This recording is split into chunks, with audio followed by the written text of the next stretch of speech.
Hey everyone, when you hear the word protagonist, what comes to mind? Maybe someone with godlike power, mountains of treasure, a harem following them around, or a cool status window displaying their every power-up and stat increase, right? Well, today's story has all those things you'd expect in a protagonist. Just, not quite the way you'd think. Our story opens with our protagonist tied up, surrounded by roaring lightning and angry beastmen who look like they've been binge-watching Angry Villagers 101. They're all chanting, "Kill him! Kill him!" In his head, the protagonist wonders, how did it come to this? Wasn't I just trying to take a nap? And where the heck am I? Anyway, suddenly, one of the beastmen, clearly the spokesperson here, steps forward with a sword raised dramatically, looking like he's auditioning for a medieval idol. With a voice as booming as his sword is oversized, he declares, "Today, the next to receive divine punishment shall be this lonely human who dared to intrude upon our sacred land." Okay, our protagonist thinks.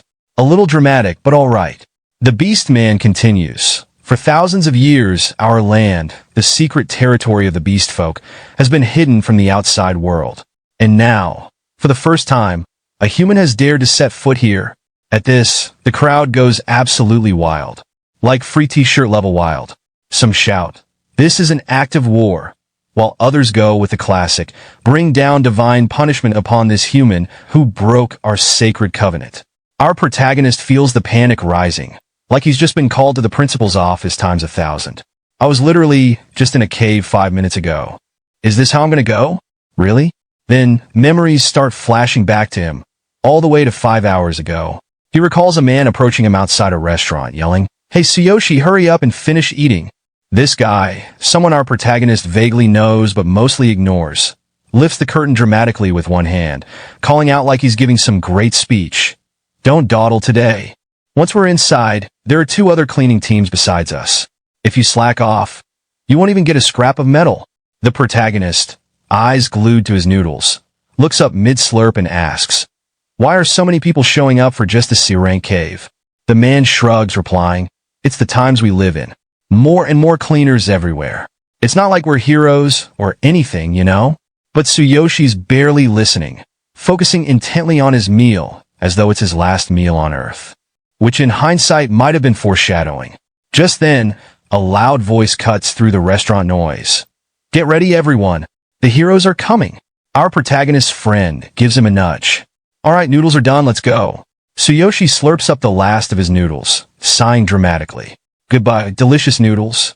I get it. Their cleaning team gathers at the cave entrance, looking like a mismatched group of tourists about to brave a haunted house.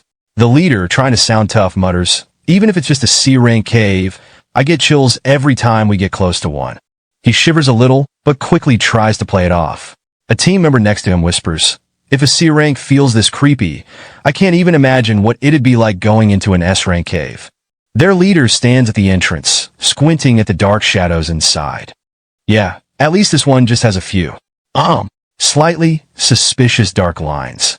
He's barely finished when 2 heroes, actual heroes, stride out of the cave as if they own the place.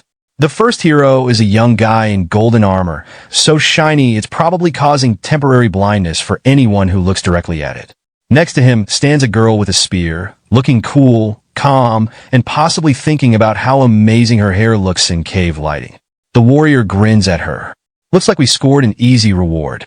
Guess we made out pretty well, huh?" She gives him a polite smile. Totally chill. "Yeah, I guess we did." As if clearing out a cave full of monsters was just another Tuesday. From the cleaning crew, someone sighs in awe. "Heroes are so cool. If I could be one, I'd be rolling in cash right now." The guy next to him just scoffs. "Quit dreaming, man. You're a cleaner because you flunked the awakening test. Face it, we're here to mop up the crumbs." Awkwardly, one of the cleaners musters the courage to nod at the heroes and says, Thanks for, all the hero ing. Can we, go in now?" The girl with the spear gives a friendly wave. "Sure, go ahead. All yours." The story follows Tsuyoshi Tsukishiro, our not-so-heroic protagonist, whose glamorous title is Stress Collector. That's right, he's part of the cleaners, the guys who venture into monster caves after the heroes have mopped up most of the mess. It's like being part of a rock band, except without the fame, the fans, or the rock music. For Tsuyoshi, who couldn't pass the awakening test because of his weak physical constitution, becoming a hero was always a far-off fantasy. But hey, a guy's gotta eat. Inside the C-rank cave, scattered remnants of defeated monsters lie around like leftovers from a particularly wild Friday night, and cleaners sift through the rubble, hoping to find anything even remotely valuable. Someone calls out, "This is a small ruined cave, so it's not too big. It'll close in 4 hours. Let's wrap up and meet back here." Got it. The cleaners, including Tsuyoshi, all nod like seasoned pros and set off into the dark, dusty depths. As Tsuyoshi digs through the debris, he spots a fragment of a shield, and his eyes light up. "A shield fragment," he exclaims, lifting it up like he's found treasure. Finally, something that might actually sell for more than a pack of instant noodles. A fellow cleaner, watching him from above, chuckles. "Hey, looks like luck's on your side, Tsuyoshi. Maybe your folks up in heaven are throwing you a bone." Tsuyoshi grins. "Maybe so. Alright, I'm heading a little deeper to see if I can find a matching shield, or at least a matching dent." His friend nods, calling after him. "Alright, just don't forget to meet us back here in 3.5 hours. Tsuyoshi waves in agreement and heads further into the cave, optimism just barely outweighing the smell of monster guts. 3 hours later, he's combed through more debris than he ever wanted to see in his life, and his treasure count stands at 1 shield fragment. He sighs. Great, just 1 lousy piece. Even the dust mites are disappointed. Just then, a shout rings out from behind him. "Tsuyoshi, it's almost time to meet up." Yeah, I'm wrapping up," he calls back, but he's still scouring the ground. 1 lousy fragment isn't enough to pay for 1 day of Karina's medical bills, he thinks, feeling the weight of it. Suddenly, something catches his eye, a faint glow coming from. "Oh well, what's a random wall doing in here?" He wonders, approaching it like it might magically contain an 18. Leaning over, he peers inside and sees a skeletal hand gripping something that shines like it's auditioning to be in a jewelry commercial. "Whoa, that's a ring," he whispers. With a thrill of discovery, he climbs down the well, ignoring all the creepy corpse vibes. He reaches out and gingerly takes the ring from the skeletal hand. Probably just some poor soul left behind. "Thanks, pal. You're donating to a good cause." The ring glows with a soft golden light, and Tsuyoshi's eyes widen in surprise. An area item. A ring. This kind of gear usually gives a little stat boost, but it'll still sell for a decent price. A mischievous grin spreads across his face. "Well, I'll just wear it for now and let Mr. Nakazato check it out later. Better hurry back before I get locked in here." "Thanks, ancestors, and, random skeleton dude." As Tsuyoshi slipped the ring onto his finger, it suddenly started glowing even brighter, lighting up like he'd just equipped a legendary item in a video game. Then, in a split second, the ring latched onto his hand like glue, sending a jolt of pain through his finger. "Ouch! What is this? A ring or a mousetrap?" he yelped. Suddenly, a system window appeared in front of him with all the tact of a spam email. "The ring has recognized you as its owner. From now on, it cannot be removed or transferred. The boundless passes will open shortly." Tsuyoshi looked around, baffled. "Ah, who said that?" He squinted into the cave shadows, but there was no one around. Then, the ring emitted a yellow glow that expanded into a circular portal. Bewildered, he started shouting, "Hey, somebody, help!" hoping his team might hear him over whatever magic rabbit hole this ring had just opened up. Meanwhile, back in the cave, his teammates heard a faint cry. "Wasn't that Tsuyoshi's voice?" one asked, looking around. "Yeah, he was just here, wasn't he?" another replied. A third teammate shrugged, clearly unconcerned. "Kid's probably off looking for scraps again. It's a shame he didn't pass the hero test, but hey, let's wait it out. We've still got time." But before anyone could blink, Tsuyoshi was engulfed in golden light, his final, "Hey wait," disappearing into silence. Back in the present, Tsuyoshi regained consciousness with a pounding headache. Blinking, he realized he was now surrounded by beast folk, and in front of him stood a massive, electrified hammer that looked far too interested in his well-being. It finally dawned on him. He was standing in some kind of secret beast folk territory, courtesy of the free teleportation ring he'd picked up. On a grand throne nearby, the Beast King sat watching the spectacle with a look that said, "This will be entertaining."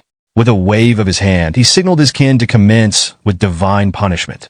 At the command, a tall, long-haired orc, clearly a VIP in beastfolk land, stepped forward, raising his fist and announcing in a dramatic voice, "My fellow kin, today, we gather to execute 3 great criminals. The first is one of our own, a traitor who sold secrets of our sacred territory to those filthy elves and humans." The crowd exploded, growling in furious unison.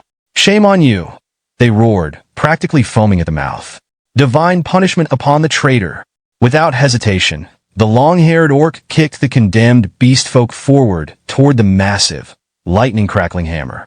The poor criminal barely had time to blink before the bolt struck, reducing him to a pile of ashes in a flash of blinding light.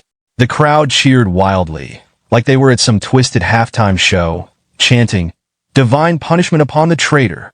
Tsuyoshi, sweating bullets, couldn't help but gulp. Yeah, this ring definitely should have come with a manual. With the traitor's execution wrapped up, the orc turned his gaze towards Tsuyoshi, raising his sword high and casting a dramatic shadow over him. Next to receive divine punishment, the orc declared grandly, "Is this human, the first outsider to ever set foot in our sacred land, hidden from the world for thousands of years. Today, we bring divine punishment upon the human who dared to break our covenant."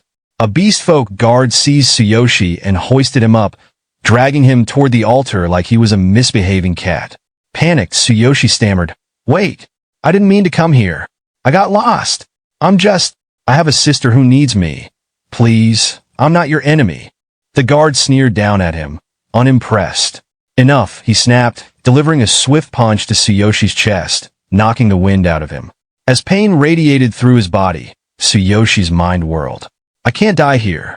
I still have Karina." The orc shoved him to the ground in front of the crowd.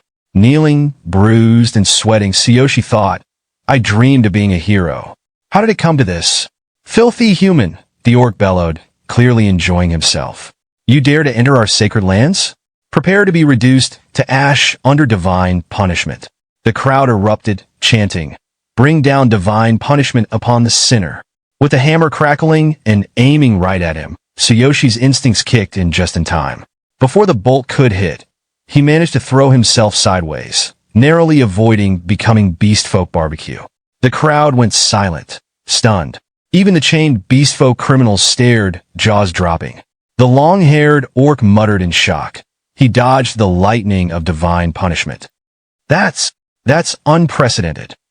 From his throne, the Beast King narrowed his eyes, now watching Tsuyoshi with undeniable curiosity. Panting, Tsuyoshi, still bound, still in a mess, glared defiantly at the long-haired orc. "I refuse to die here, you big, hairy jerk," he shouted. But as he finished, another bolt struck him, sending agony coursing through him as the lightning threatened to turn him to ash. No way," he groaned, barely staying conscious through sheer stubbornness. Seeing him writhing, the orc's excitement grew. "Who said the lightning of divine punishment only strikes once? Let's see if he dodges again." The crowd's chanting grew louder and wilder, like they were at a rock concert. "Divine punishment! Divine punishment!" Nearby, a captured beastfolk girl, trembling, whispered, "What a horrible fate. Poor guy doesn't stand a chance." Tsuyoshi's mind raced. "No, I can't die here. I have to survive this." Just then, a system notification appeared in front of his eyes like some dramatic game pop-up, activating Boundless Endurance System. Divine selection in process. Suddenly, his burning, battered body began to glow with a golden light, like some kind of mythic action hero. Another alert popped up, as if this was all some kind of cosmic joke. Activation complete. System authentication verified. Beginning body repair and constructing ultimate physique. The Beast King squinted, clearly surprised by the glowing, floating human who seemed less doomed, and more like he just unlocked a cheat code. Another lightning bolt struck Tsuyoshi, but instead of finishing him off, the energy lifted him into the air, his body shifting between being torn apart and mending itself like a bizarre human yo-yo.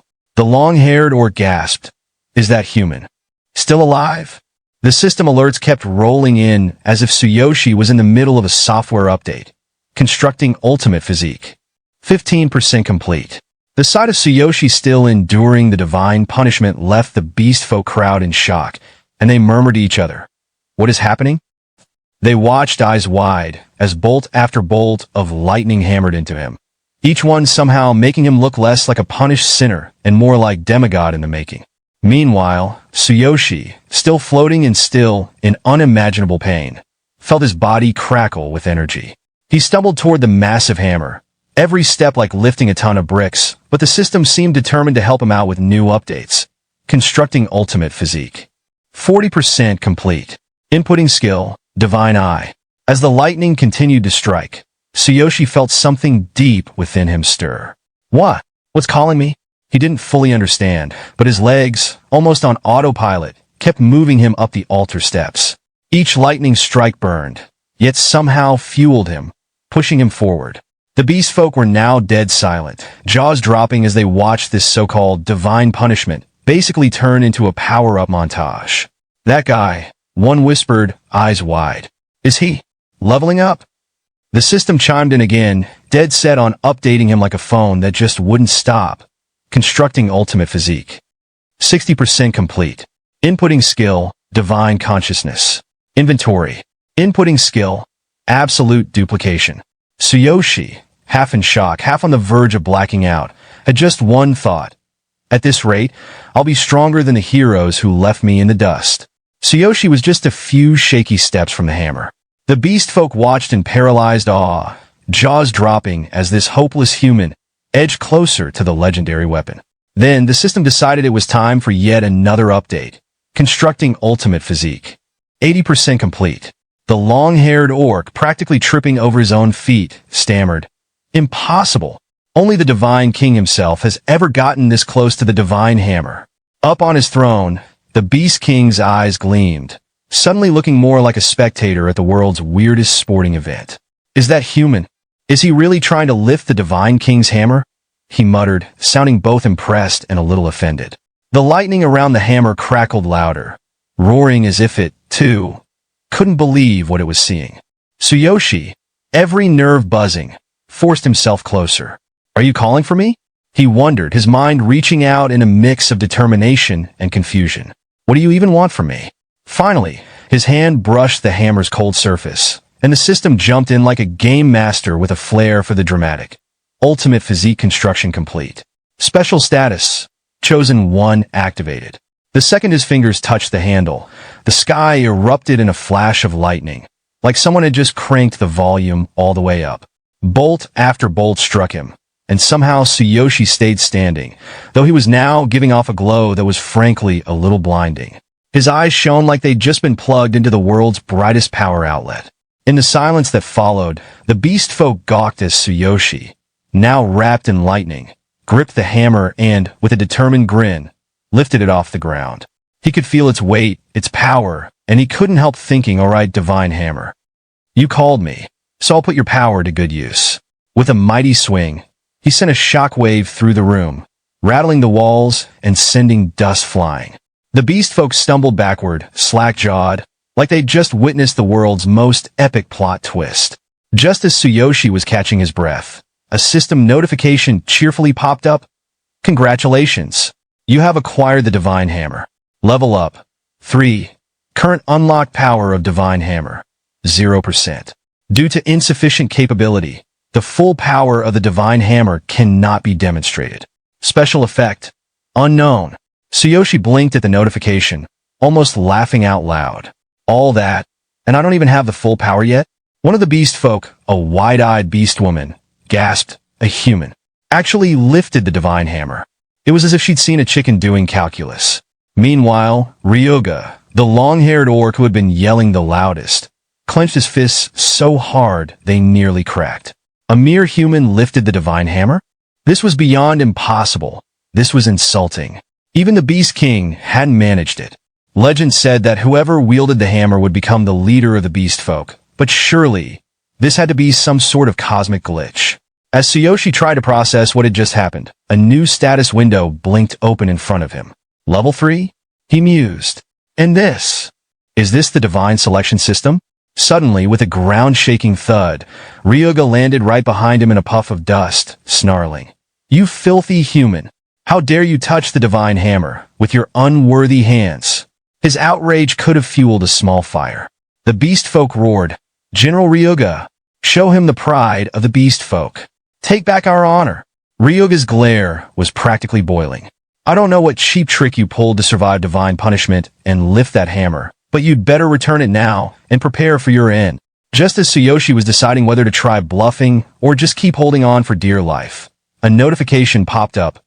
Notification, passive skill, Divine Eye activated. Use Divine Eye to see detailed information on any item or opponent by focusing. Cooldown, 0 seconds. Divine Eye? Tsuyoshi thought, feeling curious. He focused it on Ryouga, and a window appeared. Name, Ryouga. Title, General Level, 84. Occupation, Beastman Warrior Weapon, Great Sword, Grade A. Zimbato. Tsuyoshi's eyes widened. "Wait, Divine Eye lets me see my opponent's stats?" He tried to keep a straight face, but couldn't resist thinking, "Alright, system, maybe you're not so bad after all." Ryouga unsheathed his massive sword, its gleaming blade sending a chill down Tsuyoshi's spine. "You pathetic human. Do you really dare to challenge me?" Ryouga sneered. "I'll make sure your death is swift." In a panic, Tsuyoshi stammered, "Wait, it's a misunderstanding." His mind raced, "No way. I'm fighting a level 84 warrior." Ignoring him, Ryouga raised his sword high. "Silence," he roared. "Take this." Tsuyoshi closed his eyes, holding the divine hammer in front of him. "Listen to me, please," he pleaded, trying to sound less like a terrified mouse. The beast girl couldn't take her eyes off Tsuyoshi. She thought to herself, "The human is done for." General Ryouga is a force of nature, one of the Beast King's 5 great generals. Even a fellow beast man would struggle against him. A single blow would be enough to obliterate a human. She couldn't help but snicker under her breath. Hope this guy has some kind of secret plot armor. As Ryuga's massive sword crashed down on Tsuyoshi, a deafening explosion erupted, sending a shockwave through the air. Dust flew everywhere, blocking the view. When it cleared, Tsuyoshi was still standing, gripping the divine hammer like a man trying to hold on to his last piece of pizza. He had blocked the blow, barely. Inside his mind, Tsuyoshi marveled, I actually blocked it. His arms were numb. His body felt like it was about to fall apart, but the hammer was like that one friend who refuses to let you down. This thing is solid. Ryuga's eyes widened for a split second, his brain trying to process what had just happened. He blocked my strike? This human is still standing? You're lucky that hammer saved your life, Ryouga growled, his voice dripping with disdain. But next time it won't. Tsuyoshi, breathing raggedly, tried to explain in a tone that was almost begging. I'm telling you, it's a misunderstanding. I'm not even supposed to be here. I'm just trying to make it back home. To my sister. He paused, looking up at Ryouga with wide eyes. I swear, I don't even know how I picked up this hammer. Ryuga's sneer deepened, but then he narrowed his eyes. Without another word, the general lunged forward, his massive hand reaching for Tsuyoshi like a hungry bear pawing at the last cookie on the table. Enough talk, human! Ryouga snarled, his fingers closing around Tsuyoshi's torso. Ryouga lifted Tsuyoshi effortlessly, his grip like a steel vise. Gotcha, he thought, a cruel grin spreading across his face. I'll toss him into the sky and finish this with earthquake smash. That'll teach this puny human not to mess with me. Ryouga swung Tsuyoshi up and hurled him high into the air. Tsuyoshi's world spun as he hurtled upward like a ragdoll, gravity playing its usual cruel game. But as he ascended, a system notification suddenly popped up right in his face. Notification. Active skill. Absolute replication activated. Usage. Sense opponent's heart with your hand and choose one skill to replicate. Cooldown. 0 seconds. Note. Only one skill can be stored at a time. Replicating a new skill will replace the previous. Tsuyoshi blinked. Wait, what? I can steal his skill? He quickly read through the message. I need to touch his chest. If I can just get close enough. As he began his descent, Tsuyoshi flailed a bit, awkwardly twisting his body to face Ryouga. With an impressive display of mid-air clumsiness, he extended his hand toward the general's chest. In the most uncoordinated, unheroic moment of his life, he managed to brush his fingers across Ryuga's chest just as he flew by. The system chimed triumphantly. Skill replication complete. Heaven Seeker fully replicated. Meanwhile, Ryouga was still in the middle of processing the fact that a human was flying through the air like a confused pigeon, But now, his anger was more than just a simmer. He was officially done. "You miserable insect!" Ryouga bellowed, shaking his fist like a disappointed father scolding a child. "What did you do to me, human?" Tsuyoshi, now back on the ground, staggered to his feet, clutching the divine hammer. His arms were shaking, and his head was spinning, but there was a fire in his eyes, or maybe there was just the adrenaline. Either way, he was ready. His grip tightened around the divine hammer, his last hope. He swung it forward with all his might, summoning his borrowed power. Heaven's Seeker. As the hammer collided with Ryouga's sword, a violent explosion rocked the entire arena.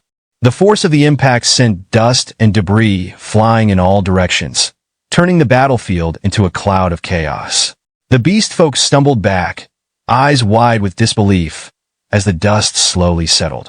When the smoke cleared, Ryouga's jaw hung open in shock. Impossible! How can he use my technique? His mind raced, unable to process what had just happened. Ryouga stood there, unfazed, not a scratch on him. He looked himself over, utterly perplexed. What? It didn't hurt at all. It actually felt pleasant. He muttered to himself, as if trying to figure out whether he was dealing with a joke or a nightmare. Just as Tsuyoshi was about to lose all hope, a notification popped up before him. Notification. Due to being level 3 without a profession and unable to properly wield a weapon, no damage was inflicted on the opponent. Improve your abilities to increase effectiveness. Tsuyoshi's shoulders drooped in defeat. Are you kidding me? All that effort, and it didn't even scratch him? Ryouga, finally snapping out of his confusion, scowled furiously. You filthy human! You dare humiliate me like this, he bellowed, raising his sword once more, fury radiating from every pore. Tsuyoshi froze, unable to react in time, the full weight of his failure crashing down on him. But just before Ryouga's sword could descend upon him, a booming voice echoed across the arena, stopping the strike in its tracks. That's enough! The crowd was abuzz with whispers and gasps, sending ripples of energy through the air. Tsuyoshi, still dazed and blinking away the dust, could barely comprehend what was happening. He instinctively raised his arm to shield himself from the shockwave created by the Beast King's arrival. When the dust cleared, Tsuyoshi's eyes widened as he saw the Beast King kneeling before him, a move so unheard of that the entire arena seemed to collectively hold its breath. The beast folk were in disbelief. The Beast King kneeling? Whispers spread like wildfire, each beast folk exchanging bewildered glances, causing Tsuyoshi to flinch slightly under the intensity. It seems you have truly been chosen by the divine hammer, the Beast King said solemnly, his deep voice resonating through the arena. Tsuyoshi blinked, his mind still spinning. Chosen? What does that even mean? The Beast King turned to address the crowd, his voice rising with pride. For centuries, none have been able to lift the hammer, not even the greatest among us. Yet, today, this human has done what no beastman could. Tsuyoshi could only stare, his mouth dry. What? What's happening? His grip tightened around the hammer. The Beast King raised his arm toward the heavens, his other hand sweeping towards Tsuyoshi with pride, his gaze never leaving him. If he is truly chosen to be the future leader of the beastmen, then he must be allowed time to grow. The crowd shifted, and whispers filled the air. One voice cut through the murmurs. But isn't there a prophecy about this? Another beastman scoffed. He's not even one of us. He's a human. Just as the tension was about to rise again, General Ryouga stepped forward, raising his hand. His eyes were filled with defiance, his voice low but firm. But Beast King, this man is human. The Beast King shot Ryouga a piercing, irritated look. And what of it? Did the prophecy specify that our leader must be a beastman? Are you suggesting we ignore the one who may bring hope to our people? Ryouga's defiance faltered as he nervously clasped his hands, bowing his head. His voice trembled with a mix of respect and disbelief. It would be unthinkable. But still, the prophecy didn't specify. If he's not a beastman, then enough. The Beast King interrupted, his voice brooking no further argument. He turned to Tsuyoshi, his gaze sharp as ever. Boy, what is your name? Tsuyoshi straightened his posture, suddenly very aware of the Beast King's overwhelming presence. Tsuyoshi Tsukijo. The Beast King nodded slowly, eyes studying him with an unreadable expression. If you are willing to shoulder the future of our people, then I will grant you freedom. However, he said, his tone growing more serious, you are far too weak as you are now. Suddenly, a blue flame ignited in the Beast King's palm, casting an eerie glow over the entire arena. It flickered with strange energy, sending a chill through the air. When the time comes, the Beast King continued, we'll see if you are worthy of being our leader.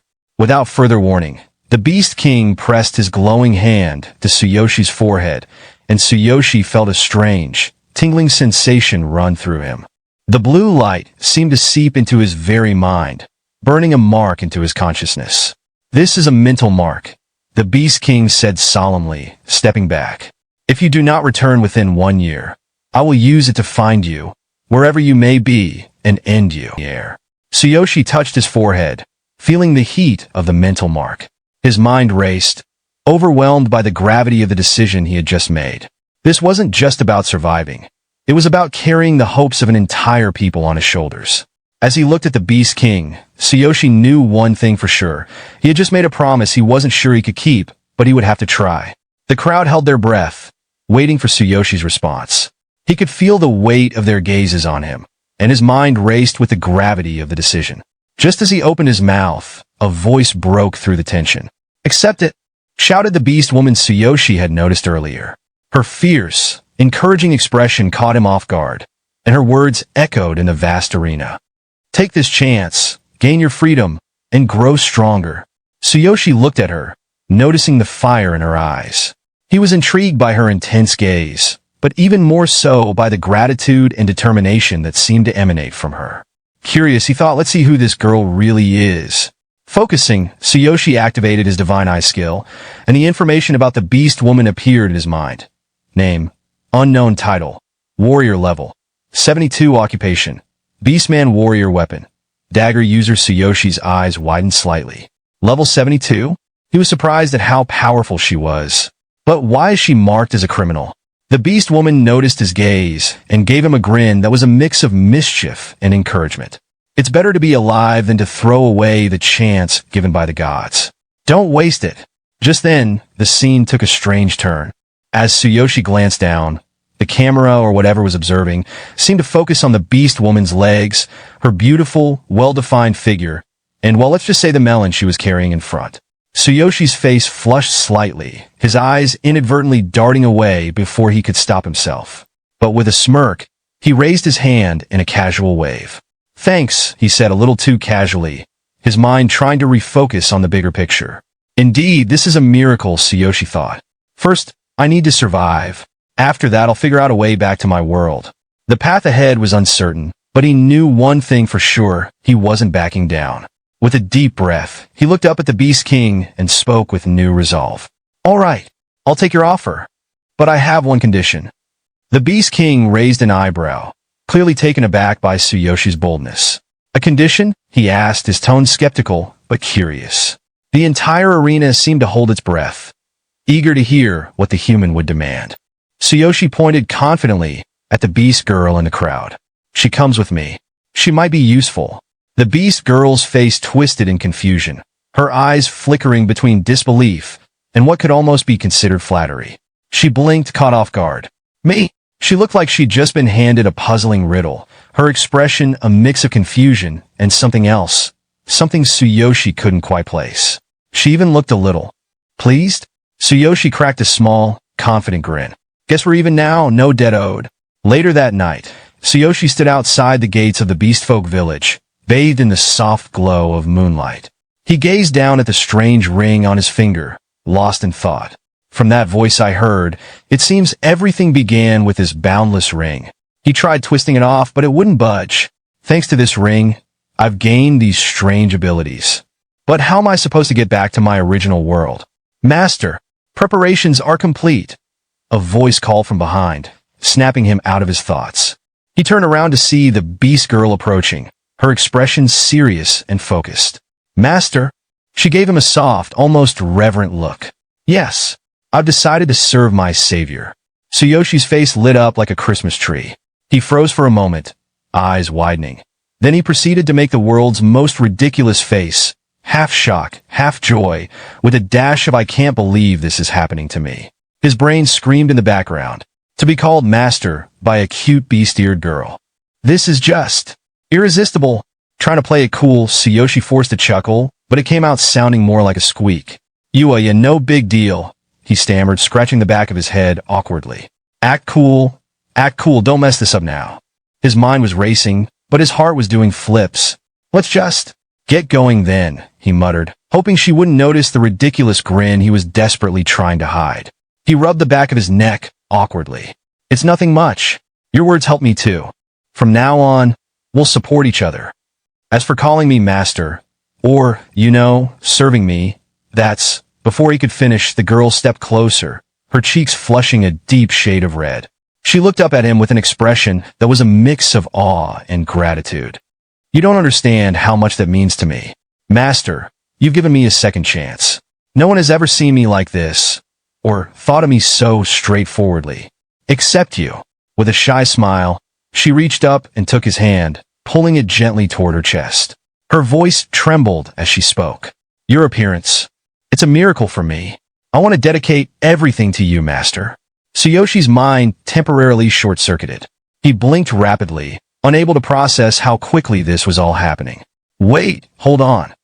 This is getting a little intense." Trying to regain his composure, he glanced up at the sky, nervously clearing his throat. Suddenly, the beast girl turned and looked back at Tsuyoshi with a playful glint in her eyes. "Shall we be on our way? It's getting late," she said, taking a few steps ahead. Then, with a teasing smile, she glanced over her shoulder and reminded him, "Watch your steps." Tsuyoshi let out a sigh, relieved by the sudden change in pace. He slid one hand into his pocket, taking in the vast, almost surreal landscape bathed in the soft glow of the moon. What an amazing otherworld, he thought, his gaze drifting over the unfamiliar terrain. The beauty of it all left him momentarily entranced. But then, a sharp pang of reality snapped him back. "No, what am I doing? Karina is waiting for me back home." He couldn't afford to get lost in the wonders of this world. His mission was clear. Just as those thoughts settled in, a familiar chime rang in his mind, and a system notification appeared. Notification: the Boundless Pass is now available for use. Please note that the cooldown is 24 hours. Looking down at his finger, Tsuyoshi noticed the dull glow of the ring, a faint golden shimmer. "That's right. This ring brought me here," he reminded himself. "If I can use it again, maybe I can return to my world." With renewed determination, he raised his hand, focusing on the ring. "Open Boundless Pass," he commanded, unsure but hopeful. Suddenly, a brilliant golden light enveloped him, spiraling around him like a whirlwind. It tugged at him with the same familiar force he had experienced when he first arrived. His heart raced with anticipation. This is it, he thought, his mind reeling with excitement. I can finally go home. From a distance, the beast girl, noticing the swirling light, looked back at him in confusion. She called out, "Master," her voice carrying through the quiet night as she reached out toward him, but it was too late. The golden light surged around Tsuyoshi, and in a flash, he was swept away. The world around him blurred, and all that remained was the soft moonlight and the distant silhouette of the beast girl, frozen in the moment. And then, there was nothing but silence. In a rush of light, Tsuyoshi felt himself hurtling back through the boundaries of space and time, his body aching from the familiar sensation. The world around him twisted and bent before he finally stumbled forward, gasping for breath. The air was cool, but familiar, and as he looked around, the ground beneath his feet felt solid once more. "Am I back?" he thought, his heart racing. He took a deep breath, almost afraid to believe it. He quickly checked his status window, holding his hands together as if in prayer. Whispering under his breath, he muttered, "I did it. And my abilities, they're still here." The status window displayed: level 3 occupation, none weapon, none skill, none replicated skills, none divine consciousness inventory. Divine hammer, he raised an eyebrow. The divine hammer. It's still in there? Just then, another notification blinked across his vision. Notification: personal stats are shared across both worlds, but items are not. To use items from the other world, they must be placed in the divine consciousness inventory beforehand. Tsuyoshi sighed, placing a hand on the helmet still perched on his head. "So, since levels are shared, I can level up in either world, huh?" He scratched his chin, staring at the divine hammer in his inventory. Guess I managed to bring this thing over because it was in the divine consciousness inventory. He paused, a thought suddenly dawning on him. Wait a second. Does this mean I'm still at level 3 here too? Before he could process this further, a voice echoed from above the well, cutting through his thoughts. What's all the commotion down there? Hurry up before the cave collapses. One of his teammates shouted, clearly annoyed. Tsuyoshi looked up, momentarily confused. Why are you all still hanging around? Old man, I've been gone for hours, he called back. But as the words left his mouth, something felt off. Tsuyoshi's brow furrowed as he climbed up the rope, his thoughts racing. What's going on? He thought, trying to make sense of the strange situation. I spent at least 5 hours in the other world. Something isn't right. From above, the team leader's voice broke through his thoughts. You've been here all along alone. Good thing I came back to get you. Now hurry up and get out of there. Another teammate added. Don't dawdle. Once the cave closes, you'll be trapped in there forever. Tsuyoshi grabbed the rope, climbing with urgency. So that's it. He realized time must have been frozen here while I was in the other world. His mind spun as the implication sank in. Was time here completely still? His eyes widened. This is just like something straight out of a manga. When he finally emerged from the well, Tsuyoshi took a deep breath, looking around at his teammates, his heart still racing. Could it be that time is also frozen in that other world now? He couldn't help but wonder who the original owner of this boundless ring was, and how this strange phenomenon worked. The team leader stood at the top of the well, his arms crossed. Tsuyoshi offered a grin, feeling a sense of relief at being back. Right, old man? The team leader raised an eyebrow. What is it? Tsuyoshi chuckled, his mind momentarily distracted by his memories of the other world. With a playful smile, he replied, the next test is tomorrow, right? But as he spoke, something shifted within him. The playful tone faded, and his thoughts drifted back to the horrifying day when everything had changed. The first gate had opened, and their world had been thrown into chaos. Blood trickled down his forehead, a rough bandage clinging to his cheek as he sprinted through the streets, his sister unconscious on his back. Her breathing was shallow, and her body was cold to the touch. Nearby, an overturned police car blared a piercing siren, a symbol of the destruction that had followed the opening of the gate. Towering above them, a massive monster was smashing buildings like a toddler on a sugar rush with a stack of blocks.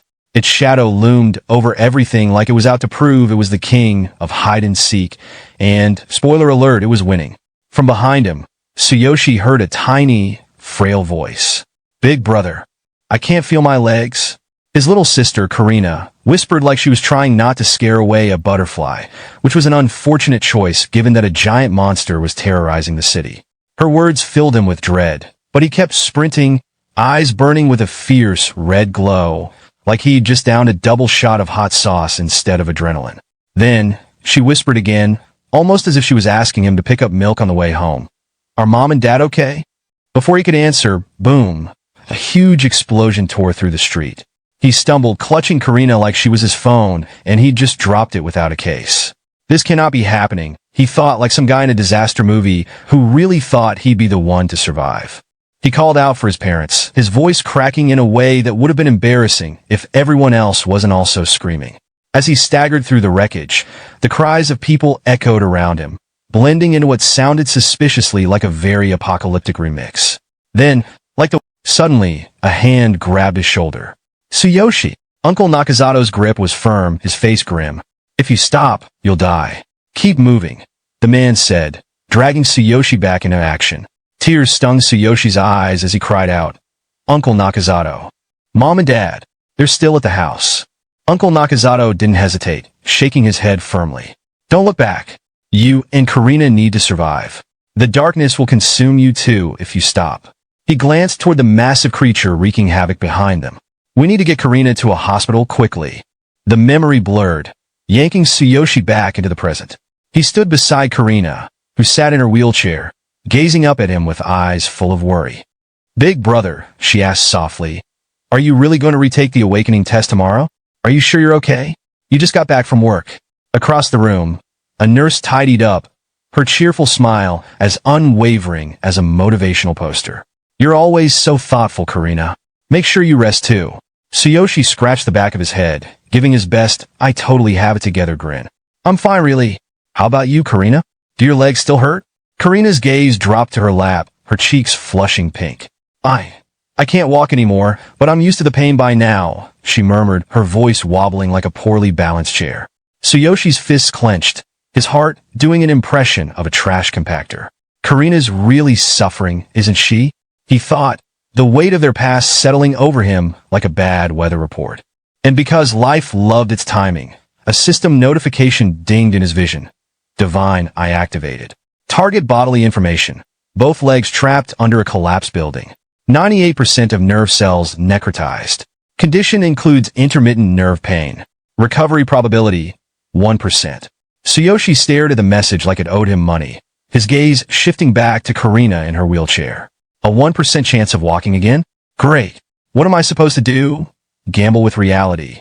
His mind wandered, conjuring a highlight reel of all the things she should have been doing, going to school, laughing with friends, living her best life. Instead, here they were. Him, trying to ace a test designed to kill half its participants, and her, stuck enduring a cruel hand life had dealt. Karina's my only family. I can't bear to see her suffer, he thought, determined to keep his hopeless poker face in check. Determined, Tsuyoshi made a silent promise.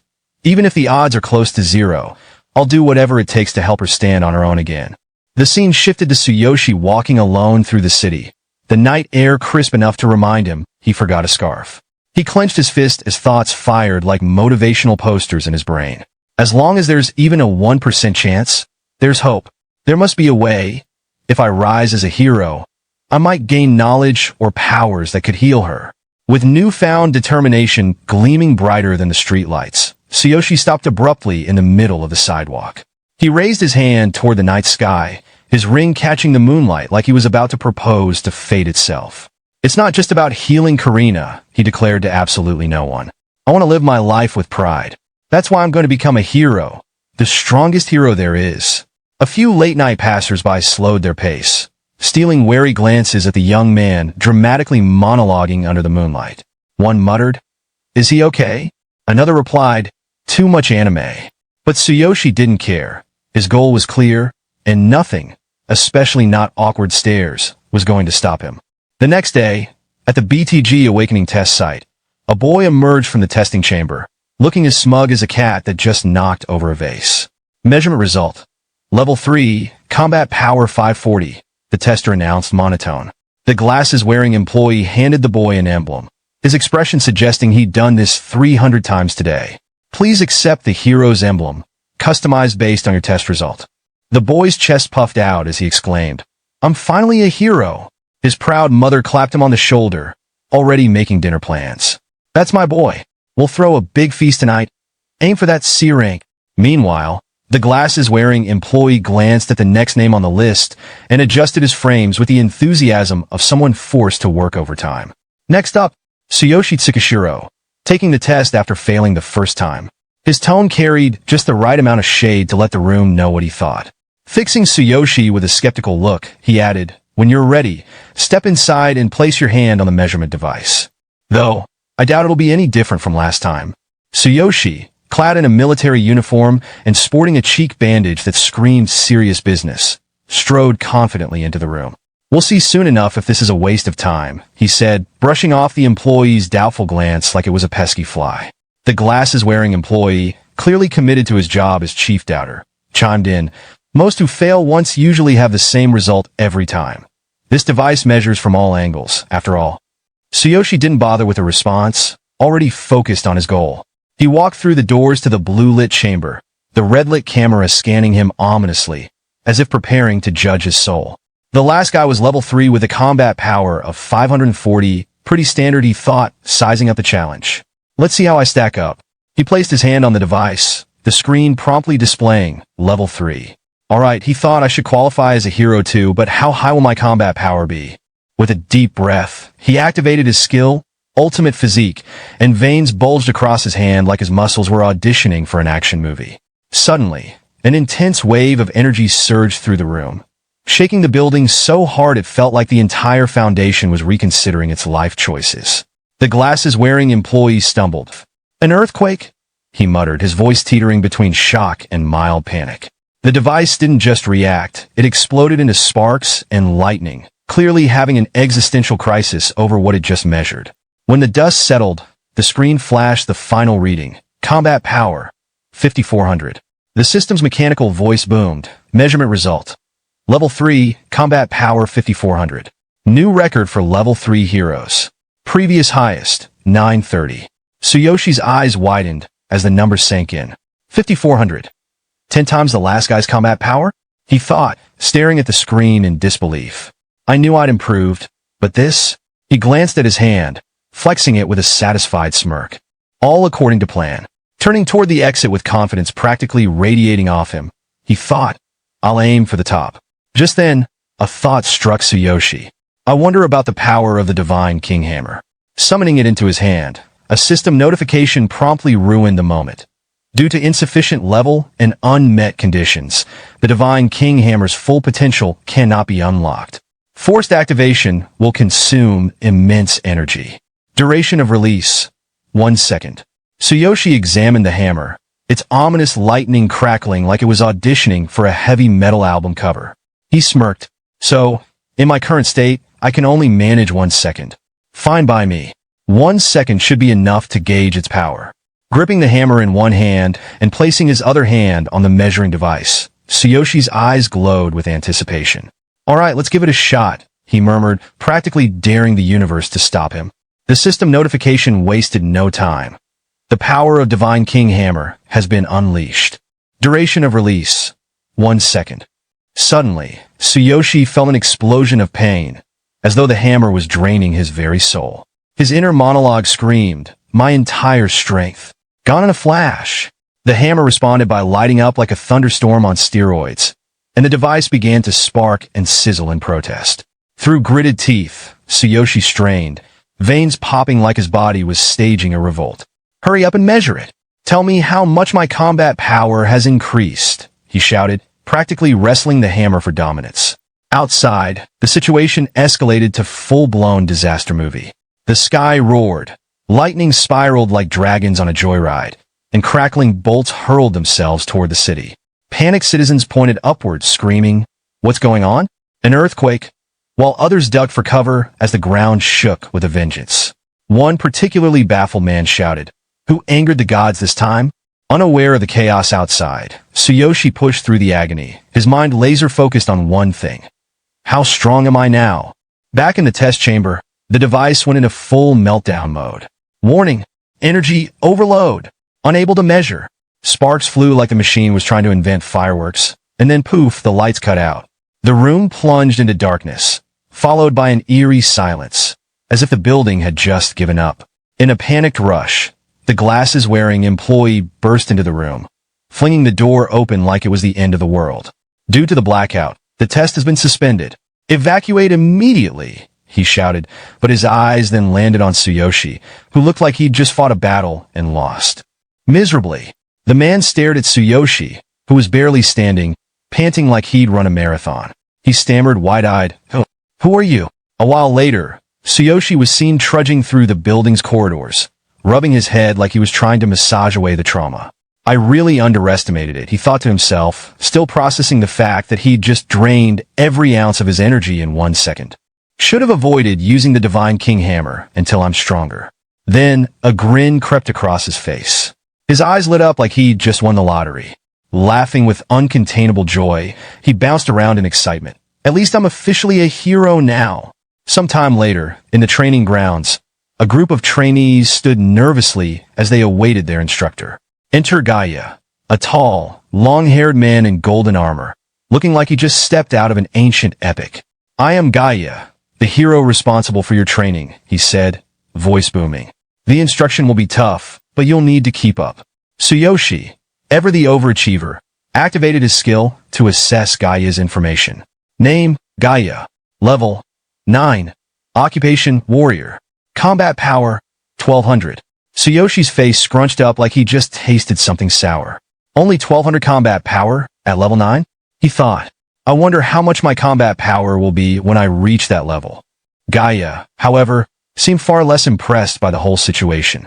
In fact, he looked downright annoyed, probably regretting his career choice. Being put in charge of rookie training? I'd rather be out exploring a D-rank dungeon than doing this, he thought, eyes narrowing as he glanced at the trainees. He raised his voice, attempting to muster some enthusiasm. You will all be entering a D-rank dungeon tomorrow. After some field experience, you'll determine which occupation suits you best.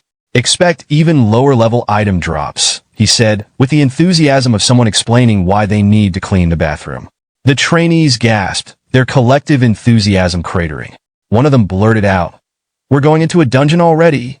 Another trainee, already sweating buckets, added with a tremor in his voice, "Isn't there supposed to be a week of basic physical training first?" A third trainee, probably wondering why he signed up for this madness, chimed in, "Shouldn't we decide on our occupation before entering the dungeon?" Gaia, who was already over the entire situation, scowled and shot them down like they were asking if they could take a nap instead. Basic physical training? We don't have time for that. Now that you're heroes, you'll hone your skills through real combat. That's how I do things.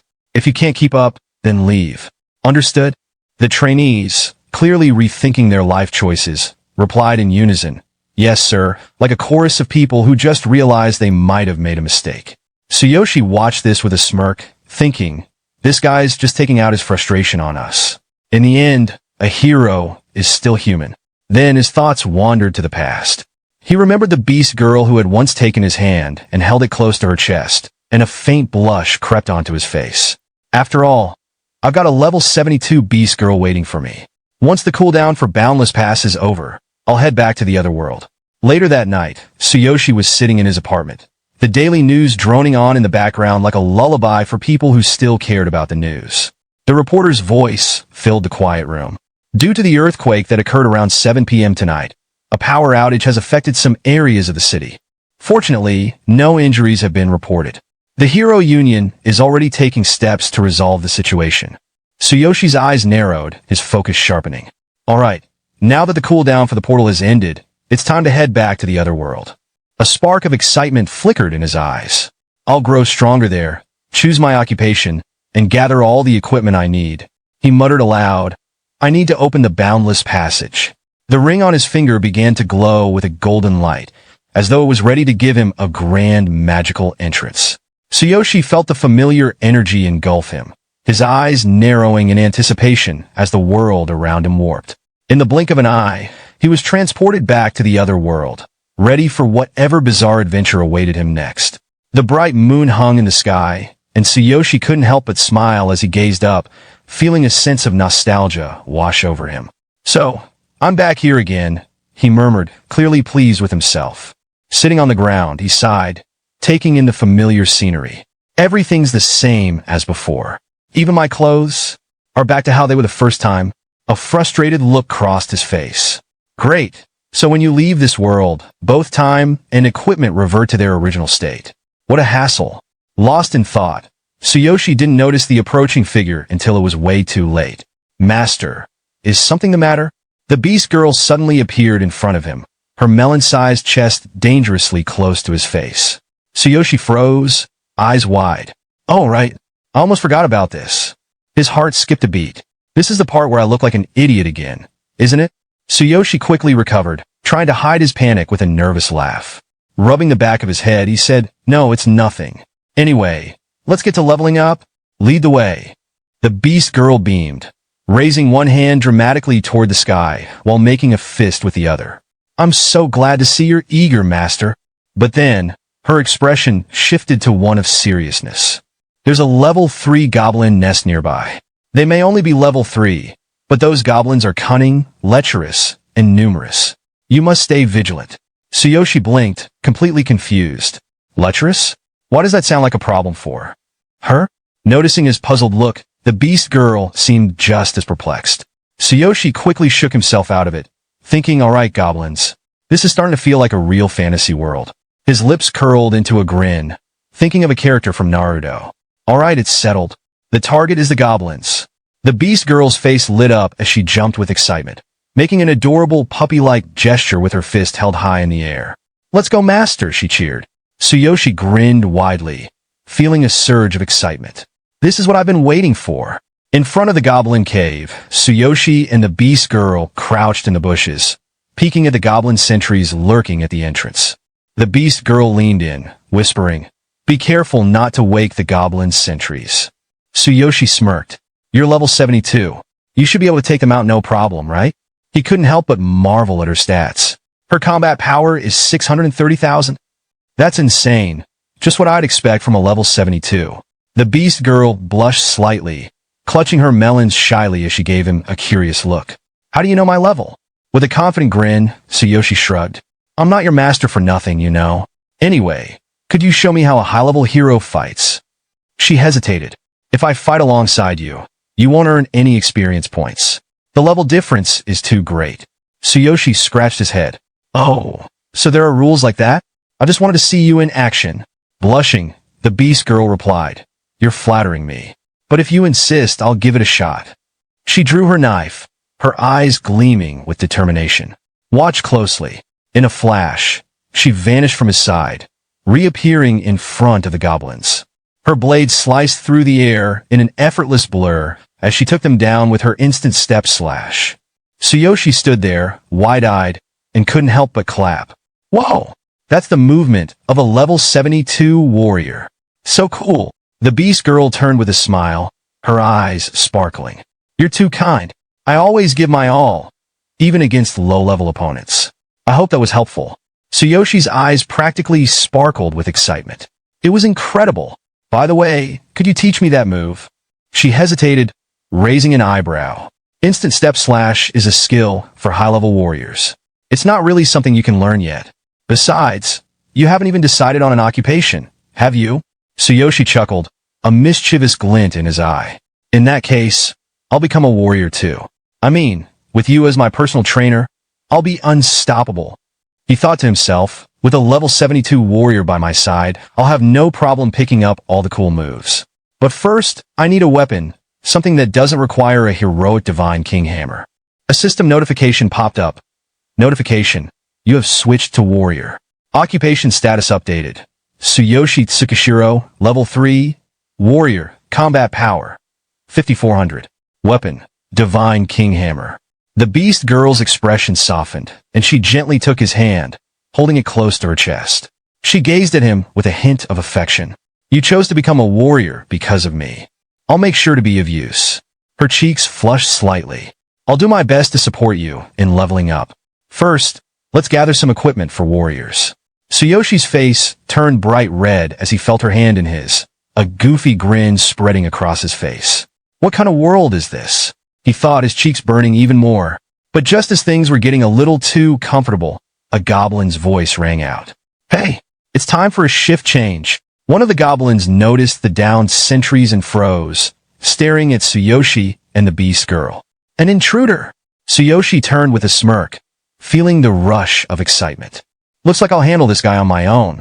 With a confident step forward, he glanced at the beast girl. "Lend me a dagger. There's something I want to try." A system notification immediately popped up. Notification: Silver Dragon Dagger borrowed. The beast girl's eyes widened in concern. "Master, engaging an enemy of the same level head-on might be." But before she could finish, Tsuyoshi had already lunged toward the goblin, his thoughts racing. "I haven't fully tested the power of Heaven Sucker yet. These goblins will be my guinea pigs." As Tsuyoshi charged at the goblin with the borrowed dagger, he couldn't help but feel the thrill of his new power. This would be the perfect opportunity to see what his warrior abilities and his untested skills could do in action. Tsuyoshi's heart raced as he soared through the air, his dagger aimed at the goblin below. The creature's red bar displayed level 3, combat power, 420, but Tsuyoshi's confidence never wavered. With a swift, clean slash, he released a wave of energy from the silver dragon dagger. The force of the strike cleaved through the goblin and its companion in an instant, both monsters collapsing to the ground in defeat. The beast girl, watching in awe, thought to herself, to defeat goblins of the same level so effortlessly. Even a party of 6 would struggle with that. Tsuyoshi landed smoothly, his grin wide as he turned to face the remaining goblins. "This seems surprisingly easy. I'll wipe out the rest of these goblins." His voice rang with pride as the surge of experience points filled his system. His thoughts raced. The divine selection system is fascinating. I'll reach level 4 by the end of the night. His status updated before his eyes. Level 3 occupation, warrior weapon, silver dragon skills. None replicate skill. Heaven Seeker experience. 53,000. Tsuyoshi felt a rush of excitement. Level 3 was just the beginning. If he could defeat enemies this easily now, just imagine the strength he'd have by the time he reached higher levels. Beside him, the beast girl stepped forward hesitantly, her ears drooping as she offered a makeshift weapon with both hands. "I'm sorry for the inconvenience," she said softly, her voice tinged with guilt. "Please use this as a weapon for now." Tsuyoshi barely glanced at her, his eyes scanning the battlefield. Then, something caught his attention, a worn-out wooden stick lying in the dirt. Ignoring her offering, he knelt and picked it up. He turned the battered stick in his hands as if it were a relic from another era. A faint grin tugged at his lips, and his eyes glimmered with mischief. "Don't worry," he said with a quiet confidence, the edge of exhaustion softening his tone. "Even a goblin stick isn't too bad." As if in response, a crisp system notification appeared before him, its chime echoing in his mind. Level 3 occupation, warrior weapon, worn-out wooden stick replicate skill. Heaven Seeker experience. 53,000. The beast girl furrowed her brows, her concern evident. "Master, we must hurry and gather some basic equipment. Your current gear offers almost no defense." Tsuyoshi nodded faintly, her words resonating with his own thoughts. "She's right. I'm practically walking armorless into death's embrace. Without proper gear, even this stick won't be enough." He paused, his mind wandering back to the mysterious divine consciousness inventory. The memory of its first activation was as vivid as ever. Divine consciousness inventory. A unique dimensional space accessible through one's consciousness, capable of storing items from both worlds. His panel shimmered into view. Current slot count. 3. Tsuyoshi's frown deepened as his gaze lingered on the one occupied slot. The Divine King hammer rested there like an immovable monument, too valuable to discard. Just one free slot. If only I could unlock more space. But how? His eyes flicked to the beast girl. Her gentle demeanor seemed so out of place in this world of bloodshed and chaos. And yet, 5 parts make a full set of equipment. In this world, who knows what wonders lie hidden among the different races? Unconsciously, his gaze lingered a moment too long. Her furred ears twitched nervously as she caught his stare. Her cheeks flushed a delicate pink, and her voice quivered. "Master, is there something on my face?" Startled from his thoughts, Tsuyoshi chuckled awkwardly, rubbing the back of his neck. "No, nothing like that. I was just making sure you're still with me." The warmth of the moment shattered like glass as the beast girl stiffened. Her ears perked up, and her tail bristled. "Master!" she shouted, drawing her short sword in one fluid motion. Her eyes burned with urgency. "Behind you!" Tsuyoshi spun on his heel, his heart dropping into a cold pit. 3 goblins surged toward him, their red glowing health bars glaring ominously above their heads. Goblin level 4. Their guttural snarls filled the air, and each wielded a crude wooden stick similar to his own. But it wasn't the weapon that concerned him. It was the gleam of hunger in their eyes. The goblins cackled, their malicious grins wide and leering. One of them jeered. "Intruder! A woman! Hee hee hee!" The beast girl stepped in front of Tsuyoshi without hesitation, her sword gleaming in the dim cave light. Her voice was steady, but edged with urgency. "The goblins grow stronger as we go deeper. Stay alert!" Tsuyoshi blinked, momentarily caught off guard by her protective stance. But confusion quickly turned into a spark of excitement. His lips curled into a confident grin. "That means the experience points will also increase." Without waiting, Tsuyoshi charged forward, gripping his worn-out wooden stick like a seasoned warrior wielding a legendary weapon. His sudden movement startled the goblins, their mocking expressions shifting to alarm. One goblin sneered, raising its crude weapon. "You reckless fool!" Tsuyoshi met its glare head-on, his voice booming through the cavern. "Take this!" He swung the wooden stick with all his strength. The impact wasn't what anyone expected. A massive explosion of energy erupted from the stick, a blinding light engulfing the goblins. The sheer force obliterated all 3 enemies in an instant, leaving nothing but scorch marks on the ground where they once stood. A chime echoed in Tsuyoshi's mind as a system notification appeared before him. Level 3 occupation, warrior weapon, worn-out wooden stick replicate skill. Heaven Seeker experience. 150-3000. Tsuyoshi examined the stick in his hands, its surface now riddled with cracks. He winced slightly, clutching his wrist, but the grin never left his face. The higher the level of the enemy, the more experience I gain. But this weapon, it's too fragile. The beast girl watched in stunned silence, her eyes wide with awe. Slowly, her fingers tightened around her sword as her heart swelled with admiration. Master's potential is incredible. That blow, with just a wooden stick, he displayed strength that shouldn't be possible at his level. To defeat 3 enemies at once, instantly, despite the level difference. Her face flushed, and she clasped her hands to her chest. That's master for you. Tsuyoshi didn't linger on his victory. With an unshakable determination, he pressed forward into the depths of the Goblin cave.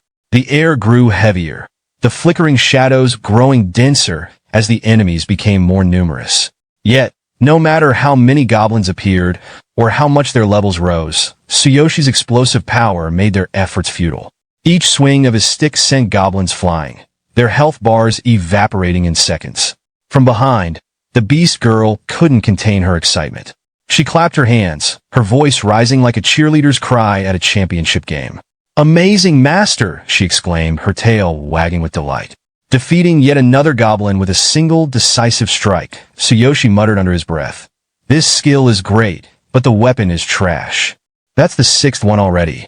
He exhaled sharply, gripping his battered stick tightly as his gaze swept over the lifeless bodies of the goblins. His breathing began to steady, though his mind was racing. Wow! I never expected the experience bonuses in this world to be so great. I'm getting stronger much faster than I thought. With one final swing, he dispatched the last goblin. The dull thud echoed in the cavern, and for a moment, all was quiet.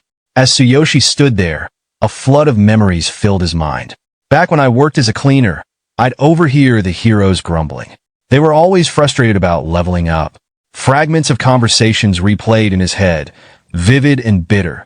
Everything gets taken by the guild, leaving us with nothing. Maybe we should join the guild too. All the dungeons are being fought over. When will we ever level up? Tsuyoshi smirked, his eyes narrowing as he looked down at the fallen goblins around him. But here I can keep all the experience for myself.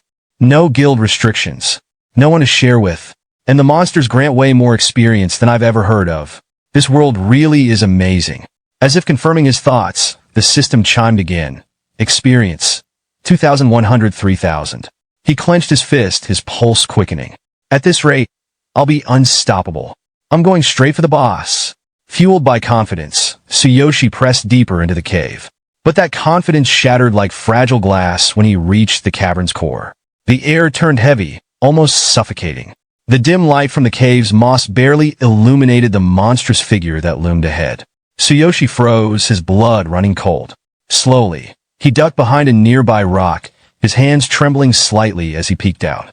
The creature's red eyes glowed like smoldering coals, piercing through the darkness with an almost tangible malice. Its towering frame radiated raw, unrelenting power. Tsuyoshi swallowed hard, his throat dry. Is that the goblin boss? Behind him, the beast girl crept closer, her usually composed face marked with fear. Beads of sweat trickled down her temples as she whispered, "Unlucky for us, master. This time, the boss has been possessed by darkness." Her words hit Tsuyoshi like a hammer. He blinked, his mind stuttering. Darkness. There's darkness in this world too? For a moment, his thoughts were paralyzed. His mind raced as he tried to come up with a plan. I can't back down now. But if this thing really is possessed by darkness? A chilling memory surged to the surface. The first time Tsuyoshi encountered a monster in his original world. The shadows of the past loomed large in his mind.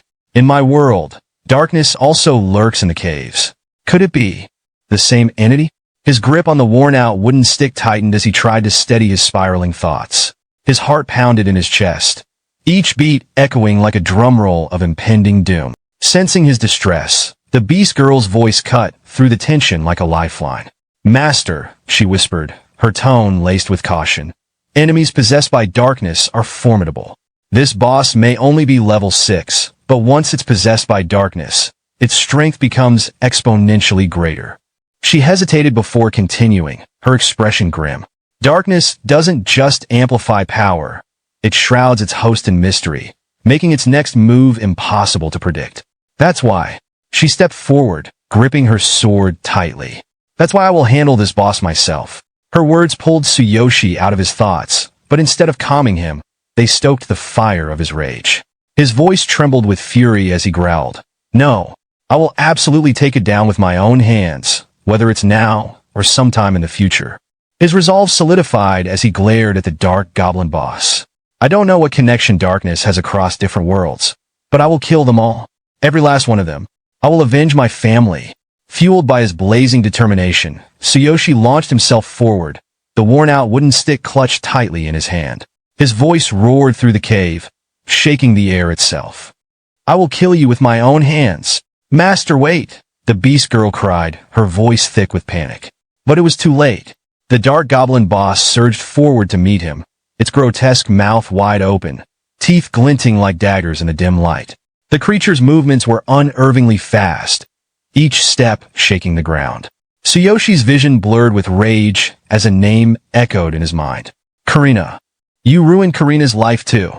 With all his strength, he swung his battered stick, the strike landing solidly on the boss's side. For a brief, fleeting moment, he thought he might have a chance. But the boss retaliated with equal ferocity. Its clawed arm smashed into Tsuyoshi, sending him flying backward like a rag doll. He crashed hard against the ground, the impact knocking the wind out of him. Pain radiated through his body as he lay there, the cave spinning around him. He coughed, struggling to regain his breath, and stared at the ceiling of the cavern. The goblin boss barely flinched, its health bar mocking him with its stubborn resilience. Tsuyoshi's thoughts swirled bitterly. Damn it! The dark goblin boss loomed over Tsuyoshi, its grotesque face twisted into a cruel sneer. Its long, slimy tongue unfurled, dripping with malice as it lunged to deliver the finishing blow. But before it could strike, a gleaming slash of silver cut through the air. The tongue fell to the ground with a sickening splat. The beast girl stood firm, her blade glowing faintly. "Master, your weapon!" she shouted, desperation in her voice.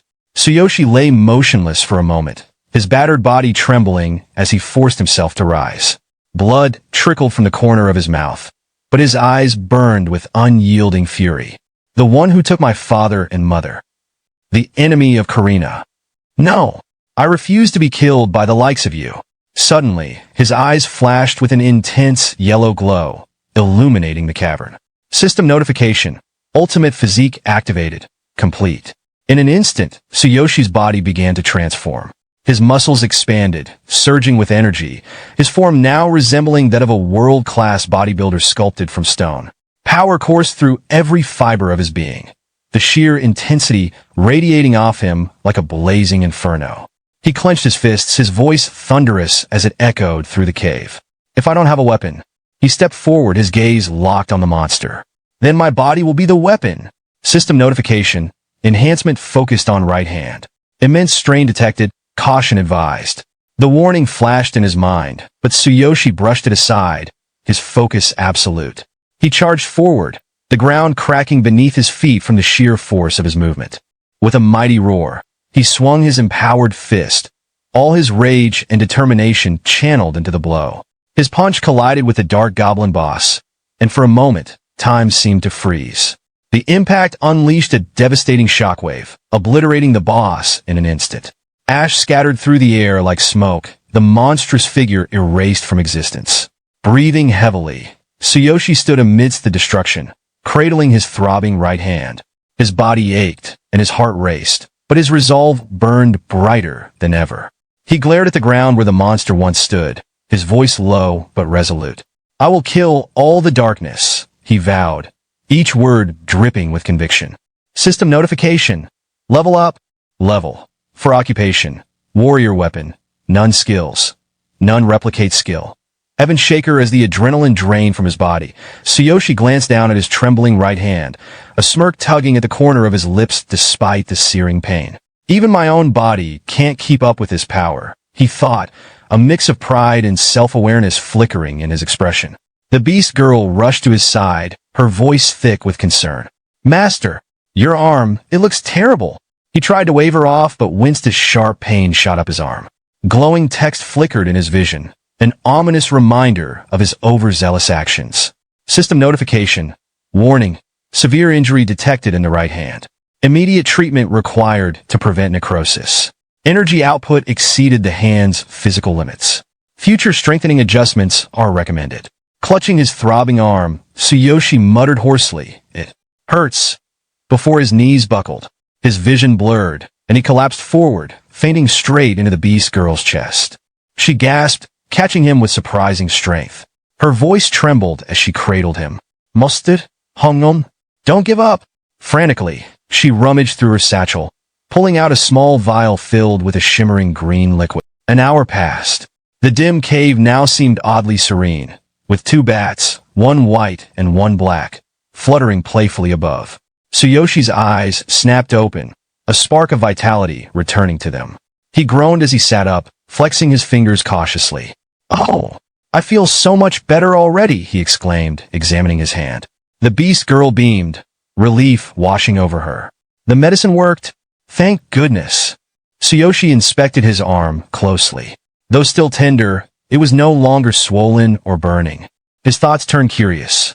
The recovery speed isn't as fast as the advanced medicine from my world, but its depth.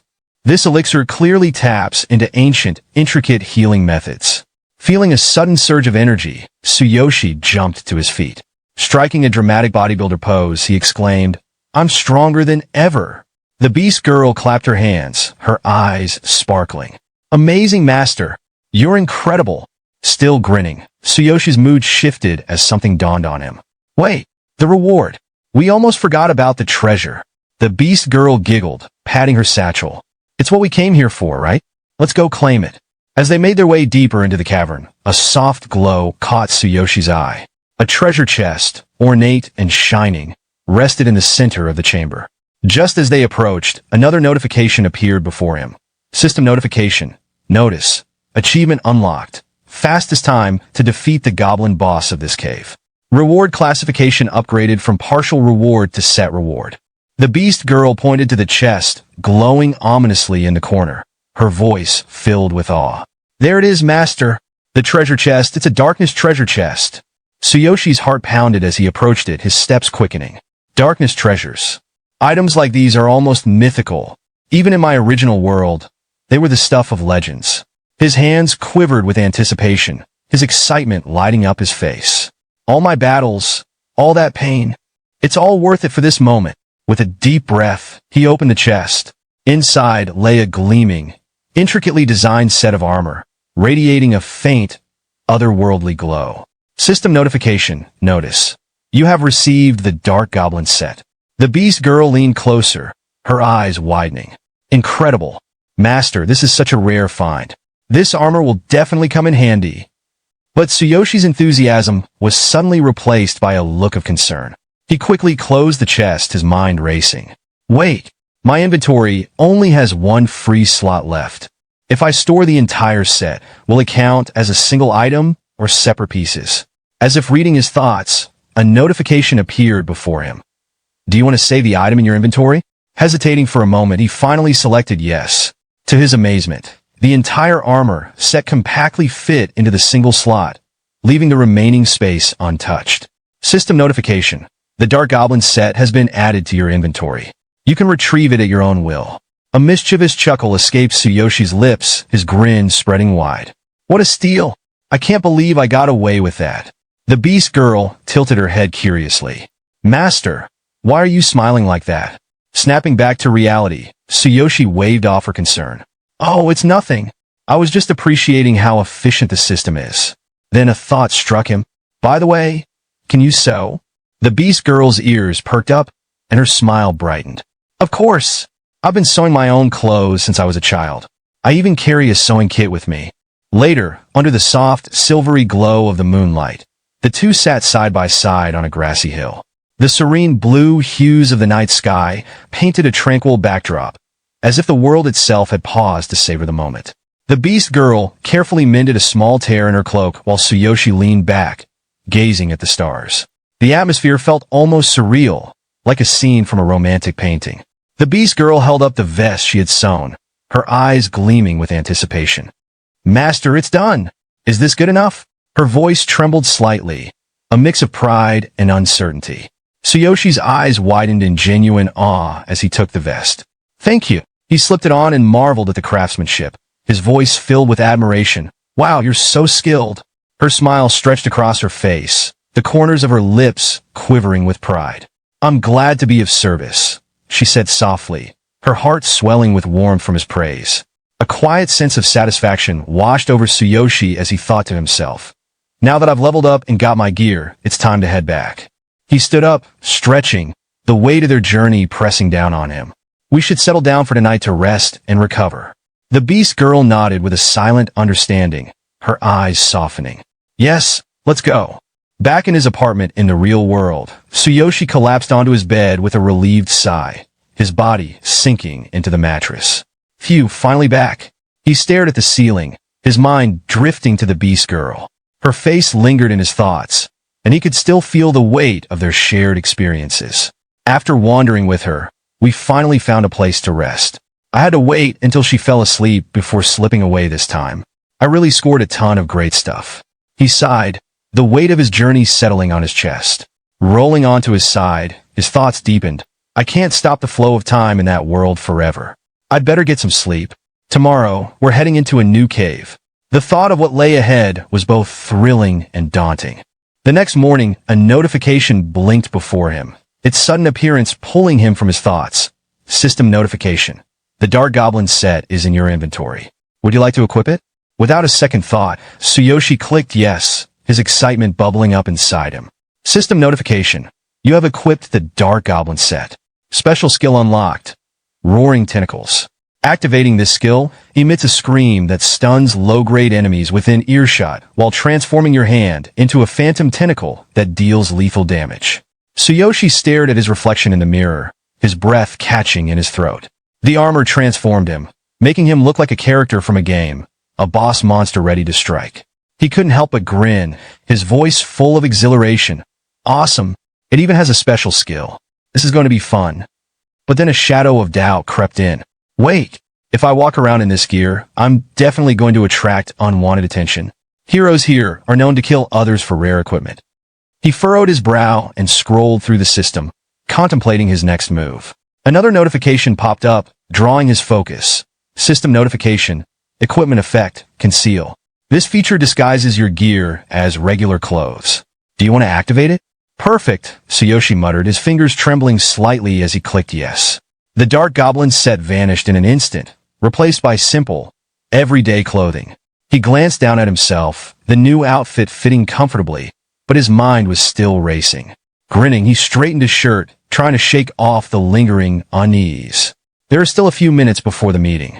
I should grab some bread. His voice was casual, but there was an edge of anticipation in his tone. Just as he turned to leave, his phone rang, breaking the calm. A jolt of confusion shot through him as he picked it up. Hello? On the other end, a panicked voice shattered the silence. Are you Karina's brother? I'm the chief nurse. Some scary people are at the hospital trying to take her. They claim she owes them money. Please hurry. Tsuyoshi's blood ran cold. Before he could even form a response, a gruff voice cut through, sending a chill down his spine. Don't let her go. The nurse's voice quivered, almost breaking. They've taken my phone. Please hurry. The call ended abruptly, leaving only silence and the rising tide of dread in Tsuyoshi's chest. Fury ignited within him, burning hotter than anything he had ever felt. His fingers tightened around his phone, crushing it with a single, powerful grip. With a shout of anger, he stormed out of his apartment, barely noticing the notification flashing before his eyes. System notification. Level 4. Occupation. Warrior. Equipment.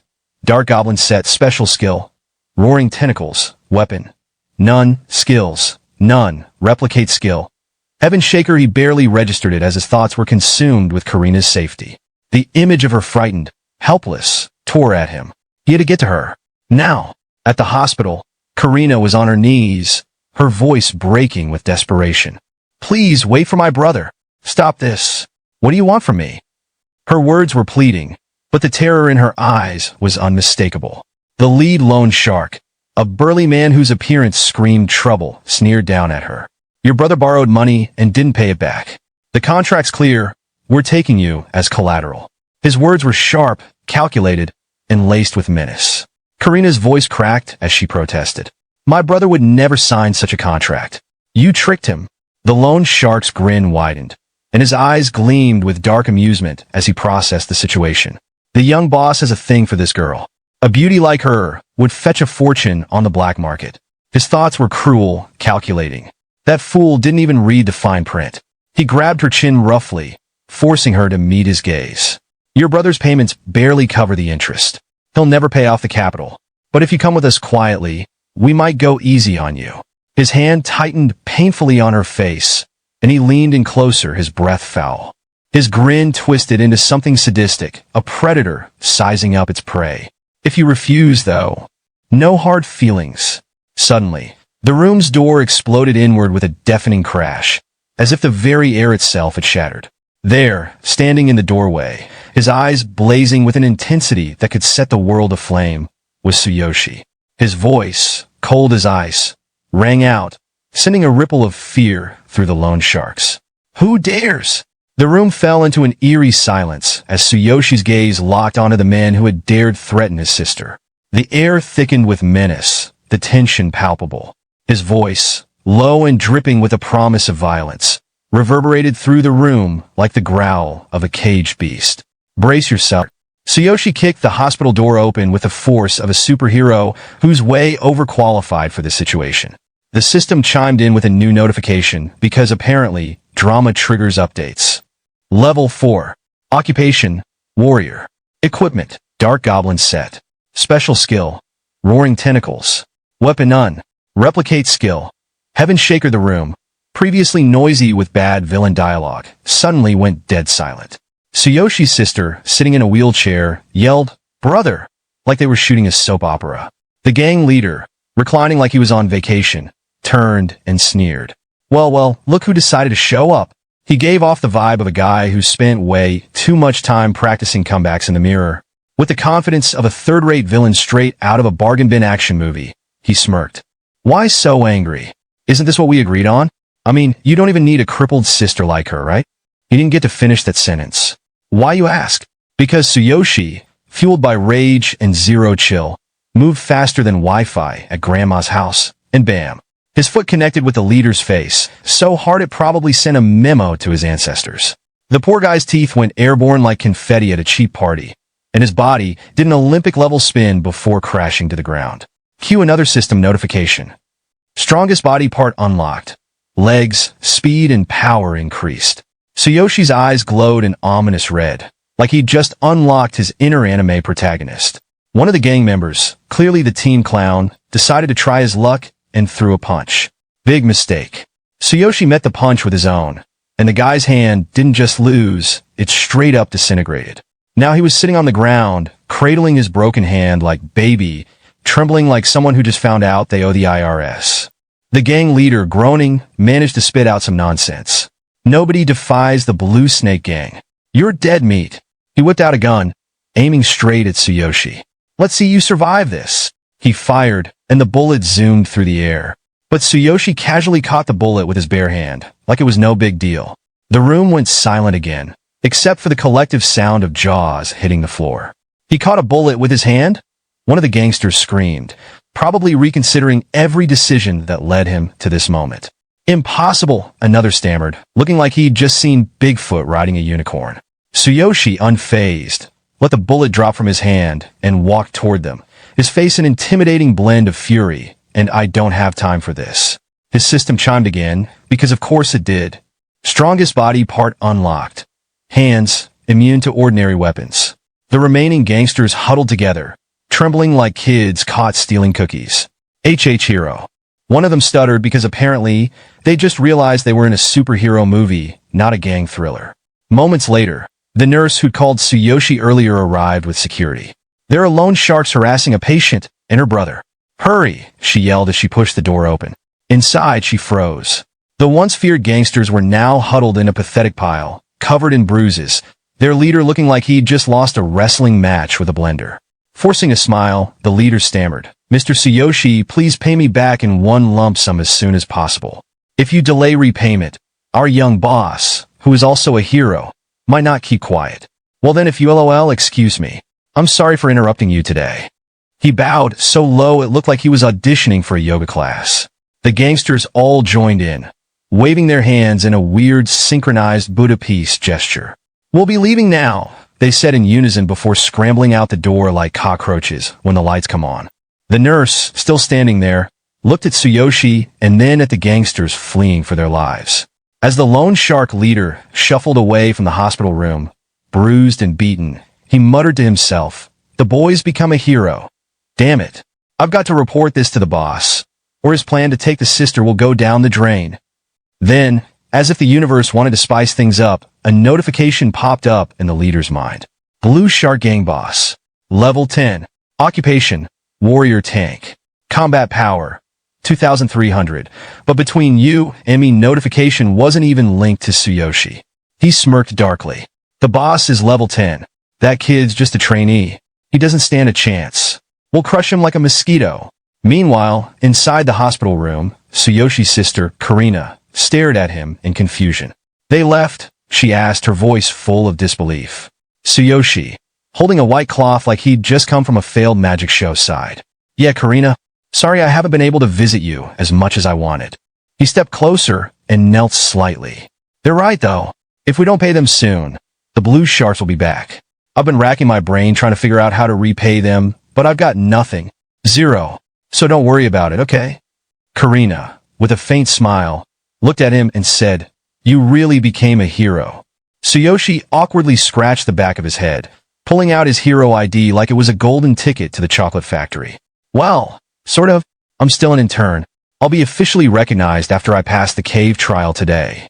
With determination, Tsuyoshi walked out of the room, ready to face the challenge. His thoughts raced. "I borrowed 60,000 yen from the Blue Shark Gang for Karina's treatment. If I try to pay it back slowly, it'll take forever. Even if I become an official hero, it won't be enough. The only way is to sell all my equipment. But that's risky." Then the scene shift the cave entrance. At the entrance of the cave, Tsuyoshi joined a group of adult trainees, all under the watchful eye of their instructor, a grizzled man standing with his arms crossed like he was auditioning for a martial arts movie. The instructor barked, "All right, everyone here? Good. Today, we'll test your skills to see if you're ready to become official heroes. Rules are simple. All equipment you find in the cave belongs to me. No exceptions." The trainees, eager to please, nodded without hesitation. Tsuyoshi, however, thought to himself, "I've heard rumors about this. Seems like the Hero Union is turning a blind eye. But whatever, it's not like we'll find anything valuable in a low-level cave anyway." The instructor raised a fist dramatically, his voice booming. "For the record, I'm a level 9 warrior. As long as you follow my instructions, you'll pass the exam. And in return for my expert guidance, you'll each pay me 20,000 yen. Got it?" Grumbles filled the group. One trainee muttered, "That's way too much." But Tsuyoshi, raising his hand, said loudly, "Why do we have to pay you? You're already taking all the equipment we find. How are we supposed to have any money left for ourselves?" Another trainee whispered nervously, "Don't go against him. He's part of the Crazy Wolf Guild."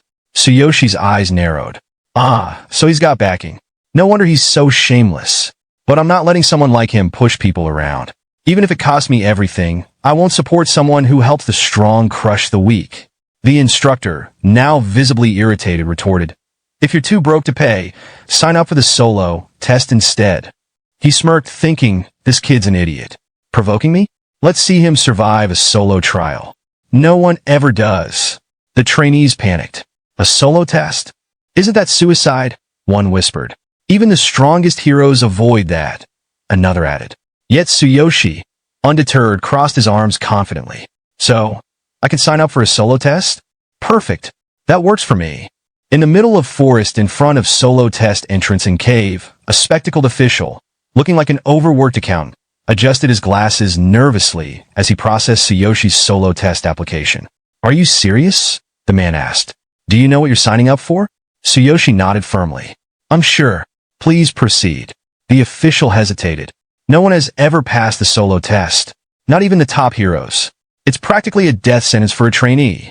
With a respectful bow, Tsuyoshi replied, "Thank you for your concern. There's no doubt in my mind. Please let me go." The official, now trembling, thought to himself, "This kid's insane." Meanwhile, Tsuyoshi walked toward the cave entrance, his determination unwavering. He paused, looking back briefly. Well, I'll be going in now, he said calmly as Tsuyoshi stepped into the cave. The world seemed to shift around him. In front of him was not the dark, damp cave he expected, but a magical forest glowing with an otherworldly light. A new notification popped up. Test confirmation. Trainee Tsuyoshi Tsukishiro. Solo test application confirmed. Cave type, forest type. Recommended participants, 5 or more. Recommended combat power, 600 plus. Tsuyoshi raised an eyebrow. 5 people and 600 combat power? He muttered to himself. I've only seen caves after the heroes cleaned out the darkness. Is this what an original cave looked like? Before he could ponder further, a goblin leapt out of the shadows from behind him, swinging a wooden stick. Huh? The stick connected with Tsuyoshi's back and snapped in half. A faint blue glow emitted from him. Tsuyoshi turned around slowly, looking more annoyed than hurt. A surprise attack? That level of power won't hurt me. The goblin froze. Before it could react, Tsuyoshi yanked the broken stick out of its hand and swung it back at the creature. Thwack! The goblin crumpled to the ground in a heap. Wow, Tsuyoshi said, inspecting the stick. This dark goblin is pretty strong. A notification popped up. Combat power check. 6400. Tsuyoshi smirked, his golden eyes glinting. Looking down at the goblin like it was an ant, he brushed his hands together dramatically. Compared to my power, you're dust. And I know it. The experience gained from real-world enemies is not even half of that of counterparts on the other side. No wonder the hero suffers from slow growth. Another notification appeared. Experience gained, 20 of 6,000. Sensing more movement, Tsuyoshi stretched his arms casually and he said, don't sneak up on me. Come at me all at once. The forest erupted as dozens of goblins emerged from the bushes, screeching and charging at him. Oh great, Tsuyoshi said with a sigh. Perfect timing.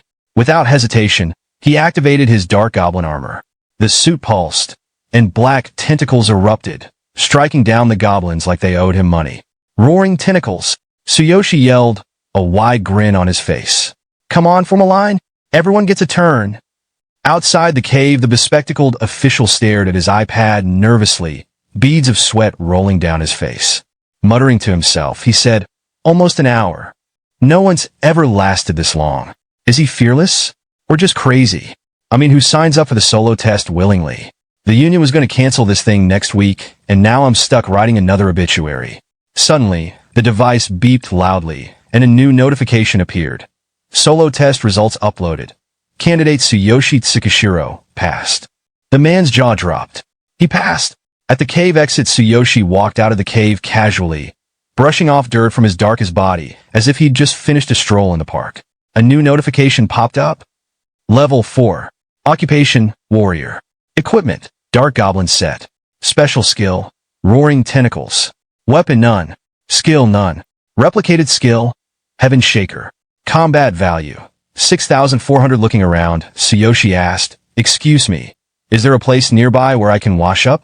The bespectacled official stood frozen, too stunned to respond, questioning all his life choices as Tsuyoshi casually walked past him. The scene shifts to the earlier portal, where Tsuyoshi, the trainees, and the instructor are gathered. From the portal, the instructor and all the trainees emerge, looking worse for wear. The instructor glares at the group, gripping a knife. If I hadn't been there, you'd all be long dead. Becoming a hero without being able to assist in attacks? 20,000 is too cheap. One trainee pipes up. Didn't you say it was the teachers who told us not to interfere? Another adds, and you rejected my healing music support. Are you really complaining about 20,000 after that? The first trainee chimes in again. Plus, this was my first cave dive, and you barely explained anything. Getting mad at us is just outrageous. A third trainee nervously whispers, hey, keep it down. It's fine. You've already passed the test with this. The instructor scoffs, fixing them with a glare. At your level, I should have charged you 40,000. I'm letting you off with 20,000. So quit whining. Suddenly, the instructor's communication device buzzes, interrupting his tirade. He answers with an annoyed tone. It's me, Hero Exam Center. I'm busy here, so just get to the point. But as the voice on the other end speaks, his face contorts into a mixture of shock and disbelief. Sweat starts forming on his forehead, and his jaw drops. Oh, I think I know where this is going. You might be thinking, yep, it's about our protagonist. The instructor stammers. What? That guy. Passed the solo test? Are you sure? He pauses, listening again, then exclaims loudly, nonsense. Little away from the cave entrance, Tsuyoshi calmly, washing his hands and brushing some dirt off his clothes. The instructor stomps toward him, disbelief etched across his face. I looked into it, the instructor says, crossing his arms. At best, you're level 4. Did you use some high-grade gear? There's never been a rookie who passed the solo test before. With his usual nonchalant demeanor, Tsuyoshi tilts his head back slightly, as though posing for a dramatic movie shot. Just because no one's done it before doesn't mean it's impossible, he replies.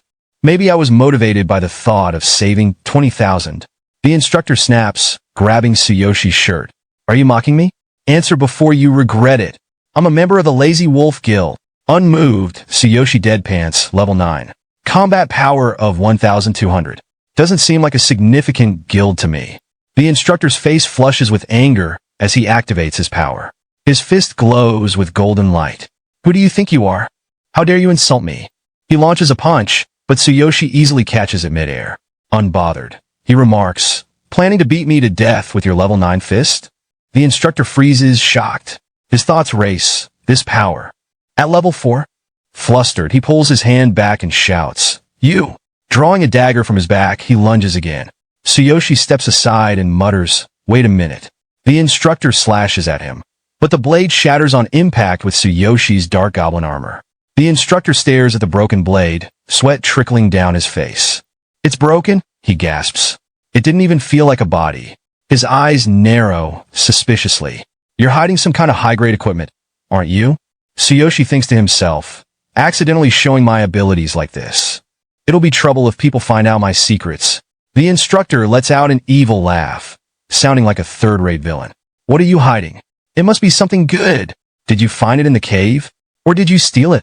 Sweat beads on Tsuyoshi's face as he tries to change the subject. I was scared. If it weren't for that Sabi dagger, things could have been dangerous. At that moment, an office worker arrives and interrupts. Sorry to keep you waiting, Tsushiro-san. Here's your identity verification. With this, you're officially a hero now. Taking the ID card, Tsuyoshi nods. Understood. I'll be there right away. Internally, he sighs in relief. That was a lifesaver. Hopefully, the instructor won't pull something in front of the staff. Behind him, the instructor's face contorts into an almost monstrous grin. His malicious intent is clear, but Tsuyoshi senses it. He reflects, my combat power may be high for level 4, but fighting higher-level enemies is always troublesome.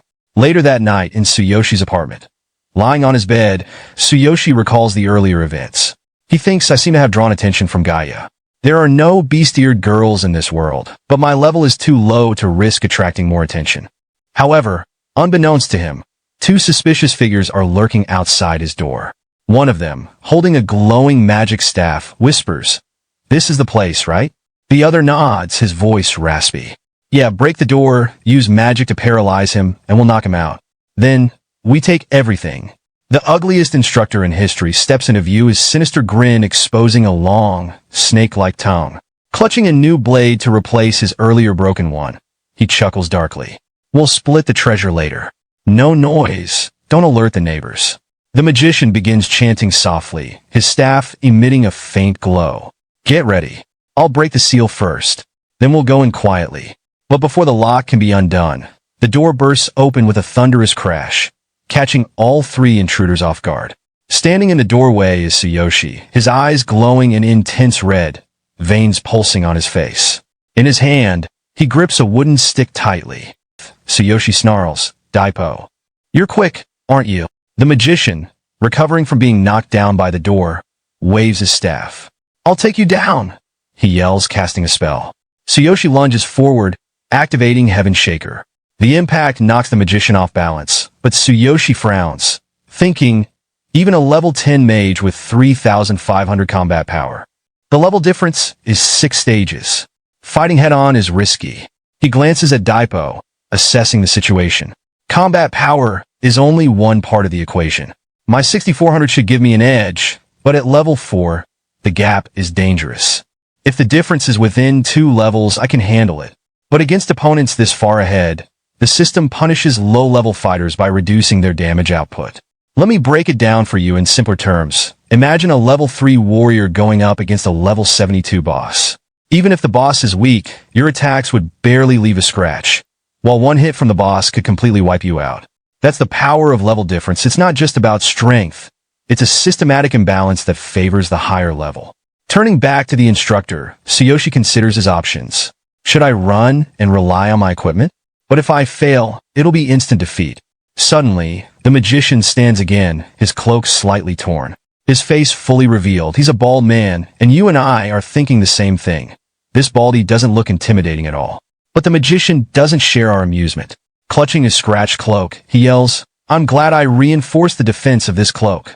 I'll kill you and take your stuff."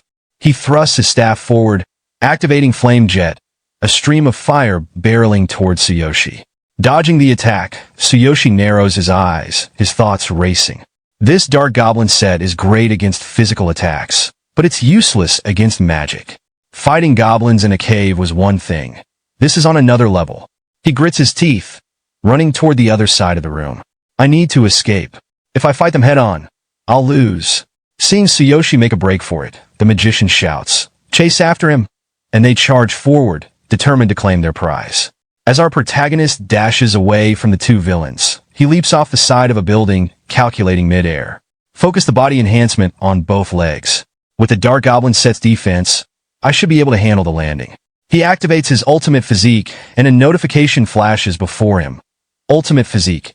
Enhancement concentrated on both legs. Warning. Other parts of the body remain unprotected. Feeling confident, Tsuyoshi braces for impact, but just as he's about to land, something unexpected happens. A man below appears out of nowhere, delivering a vicious knee strike straight to Tsuyoshi's stomach mid-air. Reeling from the attack, Tsuyoshi's thoughts race. An ambush. The system helpfully identifies the attacker. Crazy Wolf member. Level 12, Profession. Warrior Combat Power. 3900. The Crazy Wolf member, holding his both hand and high sneers. "Gotcha. Bet you didn't expect a third party, huh?"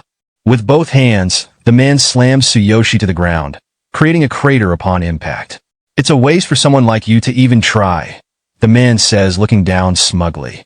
Struggling to his feet, Tsuyoshi plants one hand on the ground and thinks, "Good thing I enhanced my whole body before landing. That knee strike hurt like hell, especially since I removed my abdominal protection. But thanks to the Dark Goblin set, I reduced the damage." The Crazy Wolf member lands in front of him, visibly impressed. "You're still alive? Not bad." At the same moment, the magician, our infamous Baldy, catches up, glaring at Tsuyoshi. What kind of skill was that? How can a rookie pull something like that off? Hearing that, Tsuyoshi's temper flares. His eyes glow red, and faint markings of hidden armor begin appearing on his face. "If you're trying to kill me, I'm ready to return the favor," he thinks, activating the Dark Goblin set's Roaring Tentacle skill. But before the attack can connect, Baldy smugly activates Action Restriction, nullifying the tentacles entirely. The system chimes in. Action Restriction stops the target's movement for 1.5 seconds. Effectiveness depends on level difference. Realizing the situation, Tsuyoshi grits his teeth. "Damn it, my skill's been stopped." Seizing the opportunity, Baldy and the Crazy Wolf member team up for another attack.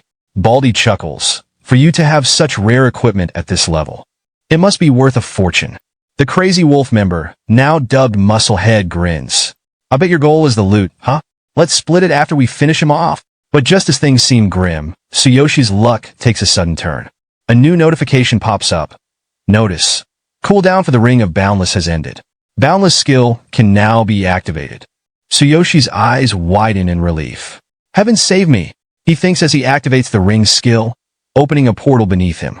In a flash, he's sucked into the portal, leaving the two villains dumbfounded. As the portal closes, Tsuyoshi glares at them. "I'll remember this. You all. I'll come back stronger." The real fight begins then. Reaching the other world, Tsuyoshi collapses onto the ground, sweat pouring down his face. His chest heaves as he thinks, "I escaped." But barely. Looking at his trembling hands, his thoughts harden.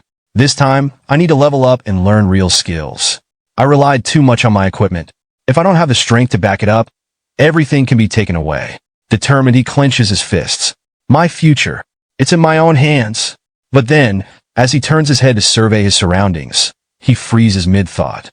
To his side, the beast girl lies peacefully, curled up like a sleeping kitten. Her tranquil expression contrasts with the faint aura of wild power she exudes. Unfortunately, or fortunately, depending on the perspective, her relaxed posture reveals just a little too much. Tsuyoshi's eyes widen as his face turns crimson. Beast girl. Stunning figure. Wait, focus.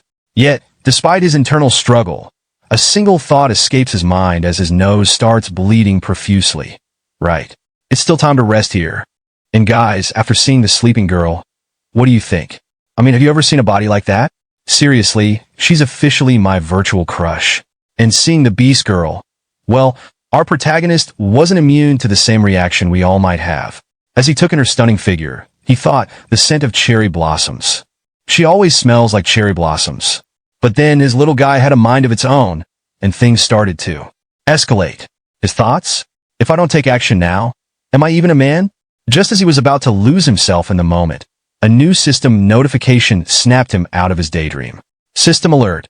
Ultimate physique and adrenaline surge activated, enhancing muscles, speed, and key areas throughout the body. Hearing this, he was jolted back to reality, recalling the moment specifically to that tense escape from the third-grade villains. The sudden reminder cooled him down instantly.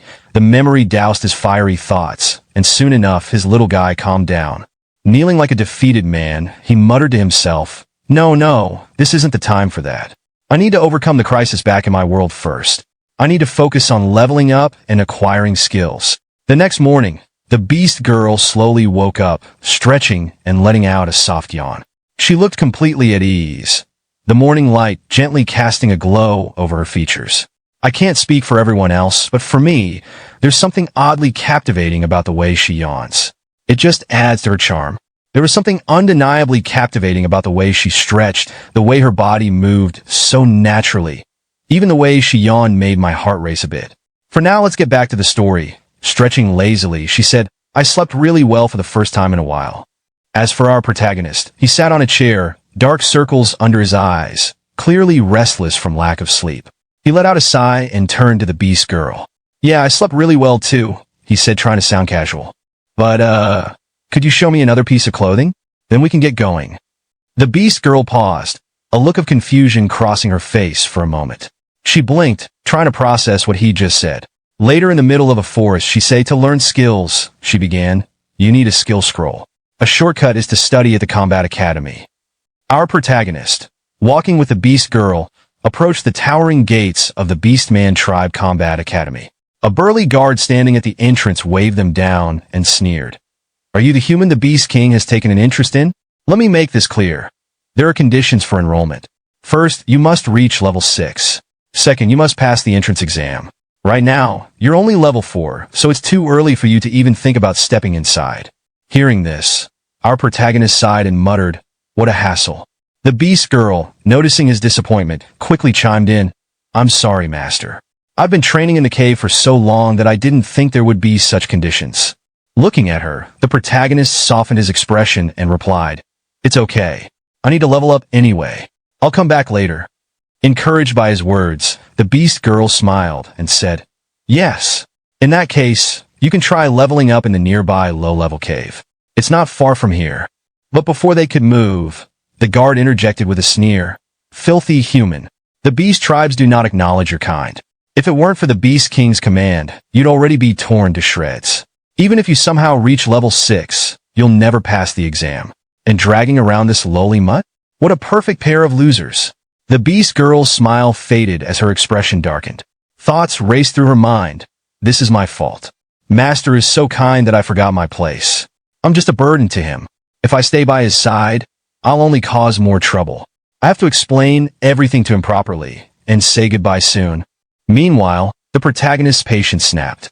Eyes blazing, he clenched his fists and marched toward the guard with an intensity that made the air feel heavier. Seeing this, the beast girl called out behind him. Master. Our protagonist suddenly grabbed the guard by his collar, lifting him slightly off the ground. His eyes glowed with anger as he growled. You bastard. What did you just say? Should I tear your mouth open? The intensity in his voice left no room for argument. His gaze bore into the guard as he added, apologize to her. Right. Now. The guard, brushing off the threat, smirked and said, I was just stating the facts. That girl is a hybrid, half-human, half-beast. In other words, she's a half-breed. A disgrace to us beastmen. She doesn't even have a proper name. A system notification suddenly appeared in front of our protagonist. Half-beast.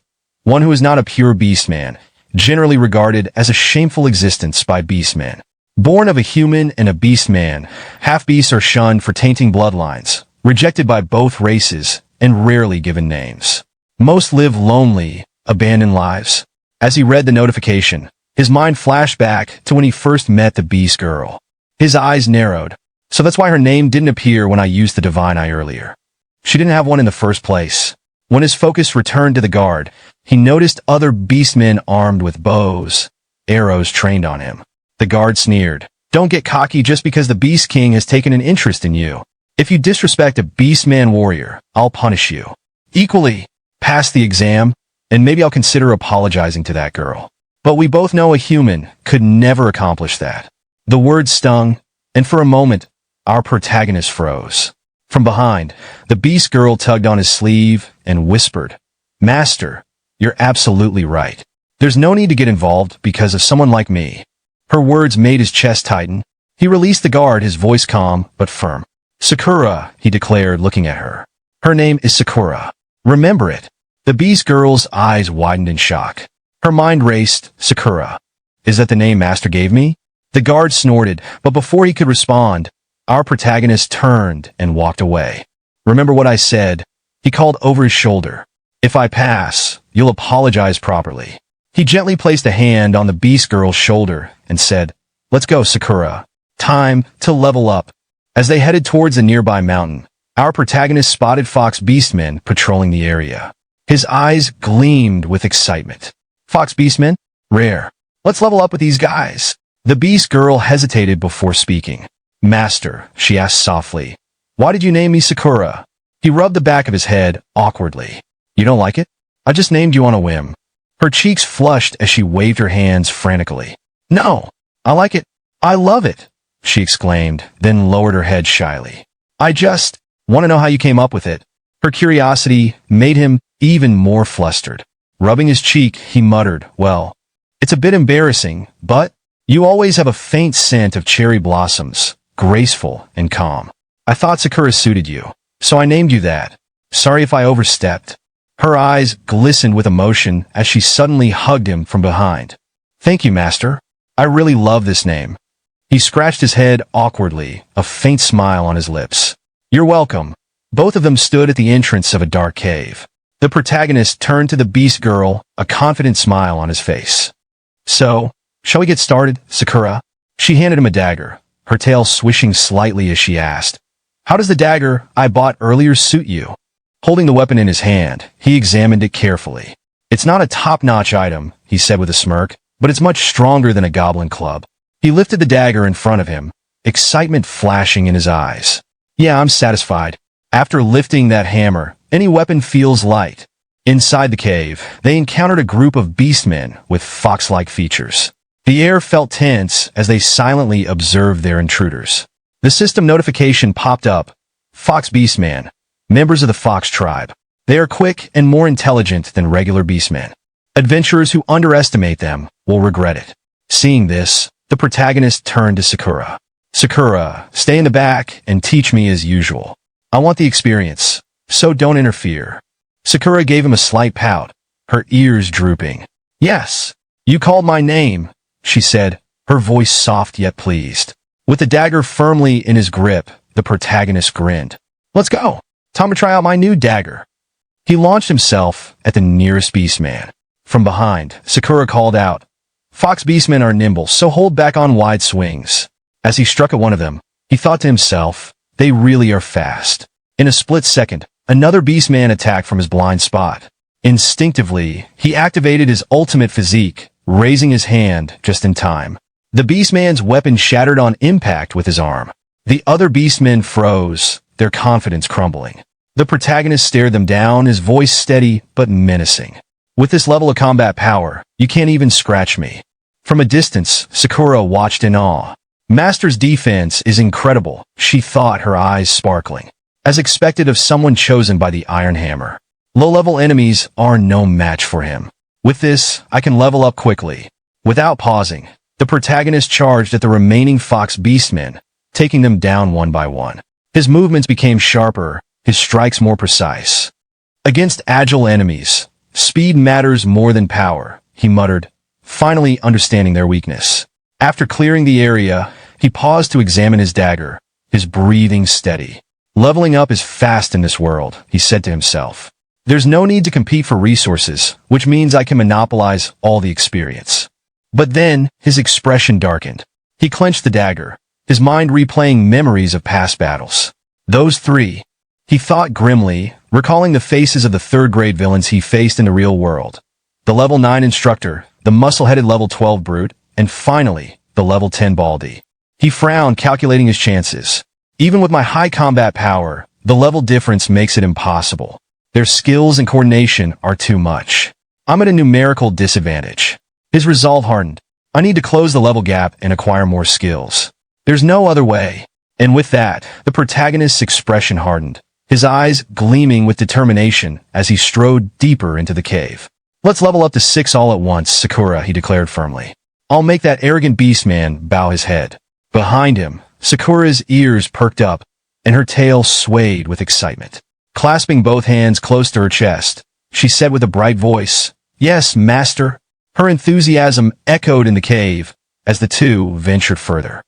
As the protagonist ventured deeper into the cave, he encountered a towering wolf beastman wielding a massive sword. The beastman looked terrifying, with eyes scanning its surroundings as if searching for its next prey.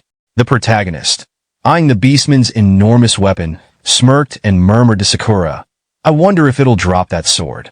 Excitement sparked in his voice as he surveyed the weapon's potential, but when Sakura asked if he really wanted it, he casually deflected.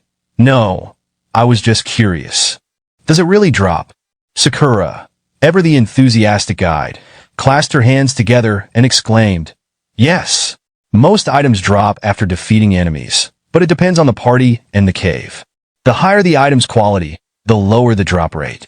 Using special items can improve your chances. Intrigued, the protagonist turned his focus back to the Beastman boss, thinking, so there's even a drop rate. This world really does feel like a game. As he examined the details hovering above the Beastman's head, a notification appeared.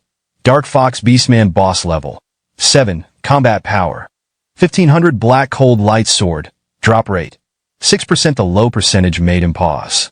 Only 6%? That's going to be tough. But that sword. It's perfect for me. Suddenly, a golden notification popped up. Exchange system activated, conditions detected. Exchange items to unlock special effects and upgrades. Items on exchange for long periods will reset. Curious, the protagonist scanned through the exchange options and found a valuable item. High probability drop scroll effect. Plus 30% drop rate for 1 minute condition. Defeat 30 monsters. Current total. 114 monsters defeated. Excitement welled up within him as he thought, I've already defeated 114. If I exchange 3 scrolls at once, I'll have a 96% chance. That sword will be mine. Without hesitation, he met the conditions, exchanging 3 scrolls in a flurry of notifications. However, another warning popped up. Storage unavailable. Use items immediately. Wiping sweat from his brow, he put the scrolls somewhere safe and turned to Sakura, determination radiating from him. Sakura, let's get that sword. This will make me stronger. Sakura, his ever-loyal supporter, beamed with excitement. Master, do your best. Gripping his weapon tightly, the protagonist fixed his intense gaze on the Beastman boss. Stay focused. Sakura, guide me. The stage was set for an epic battle. Would the sword drop? Or would the Beastman prove too strong? Stay tuned for the next part. Just joking. As the protagonist approached the Dark Fox Beastman boss, their eyes locked, and the tension was palpable. The Beastman, sensing the challenger's intent, lunged forward, swinging its massive sword effortlessly. The protagonist narrowly dodged, sweat rolling down his face as he thought, that sword has a cold effect. Getting hit would be trouble. From behind, Sakura chimed in, her wide puppy dog eyes brimming with excitement. The Dark Fox Beastman isn't just fast, it's incredibly strong. Its weapon is imbued with ice, which slows movement and drains stamina on contact. Master, exploit its weaknesses and finish this quickly. She clenched her fists for emphasis and added, use flame oil on your sword. Fire is its greatest fear. Acknowledging her advice, the protagonist applied the oil, igniting his blade in a fiery blaze. With a determined glint in his eyes, he said, got it. Let's see if your eyes can handle my fire. Charging forward, the protagonist met the beastman head-on. The creature's instinct screamed kill as it swung wildly, but the protagonist matched its ferocity. Give me that sword, he growled. Sakura, observing with the excitement of an instructor, called out, its weak points are the arms and neck. Target those areas. Following her advice, he prepared to attack the beastman's weak points. The protagonist slashed at the beastman's arm, slightly reducing its health. A notification appeared. Status change. Cowardice effect. Double damage. Enemy aggression and morale significantly reduced. Duration. 15 seconds. The protagonist grinned, thinking, so it has effects like this? Interesting. Seizing the moment, he launched another attack, saying I will take advantage of this opening. Sakura, ever vigilant, cheered from behind. Master, enemies in this state have more obvious weak points. Dodge carefully and strike with precision. Glancing back briefly, he smirked. Got it? Thanks. The beastman retaliated, swinging its massive blade with reckless abandon. The protagonist dodged effortlessly, yet he thought grimly, without Sakura's guidance, I would have been finished. Noticing the beastman panting heavily, the protagonist surged forward. Holding his sword high, he declared, if it's over for you, it's my turn now. Sakura shouted, now go for the neck. Activating his ultimate physique, the protagonist boosted his strength by 60%, increasing his power output by 200%. There, he roared, landing a devastating slash to the beastman's neck. Another notification appeared. Critical hit. Triple damage effect. Debilitation. Duration. 15 seconds. Sakura jumped in excitement, her cheers echoing through the cave. Master, that was amazing, but stay alert until the end. As she cheering for our protagonist sees, it may be a low-level fight, but with Master, it's so exciting.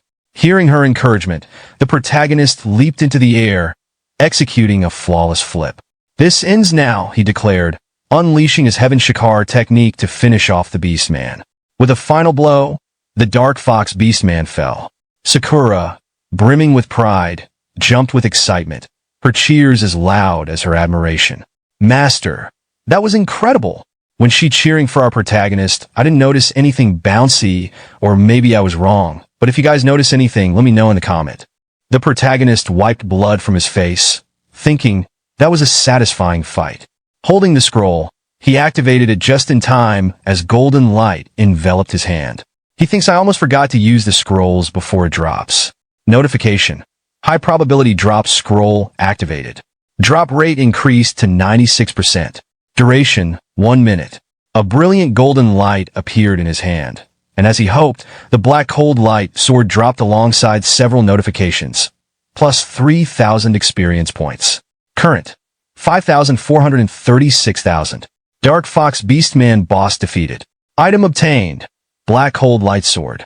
Overwhelmed with excitement, the protagonist exclaimed, 3,000 experience points, and it dropped too. Sakura, practically glowing with pride, said, you're so lucky, Master. Almost no one gets this weapon on the first try. Ignoring her, the protagonist inspected the massive sword, thinking, even with my ultimate physique, I'd be at risk without proper equipment. But this weapon will make me unstoppable. With this, even those 3 crazy wolves will fall, just a little more to reach level 5. I'm gonna hit level 6 by tonight for both Sakura's shake and my own. Our protagonist rested his massive sword on his shoulder, looking at Sakura with a determined gaze. Sakura, is there anywhere else I can level up? I need to hit level 6 fast.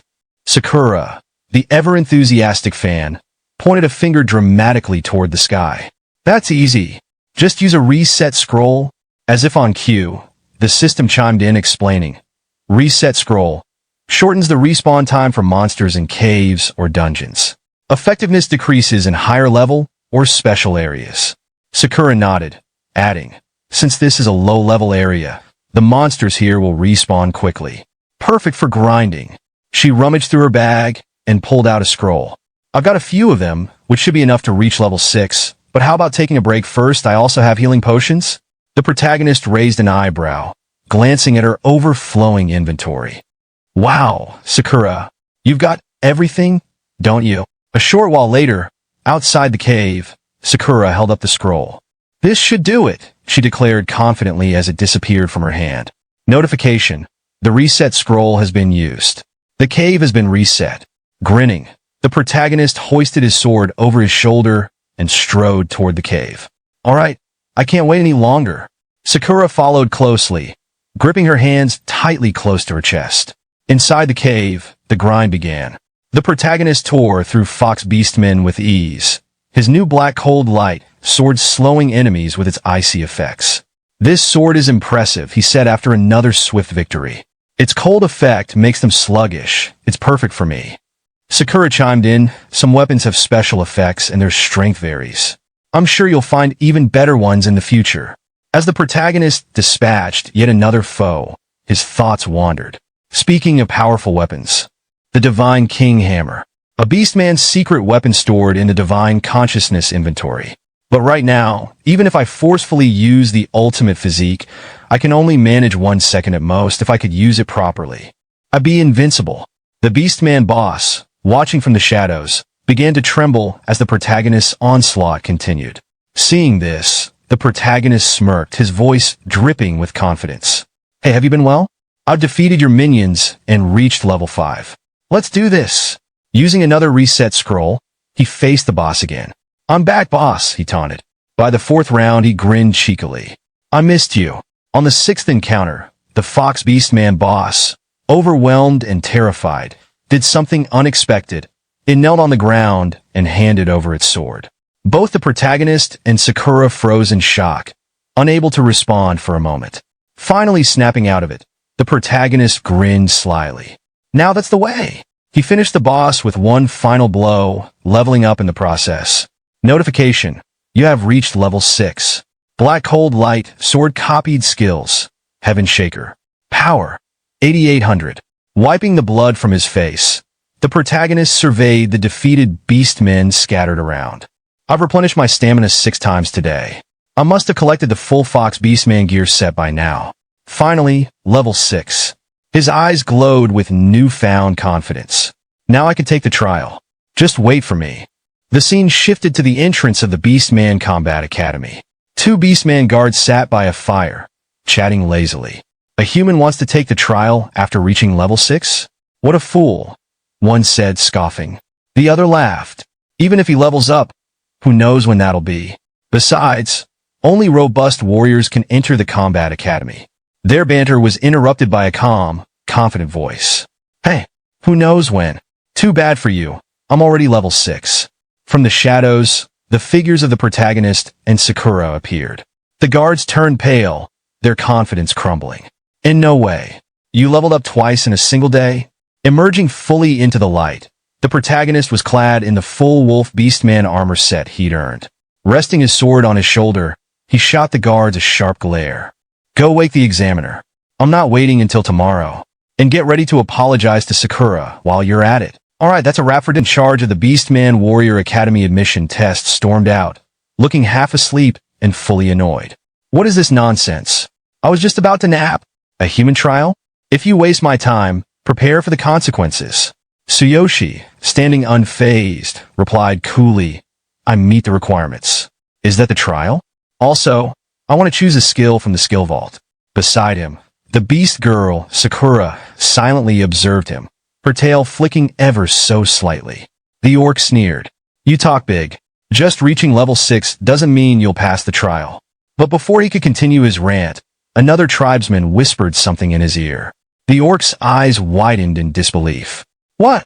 From level 4 to level 6 in less than a day? How is that even possible? Tsuyoshi tilted his head in confusion. Hey, don't run away now. If I pass, you'll apologize to Sakura. As a beastman warrior, you won't go back on your word, right? The orc, clearly irritated, barked, fine. But where does all your confidence come from? Human? Another examiner, trying to keep his composure, muttered, I don't know what happened, but let's do as he says. The idea that a mere human could pass a trial meant for beastmen. Laughable. Just then, a black-robed elder orc entered the scene. He was the Academy's combat priest commander, exuding authority.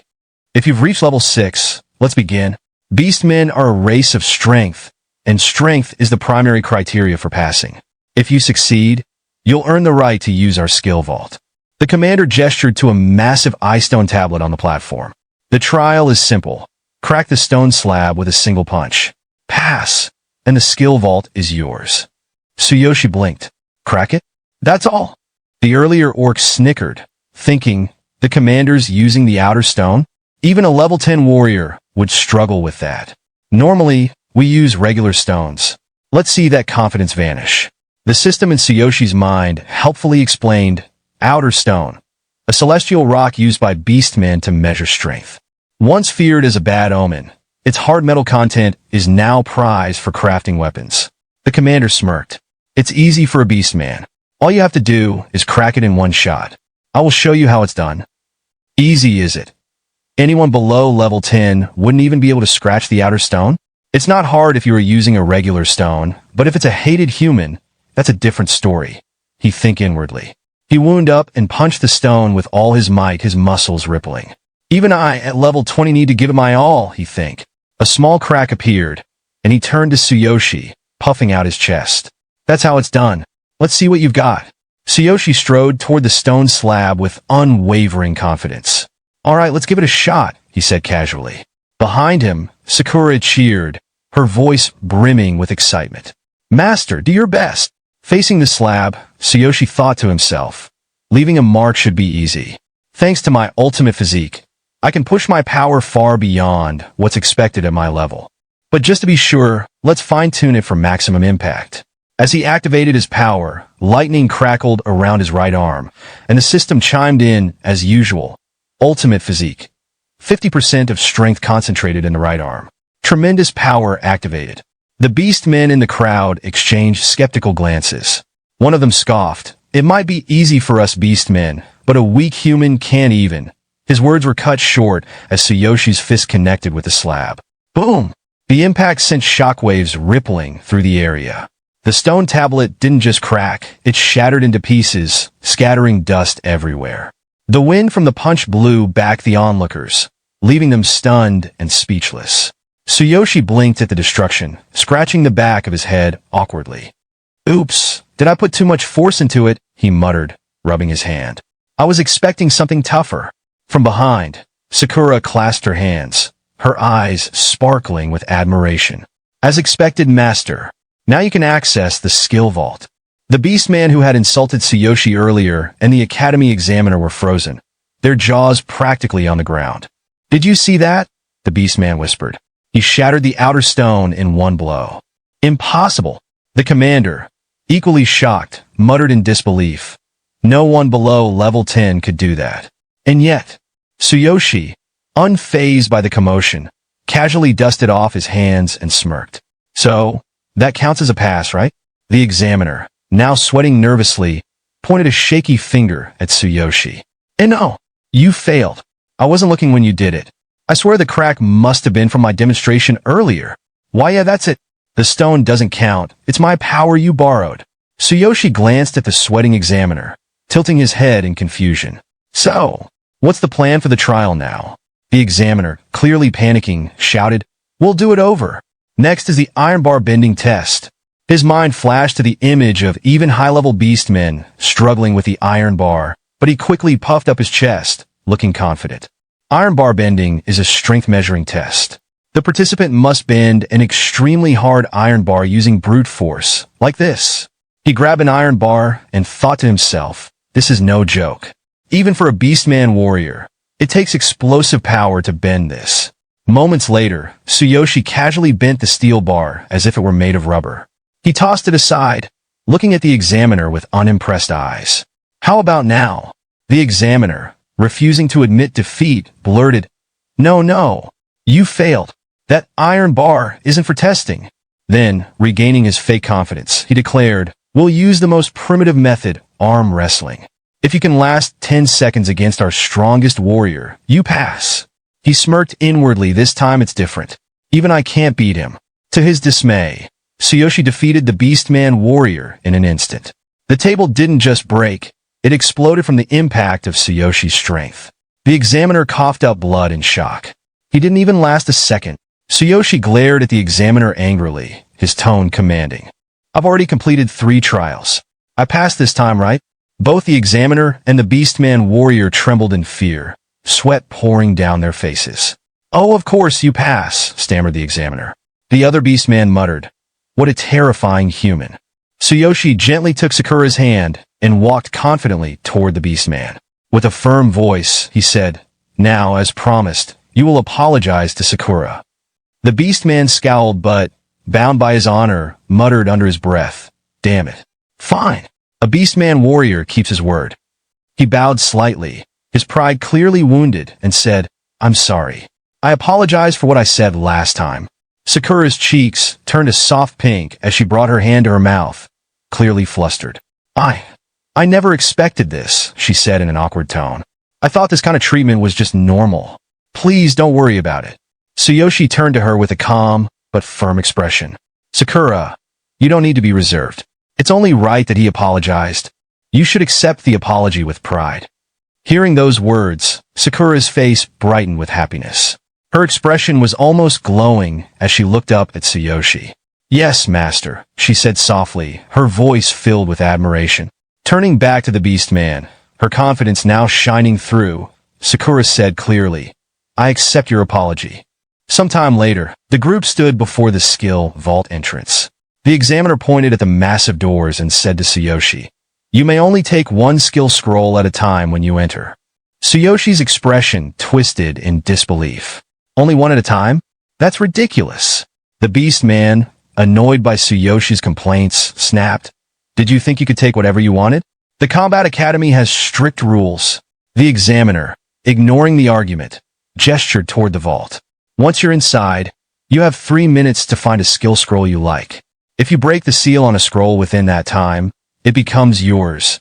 If time runs out, you'll be expelled by the barrier and won't be able to enter again for a while. Tsuyoshi sighed, clearly annoyed. A time limit?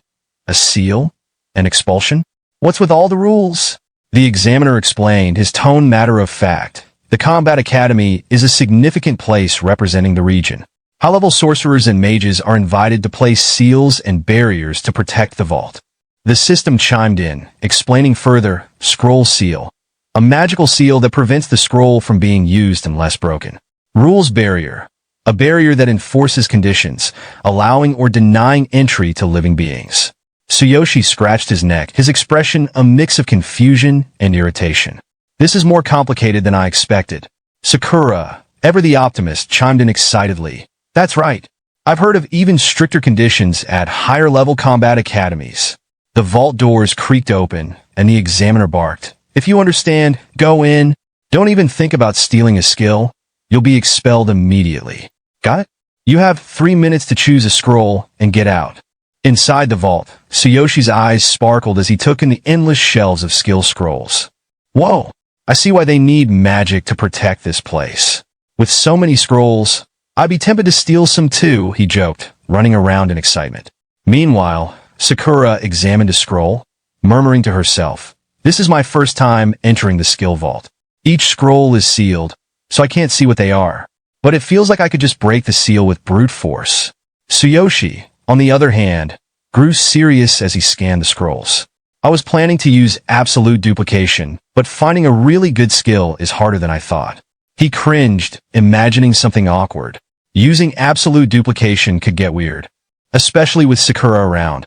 Suddenly, he remembered his real-world problems and clenched his fists. Focus. I need a skill to deal with those 3. Time to put my strength to use. He activated his power, lightning crackling around his hand. The system chimed. Success. Skill information unlocked. Shield slam. Strike the target with a shield, dealing physical damage and causing dizziness. Suitable for defense-oriented warriors. Tsuyoshi frowned. Shield slam? I don't even use a shield. From behind, Sakura held up a scroll. Master, I found something. It's called Gale Step. Move swiftly to avoid enemy attacks and increase your attack speed. Suitable for speed-oriented archers. Tsuyoshi shook his head. An archer? Not my style. Sakura didn't give up. How about this one? War Cry. Let out a roar to inspire allies, increasing attack and defense. It's a common warrior skill. Tsuyoshi sighed. Pass. Time ticked down, and he started panicking. Only 2 minutes left? This is bad. None of these skills resonate with me. Sakura, holding another scroll, shouted, What about a counterattack skill? Tsuyoshi thought for a moment. That might work. I'll keep it as a candidate. The clock ticked closer. 1 minute left. This is bad. Tsuyoshi muttered, beads of sweat forming on his forehead. Desperate, he turned to Sakura. You've got stamina potions and energy potions in your bag, right? I might need them. Hide behind something sturdy, quick. Sakura, startled, ducked behind a wall. Yes, master. Lightning surged around Tsuyoshi's hand as he grinned. All right, time for plan B. Outside the vault, lightning flashed in the sky. The beastman examiner and warrior looked up in shock. What's going on in there? Inside, Tsuyoshi raised his electrified fist. I'm breaking all the seals at once. Sakura, peeking from behind the wall, thought, even I'm overwhelmed by master's intensity. As Tsuyoshi raised his hand high, lightning crackled violently around him, and a notification appeared before him. Notification. Due to insufficient level and conditions, you cannot fully unleash the power of the Divine King's Hammer. Forcing the release will consume a vast amount of energy. Duration of release, 1 second. Clenching his teeth, Tsuyoshi shouted with unshakable determination. 1 second is all I need. Outside the skill vault, massive lightning dragons spiraled into the sky, illuminating the entire area with an electrifying brilliance. The examiner, drenched in sweat, stared at the sky in disbelief, thinking, is this really human power? Inside the vault, Tsuyoshi gripped the hammer tightly, his body trembling as he struggled to contain its overwhelming power. Lightning surged wildly, threatening to consume him. From behind a wall, Sakura watched with awe, her thoughts racing. What a terrifying presence. I wouldn't have believed it if I hadn't seen it with my own eyes. Another notification appeared. Notification. Divine King's Hammer activated. Duration, 1 second. With a deafening roar, Tsuyoshi struck the ground with the hammer, shouting, I'm going to break all the seals on these scrolls at once. The impact was catastrophic. A shockwave of lightning burst from the hammer, spreading throughout the vault. At the same time, the lightning dragons outside vanished into thin air. Inside, every sealed scroll crackled and glowed as the seals shattered simultaneously. Sakura's eyes widened in shock. The seals on all the skill scrolls. Broken in an instant, she murmured, utterly stunned. Tsuyoshi fell to one knee, clutching his injured hand. He grimaced but managed a strained smile. I did it, he muttered. Suddenly, without warning, a torrent of glowing information surged toward him from the broken scrolls. His eyes glowed as streams of unknown words flooded his mind. The information from the scrolls. It's all coming in, he thought, struggling to process it all. Sakura watched with growing concern. The information from all these scrolls is too massive. If Master receives it all at once, his brain won't be able to handle it. Master, hang in there, she called out, her voice trembling with worry. Tsuyoshi clutched his head, sweat pouring down his face. My head. It's splitting, he groaned, his thoughts spiraling. I see it all. Give me the strongest one. The skill that suits me best. This isn't enough. Give me the strongest skill. Amid the chaos, a single scroll began to crackle with lightning, catching his attention. That's the one. Sakura, unaware of his discovery, shouted, Master, we're running out of time. Tsuyoshi focused on the scroll he had been searching for, his mind resolute. Since it caught my eye. This is it. He called out to Sakura with urgency. Sakura, bring me the one on the bottom shelf of the furthest back aisle. Third from the back. Without hesitation, Sakura leaped into action. Yes, master, she shouted, dashing toward the designated scroll. Her determination matched his, as she sprinted to fulfill his command. Sakura darted through the vault, her sharp eyes scanning the shelves until she spotted the scroll. She thought to herself, bottom shelf, third from the back. This is it. Grabbing the scroll, she paused, her heart skipping a beat. The information on the scroll appeared before her.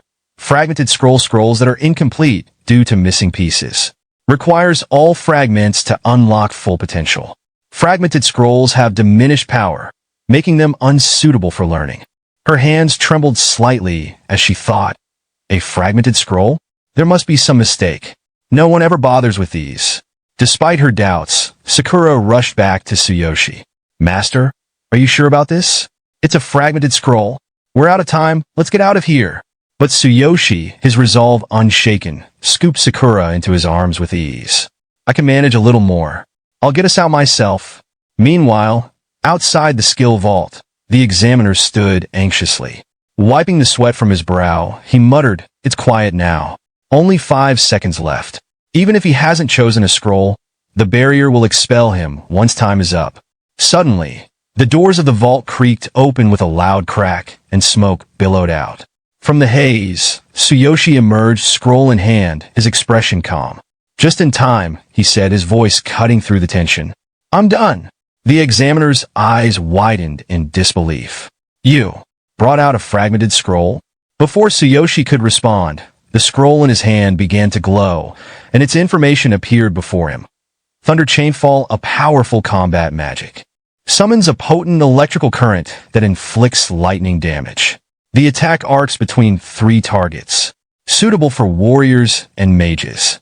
The examiner's face darkened with concern. I've heard of this scroll. My predecessor mentioned it. He hesitated, then continued gravely. In the last 1,000 years, almost no one has attempted to learn this skill. He clutched his forehead as old stories resurfaced. There are 2 reasons. First, this skill is divided into 6 volumes, but only 3 fragments have ever been found. Collecting the rest without any clues in this vast world is unrealistic. His tone grew heavier. Second, every beastman who tried to learn this skill in the past met a gruesome end. As they leveled up, they couldn't control the power, and their bodies exploded, resulting in gruesome deaths, probably because they couldn't control the skill's power. Tsuyoshi raised an eyebrow, a bead of sweat rolling down his temple. So, working hard to learn it, collecting all the fragments. Only to blow up in the end? No wonder no one's mastered it. Just then, the old beast man in the robe from earlier appeared, his presence commanding attention. No, he interrupted firmly. There was one. Everyone turned to him as he recalled an ancient tale. 1,000 years ago, the strongest beastman king, known as the Divine King, mastered this skill. He was the wielder of our sacred artifact, the Divine King's Hammer. This skill was his ultimate legacy. Tsuyoshi, poking his nose in mock boredom, remarked, a skill left behind by the wielder of the Divine King's Hammer? Why was such a powerful skill placed with that garbage? The old beastman's face turned red with anger. Are you mocking me? Is this some kind of joke? Taking a deep breath, he composed himself, his tone turning serious. No matter how strong a skill is, it's meaningless if no one can learn it. Just like a superior weapon useless in the hands of someone who can't wield it. You dare belittle a skill left by the great Divine King? It has remained dormant for millennia, just like the former glory of the beastmen. Perhaps it too will never return. Tsuyoshi smirked, raising the scroll high into the air. Whatever it is, it must be perfect for me. He turned to Sakura with fiery determination. Sakura, let's go. Sakura looked up at him with a gentle smile. Yes, master, she replied softly. As Tsuyoshi and Sakura walked away from the old beastman, his gaze lingered on them. That fragment is only the beginning, he muttered. Whether you can find the remaining pieces or master the skill depends on your strength and luck. His eyes narrowed as they shifted to Sakura. And you, he said sharply. You're the half-beast who is supposed to be executed, aren't you? Sakura stiffened, her expression darkening.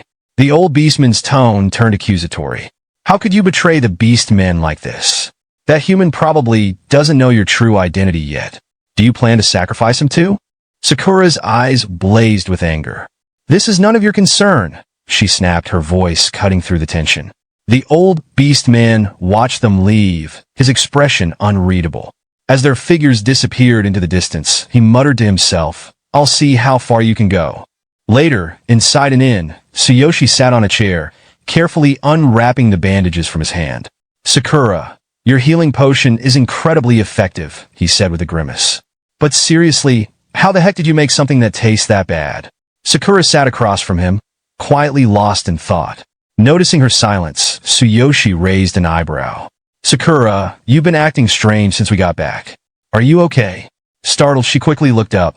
Yeah, I'm just a little tired, she replied, though her voice lacked its usual energy. She fiddled with a piece of cloth in her hands, avoiding his gaze. Tsuyoshi's expression softened.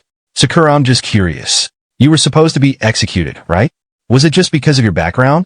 Her face fell, shadows flickering across her eyes as memories of that moment resurfaced. She remembered the cold, unforgiving eyes of her captors and the words that sealed her fate. You're next. Before the weight of the conversation could settle, Sakura forced a bright smile and clapped her hands. Let's not talk about unpleasant things anymore, she said with forced excitement. Master, have you studied the scroll yet? Tsuyoshi leaned back with a grin. Memorized it earlier. That old beastman said some weird things, but this skill feels perfect for me. He recalled his earlier practice session, where the Thunder Chainfall's potential began to unfold. This skill requires a strong body, he thought, his confidence swelling. It's more than suitable for someone like me, who has the strongest body. I can't wait to see its full power once I collect the remaining fragments. Sakura suddenly stood up, her energy returning. Excellent. Shall we go now? She asked cheerfully, stretching as she walked to the door. Stepping outside, she yawned and looked up at the clear sky. It's a beautiful day. Looks like a perfect day for you to level up, Master. Tsuyoshi chuckled, glancing at the ornate ring on his finger. You're right, he said. But first, there's something I need to take care of. At that moment, a system notification appeared before him. Notification. The countdown for the Boundless Ring has ended. The Boundless Passage is now available.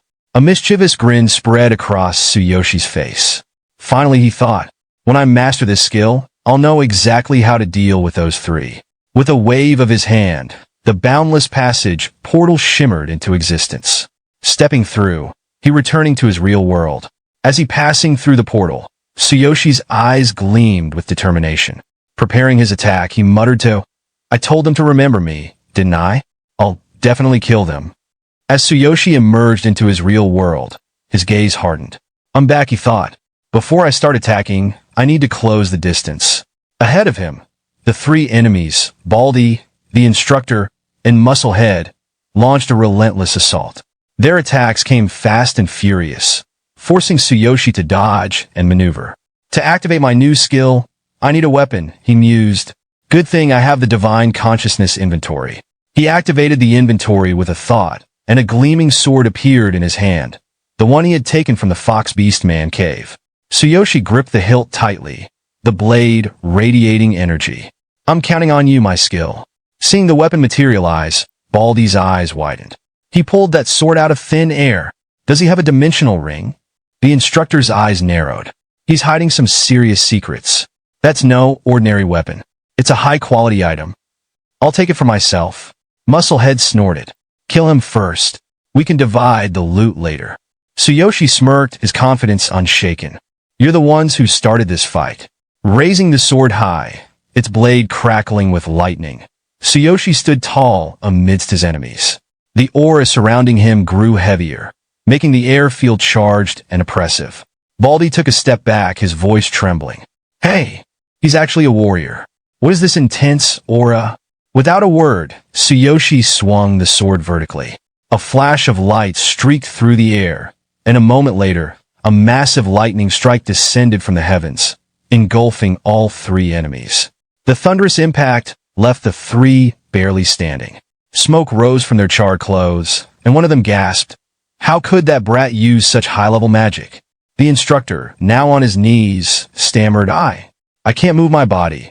Tsuyoshi strode toward them, his glowing eyes fixed on his trembling foes. His grip on the sword tightened, the blade gleaming ominously. Baldy gritted his teeth, his mind racing. We underestimated him. He's completely different from before. What the hell is happening? This is bad. It's frustrating, but we have to retreat. Before they could act, Musclehead raised his hands, his voice shaking. Wait, we surrender. But Tsuyoshi wasn't interested in mercy. With a swift strike, he slashed across Musclehead's chest, sending him collapsing to the ground. His glowing eyes pierced through the fallen enemy. Do you think I forgive you for trying to kill me? Don't make me laugh. The instructor's fear reached a breaking point. Don't you realize who we are? We're from Crazy Wolf. Before he could finish, Tsuyoshi silenced him with a single, decisive swing, his voice cold. Shut up and die already. Baldy, now the last one standing, panicked. His hands searched his pockets frantically. He's not showing any mercy. He knows letting us escape would mean his death. Desperation took over. Do you think I'll let you kill me so easily? Baldy shouted, pulling out a small, round fruit and hurling it at Tsuyoshi. The system instantly displayed information before Tsuyoshi. Notification. Adhesive blast fruit, a rare and expensive item. This fruit sticks to its target and explodes. Despite its small size, it can cause massive damage. Tsuyoshi's instincts kicked in. Raising his blade, he shielded himself as the fruit stuck to his weapon. Baldy grinned wickedly. Explode! The explosion rocked the battlefield. A deafening roar followed by a blinding flash of light. Smoke and debris filled the air as the ground trembled. Barely able to stand, Baldy leaned on his staff, smirking confidently. I spent my life savings on those fruits. Even a level 12 hero would take serious damage from that blast. If you're just a low-level brat, your body should have been blown to pieces. Looking at the smoke, Baldy chuckled darkly. You're 10 years too early to fight us. As the dust and smoke from the explosion cleared, a dark figure emerged, coughing but standing firm. Tsuyoshi stepped forward, his eyes glowing with determination. Baldy's face twisted in disbelief. Impossible! What the hell is with his strength? Tsuyoshi brushed off the soot on his armor. If it weren't for my physique, I'd be dead by now. But for you. His voice trailed off, and without wasting time, he charged toward Baldy. In a blur of movement, Tsuyoshi's punch pierced Baldy's defenses. As the man crumpled to the ground, Tsuyoshi stood over him, coldly declaring, Do you think I'd feel safe letting you guys live? Picking up his sword again, Tsuyoshi muttered, So, you're members of Crazy Wolf. All of this happened because I'm still at a low level. His gaze shifted to the lifeless bodies around him. What a disgusting world, where the weak are devoured. Suddenly, his eyes caught sight of a small pouch on one of the corpses. Kneeling down, he opened it and examined its contents. What's this? From the pouch, a ring slipped into his hand. The system instantly displayed information. Notification, dimensional ring, a rare item capable of storing objects in a separate space. Tsuyoshi's eyes lit up. A dimensional ring? What a lucky find. Sliding it onto his finger, he chuckled. A normal hero wouldn't even dream of getting their hands on something like this. It's rare, expensive, and practically impossible to find on the market. Let's see how it works. Pouring mana into the ring, it glowed faintly. No way, it's activating right now. This ring is still new. A mischievous grin spread across his face. Rubbing his hands together, he muttered, It can't be helped. Thanks for the loot. Sometime later from a distance, Tsuyoshi noticed a squad of Hero Security Force members arriving at the scene. He watched from the shadows, his expression calm. The Hero Security Force is here. Good thing I left early. Merging into a crowd of onlookers, he glanced back at the scene and thought, I erased all traces of myself. I already took everything valuable. They won't find anything linking this to me. Walking away casually, Tsuyoshi flipped a smartphone in his hand. At the very least, I'm safe now. This new smartphone I got from Gaia is incredible. Once I bound my information code to it, it became mine. Suddenly, the phone rang. The unexpected sound startled Tsuyoshi, and he nearly dropped it. Catching it in time, he frowned. Who's calling at such a time? Answering the call, he said, Hello. A familiar voice replied, Hello, Tsuyoshi. It's Sensei. Hearing the voice, Tsuyoshi froze. Lily-sensei? My homeroom teacher? Memories flooded back. He hadn't submitted his withdrawal notice. What's the matter? Tsuyoshi asked cautiously. On the other end, Lily-sensei's voice carried a mix of concern and sternness. You still haven't returned to school, even though winter break ended over a week ago. I understand you want to leave for your sister's sake, and I know your financial situation might be difficult, but I don't want to see a student abandon their studies. Tsuyoshi's expression hardened, but his tone remained respectful. Thank you, but the problem isn't just money. Unspoken memories of bullying flickered in his mind. He clenched his fist but didn't voice his pain. Lily-sensei sighed. I understand. but you might be able to change your life if you don't stop your studies.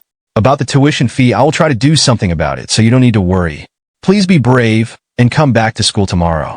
You can't just be a cleaner for your sister and your own future. Can you? Tsuyoshi's mind wavered. She doesn't know I've become a hero now. She's the only one who ever worried about me. Her voice softened, almost trembling. You're strong, boy, Tsuyoshi. Don't run from your troubles. And continue your studies. I will become your strength as mass as I can. You can do it for your sister and for yourself. Scratching the back of his head, Tsuyoshi sighed. I thought I didn't want to go back to school anymore. It's because I don't have any pleasant memories there, but I realize it after talking to Lily-sensei. Clenching his fist with newfound determination, he thought, I am a hero now. I am not the same person who was powerless and bullied. I will make those bullies pay me back. Thank you very much, sensei, Tsuyoshi said aloud. I'll come to school tomorrow. Elsewhere, in a dimly lit office, a man sits at a grand desk, his sharp gaze fixed on the report in front of him. 3 of our members were killed by an unknown hero, he mutters, his voice low, but filled with menace. And their items were looted. Tapping his finger on the polished surface of the desk, he adds, that dimensional ring I entrusted to them. Stolen. His expression darkens, and anger flares in his eyes. You thief. You didn't even realize that I had already cast tracking magic on that ring. He leans forward, his attention drawn to a glowing device on the table displaying a moving to Tsuyoshi's location. I already know where you are, he growls. You won't live after stealing from Crazy Wolf. With a sudden burst of fury, he slams his palm onto the desk. The impact cracks the wood, the sound echoing through the room. Standing before him, a line of men in black suits remains motionless, their faces devoid of emotion. The man straightens up and commands, bring that thief to me. Without hesitation, the group responds in unison, their voices firm and synchronized. Yes, leader, that's it for part. The next morning, our protagonist, Tsuyoshi, walks alongside his sister, Karina, who's using a mechanical brace to help her move. As they walk, Tsuyoshi glances at her and asks, how are the braces? Karina smiles faintly and replies, it's fine as long as I walk slowly. Don't worry. She tries her best to match her brother's pace, the mechanical brace supporting her steps. Tsuyoshi smiles gently, looking at her determination. You're so stubborn. Let's not rush. Take it slow. In his mind, he thinks back to how Karina insisted on coming to school with him. Once she heard I was going to school again, she wouldn't take no for an answer. She said she didn't want to be a burden to me. He remembers the moment he put the mechanical braces on her legs. Going to school with me will be so much harder for her. I'm glad I bought these newly developed braces. With her body unable to walk, she's still managing, barely, with the help of a cane. The price was ridiculous, but it's better than a wheelchair. If I gave her that, she'd cry, thinking I keep wasting money on her. Another memory flashes in his mind. The day he defeated enemies who tried to kill him. He found a space ring and thought, I managed to buy this with the money I looted from those 3. But now there's nothing left. I could sell the dimensional ring. But as a hero, I'll have more opportunities. Back in the present, Tsuyoshi watches Karina's determined expression and thinks, looking at her now, everything was worth it. Yes, this is enough. He steadies her, saying, take it slow and don't wander too much after school. I'll come and escort you downstairs. Karina nods. Okay. Tsuyoshi, full of confidence, thinks I'll definitely find a way to treat you. A short distance away, 2 girls watch the siblings. One of them asks, who's that girl using a cane and those weird tools to walk? The other girl replies, you mean Karina? She was attacked by darkness. She lost her parents, and both of her legs were injured. The first girl, licking a lollipop with a cruel smirk, says, wow, is that true? She became disabled after that? Such a poor soul. The other girl continues, yeah, that incident was even shown on the news. Even the teachers talked about it. The first girl narrows her eyes, her smile turning wicked. Isn't it better for people like her to just disappear? What a waste of resources, even for the news to cover her. Her friend looks uneasy. Mina, are you planning to bully her again? She's disabled. If the school finds out, Mina scoffs, still glaring at Karina. What's wrong with bullying the disabled? No one said anything the last time I did it. It'll be the same now. I've got myself an interesting toy. She turns and starts walking away. Let's go. I still have to meet my boyfriend. Her friend reluctantly follows. Okay. The scene shifts to the vice headmaster's office. The vice headmaster, a heavy-set man with a stern expression, glares at Tsuyoshi and says, "You should thank Lily-sensei. If she hadn't intervened, I wouldn't have let you return to school at all. Half the people here wouldn't care about a student like you." Tsuyoshi bows respectfully, standing straight afterward. Lily-sensei, standing beside him, calmly addresses the vice headmaster. "I understand your concerns, but he has his own circumstances. I've already given him guidance, and his tuition fees are paid. I'll make sure he earns the credits he needs to graduate." Hearing that, Tsuyoshi awkwardly scratches the back of his head and says, "Vice Headmaster Lily-sensei, thank you very much." As Tsuyoshi and Lily-sensei leave the office, the vice headmaster watches her walk away with a lustful gaze, his eyes lingering on her figure. "I don't care about that student," he thinks to himself. "I'm only interested in you, Lily. You really need a lover like me." In the school hallway, Lily-sensei walks alongside Tsuyoshi and says, "I'll also cover your sister's tuition fees, so don't worry about that. You two are strong kids." Tsuyoshi lowers his head slightly, guilt flickering in his expression. "I'm sorry for troubling you like this. I'll definitely pay you back." Lily-sensei stops for a moment, looking at him intensely. "We could talk about that later. For now, focus on your studies. You're in your third year, prepare for your exams." She waves her hand, smiling warmly. "You look brighter than before, Tsuyoshi. I'm really happy to see that." Tsuyoshi responds gently, "Am I? I've been giving it my best recently. I'll live up to your expectations." As they part ways, Tsuyoshi's expression hardens. "I'm sorry for not telling you about me being a hero," he thinks. "The matter with the crazy wolf still isn't settled. I need to be cautious, but at least I want to show you I'm not like my old self." Lily-sensei calls back, "Hurry to class. Your next subject is art." Tsuyoshi nods and heads to his classroom. Inside the classroom, a thug-like boy named Rayleigh sits at the back with his feet up on the desk. Seeing Tsuyoshi enter, he smirks. "I thought Tsuyoshi was expelled, but here he is crawling back." The boy in front of Rayleigh tosses him a paper ball. "Should we take him to the toilet again after class, Rayleigh-san?" Rayleigh catches the ball with a grin. "Of course. Ever since he left, my pocket money from the protection fee disappeared." As Tsuyoshi takes his seat, Rayleigh prepares to throw the paper ball and sneers. "Do you think I care about your family situation? You should feel sorry for me. I can't even afford a karaoke bar." His friend laughs. "That's right, Rayleigh-san." Rayleigh throws the paper ball, aiming for Tsuyoshi's head. But just as it's about to hit, Tsuyoshi calmly dodges and catches it midair. The room falls silent. Rayleigh and his lackey stare in shock. "He caught it," one of them mutters.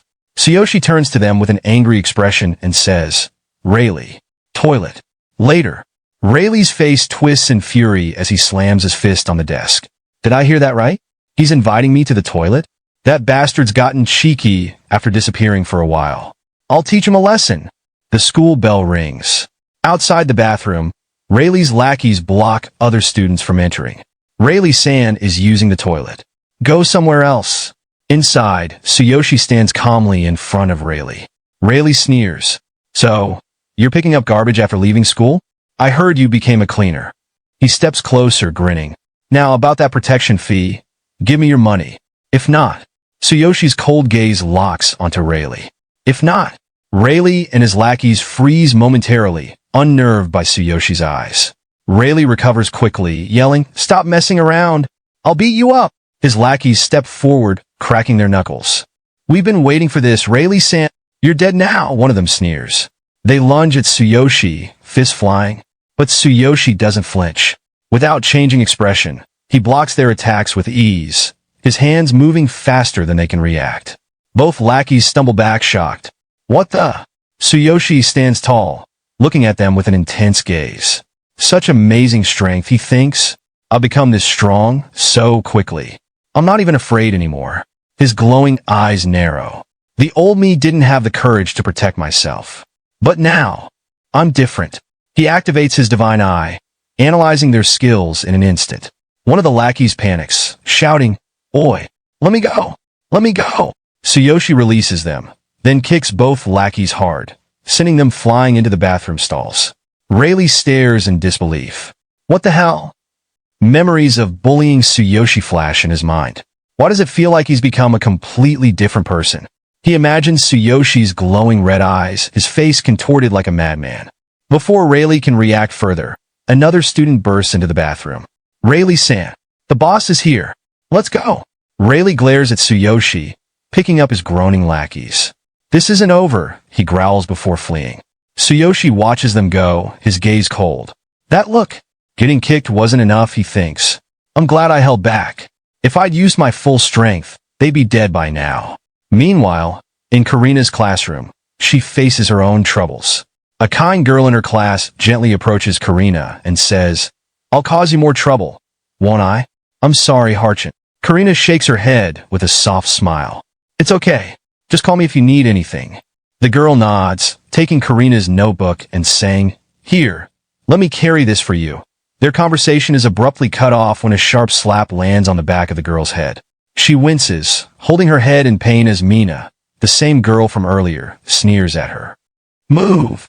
I have business with that woman. The kind girl glares at Mina and protests weakly. Karina's body is disabled right now. You can't. Mina's icy gaze silences her instantly. Say something again, and I'll hit your face next. Mina strides toward Karina, who is sitting nervously on a bench. Her devilish smirk spreads wider as she leans closer.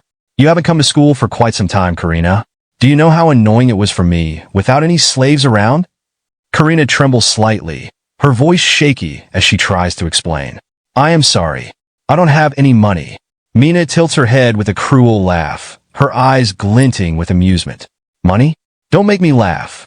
Those things attached to your legs. She gestures to the braces Karina is wearing. They're sellable, aren't they? Karina freezes, her face pale with fear, while Mina looms over her with an expression of pure malice. We pick up with Karina, our protagonist's sister, sitting at her desk, minding her own business. But suddenly, some girls approach her with no good intentions. Karina's shaking, and in a trembling voice she says, The braces. No, my big brother did his best to buy them for me. So, they're really important to me. You can feel the tension rising as she clutches those braces like they're the last thing keeping her grounded. Then, one of the bullies looks at her with a smug grin, clearly enjoying her discomfort. Oh, so they're important to you? Without them you can't even walk, huh? And Karina, panicking, responds, Yes, they're important. Then, out of nowhere, the black-haired bully stands up and slap. Karina gets slapped right across the face. The whole classroom goes dead silent. Not a single person says a word. Everyone just watches, frozen. The bully walks away, her smirk plastered across her face. The tension is so thick you could cut it with a knife. Just then, the teacher walks in, totally oblivious to what just went down. Class is starting. Go back to your seats, she says, like she didn't just miss a scene out of a drama. The bully girl just walks off, turning back to say, Well, it's the 6th period now. Don't even think about going home right away after school, Karina. Our talk isn't over. Karina's sitting there, trying to keep it together. In her mind, she's thinking, I have to get out of here as soon as class ends. I can't wait for my big brother. I'll sneak out through the back gate to make sure he doesn't run into Mina and the others. You can practically feel the urgency in her thoughts. When the bell rings and the class is finally over, the teacher says, That's it for today. Be careful on your way home. And the students all stand up to leave. They say, Thank you very much to the teacher, and our protagonist Tsuyoshi's class isn't any different. But Tsuyoshi? He's called over by the teacher. She looks at him with a warm, gentle smile and asks, Tsuyoshi, are you getting used to school after being absent for a while? Tsuyoshi, as calm and cool as ever, responds, Yes, what's the matter? The teacher smiles even brighter and says, I was wondering if I could do anything to help you today. Tsuyoshi, giving her a reassuring smile, says, I'm fine, thank you. The teacher sighs in relief. I'm glad to hear that. Just make sure if anything happens, don't be afraid to tell me. Tsuyoshi, standing there with his usual confident air, responds, I'm really fine, teacher, thank you. The teacher walks away from Tsuyoshi, still not looking at him, and says, It seems I was just bothering you, wasn't I? I'm really happy to see you're getting used to the school again. If anything happens, don't hesitate to tell me. You should head home now. Tsuyoshi, with a gentle smile, looks at her and waves. Bye. Just as he turns around, a student approaches him nervously. "Hey, Tsuyoshi, I want to apologize for what happened in the toilet." The boy's sweating bullets, panicking as he stumbles over his words. "Could you come with me? Let's talk somewhere else." Tsuyoshi raises an eyebrow. "Where?" The boy glances at him, clearly trying to hide his unease. "It's right over there. I want to apologize in private." But as they walk, the boy's expression changes. Sweat drips down his face as he smirks, and suddenly, a ghost-like figure with a wooden stick appears from the corner, ready to strike Tsuyoshi from behind. Then, out of nowhere, a loud yell echoes down the corridor, and the boy, grinning, says, "Rayleigh, make sure not to overdo it." But as Rayleigh swings the wooden stick, crack, it breaks in half, splintering against Tsuyoshi's body. The boy is in shock. "No way." He stopped it. Tsuyoshi, with a look of pure arrogance, turns to the boy and says, "I knew you were planning something shady, but this? Beating me this low?" With a swift motion, Tsuyoshi delivers a powerful kick to the boy's stomach, sending him crashing into the wall. The other two boys, seeing their friend get destroyed, launch an attack on Tsuyoshi. But it's no use. Tsuyoshi dodges and knocks them both out with a well-placed kick. He looks down at the defeated boys and sneers, "You guys didn't learn your lesson. You're failures." One of the boys, still holding the bat, growls, "Go to hell." Tsuyoshi looks at him coldly. "If this wasn't school, you'd be dead already." The boy freezes, terrified. In his mind, he thinks, "I can't even move my hand. Am I afraid of Tsuyoshi?" Tsuyoshi raises his hand, ready to strike. "Go to sleep." With that, he slaps the boy across the face, knocking him unconscious. As Tsuyoshi watches the defeated bullies on the ground, he mutters to himself, "I'm late picking up my sister. You're lucky. Heroes don't kill civilians." Meanwhile, we shift to Karina, our protagonist's sister, who's slowly making her way down the hallway toward the back gate. She's thinking to herself, "I have to get away from Mina through the back gate. Once I'm out, I can head to the front gate." But then she hesitates, looking at the stairs. "It's still scary to walk down. I need to stay calm." Slowly, suddenly someone shoves her from behind, and Karina tumbles down the stairs, landing hard on the ground. She looks up to see the same black-haired girl who had bullied her earlier. The girl smirks. "She fell. Do you think you can escape through the back gate? We knew you'd come here." With a wicked grin, the girl moves closer to Karina and starts removing something from her legs. Karina, bleeding from her forehead, looks up, trembling. "No, stop. Please. Don't take my B-braces." The girl sneers down at her. "Do you realize you won't get away if we take them, right?" Meanwhile, Tsuyoshi stands at the front gate, still waiting for Karina. He thinks, "Karina's still not here. I went to her class earlier, but they said she already left." Just then, a girl approaches him from behind. "Excuse me, you're Karina's big brother, right?" Tsuyoshi turns around, surprised. "Yes. Do you know where she is? We promised to go home together." The girl looks at him with a mix of respect and fear in her eyes. "I think she went through the back gate. You should go check for yourself." Tsuyoshi, hearing the girl's words, immediately heads towards the back gate, walking down the hallway of the school. In his mind, he thinks, Karina's at the back gate. He imagines her and then, why is she acting so strange? It seems like she's afraid of something.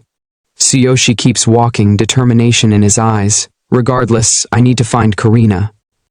As he approaches the back gate, he sees the scattered books and Karina, blood on her forehead, sitting on the ground. Tsuyoshi's heart sinks. He quickly walks toward her. When she notices him, Karina, still on the ground, weakly looks up at him and says, "Big brother, why are you here?" Tsuyoshi doesn't answer. He activates his divine eye, and the system panel pops up, analyzing her injuries. Target, Karina. Forehead injuries caused by falling, multiple slaps, bruises on arms and waist, internal bleeding from kicks. Tsuyoshi, still silent, walks closer to her. Karina, with an awkward smile, says, "Big brother, it's my fault. I fell down the stairs." Tsuyoshi remains silent, continuing to analyze her injuries. Karina, looking more guilty, says, "I'm so stupid. I couldn't even go down the stairs properly. The walking stick is broken. I'm sorry." Tsuyoshi kneels down, gently picking up the scattered books and placing them in her bag. He then hands the bag to her and says, "We're family. There's no such thing as a burden."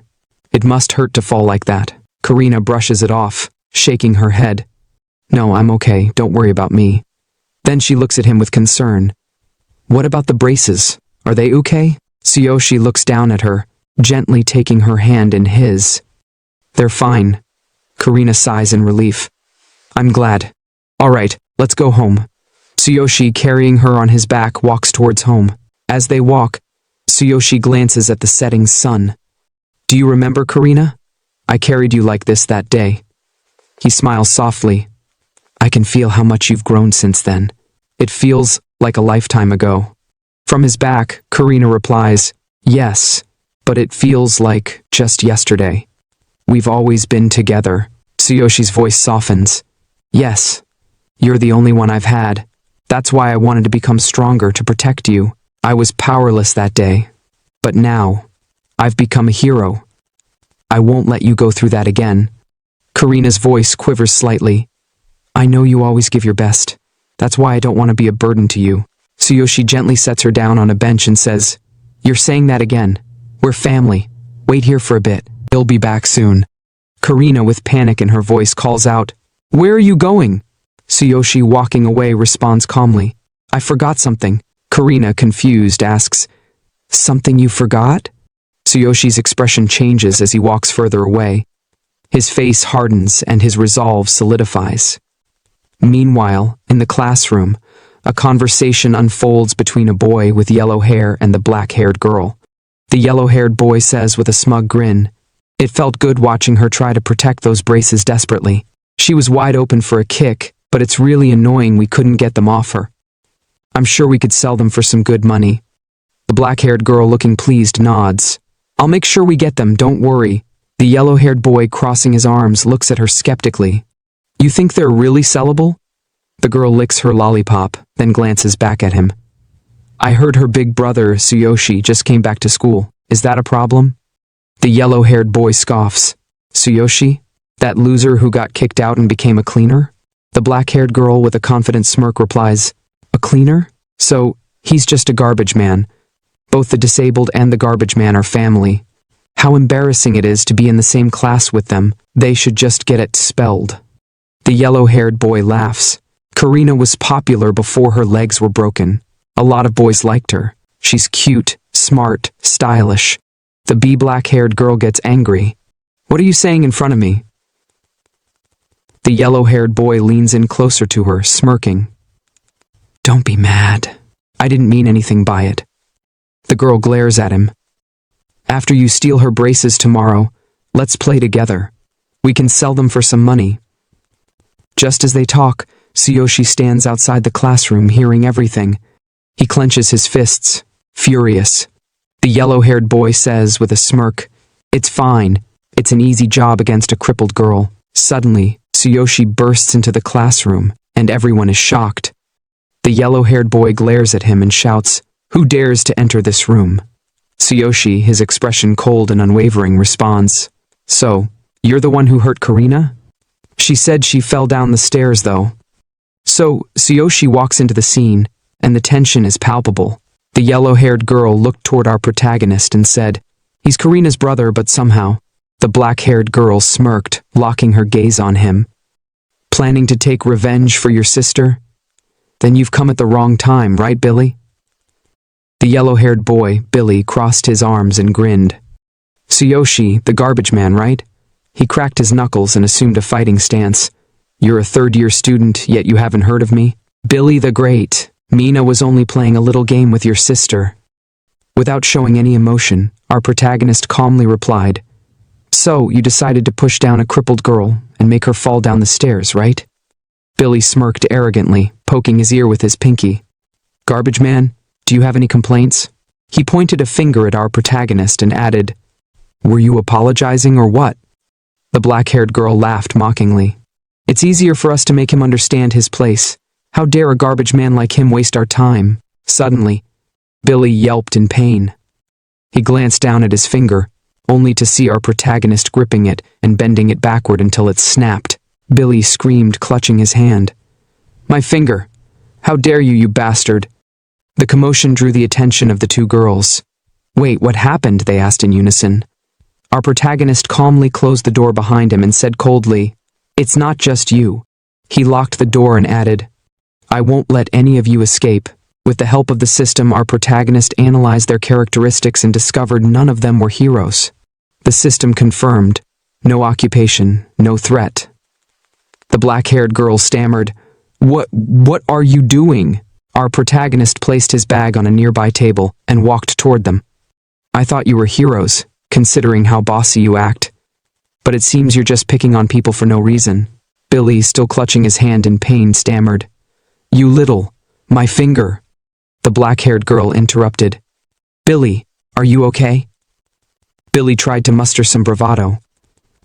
"Don't you know who my father is?" The yellow-haired girl, attempting to act confident, said, "Tsuyoshi Kanu, Karina's big brother, right?" Beads of sweat formed on her forehead as she added, "I'll give you points for having the guts to come here alone." Feigning authority, she continued, "We may not be heroes, but we're not the kind of people you want to mess with." Before she could finish, our protagonist punched her square in the face, sending her flying. She hit the ground hard. Our protagonist stared down at her and said coldly, "Did you think I wouldn't dare hit a woman?" The black-haired girl gasped, "Vivian!" Billy, trembling, thought to himself, "That speed. Even sports students don't move that fast. What the hell is going on?" The black-haired girl rushed to Vivian's side, while Billy, in a panic, glared at our protagonist. I'll say it again. Our protagonist ignored him and turned his attention to the black-haired girl. "I don't see you, or her, as women." Billy tried again. "Don't you know who my father is?" Before he could finish, our protagonist punched him in the face, shattering several teeth. "I'll deal with you later, shut up." The black-haired girl, now terrified, cried out, "Billy! Billy!" Our protagonist grabbed her by the neck and pinned her against the wall. Struggling to breathe, she pleaded, "Wait, let go of me." Ignoring her pleas, he tightened his grip and said, "From what I heard, you took the initiative to bully Karina, didn't you?" His glowing eyes radiated menace as he continued, "As her brother, I will never forgive you for what you did to her. You've made me very, very angry." The girl struggled, gasping for air. Our protagonist's voice grew colder. "From now on, stay away from Karina. I don't expect you to apologize, but you'd better keep your distance from her." Panicking, she nodded frantically. Yes!" Satisfied, our protagonist released her, letting her collapse to the ground. He turned to Billy and said, "You're these girls' boyfriend, aren't you?" Picking up a steel ruler from the table, he continued, "Do you still want to bully Karina?" Billy trembled, stammering, "Wait." Our protagonist raised the ruler like a sword. "Even with a ruler like this, it's enough to end garbage like you." Billy, terrified, blurted out, "Do you know who I am? I'm the son of the leader of the Blue Shark Gang. My father is a level 10 hero." Hearing this, our protagonist froze for a moment. The Blue Shark Gang, the Blue Snake Gang. Memories of the hospital incident flashed through his mind, when the Blue Snake Gang came to demand payment for Karina's medical bills. Anger surged through him. His skill activated as he growled, "It's funny how often you run into people you don't like. So, the Blue Snake Gang." Billy's eyes widened in horror. "Skill. You're a hero." Our protagonist swung the ruler through the air, and lightning crackled, electrifying Billy. A system notification appeared. "Notice, without a proper weapon, damage is reduced by 90%. Full damage will not be inflicted." Our protagonist walked away from Billy, tossing the scale toward him. "This amount of pain should be enough for you," he said coldly. Picking up his bag from the bench, he headed toward the door. Without looking back, he added, "Don't forget, this is your last warning. Make sure to keep your promise." As he reached the door, he paused briefly and said again, "Oh, and I'm sorry, but you'll have to clean up the classroom." Billy, still in shock from the attack, lay on the ground, panicked. He muttered, Did he leave?"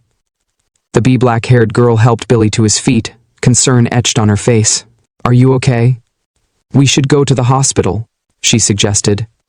But Billy, his voice filled with anger, snapped, "No, I just need to rest a little. I didn't know he was a hero." The black-haired girl, revealing a scar on her neck, glared at Billy. "What are you going to do about this? This isn't over, right? Look at this scar." Her voice rose as she continued, "Make him pay for this. Tell your father." Billy cut her off with a yell. Don't tell me what to do. His face twisted with rage. He will pay for this, he growled. He glanced toward the door and added, I'll make him pay for this. My father will handle it. The girl's lips curled into a villainous smile. That's right. You'll tell him who dared to piss you off. Billy, clutching his injured hand, stared at the door. I'll ask my father, he said, his voice filled with venom, and then I'll wipe him and his sister off the face of the earth. Meanwhile, we see Karina, our protagonist's sister, waiting for him. She gazed up at the sky and muttered softly, I hope Big Brother is all right. Her eyes lowered to the ground, and she whispered, her voice trembling, If I could take care of myself, I wouldn't have to bother him. I don't want to make him worry more than he already does, especially about his newfound hero status. Suddenly, she heard a voice call out, Karina! Startled, Karina turned to see her brother kneeling in front of her. I'm sorry for making you wait, he said with a gentle smile. Let's go home. He smiled again and added, Here, let me give you a piggyback ride. Karina, her expression brightening, replied, And I'll carry your bag. As they walked home, our protagonist thought to himself, So, the young leader of the Blue Snake Gang is a level 10 hero. And Billy's father. Billy's probably going to cry to his father and make him retaliate against us. There are too many of them for me to handle alone. And Karina. She's in danger too. I can't afford to let my guard down. Walking through the streets, his thoughts grew more determined. It's time to go back to the other world. Karina, I won't let them hurt you anymore. In the other world, the beast girl Sakura greeted our protagonist with excitement. Master, we've arrived in the Northern Inn. Here's what you need to know. She turned to him and explained, Once we're in town, you'll be able to participate in official quests. You must register at the Adventurer Guild. In town, you'll find a tavern, a blacksmith shop, and a tool shop. Hearing this, our protagonist clenched his fists with excitement. Just the thing I've been wanting. I'll finally get some experience in warfare. Sounds like a fun game. Let's go, I can't wait. With that, our protagonist and the beast girl looked ahead toward the bustling city of the beastmen in the northern region. Our protagonist stood in the middle of the bustling city of beastmen northern, taking in the view with his hands on his hips. Amazing. So there are a lot of different beastman tribes here, he remarked with a sense of wonder. Sakura, standing beside him, glanced at the cityscape and replied, There are quite a lot of tribes. Each tribe has its own specialties. Our protagonist, scanning the crowd, noticed something unusual. Those are humans, human adventurers, he said with a hint of curiosity. Hearing that, Sakura looked toward the humans and explained, Are they like the ones from your homeworld, master? In big cities like this, there are often a mix of different tribes, but there's also a rule here. You should avoid any fights that could cost your life outside the arena. She added, Still, Northern is a beastman city after all. Of course, there are more beastmen here than anything else. Intrigued, our protagonist began walking toward the humans. I see, that's interesting. This is the first time I've seen human comrades since coming here. I can already feel our bond. Approaching the humans with excitement, he greeted them enthusiastically. Hello. Sakura, alarmed, hurried after him. Master, you can't just suddenly. The two humans immediately grew defensive, gripping their weapons tightly. Who are you? One of them demanded while the other added, Don't get too close to us. Confused, our protagonist blinked. So, there's a rule about giving greetings? Before the situation escalated further, Sakura stepped in front of him in a defensive stance.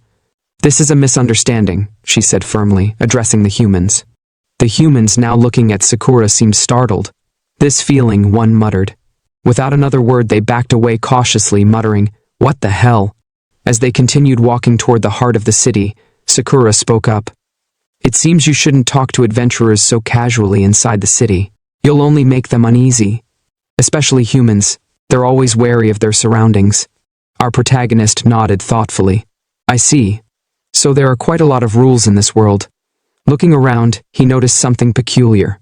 It seems like everyone is whispering about us, he said, his gaze shifting to the crowd. Sakura's expression changed, and from behind him she spoke softly. I'm sorry. It's because I'm a half-beastman. Beastmen hate hybrids. She tried to steer the conversation. Let's just get our registry from the Adventurers Guild. Our protagonist, rubbing his head, replied casually, "It's better for them to just leave us alone." Extending his hand towards Sakura, he added, "Discrimination exists everywhere, so don't think too much about it. Let's go." Hearing our protagonist's words, Sakura gently placed her hand on his and smiled. "Yes." They approached the Adventurers Guild. Standing in front of it as our protagonist's eyes locked onto the quest board. With excitement, he exclaimed, "It's just like in games and anime." Sakura glanced at him and explained, "That's the quest board, master, but we can't take any quests until we've registered." Inside the Adventurers Guild, Sakura approached the front desk with enthusiasm. "We're here to register as adventurers," she declared to the beastman receptionist. The receptionist glanced at the duo, raising an eyebrow. "A party with a half-beastman and a human? Interesting. Which one of you wants to register?" Our protagonist scratched his head awkwardly. "That's me. You're different from the others outside who were glaring at us." The receptionist smirked. "I've seen countless adventurers come and go. This is nothing new to me." She placed a form on the table. "Fill this out, your name and class. Once your information is entered, it'll be shared with all the Adventurers Guild branches. You can take quests from any branch after this." Holding the paper, our protagonist stared at it. "So, we're writing an official document?" Sakura patted his shoulder. "The document doesn't matter, master. What's important is your registration. Without it, you can't get an adventurer's badge." "An adventurer's badge?" His eyes sparkled with excitement. The receptionist pulled out a badge and held it up. "Yes, this is the identification for adventurers. This one is the lowest rank iron. The higher your rank, the better the quests and rewards. Work hard to gain experience." She continued. "The ranks go from iron to bronze, silver, and finally gold. Only a handful of gold-ranked adventurers exist, and they usually take requests directly from nobles or the wealthy." Looking at the iron badge in his hand, our protagonist muttered, "The lowest rank badge doesn't look that impressive." The receptionist replied, "Your badge also determines your level. You can hide your level if you want. It's part of the badge's functionality." "Amazing. How does it work?" he asked, eyes gleaming. Sakura explained, "Your badge links to you as an adventurer. You can hide your level just by thinking about it, but you'll need to remember how to do it." "By thinking, huh?" Holding the badge tightly, he focused. "Like this?" he thought, and thanks to his divine selection system, he mastered it immediately. The receptionist's jaw dropped. "Wow, you managed it on your first try? That's rare. Most new adventurers struggle with it." Before she could continue, a group of beastmen warriors barged in, shoving our protagonist aside. One of them slammed materials onto the desk. "We're here to report a completed quest. Got any other quests for us?" The warrior leaned in closer to the receptionist, smirking. "If not, how about a drink on me?" The receptionist, unfazed, replied, "Unfortunately, I'm busy." She picked up a scroll and teased, "There is one emergency request. The reward is high, but so is the difficulty. It's recommended for adventurers at least level 15. Think you can handle it?" The warriors hesitated. Is there something around level 10 instead? What kind of request is IIT?" She explained, "A flock of carnivorous darklings is terrorizing a farm. A party of 3 tried this quest and was severely injured. One of them is still missing. Their levels were higher than yours." Sweating, the warrior stammered, "Level 10 darklings, and a flock of TM?" Another warrior shook his head. "No way. That kind of request needs level 20 or above." Suddenly, our protagonist stepped forward, snatched the scroll from the receptionist's hand, and declared, "We'll take it." The warriors glared at him. "What did you just say, trash?" Our protagonist met their anger with calm defiance. "You're in the way, trash," one warrior growled. "Do you even know what happens if you draw your weapon in the guild?" The other added, "Don't underestimate us, human. If you value your life, don't take this quest." Our protagonist smirked. "Since you can't handle it, just shut up." Activating his ultimate physique, he challenged, "If you doubt my capabilities, let's settle it in the arena." He thought to himself, "Thanks to the divine selection system, I can easily handle a level 9 beastman in a one-on-one match." The warriors sneered. "Even if you're new, your iron badge is still laughable. You'll just embarrass yourself if the requester rejects you." The receptionist intervened. "I admire your courage, But they have a point. The requester might reject you at your current level. The warriors smirked triumphantly. Hear that? Start small, trash. Go catch a runaway dog or something. But then Sakura stepped forward confidently. No, we will do it. The room fell silent. One of the warriors stammered, You're just a half. Do you even have the skills to back that up? Sakura pulled out her golden badge. Is this proof enough? The warriors recoiled. A gold badge? No way. The receptionist smiled. You should have said that from the start. I'll entrust this request to you. The requester will be thrilled. Embarrassed, the warriors slinked away. Our protagonist called after them mockingly. Running away already? Sakura turned to him respectfully. This request will help with your level progression, master. Rubbing his head, he smiled gently. Yes, let's do it. The receptionist watched them leave, thinking, a gold badge adventurer calling him master? Just who is this boy? What an interesting party. In the forest, Sakura walked beside our protagonist, holding the request paper. The farm where the carnivorous Darklings reside should be around here. Our protagonist glanced at her. I didn't know you had a gold badge, Sakura. Flustered, Sakura replied. Yes, I joined the Adventurers Guild when I was young. I've completed many quests with different parties. Eventually, I met the requirements for the gold badge. Is that weird? He thought to himself. She's been active in the guild since she was young. That must have been tough. No, you're amazing, Sakura, he said warmly. Blushing, Sakura whispered, Thank you. They stopped in front of a house, standing amidst a farming field. Sakura looked around. It seems like we're here. Our opponent seemed strong. Sometime later, in front of the gate, our protagonist Tsuyoshi and the beast girl, Sakura, stood looking through the gate at the dark monsters lurking inside. Sakura observed the creatures and said, A flock of level 10 carnivorous darkness. I wonder how many people are inside that bee building. Tsuyoshi simply replied, They are disgusting. Hearing that, Sakura glanced at him and explained, They are darkness after all. They corrupt all living beings, turning them into more of their kind and intensifying their strength. Low-level beings would even lose their intelligence. She gave a gentle smile before continuing. They're just like those dark goblins, creatures that were corrupted. These carnivorous monsters used to be slimes before they were swallowed by darkness. Tsuyoshi stared at the slimy darkness monsters and muttered, So they were slimes before. No wonder they're so mushy like tat. With newfound confidence, he declared, Okay, so these carnivorous darkness creatures are just dark slimes. They're dangerous, but only thunder element attacks will work against them. Looking at Sakura excitedly, he added, Then my thunder chain fall would be the best option. Summoning lightning in his hand, Tsuyoshi smirked. Let's do this, Sakura. You can just watch from the side as usual. But just as he was about to charge in, Sakura suddenly grabbed him from behind, her eyes filled with concern. It's better for you not to do this kind of thing alone from now on. Tsuyoshi was taken aback. Why? Sakura looked at him seriously.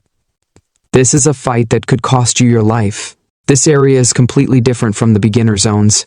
Maybe you'd be fine against them one-on-one, but what if you have to face a whole flock? It's too dangerous if it's just you, Elon Master. She sighed and continued. Did you see the expressions on Death Party's faces when they accepted this request?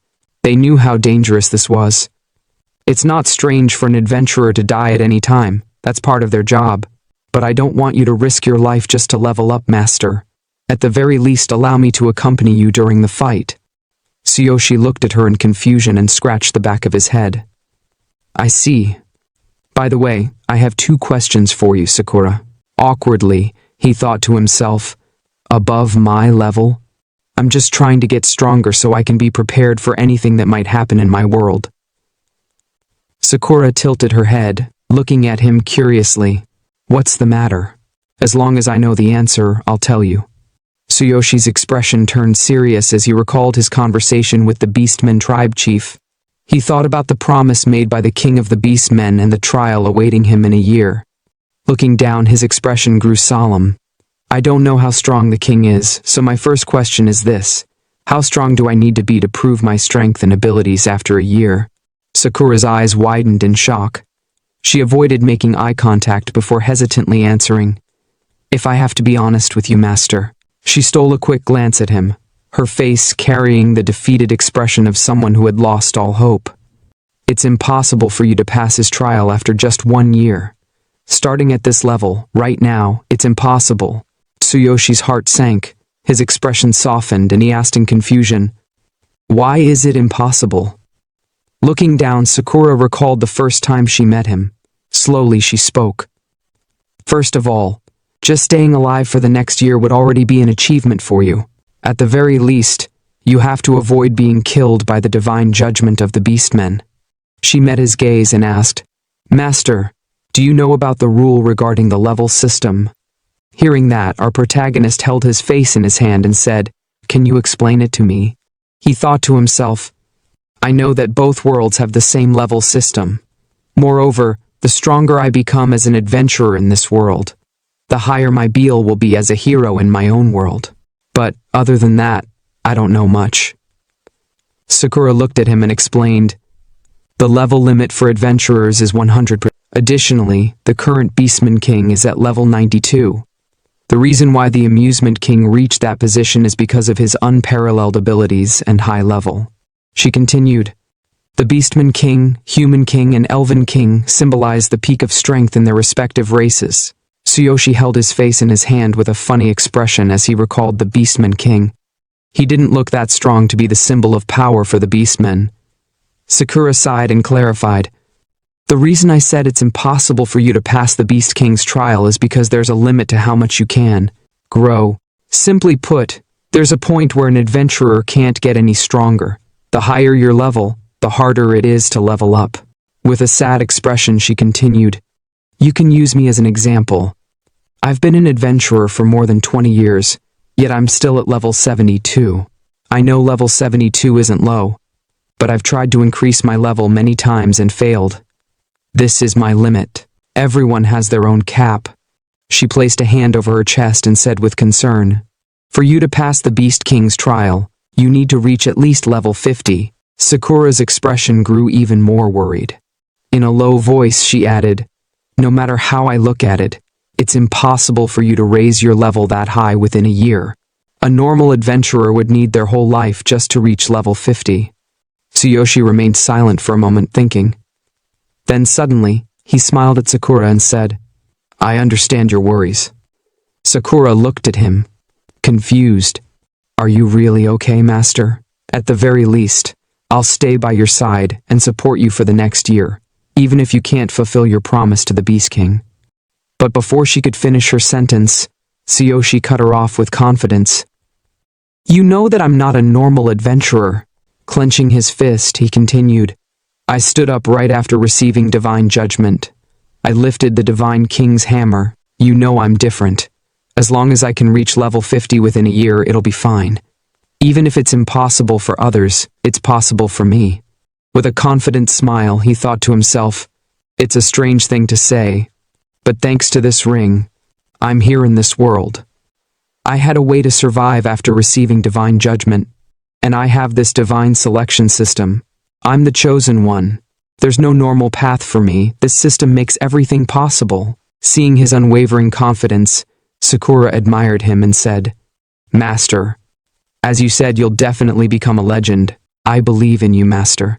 Hearing that, Tsuyoshi activated his lightning power and gripped his sword in his left hand. He looked at the darkness monsters and said, "Good, let's go."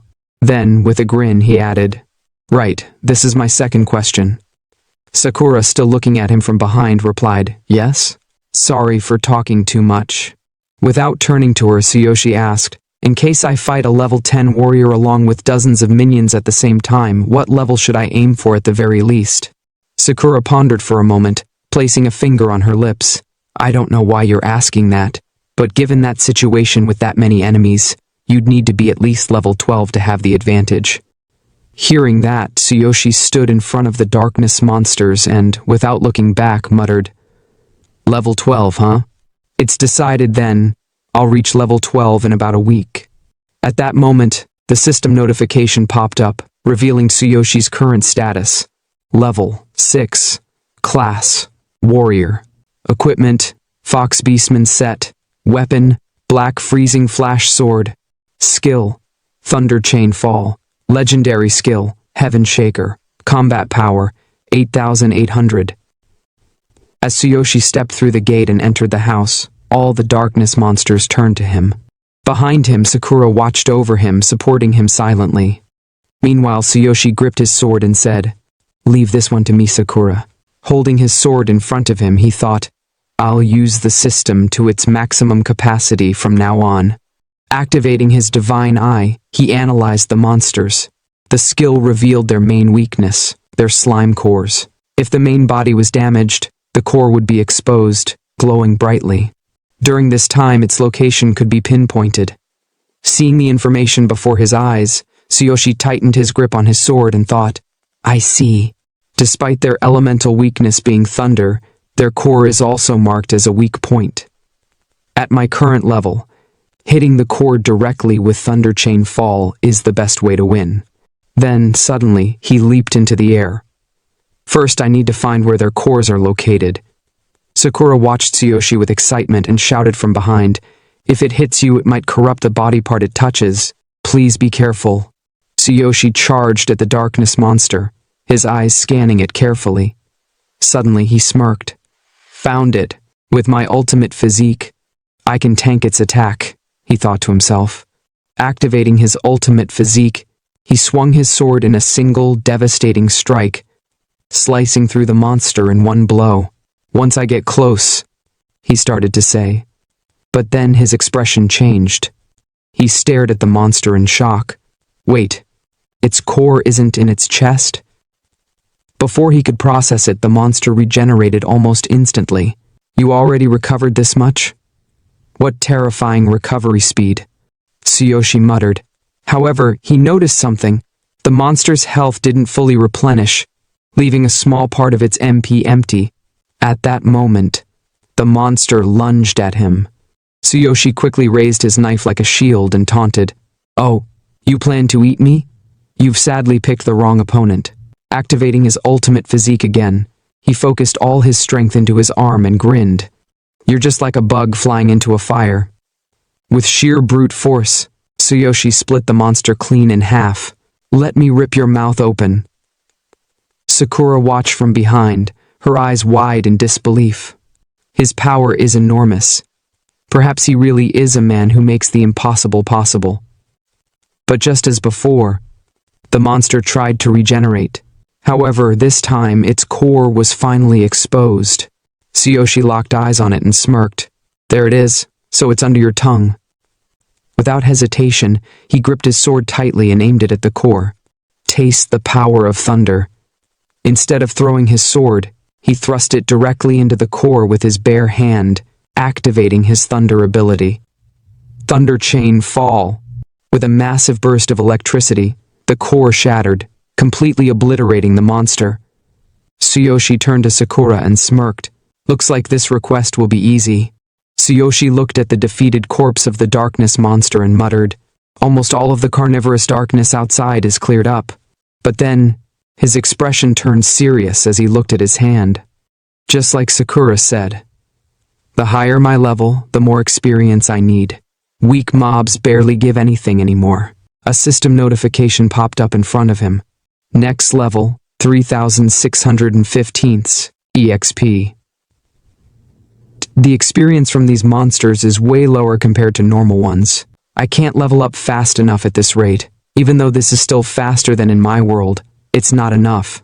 I need to rethink my strategy. Clenching his fist with renewed determination, he thought, "I have to reach level 12 in less than a week and then level 20 in a year.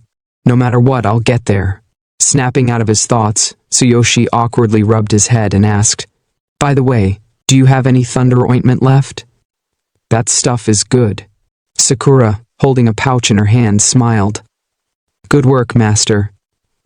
She then checked her treasure bag and nodded. "I have 4 left. I prepared them for both of us, so master can use them as he wishes." Tsuyoshi wiped the sweat from his face with a towel and grinned. "As expected of you, Sakura. You bought the thunder oil before we came here, huh? Is it expensive? Let's stock up on oil-based items next time." The fire oil we used last time was really convenient. Hearing that, Sakura chuckled and pulled out something from her bag. Master doesn't have any money, right? Let me explain our financial situation. Tsuyoshi blinked. Wait, what? Sakura sighed. These kinds of items aren't cheap. I spent all my money to buy them. I'm sorry. Tsuyoshi scratched his head, looking confused. It's not something you should apologize for, Sakura. How much did it cost? And what about our reward for this request? I'll figure something out. Just explain it to me simply. I haven't thought about our finances at all. In his mind, he admitted, I've been too focused on leveling up and completely forgot about money. Even if I spent all of Sakura's savings, she probably wouldn't say anything. Seeing Tsuyoshi's reaction, Sakura suddenly entered full-on anime teacher mode, adjusting her posture and speaking like a pro instructor. Ahem. The price of items varies. Since thunder oil is rare, each bottle costs around 30 silver coins. As for low-level requests, the rewards depend on the value of the task or item being sought. Based on my experience, the reward for a low-level request is usually less than 1 gold coin. That's why people often hire adventurers personally to retrieve valuable lost items. Tsuyoshi, now acting like a proper student, quickly took mental notes. Damn, you know so much. Sakura continued. For example, monster cleanup requests usually reward around 50 silver coins to 3 gold coins depending on difficulty. This current request, since it involves wiping out the carnivorous darkness, should earn us about 3 gold coins. But to put it simply, we're broke. Holding some papers in her hand, she sighed. Once we finish the request, the Adventurers Guild will calculate the reward and pay us. Tsuyoshi made a weird expression and blurted out, You sound like a dependable wife. Realizing what he just said, he quickly shook off the thought and rested his big sword on his shoulder, looking at the warehouse ahead. Alright, the boss should be inside the food warehouse since it's the last place left. Let's finish this fast. Sakura, pumped up, cheered. Good luck. But just as they were about to enter, a loud voice shouted at them. Who the hell are you, barging into my farm without permission? Tsuyoshi and Sakura turned to see a group of beastmen approaching, led by a man who looked like an ordinary farmer. The farmer narrowed his eyes. I'm the owner of this place. Are you adventurers? What's a human and a half-dead-looking girl doing on my farm? A deer beastman sniffed the air and muttered, I smell thunder element residue. Did you guys exterminate the carnivorous darkness outside? A leopard beastman crossed his arms and scoffed, Impossible. A human and a half-dead girl taking out the carnivorous darkness? That's way too difficult for just one party. Are they here for that too? Then, from the back, a young green beastman warrior angrily shouted, I see. You're after the cardiolist, aren't you? We already took this request. The cardiolist drop belongs to us. Another member of their group shouted. Looks like the rumors about the cardiolist have already spread. Tsuyoshi, completely lost, scratched his head. What the hell is a cardiolist?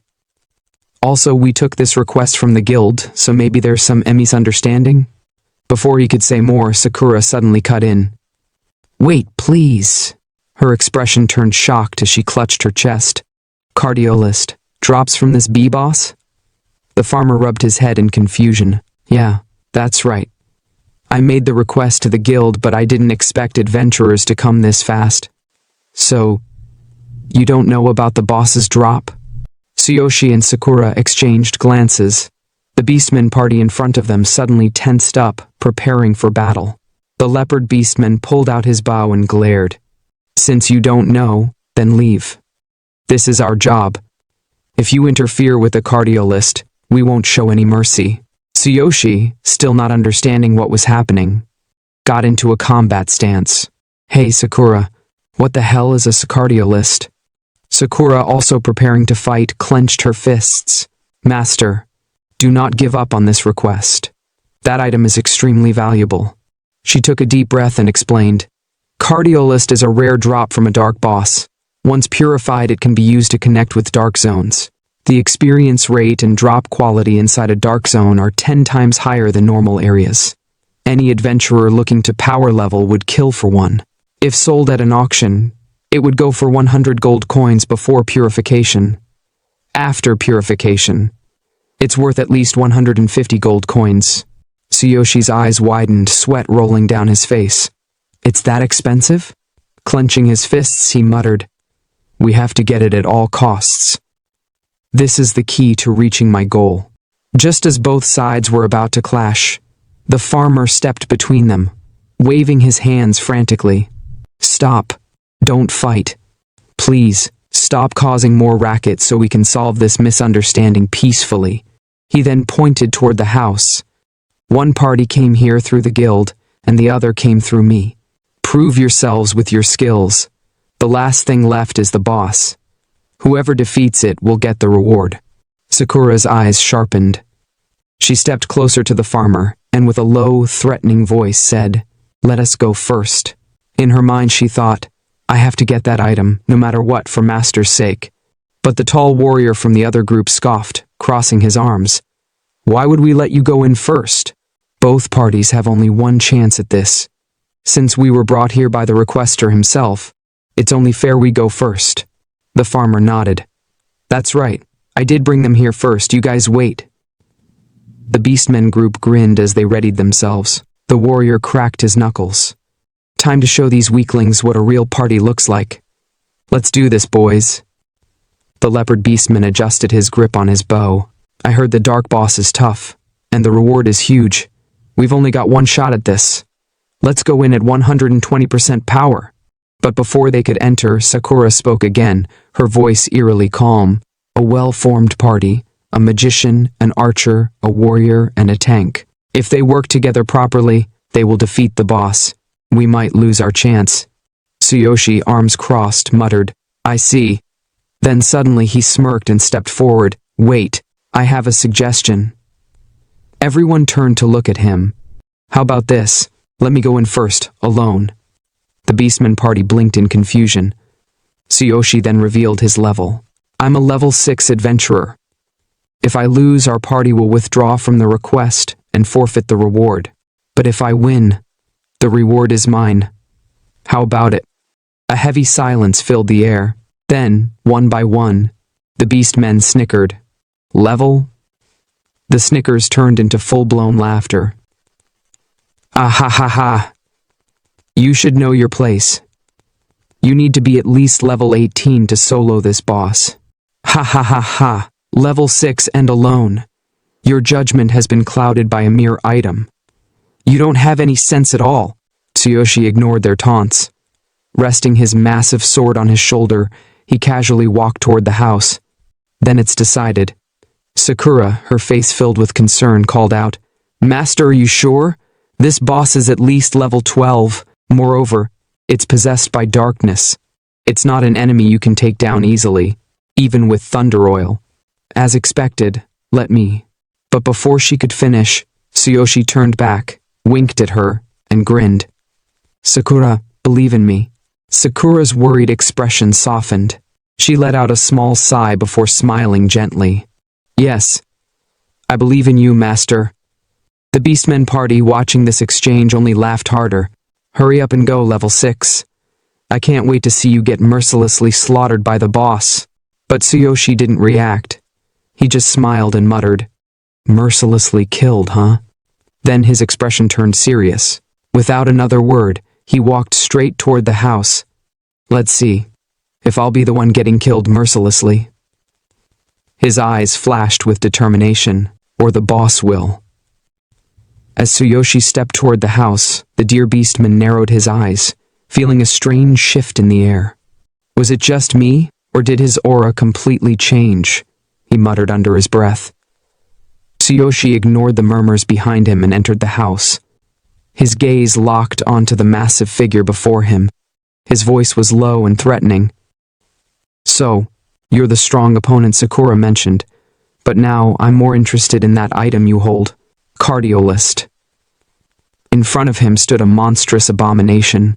Just like the previous slime creatures, it had a slimy exterior, but this one was massive, with deep red eyes that glowed ominously. The beastmen outside gasped. Oh, oi, that thing is level. The B-boss. Don't you think it's way too B-big? It's possessing the Sacardiolist. He'd need to be at least level 23 to have a shot at this. Sakura clenched her fists, fear creeping into her voice. Master, one of the beastmen scoffed. Oi, sister, you should prepare yourself to collect his corpse. He won't last 10 seconds. He's been blinded by a mere cardiolist. Sakura slowly turned her head toward them. Her eyes glowed with fury. Shut up. A cold chill ran down their spines. Their laughter died instantly, and they all stood frozen, goosebumps crawling across their bodies. Meanwhile, inside the house, Tsuyoshi stood firm, gripping his sword as a blue light pulsed from the blade. In theory, your weakness should be the same as normal carnivorous darkness, but you're several times stronger than those outside. I won't be able to win using the same method. The monstrous boss locked eyes with him, its massive form shifting ominously. Tsuyoshi continued, his gaze unwavering. If possible, I didn't want to use this. The longer the fight, the more the advantage shifts to you. Now I know why they said that. Then suddenly, the blue lightning from his sword vanished. In its place, golden lightning sparked in his hands. This time, he wasn't summoning his usual weapon. A system notification flashed in front of him. Notice: Divine King Hammer has been retrieved from the Divine Consciousness inventory. Warning: due to your low level, you cannot utilize the Divine King Hammer's full power. If you forcefully activate it, a large amount of your energy will be drained. Activation duration, second. Tsuyoshi gritted his teeth. If I fail to end this in one strike, I'll be completely helpless. But then his grip on the hammer tightened. No. I will make it happen. I will get that item, no matter what. With a deep breath, he bent his knees, then leapt high into the air, the massive golden hammer crackling with divine energy. Outside the house, the sky darkened. A colossal dragon-shaped thunderbolt appeared in the storm clouds, coiling menacingly above the battlefield. The beastman's eyes widened in shock. What the hell is happening? Boom! A deafening thunderclap shook the ground as the divine lightning descended, striking the house with a roar. The impact was catastrophic. Lightning danced in all directions, and the entire structure collapsed, sending debris flying everywhere.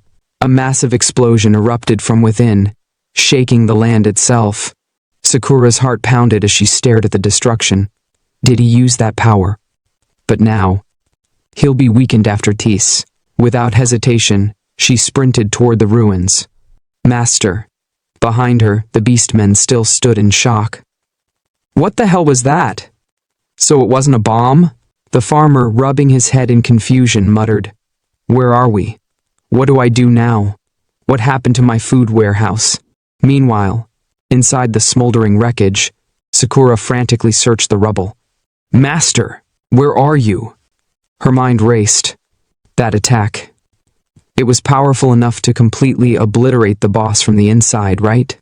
Then suddenly, a hand emerged from the debris. Sakura. She turned sharply, and there he was. Tsuyoshi was barely standing, his body completely drained. His muscles had shriveled from the energy depletion, making him look like a dried-up tree branch. His breathing was ragged, but in his hand, a blue crystal gleamed, black smoke slowly seeping from it. He lifted it weakly. So, is this the cardiolist you guys were talking about earlier? And just then, the system notification appeared once more, displaying Tsuyoshi's current status. The scene shifts to the Adventurers Guild, where the lively atmosphere hums with chatter. Behind the counter, the receptionist lights up with excitement as Sakura approaches. You finished so quickly? That's impressive. She reaches under the counter, pulling out a small pouch and sliding it toward Sakura. Here's your reward for this time. As expected of a gold badge adventurer. I heard that the client's party couldn't even do anything against the boss. Sakura picks up the pouch, her lips curling into a soft laugh. Thank you, but it wasn't me.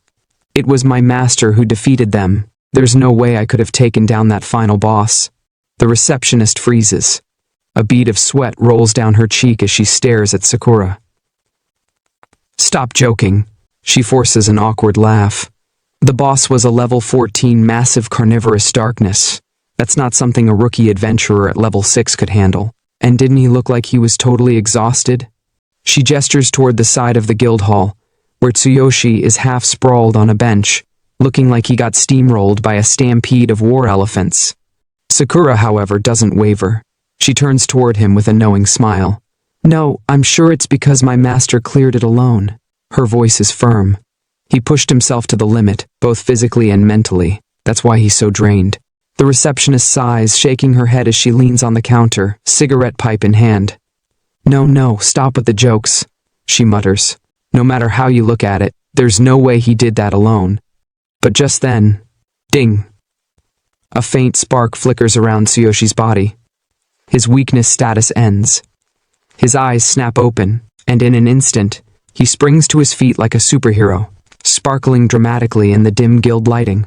He thinks to himself, "Phew, I didn't expect the recoil from releasing the hammer's power for just 1 second to be this much. It would have been dangerous without Sakura." Rubbing the back of his head, he strides over to Sakura and the receptionist. "Did you learn anything about Cardiolist?" he asks. The receptionist immediately straightens up at the mention of the name. "Wait, did you get your hands on Cardiolist?" she asks, her voice rising in shock. "If you put it up for auction, it'd fetch a huge price." "You're lucky. If you're planning to sell it, there's a large venue in the center of the city." Before she can finish, Sakura calmly cuts in with a smile. "I'm not planning to sell it," she says. "Does the Shaman Guild in this town require a referral? I wanted to ask for purification." The receptionist's excited expression immediately turns into a look of disappointment. "Are you planning to use it yourself?" She sighs. "You'd need to ask the shamans for that. Cardiolist must be purified and infused with magic before it can be used." Then, shifting gears, she turns away and waves a hand dismissively. "The guild is to the east of the city," she says. "I'll write you a referral letter. There's supposed to be a shaman exam in the next few days, so they might refuse you. But I'll bring the letter, so just wait." Hearing that, Sakura bows her head slightly to the receptionist. "Thank you very much." Tsuyoshi, arms crossed, looks over at her with curiosity. "The shaman exam? So even shamans have ranks?" Sakura nods and explains, "Shaman is an honorary title. Just like pharmacists and elven awakeners, they earn it through an exam and they're divided into 6 ranks: white, blue, red, black, silver, and gold. Like awakeners, only shamans can make certain medicines and items. The higher their rank, the stronger their creations, and of course, the more expensive they are." Tsuyoshi's eyes widen. "So, shamans are a whole different breed from regular adventurers?" Sakura nods again. "Yes, shamans, pharmacists, and awakeners don't usually participate in combat. They're considered nobler than regular adventurers. Not only can they make valuable medicines, but some of them can even influence the level cap of adventurers." Tsuyoshi freezes. "The level cap of adventurers?" Seeing his shock, Sakura continues, "There's a saying in the adventurer world, fear 1 high-level shaman more than 10 high-level adventurers. The medicines and items made by a capable shaman can change the tide of battle. Some high-quality medicines can even help with leveling up, so adventurers desperately seek them out. Of course, pharmacists and awakeners are also in high demand." She then lowers her voice slightly. "There's even a story about a level 80 warrior who angered a silver-rank shaman. That shaman summoned dozens of over-level 80 adventurers to hunt him down. You can imagine how that ended." Tsuyoshi rubs his chin, letting all the information sink in. Then he chuckles to himself.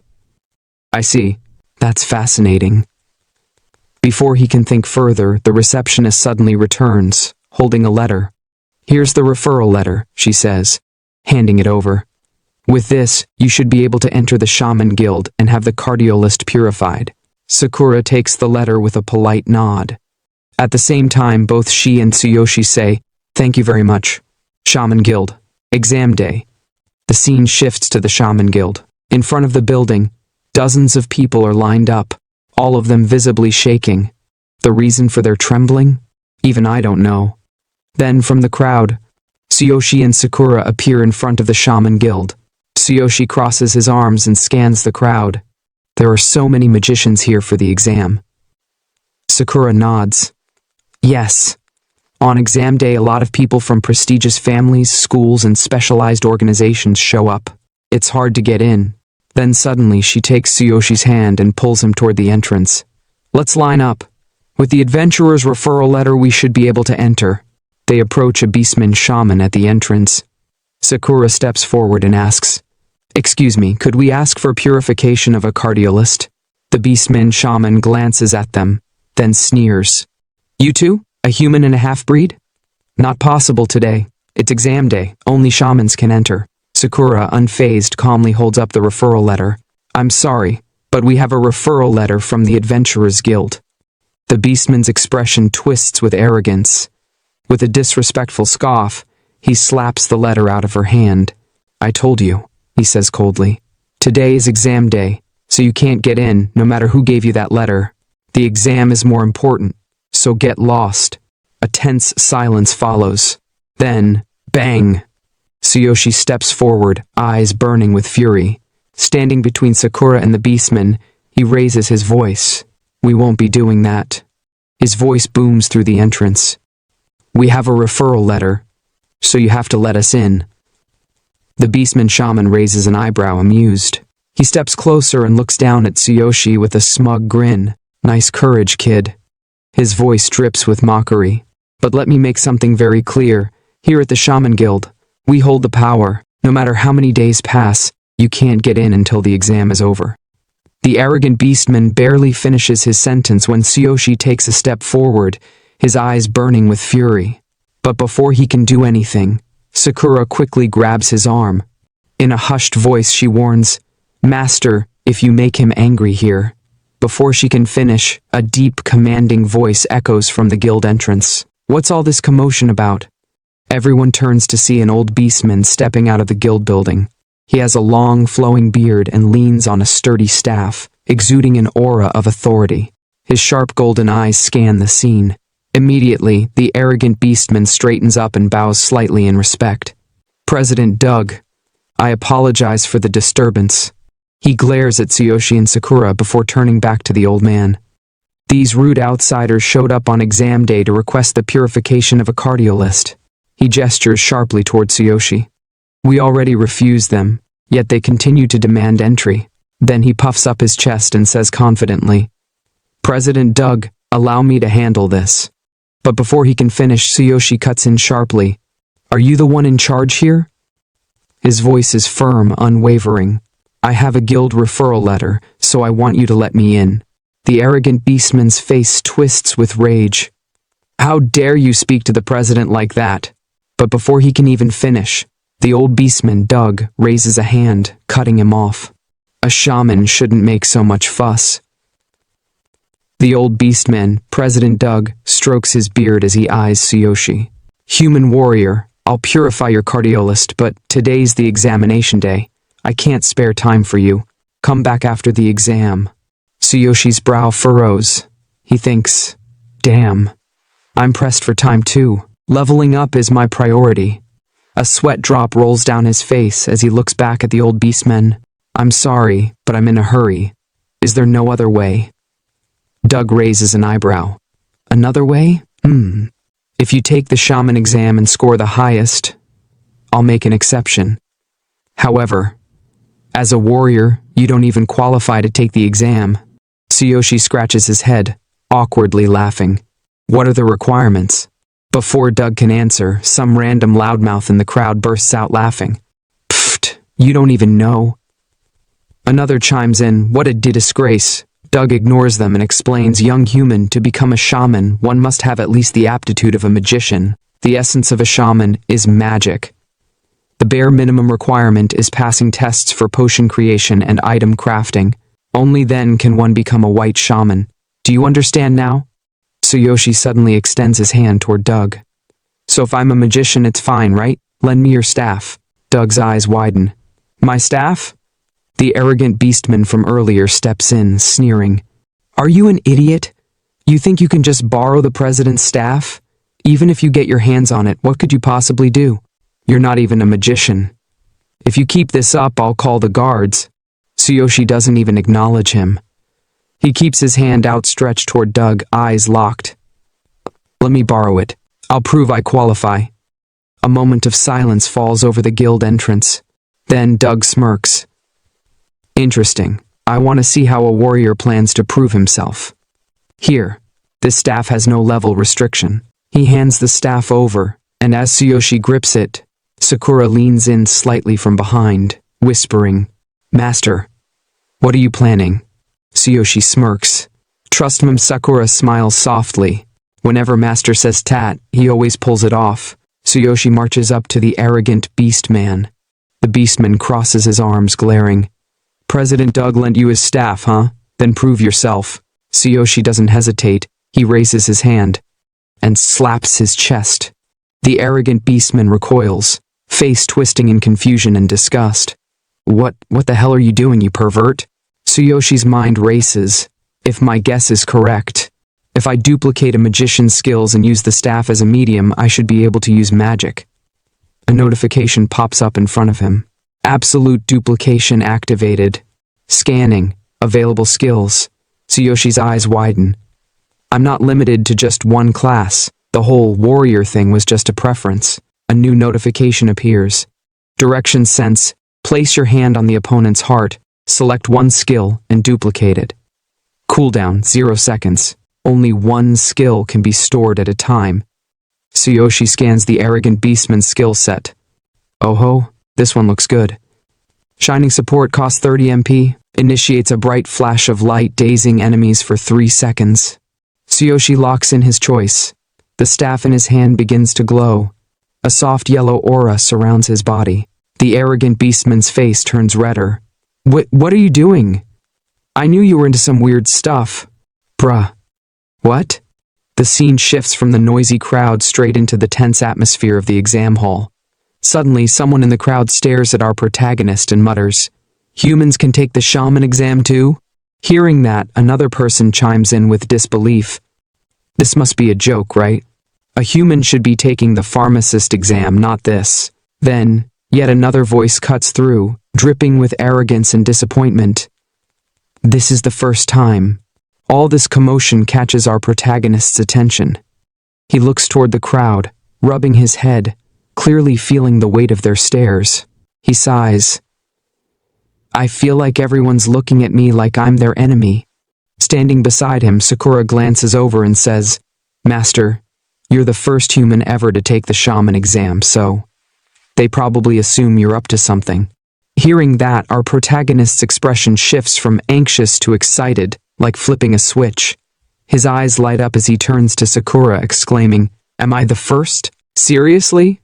Sakura looks at his hopeful eyes, gives a small nod, and says, Yes. She continues explaining, Humans have a class called pharmacist. It's similar to the beastmen shamans and the elven awakeners. There are no rules banning human participation, but customs have been followed for so long. These 3 classes each have their own factions, and stepping into these factions will naturally be seen as a provocation. Our protagonist's excitement dims slightly as he lowers his voice and responds, No way. I just wanted to get our cardiolus purified, not provoke someone. Sakura leans in slightly, her voice matching his low tone. Well, I understand. There's no violation of the rules, so Master can do as he believes is right. But before the conversation can go any further, a beastman suddenly appears beside an older beastman, the president of the Shaman Guild. The younger beastman says, I'm not disagreeing with President Doug's decision, but... Sweat trickles down his face as he forces a slight uneasy smile. He continues, If we set this precedent, won't it affect the authority of the beastman shaman faction? And Vice President, I also doubt whether that human can even make potions. He doesn't have the basic staff. Hearing this, the old beastman, President Doug, replies calmly, But I lent him a staff, didn't I? The point of today's test is to see if he can make potions. Doug's gaze shifts toward our protagonist, and a memory flashes in his mind, recalling the first time he witnessed our protagonist using magic. With a curious glint in his eyes, he adds, I'm just curious about his potential. In his thoughts, Doug reflects, It was just for a brief moment, so perhaps no one noticed, but I could feel magic waves coming from him. I've only seen potential like that in the genius shaman, Kevin. The Vice Guild Master, looking skeptical, scoffs. You're joking. That human kid could never compare to that young genius. He wouldn't even be fit to carry Kevin's newest disciple's sandals. Doug's expression sharpens as he responds. Kevin's new disciple is here too? Was it Fullen? The Vice Guild Master nods. Yes, she's aiming for first place, as she should. Even Kevin probably praises her, saying she's a genius beyond his younger self. The camera shifts and we see her, a beast girl with a book in her hand. Her name is Fullen. From the crowd, someone whispers, "So that's Kevin's new female disciple? She's really young. Seems like she's a genius too." Another beastman adds, "Apparently she could make potions on her own a year ago, but she was too young and got disqualified because of age restrictions. This time, she's aiming for first place." A third voice chimes in, "She must be a genius. As for us, if we pass the exam, we can consider ourselves lucky." Hearing all this chatter about herself, Fullen snaps her book shut with a sharp thud and mutters in a disappointed tone, "These weaklings are so noisy." Seeing her confidence, the Vice Guild Master steps forward, addressing the participants. The Shaman exam is about to begin. Those not participating, please leave. Everyone, take your positions based on the numbers you were given earlier. Hearing the announcement, Tsuyoshi looks down at the small slip in his hand and mutters, "I'm number 15. I'll head over." His voice is calm, but there's a hint of excitement bubbling underneath. Sakura flashes him a bright, encouraging smile and says warmly, "Good luck. I'll wait outside." As Tsuyoshi steps forward, the Vice Guild Master speaks up, his voice carrying through the hall. The numbers are written on the floor. Tsuyoshi glances down, spots the large 15 feet etched clearly into the ground, and nods to himself. Here it is. Just as he's settling into position, Fullen, Kevin's star disciple, turns her sharp gaze toward him. She eyes him with a mix of curiosity and disdain, her voice cutting through the tense air like a blade. A human. Tsuyoshi feels her eyes on him, and for a brief, weird moment, his imagination runs wild. He pictures Sakura and Fullen standing side by side, both gently laughing at him. The contrast between Sakura's warm smile and Fullen's cold demeanor makes him rub the back of his head awkwardly. With a sheepish grin, he replies, "I'm Tsuyoshi." In his mind, though, he's thinking, what a cute beast girl. She's totally different from Sakura. But Fullen isn't here to make friends. She scoffs, looking away dismissively. A human taking the shaman exam. Looks like someone really wants attention. Tsuyoshi's grin fades, his hand still on the back of his head. Frustration bubbles up and he thinks to himself, "Itch." Her sharp mouth is one flaw. Just then, a booming voice erupts from above. The old beastman, President Doug, shouts from his elevated position, "Everyone, have you taken your positions? The shaman exam is about to begin. We will test your basic shaman skills. You are required to make potions on your own. Since you've chosen the path of becoming shamans, I'm sure you've prepared yourselves for this." As his words echo through the hall, the ground beneath the participants rumbles. Suddenly, whoosh, tables rise from the floor, one in front of each examinee. Tsuyoshi's eyes widen in shock. "What is this?" he blurts out, staring at the table like it just insulted his ancestors. Fullen doesn't miss a beat. She casually examines the materials laid out in front of her, her expression cool and unimpressed. Glancing sideways at Tsuyoshi, she remarks with a smirk, "You don't even know what a shaman refining station is? Maybe you should just go home." That does it. Tsuyoshi's frustration boils over. His face tenses, his hand clenches into a fist, and he mentally growls, "Leave me alone." But instead of lashing out, his mind shifts gears. His frustration turns into focused curiosity as he stares at the refining station. The refining station? The way potions are made in this world is still quite old-fashioned. His thoughts drift to his past life, comparing this primitive setup to the advanced tech back home. In my world, we had that. No, it's capsules.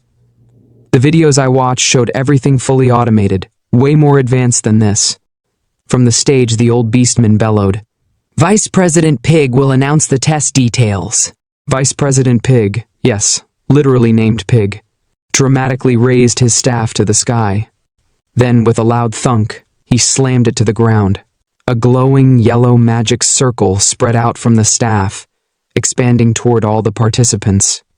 Tsuyoshi glanced at the slip in his hand, now glowing faintly. It read, "Basic energy potion, quantity, 3, time limit, 1 hour. So this is the test," Tsuyoshi thought. He rubbed his temple. 3 basic energy potions in 1 hour. Let's see how the others handle it. The old beastman continued. The first hurdle is selecting materials. On your refining table, there are various ingredients. A certain level of knowledge is essential. Most amateurs don't even know there are 3 key materials for a basic energy potion. A wave of panic rippled through the crowd. Participants groaned, their faces twisted in confusion as they stared at the random pile of herbs and powders in front of them.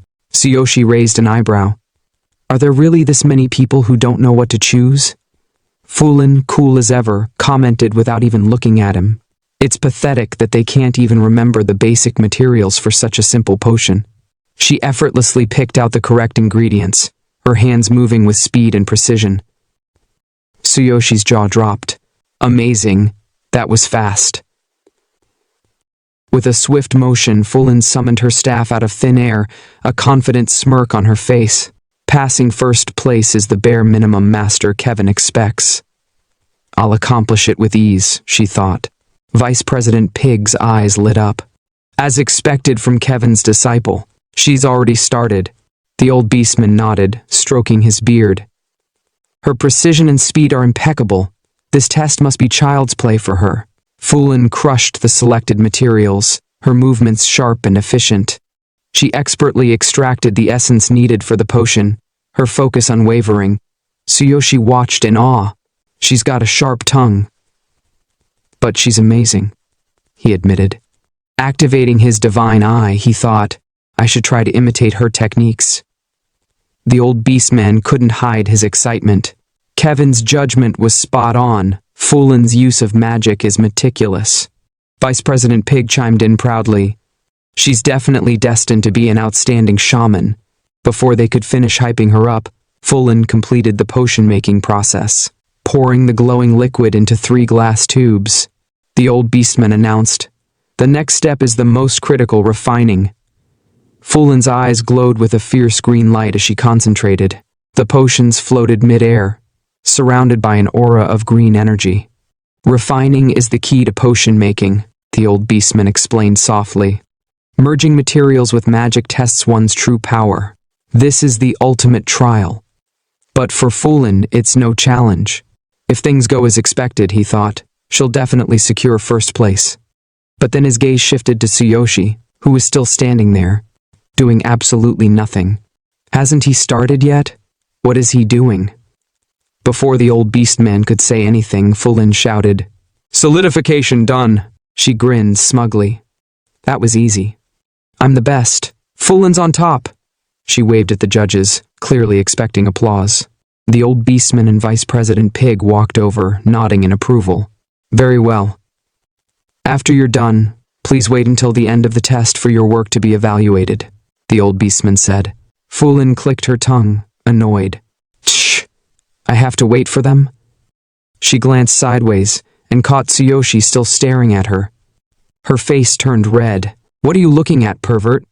At that exact moment, Tsuyoshi's system notification popped up. Analysis complete. Divine Eye deactivated. Target's actions fully analyzed. Without missing a beat, Tsuyoshi shifted his focus to his own table, calmly beginning his potion-making process. It's nothing. Thank you, he replied, not even looking at her. Fulin's tail flicked, wagging slightly as she huffed. All right, you've got to start now. No time to waste. Even if we had more time, you wouldn't. But she stopped mid-sentence. Her eyes went wide. And she wasn't the only one. The old beastman and Vice President Pig gasped, their jaws practically hitting the floor. Our protagonist grips his staff tightly, eyes locked on it with intense focus. Suddenly, ding! A system notification pops up in front of him. Notice, would you like to optimize the analyzed action? Without hesitation, he mutters one word. Optimize. Boom.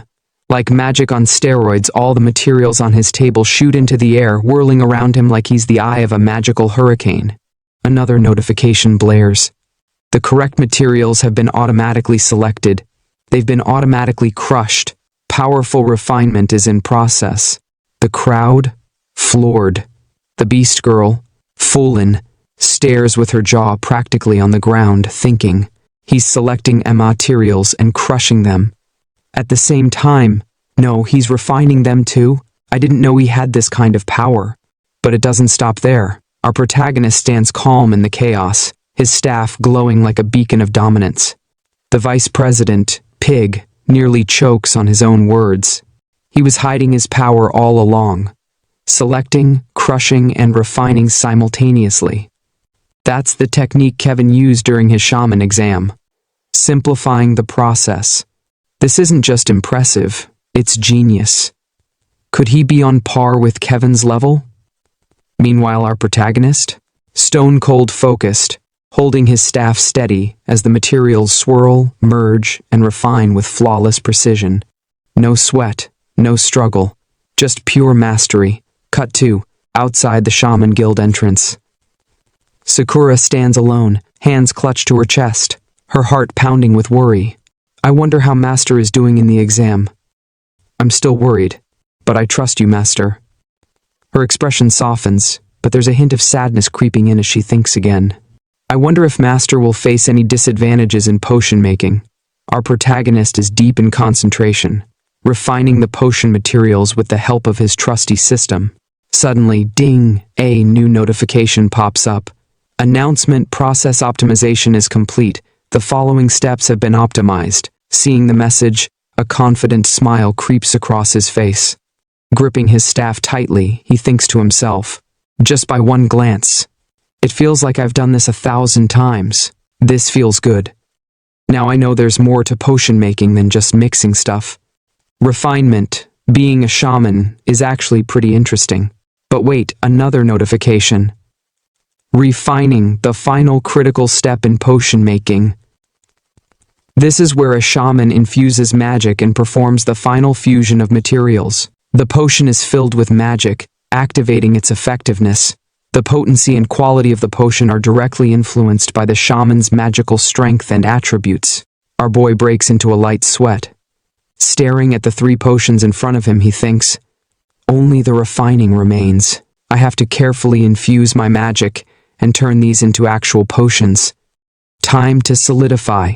Meanwhile, Foolin, the beast girl, is watching with her eyes bugging out of her head, completely shook. In her mind, she's screaming, no way, how? How is he faster than me? I can't let myself be beaten by this worthless human. Then it hits her, like a slap from her own pride. Wait, could he be imitating Master Kevin's technique from his shaman exam? The swift completion? Impossible. And guess who's also having flashbacks? The old beastman, the president of the Shaman Guild himself. Stroking his beard, he mutters. Back then, Kevin shocked everyone by using swift completion to create a C-grade potion. That potion didn't seem like it was made by a white shaman at all. He squints, lost in thought. I was the judge at that time too. Even I struggled to make a C-grade potion back then. Suddenly, bam! The vice president Pig bursts out in fake enthusiasm. A mere human creating a C-grade potion is a great feat. It must have gone smoothly because he carefully extracted the materials. But inside, he's panicking. Ridiculous. I can't even make a C-grade potion unless I'm in a distraction-free environment. Talents like Kevin are rare. I'd be lucky to whip up a D-grade potion. For context, a C-grade potion? That's elite tier stuff. Normally, only blue shamans can pull that off by focusing their spirit. D-grade potions dominate the market, making up 80% of all sales. So yeah, hitting C-grade is like unlocking Ultra Instinct in the potion world. Ding! Another system notification pops up. Announcement. Predicting potion grade. Potions are graded from D to S, depending on the creator's skill. Our protagonist squints at the screen, thinking, There's a grading system? This isn't like the mass-produced capsules from my original world. Boom. Another notification. Announcement. Prediction result. Basic energy potion. D grade. Our protagonist raises an eyebrow. D grade, huh? Is that entry level? Well, it should be enough to pass the exam. But then, his eyes shift to the side, landing on Fulin. His competitive spirit ignites. No, I have to beat that girl. If she makes a better potion, I'll lose the top spot. As insurance, I need to make at least a C-grade potion. And here's the kicker. He doesn't even know what a C-grade really means. He's just winging it. Hey, I know you've been watching my videos without subscribing. If you hit that subscribe button, I'll whip up an S-grade potion to boost your charm IRL, maybe even help you get a girlfriend. Anyway, back to the story. Our protagonist stares at his potion tubes thinking, how should I go about this refining process to boost the grade? Then it hits him like a truck. Flashbacks from the first time he used his staff. Wait. The potion's grade is affected by magical strength and attributes. That means if I change my magic strength and attributes, the grade should change too. Closing his eyes, he focuses hard, thinking, first, I'll boost my strength using ultimate physique. That should help adjust my magical capacity. But, how do I change the attributes? Meanwhile, the Shaman Guild president narrows his eyes, whispering, why isn't he done refining yet?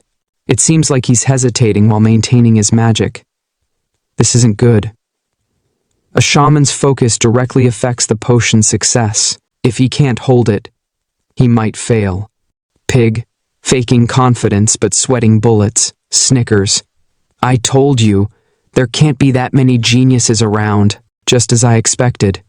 He must have used up all his energy on material extraction. Fulin glares at our protagonist, thinking, what's wrong with you? Just finish the refining. If you do, the potion will solidify. Why are you hesitating? The pressure mounts. All the participants turn their heads toward him. Someone behind him even reaches out, sneering, hey human, you're still not done refining? If you take any longer, your magic will fizzle out.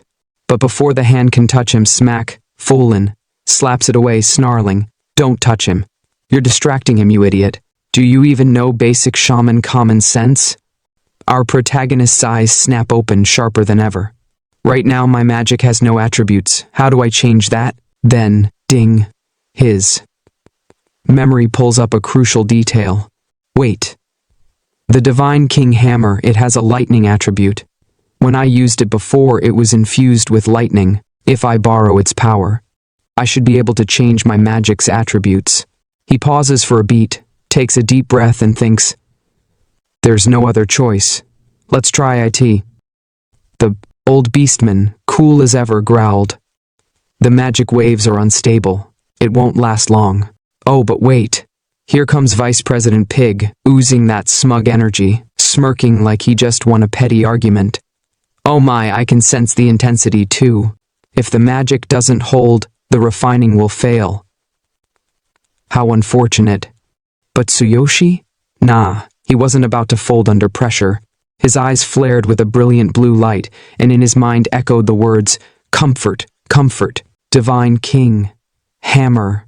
Bro was channeling his inner god of DIY home improvement. Then, zap, a small yellow glow flickered before him. Without missing a beat, he thrust his hand forward, thinking, grant me your power. And boy, did the power grant him. His magical energy shot through the roof like someone plugged his soul into an overcharged battery. The other participants? Jaw on the floor. The beast girl's eyes widened. His magical power suddenly surged. Like girl, yes, he's basically a walking thunderstorm now. Ding, ding, ding. Notifications exploded in front of Tsuyoshi like he just leveled up in a video game. Strengthen magical capacity through the ultimate physique. Current magic capacity, 3,500. Shining has been enhanced. Current magic attribute, lightning. Duration, 6 seconds. Tsuyoshi smirked, thinking, just as I thought. The lightning attribute has been endowed. It'll only last a few seconds, but that's enough. Let's finish this.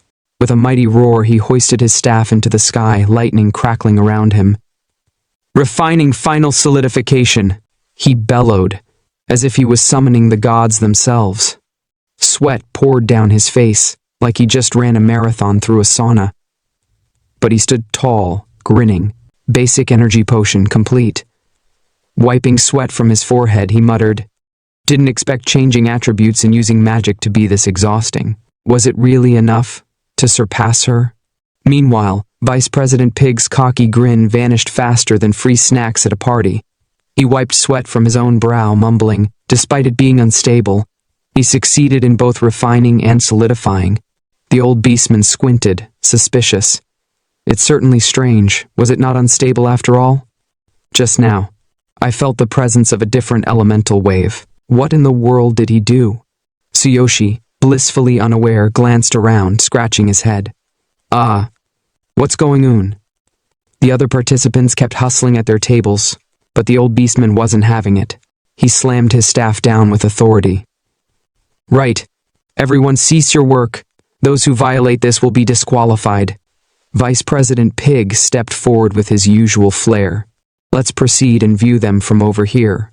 They started the evaluations. First up, a hopeful participant. The old beastman sniffed the potion like it was questionable milk.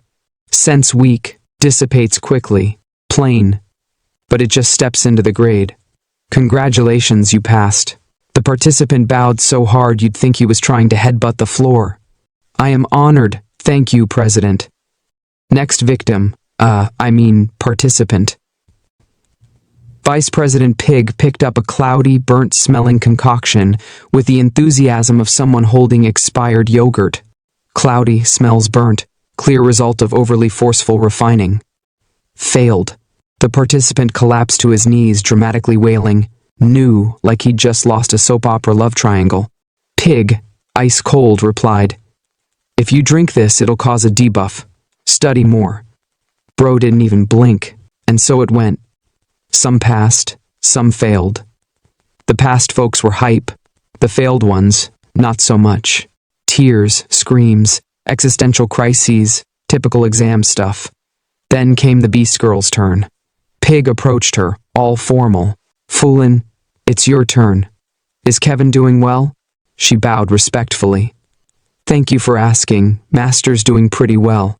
Pig chuckled softly. "I am glad." He examined her potion, eyebrows arching. That overflowing fragrance. This one looks promising. Fulin's palms were sweating harder than Tsuyoshi during his final solidification, but after a tense pause, Pig grinned. The scent is rich and lasting. It's a pure potion. This is a C-grade basic energy potion. Boom.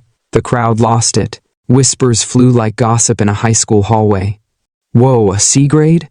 That's the same as the genius Kevin? She's skilled just like him. As expected of Kevin's disciple, she's definitely taking first place. Fulin basked in the glory, thinking, thanks to Master's intensive training, my refining speed is fast too. Of course, you guys are no match for me. Tsuyoshi just blinked, smiling casually. Whoa, a C-grade potion, impressive. But then, dramatic entrance time, the old beastman appeared right in front of Tsuyoshi. Tsuyoshi, it's your turn. Tsuyoshi turned, scratching his head again. Double L, I did what I could. Vice President Pig snorted. You're not confident. At best, it'll probably be a D grade. But the old beastman cut him off. If you did what you could, that's fine. Let's check the grade. The moment the tube was opened, crack, boom, a natural phenomenon erupted in the sky. Lightning streaked across the clouds like the heavens themselves were clapping.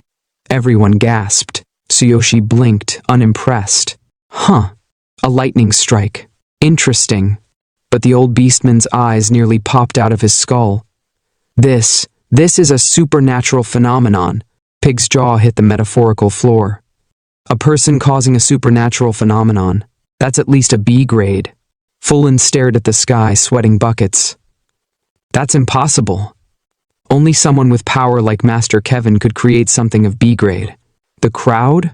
Silent. Nobody dared to breathe. The old beastman was practically vibrating with excitement. The richness of the scent, the purity of the potion, and a supernatural phenomenon?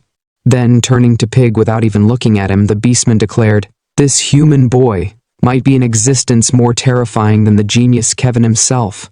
Tsuyoshi, oblivious as ever, wiped his forehead. Phew, refining potions is exhausting. And finally, the old beastman roared, his voice shaking the walls. Without a doubt, he gets first place in this shaman exam. Outside the Shaman Association entrance, Sakura is sitting on the ground like a lost child waiting for her parents. She's restless, fidgeting like she's been waiting for years, even though it's probably been 10 minutes.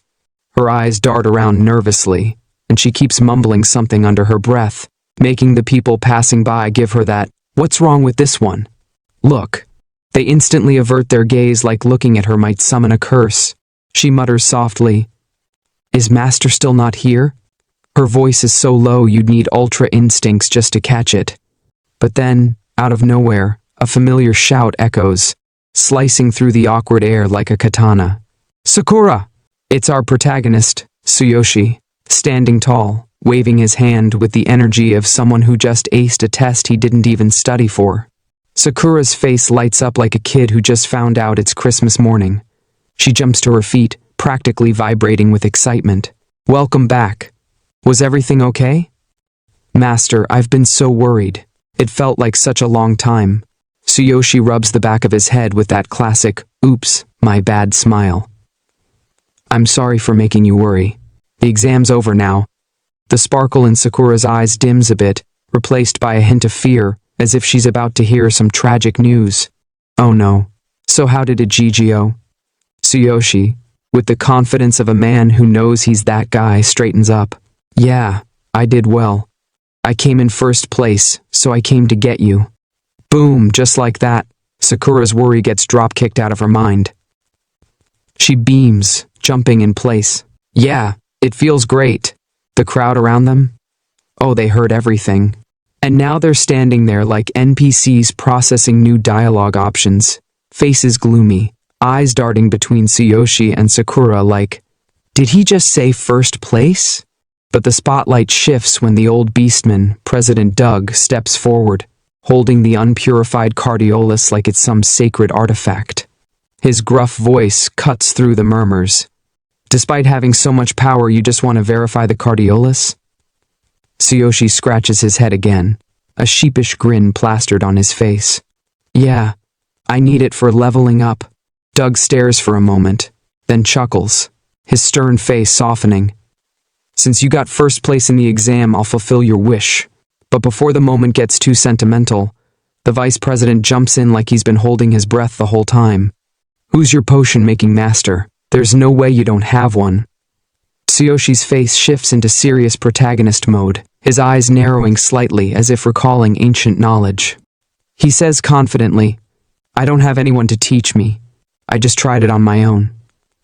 Silence. Doug and the vice president look like they've been hit with a double critical hit. "I see. You taught yourself all of this? I feel kind of miserable now." Doug shakes it off, regaining his composure.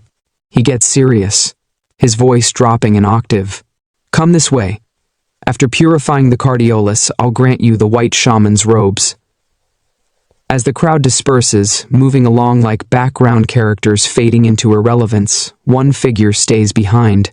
The beast girl, her expression dark and twisted with frustration, whispers to herself in a trembling voice, "Master Kevin, I'm sorry, I lost to that weak human."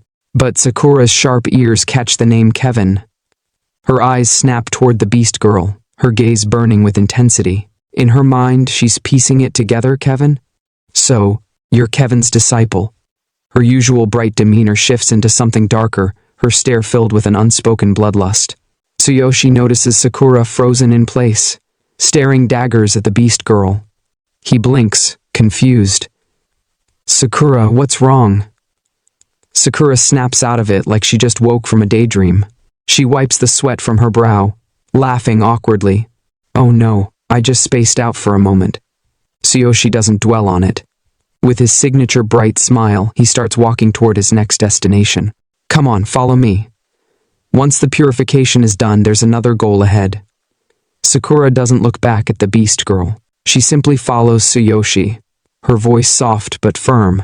"Yes, The scene shifts to the ritual room. 3 dead crow lying on the ground. Various ritual materials scattered around. Harps lined up neatly. And in the middle of it all, Tsuyoshi's cardiolus floating in the air, surrounded by an eerie glow. The old beastman Doug stood at the center, activating the ritual.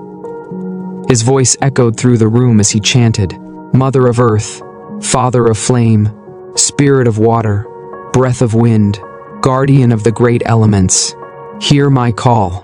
By my name, with the words of the shaman, purify this." The moment he finished, the ground beneath them glowed with a massive yellow magic circle.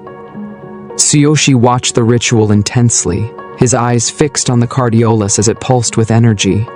Beside him, Vice President Pig glanced at him and said, "Cardiolus is filled with dark energy.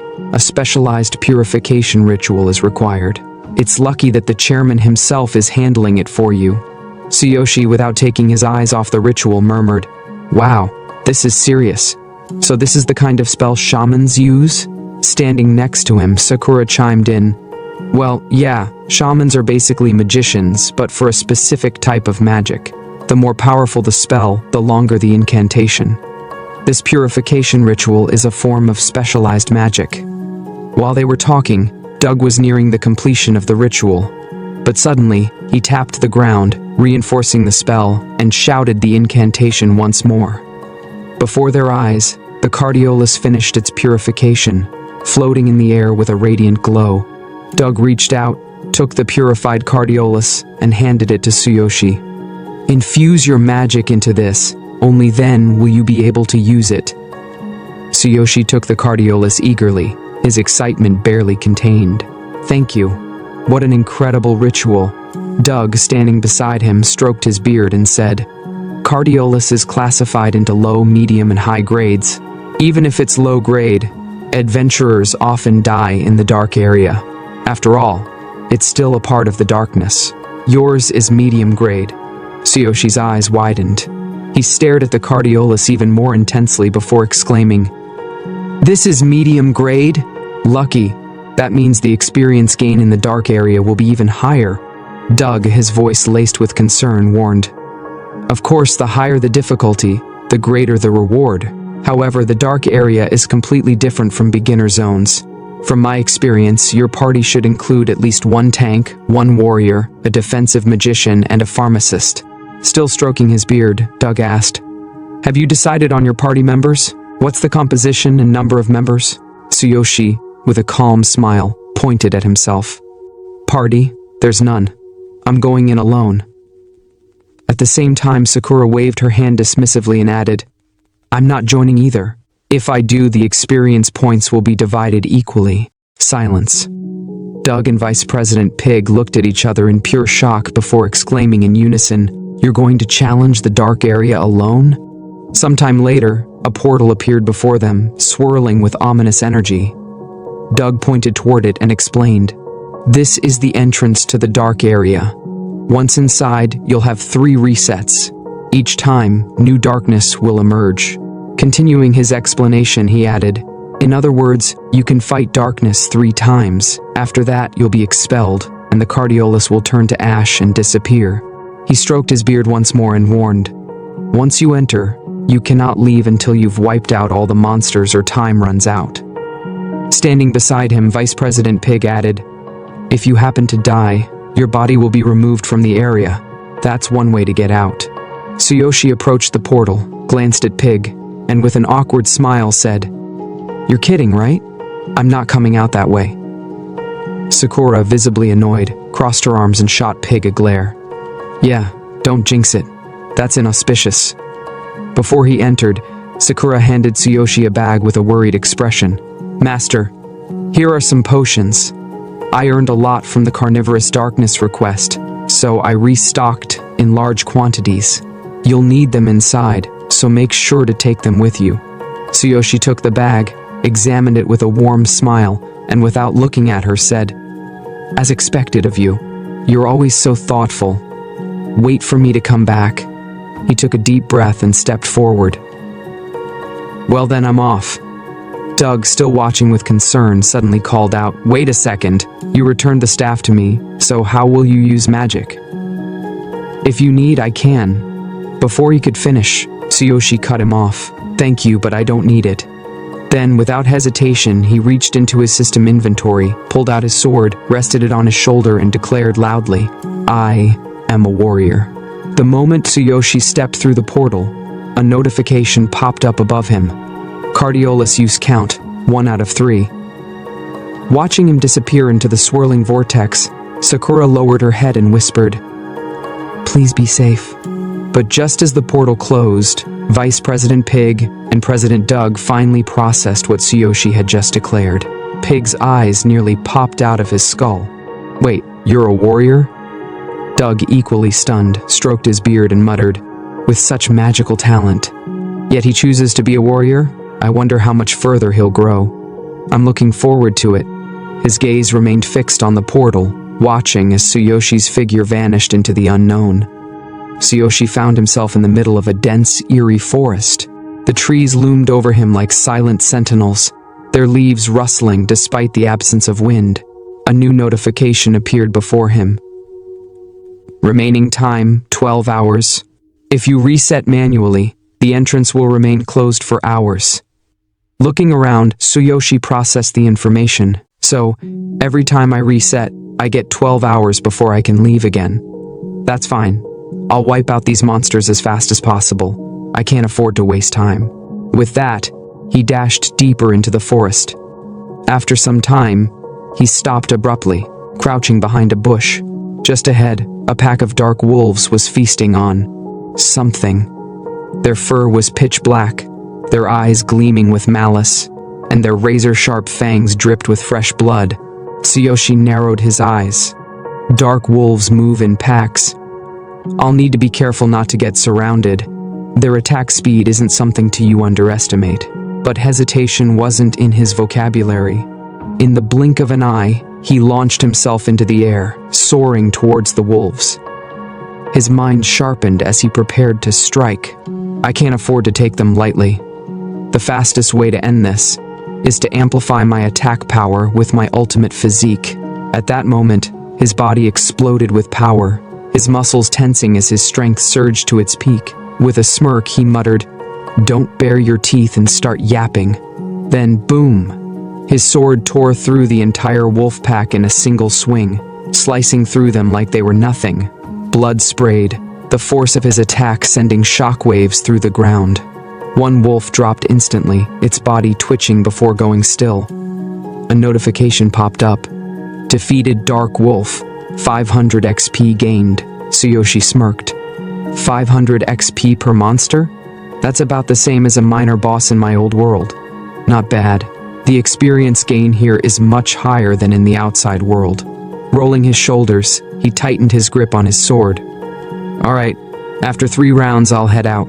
Might even level up twice. But the remaining 2 dark wolves weren't going down without a fight. Fur bristling, they bared their fangs and lunged at him, their open jaws aiming straight for his throat. Tsuyoshi raised his sword just in time, blocking the attack with a deafening clang. But as he pushed them back, he realized the paralysis effect wore off quickly. As expected of darkness-type monsters, their resistance is way higher than normal creatures. Then, whoosh! A sudden burst of speed from the wolves. One of them lunged again, its claws tearing through the air like a guillotine. Tsuyoshi barely dodged in time, feeling the wind pressure graze his cheek.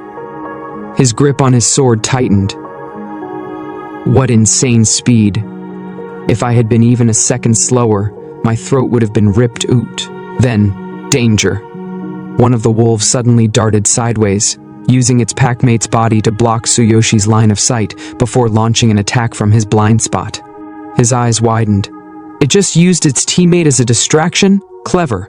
But in that case, in an instant, Tsuyoshi channeled 60% of his ultimate physique's power into his arm, gripping his sword with crushing force. With a single mighty swing, his blade ripped through the incoming attack, countering the wolf's strike mid-air. Pointing his sword at the last standing wolf, he grinned and said, "At this rate, I'll level up fast. I might even hit level 7 on my first run." Outside the portal, Sakura and President Doug stood side by side, silently waiting for Tsuyoshi to return. Doug glanced at Sakura and said, "You're worried, aren't you?" Sakura didn't respond. Her gaze remained locked onto the swirling portal, her expression unwavering. Doug stroked his beard, watching her closely before speaking again. "Going into the dark area alone. I've never heard of anyone attempting that. Unless they have exceptional power, it's suicide, am I right?" This time, Sakura finally answered, but without looking away from the portal. "I trust my master." From a short distance away, Vice President Pig scoffed, shaking his head. "I've seen plenty of talented young fools before. Many drowned in their own arrogance and died. But this is the first time I've seen someone willingly challenge the boss of the dark area alone." He turned away, walking off. "I'm heading back. Let's see if that human boy comes to his senses before it's too late." Sakura frowned at Pig, her expression scrunching up like an annoyed little girl. She muttered under her breath, but didn't say anything aloud. Inside the portal, Tsuyoshi stood amidst a pile of defeated monsters, his sword resting on his shoulder, his body drenched in sweat. He exhaled heavily. It's been nothing but non-stop fighting. He looked down at the slain creatures around him before adding, "My stamina and willpower are running low." A new notification popped up. Announcement, willpower reduced to Tsuyoshi groaned. "Using my ultimate physique at full power drains my body fast." Without hesitation, he pulled out 2 bottles, one filled with energy potion, and the other with stamina potion. "Sakura really helped me by restocking my medicine." He popped the first bottle open and took a gulp, only to immediately spit it out. Blurg. I forgot how disgusting this stuff tastes, but there was no other choice. Grimacing, he forced the potions down. Moments later, a notification appeared. Announcement, stamina and willpower are recovering. Outside the portal, Doug and Sakura remained quiet, standing in the same spot, both waiting patiently. Then, Sakura finally turned to Doug and asked, "Isn't Chairman Doug heading back?" Doug shook his head. "I'm worried about whether that human boy will make it back safely." He recalled the moment Tsuyoshi revealed his profession and muttered, "A warrior who took the shaman exam just to purify Cardiolus. And despite not carrying a staff, he was able to craft a B-quality potion." Suddenly his ears perked up. He frowned and said, "I've been hearing something from inside." Sakura smiled slightly. "That's the sound of Master's thunder." Doug's eyes widened as she continued, "As long as we can hear it, we know Master is still fighting." Back inside the dark area, Tsuyoshi gripped his sword tightly, his body surging with crackling thunder energy. He leaped into the air and slashed through an entire pack of dark wolves in one swift motion. Their bodies dropped instantly, the smell of burnt fur filling the air. He wiped some dust from his face and muttered, "I guess that just leaves the boss." His gaze shifted to the large door ahead, the entrance to the boss room. A grin spread across his face. "I made it all the way to the deepest part. Next up is the final boss. If I beat this, I'll definitely hit level 7. He stretched his arms, rolling his shoulders. "Maybe I should rest a bit before the fight." Tsuyoshi sat on the ground in front of the boss room, exhausted. He took a deep breath and muttered, "It's seriously awful. Once I get used to this taste, it's over for me." He frowned, remembering the capsules from his original world. Those had taste and convenience, but this world's medicine, way stronger. But as soon as the potion kicked in, his stamina and willpower were fully restored. Feeling the energy surge through his body, Tsuyoshi smirked. He grabbed his sword from the ground, stood up, and walked towards the boss room door, resting the blade on his shoulder.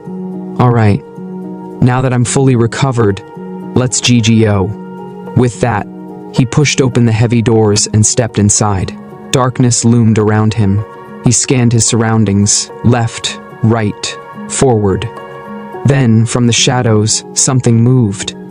A figure emerged, a shadowy presence with bright red eyes locked onto Tsuyoshi. He tensed, his grip tightening on his sword. But instead of fear, excitement flickered in his gaze. "Oh?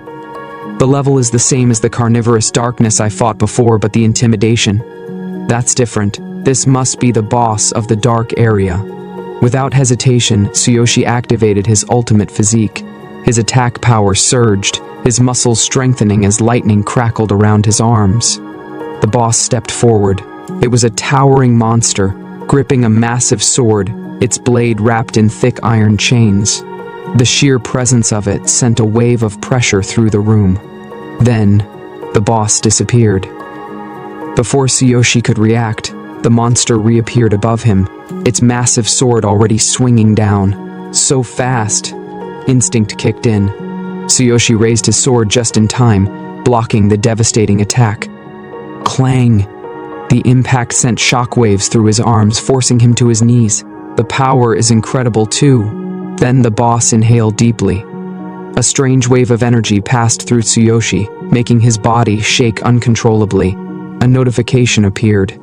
Tremble slow, shock skill. A high-level ability that terrifies the opponent, slowing down their movements. Once affected, it's difficult to escape.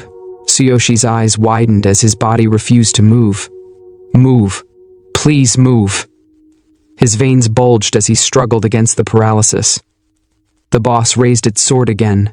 Then, a bright yellow light flashed from Tsuyoshi's ring. At that exact moment, he regained control. He dodged instantly, just as the boss's attack came crashing down. A new notification popped up.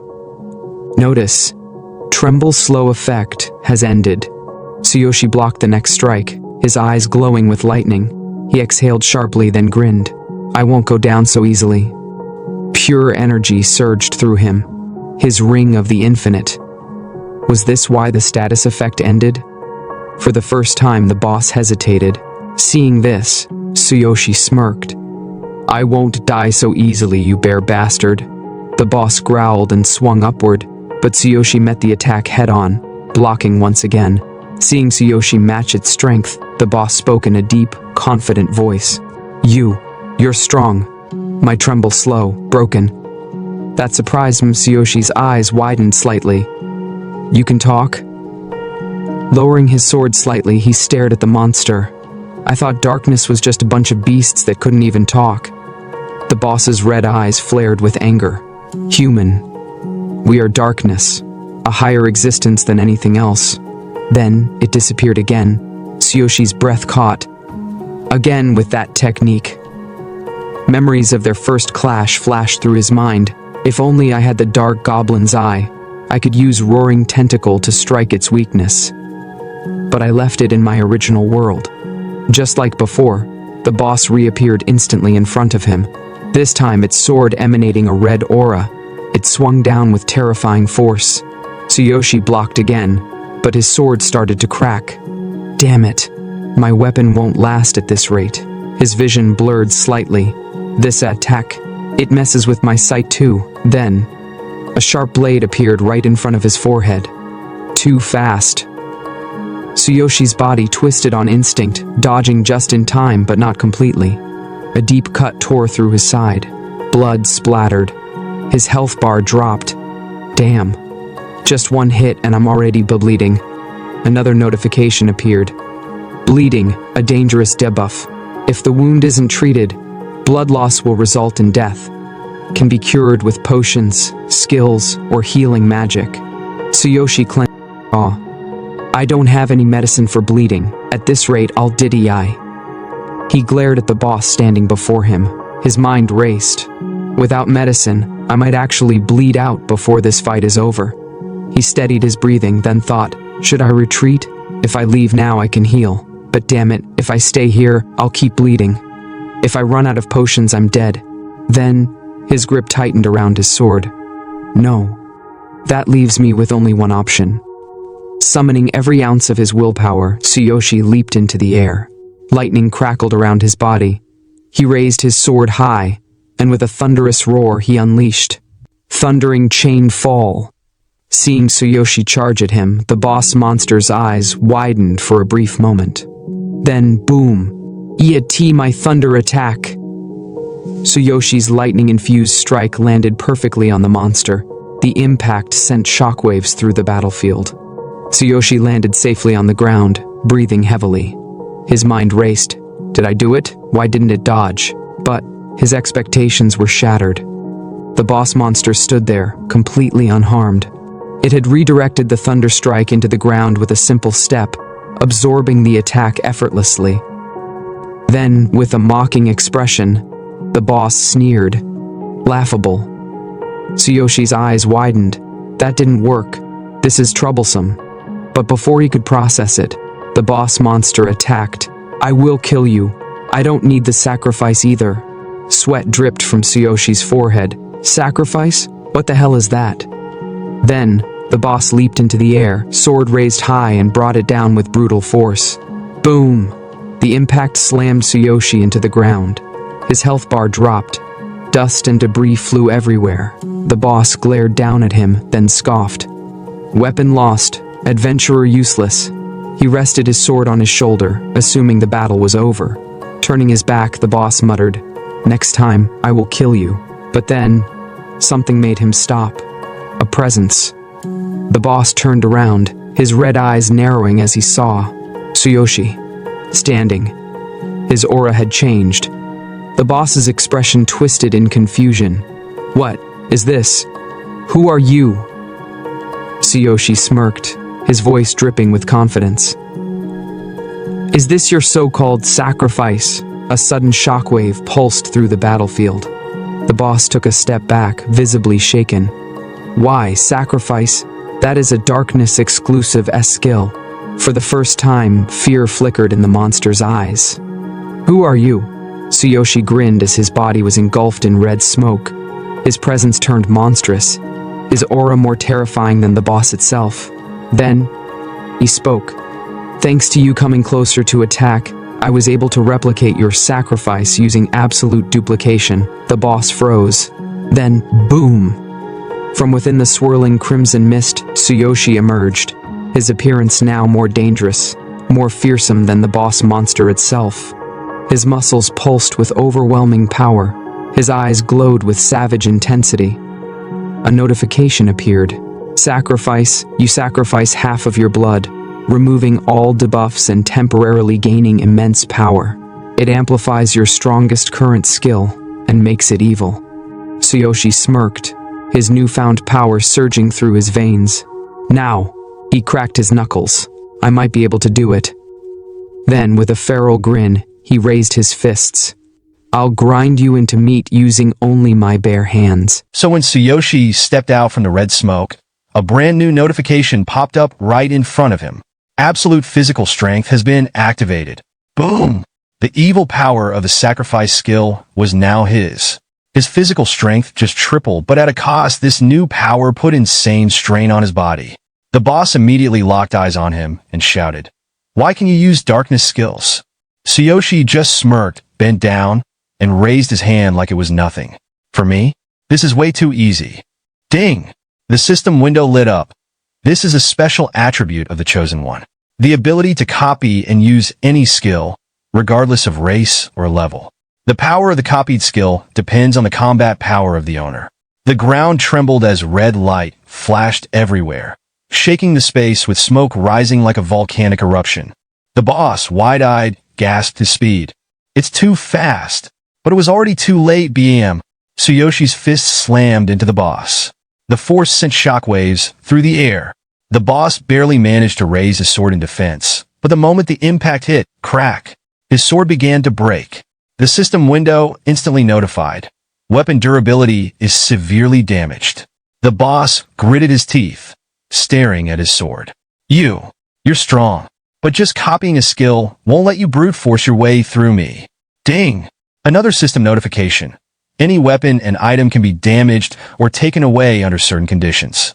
Tsuyoshi clenched his wrist, his veins pulsing with raw power. "I don't care how. I'm killing you right here and now." His eyes burned with determination. Using sacrifice means no health recovery. So, I only have one shot. The system window popped up again. During the use of the sacrifice skill, lost blood cannot be replenished. The evil power raged through his body, but he didn't hesitate. The boss, seeing this, threw his sword into the air and laughed. "You think you can beat me that easily? Have you forgotten? I can use sacrifice too." Boom! A violent storm of blood and dark lightning erupted around the boss.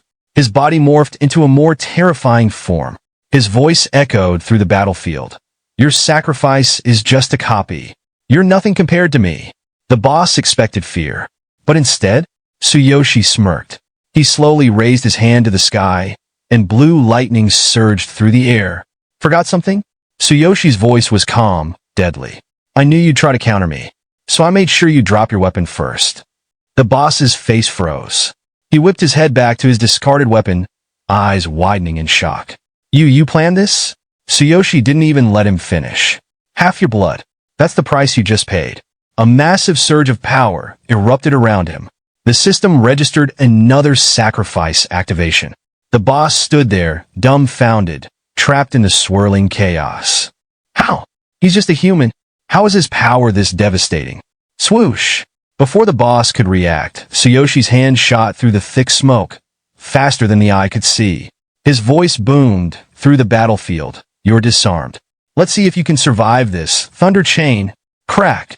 A monstrous bolt of lightning crashed straight into the boss's body.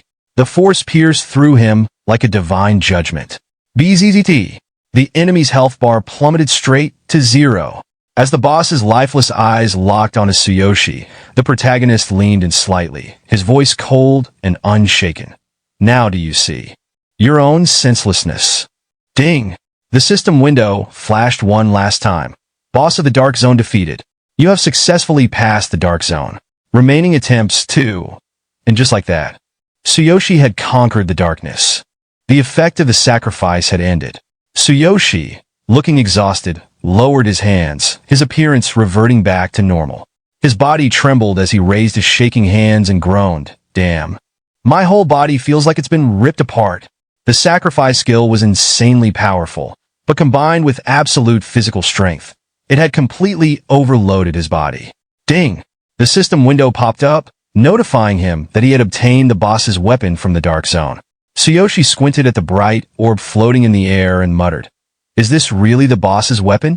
With narrowed eyes, he reached out for it and mumbled, I literally just lost my sword. Talk about perfect timing. Ding! The system window updated. A boss-tier weapon with a serrated saw blade.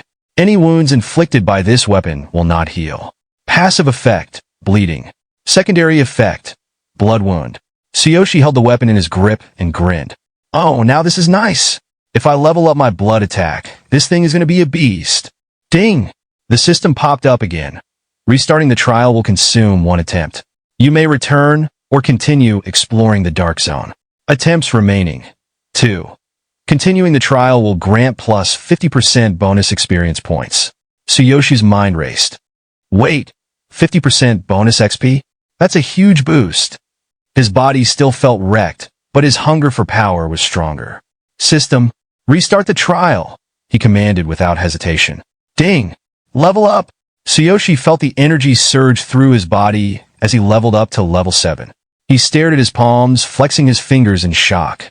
Damn. Even though I leveled up, the damage from the sacrifice still won't heal. That skill really does take a toll. His thoughts raced. The pain had lessened a little after leveling up, but the after effects of absolute physical strength were still present. This skill is insane. The power is unmatched, but the price is brutal. He exhaled sharply. Maybe I should exit and rest for a bit? If I go for another round, I know I'll have to use the sacrifice again. Will my body even survive it? But then, a memory of Sakura flashed in his mind. His expression turned serious. I promised to level up 6 times this week. I have to reach level 12. If I back out now, I'll miss out on the bonus XP, and I can't afford that. His hesitation faded. Tsuyoshi clenched his fists and smirked at the system window. This is the price of strength. There's no room for doubt. If I waver now, I might as well just give up and accept being weak. Ding! The system instructed him to re-enter the space and return to the entrance of the trial. Tsuyoshi stepped toward the glowing portal, inhaling deeply. Sorry, Sakura, he muttered under his breath. Looks like I'm going to make you wait just a little longer. At the same time, Doug thought that Tsuyoshi should have returned by now. He looked at Sakura and told her not to worry, because the protagonist probably decided to continue the test, since it would help him earn bonus experience points. The president wondered in surprise. Did he really lose? His body was not thrown out. Did Did Tsuyoshi really decide to continue the test? Without supplies, it is almost impossible to pass it. For an adventurer in the dark zone, this can threaten death. Sakura sadly said that he promised to leave after the first round. She can still hear the rumble of thunder. Ills, walking towards them with a cup in his hand, asked if he had already managed to sleep, and the protagonist is not finished yet. The first round is over, but there is no corpse. Maybe Tsuyoshi hid somewhere and is sitting there, trembling with fear? Doug turned his head to the side and asked the vice president to talk less. Ills turned to the president and said that this cannot be. Does he really think that Tsuyoshi will be able to overcome the dark zone on his own? It was not worth giving him false hopes. The vice president opened his eyes and said that he was saying the same thing, that the protagonist was not telling the truth. He had seen many such people, and if Tsuyoshi had won, he would have returned long ago. If he had not appeared after the first stage, it meant he had not passed it and decided to start over. Unfortunately, this could cost him his life. He simply would not have enough healing potions. Sakura said with a tense look that the master would definitely return. She asked them to refrain from such conversations. Tsuyoshi's thunderclaps proved that he was alive. Doug confidently thought that she was a strong girl. The vice president, looking at the portal, laughed and said loudly that they were joking. What other thunder? They would be to blame for the protagonist's death, because they had strengthened his confidence. Sakura turned back with an ominous look and said that if he did it again, the shamans looked forward in surprise, not letting her finish. Doug wondered if this was really bloodlust. The president slammed his staff on the ground and loudly ordered them to shut up and not to start a fight. He turned around and loudly told them to wait for his return in silence. Doug loudly addressed Ills and said that he could go. The vice president stepped back and loudly said that he was just telling the truth. He would look at their faces when they saw Tsuyoshi's tortured body. The president turned around angrily and loudly ordered the vice president to leave. He wondered how it was possible to not notice the bloodlust. This beast girl's abilities are very great. Doug looked at the portal and asked what was going on. Sakura said sadly that the Thundermaster had died down. ILS turned around and loudly said that the thunder had died down. Well, do they have anything to say? It is reckless for a simple person to enter the dark zone alone. The vice president quickly looked at the portal. Doug loudly asked what that sound was. Lightning quickly struck from the portal. The president, watching this, asked what this feeling of deja vu was. He pointed his staff forward and asked loudly, "Did the darkness really destroy the seal? This simply couldn't be." Doug, watching the silhouette that appeared in the portal in surprise, loudly ordered everyone to get ready, because the darkness was breaking through. Ills threw his cup aside in fear and loudly said that this couldn't be. The darkness couldn't destroy the seal of the darkness zone. Sakura, surprised, loudly asked them to wait. Tsuyoshi, looking exhausted, exited the portal and turned to Sakura and apologized to her for the wait. He said that he had completed 3 rounds and received bonus experience points at each. The protagonist had leveled up several times. He said with a stern look that he was now level 9. Sakura quickly ran towards the falling Tsuyoshi, loudly calling out his status.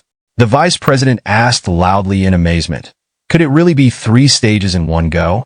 Doug was surprised on his face, loudly asked how much power this guy was hiding within himself. The president extended his hand forward and loudly ordered to help the protagonist. After some time, Sakura put her hand on Tsuyoshi's back. The shaman standing next to him directed the light from their staffs to the sides and used the reflection skill. Doug said that Tsuyoshi's muscles and nerves were seriously injured. The vice president said tensely that the protagonist simply miraculously survived. Tsuyoshi, smiling, clenched his hand into a fist and looking at him said that thanks to the treatment, he feels much better. Sakura, offended, puffed out her cheeks and sighed loudly said that he was doing as always. The protagonist acted recklessly and did not keep his promise. Tsuyoshi, putting his hand on his head, looked at her and asking for forgiveness, said that from now on he would be more careful. He simply could not refuse bonus experience points. Having reached the 9th level, the protagonist received a good reward. She understands how much he needs experience points, right? Sakura said loudly that his safety is more important to her. He must promise to keep his promises. The president turned to the man with a serious expression and asked if Tsuyoshi had really said that he had passed 3 times. The protagonist, sitting on the bed, confirmed this. It looked sternly at Doug. The The president said that he would not have believed it if he had not seen it with his own eyes. To fight the darkness alone 3 times, Doug does not understand how it is. He thought that when this guy came out of the darkness zone, the power of evil was stronger than the power of darkness. That is why the president thought that the darkness itself had destroyed the barrier. This guy's abilities are excellent not only in magic, but also in combat. If Kevin is a genius, then this man has surpassed the genius himself? The vice president, covering his mouth with his fist, coughed and said that he would like to apologize for his words. He put his hand on his heart, lowered his head, and asked for forgiveness for underestimating the strength of the protagonist. Tsuyoshi, smiling, raised his hand and waving it, said that it'll help him with treatment and that he should not worry. Sakura crossed her arms in offense and looked away, saying that it finally got through to him. The vice president said with a calm expression that the reflection effect they used was a mid-level healing skill. The shamans healed almost all the wounds except for the deep ones. The protagonist's body is still in critical condition. The system window notifies that it is a reflection skill. It is a mid-level healing skill popular among adventurers. It is able to heal almost all types of physical damage. Doug said that Tsuyoshi came out of there with serious wounds all over his body, bleeding and nerve damage. If they had not started treating him right away, the protagonist might have died. It seems that Tsuyoshi used some kind of secret magic or skill. From now on, he should not use it. In the future, its danger may hinder the protagonist from leveling up. Tsuyoshi looked at his hand in amazement and asked loudly, "What do you mean hinder? He just wanted to level up?" The protagonist thought that the victim was still bothering him. He only thought about killing him and lost his mind. These are very big risks. What should he do? 2 eyes instantly appeared in front of him among the dark liquid. Tsuyoshi wondered in fear, "Are these really eyes?" Sakura looked at him with concern and turning to the master asked, "What is the matter?" The protagonist, wiping sweat from his forehead, said that nothing special, he was just tired. Tsuyoshi thought that the sacrifice and darkness were special skills. This damaged not only his body but also his mind. He should not use it anymore. Doug said that he would give him a potion. The protagonist should take it once a day and meditate to speed up its absorption. Ilsa looked up the bag in the president's hands in surprise and turning to him by his status asked, "Is he sure he wants to give this potion?" Tsuyoshi, smiling, reached out his hands to the bag and loudly thanked Doug. The president said that this is Kevin's favorite potion, which will help the protagonist recover. Doug advises him to meet him in person. If Kevin sees talent in Tsuyoshi, he will take him as a student and pass on even more amazing knowledge in the field of magic. He is one of the few inhabitants of this land who possesses the legendary law of destruction. Sakura stood up angrily and clenched her hand into a fist, asking loudly, "Did Kevin really find the legendary law of destruction? Which one is this already?" Tsuyoshi looked at her in surprise and asked, "What does the legendary law of destruction mean?" Ilse asked with a puzzled look, "Shouldn't the Seekers know about it?" In this world, there are laws that govern the magic of heaven and earth. Magic used in accordance with these laws has amazing power and is called the forbidden spell of destruction. Shamans strive to improve the efficiency and quality of their potions. However, the laws of heaven and earth are incredibly cruel, and some of them have a will of their own. There are 12 laws, each of which is located in unexplored zones. To master them, you need to have outstanding skills and abilities. The stone monument of the laws of destruction was erected in honor of the 12 laws that were passed on to them by great magicians from all over the world. Each of the laws has the power to destroy the entire world. The first law was written in ancient times. Kevin was called a genius because 10 years ago, he mastered the 12th law of the great winds. He was able to improve his magical abilities, which helped him in processing potions. Kevin increased not only their efficiency and quality, but also united them with the power of law. He will be able to heal Tsuyoshi's deep wounds. The protagonist happily stood up and clenched his fists and asked loudly, "Is this really true?" Sakura, looking amazed, asked loudly, "Is it really possible to heal the master's body?" Doug, holding a letter in his hand, said that now is not the best time to meet. He used to be Kevin's mentor, and if they give him a letter of introduction, Kevin will meet with him. Tsuyoshi, taking the letter in his hands, loudly thanked him. They'll set that to meet him, they need to take with them several rare potions and valuable ingredients to exchange with him later. After some time, the protagonist said goodbye to them. The vice president turned to Doug and asked, "Did this guy attract so much attention?" The president gave Tsuyoshi a B rank forbidden blood potion. He just gave away the potion they traded with Kevin, offering many valuable potions and ingredients. Doug laughed and said that he wondered how high this man would go. By helping the protagonist now, he made an investment in the future. Bills looked sternly to the side and said that this was a risky investment. Few geniuses were able to reach the dark zone alone, and only a few were human. The president, standing in the middle of the street, said that he had never heard of people going into the dark zone alone. But this case was far from the first in history. The vice president asked in surprise, "Were there really other brave people?" Doug calmly said that 1,000 years ago, a great creature gave rise to their clan of beastmen, King Arceus, an ancient god. After a while, Tsuyoshi, bending the branches down with his hands, turned to Sakura and asked if she knew where to find Kevin. She, passing through the tree branches, confirmed this and said that the president said that they had a long way to go. But along the way, they will be able to raise their level. Of course, they will be able to reach the goal. The main character looked at her in surprise and asked, "What's the catch?" Sakura said that in order to enter this dungeon, you need a team. She, passing through the branches, asked, "Are there really that many people here?" Sakura, smiling, put her hand on the branch and said that this is the so-called checkpoint. Most of the adventurers gather here, and after a while, disperse to different zones. This place was on their way, so she brought him here. The system window notifies that this is a checkpoint. This is a place where dungeons are randomly opened, for the passage of which you can get special bonuses. As a rule, they are intended for a certain number of participants. Tsuyoshi, smiling, clenched his fist with his palm and asked, "Is there really such a place here? This looks like a shop, you can try it." He thought that in this world the choice of dungeons is much more diverse. Maybe you should try his skills here? The protagonist turned towards Sakura and said that he was leaving. She asked him to be careful and said that she would watch him. The captain raised his hand and said loudly that they were looking for a warrior or tank of level 15 with a combat power of more than 6,000. They will generously reward bonuses and people can come up. They will leave as soon as they recruit the required number of participants. This team has been here for the second day already. The bonuses are good, but the task is dangerous and no one is in a hurry to join them. It seems that today they will go home with nothing. The man said in surprise that there was no one present with a combat power equal to 6,000 and a level 15, and the captain was stubborn. The thief turned to the captain with a sad look and said that they had better choose another dungeon. They had already spent 2 days on this. If anyone wanted to join, they would have already done so. They did not need to lose even more experience points. The captain angrily turned his head to the side and loudly called him a fool. Did the thief forget how much the information about this dungeon cost them? Besides, only in this dungeon can you get a bloody rose. One of them costs 500 silver. He will never take on a low-level dungeon. The system window notifies that the bloody rose is a rare ingredient for potions that significantly increases the effect of healing. Due to its popularity among shamans and magicians, it is sold at a high price. The thief raised his hand and said that maybe someone will volunteer next time.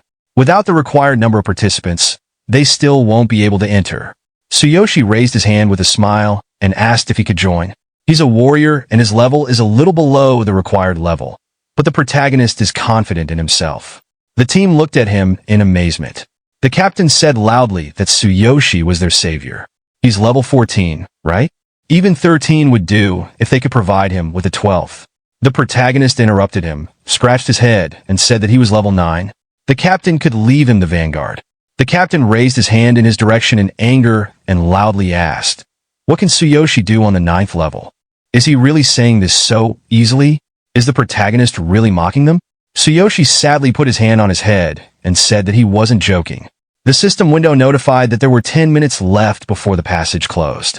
The team members looked at the open portal.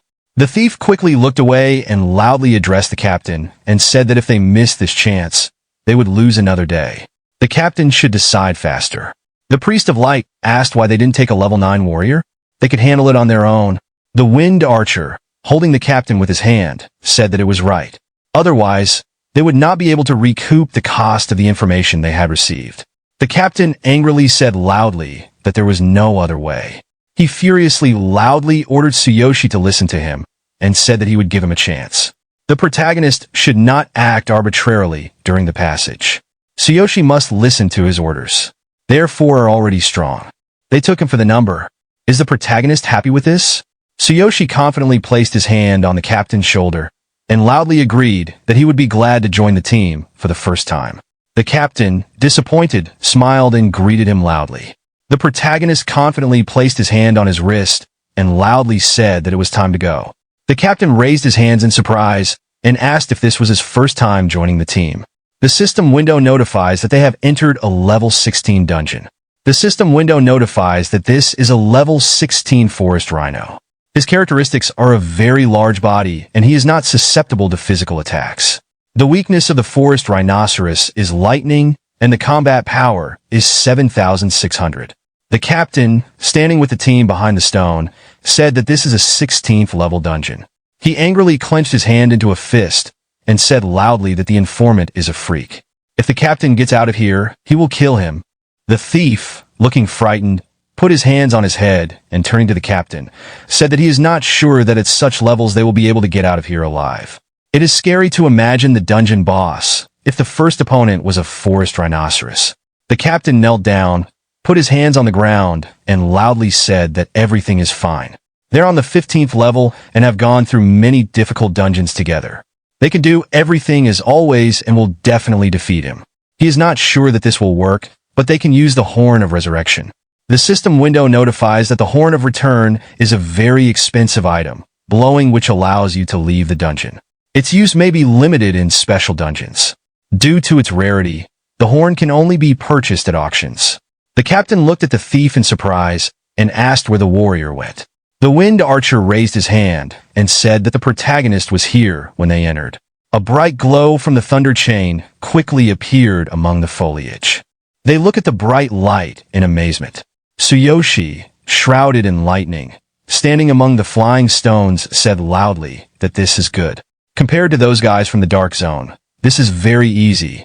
The team members, wide open in surprise, said loudly that the protagonist defeated him on his own. Tsuyoshi smiled, put his sword on his shoulder, and gave a thumbs up, loudly telling them to follow him. The protagonist is used to doing everything quickly and is really looking forward to bonuses. Our protagonist took down a monster and then turned to his teammates with a confident thumbs up. Keep up with me. I've gotten used to speed races lately. I can't wait to see the bonus. Moments later, the rest of the team rushed toward other monsters, with one of them shouting to the group, "There's another one behind the three, and a weakened monster over there. Take care of it." Then, one of the team members, a bow user, pulled back his arrow while observing the fight. That level 9 warrior is insanely strong. He was a level 15 wind archer with a combat power of 6,230, yet even he was impressed. Without even glancing at his teammates, he continued, "Isn't he clearing this quest solo?" He charged in alone and is casually cutting down all the small fry. Meanwhile, our protagonist was in full beast mode, effortlessly slicing through any monster in his way as he rushed deeper into the forest. Seeing this, another teammate couldn't help but comment, "He even knows which monsters give the best points." It's hard to believe he's only level 9. A blonde-haired girl, battling monsters nearby, also took notice. And he doesn't need healing at all. This makes things so much easier. High up in a tree, one of the beastmen turned to the arrogant warrior from earlier and asked, "Captain, you have a lot of connections, right? Who is that guy? With skills like that, he must be famous." Without even looking his way, the captain replied, "Not necessarily. I just know too many people to remember them all. Even the ones introduced to me by the information broker at the tavern were people I already knew. That warrior must be an elite from a major guild. He does look familiar, but maybe I just forgot." Meanwhile, our protagonist was battling monsters on the front lines, deep in thought. Regular questions. Nothing compares to the difficulty of the dark area. The experience points here are a lot more than in the original world, but they still don't match up to the dark area. Even these level 16 small fry are faster than the level 11 monsters back there, but they don't seem to have even half the strength of those darkness monsters. Just then, a new tree monster appeared before him, a level 16 creature with a weakness, fire attribute. It attacked using vines, and had poisonous thorns. Tsuyoshi observed it carefully and thought, as long as I stay cautious of the poison thorns, this thing isn't much of a threat. The divine eye lets me see all monster weaknesses, but is there more I can do with it? Without hesitation, he cut down the tree monster with a single strike. As it fell, another thought crossed his mind. This quest involves collecting blood roses. Maybe I could take some back as a souvenir for the cabins.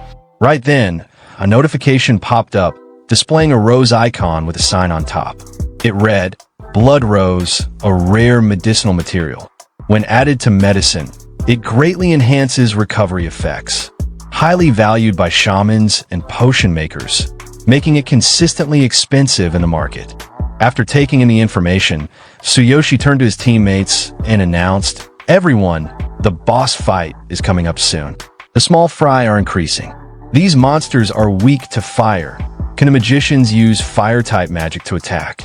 Hearing this, one of the team members, possibly the captain, gripped his staff tightly, nodded, and shouted, "Yes, right away."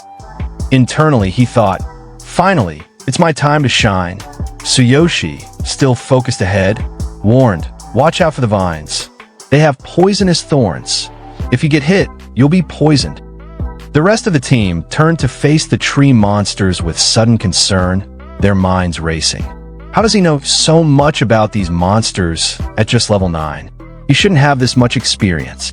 I saw his level earlier, but he must be hiding his true abilities. Moments later, all the mage class members activated their magic, launching a coordinated fire attack on the tree monsters, incinerating them instantly. Later that night, the group set up camp in the forest, sitting together around the fire. The archer from earlier spoke up. "Everything is going smoothly. Mr. Warrior is so strong. This quest will probably end without any issues." Hearing this, the beastman from before smirked and said, "You've started addressing him respectfully as Mr. Warrior now." The blonde-haired girl, slightly blushing, added, "He feels different from the people in this world. He must be someone special." Meanwhile, deeper in the forest, the captain and Tsuyoshi stood facing each other, shaking hands. The captain held onto his grip and said, "For someone this skilled, I really want to know your identity." Tsuyoshi, rubbing the back of his head, responded, No, I'm just a newbie adventurer." The captain, with a teasing smirk, replied, "A newbie? Sure, let's go with that for now." Feeling slightly defeated, Tsuyoshi mumbled under his breath, "But it's true." The captain then handed him a water skin and asked, "By the way, do you know the quest ranking for this region?" Tsuyoshi took a sip before replying, "Quest ranking? Not really. Why do you ask?" The captain, keeping his playful tone, said, "Oh, you don't. You're probably just pretending, right?" But then, he shifted into a more serious demeanor and explained, "These quest points are different from those that disappear after a certain time. Each region has fixed quest points. The scale varies, but the quest rankings record completion data for parties. They also track first completions and top performances for each quest." He continued, "In other words, they offer not just business opportunities but also fame. The rankings are shared across all regional branches of the Adventurers Guild and are accessible to anyone. You can bring fame to your guild or party this way." Taking in the information, Tsuyoshi looked at the captain with a serious expression and said, "I see. I mostly get it. So what's your point?" Internally, he thought, there was a similar system in my original world, so it exists here too. Seeing Tsuyoshi's confusion, the captain elaborated further. "This group of 4 might seem randomly put together, but in reality, I'm part of Q's guild, under the elite party of 15 pioneers known as the Big God Party. Our captain is one of the guild's founders, a shield warrior nicknamed Big Goat Harvey." Tsuyoshi turned to the captain, dumbfounded. He blinked before responding, "I see. I mostly get it. So what's your point?" The captain continued explaining, "Well, recently, a new level 18 quest appeared. It involves a small dark area with monsters hidden in the swamp. These creatures are extremely troublesome due to a lack of sufficient information. You seem knowledgeable about monsters. You might actually be a huge help in clearing it." Hearing this, Tsuyoshi clenched his fists in excitement. The captain, equally fired up, added, Not to mention, top performances are recorded simultaneously, and completing it first gives a substantial bonus. That's why competitive parties race to clear fixed quests before anyone else. If you're interested, why not meet our captain? Tsuyoshi silently studied the captain for a moment, deep in thought. Until I get the items I need to level up, this could be a good alternative, he mused. Then, placing a hand on his waist, he smirked and said, "Even though I'm only level 9, you still want me to participate in a level 18 quest." The captain confidently raised a hand and reassured him, "Yes, no need to worry. There are various quests, and the required levels differ. For this one, only adventurers up to level 18 are allowed to participate. There's no problem." Tsuyoshi nodded. "That's good to hear. Then, I'll lend a hand. But I have 2 conditions." The captain's eyes widened in shock. "Conditions? As long as they're not unreasonable, I'll do what I can. I'll even arrange special compensation. Just tell me." Internally, he thought, "It seems he trusts me now. If he joins and provides information on the darkness monsters, it'll give us an advantage for the first completion. That'll be credited to me, boosting my standing within the guild."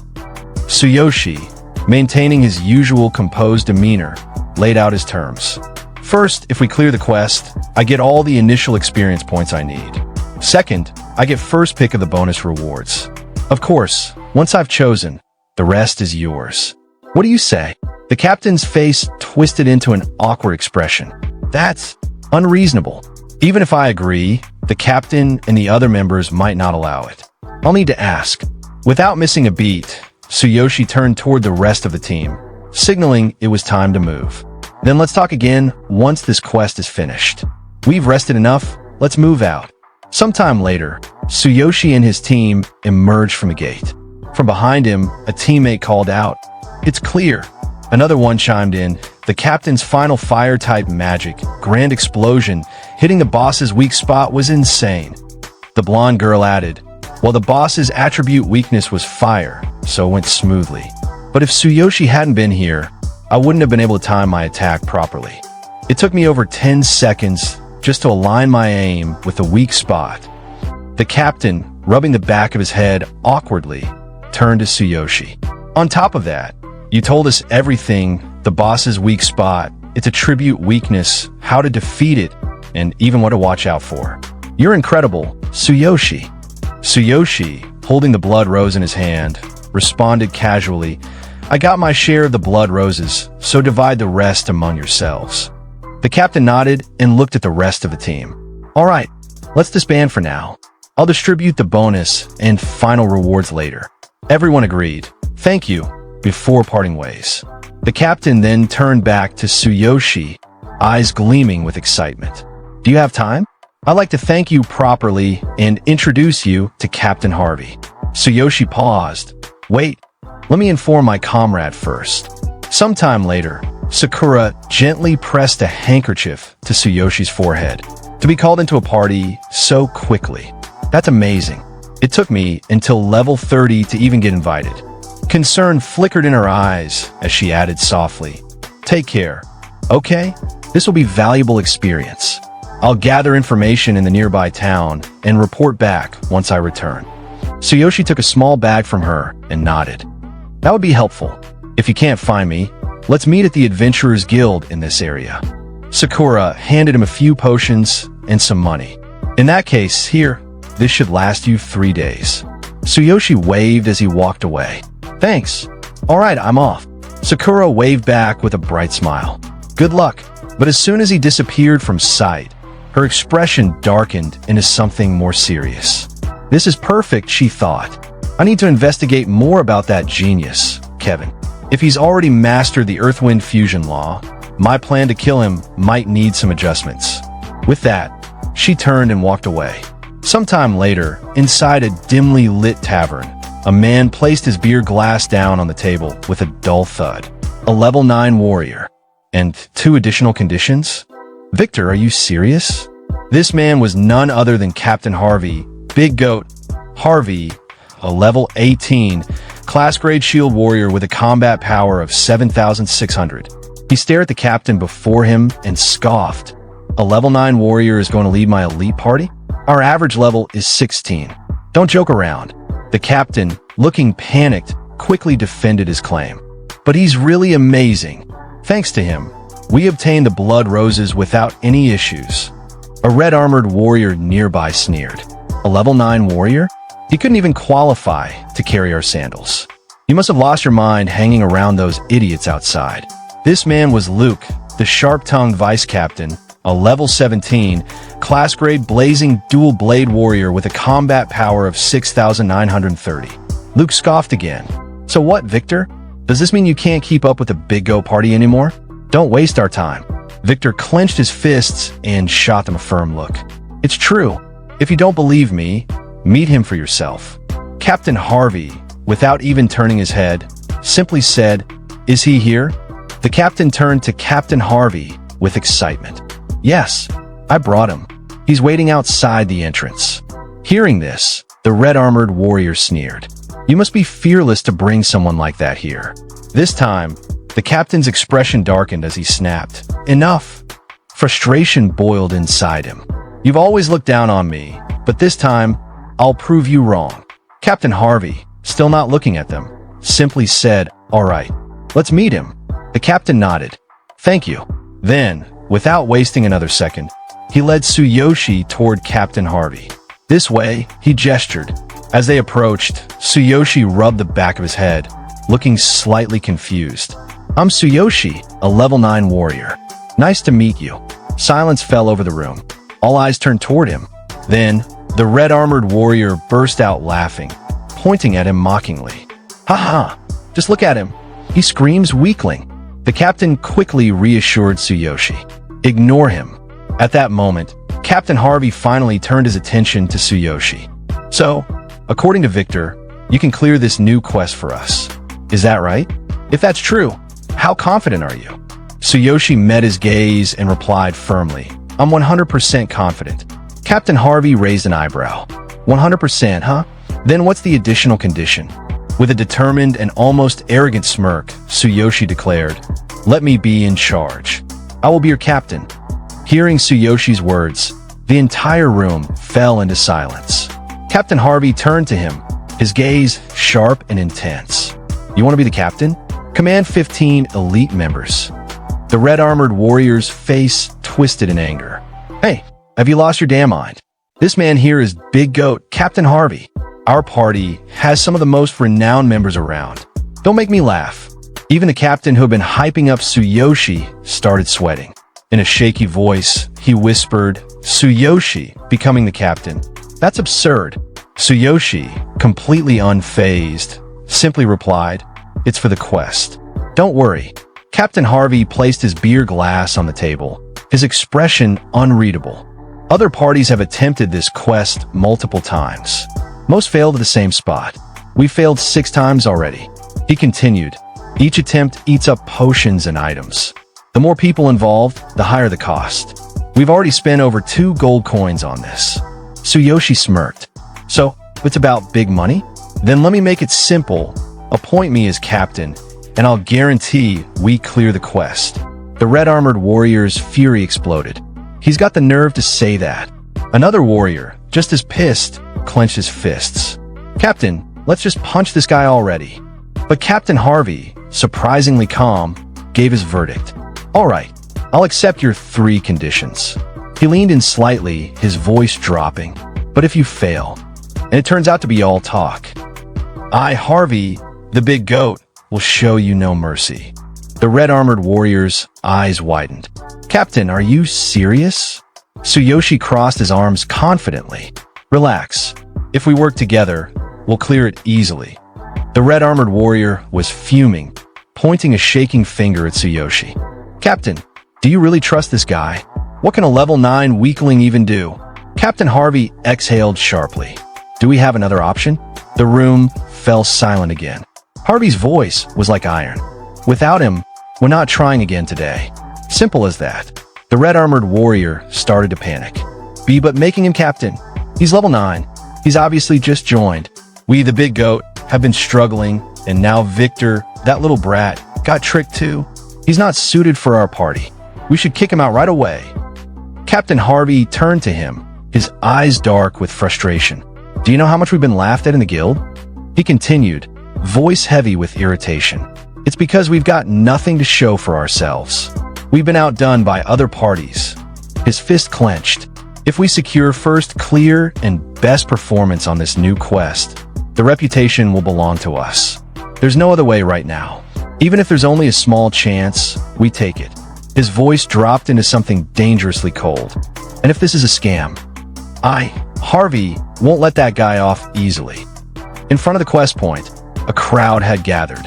Hey, is that the big goat? Someone whispered. Are they actually attempting the new quest today? Another voice chimed in. Probably. And they'll be retreating with the return horn as usual. A third person pointed. Wait, who's that? Weird outfit. Looks like they changed their leader.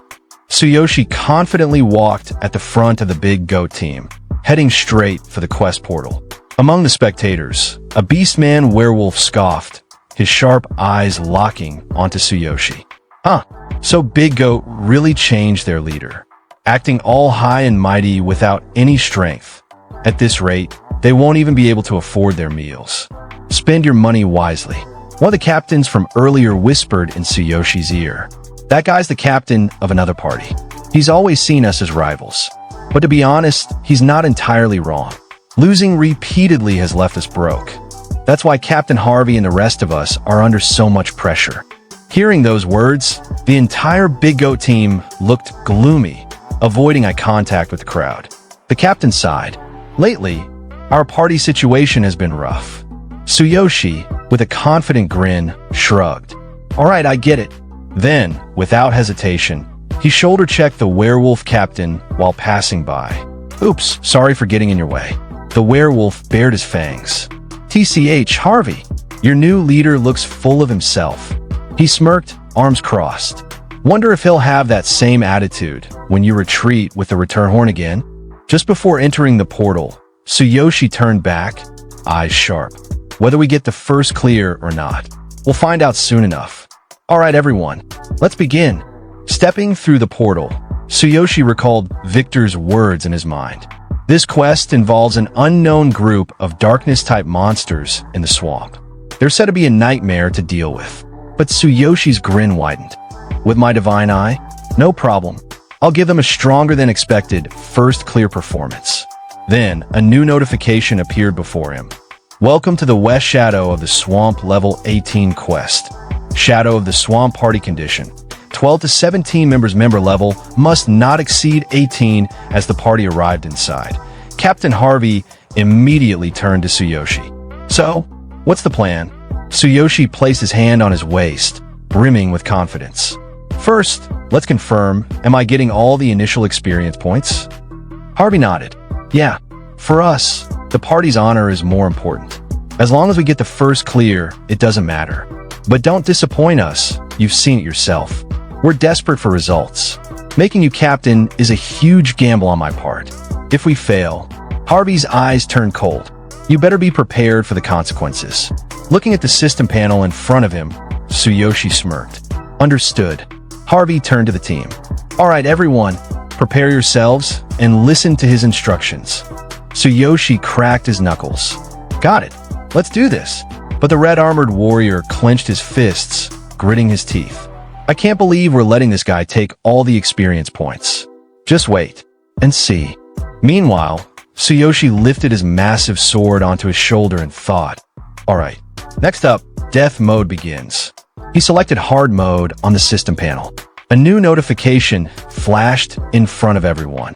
Hard mode, selected quest difficulty, is divided into normal mode and hard mode. In hard mode, all rewards, including EXP, are tripled. The entire team froze.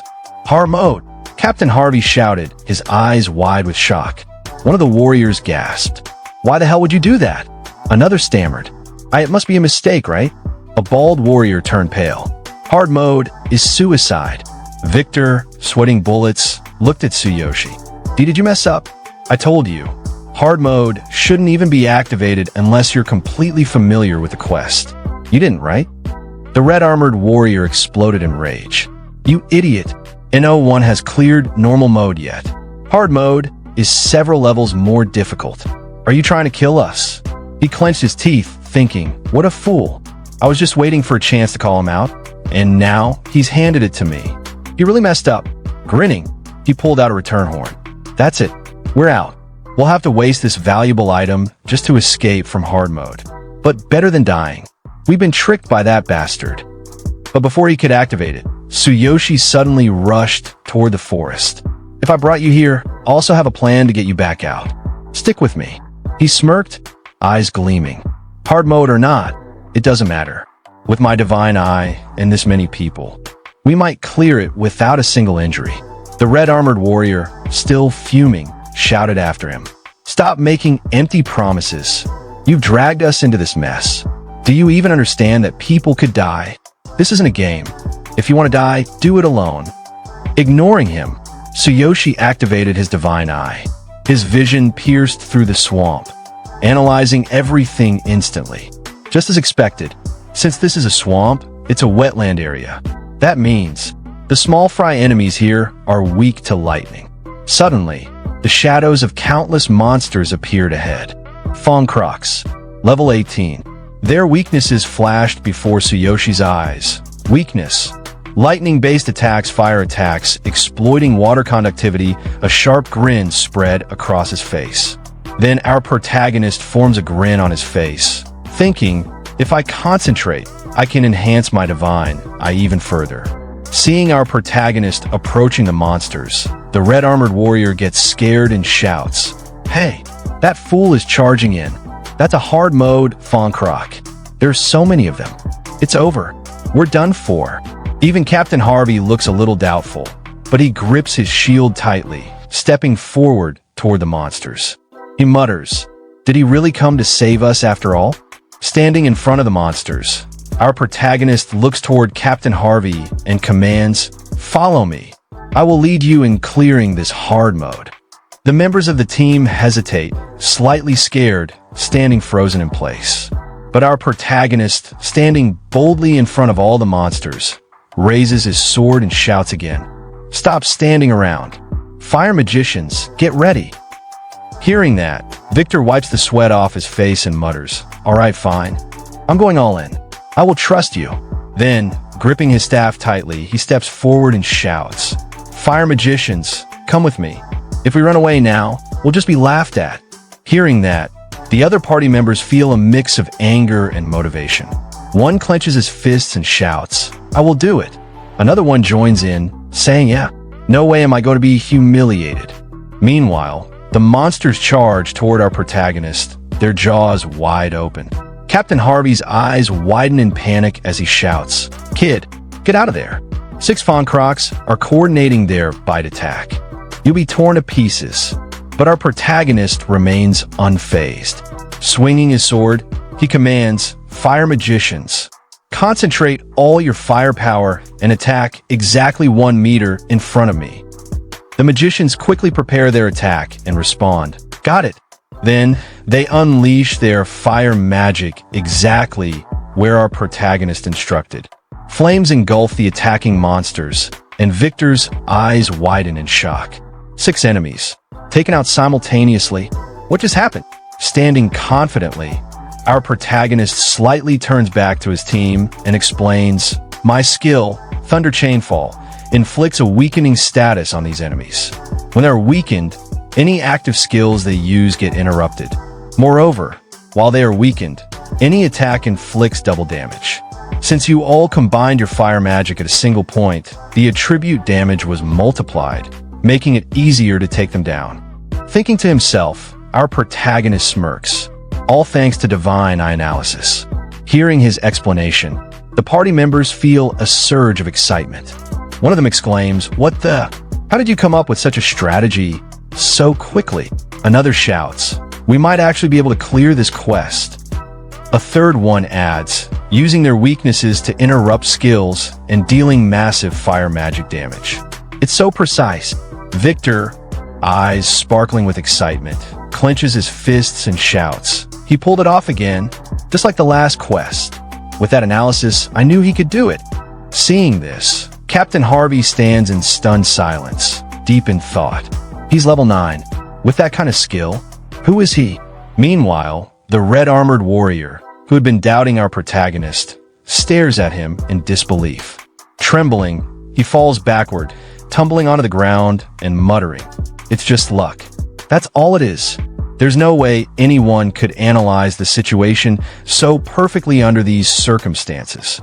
A nearby party member glances at him and sighs. "Vice Captain. That's why he's so amazing. Everyone saw it with their own eyes. Why are you being so dramatic?" Victor, irritated by the red-armored warrior's attitude, snaps. "Why don't you just shut up? Dragging us down is embarrassing." Hearing that, the red-armored warrior clenches his fists in anger and shouts, "What did you say?"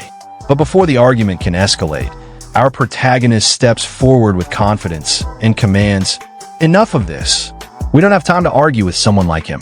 Everyone follow me. We're going to conquer hard mode." With that, our protagonist strides toward the depths of the forest. Captain Harvey, snapping back to reality, quickly runs after him and calls out, "Didn't you hear me?" Hearing Harvey's call, the rest of the party rushes after our protagonist, leaving the red-armored warrior behind. In frustration, he shouts, "Wait for me." Sometime later, as the party marches side by side, Captain Harvey grips his shield tightly and looks toward our protagonist. Then, he says, "Follow Captain Tsuyoshi. Let's conquer hard mode." 30 minutes later, at the shadow of Swamp Quest, our protagonist and his team hide in the bushes. Victor, wearing an awkward expression, turns to our protagonist and says, "It looks like all the other parties have been defeated in the swamp ahead. What should we do now?" As always, the red-armored warrior gets irritated and snaps. "The monsters here are darkness type, and this is hard mode. This is nothing like what we've dealt with before. I'm not sure where you got your information from, but if we fail here because of you, the party won't let it slide." Hearing that, Victor gets irritated and shouts back, "Hey, it's thanks to his sources and analysis that we've barely taken any damage up until now, isn't it? This kind of feat was impossible before. Don't you see how incredible that is? How can you even say that?" The red-armored warrior gets even angrier and fires back, "Victor, don't forget that I'm the vice captain. He's only a temporary leader. As vice captain, I'm just looking out for the party." Captain Harvey, now visibly annoyed, glares at him and says, "Be quiet. You're disturbing Captain Tsuyoshi." Meanwhile, our protagonist ignores the entire conversation, completely focused on the task ahead. Suddenly, his divine eye displays a new notification. Analysis result. The boss home cannot be bypassed. Path to the next area is beyond it. Recommended strategy. One person distracts the monsters while the rest of the party moves ahead. Seeing this, our protagonist thinks, "I see. If that's the case, this might actually be easier than I thought." Moments later, a second notification appears. Swamp area. 300 square meters shallowest depth. 24 centimeters deepest depth. 126 centimeters average depth. 84 centimeters optimal route mapped. Average depth. Less than 40 centimeters fastest, shortest path, avoiding dangerous areas, holding a tree branch in his hand. Our protagonist smirks and thinks, "Such precise analysis. It seems the Divine Eye's functions are proportional to my combat abilities. I've memorized the analysis result. Time to plan the route." He carefully prepares the route in his system, reviewing it again and again. Sometime later, our protagonist stands up and says, "As Vice Captain Luke said, this is a joint effort for mutual benefit. I'm just a temporary leader. So, if any of you are frustrated with me, feel free to leave. I won't stop you." Then, looking directly at Luke, he adds, "But since I am the leader and captain for now, follow my orders." Luke grits his teeth in frustration and mutters, "This guy," just because he knows a little about monsters. Captain Harvey cuts him off sharply. "Enough. Save it for later. After the quest, everyone just wants to get through this quickly." Luke clicks his tongue in irritation. This damn level 9 rookie." Our protagonist glances at Luke for a moment and thinks to himself, "In the past, my spirit might have been crushed by someone being so openly hostile." Then, memories of his original world flash through his mind, how he was treated before. No matter the world, there are always people who bully the weak or see others as threats. Such malice is innate, impossible to explain or avoid. I used to be a victim of this behavior, just like Karina and so many others. The only solution is to become stronger. But I am not the same Tsuyoshi as before. Standing up with confidence, he declares, "Enough pointless chatter. Looks like we have to cross the swamp to reach the next area." Harvey nods. "Yeah, I once got halfway through and saw the entrance to the path leading to the next area. To get there, we can't avoid attack from the darkness monsters hiding inside. They strike unpredictably. If things go wrong, we might have to use the return home function. In the worst case, we could all die here." Our protagonist walks toward the swamp and responds, "This is an unfamiliar and restrictive environment. It's definitely dangerous, but there's no need to worry." Harvey narrows his eyes. "Do you have a plan?" Our protagonist smirks slightly and says, "I'm going to stay behind and lure out the monsters while you lead everyone to the next area. I'll catch up with you guys later."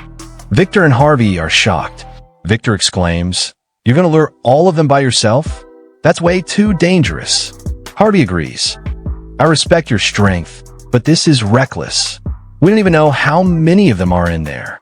I can't approve of such a thoughtless plan." Luke suddenly bursts out laughing and sits on the ground. "Haha, I thought you had some kind of grand plan, but this is just pathetic. Anyone could come up with that. Fine, go ahead, but don't expect us to care if you end up dead."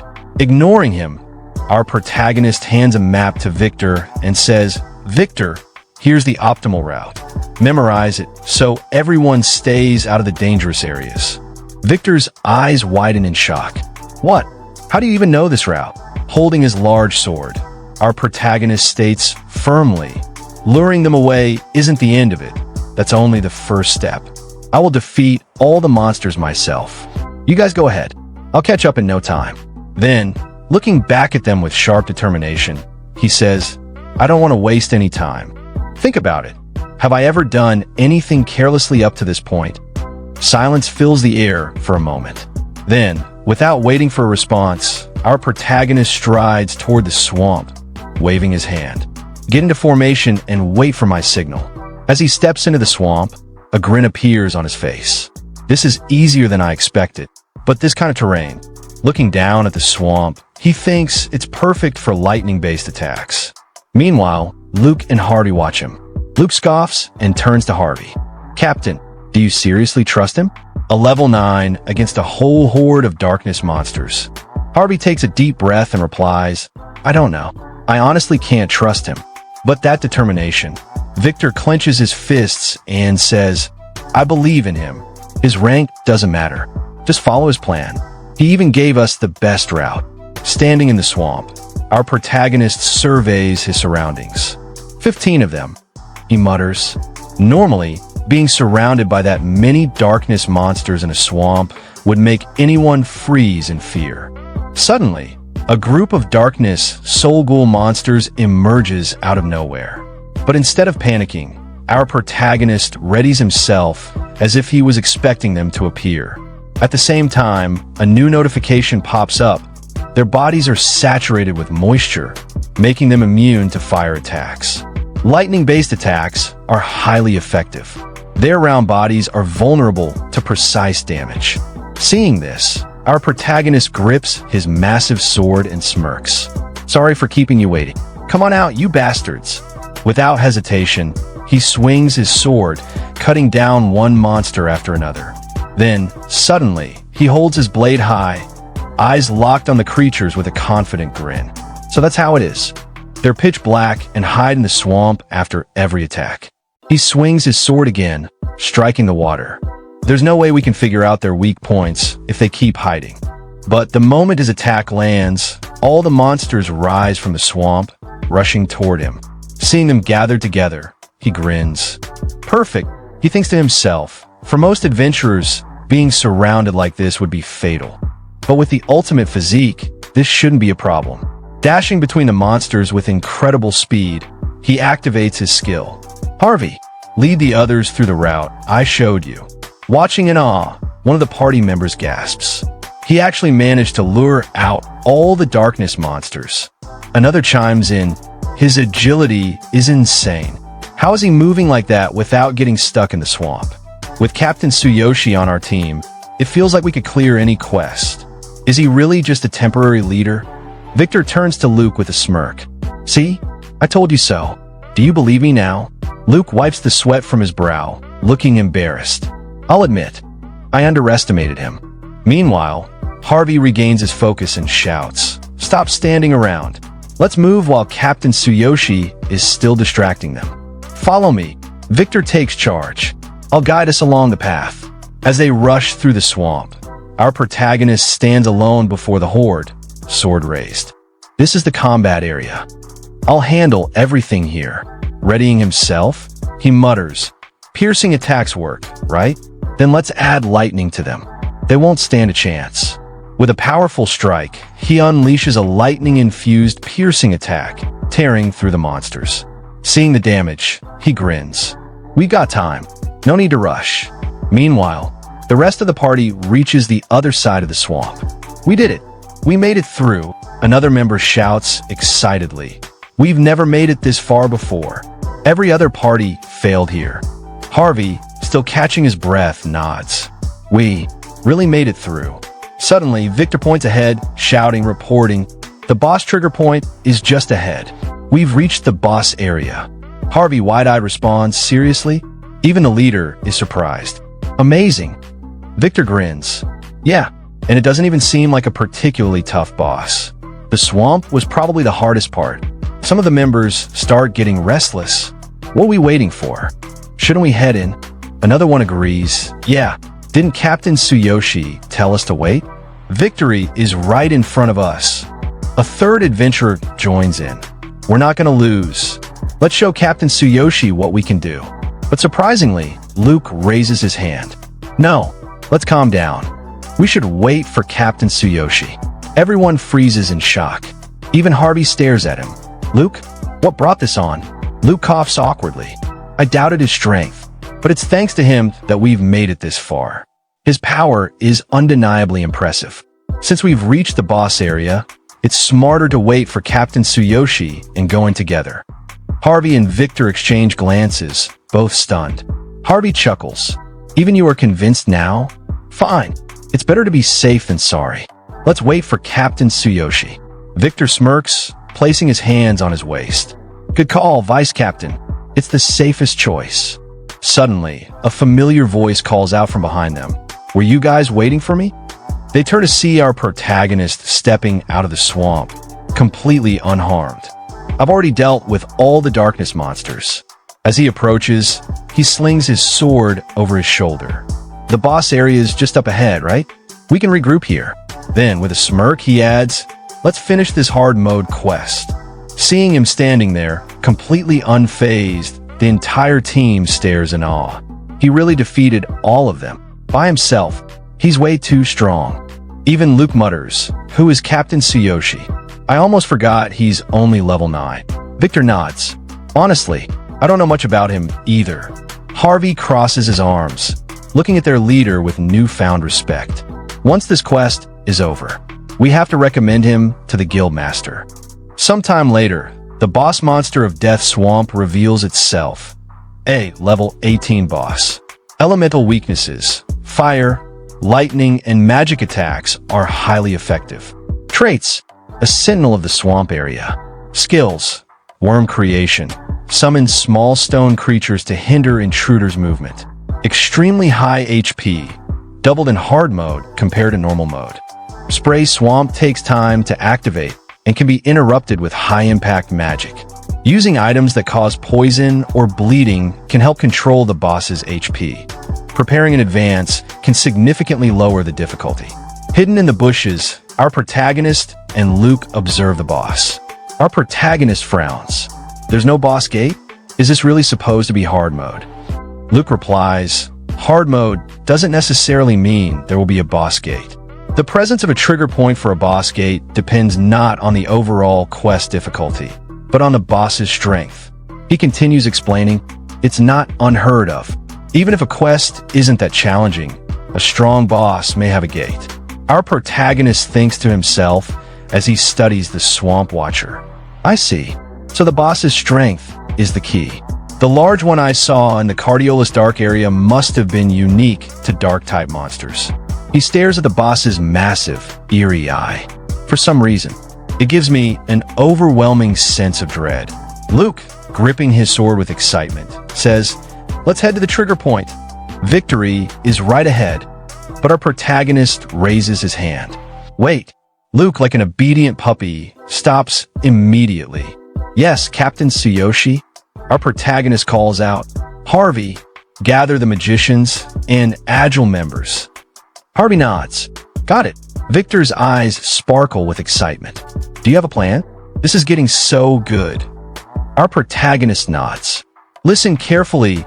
Harvey, Luke, lead the warriors and fight as you normally do. Magicians will form pairs and prepare the strongest high-impact magic they can use. Cast it on my signal." He continues, "Gather the party's debuff items, anything that causes bleeding or poison, and distribute them evenly to the agile members." Luke and Victor's jaws drop. "Debuff items?" Tsuyoshi smirks. "Yes, this boss is insanely high HP, and in hard mode, it's doubled. Using debuff items will make the fight much easier. Surround the boss with agile members and keep applying debuffs. It'll divide its attention and help manage its HP." He glances back at the rest of the group. "Magicians, stay by my side and be ready to interrupt the boss's skills. Split into groups to account for cooldowns and stagger your casting." Harvey stares in awe. "How do you even know all this? What a terrifying man." Luke, grinning ear to ear, says, "See? I told you, with Captain Tsuyoshi leading us, we'll clear this quest easily. We can totally rely on him." Ignoring their praise, our protagonist steps forward, gripping his sword. "All right, let's take down the boss in one go."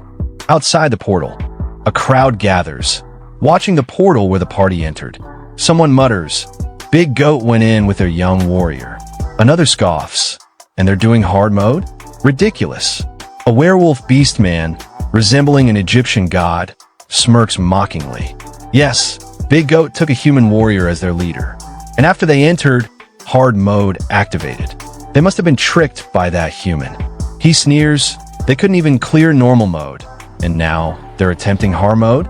Huh, they'll probably use the recall horn to flee soon." His thoughts continue.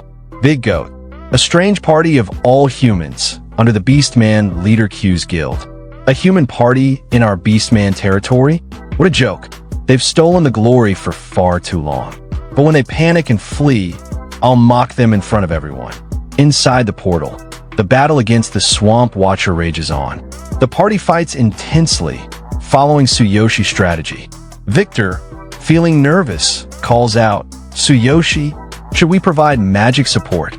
But our protagonist calmly replies, "No, I know its attack patterns. Stay put and wait for my orders." Suddenly, the boss's body shifts, preparing for an attack. The party members instinctively back away, shocked. Seeing the change, our protagonist's eyes sharpen. Magician Group 2, attack with magic. The magicians launch a coordinated strike, bombarding the boss with high-impact spells, interrupting its skill activation. Luke, watching in awe, grips his sword. Did Captain Tsuyoshi foresee this too? The party members, now energized, rally together. At the front, Tsuyoshi stands firm, his massive sword resting on his shoulder. Hard mode ends now. 15 minutes later, the boss lies defeated, its massive corpse sprawled across the swamp. The party erupts into cheers. "We won! Unbelievable! We cleared it! First clear! We're the first to ever do it!" Harvey, barely containing his excitement, mutters, "Clearing this quest in one try." Just who is Tsuyoshi? His expression hardens with determination. I have to introduce him to the guild leader. If he officially joins the guild, our achievements will skyrocket. Even Victor, unable to hold back, shouts, "We have to recommend him to the leader. He's not only incredibly strong, he can predict the quest objectives. With him on board, no quest or mission would ever be a challenge again." Meanwhile, our protagonist stands before the boss's corpse. Current level, 10 combat power. 45,000, he clenches his fist. Claiming all of the boss's experience points feels amazing. I've finally reached level 10. Just 2 more stages to reach my goal. I think I can do it. Suddenly, another notification pops up. Bonus. Black armor disguise set unlocked. Tsuyoshi's eyes widen. You get bonuses when you reach certain levels? Let's take a look. As he checks his inventory, his body is suddenly engulfed in a dark aura. A sleek, black armor forms over his shoulders. A highly flexible and practical set. Only those wearing the Ring of Infinite can possess it. Cannot be sold or traded. Features. The armor transforms based on the wearer's imagination, with the cape adapting as needed. Can be used alongside other armor sets. If another set is hidden, this armor will be displayed. After equipping the new armor, his combat power surges to 150,000.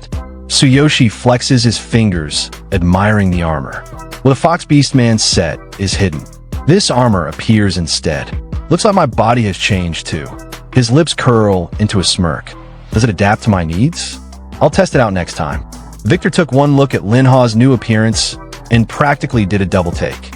Whoa, who is this handsome guy? Do we get a new party member? Linha, now clad in sleek, black armor, gave a gentle smile. I just changed, my dear. That's all. Harvey and Luke, seeing Linha's transformation, were just as stunned. Luke let out a dramatic sigh. If you'd shown up looking like that from the start, I wouldn't have called you weak. But Harvey, always the serious one, stepped forward. Hey, Tsuyoshi, I need a favor. Linha turned to him, his expression calm. What is it? Meanwhile, outside the portal, the beastman standing in front of the gate sneered, arms crossed. Look, they're coming out. Come and see for yourself, the overconfident big goat party. Let's see them try to act tough now. But just then, a loud ding echoed in the air. Then another, then a third. Silence. The beastman's smirk disappeared as he stared at the notifications, eyes wide. What? Is this real? They actually cleared hard mode. Just then, Linha and the rest of the party stepped confidently out of the portal. The crowd around the gate instantly erupted into murmurs. The black-armored human warrior. Was it him? Yes. Big Goat made him the leader, and they cleared it immediately. Incredible. This makes the rest of us look bad. Harvey, listening to the whispers, smirked and glanced at Linha. It's been a while since we've been surrounded like this. This is all thanks to you, Tsuyoshi. I promise.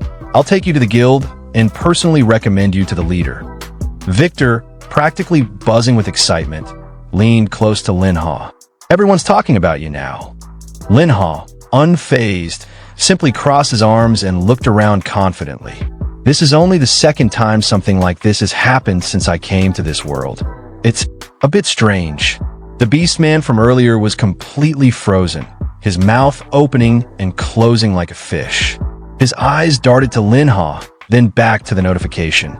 He couldn't even muster an insult.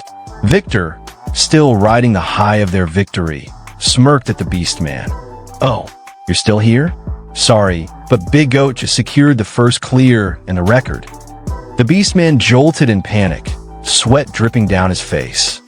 That's because you brought a strong person. Linha's expression darkened slightly as he turned toward him. A strong person? What did you say about me earlier? The beastman's face paled. He started sweating even more profusely. And my apologies. I was wrong. Please forgive me. Then, suddenly, he straightened up, eyes full of desperation. Would you consider joining our guild? Let's work together. Name any term you want. What should we call you? Internally, the beastman was panicking. This guy is no ordinary person. And just when our guild received an important high-level request, too, if his power is real, he'll be an incredible asset. But before Linha could even respond, the entire crowd lunged forward. Give me your contact info. My guild master wants to speak with you. Join our party. We'll reward you handsomely. The beastman from earlier growled, stepping in front of them. Hey, get in line. I asked him first. You all wait your turn behind me. Linha watched the chaotic scene unfold, a flicker of nostalgia passing through his mind. Even back in my world, talented people were always in high demand. Big guilds would fight over powerful heroes. If you're strong, you'll be wanted no matter where you go. Just then, Harvey stepped in front of him, arms spread wide. He's coming to our guild. Make way. The crowd hesitated as Manhwa, completely composed, strode confidently through the masses, walking toward his next destination. In the northern Beastman city, our protagonist, now sporting a fresh new look, strolls through the streets, walking alongside his new teammates. He draws the attention of every townsperson. All eyes are locked on him, their faces filled with shock and curiosity. As he moves side by side with Harvey, the beastmen whisper among themselves. Isn't that the big goat from the Q's guild? Wasn't Harvey supposed to be the captain? When did he turn human? Another chimes in, squinting at the unfamiliar figure. Who is that guy? I've never seen him before. I don't know, another responds, but he must be strong.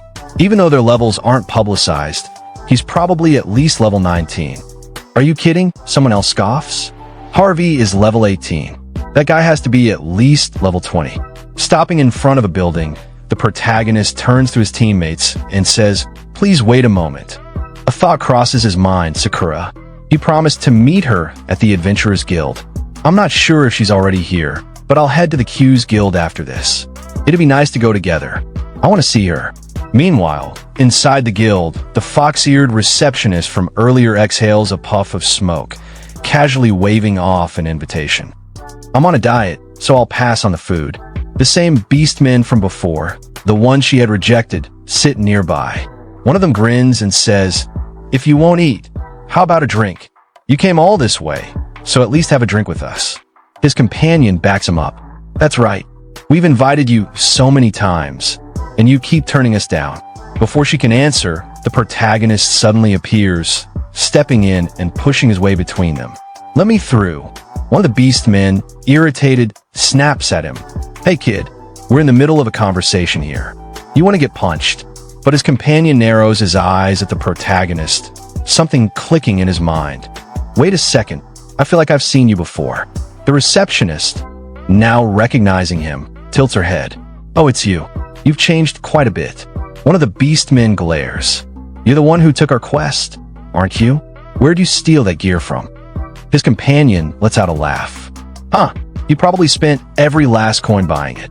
Ignoring them, the protagonist turns to the receptionist. "Is Sakura with you?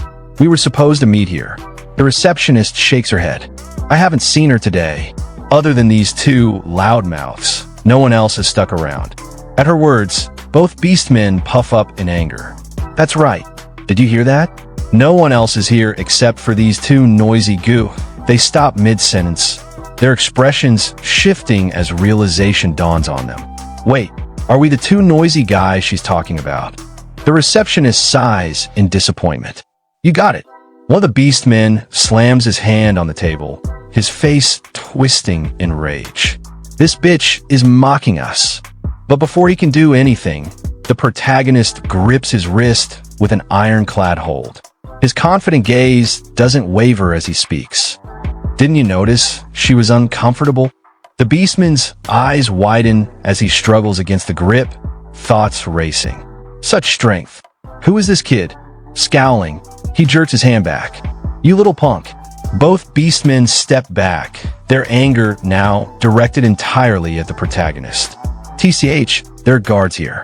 It's not ideal to fight inside. One of them cracks his knuckles. "Let's take this outside." But the protagonist simply stands there in silence, unfazed. The other beastman sneers. "What's wrong? Let's go, human. Time to fight." They march toward the exit, shooting one last glare at the protagonist. "Don't think you can show off just because you blew all your money on some fancy gear. I'll knock you out in one hit." The protagonist, however, doesn't even acknowledge them. Instead, he glances at the receptionist. Sakura might still have business to attend to. "Sorry for the interruption." The receptionist blinks in surprise before suddenly realizing the situation. Panicked, she reaches out toward him. "Wait, if you go outside, they'll really beat you up. You should stay inside. I'll have the guards protect you." The protagonist glances back at the receptionist, his expression unwavering. With full confidence, he says, "I'll be fine." Meanwhile, the two beastmen sneer, puffing up their chests and tensing their muscles. If you don't want to get knocked out right here, come outside and face me. His companion echoes in the same arrogant tone.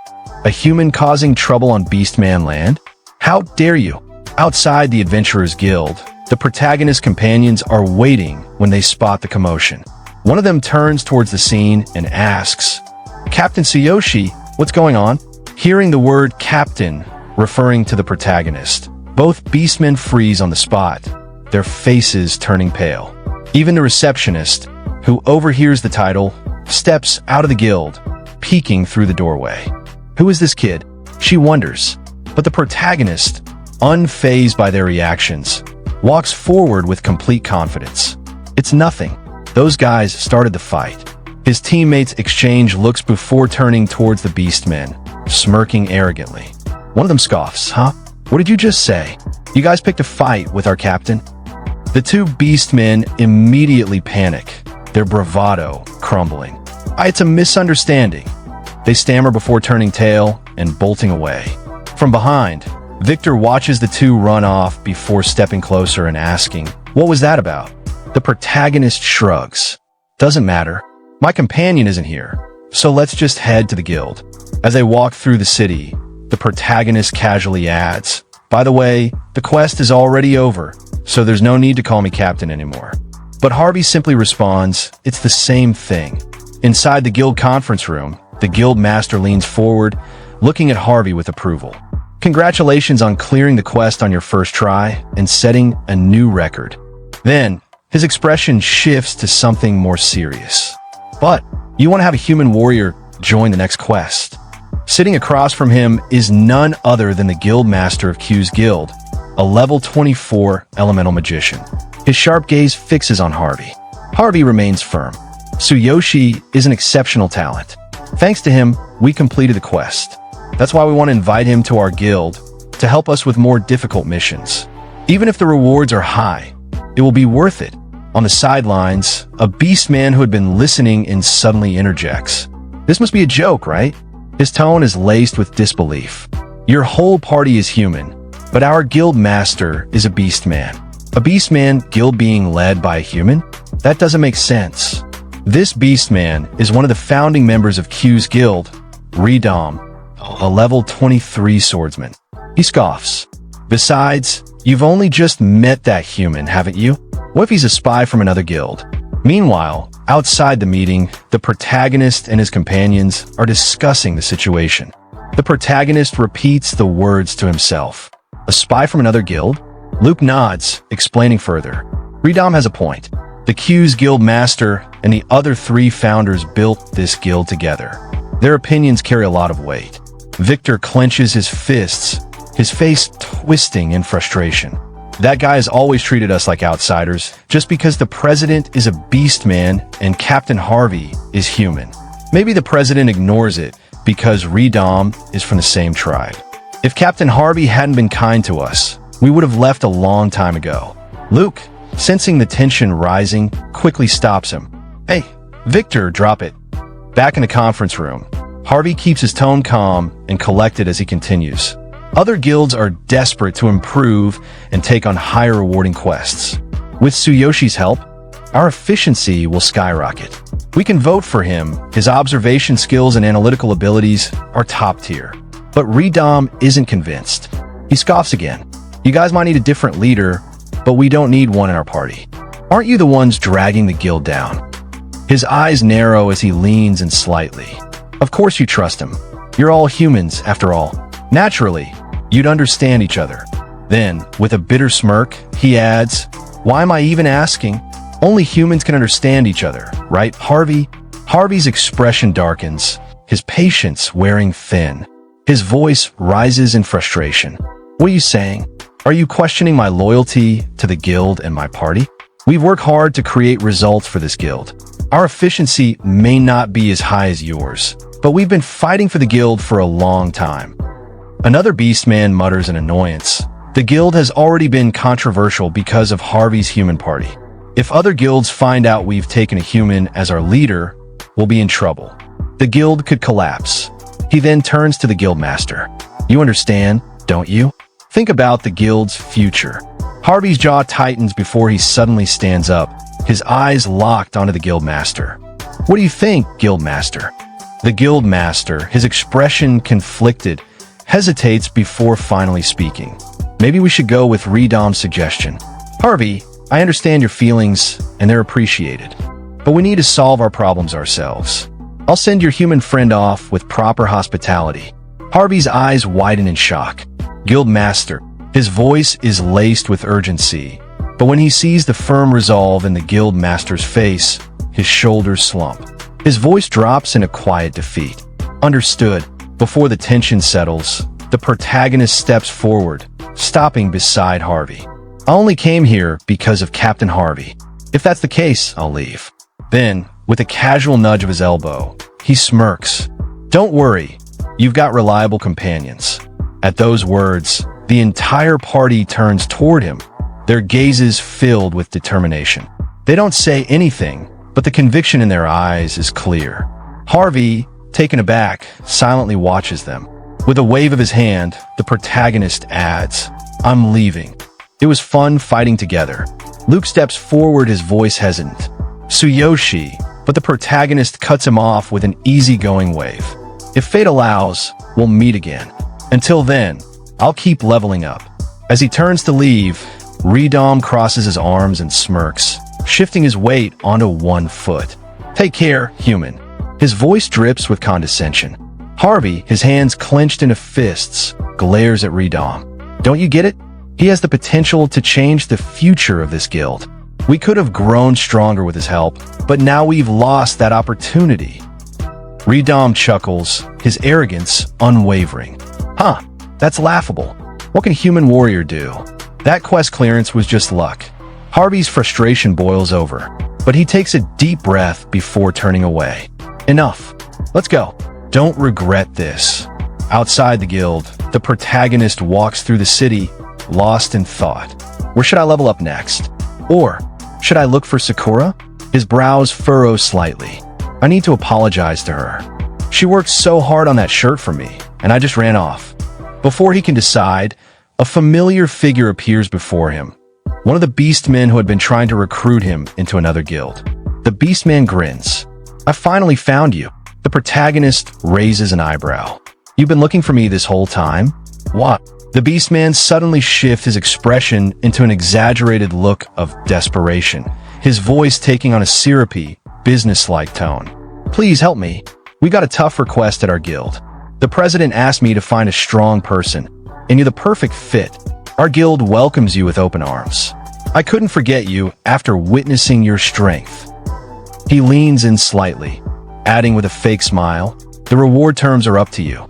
Please, we're counting on you. The protagonist places a hand on his chin, considering it. The reward terms are up to me?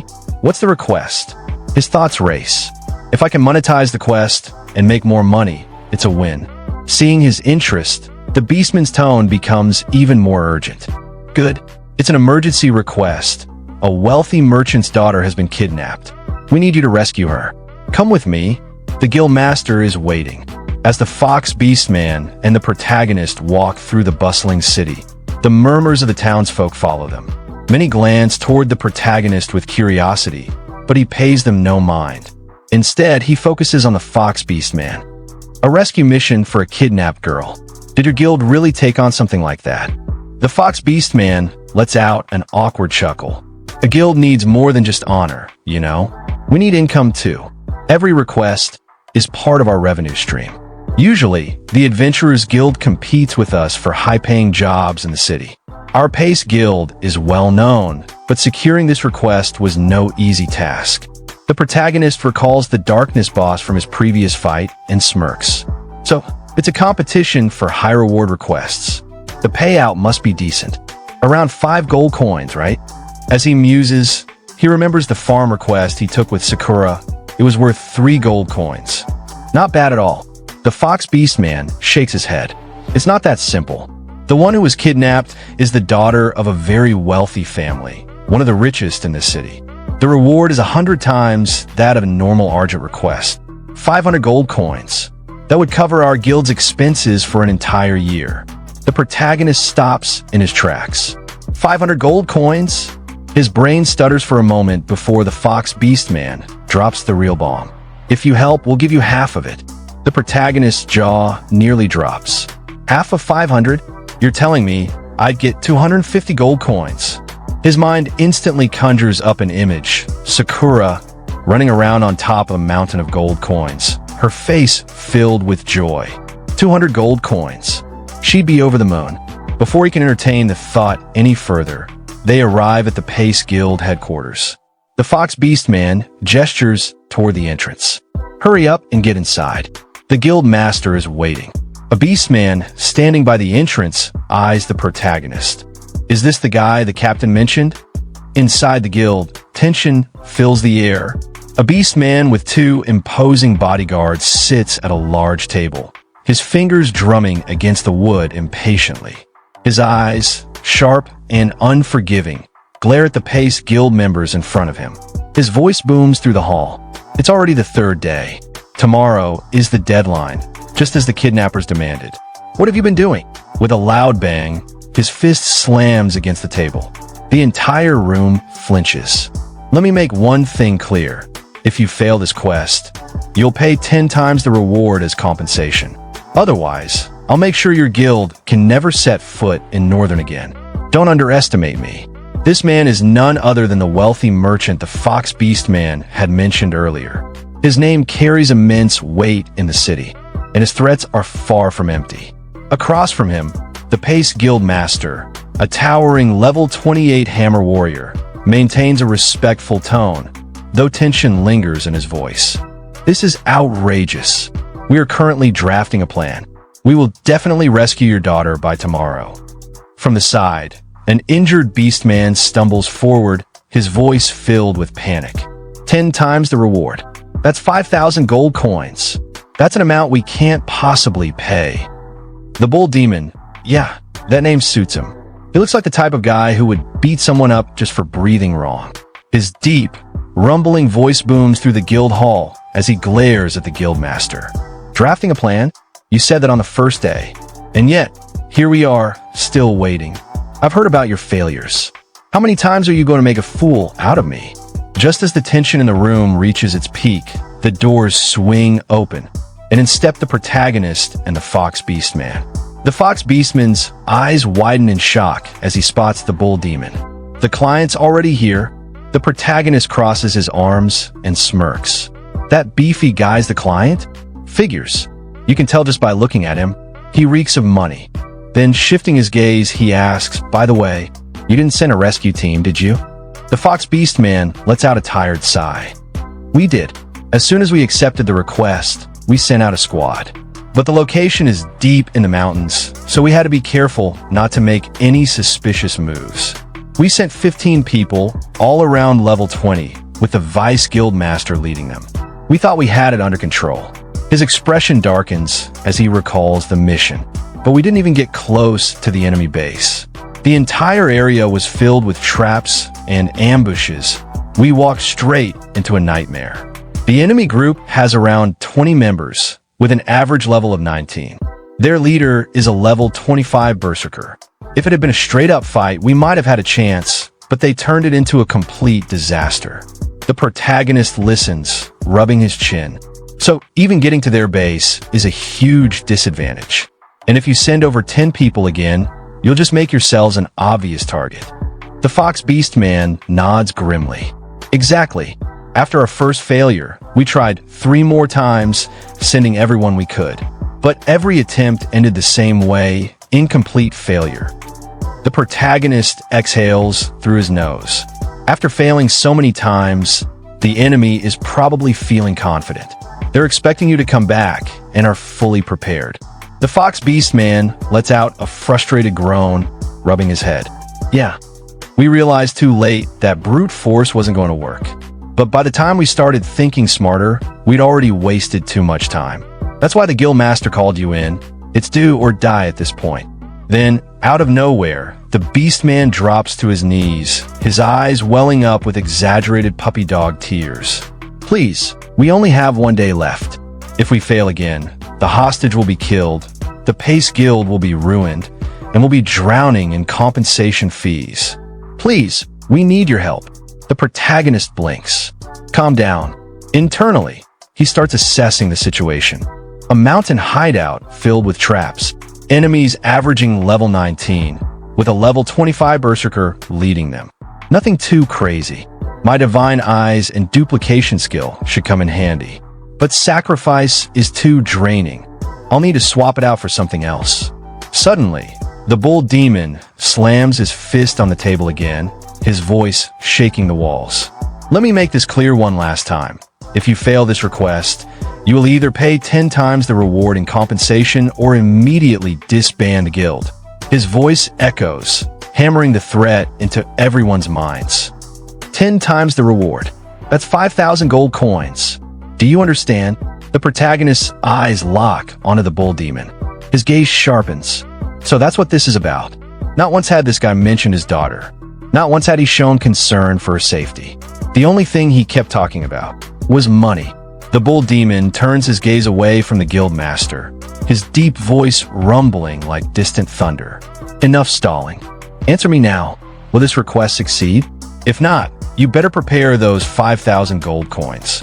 The guild master, his face pale with panic, stammers, well, 5,000 gold coins isn't something I can just pull out immediately.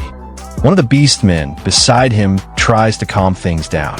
Please, sir, let's be reasonable. We're still finalizing our plan. We'll definitely rescue your daughter. Before he can finish, the protagonist steps forward, his voice cutting through the tension like a blade. She can be saved. The entire room falls silent as he strides toward the bull demon with unshakable confidence. Your daughter will be rescued. We'll have her back by tomorrow. The bull demon narrows his eyes and jabs a finger toward him. And who the hell is this? He turns to the guild master, his voice dripping with skepticism. Some random human waltzes in and starts making big promises. What kind of joke is this? Even the guild master looks confused, but before he can respond, the fox beastman steps in. With a smirk, he speaks lightly, "Guild master, this is the guy I mentioned earlier. Looks like he's decided to take the job." Hearing that, the guild master stares at the protagonist in shock. "Wait him!" The bull demon exhales through his nose, crossing his arms. A beastman guild hiring a human? Umph. He coughs and then, with a smirk, says, "Fine. You say you can do it? Let's see what happens tomorrow. But don't forget, if you fail, that's 5,000 gold coins you owe me." The protagonist doesn't even flinch. Instead, his smirk widens. "In that case, Winton, let's make a wager." The bull demon raises an eyebrow. "A wager?" The protagonist crosses his arms. "If I rescue your daughter, you double the reward, 1,000 gold coins." The entire guild hall erupts in murmurs. The bull demon scoffs. "Are you an idiot? Do you think you can fool me with some cheap bet?" The protagonist raises a hand. "Hold on. Let me finish." His expression sharpens as he leans forward. "If I fail," his voice grows firm, his eyes burning with intensity, "I'll pay you 50,000 gold coins." Silence. Then Pua. Two beastmen in the back cough up blood on the spot. The sheer insanity of the number sends shockwaves through the room. The bull demon, still holding his cigarette, squints at the protagonist like he's looking at a lunatic. 50,000? You're the one who brought it up, so don't think you can back out now. He exhales a puff of smoke. "All right, I accept. If you save her, I'll double the reward. But if you fail, you owe me 50,000 gold coins." Sometime later, a contract is drafted. The bull demon shoves the paper toward the guild master. "Now sign it." The guild master, hands shaking, hesitates before scribbling his name. His voice is barely a whisper. "Fail. 5,000 gold, or 50,000. We didn't choose either of those options." As the bull demon heads for the exit, he glances back. "Fine. Let's see what happens tomorrow." Then, with a smirk, he disappears into the night. The tension remains thick in the room. One of the beastmen turns to the guild master, his voice full of disbelief. "Guild master, why did you sign that?" His gaze then shifts to the protagonist, narrowing his eyes. "Hey, human, you just put our guild on the brink of ruin. I've been to that location myself. This isn't some simple request. Where does your confidence even come from?" The protagonist rubbing his temple, sighs. Who knows? Maybe I've got a chance. The beastman's tail bristles in anger. Who knows? Maybe. We have 50,000 gold coins on the line, you lunatic. Before the argument can escalate further, a voice interrupts. The president of the Shaman Association has arrived. Everyone stiffens. The guild master's eyes widen in shock. Let him in. Immediately, the protagonist tilts his head, muttering under his breath. President of the Shaman Association? If I'm not mistaken, then that means... And just as he expected, in steps Doug, the president of the Shaman Association. The room falls silent as his imposing presence fills the space. His sharp gaze sweeps across the room before settling on the guild master. Guild Master Pace. Vice Guild Master Hugh. It's been a while. The guild master, snapping out of his shock, gestures toward chair. Doug, it's been tough with the economy, but please have a seat. Vice Guild Master Hugh bows slightly. Doug, I called you here to help treat the injured. Our guild's priest couldn't handle it. Please assist us. Doug nods. That's why I came. His sharp eyes scan Hugh before he speaks again. I heard you took the lead on a mission and got yourself injured. Hugh, scratching the back of his head, gives a sheepish chuckle. It's nothing really. Doug doesn't respond. Instead, he raises a hand, activating his healing aura. A faint golden light envelopes Hugh, and immediately, he feels the pain in his body fade. Ah, I can feel my wounds healing. As expected from Doug. Doug, however, doesn't seem too focused on Hugh. Instead, his gaze drifts toward the protagonist, who's been standing off to the side. The protagonist smirks and takes a step forward. It's a tough mission, but I'm confident we'll succeed. Doug, we meet again. Doug's eyes widen. His calm, composed expression finally breaks. Tsuyoshi, Vice Guild Master Hugh stares at them both in shock. Wait, you two know each other? Sometime later, over a quiet tea session, the conversation continues. Doug takes a slow sip from his cup, swirling the murky tea in his hands. So, you've been asked to handle a tough request, huh? He takes another sip, then shrugs. Yeah, I think you can do it. The protagonist nods. Thanks, I'll do my best. On the side, the guild master leans toward the fox beastman, whispering, You two seem close. Doug isn't someone ordinary people can easily befriend. I had to pull a lot of strings just to get him here. Who exactly is Tsuyoshi? The fox beastman shakes his head.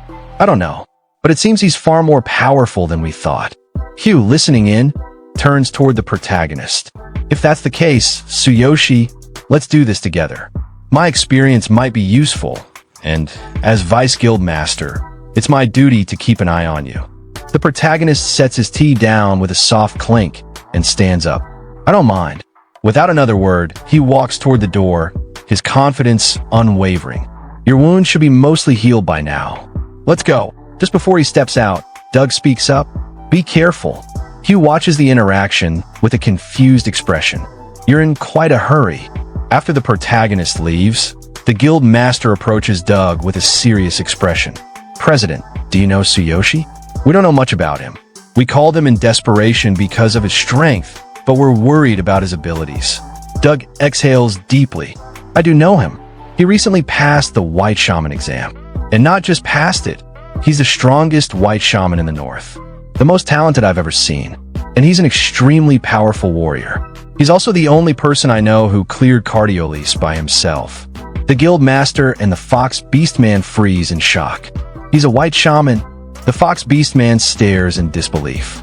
And he cleared Cardiolise alone. Doug nods. I don't know how, but it seems he's even stronger than we thought. Sometime later, in the middle of the city, Hugh crosses his arms and glares at the protagonist. Listen, I'm trying not to get mad here. We're putting everything on the line for this mission, and you went and raised the stakes to 50,000 gold coins without consulting anyone. You're pushing your luck. How can you be so confident? The protagonist, calm as ever, replies, Don't worry about me. I understand how you feel. Preparations are necessary. You know this city well, don't you? Guide me to a location. Hugh sighs. Where are we headed? To replenish our supplies. Hugh shakes his head. We've already got enough medicine and standard equipment. There's no need to buy anything extra. And let me be clear, we won't be reimbursed by the guild. Got it. The protagonist smirks. No, I want to go to the arena. Hugh blinks. The arena? You want to watch a match? This has to be some kind of joke. Seeing how serious the protagonist is, Hugh groans and reluctantly walks toward the arena. Meanwhile, the protagonist thinks to himself, a warrior isn't the right fit for this mission. I need something else. When they arrive, Hugh sighs and gestures toward the entrance. We're here. Just a reminder, tomorrow is the deadline. If we fail, there's no turning back.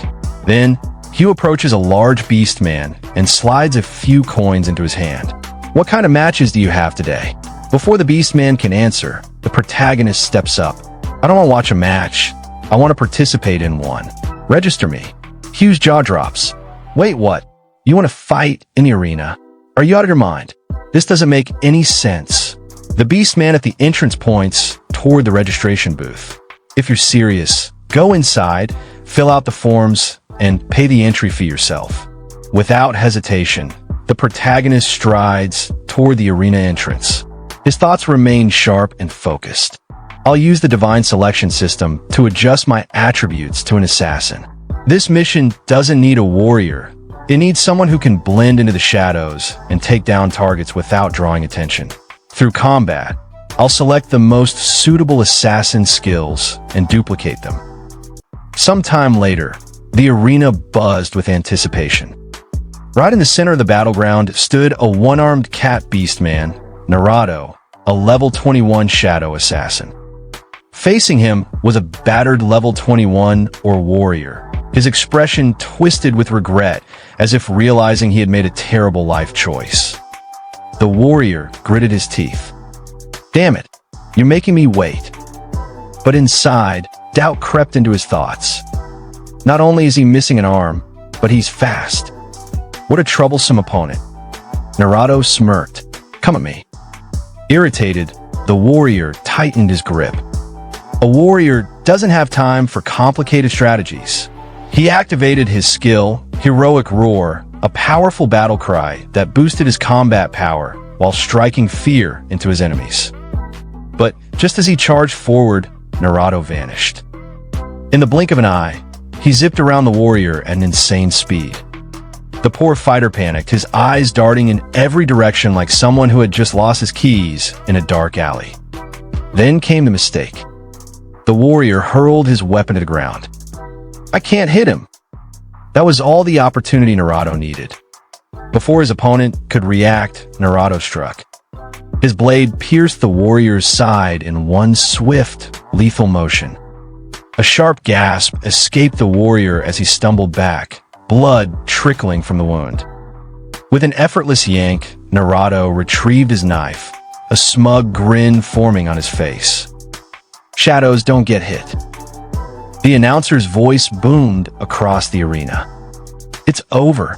Naruto wins again. Arena priests rushed in to heal the fallen warrior while the crowd erupted into cheers. Meanwhile, beastmen in the audience murmured amongst themselves. So that's Naruto's ambush attack. Damn, that was fast. I heard he's from the east. Yeah, no wonder he's so strong. Among the spectators, a cloaked figure observed the battle unfold. His gaze remained fixed on Naruto, his thoughts racing. Wow, that's an insane skill. Beside him, a beastman named Hugh scoffed. If you want to win against an assassin, don't count on seeing them first. That guy, Naruto, is an Eastern assassin, and he's been making a name for himself lately. Hugh crossed his arms. Naruto's arena record? 21 wins, 6 losses. He's held first place in the light class arena for 3 straight months. Every guild around here wants to recruit him. The cloaked figure tilted his head slightly. So, the Eastern Assassin Guild is really that strong. Hugh shot him a look as if he had just asked if fire was hot. You don't know about the Eastern Assassins? What kind of person are you? Then, with a sigh, he elaborated. There are a lot of mysterious and powerful guilds on this continent. The Eastern Assassin Guild is one of them. Naruto came from that guild, but rumor has it he was exiled after losing his arm. Nobody knows the full story, but he's ruthless. The cloaked figure glanced back at the arena. An assassin guild, huh? Seems like an underground secret organization. Hugh nodded. That's right. You won't learn anything about them unless you become a member. As their conversation continued, the announcer's voice suddenly thundered across the arena. Next up, a new challenger. This fighter has zero experience in the arena, Tsuyoshi. The crowd buzzed with excitement as the announcer continued. He requested to fight an assassin, but unfortunately for him, he's up against Naruto. This is going to be an exciting match. The arena erupted in laughter and jeers. Experience? Go home and train first. That human's a joke. Even our warriors can't beat Naruto. The arena just wants entry fees, so they throw weaklings in for entertainment. Hurry up and start. I can't wait to laugh. Meanwhile, Naruto glanced over, his eyes sharp with curiosity. No experience? Are you crazy?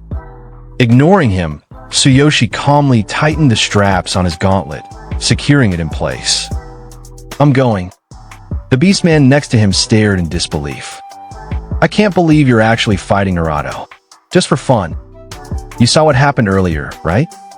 The arena priest will heal you, but it's still gonna hurt like hell. Tsuyoshi stepped toward the arena entrance, completely unfazed. No experience? Doesn't matter. You can't predict the outcome anyway.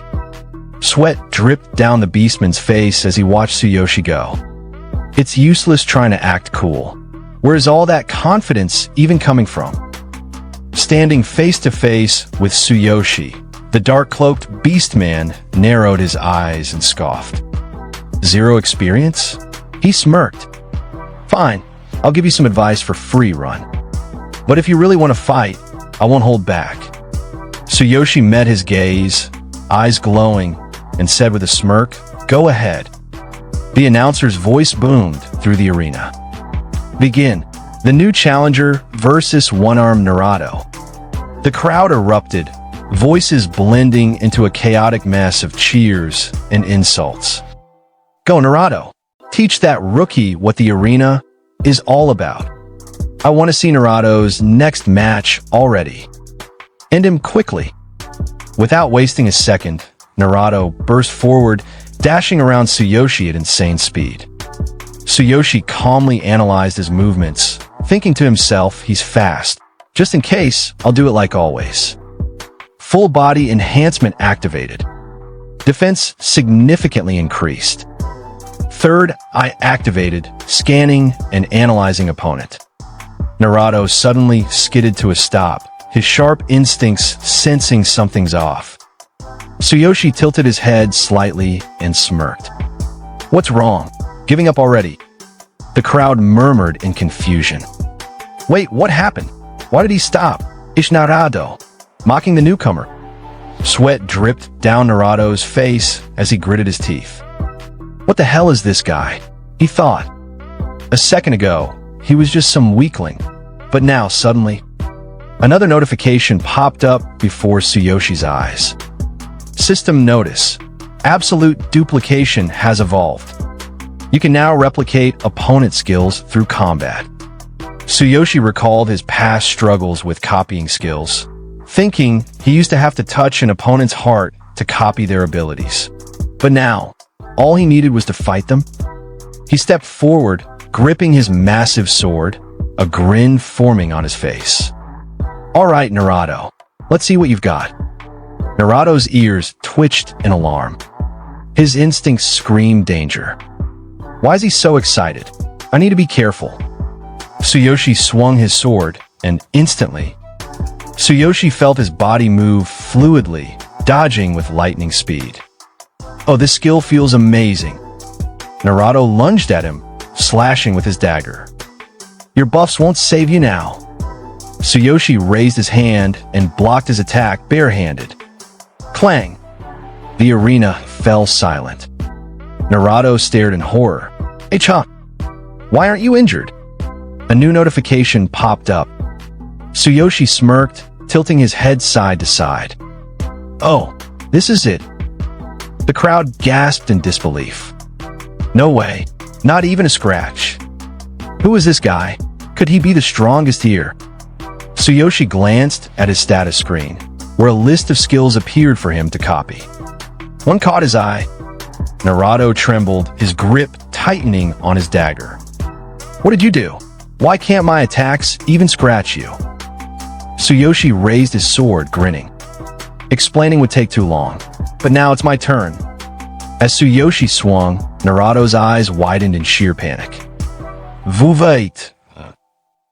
Boom! Tsuyoshi's attack connected, sending Naruto crashing to the ground, knocked out. The arena fell dead silent. Then, what the hell just happened? After defeating the cat beastman, Tsuyoshi casually slung his massive sword over his shoulder and made his way toward the exit with unwavering confidence.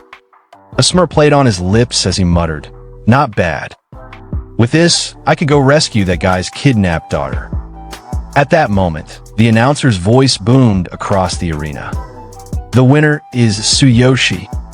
Outside the arena, the beastman who had accompanied him stood with wide eyes, clapping his hands in disbelief. "Unbelievable! Your equipment must be top-notch," he exclaimed. Tsuyoshi adjusted his gauntlet, feeling the enhancements coursing through his body. "Thanks to these adjustments, I've become more agile, like an assassin, but with divine enhanced speed." The beastman glanced toward the darkening sky. "It's getting late. Do you still want to attempt the rescue at night?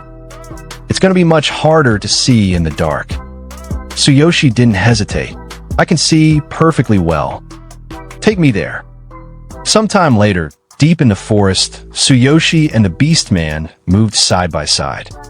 The beastman, leading the way, pointed ahead. The fortress where Winton's daughter was taken is just up ahead. Suddenly, he ducked behind a tree, motioning for Tsuyoshi to do the same.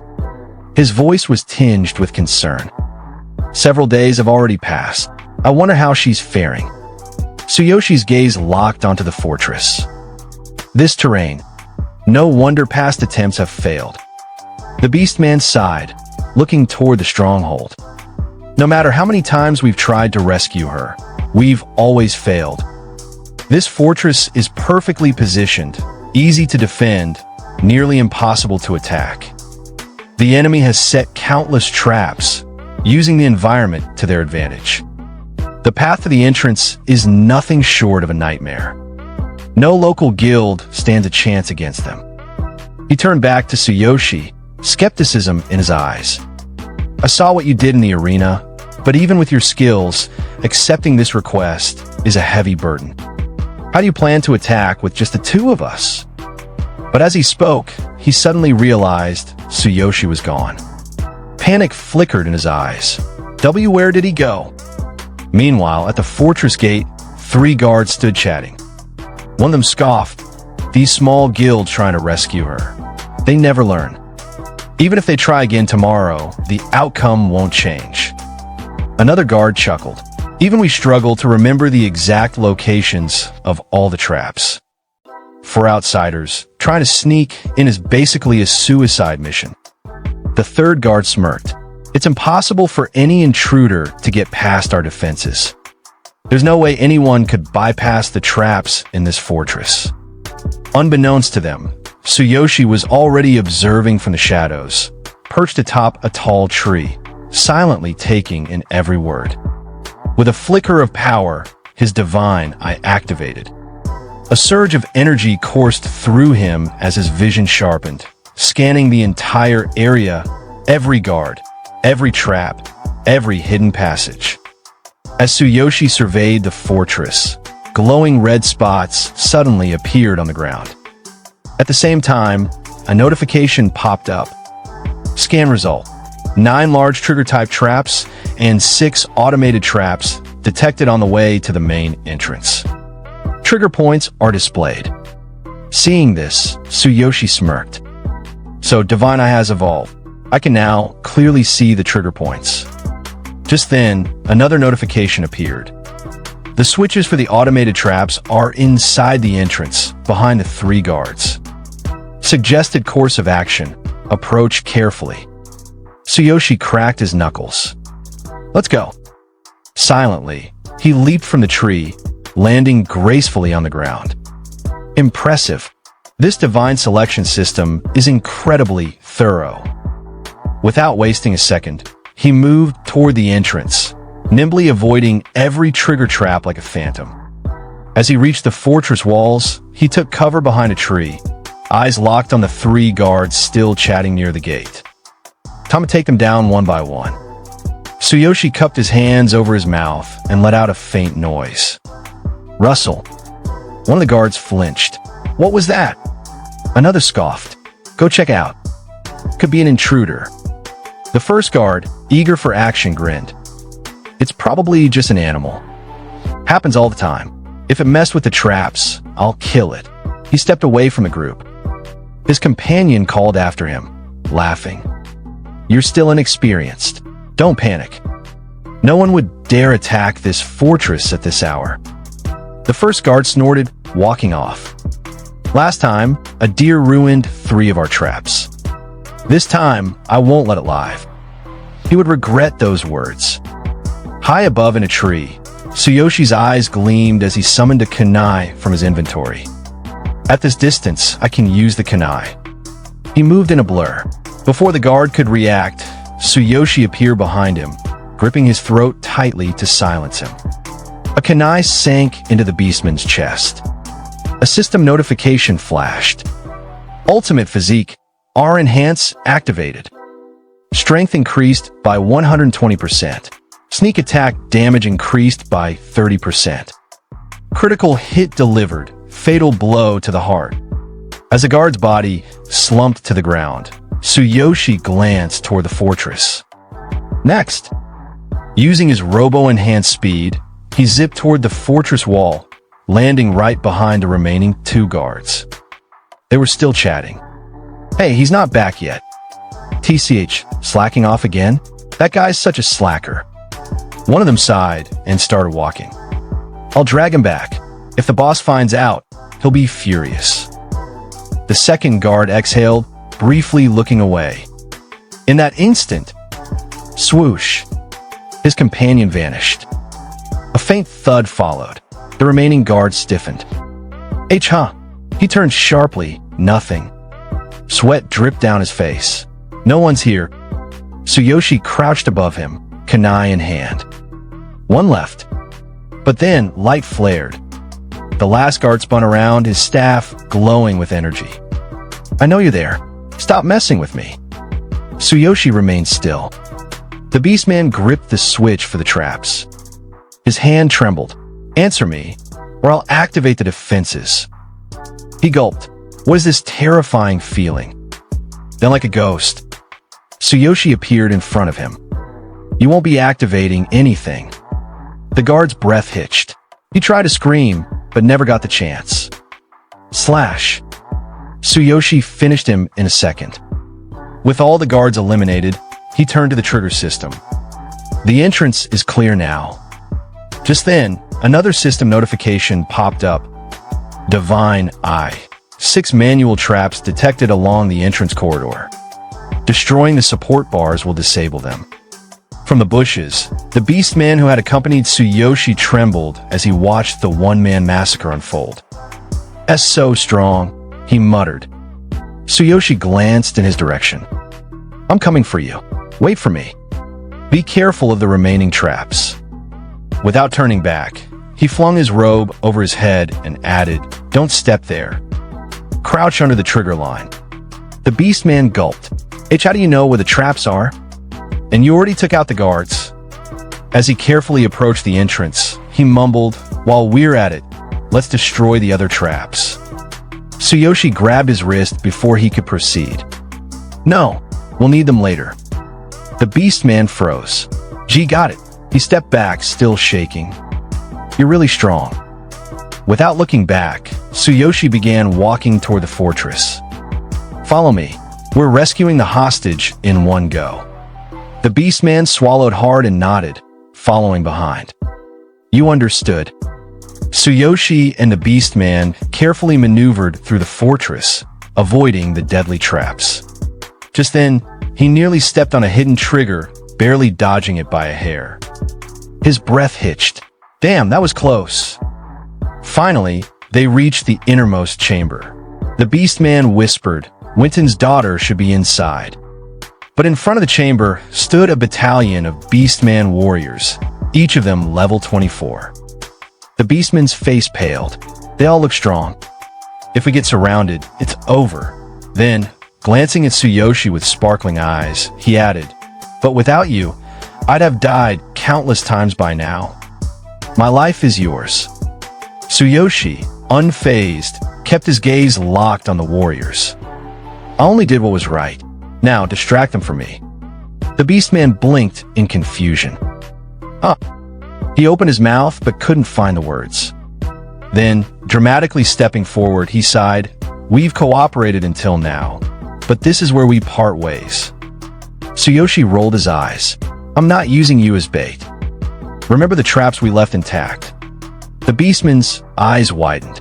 Oh, so you left the traps for them? Did you mark all their locations? Tsuyoshi smirked. Of course.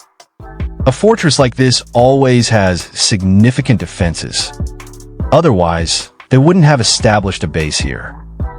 He recalled his earlier scan from the treetops. -4 archers. -5 mages. -8 warriors. -6 heavy armored soldiers. -1 leader. Good. Divine, I gathered this data perfectly. Tsuyoshi turned to the beastman. Those traps will be effective against them. Lead them into the mark spots. They'll take serious damage. Leave the leader to me. Dawn was approaching. Time was running out. The beastman nodded. Understood. Thank you for thinking of the girl's safety. As the Vice Guild Master, I'm truly grateful. But then, one of the fortress warriors sensed something off.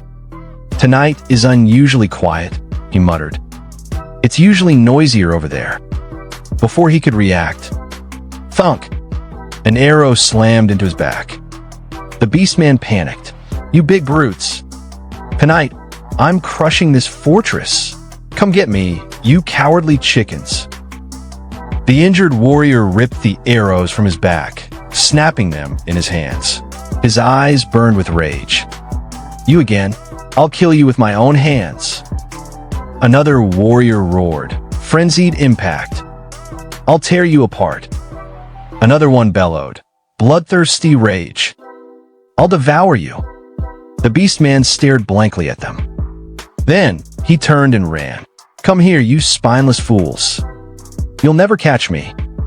As the warriors chased after him, Tsuyoshi watched from behind a tree. If they catch you, you're dead. With the distraction in full effect, Tsuyoshi dashed toward the main building. First, I need to confirm if the girl is inside. Peering through the slightly open door, he spotted her. A young girl sat inside. She looked toward the fortress leader, an intimidating leopard beast man. Uncle, she asked innocently, did Princess eat the bad apple from the apple witch? The leader chuckled. Would you eat something given to you by a stranger? The girl scrunched up her nose. EW, no way. That'd make me sick. Tsuyoshi froze. What the hell am I witnessing? The leader smiled, draping a blanket over the girl. Little one, look over here. She grinned. Do you want to play? The leader's smile vanished. Fine, let's play. Without hesitation, he lunged at Tsuyoshi with monstrous strength. Boom! Tsuyoshi barely blocked the strike, but the force sent him flying across the room. As expected, a leopard beast man. The leader stomped forward, his sharp eyes locked onto Tsuyoshi. You don't seem to be from the Pace Guild, he growled. Who are you? Answer before you die. Tsuyoshi steadied himself, gripping his sword. With a smirk, he replied, What's with the fairy tales? I thought you kidnapped her. Didn't you abduct her? Tsuyoshi stood face to face with the leopard beast man. Neither of them moved. A tense silence filled the air. For a moment, Tsuyoshi's mind flashed back to when he entered the room. The leopard beastman had been reading a story to the little girl. For someone who kidnapped a child, that expression was too gentle. What the hell is going on? The leopard beastman's ferocious gaze locked onto Tsuyoshi. An assassin. You bypassed the traps and silently took out my guards. His sharp fangs bared. Impressive. Tsuyoshi remained calm. I'm here on behalf of the Pace Guild to rescue Wen's daughter. His grip on his sword tightened. Hand her over. I'm just here to do a job. So let's keep this businesslike, shall we? The leopard beastman lunged forward. I refuse. Tsuyoshi dodged the vicious claw strike, feeling the air shift as the razor-sharp claws barely missed his face. As expected of a berserker, Tsuyoshi thought as he adjusted his position. No pointless chatter, just a battle that gets more ferocious the longer it lasts. He had to end this quickly. If the beastman's allies returned, it would be a problem. But in an instant, the leopard beastman was already above him. Fast. Before Tsuyoshi could react, the beastman's foot came crashing down toward his head. Divine Eye, activate. In that brief moment, Tsuyoshi's mind analyzed the movement. Dodge left. Tsuyoshi twisted his body, evading the crushing stomp by a hair. Then, before the beastman could recover, Tsuyoshi appeared behind him. The leopard beastman barely managed to block the attack, but not fast enough. A fresh gash appeared on his hand. The beastman's pupils narrowed. What incredible speed! He stepped back, gripping his bleeding hand, eyes locked onto Tsuyoshi. That relentless strike. He cut my hand open from behind. His mind raced. This human assassin has speed, power, and timing. All perfect. He's not weaker than me. But then, his eyes flicked to Tsuyoshi's weapon. A broadsword? Why the hell is he using a broadsword? That's not an assassin's weapon. Tsuyoshi took a step forward. Let's end this. He activated his ultimate physique. His muscles surged with enhanced power. The leopard beastman smirked. Fine, come at me. But just as they were about to clash, a small voice rang out. Uncle, what are you doing? The leopard beastman froze. His fierce battle stance vanished instantly, his back straightening like a husband caught flirting with another woman. His expression changed from savage warrior to a scolded parent. I told you not to come out. His tone wasn't angry, just concerned. Go back inside. Now. Tsuyoshi stood there dumbfounded. Didn't he kidnap her? Why is he being so gentle now? Why does he treat her like she's important? The little girl ran to the leopard beastman and grabbed his injured hand. Uncle, are you hurt? The leopard beastman kneeled down. With a soft voice, he reassured her, it's nothing. I just accidentally cut myself with a blade. Tears welled up in the girl's eyes. She turned to Tsuyoshi and pleaded. Big brother, Uncle is a good person. Don't bully him. Tsuyoshi's sword hung in the air, awkwardly. This is a bit of a complicated situation, the leopard beastman muttered. Tsuyoshi sighed, lowering his blade slightly. Look, kid, I'm here to rescue you. He scratched his head. I'm not the bad guy. But as he looked at the girl's tear-filled eyes, a memory hit him. Karina used to look at me like that, too. Whenever she was mad at me. The little girl stomped her foot, tears welling up in her eyes. I don't want to be rescued, she shouted, her voice a mix of anger and sorrow. This place is fun, and Uncle is kind. I don't want to go back. The leopard beastman sighed and gently placed a hand on her head. All right, I won't make you leave.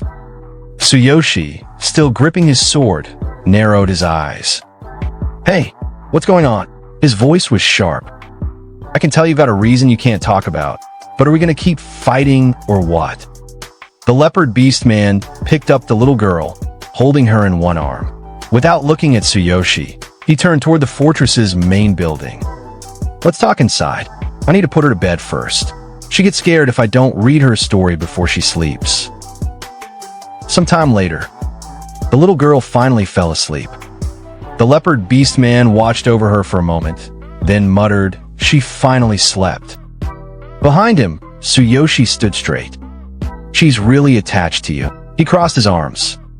"This isn't a simple kidnapping, is it?" The leopard beastman didn't respond at first. He simply tucked the girl in, pulling the blanket over her gently. Then in a low voice he said, "I work for Winton. You could call it a secret gang." Tsuyoshi's eyes widened. "You work for Winton?" His voice grew sharp. "Then why would you kidnap his daughter?" The leopard beastman exhaled. "For money." His voice was bitter. "To extort a large sum of compensation from other guilds." Tsuyoshi's mind flashed back to the bull demon incident. Extorting compensation. I see. So that's why this fell off. It was all a setup. The leopard beastman gave a disappointed smirk. "We were secretly hired by Winton as low-level thugs to carry out his schemes. We kidnapped the girl, and Winton makes an expensive rescue request." Tsuyoshi's fists clenched. No ordinary adventurer would accept a mission involving a group of fighters like you. The leopard beastman continued. "And the local guilds aren't strong enough to even enter this fortress." He gestured vaguely at the traps and mechanisms hidden in the fortress. The traps? Winton set them up himself. Tsuyoshi crossed his arms. "I see." His voice was icy. Winton fortified the defenses so no local guild could possibly complete the request, buying time until the compensation was secured. But Tsuyoshi narrowed his eyes. "Once the ransom is collected, wouldn't it be risky to let the girl return home safely? If anyone saw her alive and well, the scam would be exposed." Then, a terrible realization struck Tsuyoshi. His voice dropped. "No way." The leopard beastman closed his eyes. Then, in a cold, matter-of-fact voice, he said, "Winton stole a newborn baby and raised her as his own. All for this scheme. To him, she was never his child, just a tool. And now that he's achieved his goal, she has no further value. There's no reason to keep her alive." A sharp, dangerous aura surged from Tsuyoshi. "So, in other words, he plans to kill her." His grip on his sword tightened. "That's not just scam behavior. It's something far worse." But then, another question came to mind. "Then, why is she so attached to you?" Tsuyoshi's voice was steady, but his gaze was sharp. The leopard beastman exhaled. "Because I was the one who stole her." His voice grew softer. "And I was the one who secretly took care of her. The more mercy I showed her, the stronger my guilt became." Tsuyoshi remained silent for a moment. Then he finally asked, "Now that Winton has gotten what he wanted, does this girl have any future left?" He stared at the beastman. "You could easily take her and escape, couldn't you?" The leopard beastman shook his head. "I was a homeless man, starving to death before Winton took me in." He clenched his fists. "He gave me food, clothes, training. He turned me into a warrior. I can't betray him." Tsuyoshi's voice grew colder. "So there's no such thing as freedom in this world, huh? Everyone just lives for some purpose or another." He turned toward the sleeping girl. "Her so-called father doesn't give a damn about her." His eyes narrowed. "To her, you're probably her real parent." He locked eyes with the leopard beastman. "You should cut ties with Winton and run away with her." His voice was firm. "It's what's best for both of you." But the leopard beastman's expression hardened. "If Winton hadn't saved me, I would have died a long time ago. But this girl, to me..." Tsuyoshi turned away and started walking. "You've already repaid Winton's kindness over the years, haven't you?" He glanced back one last time. "Take her and run. Give her a new life. And give yourself a chance too." The leopard beastman's expression darkened. "What do you know?" His voice was low and tense. "If I defy Winton, he will never forgive us. He'll send assassins, as many as it takes, to hunt us down." His fists clenched. You really think we could just leave and live a peaceful life? Tsuyoshi met his gaze with a calm, knowing stare. Don't worry. His voice was gentle, yet firm. I understand your pain very well. Living while protecting others. It's hard. But don't lose hope. Good things can still happen. The leopard beastman looked at Tsuyoshi, his expression conflicted. If that's the case, Winton. Before he could finish, Tsuyoshi turned and walked toward the exit. If you can't do it, he said without looking back, I will help you. I won't let scum like Winton harm you or the girl. Sometime later, deep in the forest, as Tsuyoshi walked through the woods, a familiar figure suddenly jumped down from a tree in front of him. It was his companion, the beastman who had been assisting him. Oh, there you are. The beastman grinned, panting slightly. I've been running circles around these guys this whole time. With a cocky smirk, he added, just like you said, they couldn't handle their own traps. He laughed proudly. Thanks to your markers, I dodged every single one of them perfectly. You should have seen the stupid looks on their faces. Tsuyoshi let out a gentle smile. Good to hear. But then, the beastman suddenly paused. His ears twitched. Wait, why are you alone? His tone shifted. Didn't you rescue Winton's daughter? His eyes widened. Wait, did you fail? Oh no, it's all over. Before he could panic further, Tsuyoshi calmly placed a hand on his shoulder. Go back to the guild and report our success to the president. His tone was steady and commanding. I'll join you after I collect the reward from Winton. The beastman's eyes lit up. It's already done. That's amazing. Then, with a sparkle in his eyes, he suddenly bolted forward. My brother's going to be thrilled when he hears this. I'll go rush and tell him. See you at the guild. Great job. As the beastman disappeared into the distance, Tsuyoshi's smile faded. His expression turned serious. All right. His gaze sharpened. Now it's time to talk with Winton. Scene shift, a grand, luxurious mansion.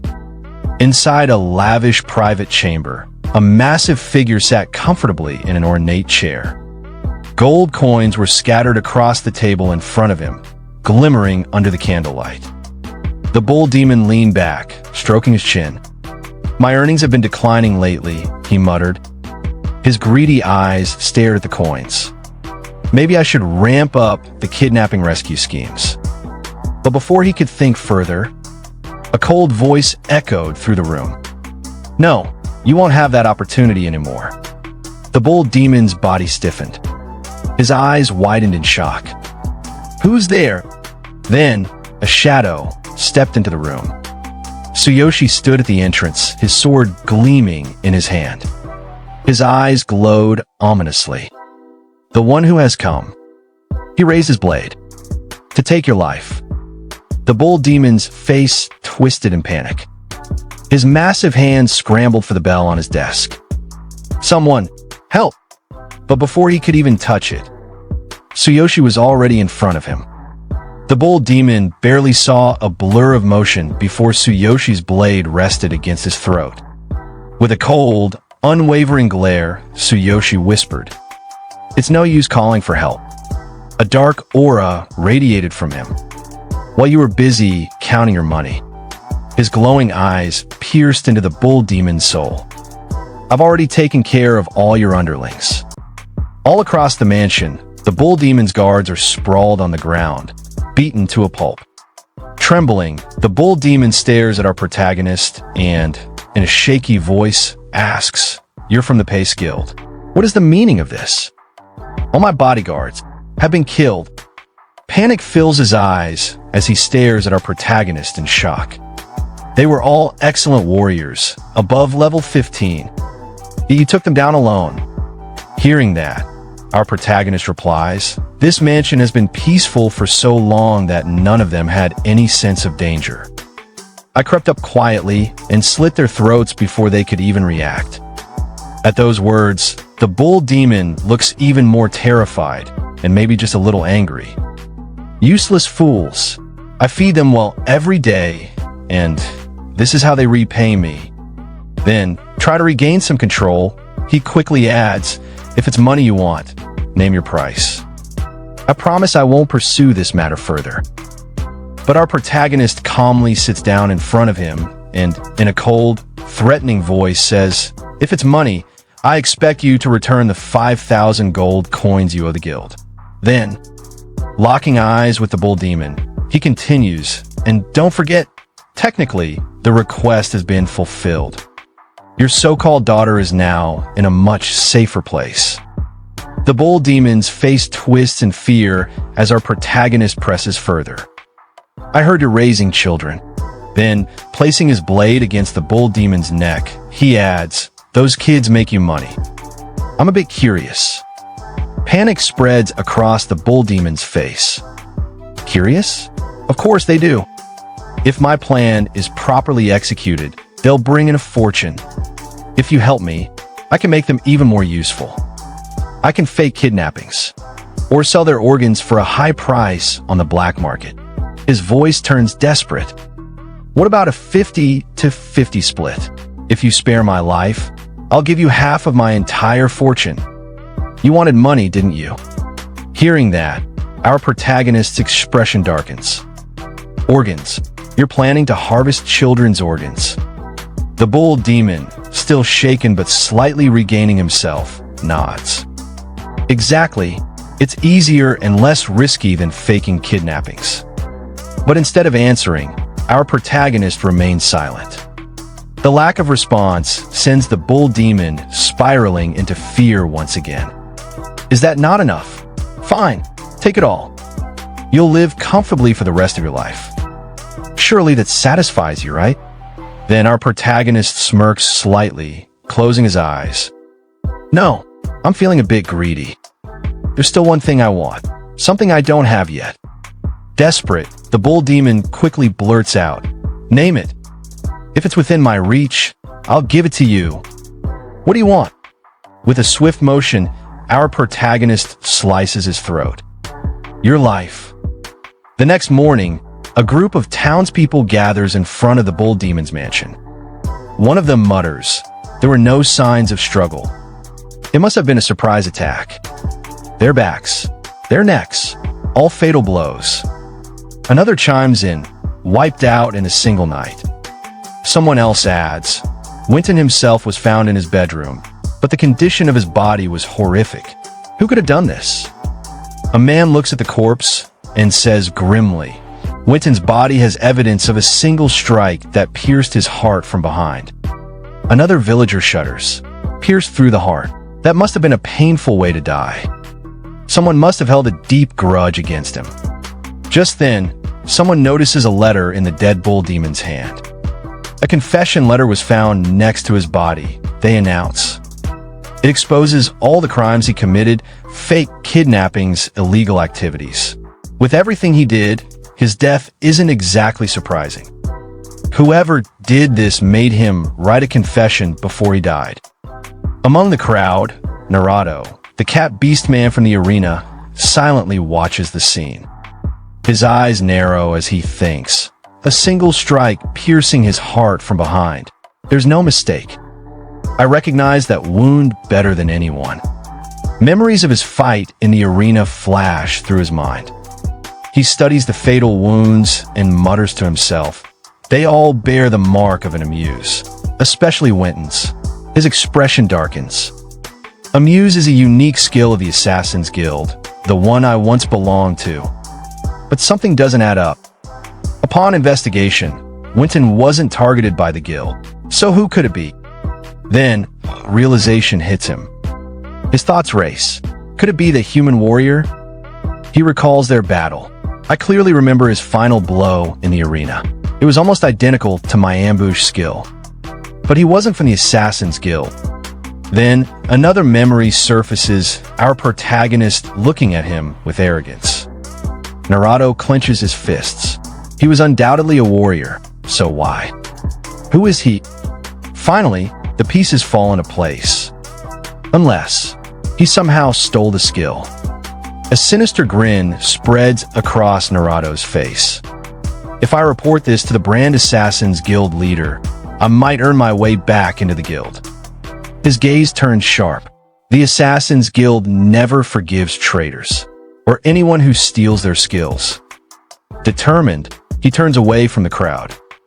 This could be my chance to redeem myself. Without another word, Naruto disappears into the distance. I must report this to the guild leader immediately. Inside the Pace Guild's meeting room, our protagonist finishes explaining the mission and confirms that the job is complete. One of the guild leaders stares in shock. You really recovered 5,000 gold coins? In response, our protagonist places a heavy gold coin box in front of them. The moment they see it, everyone's eyes widen in disbelief. The fox beastman from earlier, the one who looks like an Egyptian god, smirks. I knew it. The moment I saw you, I could tell you'd succeed.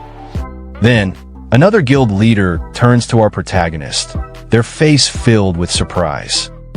I just heard that Winnan was assassinated. It happened right after you left. If you hadn't recovered the gold, Lewis wouldn't have received our reward. Hugh, still unfazed, replies, even with all the scandals about Winnan coming to light, his death isn't enough. Our protagonist remains calm. I don't mind. The request has been completed, and I even leveled up. As he reflects, he thinks to himself, after dealing with Winton and his associates, the system even gave me a bonus. Killing enemies seems to yield more experience points and increases my potential for leveling up. Memories of how he wiped out the Bull Demon's gang flash through his mind. Hearing this, the guild leader nods. You leveled up. Congratulations. You have not only protected the guild's honor, but also earned a fortune. Let's split the 5,000 gold coins equally between you and the guild. But our protagonist chuckles awkwardly. I don't need 2,500 gold coins. I was originally supposed to get 250, so I'll donate the rest to homeless children or struggling families. At those words, the three leaders exchange bewildered glances before exclaiming in unison, "Donate." Our protagonist picks up his share and shrugs. Yeah, there are plenty of people who need this money more than I do. As he turns to leave, he waves a hand. I'll take 250 coins as agreed. See you next time. Watching him walk away, Hugh mutters, he's remarkable, not just in skill, but in generosity. The guild leader nods. Truly, to give away such a fortune without hesitation. As he wishes, let the rest be donated to those in need. The others agree. Yes, understood. Walking through the city, our protagonist reflects, I've reached level 11. Just one more step to level 12. My target, Sakura, should be around here somewhere. But where could she be? A smirk crosses his face. She'll definitely be surprised when she sees me now. Thanks to the black armor disguise, I look completely different. As he moves past the building, he notices a large crowd gathering outside. His eyes narrow. Maybe I should wait for her at the Adventurers Guild. But why are there so many people outside? Just then, his attention shifts to a heated argument. A fat beastman woman, clearly furious, shouts at someone. Don't you know who I am? I am the wife of the president of the Beastman Trading Company in the north. You filthy half-beast. How dare you bump into my child? Apologize. His eyes land on Sakura, who looks unshaken as she calmly responds, Madam, as I already explained, your son bumped into me. I was simply standing here, waiting for someone. Hearing that, the Beastman woman's fury explodes. How dare this disgusting half-blood accuse us of lying? Are you suggesting that we're making this up? We wouldn't go near someone like you. Half-beasts are truly despicable. The little boy beside her, with an arrogant smirk, points at Sakura and sneers. That's right. There's no way I bumped into someone like you. You're a liar. A guard standing nearby steps in, pointing a finger at Sakura. Hey, if you bumped into the young master, just apologize. It's for your own good, half-beast. Sakura remains firm, her voice steady. No, Even if you doubt me, I will not tolerate being insulted. She glances around. With so many people here, surely someone must have seen what happened? But the townsfolk look away, unwilling to get involved. Seeing their silence, Sakura's expression falters. So no one is willing to speak up for me. Before she can say more, the beastman woman suddenly slaps her across the face. Filthy half-blood, just apologize already, or I'll have you arrested. Sakura holds her cheek, but her expression remains resolute. The guard sighs, sweat dripping down his face. What a bother. Don't be stubborn. Know your place, fool. From the ground, Sakura looks up at him, her eyes burning with determination. I absolutely will not apologize. The fat beastman woman scoffs. Are you defying me? I have the power to make sure you never see the sun again, you arrogant half-beast. The little boy crosses his arms smugly. That's right. My father is the president of this city's trading company. The guard steps forward, reaching toward Sakura. Drop your weapon. Even if you're a high-level adventurer, there are rules here. Sakura grits her teeth, her mind racing. Endure this. You can't let Master's plan be ruined. Endure. Endure. She clenches her fists, trying to suppress her anger. You've endured so much for so long. Just hold on a little longer. But just as she steels herself, bam! Out of nowhere, a powerful kick slams into the beastman woman's face, sending her flying. Gasps echo through the crowd. The little boy panics, his voice shrill as he screams, "A murderer!" Before he can react, our protagonist appears right in front of him. The boy's eyes widen in terror. But even he doesn't escape, our protagonist slaps him across the face, sending him flying. The entire crowd is stunned into silence. Standing in front of Sakura, our protagonist clenches his fist and glares at the surrounding guards. His voice is laced with fury. You insulted Sakura, and even dared to lay a hand on her. His eyes darken with intimidation. Face the consequences. As the tension thickens, our protagonist stands firm, shielding Sakura from those who dared to harm her. The scene shifts to a dark, gloomy hallway. Naruto, the cat beastman from earlier, walks cautiously. His thoughts echo in his mind. Even though it's daytime, this place is as dark as ever. Suddenly, Shing, a cold blade presses against his throat. A voice hisses from the shadows. Take another step, and I'll kill you. What do you want? Naruto stiffens, his ears flattening in fear. He slowly raises his hands. Hi, it's me. I'm Naruto. I used to be part of the Assassin's Guild. I've come to provide information. The blade lingers for a moment before its owner pulls it away. The man steps into the dim light and glares at Naruto. Naruto, you're no longer one of us. If it's not a job, you shouldn't be here. From the ceiling, another assassin stands upside down, his piercing gaze locked onto the trembling cat beastman. So it's you, the one who embezzled the guild's money, got caught, had his arm cut off, and was thrown out. He scoffs. If you come for a reunion, I'll have to decline. Naruto's body trembles as sweat drips from his fur. That's not it. He takes a shaky breath. I found a warrior in the city who has stolen a skill from the Assassin's Guild. I thought you'd be interested. The assassin on the ground narrows his eyes. Stolen a guild skill? That cannot be ignored. Are you certain? The other assassin drops soundlessly from the ceiling, landing in front of Naruto. To think someone like that was in Northern without us noticing. Naruto swallows hard, memories of his battle flashing in his mind. Believe me, at the very least, I'm sure about the ambush skill. I fought against him myself. He hesitates before adding, I want to provide this information. But if it's accurate, and I help eliminate the skill thief, I want my sins erased and to return to the guild. The assassin eyes him coldly. A condition, huh? However, he smirks slightly. Your proposal is reasonable. If the information is true, I will pass your request to the higher-ups. Now, let's hear what you have to say. Back to our protagonist and Sakura. Sakura looks up at him, her eyes wide. Master, Tsuyoshi stands in front of her with unwavering confidence. He says nothing. He doesn't need to. The guards panicked stare at him. One points a trembling finger. Are you out of your mind? Do you know who these people are? You just hit the wife and child of the trading company president. You won't get away with this. Still on the ground, the woman clutches her face in fury, her eyes burning with rage. I will kill both of you, she spits venomously. No one has ever dared lay a hand on us before. Prepare yourselves.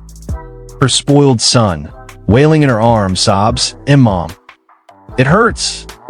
Ignoring him, she turns to the guards, her voice sharp as a blade. Guards, gather the troops and arrest these two immediately. Or I'll have my husband cut off all funding to this city. The guards look at each other hesitantly before nodding. Understood. One of them steps forward. Come quietly, and we won't rough you up. Tsuyoshi, completely unfazed, simply holds Sakura close. They started it, didn't they? Isn't this technically self-defense? The guard flinches at his words, unable to come up with a response. The woman, seething, points a finger at him. When did I ever hit that filthy half-beast? There's no one to testify, anyway. I wouldn't dirty my hands by touching such a creature. Tsuyoshi's eyes darken with a deadly glare. His voice is ice cold. Keep talking, and I'll break your teeth. His gaze sweeps over the crowd. There are plenty of witnesses here. Sakura, still holding on to him, grips his sleeve tightly. Master, there is no one who will testify for us. I'm sorry for causing trouble. But Tsuyoshi looks at her gently, his voice firm. Don't give up, Sakura. Her eyes widen as his words stir something inside her. She clenches her fists. But earlier, I thought someone would step up to speak for me. I am a half-beast, and she is the wife of the trading company president. No one wants to risk angering someone like her, for the sake of a half-beast. Hearing Sakura's words, the woman's confidence swells. With an arrogant smirk, she sneers, exactly. Who would testify for something as lowly as a half-beast? Or a human foolish enough to defend one? But then suddenly, our protagonist's friends appear out of nowhere. One of them looks towards Tsuyoshi and says, Isn't that Captain Tsuyoshi? It really is. What's going on here? Another chimes in, I heard he just completed a major request for the Pace Guild. As expected of him. Seeing the adventure group, Tsuyoshi gets confused, rubbing the back of his head. Oh, it's you guys. I just did what I could. The woman from earlier, now shocked, mutters to herself, What does he mean? At the same time, Hugh appears, walking up with a smirk. Sweetest, you're still in Northern? I just came back from donating the money, as you wanted. Looking towards them, Tsuyoshi replies, I was about to leave with my team, but I got caught up in some trouble. Sakura, hearing and seeing all the commotion, asks, Master, do you know them? They seem very well respected. One of the adventurers turns to her. Is there a problem? Who's causing trouble here? Picking a fight with you is the same as picking a fight with the Pace Guild. Hearing this, the boy clings to his mother, crying. Mother! The woman holds him tightly, panic setting in. Who is that man? The guard, also sweating, looks around and explains, well, those two are in trouble with the trading company president's wife. If no one can prove that she struck first, the law requires that we take them both into custody. But before he can finish, people start stepping forward one by one. Arrest Captain Tsuyoshi? Are you serious? One adventurer scoffs. Another one butts in. Do you have any idea how much he's donated to the poor in this city? He deserves a reward, not an arrest. I will testify, someone calls out. Me too, another adds. Count me in, a man shouts. In front of them all, a warrior clad in red armor steps forward. Is this not enough? The entire guild is willing to testify if needed. At that moment, this guild receptionist steps out. I will testify too. I saw the lady strike first. Sakura is a gold badge-ranked adventurer, and I can confirm her innocence. The woman, now in the middle of the crowd, grits her teeth in frustration. You fools! I am the wife of the trading company president. I will. But before she can finish, another witness steps forward. I also saw her strike first. Then another. If so many people are stepping forward, I'll testify too. More and more people come out, and seeing this, the guard starts sweating even more. He turns to the woman. That's enough, madam. I must ask you to come with us. But before she can move, Tsuyoshi steps forward with a cold glare. But first, how about an apology to my companion?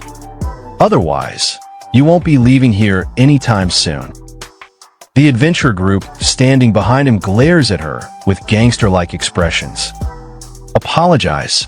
Now, can't you speak? Even as the wife of the trading company president, our guild won't show you mercy. Did you hear that? He wants an apology. Shaking in fear, the woman breaks into a cold sweat. She lowers her head and bows in front of Sakura, her voice trembling. Fine.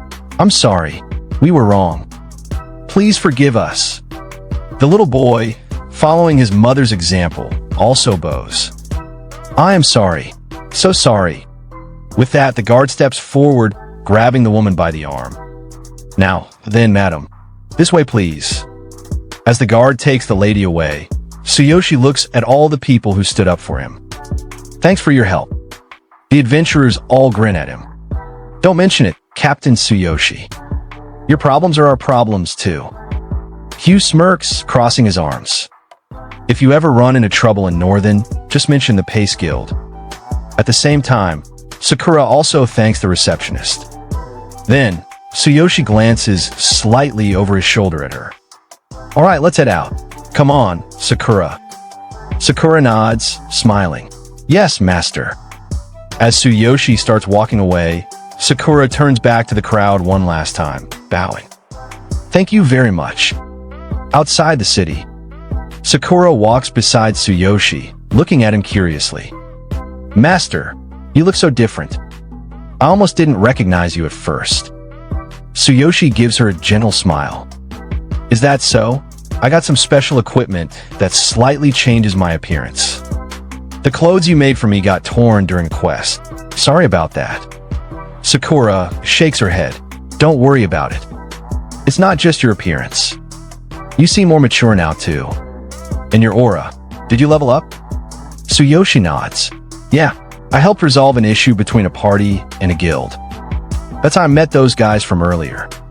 I managed to level up and get some extra funds. Here, 250 gold coins. Can you hold on to them for me?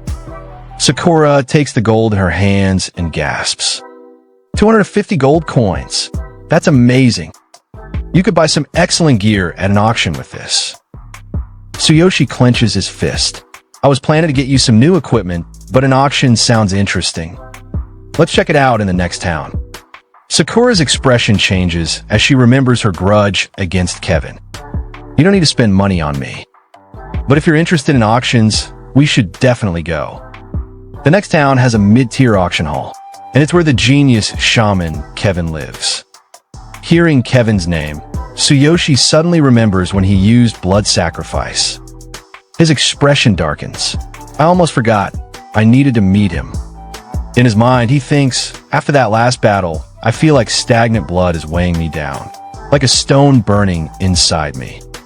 It must be a side effect of sacrifice. I need Kevin to heal me. Walking through the forest. Tsuyoshi and Sakura make their way through the forest, laughing occasionally.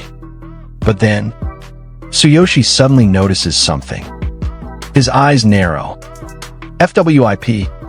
A faint slash cuts across his face. Leaves from the trees start flying toward him, too fast, too precise. Tsuyoshi frowns. What are those leaves? Shing. Sakura reacts instantly, drawing her sword and swinging it, deflecting all the incoming leaves. She yells, "Come out!" A shadowy figure appears, holding his hand in a ninja-like pose. He sneers, so there was another one hiding. Tsuyoshi and Sakura's eyes widen in shock. Up in the trees, two figures stand. They are the assassins we saw earlier, the ones talking with Naruto. One of them looks down at Tsuyoshi. "You must be Tsuyoshi. The rule for skill thieves is death." The other one flicks his tongue like a snake and grins. "We are from the Assassin's Guild. We have come to claim your head." As we saw in the last chapter, our protagonist Tsuyoshi is now facing off against the assassins from the Assassin's Guild. One of the assassins glares at Tsuyoshi and scoffs. "As I thought, you don't seem to be a member of the Assassin's Guild." His expression turns cold as he continues. "If Naruto's story is true, you're a skill thief who stole our guild's ambush technique, aren't you?" The other assassin licks his lips with a villainous grin, staring at both Tsuyoshi and Sakura. "You've got a fine woman with you." His sharp eyes scan them both, noticing their hidden levels. "You're hiding your levels? Huh. But based on Naruto's account, the man doesn't seem to be at a high level." Then, his gaze shifts towards Sakura with a nasty smirk. As for the woman, she seems a bit stronger. Around level 20? Well, it doesn't matter. His eyes gleam with interest when he notices her beastly features. "Oh, a half-beast? I like that." Hearing those words, Sakura immediately draws her sword, stepping forward with a fierce and intense look in her eyes. Her killing intent fills the air, like a sharp blade pressing against the assassins. Seeing this, Tsuyoshi looks at Sakura, and for the first time, he feels it. This is the first time I felt such strong killing intent from Sakura. Then Sakura turns her head slightly, looking at Tsuyoshi with her usual gentle voice, but her eyes remain sharp and focused. "Master, please be careful. These two are stronger than any opponents we've faced before." Sakura, standing firmly beside Tsuyoshi, explains in a low, serious tone, her eyes never leaving the assassins. "Y senza morderos inten." That only someone who has killed a lot could admit. Her grip on the sword tightens as she continues. "If it's true that they're from the Assassin's Guild, they'll be troublesome opponents." Recalling her past knowledge, Sakura explains further with a grim look on her face. The Assassin's Guild, a terrifying underground guild with roots in the East. It's composed only of powerful assassins, and they're known for taking their targets' heads or body parts as trophies. Even major guilds avoid angering them. Once they've set their sights on you, nothing good can come of it. Hearing all of Sakura's explanation, Tsuyoshi simply looks towards the Assassin Guild members with calm eyes and says, "The Assassin's Guild, huh? I did meet a beastman warrior who said he was expelled from there. But I have no connection to that guild, and I've never met these people." But then suddenly, Tsuyoshi's eyes widen slightly as something clicks in his mind. Wait a second. He starts thinking back, remembering the moment when he copied the ambush skill from Naruto. They said, "A skill thief." His expression turns sharp as he finally understands. "I see now. The ambush attack skill I copied is unique to the Assassin's Guild. That's why they're targeting me." While Tsuyoshi is thinking, Sakura looks towards him with a bit of confusion, not fully understanding what's going on yet. But then, from up in the tree, one of the Assassin Guild members sneers at Tsuyoshi and says with a twisted grin, "I know your tastes. I'll let you have that half-beast woman. But be careful. She seems quite skilled." Then, forming a hand sign like a ninja, his eyes narrow coldly at Tsuyoshi. "I'll take the skill thief. If I bring back his head and hands, the guild won't question me." Then suddenly, the snake-like assassin, with a twisted grin plastered across his face, looks towards Tsuyoshi's group and licks his lips like a predator eyeing his prey. Oh, I like feisty women. His eyes lock onto Sakura with excitement oozing from his voice. No matter how strong they are, they're no match for me. With an eerie chuckle, he declares proudly, "It's settled then." And at that exact moment, swoosh! Both assassins move in perfect sync, activating their terrifying powers like true ninjas. An intimidating, bloodthirsty aura explodes from their bodies, causing even the air around them to feel heavier. Their voices overlap with chilling confidence. Now, feel the power of the Assassin's Guild's unique combo skill. Tsuyoshi, with a sharp look of confusion in his eyes, watches them closely. But suddenly ping! A new notification pops up right in front of Tsuyoshi. Combo skill, Absolute Darkness, a unique capture skill of the Assassin's Guild. It envelopes the target in darkness, narrowing their vision, making it easier to trap and attack them. Seeing this ominous notification, Tsuyoshi's eyes narrow. Sakura, sensing danger immediately, shouts with panic in her voice. This is one of their unique skills. Stay close so we don't get separated. Hearing that, Tsuyoshi's expression hardens. Separated? But instead of panicking, a sharp grin forms on Tsuyoshi's face. His fighting spirit ignites. It's better if we split up. That way, we can fight them one-on-one more effectively. With a determined glint in his eyes, he adds, "In fact, I like to see just how strong they really are." Both Tsuyoshi and Sakura then glance up at the sky.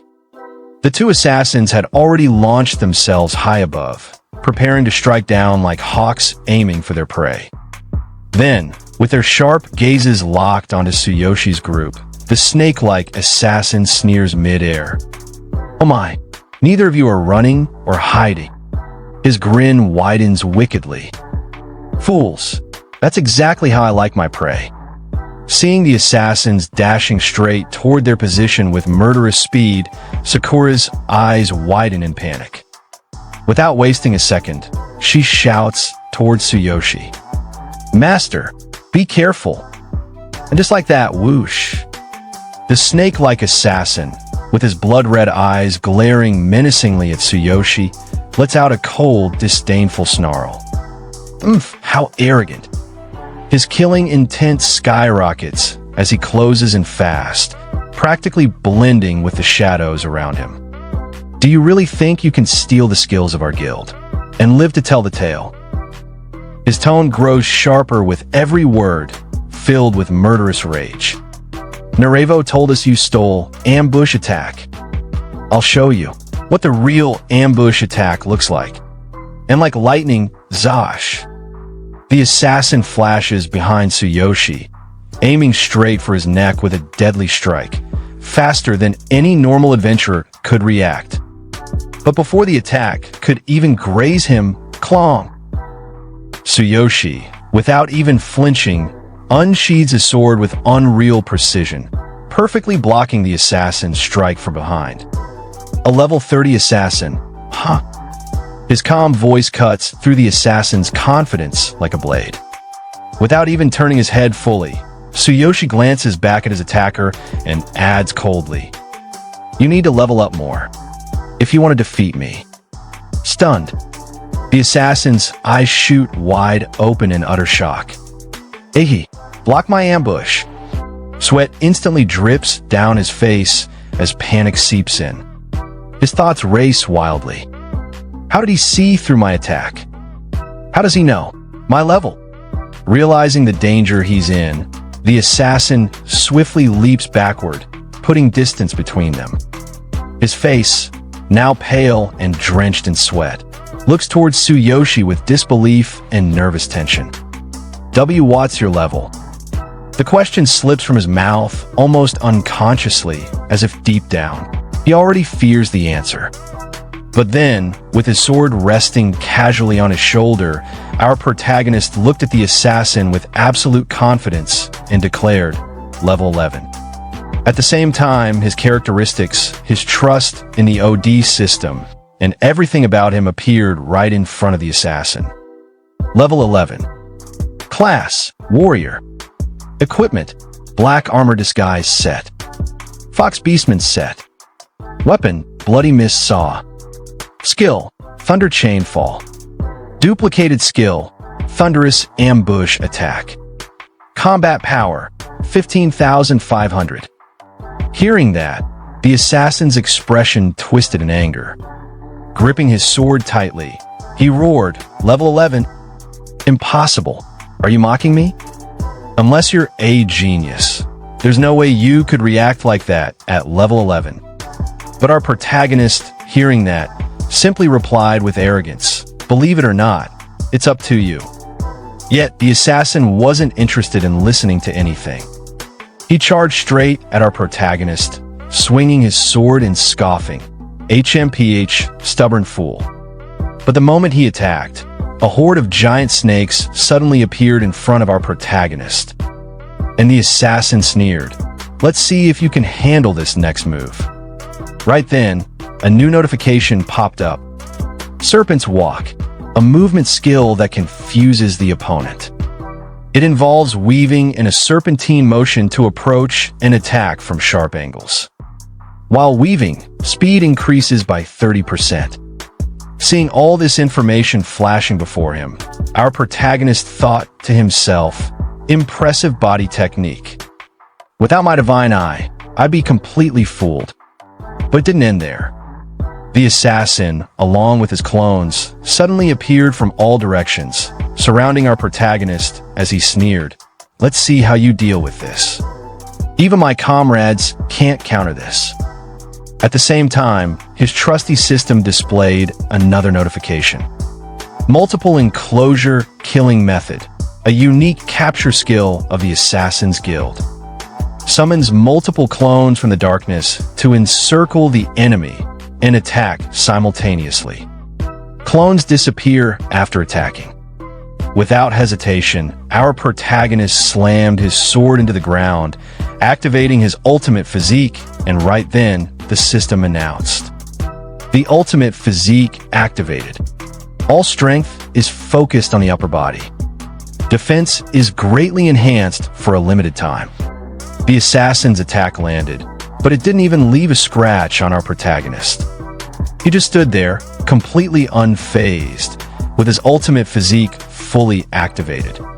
Seeing this, the assassin's eyes widened in shock. What? Incredible defense. Is it because of his equipment? Frustrated and confused, he shouted, "What's your level? Who are you?" Without saying a word, our protagonist casually revealed his level right in front of the assassin. Then, with his blue eyes glowing sharply, he glared directly at the assassin and replied once again, "I told you, I'm at level 11. But right at that moment, our protagonist swung his sword straight at the assassin. The assassin barely managed to dodge the terrifying slash, his mind racing in disbelief. He really might be at level 11. Creating some distance between them, the assassin clutched his chest, breathing heavily, and muttered, "Wait, such a strong man. If you're truly at level 11, you'd be a prodigy every major guild would want to recruit." And now the assassin, acting like a true fodder villain, starts explaining himself to our protagonist. With a confident voice, he says, "I'm the branch leader of the Assassin's Guild in the northern region. Let me recommend you. Would you like to join our guild?" He continues flexing hard. "With my recommendation, the higher UPS in the guild will definitely notice you and train you with utmost care. With your talent, you could stand among the geniuses of the guild. This is a rare opportunity to join the Assassin's Guild." But our protagonist? He's standing there with the most unimpressed eyes ever. Holding his sword casually like this is nothing to him. And coldly, he replies, "I'm not interested in such things, and IT doesn't suit me. Besides, why would I trust someone who came to kill me and then try to recruit me? But I won't." Hearing those words, the assassin's face slightly twitches. Aura starts gathering around him, anger flaring up inside. With a little sinister grin, the assassin says, "I see." Huh. Then suddenly, boom, the assassin pulls out a knife in one hand, while forming a mysterious hand sign with the other. With blood-red eyes glaring straight at our protagonist, he shouts, "I won't go down so easily." In an instant, two ageless swords appear in his hands, and even crazier, one of his eyes completely vanishes from his face. With killing intent leaking like crazy, he shouts, "Be honored. I haven't used this technique in a while. Now let's go." Seeing this scene, even our protagonist is impressed. He thinks to himself, he's channeling his killing intent and aura into his weapon. What incredible power. And right after that thought, whoosh, the assassin launches himself like a bullet straight towards our protagonist. But right at that moment, a new notification sound echoes beside our protagonist. Killing Intent Crystal, a high-level capture skill of the Assassin's Guild, condenses all killing intent and aura into a sharp weaponized form. A powerful attack that cannot be blocked or parried. But our protagonist, calm as ever, raises his sword into a defensive stance. He activates his ultimate physique once again. And then, shing, something pierces into his shoulder straight through the defense. And now, our protagonist, holding onto his wounded shoulder, blood dripping, gritting his teeth in pain. Thinking in his mind, "Damn it, my right arm." Even the ultimate physique body couldn't withstand this attack. What incredible power. If that strike had pierced my heart, I'd be dead. But standing right in front of him, with that cocky face, holding his sword proudly, the assassin looks dead into our protagonist's eyes and says, "Don't underestimate me, boy. This is my ultimate skill. I'm at level 30. No matter how talented you are, you're just at level 11. Your skills can't match mine. Against this technique, anyone below level 30 is no match for me. Since you've refused to join the Assassin's Guild, then die." And just like that, boom, the assassin dashes in again at full speed, launching another deadly attack straight at our protagonist while roaring, "You won't escape this time. I'll kill you and crush your skull." But our protagonist, calm as hell in this life and death moment, he reaches into his system storage, while thinking in his mind, if ordinary weapons and the ultimate physique can't work, then I'll have to try that. Then, suddenly, zap! Lightning starts surging out from his hand, wrapping around his arm like a beast waking up. Seeing this, the assassin's eyes widen. HUH? What's this aura? But before he can even react, boom, our protagonist's entire body gets cloaked in roaring yellow lightning, crackling like thunder incarnate. The ground beneath him shatters, air distorts, and in that moment, our protagonist looks like a freaking god of thunder descended into the battlefield. As our protagonist stands cloaked in roaring lightning, the air trembling around him, ding! A new system notification appears right in front of his eyes. Notice, Divine King Hammer has been retrieved from the Divine Sense inventory. Warning, due to insufficient level and conditions, Divine King Hammer cannot unleash its full potential. Forcing its activation will consume immense energy. Duration of activation, 1 second. And hearing this, our protagonist doesn't flinch, he grins. Then yells with absolute confidence, electricity dancing on his body. Let's see if I can block it now. Suddenly, another screen pops up, showing his full current stats in real time, as if the system itself is watching in awe. Level 11. Class Warrior. Equipment Black Armor Disguise Set. Weapon Bloody Mist Saw. Skill Thunder Chain Fall. Duplicated skill Thunderous Ambush Attack. Combat Power 15,500. And brew, the energy coming off him right now. It's not just lightning. It's divine punishment in human form. 1 second. One shot, one chance, and the Divine King hammer is ready to fall. And our protagonist, floating in the air like an immortal, with lightning surrounding his body, thinks in his mind while holding the hammer in his hand. To take down an opponent of this caliber, I must seize an opportunity to deliver a decisive blow. The key is to settle it quickly. The hammer can only be used for 1 second, but that'll be enough. Then the assassin looks towards our protagonist and says, "That technique, what type of weapon could hold such immense power?" And our protagonist, flying in the air, holding the hammer above his head with his hand, looks down on the assassin and says, "So you're after my head, huh? Let's see if you can block this." As the assassin approaches towards our protagonist, he says, "A mere level 11 warrior. Want to test my power? Don't make me laugh. I won't be fooled by a bluff like that." And as the assassin charges straight towards our protagonist, he shouts, "Prepare yourself." Unleashing every ounce of his power, the assassin closes in, ready to end it all. At that very moment, a new notification flashes before our protagonist's eyes. System notification. Killing intent, evil crystal spirit. An advanced assassination skill from the Assassin's Guild. A powerful evolution of killing intent crystal. Merges the user's weapon and body with pure killing intent to execute a devastating, unstoppable strike. Seeing this, our protagonist tightens his grip on the hammer wrapped in lightning, his eyes sharpening. Here it comes. He thinks, calm yet deadly. 1 second, that's all I need.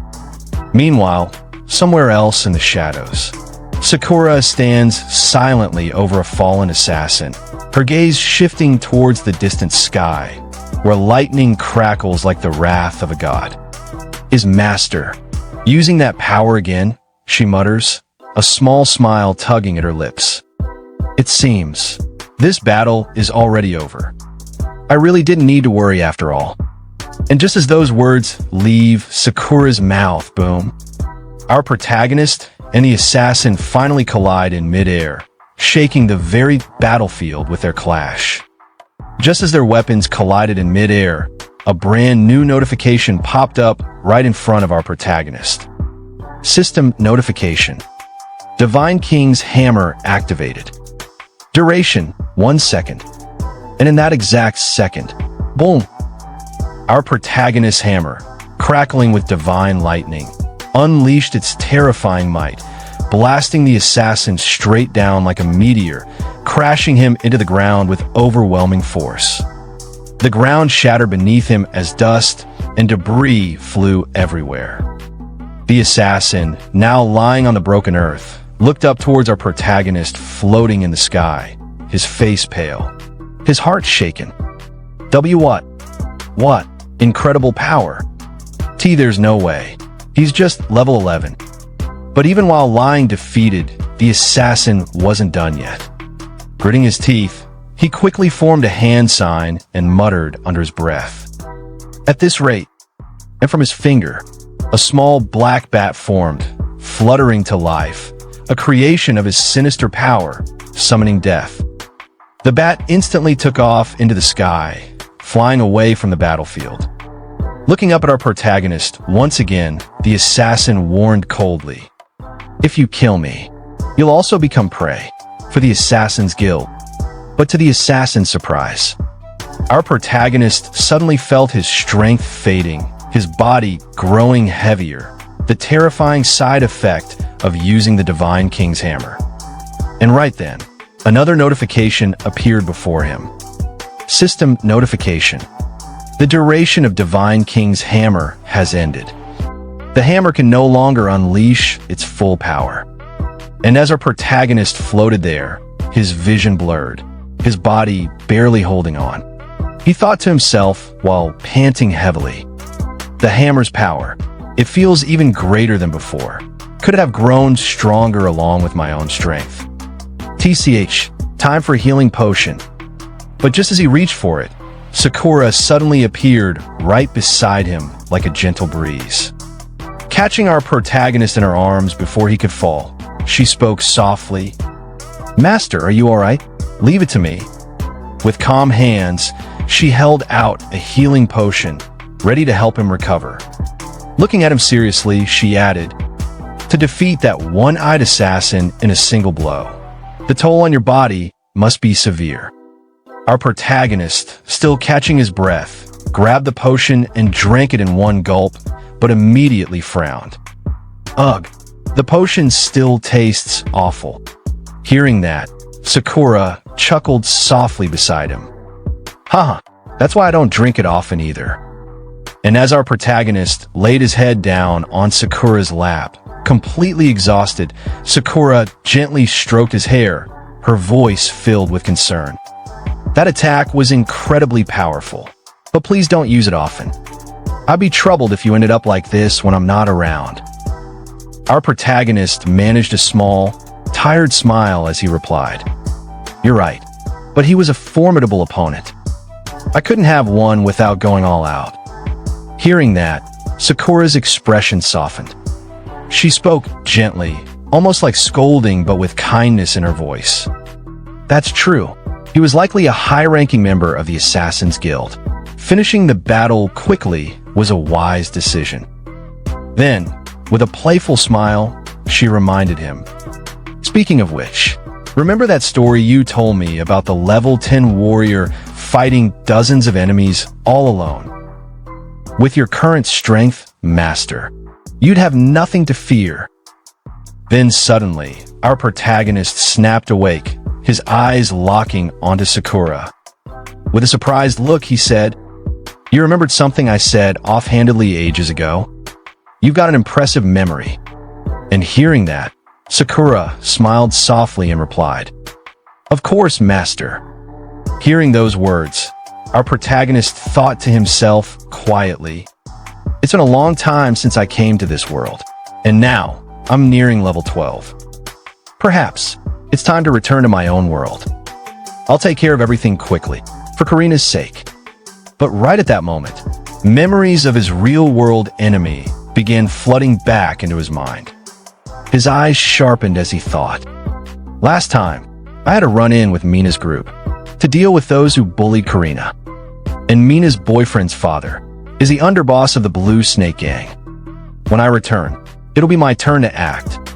Just then, Sakura approached him, holding out 2 potions, and said, "Oh, Master, those assassins were carrying high-grade potions. They should prove useful."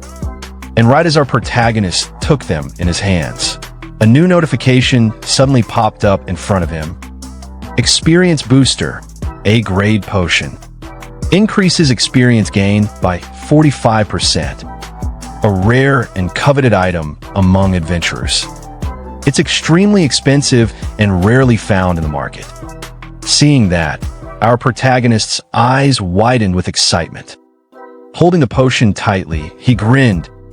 "An experience booster. This is amazing. I might reach level 12 before we even get to Kevin's town." Feeling fired up, our protagonist stood up with full energy, thinking to himself, "All right, once I hit level 12, I'm going back. I want to see Karina." Then, looking at Sakura, he said firmly, "I've fully recovered. Let's continue our journey." Hearing those words, Sakura smiled gently and replied, "Yes, Master."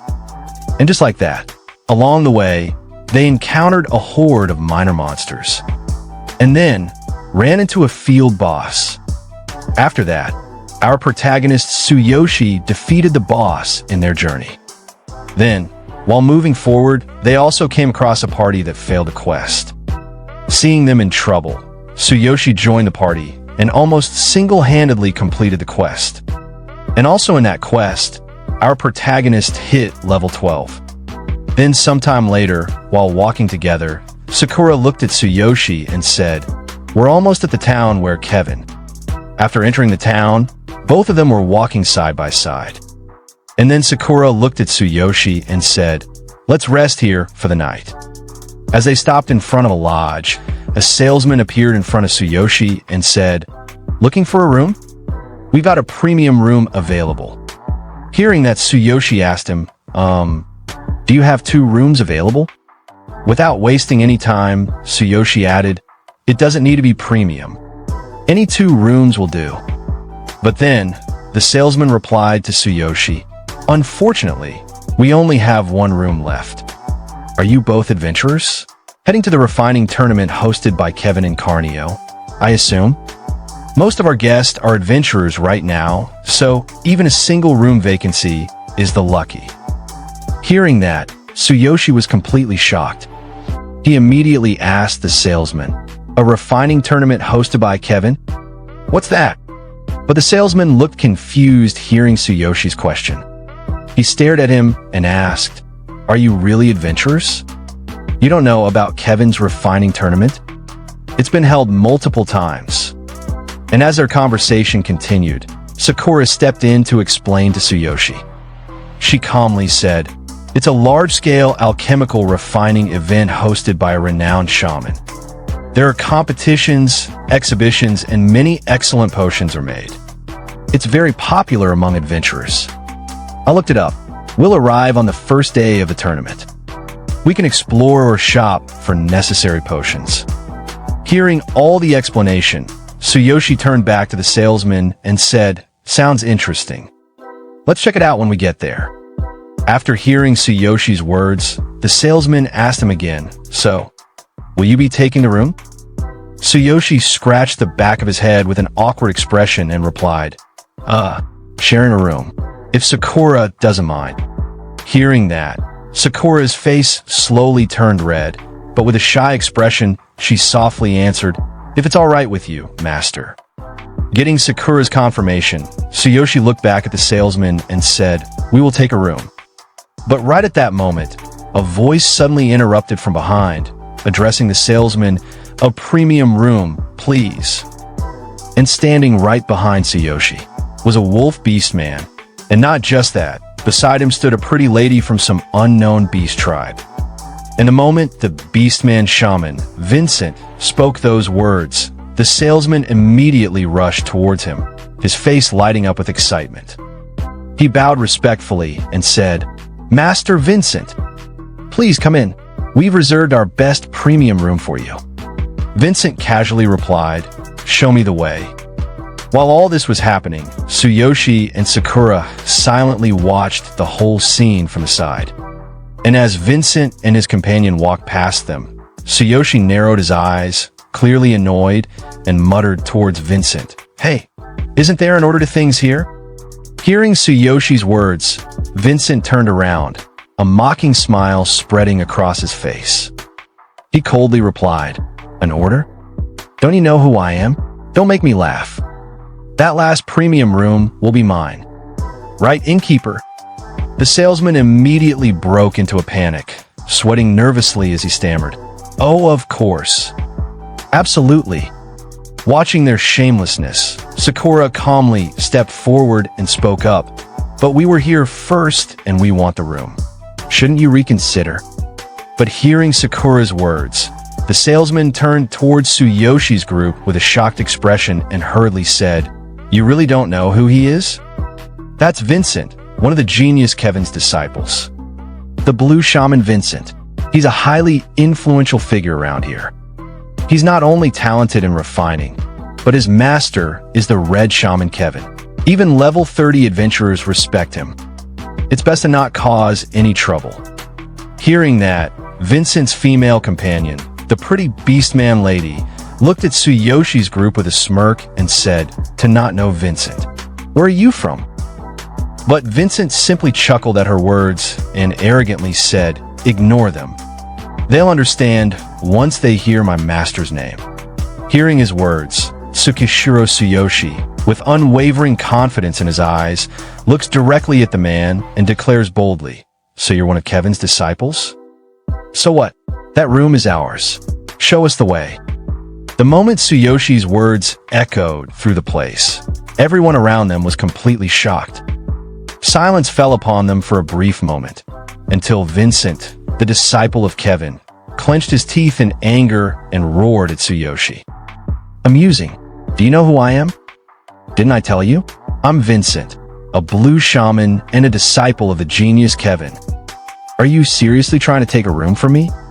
You won't be welcome in Carnio after this." But before Vincent could continue his arrogant speech, Tsuyoshi casually walked towards him. And then, without hesitation, Tsuyoshi grabbed Vincent's shoulder firmly. Looking straight into Vincent's eyes, Tsuyoshi calmly yet fearlessly uttered, "I told you already."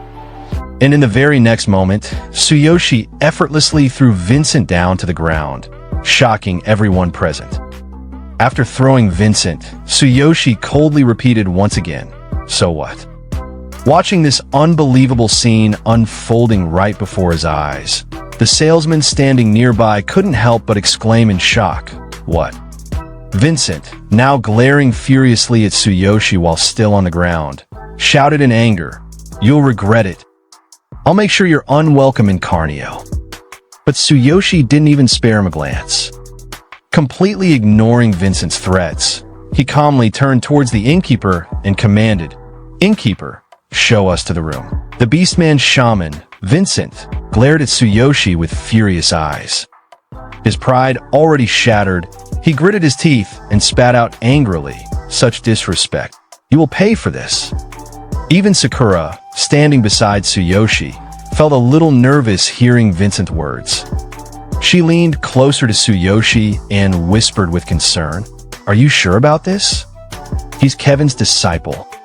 But Tsuyoshi, calm and unbothered, simply replied to Sakura without hesitation, "Treat people how they treat me. I see no reason to respect someone who disrespects me." Then, with a confident yet slightly cold glare, Tsuyoshi added firmly, "Whether you're Kevin's disciple or not, it doesn't matter to me. I don't want to lie down and roll over like before." Hearing Tsuyoshi's words, Sakura's eyes widened a little. In her mind, those last words echoed like before. She silently wondered about Tsuyoshi's past, sensing there was more to him than he showed. Later that night, Sakura was sleeping peacefully in her bed, her breathing calm. But Tsuyoshi, on the other hand, was wide awake. He sat quietly, lost in his thoughts. He slowly raised his hand and stared at it in silence. Then, the ring on his finger began to glow faintly with a mysterious yellow light, flickering softly in the room. Right at that moment, in front of Tsuyoshi, a new notification appeared. Boundless Passage activated. And with the help of the portal, Tsuyoshi instantly moved from the other world straight into the real world. As he stepped into his home, he looked around with a small smile and muttered to himself, "I am home." Then his eyes fell on his little sister, Karina, sleeping peacefully on the couch. Seeing her calm face, Tsuyoshi thought in his mind, "I'm glad I didn't wake her up." Slowly, he gently lifted the blanket and covered her properly, making sure she stayed warm. And as he did that, memories from the past came flooding into his mind, memories he could never forget. He remembered that day, back in the past. Karina's fragile voice echoed in his head. "Big brother, I can't feel my legs. I will never stand again. Even if I can't stand anymore. It's okay. Don't look so sad. I won't give up just because I can't walk. I don't want to be a burden." Tsuyoshi clenched his fist tightly, staring at his sleeping sister. Then his eyes moved towards Karina's cane, lying right next to her. That cane, it should have been broken. Did Karina fix it herself? His heart sank deeper remembering everything, the struggles, the pain she went through. He recalled that day at school when she was bullied by her classmates. When they mocked her, insulted her, and even tried to take away her cane. But even back then, she even desperately protected her gear. Looking at Karina's sleeping face, Tsuyoshi gently smiled. He softly whispered to her, "You're so strong. I've let you endure too much. I've gotten stronger. I won't let anyone bully you again. You will never have to live so miserably anymore." Then slowly, with all the love and care in his heart, Tsuyoshi placed his hand on Karina's head and gently patted her. "I'll make sure to heal your legs and bring back that bright smile of yours." After that, Tsuyoshi opened his status window to check something. And right there, a new notification popped up on the panel. Notice, black armor disguise can receive from Divine Sense inventory. Seeing that, Tsuyoshi laid back on his bed, staring at the ceiling, and calmly muttered to himself. Good thing it all fits into one slot as a set. I don't feel comfortable without it anymore. My gear from this world is still intact. I need to find an opportunity to level it up. Now that I'm back, I'll deal with everything one by one. And just like that, the next day arrived. Early morning, Tsuyoshi was walking together with Karina, helping her on the way to school. But after a while, Karina suddenly paused. She looked up at her big brother carefully, eyes filled with confusion. Big brother, what happened to you? You're like a completely different person after just one night. Hearing Karina's words, Tsuyoshi gently smiled at her and casually replied, a haircut and exercised a bit. And hearing that simple answer, Karina looked at him closely, eyes wide in surprise. A haircut really changes your image. You look so grown up, and you even look taller. Tsuyoshi chuckled slightly and replied calmly, it's nothing like that. Don't worry about me. Just take care of yourself. Don't wander around and wait in your classroom after school. Hearing those warm yet firm words, Karina suddenly remembered her classmates who bullied her before. A small shiver ran down her body, and with a little sweat rolling down from her face, she quietly replied, okay, I understand. So the other day, but right at that moment, the very girls who used to bully Karina were nearby, watching Tsuyoshi walking together with his sister. And when they saw Tsuyoshi's completely changed appearance, their eyes went wide in shock. They couldn't believe it. Subconsciously, without even realizing, they stepped right in front of Tsuyoshi and Karina. Tsuyoshi slowly looked at them, his calm eyes turning cold, filled with pure bloodlust. That terrifying gaze alone made the girls freeze on the spot. One of the girls, with an awkward, forced smile, nervously whispered while looking at Tsuyoshi, isn't that Karina's brother? Doesn't he look kind of cool now? But the other girl immediately snapped at her in anger. Shut up, idiot! Without paying any attention to them, Tsuyoshi gently looked towards Karina and spoke in a calm but absolute tone. Karina, it's okay now. Nobody's going to bully you anymore. Hearing Tsuyoshi's words, Karina looked up at him and softly replied, okay. But deep inside her mind, she couldn't help but think, is it because he became a hero? Big brother feels so different now. Then, both Tsuyoshi and Karina started walking away from there. But even while walking, Karina glanced slightly back, still thinking in her mind. What happened to them? And on the other side, Karina's classmates, the very girls who used to bully her, stared at Tsuyoshi and Karina walking away. Their faces twisted with anger as they thought in their minds, how dare they humiliate us like this? I'll use the bully's family to teach them a lesson. I'll make them kneel before me. Meanwhile, inside a classroom, 3 students were talking among themselves. One of them said, Rayleigh, they said to not mess with Tsuyoshi anymore. Hearing that, the other one quickly replied, yeah, last time, I thought he was going to kill me. Then the third one asked curiously, are you going to play nice with him now? But hearing their words, the bully, the red-haired boy named Rayleigh, shouted in anger. Shut up. All of you are pathetic losers. You let this happen because you underestimated him. I'm not scared of a loser who had to run our errands. And in his mind, Rayleigh gritted his teeth while thinking, I was careless back then. Next time, I'll make him regret it. But one of his lackeys nervously replied, wasn't it our ambush that went wrong? We were the ones waiting for Tsuyoshi. Hearing that, Rayleigh clicked his tongue in annoyance and yelled, I'm saying it's carelessness, so it's carelessness. But suddenly, the classroom door burst open. A fat boy ran in and shouted loudly, Rayleigh, it's Tsuyoshi.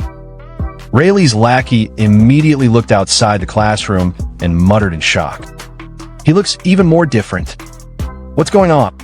Even Rayleigh himself was stunned for a moment, staring at Tsuyoshi's new appearance in disbelief.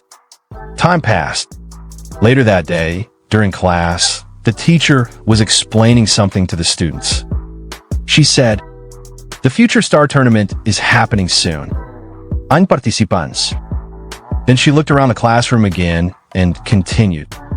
This time, it's a joint event with several nearby schools. Our school encourages everyone to participate. It's a chance for you and the school to shine. But hearing those words, Rayleigh, sitting arrogantly while poking his ear with his finger, replied with full arrogance. "You gotta be kidding. The Future Star Tournament is for hero class students. It's pointless for regular students to enter. Regular students enter every year, but none of them ever win.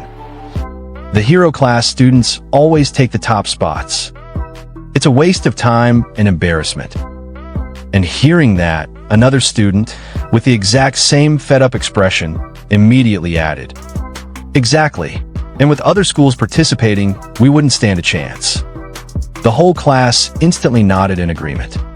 Last year, Rayleigh entered the marathon with us, and the hero class students had already finished before we even got halfway.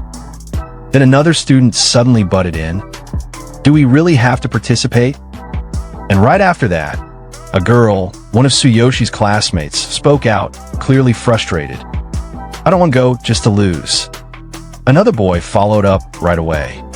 "Let the hero class students represent our school." Then, nodding towards his board, another boy added bluntly, "We'll just embarrass ourselves."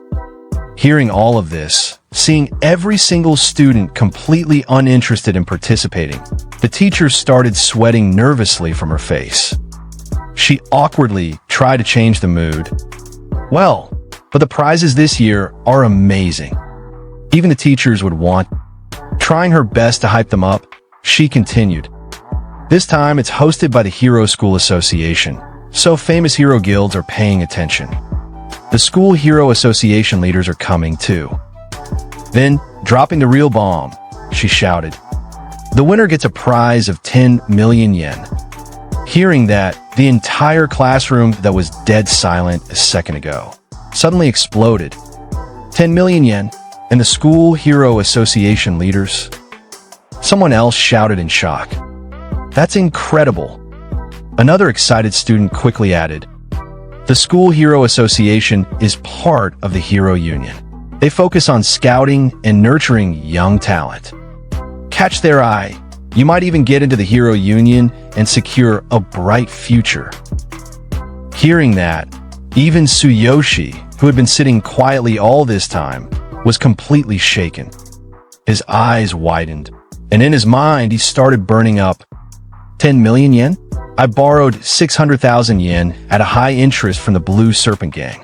If I win, I can pay off my debt and move Karina to an apartment with an elevator. And the School Hero Association.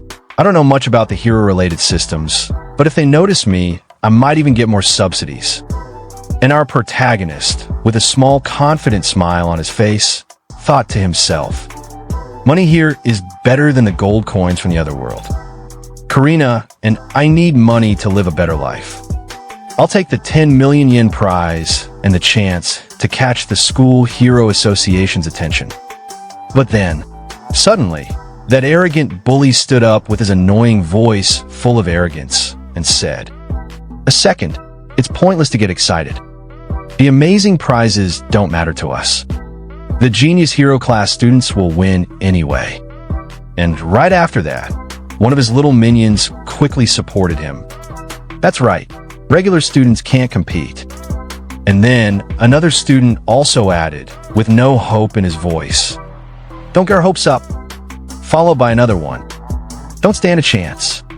Hearing all these hopeless voices, the teacher awkwardly smiled and tried to encourage them. Participation is what matters. But even that didn't work, as one of the girls replied with clear disappointment.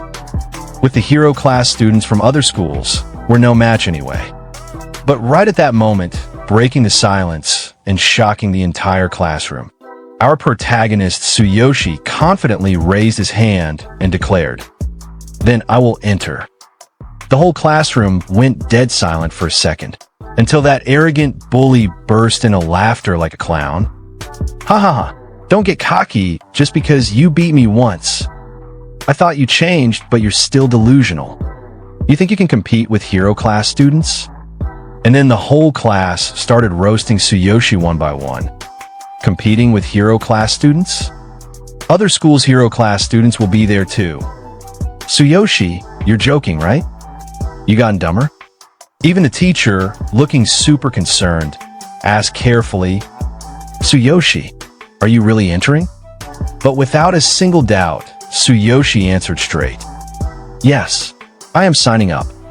And right after that, the arrogant bully laughed mockingly again and said, "Look, he's serious. Don't start crying later." But Tsuyoshi, not backing down even for a second, stared right into Rayleigh's eyes, his gaze sharp and full of confidence, and threw a bold challenge at him. "Rayleigh, want to bet with me? If I lose, you can do whatever you want. But if I win, you all better stop acting high and mighty toward me." The entire class froze for a second, shocked. Then Rayleigh, burning with anger, stood up, slamming his desk, and shouted, "You're on. This whole class will be witnesses. Do your best.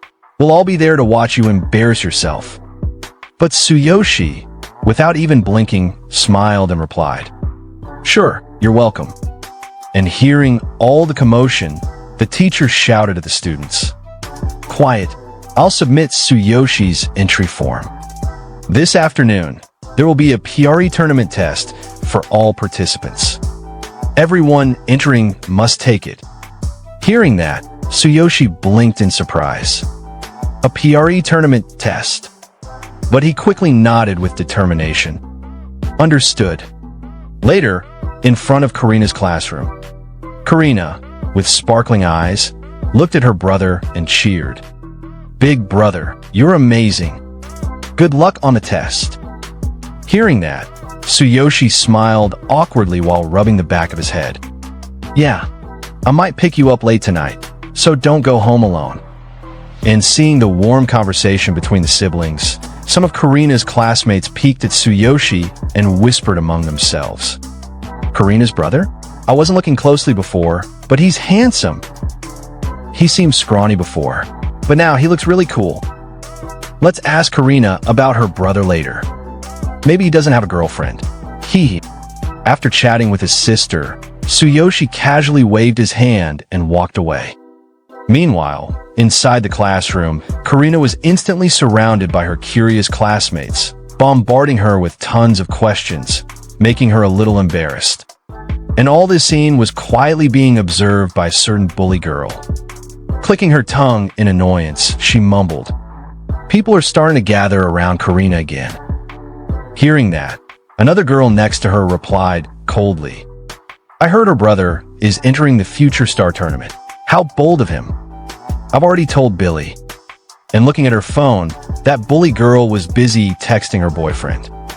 And right at that moment, a message popped up from her boyfriend.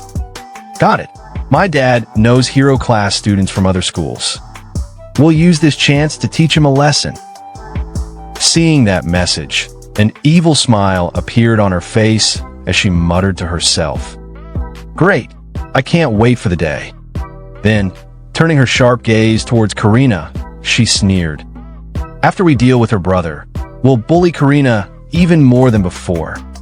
She'd better enjoy her good mood while it lasts." Meanwhile, inside the principal's office, a male teacher was seriously talking to another teacher. This Future Star event is highly significant. Officially, it's to promote inter-school relations, but in reality, it's a power assessment by the Hero Union and major guilds. Adjusting his shirt while explaining further, he continued, "Simply put, the strength of our hero class students represents our school's strength. It determines how much support we'll receive. Our goal is to place at least one student in the top 5. That will guarantee us funding." Hearing that, The other teacher nodded. Understood. As instructed, all hero class students were entered, while entry for regular students is optional. But then, wiping his sweat nervously, the teacher added, just as expected, almost no regular students have signed up. Hearing those words, the other teacher replied with a disappointed look. As expected, the regular class students are not foolish. They understand the gap in power. Okay, all hero class students will participate, and there are no participants from the regular class, correct? The Hero Association representative will be attending this afternoon's test. Make thorough preparations to avoid any issues. But hearing that, the teacher who was holding the student list started sweating profusely. His face turned pale as he muttered to himself. Test preparation should be fine, but there's one thing. A student from our regular class, Tsuyoshi. He has applied to participate. And the moment he heard the words, regular class, the confident teacher suddenly turned back with a completely shocked expression on his face. From the regular class, at the PRE competition test preparation area, some participants were stretching their muscles, hyped up and ready to go. One of them said, "It seems like even a student from the regular class will participate this time," and apparently, they volunteered to join. Hearing that, a girl immediately butted in with a disgusted look. How arrogant! Does he really think he can compete with us? Does he want to embarrass the school? And another participant replied confidently, "That person has no chance of passing the pre-competition test anyway. This test is a simulation mock exam for us semi-heroes." A little note popped up to explain. Semi-hero, a young person born with innate talent. Typically, they are placed in the hero class in high school with special privileges, competing for honor on behalf of their school. But then, suddenly, their eyes were drawn to the entrance. Someone just walked in. "Look, that's him," the boy said, glaring. The girl turned to look and was slightly surprised. "Oh, he's quite handsome." And there he was, our protagonist, Tsuyoshi. Calm, composed, and completely ignoring their stares, he casually stretched his muscles right in front of them like a lone king who didn't care about the noise of peasants. Seeing that, the boy's face twisted in annoyance. Really? Compared to the hero class, he's nothing special. Meanwhile, the instructor looking at the participant list was already pissed. He grumbled to himself. Why would a student from the regular class even bother taking this test? What a waste of time. Hearing the instructor's words, that arrogant boy got even more pumped up and added loudly. The teacher said it too, didn't he? A student from the regular class is completely out of their league here. Then, from the second floor observation room, 3 mysterious figures were watching all the participants like hawks. One of them politely said, "Thank you for visiting our school for inspection." He turned toward the chairman standing beside him and continued, "Chairman Suzuki, over there are the students from our school's hero class. The test will begin soon, so we ask for your guidance." But Chairman Suzuki, without even sparing him a glance, kept his eyes locked on the field and calmly said, "The association has high expectations for your hero class. I'm only here as a representative." This man was none other than Suzuki, chairman of the School Hero Association. Hearing Chairman Suzuki's words, the teacher bowed respectfully and replied, "I'm honored. It would be best if the students could meet your expectations. The results will be displayed here, so please feel free to watch from here." Then, turning to the other instructor, he ordered firmly, "Start the test quickly." "Yes," the instructor responded immediately. Back at the preparation area, the instructor glanced at his phone, noticing a message from the vice principal. He sighed in his mind. The vice principal just now. Then raising his hand in the middle of all participants, he shouted, "Let's begin the test. The contents are as we discussed earlier. Please form your parties and enter the simulator."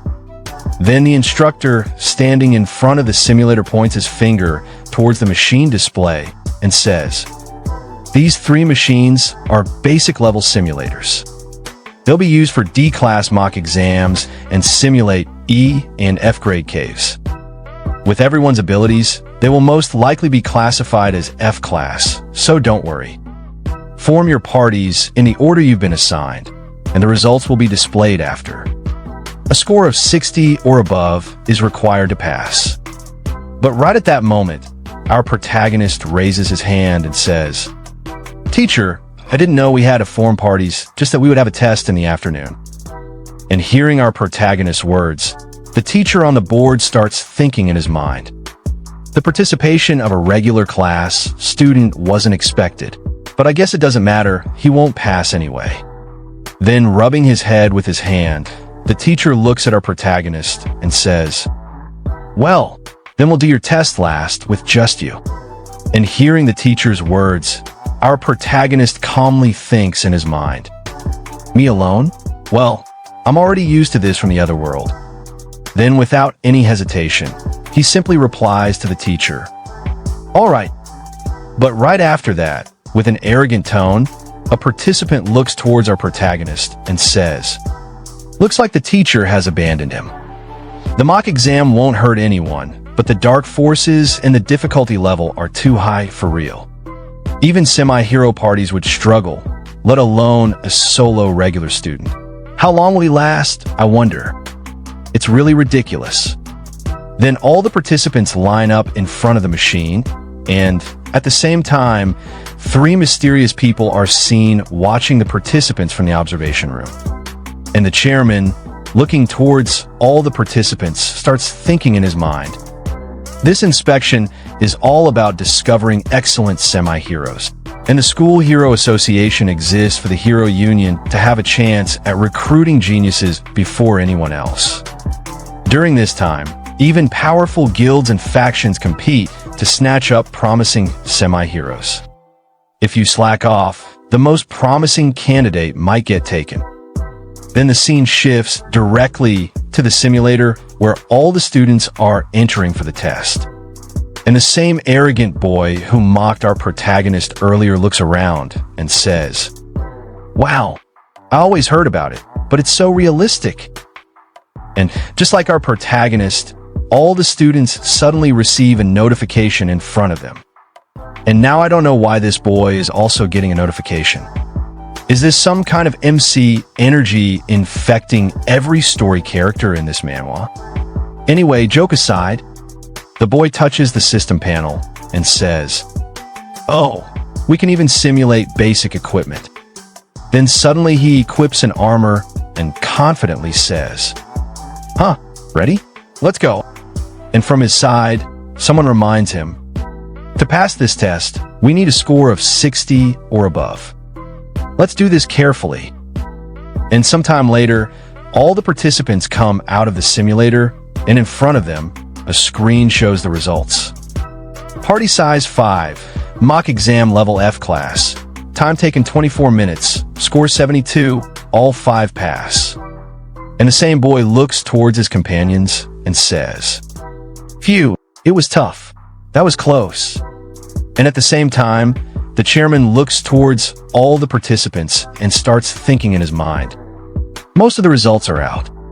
The difficulty is F class, with a max score of 100. Most parties scored between 70 and 80. There are no scores above 90. It seems like there are no exceptional semi-heroes in this school's hero class. They're all still so young. Then he continues thinking, "In recent years, the highest score was 93 points in a 2-person E-class mock exam. They're now established heroes." And the chairman looks towards the participants with even more intense eyes and thinks again. There's a big gap in talent between E-class and F-class, even if it's just 1 level apart. If you pass E-class, you can enter any hero school, and if you score highly, guilds will notice you. But geniuses like that are very rare. Will I be able to discover one here? Then the chairman slightly smiles and looks towards the teacher standing beside him and says, Wonderful. With just a bit of training, they have a bright future ahead. Is this the end of the test? But the other teacher, who is the assistant of the principal, replies awkwardly. One last student from the regular class is still preparing. And hearing his words, the teacher beside him coughs and signals him to not speak any further. Then the chairman, with a bright smile, says, "Oh, a student from the regular class is participating? He has some guts. Since it's the last student, let's watch. Even if they fail, they're still a regular class student, after all. Congratulations." And as for the test area instructor, with an interested expression, he looks towards the list of participants and says, "Everyone, all of you passed. Now, let's move on to the student from the regular class. Hurry up. If you're scared, you can always quit once you enter." And hearing his words, our protagonist simply replies, "All right."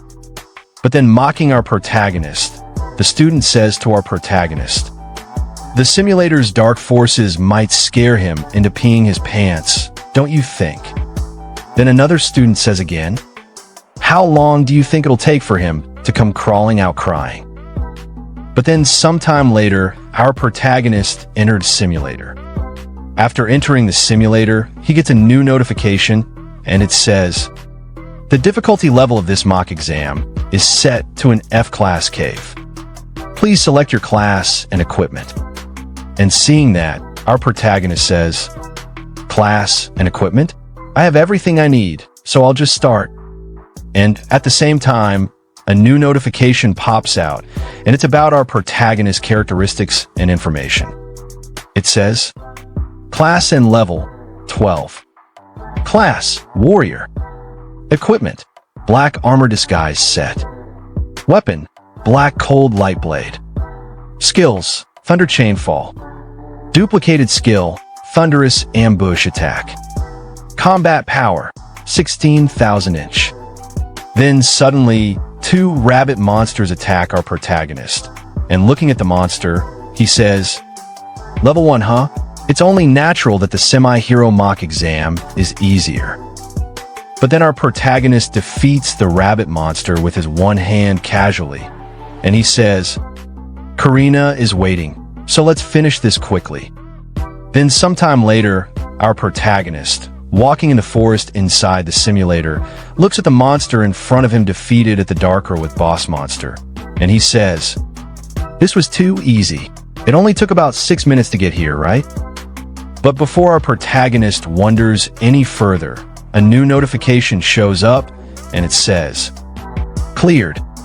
Then at the same time, a red notification shows up, and it says, "Data error.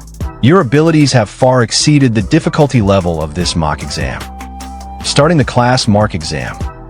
And seeing that notification, our protagonist gets shocked, and he says, "There's a D-class cave mock exam too? I thought just passing the F-class test was enough." Then suddenly, a new red notification appears, and it says, "The D-class cave is now available. Please begin the mock exam." And at the same time, a red portal appears in front of our protagonist, and upon entering the portal, he says, "Whatever, at my current level, D-class and F-class are no different." And outside the simulator, all the students laugh at our protagonist, and someone says, "Hi, still not out." Then another one says, "Did he get scared and die inside?"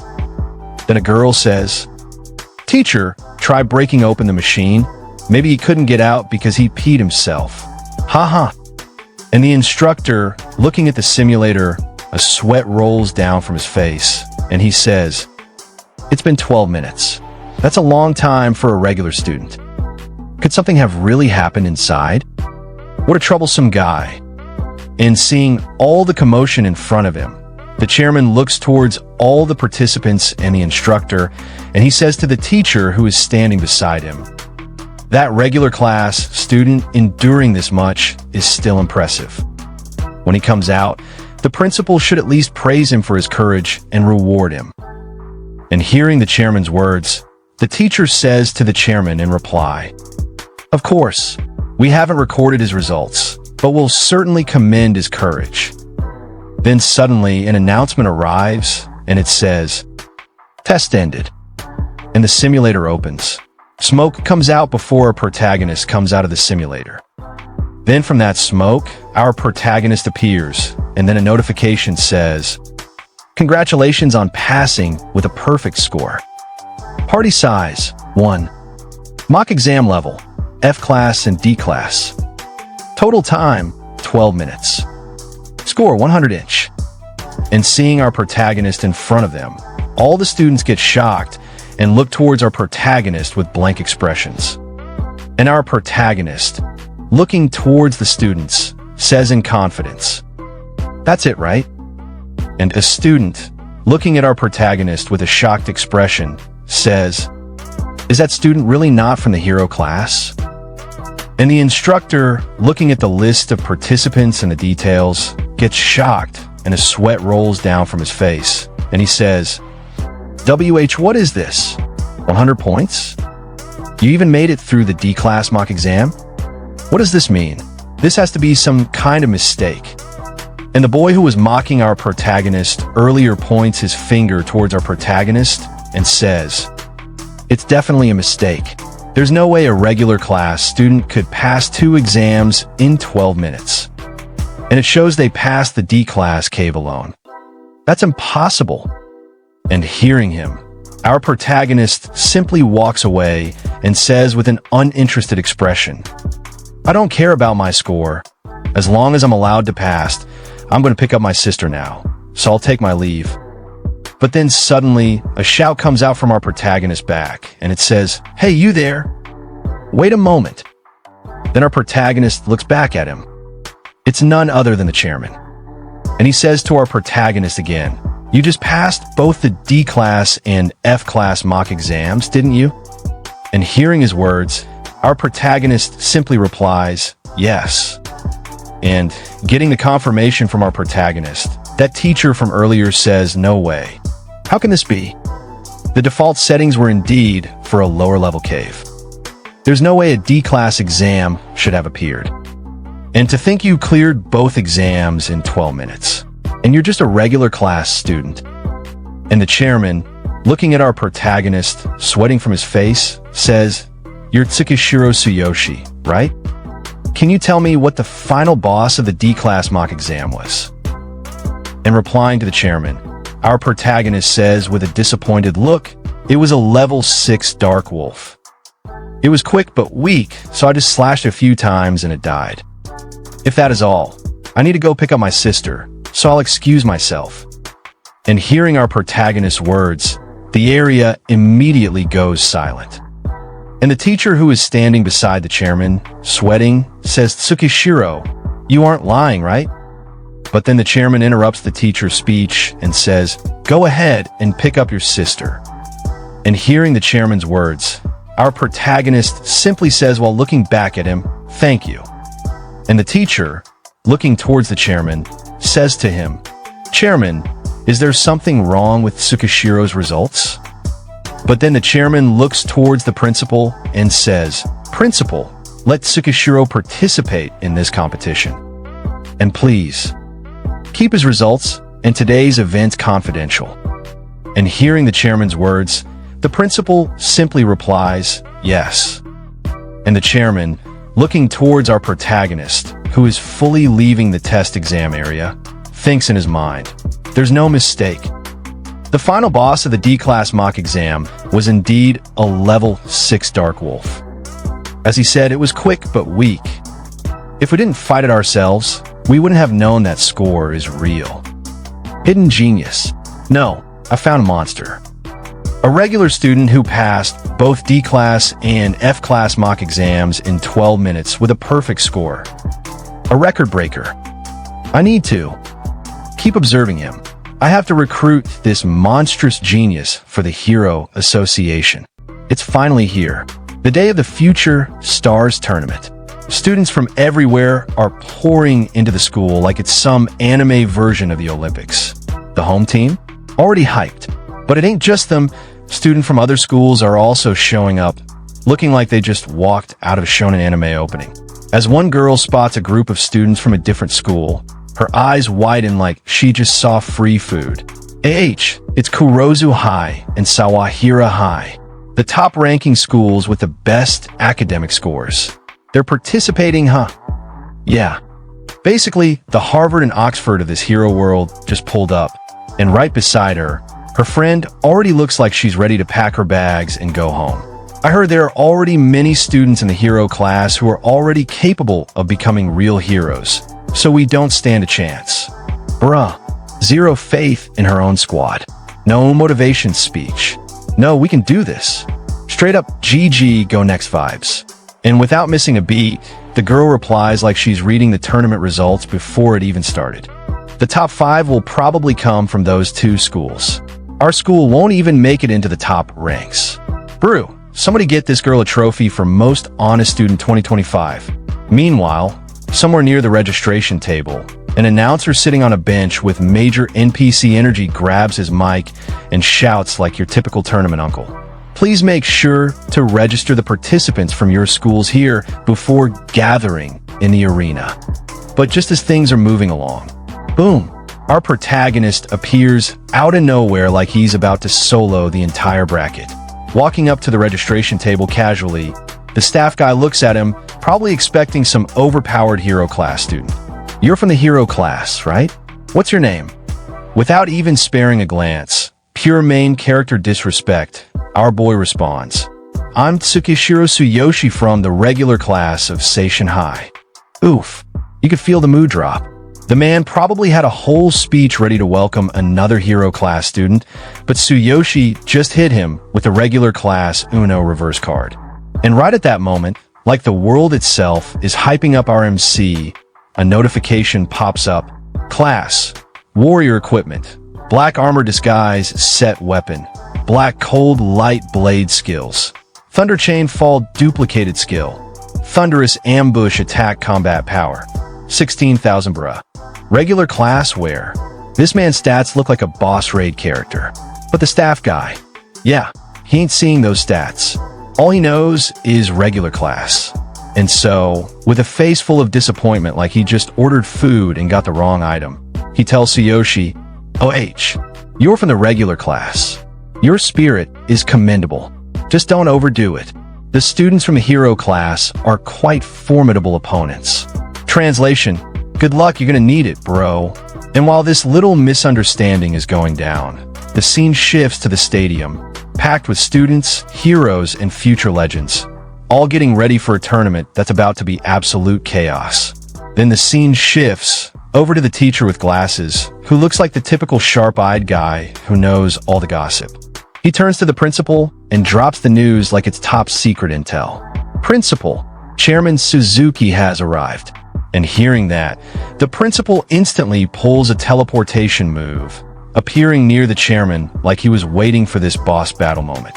He bows respectfully and says, I'm sorry, there was a no 1TO receive you.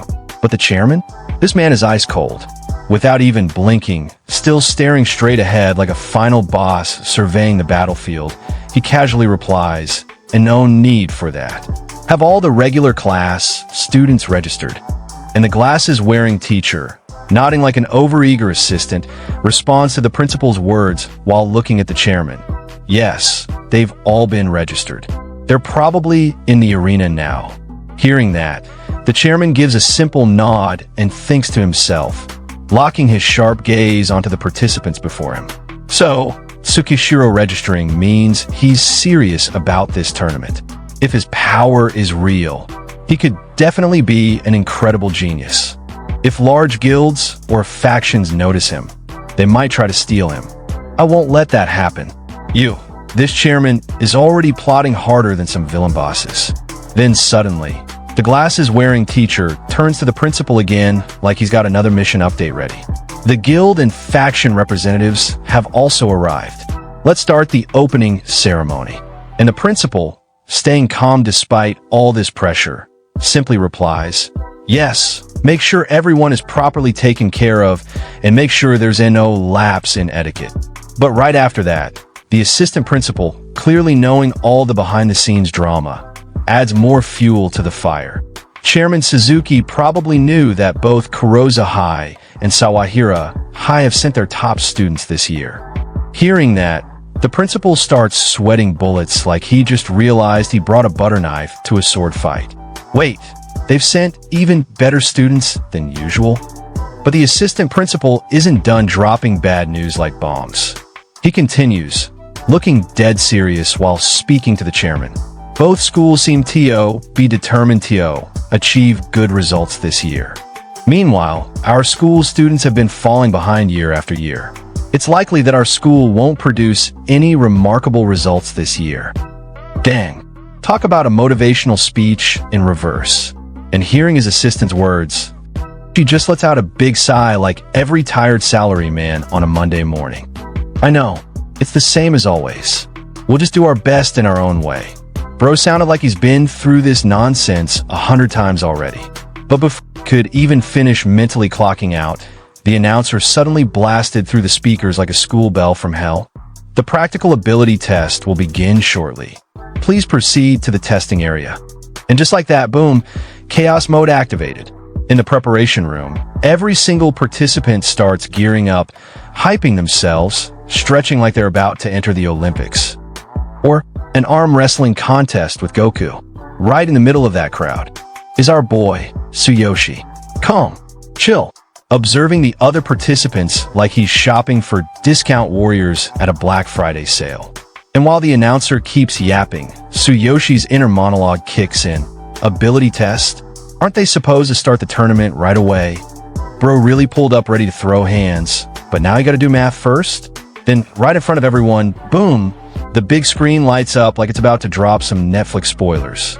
And here it is, the rules of the game, ability test rules. Perform with minimal movement while maximizing power. Body score and power score will be displayed on the screen. Each category has a maximum score of 100.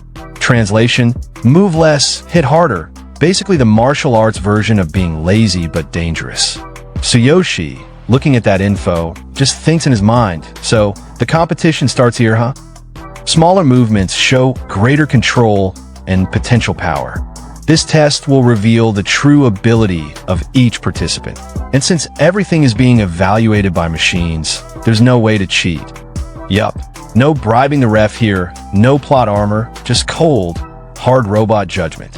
But just when Tsuyoshi was deep in thought, minding his own business like a peaceful NPC, from behind him, a random participant suddenly shouts out with that classic pre-battle trash talk energy, the Sawahira High student. I wonder how many points they'll get. Oh, here we go. It's always that one dude in the back starting side, quests nobody asked for. And of course, this guy's from Sawahira High. Bro probably thought he just dropped an epic diss sometime later. In the test area, the vibe was tense like an exam room, but with muscles instead of math. One of the participants stepped up to the testing machine, cracking his knuckles like he's about to one-punch a vending machine for free snacks. He positions himself, focuses, and then, bam, delivers a clean, direct hit to the machine. The machine beeps, calculates, and his score pops out on the screen. Seeing his result, the dude grins like he just hit the jackpot. Nice, but from the crowd, another participant watches closely like a nerd checking exam results and goes, great. Both scores are above 70. Anything above 70 is average, but if it's above 80, they'll definitely be competing for the top 3 spots. Bro basically dropped the power level stats like he's doing live commentary for Dragon Ball fights. But then suddenly, from his side, another dude cuts in like an unskippable ad. What did you score last time? And before the first guy could even blink, yet another dude joined the conversation like a nosy neighbor. Body, 76. Power, 66. When I restrict my movements, the power doesn't come out well. Bro Loki admitted he's strong, but stiff like a robot with lag issues. Then hearing that, the other guy just hits him with the good old martial arts advice like a disappointed dad. You need to practice controlling your power better. Meanwhile, our boy Tsuyoshi, standing there, watching this whole scene like he's binge-watching a live drama, starts thinking in his mind, so getting over 70 in both categories is pretty good, huh? I wonder what score I'll get. Yeah, real humble thoughts. But we all know bro about to break that machine for fun. Then one after another, the participants started taking the test. First up, someone from Seishin High steps in, does his thing, and the result? Body score, 62. Power score, 69. Not bad, not great, just kinda. There. Then another guy from Sawahira High steps up, body score, 73. Power score, 65. The process kept going like a line at McDonald's, different orders, same struggle. But while watching all this, one participant, looking dead at the screen, couldn't help but roast out loud. Is this really Seishin High's result? 56 points. It's so average, right? Haha. Bruh straight up turned into the live comment section, savage for no reason. Hearing that, others around start laughing. Another guy joins in mockingly. I heard there's a regular class student from Seishin High competing. With a sarcastic grin, he adds, I'm curious to see what kind of cute score they'll get. He laughs. Poor Seishin High, having to fill the roster with regular class students, huh? Huh. Meanwhile, from the guild and faction representatives area, 3 men observe the machine and participants closely. One of them thinks, it seems like Kurozo High is ahead. If they train harder, they could definitely become great heroes. I'll add them to my recruitment list. Another evaluates. That student from Sawahira High is pretty impressive. But when their eyes turn to Seishin High, they've got no chance. They're clearly behind the competition. On the other side, the principal of Tsuyoshi school looks away in shame, mumbling to himself, such pathetic scores. As for the chairman and the assistant principal, both are sweating nervously while watching the participants. The chairman thinks bitterly. Compared to other schools, they clearly fall short. I was hoping a lot from Tsukishiro. From the stands, Tsuyoshi's classmates are watching everything. Then suddenly, the lackey of the school bully speaks arrogantly. Even other schools know about that? How embarrassing. Hearing that, the bully himself mocks loudly. Hey, where's Tsuyoshi? Is he not going to compete? At the same time, Tsuyoshi's little sister, looking worried, glances toward her brother, big brother. Meanwhile, from another stand, Karina's class is watching. The girl who bullies Tsuyoshi's sister leans towards Karina, sneering, Karina, your brother's going to embarrass our school in front of everyone. Her friend supports her mockingly. Yeah, if he's really strong, he should be able to compete with the students from other schools, right? She adds with venom, that day, he really mocked us, didn't he? But then Karina looked back at them with full confidence like she's in some anime climax scene and say, I believe in my brother. And bro, the bully girl? She looked like she just ate a lemon without sugar. She get mad and roast Karina like, you and your brother are idiots. I'll be happy to watch your brother fail. Meanwhile, the chairman's sitting there like some old wise NPC looking at the test area, thinking in his mind. Right now, no one has scored above 80 points in both categories. The real strong competitors show up at the end. When will Tsukishiro-kun go up? Can he even handle the monsters from Kurozu and Sawahira? But while all this serious commentary going on, out of nowhere, a big Bill gym freak looking dude just bulldozed his way through the crowd like it's leg day every day. Man's shoulder hit someone so hard. Boy thought earthquake happened only on him. And the poor boy, he got it. Full angry mode. Hey, watch where you're going. But that big dude didn't even flinch. Didn't even look back. Just walked like main character energy straight to the testing machine. And guess who this Giga Chad is? None other than Sawahira High's hero class monster. Past hero test. D-rank hero. Level 4. Combat power 580. Name? Vince nickname? Walking protein shake and the boy who got it. His homie standing beside him whispered like they in National Geographic, that's Vince. He's Sawahira High's ace. Already passed the hero test. Seated competitor aiming for the championship. And after hearing that, boy's whole anger turned into regret real quick. Man legit whispered like an NPC after game over. If I had known, I would have stayed quiet. Then he calmly steps in front of the machine, standing there for a few seconds in total silence. And suddenly, boom, he smashes the machine with his full power. The result appears instantly on the screen. Body score, 86. Power score, 90, and the entire place falls dead silent for a moment. Before the crowd explodes in shock, one of the participants shouts, WWOH! Unbelievable! Another gasps. Just that small movement, and he unleashed such explosive power. He's on another level. As for the chairman, he doesn't say a word, but in his mind, he's already made his judgment. As expected from Sawahira High, without a doubt, he's the strongest here. Looks like he's the most capable student this year. I must talk to him after the event. But then, the atmosphere changes. Someone points towards the next challenger. Hichiwai. Kurosa High's ace is up next. Everyone turns their gaze, and stepping forward with unmatched arrogance, rubbing his head like he owns the place. He speaks coldly. All of you who couldn't even break 80 should just stay silent. Now, I'll show you what a real ace looks like.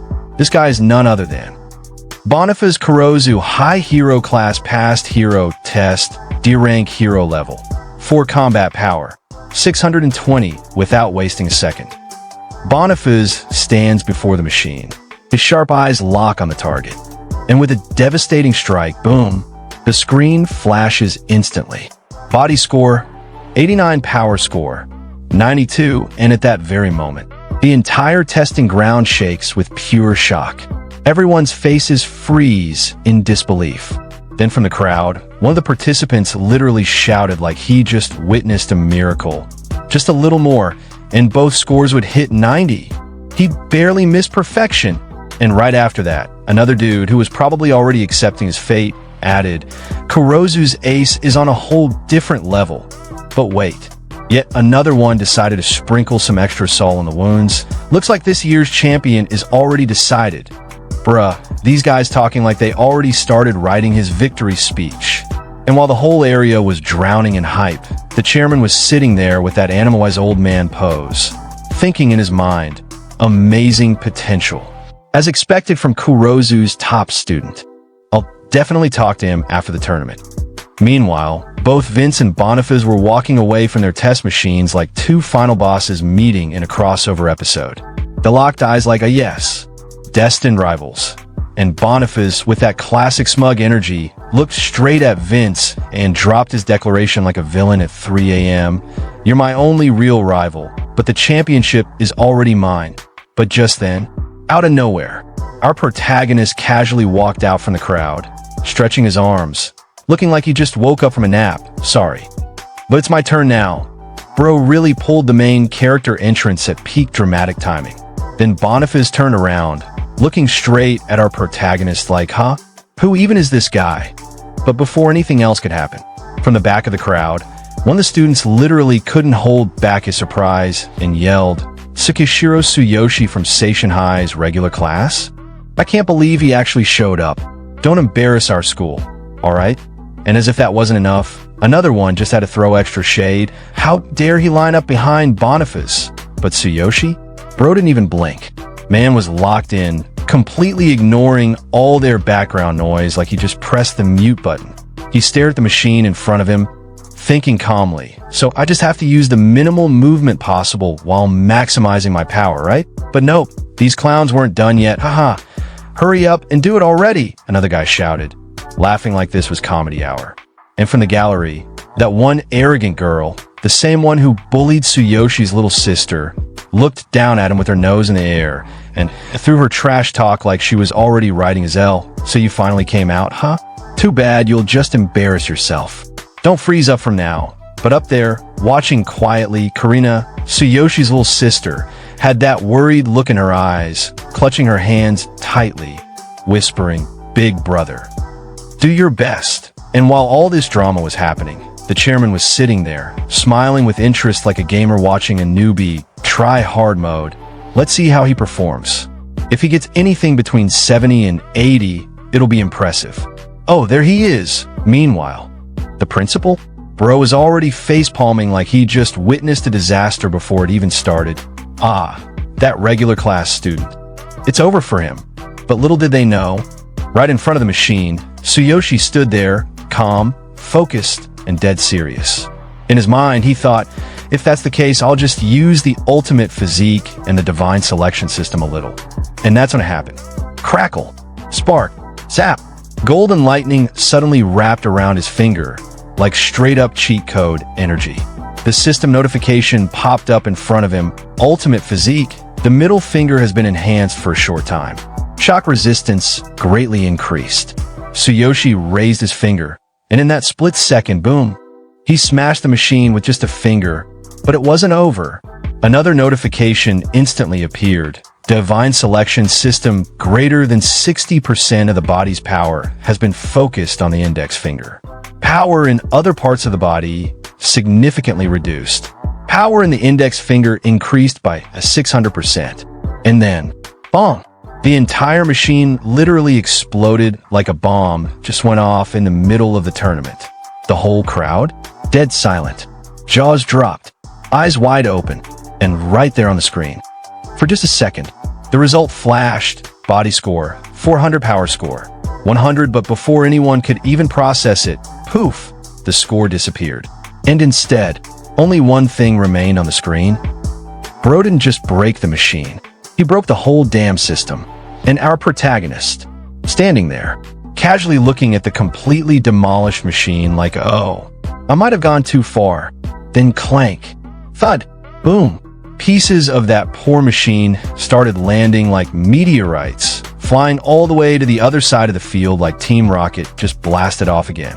Tsuyoshi, still calm but now sweating a little, thought to himself, this is bad. I have to pay for the damages. Man's not worried about fame, not worried about flexing. Nah, bro's just calculating repair bills in his head like a responsible citizen who accidentally turned into Saitama for 2 seconds. From our protagonist, the ball that Tsuyoshi threw. The audience got shocked, and someone said, what does this mean? Then another one butted in and said the ball flew. Does he really have that kind of power? And hearing that, another one chimed in again, there's no way. There must have been a problem with the machines. And seeing the unbelievable scene in front of them, one of them said, could he have cheated? Now. And from the guild representatives, seeing that even they were shocked, one of them stood up, tapping on the bands in front of him, and said, who is this student? Then from his side, a man sitting on a chair said, what happened to the score now? And hearing that, another one said, if it's not a malfunction, does that mean his power exceeds that of every student here? And hearing that, the man standing said, he must have cheated, right? There's no way a high school student could have that kind of power. And the instructor who was conducting the test said in a shocked voice, looking toward the machine, let me check with the school. Must wait.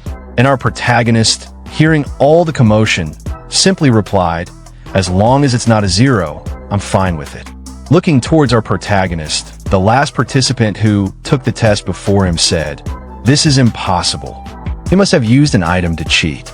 And hearing that, the boy who took the exam before Tsuyoshi looked over and said, I don't know. Let's see what the school decides. And in the middle of the crowd, the principal and his assistant appeared. The principal, sweating nervously, said awkwardly, everyone, please let us through. The machines need to be inspected. In front of the principal, 2 men knelt down with tools in hand, examining the machine very closely. But then, the chairman stepped forward, appearing in front of our protagonist, and said, Tsukishiro, show me your hands. Hearing the chairman's words, Tsuyoshi scratched his head in confusion, unsure of what was going on. But as the chairman looked at Tsuyoshi's hands, he thought in his mind, at first, I thought he might have enhanced his power using a tool. But there's no sign of tools or any trace of cheating. And his hands are surprisingly calloused for someone's age. Still curious, the chairman, now sweating a bit himself, looked at him and asked, why do you have so many calluses and scars? And hearing the chairman's words, our protagonist just scratched his head like it was no big deal and replied, I've been working part-time for nearly 10 years to make a living. The chairman's jaw almost hit the floor. Dude was expecting a magic glove, not a backstory that hits harder than a right hook. Right then, one of the machine examiners peeked up at the principal with the kind of nervous grin you flash when your lunch exploded in the microwave. He said, there's nothing wrong with the machine. After recovering the data, we measured the impact and both metrics scored 100 points. The principal's face went from mild panic to full system crash. He stuttered, 100 points in both categories? Tsukishiro from Seishin High School, you said?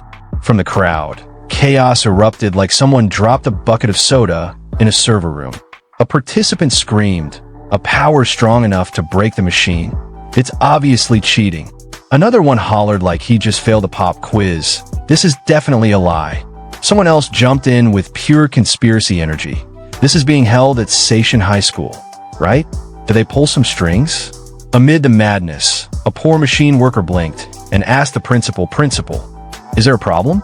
The principal, now sweating like he ran a marathon through a sauna, turned toward the chairman and muttered, Chairman, I don't have the power to change Tsukishiro's score. But the chairman wasn't flinching. With the confidence of a man who just watched a superhero origin story unfold live, he said loud and clear, on behalf of the School Hero Association, I acknowledged Tsukishiro's results. I personally confirmed it, and there was no sign of cheating. With all eyes on him, the chairman doubled down like a boss at a poker table and said once again, I declare that Tsukishiro from Seishin High School scored 100 points in both categories. At that very moment, the final scores flashed like a gaming boss achievement unlock. Power score, 100 physical score, 100. Hearing that, the two poor souls who went before Tsukishiro shouted in perfect unison like a shocked anime chorus, wait, 100 points in both categories. The boy who had tested right before our protagonist went full mental spiral. In his mind, gears were turning and steam was almost coming out of his ears. I never paid attention to Tsukishiro. Is this the person Billy asked me to deal with? There must be some kind of mistake. Billy's father is the young head of the Blue Snake Gang, a business partner of ours. I have to fulfill Billy's request no matter what. I'll deal with this in the next match. And hearing that, one of the crowd participants practically screamed, I can't believe Chairman Suzuki from the School Hero Association said that. Another one jumped in like they'd just seen a miracle. If someone like the chairman says it, then it must be true. And another chimed in with wide eyes. So, Tsukishiro from Seishin High School's regular class ranks first in the power test with 100 points in both categories? Then suddenly, the announcer's voice boomed across the entire venue like a final boss entrance. The power test results are in. Tsukishiro from Seishin High School, 100 points in both categories. First place. And like a movie scene, a massive sky display lit up for all to see. Our protagonist standing proudly in first place on the leaderboard, shining like the main character he is. The crowd? Full panic mode. 100 points in both categories. Another classmate's jaw dropped. First place? This is insane. And yet another classmate couldn't believe their eyes. 100 points in both categories must be a record. What the heck is with him? Watching all this unfold, Tsuyoshi's little sister was jumping like she'd just won the lottery. Big brother, you're amazing. And right next to her, her friend awkwardly grabbed her hand while nervously laughing, like she wasn't sure if she should be cheering or fainting. From the crowd of Karina's friends, even the girl who used to bully our protagonist's sister was frozen with wide eyes. She muttered, such an amazing score. Karina, full of sass and pride, spun around to face them. She stuck out her tongue with a teasing grin and went, see, Big Brother is amazing. The bully girl's face twisted with rage as she clenched her teeth so hard, it probably cracked. In her head, she screamed, how could they let him win? What are they doing? Without wasting a second, she whipped out her phone and furiously messaged her boyfriend. What's going on? Didn't I tell you to make him pay? Her boyfriend, casually replying like nothing was wrong, texted back, I didn't get it either. My friend's an ace at Kurosa High. He'll take care of it for sure. Meanwhile, in front of everyone, Chairman Suzuki turned toward the participants and declared loud and clear, Tsukishiro is the only student from Seishin High to make it into the top 10. He continued, the top 3 will receive 10, 5, and 3 points, and the rest will get 1 point each. But deep in the chairman's mind, he was already calculating if Seishin High is relying on Tsukishiro to make it into the top 3. This next round is going to be tough. His thoughts raced as he glanced across the venue. Kurosa High and Sawahira High are not easy to win against. And right then, the announcer's voice echoed again, grabbing everyone's attention. Each school is free to form parties for the next round. The second match is a team competition. Explaining further, the announcer raised their voice again. The second match is a restriction race. All teams will enter a mock dungeon. They'll compete to see how many darkness creatures they can defeat in 10 minutes.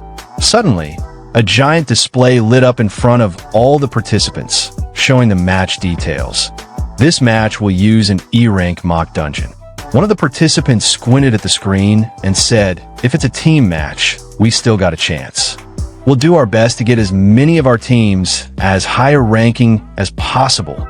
In front of Tsukishiro, the instructor who had been running the tests approached him and said, "Tsukishiro, according to the rules, you need at least 3 people to form a team, so you'll have to sit this one out." Tsukishiro nodded calmly and replied with a simple, "Understood." But inside, he thought to himself, Seishin High is in first place with 10 points right now. It's fine, right? Meanwhile, the long-haired boy was burning up with frustration, glaring at Tsukishiro. In his mind, he was fuming. Damn it. I can't do anything in the second match. I was planning to put him to his place. We still have a chance. We should focus on winning the second match. Adjusting his shoulders with a confident grin, he said to his comrade, "We've done this kind of thing many times at school. We're the strongest team at Kuroza High, and we've been specially trained for this situation. We'll definitely take the top spot." The big muscle-bound guy next to him, unfazed and solid as ever, replied with his usual expression, "Kuroza High and Sawahira High are both making their strongest teams to take the top spot. But we're not weaker than them in terms of power. Either of us could win." Without missing a beat, their companion chimed in, "Let's do our best." From the side, 3 other participants were huddled up, talking strategy. One of them said, "The Kurozu and Sawahira teams are impressively strong. First and second place will be decided by them." Another replied, "We'll earn as many points as possible and try to aim for the top 10. Hearing both of his friends, the last one in the group sighed and muttered, "Is this what a power gap looks like? Our team is significantly weaker than theirs." But before anyone else could respond, the announcer's voice boomed out again. "The match begins. Each team will enter the simulator in turns." From a gallery, one of Tsukishiro's classmates leaned forward with a smug grin, pointing toward the test area. "Hey, Tsukishiro's just standing there by himself." Right beside him, his buddy burst out laughing. "Ha ha ha. Looks like no one wanted to team up with him." Meanwhile, not far from Tsukishiro, a group of participants were still whispering among themselves. "See? Who would believe that a regular class student could score like that out of nowhere?" Back on the sidelines, Karina's classmate turned to her with a cocky smirk. "Your brother doesn't even have any teammates. How embarrassing." And like clockwork, her friend chimed in with fake sympathy. "Poor guy." But Karina, not even bothering to look their way, crossed her arms and muttered in an annoyed tone, "Everyone's underestimating him." At a distance from the simulator, Tsukishiro stood calm and collected, watching as the other teams entered one by one. In his mind, he was already strategizing. The ultimate star will be decided by the highest final score. Additionally, the player with the best performance and score during the match will be named the MVP, a great honor. I'll take it easy in the second match. My goal is to be the MVP. If I can get a good score in the individual rounds, the 10 million yen prize is mine. All the schools are going all out inside the simulator, swinging, slashing, blasting their way through monsters like it was a school trip to demon-slaying land. On one of the simulator displays, stats lit up. Current number of darkness creatures defeated. 18. Meanwhile, Sawahira High screen flashed proudly. Sawahira High Vince's party current number of darkness creatures defeated. 48. But Kuroza High? They weren't playing around. Kurozu High Boniface's party current number of darkness creatures defeated. 62. Outside the simulator. In the gallery area, the audience watched the scoreboard like it was the finals of the Hero Olympics. One person shouted, "We're halfway through." As expected, Kurozu High's party is leading by a huge margin. Their buddy nodded, eyes glued to the numbers. Kurozu and Sawahira both have amazing teamwork. From far above, Chairman Suzuki squinted down like a wise old eagle. In his head, he sighed, "I was hoping Tsukishiro would do something amazing, but in team competitions there's not much he can do. Regular class students are often left out by the hero class students." This is reality. Sometime later, the simulator doors opened dramatically like the loser's exit in a game show, and out walked a team from none other than Seishin High. It looked like they just got out of tumble dryer, filled with angry monsters. The simulator's robotic voice announced, as cold and unforgiving as ever. Seishin Heisum Party Simulation cannot continue. Duration, 6 minutes 39 seconds. Darkness defeated. 33, one of the participants, half sweating, half crumbling, gasped, "Why is everyone other than the vice captain and I knocked out? We won't even make the top 10 at this rate." His teammate, leaning against a wall like he was auditioning for a sad drama, replied, "Captain, even though it's a mock dungeon, we still took damage. We can't go on any longer." As they all dragged their eyes toward the display, another teammate muttered like he was staring at doom itself. "Damn. Kurozu's strongest party has already defeated 66. How many can they defeat in 10 minutes? Another one clenched his fists and gritted through his teeth. Sawahira has 63 too. The difference between 10th place and us is just 8 creatures. Damn it. Then, fueled by sheer desperation and maybe too many action movies, they ran to an instructor and practically begged, "Sorry, can we keep going? The vice captain and I can still do this." But the instructor looked at them with the face of someone who just got asked to stop gravity. "But you need at least 3 people. The others are too tired, and even if you have someone to join in now, you won't have enough time." Hearing that, the captain practically exploded. "Useless fools. Just one more person." His friend suddenly glanced around, eyes landing on someone off-screen like he just spotted a plot twist. "There is one." The boy suddenly pointed his finger dramatically, like he was declaring the final boss. The regular class Tsukishiro. Meanwhile, Tsukishiro stood there leaning casually against the wall, like he'd been waiting for this exact moment to drop the beat. The 2 students rushed over, desperation painted all over their faces. One of them slapped Tsukishiro's shoulder like they were lifelong buddies. "We need 3 people. Join us so we don't waste our score." Tsukishiro didn't even blink. His response was cool, calm, and killer. "I'm fine with that." The instructor looked at the hastily formed trio and sighed as if he'd seen this disaster movie before. Still, he pointed towards the simulator and said, "If you have 3 people, that's fine. Keep going. But I don't think it'll make any difference with 3 minutes left." Ignoring the shade, the team ran into the simulator like it was their last shot at survival.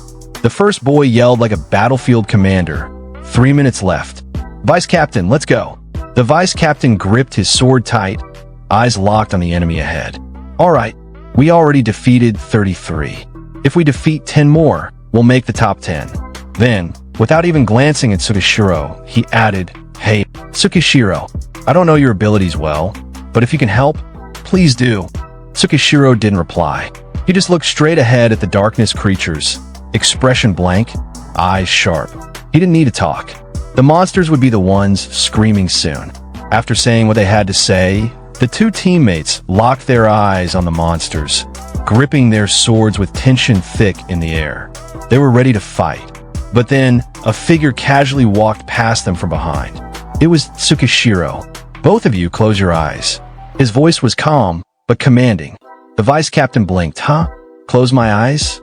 Tsukishiro raised his left arm, parallel to his shoulder, and activated his power. Energy crackled around him as he spoke again. "It's better for your eyes, so just keep them shut." And then, ding, a notification lit up in front of them, calling 4th weapon. Black cold light soared. The 2 teammates hesitated, but quickly shielded their eyes with their hands. One of them muttered, "I see." But the other, still tense, protested, "But we don't have time. We have to defeat 10 more to make it to the top 10. Tsukishiro, now gripping the summoned sword, glanced back at them slightly, voice steady and full of power. "Leave it to me." In that moment, boom, his entire body surged with lightning. Pure electric energy wrapped around him like a cloak, and he looked like a damn god of thunder descended into a dungeon.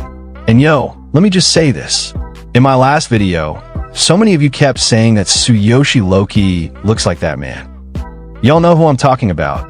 Our legendary shadow monarch, Sung Jinwoo. And seriously, I went everywhere, even used my magical power, and I couldn't find a single reason why these 2 look so damn alike.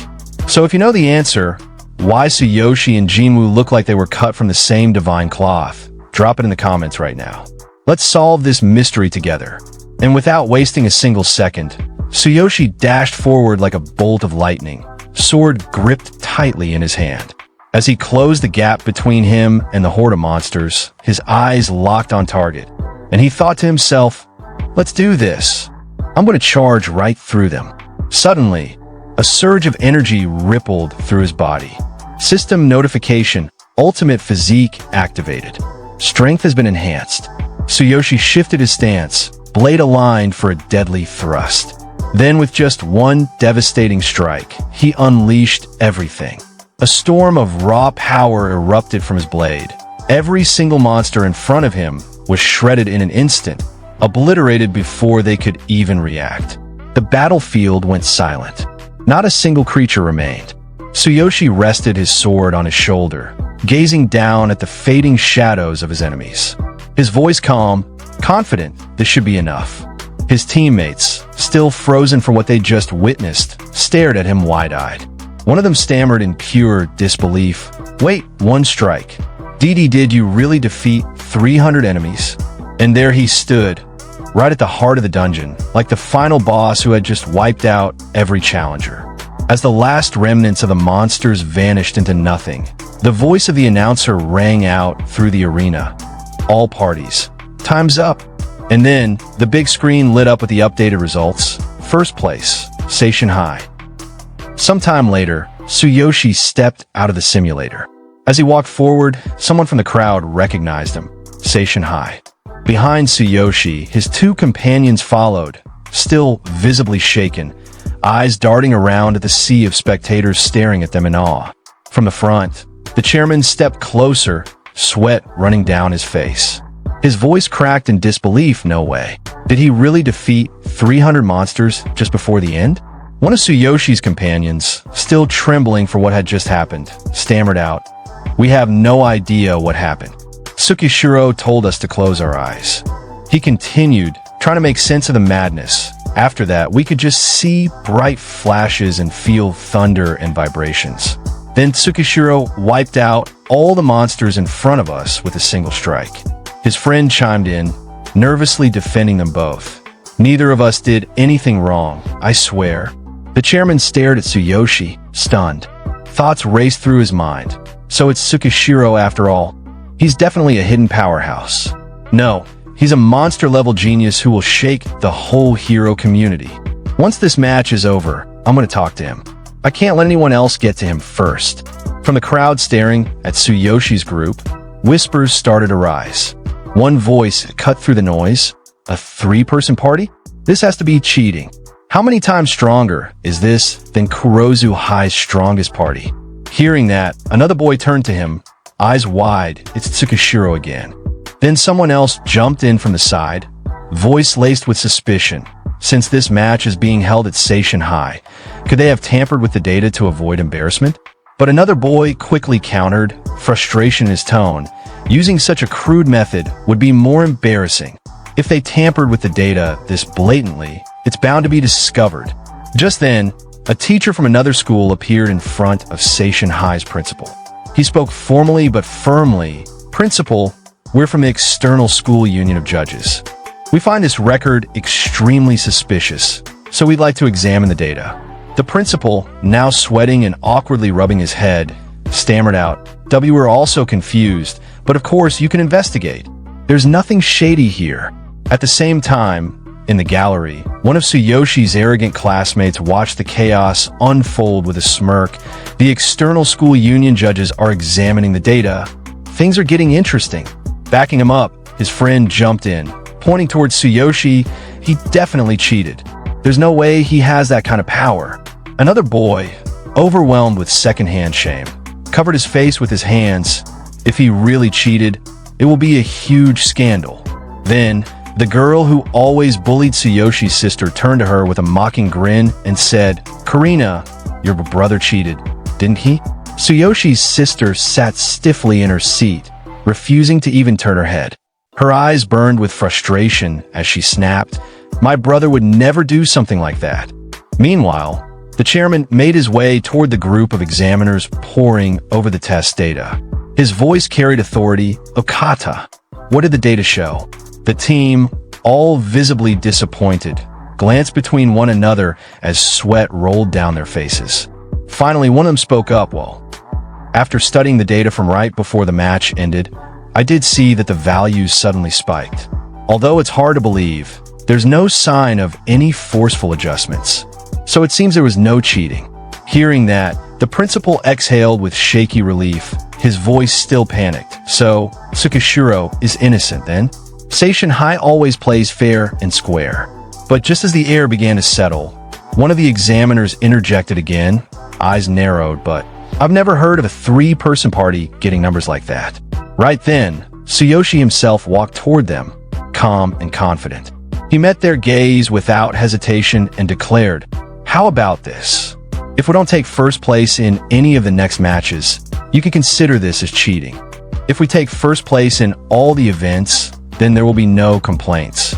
The principal, now sweating bullets, turned towards Tsuyoshi in alarm, voice shaking. "Tsukishiro, calm down. Taking first in every event." But Tsuyoshi, unfazed and bold, replied with steady resolve, "Don't worry." Principal M.Y. Idio, the long-haired boy, stared straight at Tsuyoshi, his voice dripping with irritation, acting all high and mighty. "The rest of the events are individual events, so let's see if you can back up your talk." And right beside him, the big-headed Macules chimed in with a frustrated grin. "I thought it would be a battle for first place between you and me, but now that we've passed the hero test, we've been completely overshadowed. Oh well, I kind of enjoy fighting against someone so overconfident." Even the teachers had something to say, one of them stepping forward with a challenging tone. "If you say so, then let's do it. We didn't force you to do anything. After all, if you don't take first place in any event from now on, I'll just say you cheated." But Tsuyoshi just raised his hand casually and flashed an okay sign. "That's fine by me." The long jump event began. The long-haired boy lined up for his jump, cracking his neck confidently as he thought, That's easy." But as for Tsuyoshi, he activated his ultimate physique. The moment he pushed off the ground, the spot beneath him cracked with raw power. A new system notification blinked into view. Ultimate physique. Both legs have been enhanced. Leg explosive power increased. And with a single jump, Tsuyoshi covered an insane distance, landing far beyond anyone else's mark. Just like that, he claimed first place. Even in the short sprint, Tsuyoshi was a blur. He dashed ahead of everyone, not just beating them, but completely dusting the two aces from both rival schools. The announcement rang out loud and clear. Short sprint first place Seishin High. Tsukishiro Tsuyoshi, then came the disc throw. Tsuyoshi calmly activated his skill, ultimate physique. Both arms have been enhanced. Arm explosive power increased. And with one powerful swing, the disc soared out of the stadium entirely. Disc throw, first place Seishin High. Tsukishiro Tsuyoshi watching from the sidelines. A bald man's jaw practically hit the ground. What? This is record-breaking. Meanwhile, the girl who used to bully Karina looked shaken, her voice trembling. Is Karina's brother really that strong? Karina, eyes shining with pride, stood up and cheered, "Go big brother." Her bully's friend leaned in, eyes wide. He'd gotten first place in every event so far. He must have broken the records, right? At the same time, Tsuyoshi's own classmates were losing their minds. One of them stared ahead, nervously, and muttered, "Rayleigh, something's off." With and Rayleigh, watching the chaos unfold, just sighed, "What a mess." Somewhere in a quiet corner of the stadium, the boy who used to bully Tsuyoshi's sister was hunched over his phone, eyes narrowed, frustration boiling over in his mind. What's going on? I don't care whether it's cheating or not. It can't continue like this. What's Boniface doing? Meanwhile, Boniface stood inside the stadium, completely out of breath from his last event. Beside him was his big, muscle-bound friend. Both stared ahead at Tsuyoshi's dominating performance, and Boniface cursed under his breath. Damn it, when did Seishin High create such a monster? His friend clenched his jaw and replied, trying to stay cool, but still, they're really tough to beat. Then Boniface pulled out his phone and checked Billy's message. Sweat was dripping down his face as his thoughts raced. "Billy, I get it. I wanted to intervene, but I couldn't. Damn it. standing firm in front of Boniface. The muscle head cracked his knuckles, eyes blazing with confidence. Boniface, the next event is the final one. I'll do something, so just wait. We've practiced for this for a long time. I'm confident. I'll face Tsukishiro in a fair fight. Hearing his friend's confident declaration, Boniface's eyes twitched, and suddenly, his mind drifted back to a moment he'd kept buried. The memory of meeting Billy's father resurfaced, and his thoughts turned cold and calculated. That's it. If it's that event, Billy's father secretly gave me the FEP mental interference. It's a high-priced item circulating in the underground. If I don't use it here, I won't get another chance to beat Tsukishiro. This interference has been adjusted to only have 10% of its original power, so it should be safe. P2P mental interference, a high-grade mental item. If used on a target, it delivers a strong psychic shockwave that attacks the head. The target will experience intense headaches for a while. It's extremely dangerous and is a forbidden item not allowed in circulation. Just then, the stadium speakers crackled, and the announcer's voice boomed over the crowd. Next up, the final event of the day. Tug of War Lift. It's the traditional final event and the crowd's favorite. But this was no ordinary tug of war.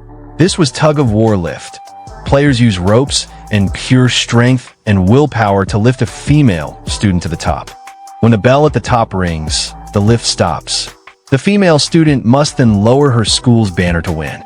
The announcer continued with rising energy. 3 players will participate from each school. Let's begin the final event. Amidst the rising noise and excitement, one of Tsuyoshi's classmates rushed up to him and spoke with urgency. Tsukishima, the principal wants you to participate too. Please, take first place again here. Hearing his classmate's request, Tsuyoshi rubbed the back of his head and sighed. But there's no female student available. He thought to himself, Karina has a bad leg after all. But before he could say anything else, he looked the boy in the eyes and answered, I'll find someone, don't worry. Just then, the announcer's voice echoed across the stadium. Seishinhai's Tsukishiro Tsuyoshi will participate in the Tug of War Lift.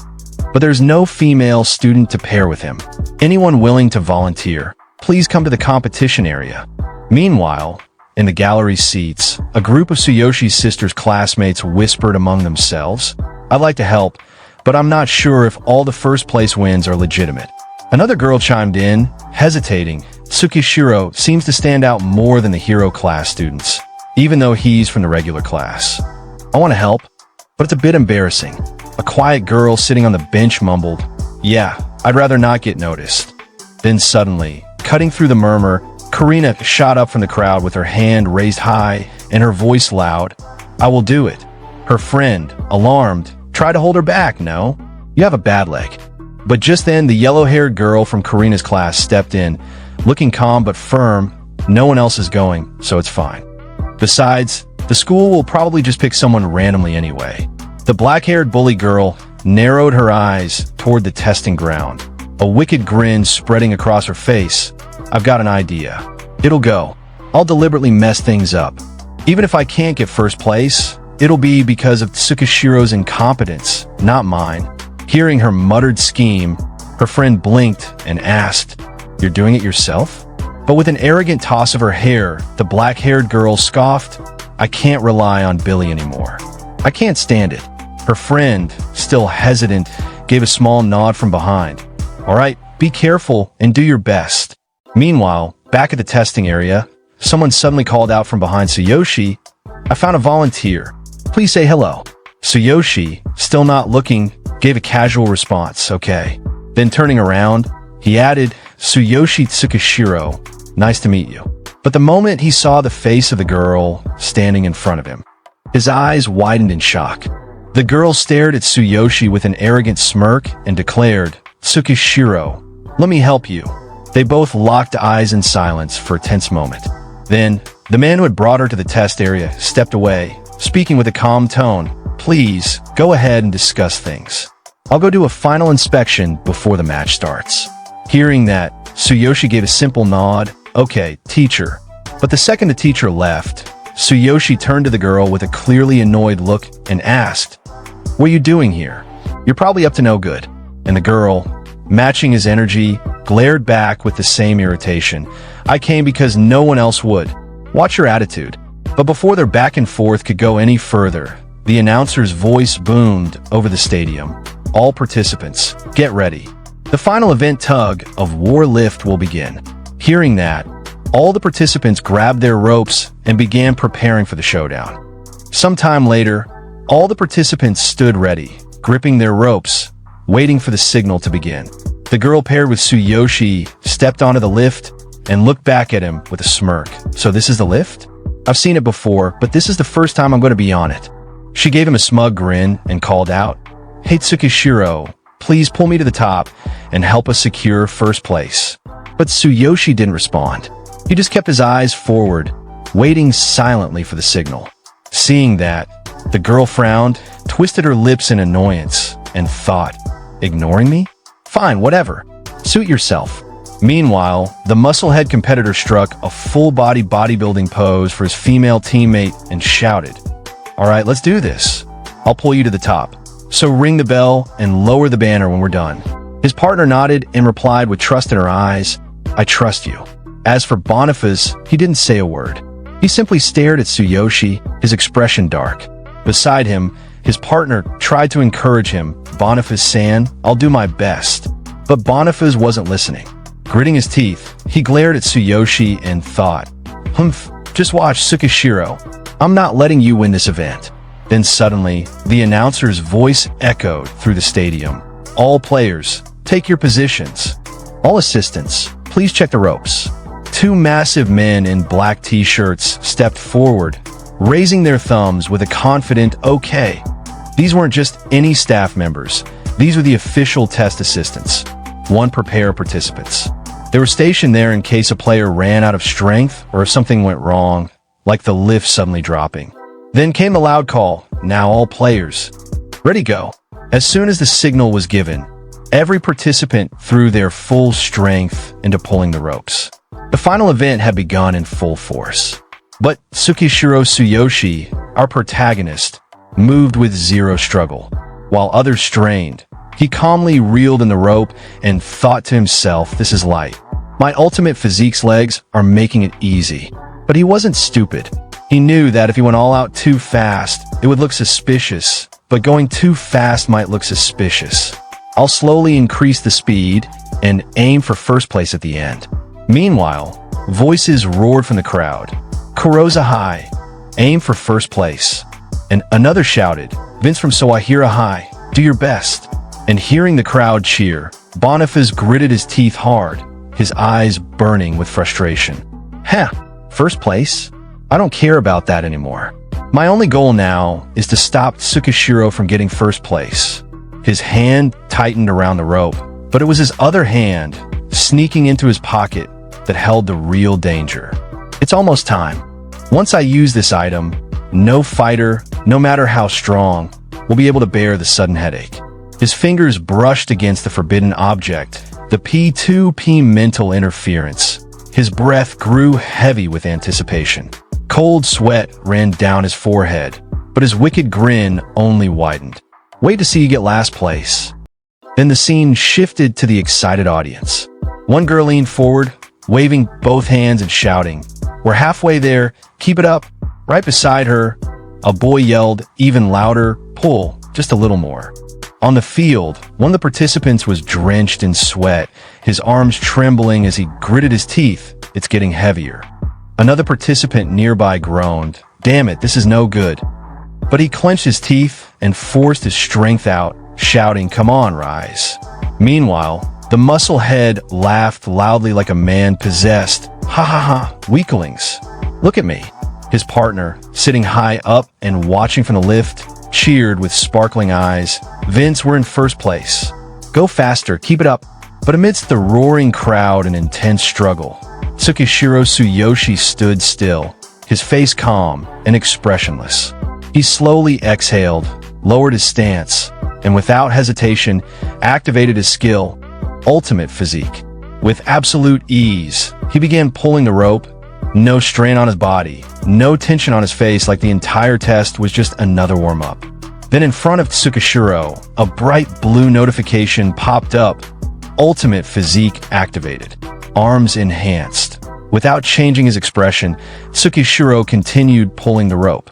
In his mind, he calmly thought, I'll keep the speed steady and slowly accelerate just before the end and overtake everyone in one go.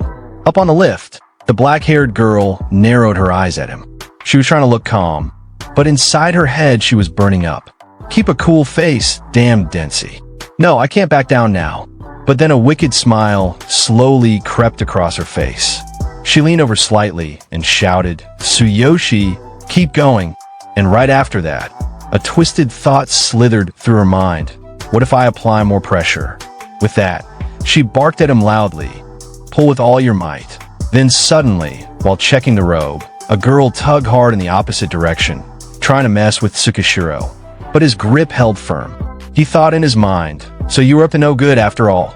The scene shifted instantly to the lift area. She had jumped onto the lift above, shaking it as it moved. One of the assistants below shouted up in panic, Hey, you above! Stop moving so much. It's dangerous. From the audience, her boyfriend watched the chaos unfold with a twisted smirk.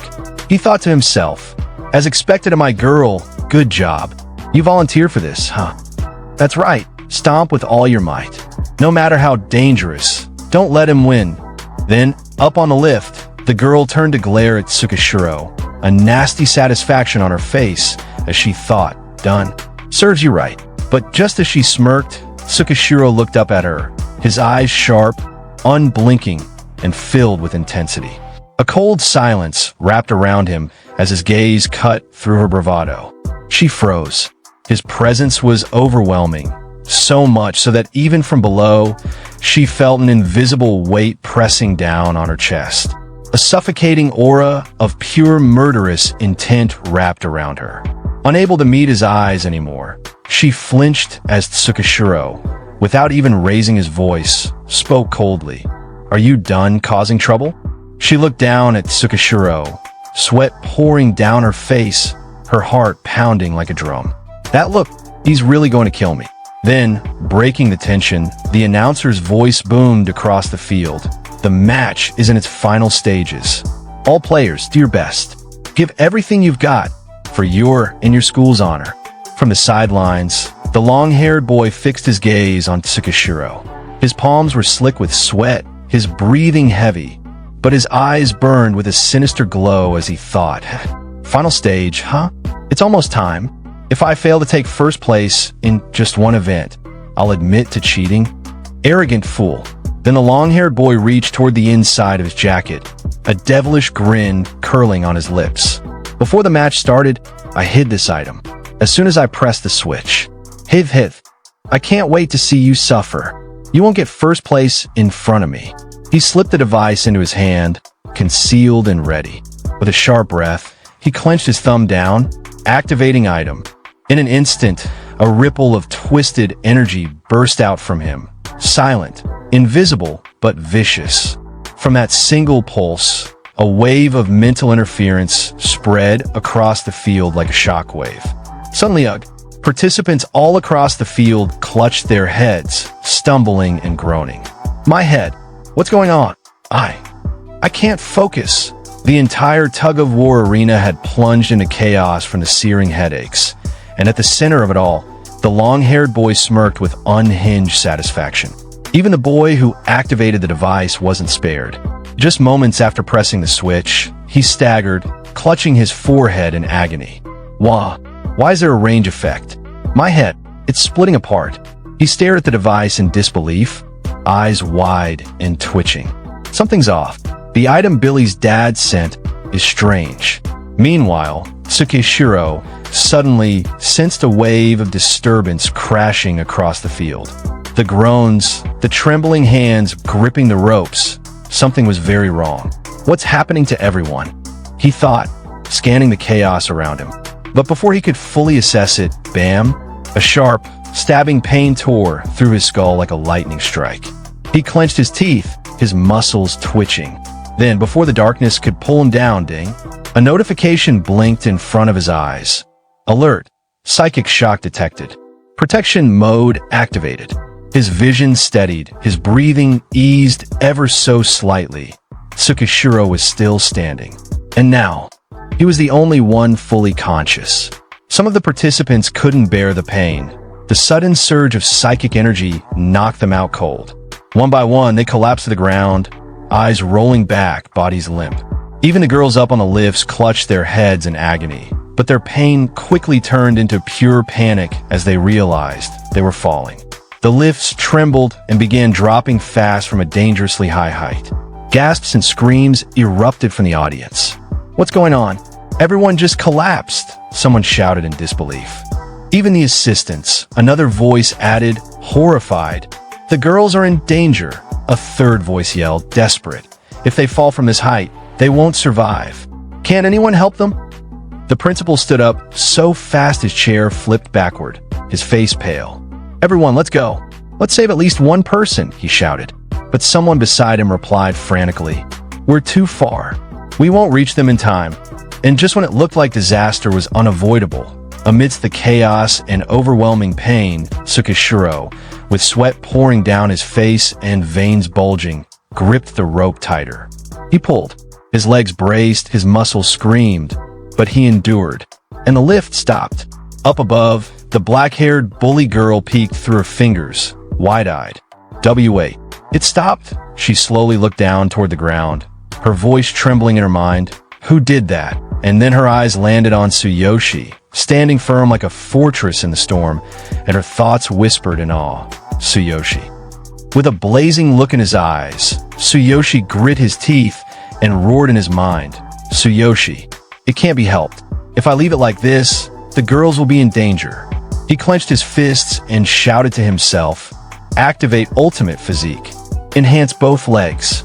Maximum explosive power." Ding! A bright, urgent notification blinked before him. Ultimate physique activated.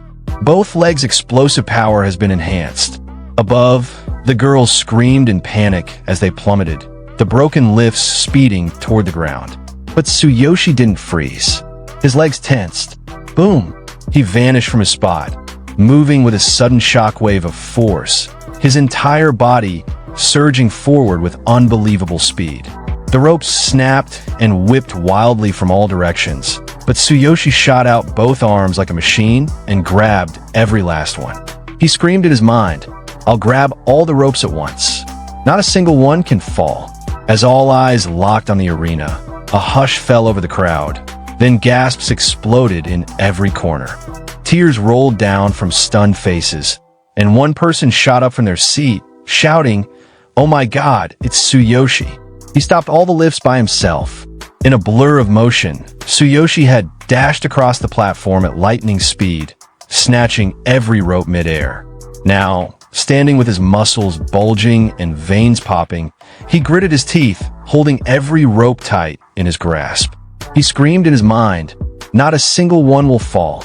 This is heavy. The combined weight of all these lifts is no joke." His arms trembled, but his will didn't waver. "Concentrate all of ultimate physique's strength into my arms." Ding! A fresh notification flashed before him. Ultimate physique activated. All strength concentrated in the arms. Excessive pressure on legs. From the top of the lifts, the girls, still trembling, started cheering through their fear. "Go on. Give it your all. Don't ease up." One after another, their voices rose in unison. Then, Tsuyoshi's test partner, her eyes wide in disbelief, looked down and gasped, "Tsuyoshi. He's pulling them all by himself. All of them." Meanwhile, in the audience, a man stood frozen, sweat pouring down his face as he muttered, "That's nearly 30 kilograms per lift. And there are more than 10 lifts. Plus, the weight of the girls." Tsukishiro. Beside him, a girl clenched her fists and shouted out, eyes blazing with admiration, "What insane strength. You can do it." And on the platform, Tsuyoshi's entire body trembled. Every fiber of his muscles screamed under the crushing weight as he gritted his teeth, thinking, "Heavy, so heavy. Hold on." Bit by bit, the veins in his arms bulged further and small tears began to form in his muscle fibers.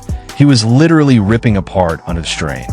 But he wasn't letting go, not even a little. Seeing Tsuyoshi holding on despite the pain, the chairman jumped to his feet. eyes wide and jaw dropped. He shouted, "Tsuyoshi!" Sweat streamed down his face as he thought in awe. He's definitely on his way to becoming a legendary hero.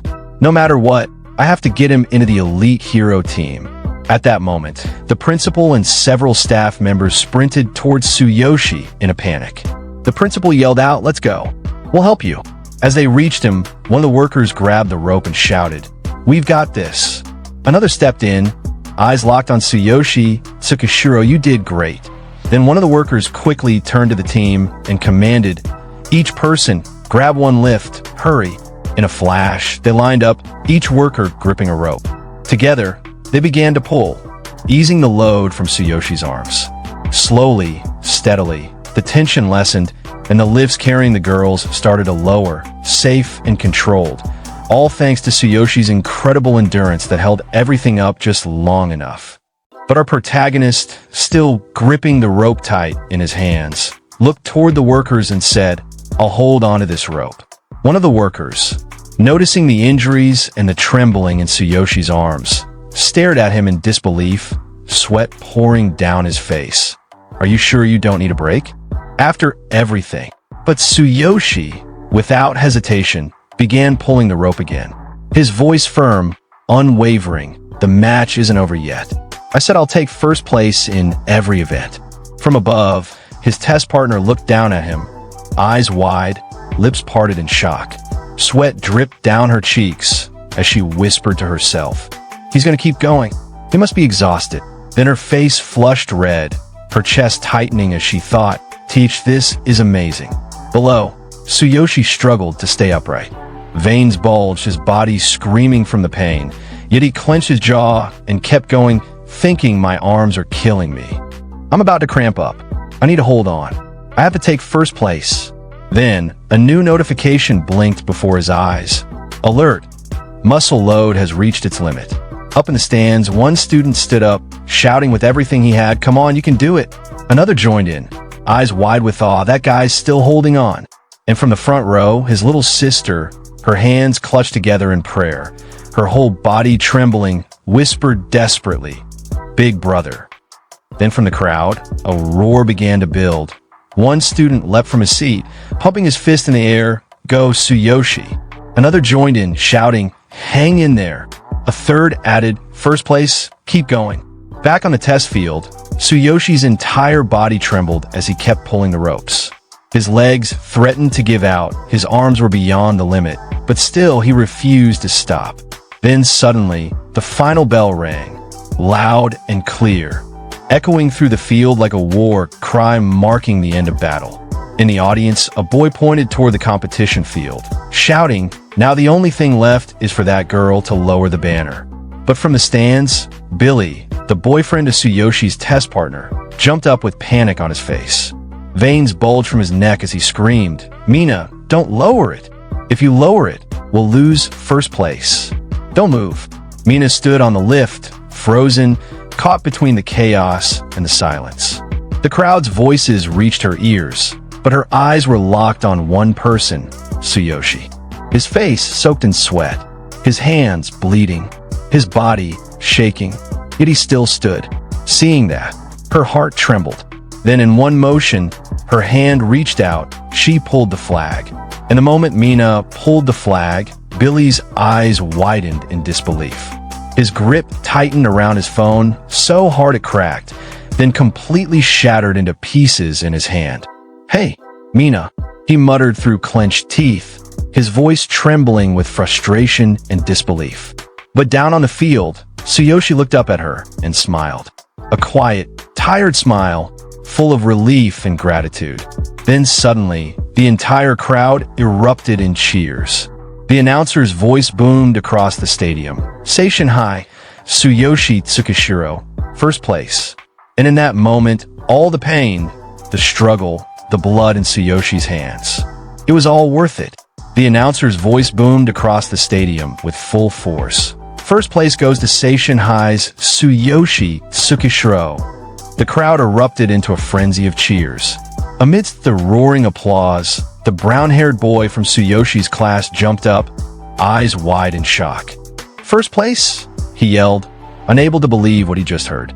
Nearby, Tsuyoshi's sister's classmate covered her mouth and whispered in awe, "Wow, that's incredible." But it was Tsuyoshi's little sister who screamed the loudest, eyes gleaming with tears of joy. "Big brother, you did it!" Meanwhile, among the seated elite guests and powerful spectators, the atmosphere shifted. Representatives from the guilds and factions exchanged urgent looks, some already dialing into hidden comms.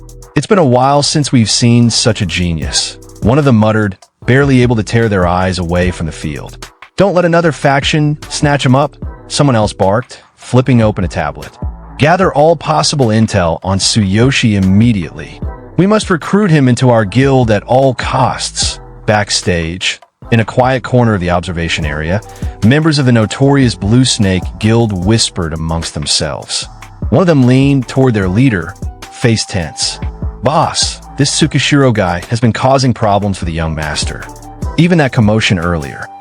It was because of a tool the young master gave to one of the participants." The boss's expression darkened. The young master, the tension in the air thickened. In the next scene, the atmosphere among the Blue Snake gang turned cold. Their boss sat frozen, forehead resting in his palm, eyes wide with disbelief and panic. His voice trembled as he muttered under his breath, making an enemy out of such a genius. Meanwhile, the chairman of Seishin High glanced over at Tsuyoshi, a calm, composed smile on his face as he turned to the principal beside him. "Let's go home. It seems Tsukishiro is beyond our grasp. I need to have a word with the young master." The scene shifted to the competition venue, where the tension had turned into celebration. Two men in suits stood facing each other, firmly shaking hands. "Congratulations! Not only has your school won the championship, but you've also produced an exceptional hero." The other man, clearly beaming with pride, nodded and replied with deep satisfaction. "Thank you. Winning the Future Star Championship is a historic achievement for our school." Just as the handshake ended, a man quickly approached from behind Principal Suzuki and Chairman, holding a folder in his hands and speaking with urgency. "Principal, Chairman Suzuki, we have a report." The mood shifted once again as he continued. A participant was found with a P2P mental interference item. In the next scene, we see a shattered device lying on a table, its fractured components sparking faintly. The atmosphere is tense as investigators hover over it. This wasn't just any gadget. This thing was illegal, dangerous, and almost caused disaster. It seems the commotion earlier was caused by this device. Upon investigation, it appears to have been modified into a highly dangerous item. "What should we do?" The chairman, peering over the wreckage, recoiled in shock, stuttering, "Isn't that a prohibited item?" The principal stepped closer, brows furrowed. "It's not one of our students, is it? Which participant was it?" As the tension thickened, a group of guards entered the room, escorting a student in restraints. One of them spoke firmly. It was Boniface from Kurozu High. "He's their ace." Initially, we thought it was a mistake. From among the staff, another man approached the chairman quickly. "Boniface has already been detained." "Chairman, could you take over the investigation?" With a heavy sigh, the chairman responded. "Why would Kurozu High? Please have the staff continue investigating. I'll contact Kurozu High directly later." Meanwhile, the principal exhaled in relief. "I'm relieved it wasn't one of our students. For a moment, I thought our results might be revoked." In a quieter corner, Tsuyoshi sat down, still catching his breath. Sweat clung to his face as he downed an energy drink. Suddenly, the principal approached, and Tsuyoshi, sensing the presence, looked up. "You needed something?" The chairman joined in with a proud look. "You've come at the perfect time." Then the principal smiled warmly. "You're the star of Seishin High." In the next scene, the principal approached Tsuyoshi with a proud, almost glowing expression. He couldn't hold back his excitement as he began praising him. "You've done an incredible job. From now on, the school will fully support you. If there's anything you need, let me know." He then added, without hesitation, "First, your tuition. No, all your expenses will be waived. The same goes for your sister." Tsuyoshi, still catching his breath and processing everything, responded humbly. "Thank you for covering the expenses, but I don't need any special treatment." Just then, The chairman stepped forward, looking at Tsuyoshi with deep respect. Tsukishiro, on behalf of the School Hero Association, I formally invite you to join the elite hero team. There's no precedent for a high schooler joining, but you have the qualifications. Please consider it. He paused for a moment, then added, additionally, as the future star champion, you will receive prize money and a unit in the #1 hero mansion. It's in a prime location. Tsuyoshi's eyes widened in disbelief. Wow, I get a mansion. Off to the side, the principal muttered under his breath with a slightly terrified expression. The chairman is shrewd. Recruiting a genius is a huge achievement. No wonder he's pulling out all the stops. In the next scene, the stadium was starting to empty, but Tsuyoshi's partner was still walking down the stairs quietly, deep in thought. Just then, someone suddenly grabbed her shirt from behind and yanked her to the side. Come here. Shocked and wincing in pain, she turned to see Billy. Billy, that hurts. Billy's face twisted with rage, his voice low and threatening. Why did you lower the banner? How could you let Tsukishiro win? He shoved her against the wall with force. Did you forget how he humiliated me? You promised to help me crush him. You and Boniface are both useless. She looked up at him, furious and unafraid now, her voice steady. He saved my life. And the lives of others too. Without him, I'd be in a hospital right now. In the next scene, we see the young master of the Blue Snake Guild, Billy, clenching his fists, his eyes wide with rage as he muttered through gritted teeth, no matter. He's stealing all the attention. His voice trembled with fury. Useless. Milk cow. But before he could spew more venom, a sharp slap echoed through the hallway. Protagonist's partner had struck him across the face, standing tall with blazing eyes. Billy, we're done. Don't talk to me again. Billy's pride shattered. He snapped back. You can't win, woman. You've lost it. And with venom in his voice, he spat one final line. If you do, don't come to me again. The air between them turned cold as stone. The break was final. As Billy raised his hand, ready to strike, a sudden force stopped him cold. Tsukishiro had appeared from behind, gripping Billy's wrist tightly. The atmosphere instantly shifted. Tsukishiro, let go of me. What do you think you're doing? Billy shouted, panic rising in his voice. Mina, eyes wide, felt her heart skip a beat as Tsukishiro stood between her and danger. Her face flushed bright red as the one who had saved her life once again stood protectively before her. Tsukishiro's voice was calm, but carried a sharp weight. I didn't want to get involved, he said as his eyes began to glow with a golden light, piercing through Billy. But now that I know you're behind this, I have no choice. He stepped forward, eyes burning with righteous fury. Do you have any idea how many people could have been injured if I hadn't stepped in? This wasn't some petty schoolyard rivalry.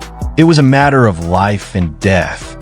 Billy's expression contorted into something dark, his pride, his power, all slipping through his fingers. He bared his teeth in rage, shouting back, I'm the son of the young head of the Blue Snake Gang. If you don't let go, I'll make sure you. But the pressure coming from Tsukishiro's presence alone was enough to make the walls tremble. In a burst of rage, Tsukishiro's fist flew forward, slamming straight into Billy's jaw with a sickening crack.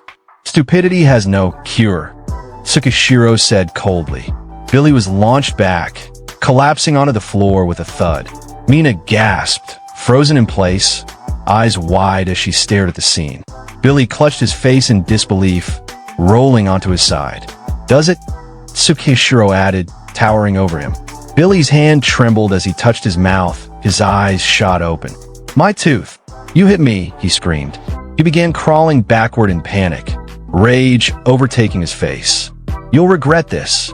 I'll make you pay double, he snarled, pointing a shaky finger. Tsukishiro didn't flinch. He simply stared down at him with the same unwavering intensity. Come at me anytime, he said. Just then, from around the corner, a long-haired blonde girl, Mina's friend and Tsukishiro's sister's classmate, rushed over in concern. Her eyes darted between the scene and Mina, panic written all over her face. Are you okay, Mina? She asked, grabbing her shoulders gently. Billy's going crazy looking for you. Are you hurt? Mina, still stunned from everything that just happened, slowly shook her head. Her face flushed with emotion as she glanced at Tsukishiro, who remained calm but vigilant.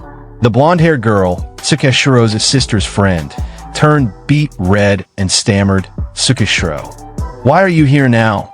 But before anyone could answer, the air around Tsukishiro erupted, an overwhelming aura bursting out like a tidal wave, well over, shaking the entire hallway. His eyes locked on Amina, his voice cold and sharp. "Even though you lowered the banner, don't expect me to thank you. I still haven't forgiven you for what you did to my sister." His gaze pierced through both of them as the aura intensified. Both girls trembled, frozen, unable to move, just from the sheer weight of his presence. "Do you need something else?" he asked, expression unchanging. The blonde girl stuttered, "Amina, what's wrong?" And then, unable to hold back her guilt any longer, Mina dropped to her knees. Her voice shook as she spoke. "I'm sorry for how I treated your sister. I really regret it." After Mina's emotional apology, Tsukishiro stared at them coldly, eyes narrowing, his expression unreadable. "Huh, Mina, why are you suddenly?" But before he could finish, Mina burst out again, voice cracking. "I swear I'll never bully Karina again. No, I'll never hurt anyone again. I'm so sorry. Please forgive me." She quickly turned to Vivian, shaking her arm. Vivian apologized too. Vivian stuttered, clearly shaken. Fine. I'm sorry. Please forgive me." But Tsukishiro, unmoved, turned around and began walking away, his back to them. His voice echoed with a heavy weight. "Even if you apologize, the fact that you bullied my sister and caused her injury doesn't change. Just because you say sorry doesn't mean Karina or I will forgive you."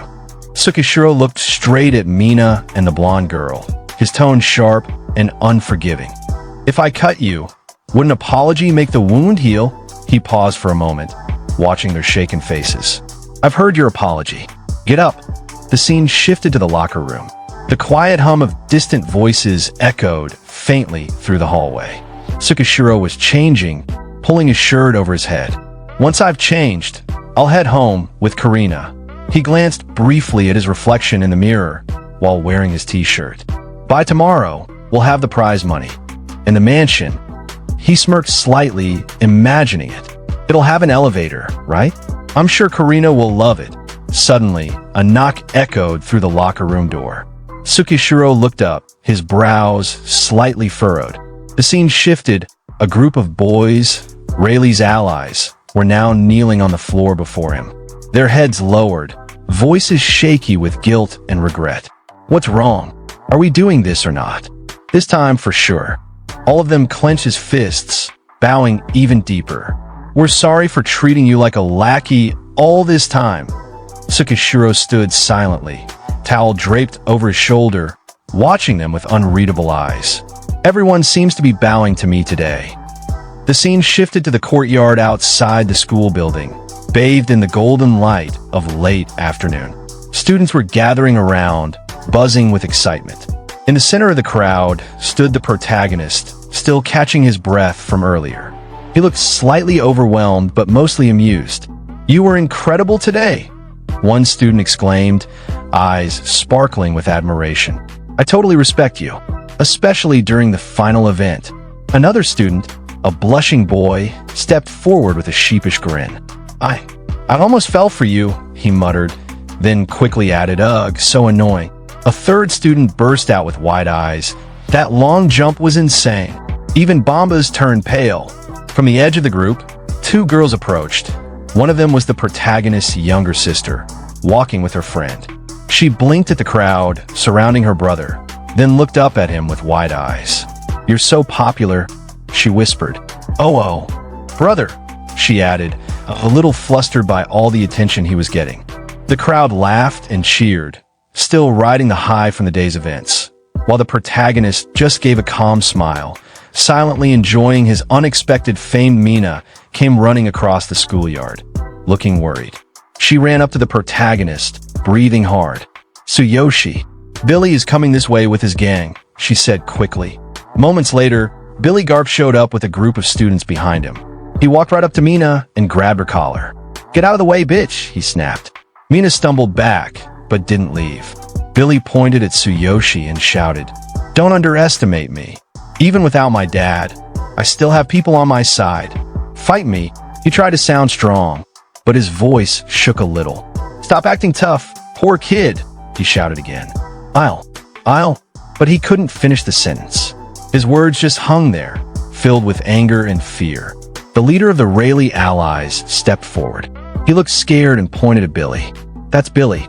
Isn't he the young boss's son from the Blue Snake gang?" He said, "Do you really want to fight someone like him? He's really dangerous." Even though he was shaking with fear, he stood next to Tsuyoshi. "But I respect you," he said, "so I'll help you. Let's do this."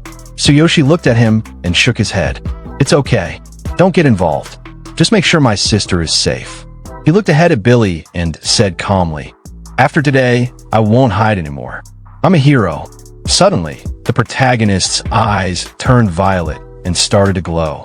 He looked at Billy and said calmly, "The difference between us is in a whole other league." Then a screen popped up. Level 12 class. Warrior equipment. Black armor weapon. Black cold light blade skills. Thunder chain fall copied skill. Thunderous ambush attack combat power. 16,000. Billy's face went pale. "Don't panic. I'll pay you all double. We have more people on our side." But Tsuyoshi took a step forward, eyes glowing.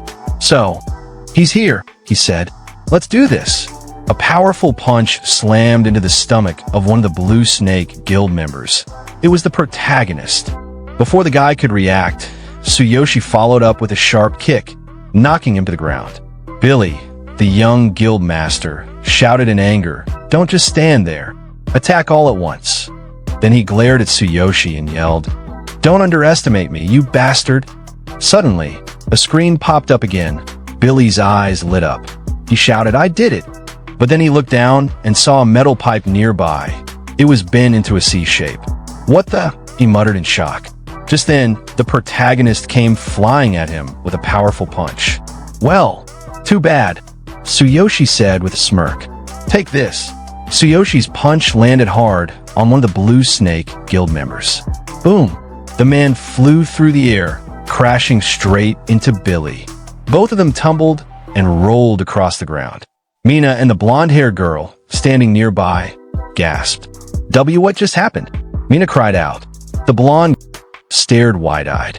He sent him flying. With one punch, suddenly, many members of the Snake Guild lay collapsed on the ground. The rods they once held now scattered in the air or fallen beside them. In the middle of it all, the protagonist stood tall, firmly gripping a rod that had been spinning midair just moments before. A voice rang out. It was none other than our protagonist Tsuyoshi. "There are more of you." Huh. Another followed with calm confidence. "I'll wrap this up in one go." From the rooftop above, a third person watched the scene unfold, eyes wide in awe. This intensity, his precision and power. Tsuyoshi's skill is on another. Suddenly, two men appeared, standing at a distance as they watched the aftermath. The first one spoke to himself, eyes locked on the protagonist. "Impressive. He might be the most talented rank hero we've ever seen.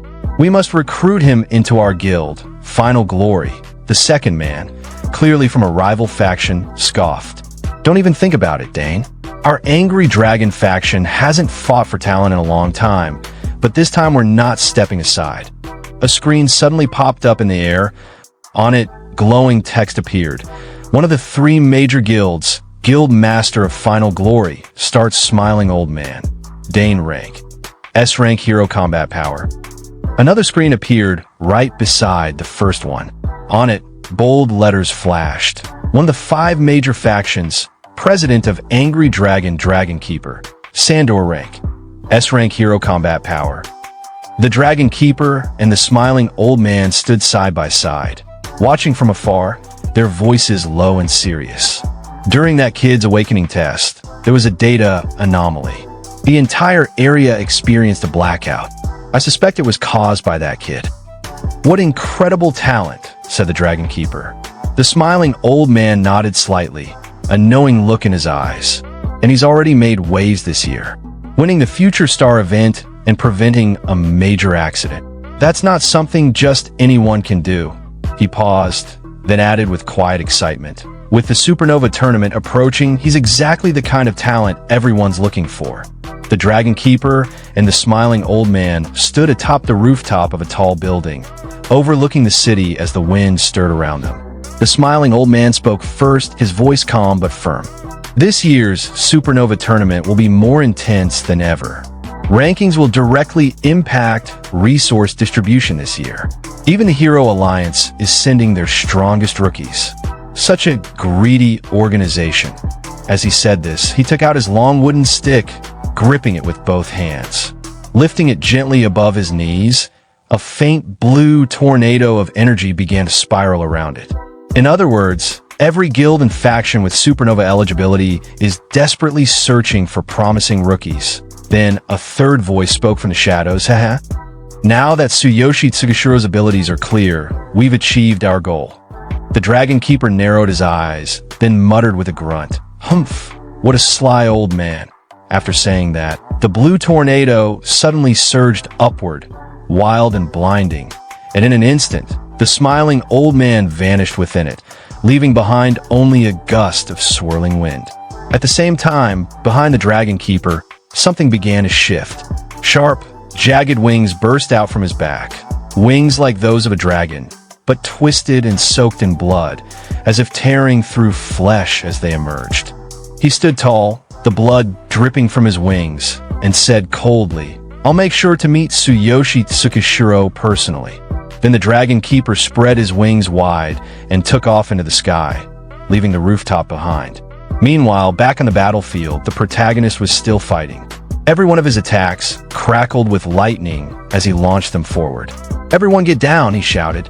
The Billy gang, unable to react in time, was electrified by the blasts. They cried out in pain as the shocks tore through them. On the ground, Billy looked around at his fallen companions, panic filling his face. Sweat rolled down his cheeks as he muttered to himself, Is this the difference between an ordinary person and a hero? The protagonist approached slowly, having already defeated all of Billy's allies. Without saying a word, he hurled his rod toward Billy's face. It missed by inches, landing with a heavy thud beside him. Billy froze in fear, his eyes wide. Then the protagonist stood before him and said coldly, Get lost. Don't show your face around here again. Billy's voice shook as he stammered, Why yes. Then he turned and bolted, leaving his entire gang behind. Mina rushed over, looking toward the protagonist with concern. Tsukashiro, are you alright? She asked. He glanced back at her briefly and replied, Yeah, thank you for warning me earlier. Mina's cheeks turned red. She quickly covered her face with her hands and mumbled, And no, it's nothing. Her friend gently supported her from behind with a quiet smile. Then, suddenly, all of Tsuyoshi's classmates ran over excitedly. One shouted, Hey Tsuyoshi, let's form a group. We'll be unstoppable. Another chimed in, Yeah, make me an executive. A third added, Tsuyoshi is amazing. Tsuyoshi looked at them, a bit tired, and said with a small smirk, A group, huh? Everyone just go home already. Sometime later, the protagonist and his sister walked side by side on the quiet path toward home. The sun had begun to set, casting a warm glow over the street. Karina looked up at him with wide eyes and said, Brother, you've gotten so strong. Even your classmates are jealous. He glanced at her and placed a hand gently on her back, smiling softly as he replied, That's both good and bad. Power attracts attention, and not all of it is welcome. Then, with a sudden burst of excitement, he added, Oh, by the way, since we won, the school's Hero Association president is giving us a bonus. 10 million yen and an apartment. Hearing her brother's words, Karina was stunned. Her eyes widened as she looked at him in disbelief. 10 million yen? And an apartment? Are you serious? The protagonist smiled gently, nodding. Yeah, I'm not lying. It's from the school Hero Association president. After all, if the apartment has an elevator, you won't have to climb stairs every day anymore. Karina's expression softened. She looked at him with quiet affection and said, Brother, you're always thinking about me. Thank you. He looked back at her, eyes warm, saying nothing for a moment. Then suddenly, he flicked her forehead with his finger and said, You're my sister. Taking care of you is my responsibility. You don't have to thank me for it. Just then, a voice called out from the distance, Tsuyoshi. They both turned toward the sound.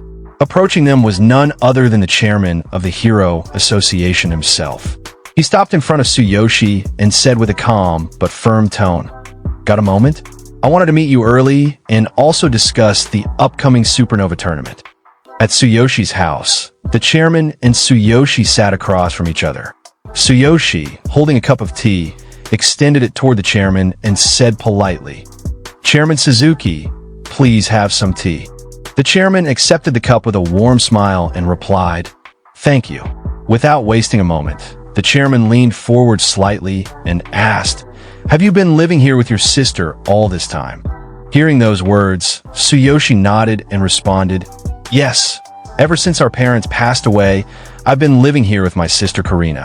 But stairs are really difficult for her because of her legs." He paused briefly before asking, "Does the mansion you mentioned earlier have an elevator?" The chairman's face lit up with excitement as he answered, "Of course. I came today to check the moving date. If that's the case, why not move tomorrow?" "No, let's move immediately," he added reassuringly. "It's a fully equipped mansion, so there's nothing to worry about." Listening carefully, Tsuyoshi replied with respectful firmness, "I appreciate your concern, but we can wait until we're fully prepared." There was a moment of quiet before the chairman, lowering his voice slightly, asked, "What happened to your sister's legs?" Tsuyoshi's expression turned serious as he began to explain, "She was injured by darkness a long time ago. Our parents died during that incident as well." His tone grew even heavier as he continued. Both of her legs were crushed, and 98% of her nerve cells were damaged. The chances of her walking again were almost zero. That was the diagnosis back then. Still, a glimmer of pride sparked in his voice as he added, "But Karina is incredibly strong and keeps fighting to live her life to the fullest." Hearing Tsuyoshi's words, the chairman looked at him with deeply concerned eyes and said softly, "I'm so sorry. Darkness caused so much tragedy for so many families." The chairman leaned in slightly, his tone becoming more serious as he explained to Tsuyoshi, "But I've heard that the Golden Rebirth Elixir will be up for auction next month. If we can get it, there's a chance her legs could recover." Hearing those words, Tsuyoshi's eyes widened in shock. He shot up from his seat and shouted, "The Golden Rebirth Elixir? Are you serious?" Seeing Tsuyoshi's intense reaction, the chairman broke into a nervous sweat. Wiping his forehead awkwardly, he replied, "That's what I've heard, but there are two requirements to join the auction." He raised a finger and began listing. "First, you need to have C-rank hero status." And then, anxiously leaning forward, Tsuyoshi interrupted, "And then what? Tell me quickly." Taking a breath, the chairman shifted to a more formal tone, explaining as if reading directly from a system guide. "Golden Rebirth Elixir, a rare, golden liquid that can restore lost body functions. It is only dropped occasionally when high-level heroes defeat special darkness creatures in A-class dungeons. Extremely rare and highly valuable."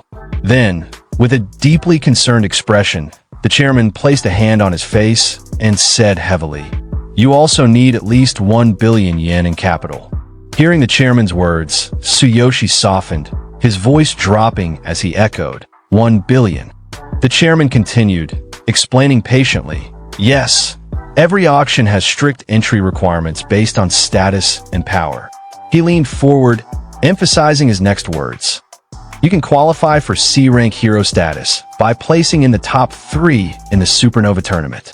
If you make it to the top 3, you can apply for a promotion." Then, showing genuine concern, the chairman placed a small bundle of cash on the table in front of Tsuyoshi and said, "But as for the funds, even as the chairman of the School Heroes Association, I can't provide that much support." He sighed. "This is far beyond the usual prize money of 10 million yen." Tsuyoshi looked at the money on the table in silence. As the chairman's words echoed in his ears, he dropped his gaze and began thinking to himself, "Money. It's not everything, but for me right now, it's something I can't do without. How am I supposed to come up with 1 billion yen in just 1 month?" His thoughts drifted suddenly back to a moment in the virtual world. He remembered holding a potion in his hand and speaking to Sakura, This potion works wonders, but it tastes horrible. If only I could combine it with a capsule. Sakura had tilted her head in curiosity, asking, "Capsule? What's that?" The memory snapped into clarity, and an idea sparked in Tsuyoshi's mind. That's it, he thought. This world has convenient capsules, but the effects of potion from the other world are far superior. If I could recreate otherworldly potions here, I might even be able to earn 1 billion yen in 1 month. Just then, the chairman's voice brought him back to the present. "Tsukishiro, what's wrong?" Snapping out his thoughts, Tsuyoshi looked up and replied awkwardly, "Oh, nothing. So if I place top 3 in the Supernova tournament, I can apply for C-rank hero status, right?" The chairman leaned back slightly, beginning to explain with a more formal tone. The Supernova tournament is a major event for new C-rank and D-class heroes, and it attracts a lot of attention. He continued, "Guilds and factions with eligible members, including our Hero Alliance, send their most talented new heroes. Performing well also grants more influence in dungeon resource allocation." He looked directly at Tsuyoshi. "You understand how crucial resources are, right?" As those words sank in, Tsuyoshi suddenly reached out and placed a firm hand on the chairman's shoulder, as if the chairman were his own brother, and declared with conviction, "I understand. Please allow me to participate. I'll leave immediately." The chairman blinked in surprise, sweat forming on his brow as he stammered, "That's so sudden. Are you serious? This isn't like a high school match. It's going to be dangerous." But Tsuyoshi didn't hesitate for even a second. Grabbing the chairman's hand, he broke into a sprint, pulling him along as he shouted, "No matter how dangerous it is, I'm ready. Where do I register?" The sheer speed at which Tsuyoshi moved left the chairman completely stunned. Struggling to keep up, his voice trembled from both the momentum and the pressure of the situation. "Hero Alliance headquarters. I'll arrange a car, so take your time." As the two of them rushed out of the house, the sudden commotion left Karina staring after them, wide-eyed. She blinked and muttered, still trying to process what just happened. What just happened? Tsuyoshi and the chairman arrived at the Hero Alliance headquarters, where a large crowd had already gathered.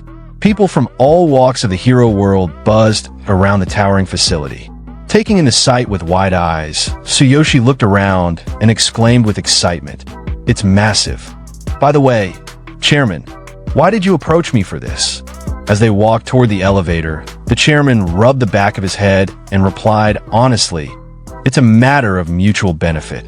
As the chairman of the School Heroes Association, I'm under pressure to produce results." He let out a quiet sigh before continuing, "It's been a year since we've identified any promising talent." He paused briefly, then added, "Meanwhile, powerful factions and guilds outside not only provide exceptional treatment for young talents, but also..." The chairman began to sweat a little as he explained further.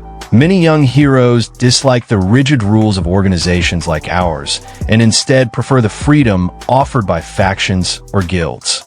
Tsuyoshi listened carefully, then nodded in understanding. "I see. That explains a lot."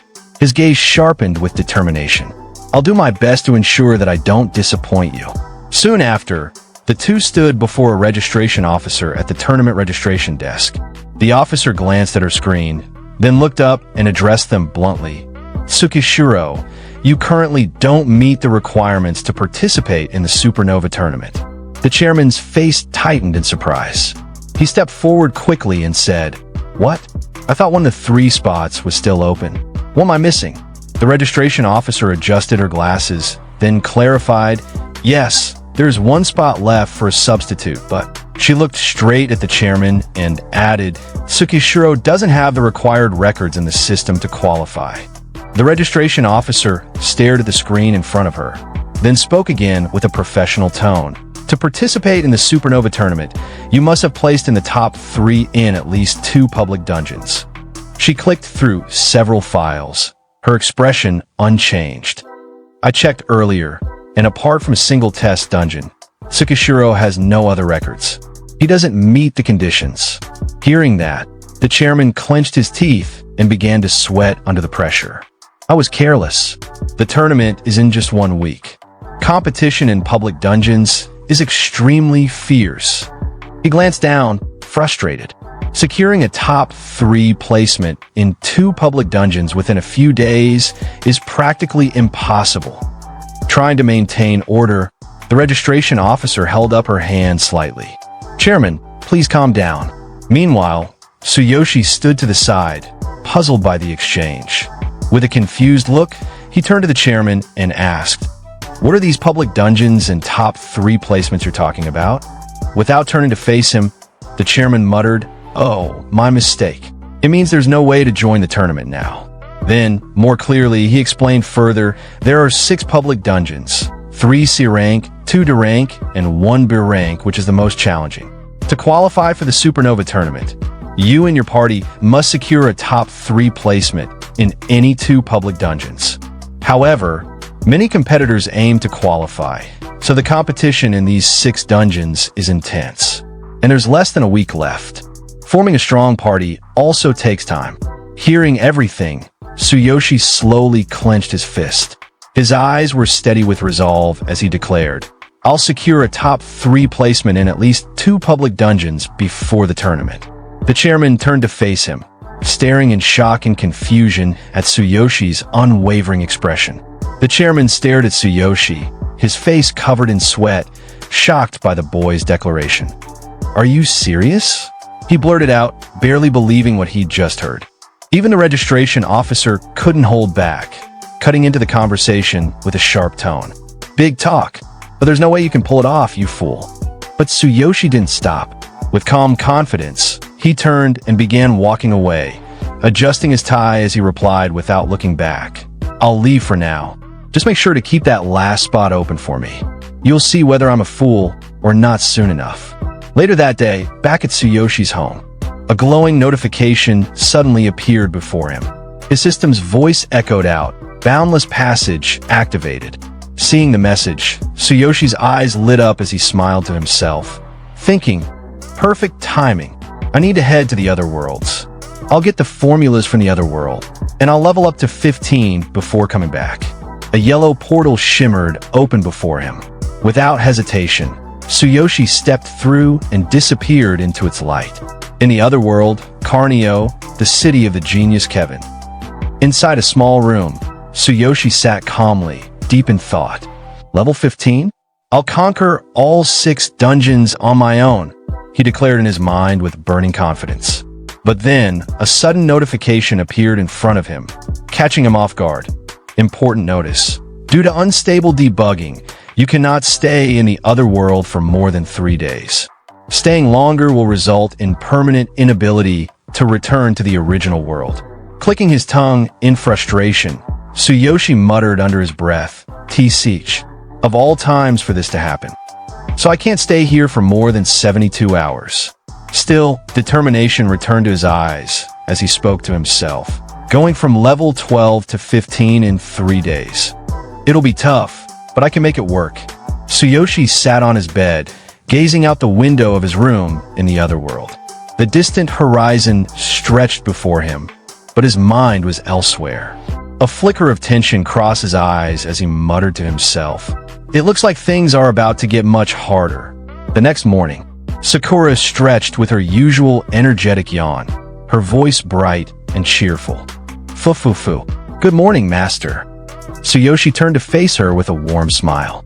"Morning, Sakura. It's been a while." Her expression shifted into a slight confusion. "A while?"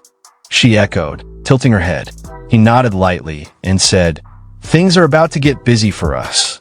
Instantly, Sakura lit up with excitement, flashing a bright smile. "Yes, I'll start preparing for departure immediately." Later, the two were walking through the bustling streets of Karina. Crowds moved past them in every direction, the city humming with energy. Tsuyoshi glanced around, taking in the scene. This place is lively as always. That's to be expected in Kevin's city.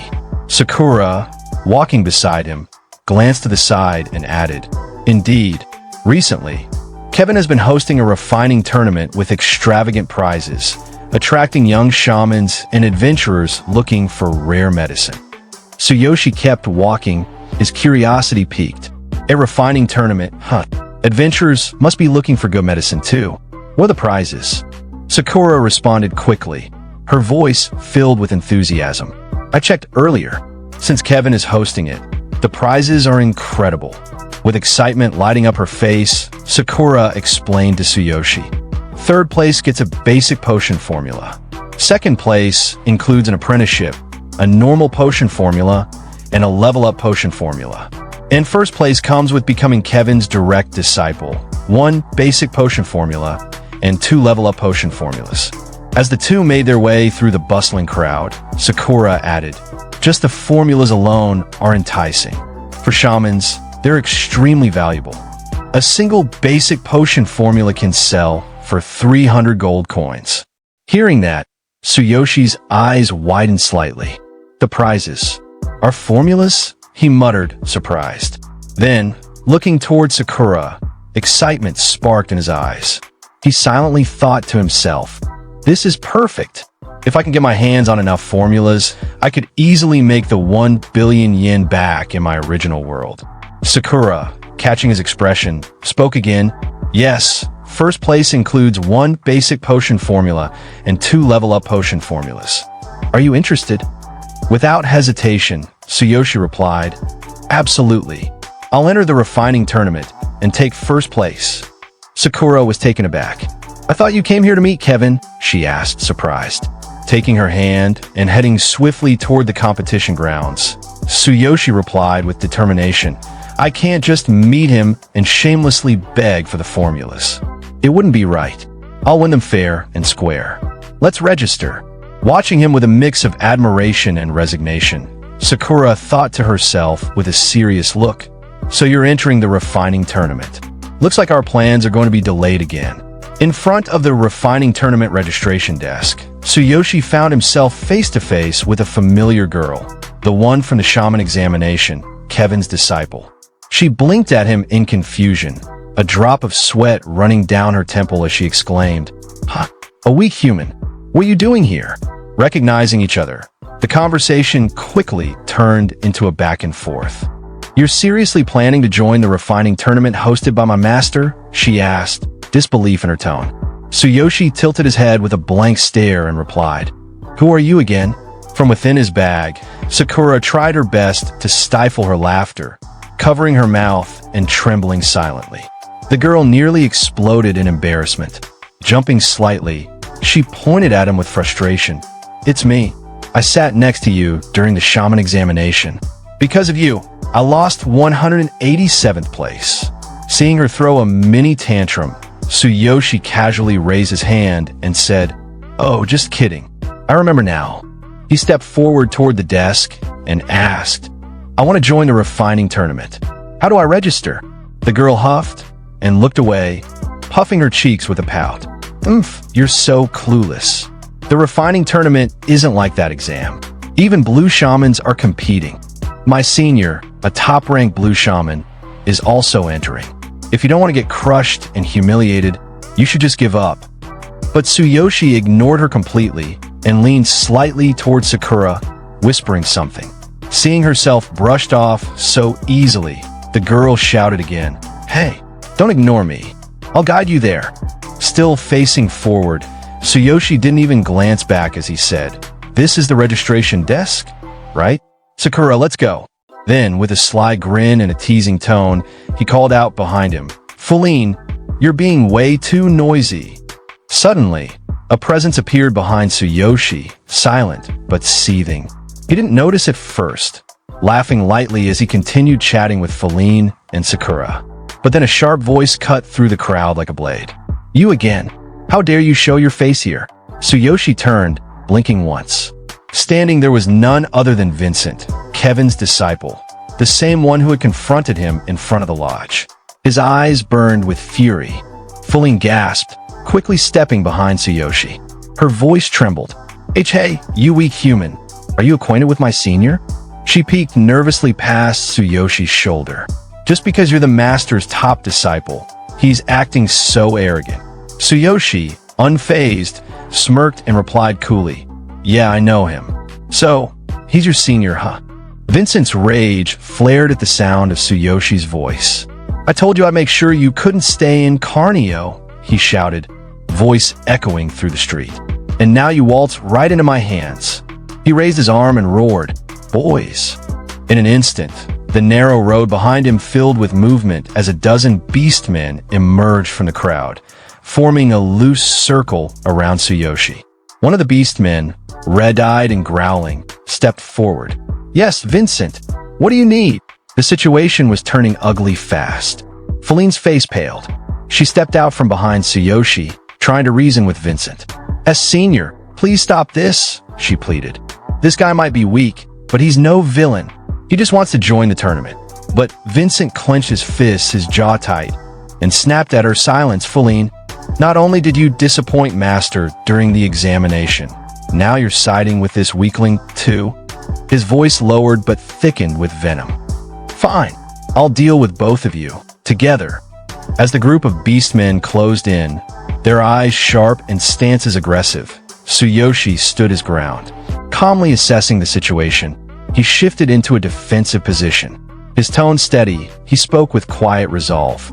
If that's how it's going to be, then I guess I've got no choice but to call this self-defense. The crowd of beasts surrounded them, our protagonist, Sakura, and the beast girl Feline, right in front of the tournament office. Tension filled the air. Our protagonist stepped forward, his eyes hard. Sakura, stay out of this. Then, with a sharper edge in his voice, you'll only dirty your hands. Feline's ears twitched. She stared at him in disbelief. Are you seriously planning to fight all of them by yourself? A blue-colored panel shimmered briefly. From the crowd, one of the beast men twisted his face aside, a glinting knife held at the ready. Don't underestimate me. He sneered and added, acting tough in front of a girl when you've got no real strength. How pathetic. The beasts shifted, giving way slightly. Then one of them stepped forward, Gillette. His tone was fierce, unwavering. Vincent's enemies are also my enemies. Let me show them what happens when they cross us. A beast from the crowd called out, surprised. You're really going to do it, Gillette? Gillette, a hulking boar beast with red eyes and a thick wooden staff in hand, stepped forward. Behind him, a sly fox beast flapped his cloak dramatically and smirked. All right, Gillette, then I'll leave that fool to you. The fox sneered. He thinks a mere human can join the refining tournament? What a joke. Then, eyes narrowing cruelly, he added, and that half-beast girl. If she's willing, do whatever you want with her. Sakura's expression tightened instantly. Her fists clenched at her sides. Gillette snorted, eyes narrowing with disinterest. A half-beast girl? She's too lowly to catch my interest. Then, his voice dropped to a guttural murmur. But that little girl. Feline. He licked his lips, grinning wide. She looks fun to mess with. Feline's cheeks flushed red with fury. Her small hands trembled at her sides as she yelled, You're disgusting. I'll tell Master about you. The fox beast just laughed and waved her off. Don't worry, Gillette. I'll deal with my master. Feline's face grew tense. She bit her lip and muttered quietly, Senior. In her mind, her thoughts churned angrily. He's always picking on me, just because he's the senior apprentice. The impatient boar beast rested his heavy staff against his shoulder, eyes locked on the protagonist. A cruel grin spread across his face. Is that going to be it? All right then, his red eyes glowed with wicked anticipation as he turned toward Feline. Little girl, I'll make you mine tonight, after I deal with this human trash. Feline gripped the protagonist's hand tightly, trembling, but he looked down at her, calm and resolute. Don't worry. Then, eyes sharp and burning with resolve, he stepped forward. That pig-headed brute, and your beastly senior. In that moment, his aura flared, blue flames igniting and swirling around him as his body lifted from the ground. His eyes glowed with intense light, power radiating from him like a storm unleashed. None of them can escape. The boar beast's eyes widened in terror as the blue-flamed figure hurtled toward them like a meteor. He's coming at us. On his own, he shouted, voice cracking with disbelief. In a flash, the protagonist drew a glowing blade from the flame around him, its edge radiating fierce energy. Stand down, you beast. He swung at once. A wave of force exploded outward. A panel slammed across the screen, boom, as shockwaves tore through the crowd. Beast staggered backward, stunned, eyes wide in disbelief. Even the strongest among them, towering and armored, dropped to one knee. A gust of energy knocked Feline back, caught just in time by Sakura. The little beast girl gasped, staring at the destruction. So strong. Sakura's eyes sparkled with awe as she clutched Feline protectively. Master's power. It's beyond imagination. The fox beast, silent now, trembled as he stared at the battlefield. In his mind, panic surged. Even Gillette, with his high level and strength, he can't even lay a finger on that human. Gillette gritted his teeth, trying to steady his breath. Sweat poured from his brow. I cannot disgrace myself, he thought desperately. I have to turn the tides, even if it costs me my life. With a roar, the boar beast Gillette charged forward, slamming his staff down toward the protagonist. Their clash sent a violent shockwave through the air. Boom!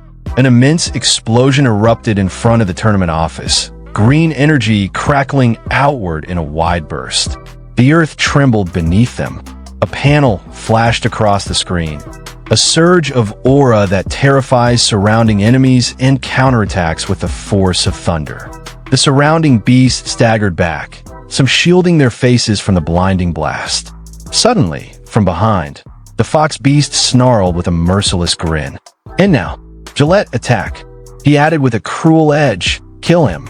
I'll guarantee your safety. Don't be afraid. Gillette, caught mid-counter, tightened his grip on the staff. All right, if you say so, Vincent. He roared and struck with renewed force. The battle intensified, explosions of flame and energy lighting up the field. Gillette's strikes grew heavier, faster, pushing his limits.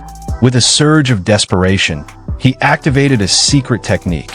A dome of distorted space expanded around them, shimmering with arcane symbols and flickering light. Gillette growled, eyes gleaming. This is an isolated area that can only be created with advanced skills. The boar beast, Gillette, stood unsteadily, his knees trembling, body scorched by crackling energy. His eyes widened in disbelief as thunder surged around him. Crack, boom. From above, a piercing bolt of blue lightning slammed down. It was a thunder ambush, unleashed with terrifying precision by the protagonist. Gillette's mind raced, his thoughts flickering in sheer panic. It's over. I can't defend. I can't counter. I'm really going to die here. Then suddenly, someone interrupted the protagonist. A burst of blue fire shot out from the side, colliding with the protagonist's sword mid-swing and stopping his attack completely. The impact sent a shockwave through the air, sparks flying as the flames danced wildly. The protagonist narrowed his eyes, turning sharply toward the source of the interference, his grip tightening on the hilt. That blue flame. It's nullifying my skills. But then, a voice rang out from behind. Cold. Commanding. The tournament is about to begin. Stop causing a scene. A glowing figure stepped forward from the crowd. His eyes radiated authority. Vincent. Feline. Don't make trouble at the entrance. His gaze sharpened like a blade. You're bringing shame to us shamans. Everyone froze. Vincent, stunned, turned pale. And Master Kevin. At a time like this. His voice faltered. Feline rushed forward, her cheeks puffed with frustration. Wah! Master, Senior Vincent keeps bullying me. Hearing that voice, Sakura's expression darkened. Her eyes narrowed as she turned toward the source, thinking to herself, Kevin, so he's finally shown up. Tsuyoshi also glanced in the same direction, a flicker of recognition passing through his mind. Kevin, could he have been the one behind that blue flame earlier? Vincent, now trembling under Kevin's presence, clasped his hands nervously and bowed slightly. Sweat dripped down his forehead as he stammered. I was just disciplining this rude human and Feline in your stead. But Kevin's gaze grew sharp. His voice cut through the air, heavy with disdain. Disciplining them in my stead at a time like this. You must think highly of yourself. Vincent's face drained of color. He dropped his head further, panic gripping him. And no, Master, I wouldn't dare. Please forgive me. Without another glance at Vincent, Kevin turned his attention to the beastmen standing nearby. And as for you two, leave immediately. The beastmen began backing away at once. Galady, one of them, gave Kevin a nervous look and muttered, "We're sorry for causing trouble." Another followed, walking off quickly without looking back. Yes, a third added hurriedly, "We'll leave right away." Kevin then stepped in front of Feline, his gaze now fixed on her. "And Feline, what are you doing here again after failing to pass the shaman examination?" Feline stood straight, trembling slightly under his eyes. She responded quietly, "Master, I didn't do anything. I was just guiding the human shaman who defeated me in the examination to the refining tournament." Kevin shifted his gaze towards Tsuyoshi with mild interest. "Oh, the human shaman who defeated you is participating in this tournament." At that moment, Tsuyoshi walked up beside Kevin.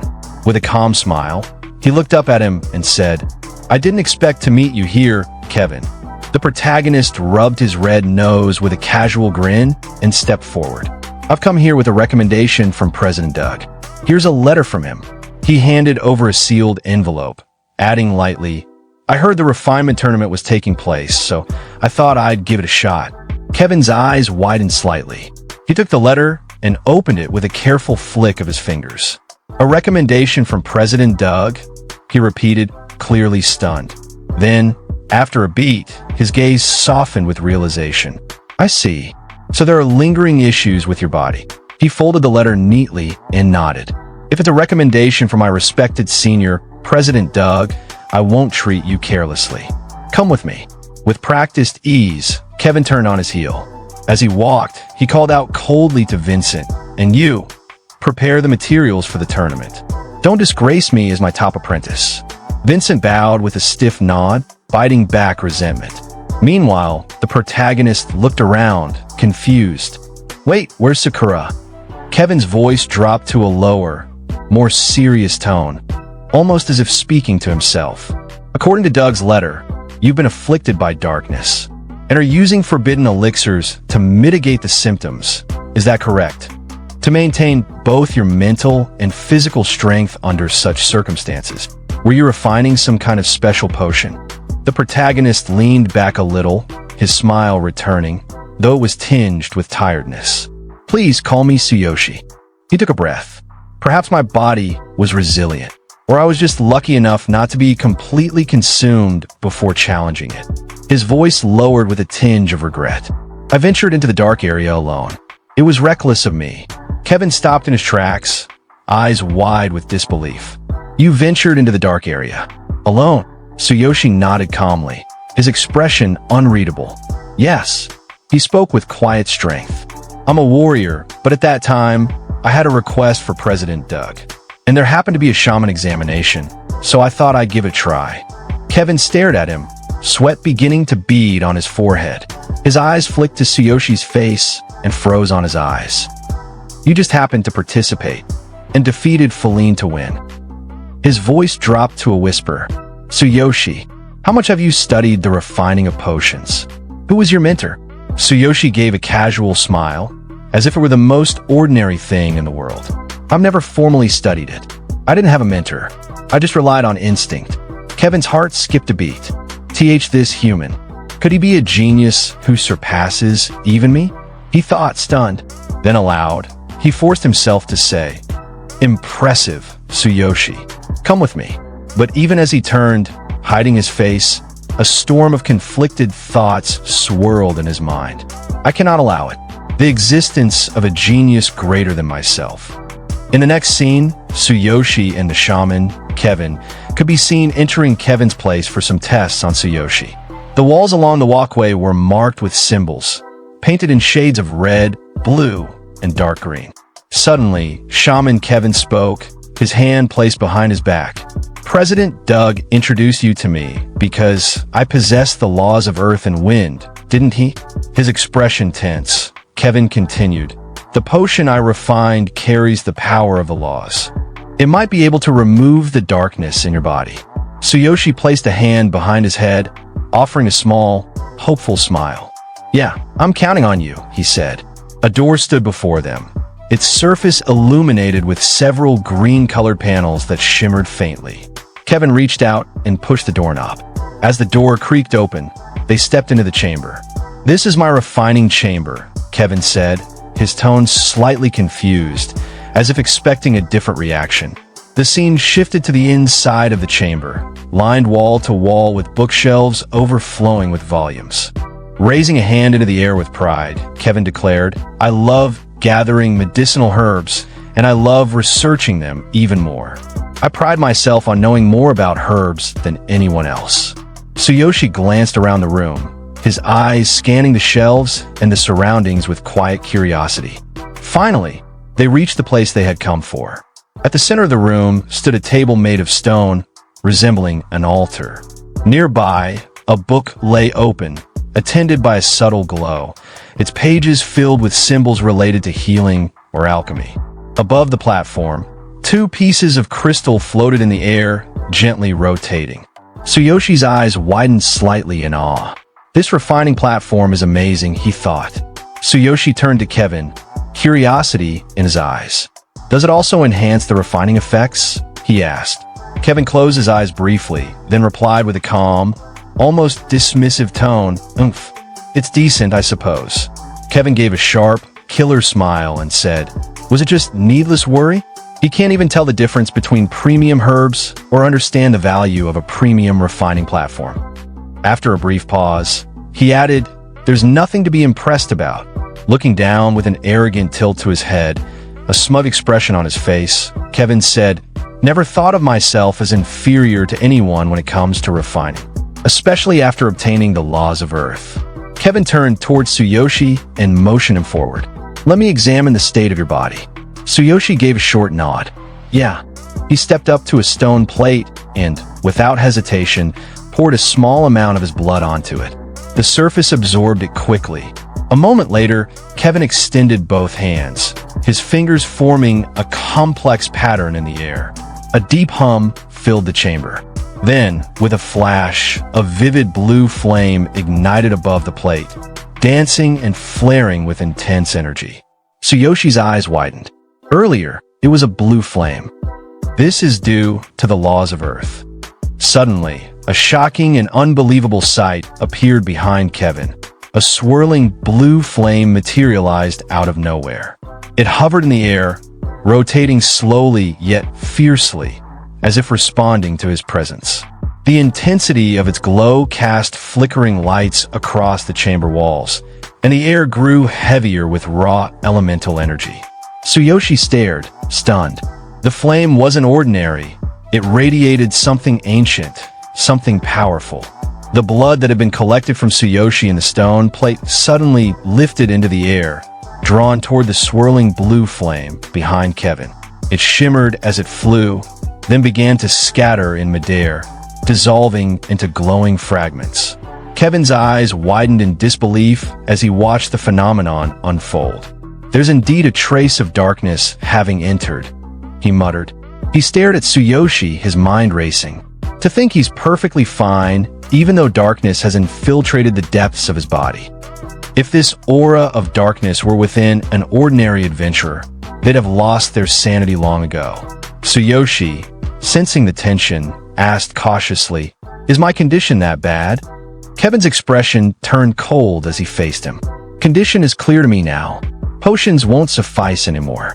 I have to use the power of the laws to eliminate the aura of darkness in your body. Turn around." Tsuyoshi exhaled and placed a hand on his shoulder. "Sorry for the trouble," he said quietly. In the next scene, Kevin began casting a spell. Blue flames curled to life in his hands, flickering with power. As he continued chanting, an intricate, ancient design formed in the center of his palm, glowing with the same eerie blue light.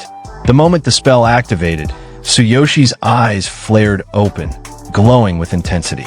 "Feels like my body is starting to burn," he muttered through gritted teeth. Kevin pressed the glowing spell against Tsuyoshi's back. "Oh, the aura of darkness is more persistent than I thought. I need to pour in more power to eradicate it." With a quick glance to the side, Kevin's expression tightened. "The aura in your body is stubborn. I'll inject more power, but it will hurt. Endure it. Tsuyoshi nodded, determined. It will hurt. Understood. As Kevin poured more energy into the spell, the pressure intensified. A heavy force surrounded Tsuyoshi, and the spell markings began to swirl above his head. Shadows writhed through the air, and sweat began to roll down his face. The veins in his neck became visible as the strain built up. Whoa, this is nothing compared to before. Tsuyoshi gasped, his voice shaking. Kevin responded coolly, not missing a beat. Even I couldn't withstand this pain without taking potions beforehand. Think of the pain as training. Let me know if you can't bear it anymore. The scene shifted to Tsuyoshi. In the midst of the intense spell casting, something within him stirred, awakening without warning. A sudden surge of energy pulsed through his body, and in that moment, he realized it. The full form of his ultimate physique for internal defenses had been unleashed. A glowing blue panel appeared before him, hovering in the air. Bold text slowly faded into view. Ultimate physique activated. Internal defenses are now active. Tsuyoshi, breathing heavily and drenched in sweat, slumped slightly as the pressure finally began to ease. He let out a long, relieved breath. Phew, that's better, he muttered, his voice tired but steady. Kevin's mouth slowly fell open in shock. What is this? Before him, Tsuyoshi's entire body was glowing with a deep blue flame, intense, radiant, and alive. The very air around him rippled with heat and pressure. Kevin took an instinctive step back, eyes narrowing. A strange power inside his body is resisting the power of my laws. Ridiculous, he growled, clenching his fist. His gaze darkened with suspicion. This human might cause trouble later. I'll have to take precautions. Suddenly, a new panel appeared in the air, blue and shimmering, but with ominous text. Secret, a form of advanced magic.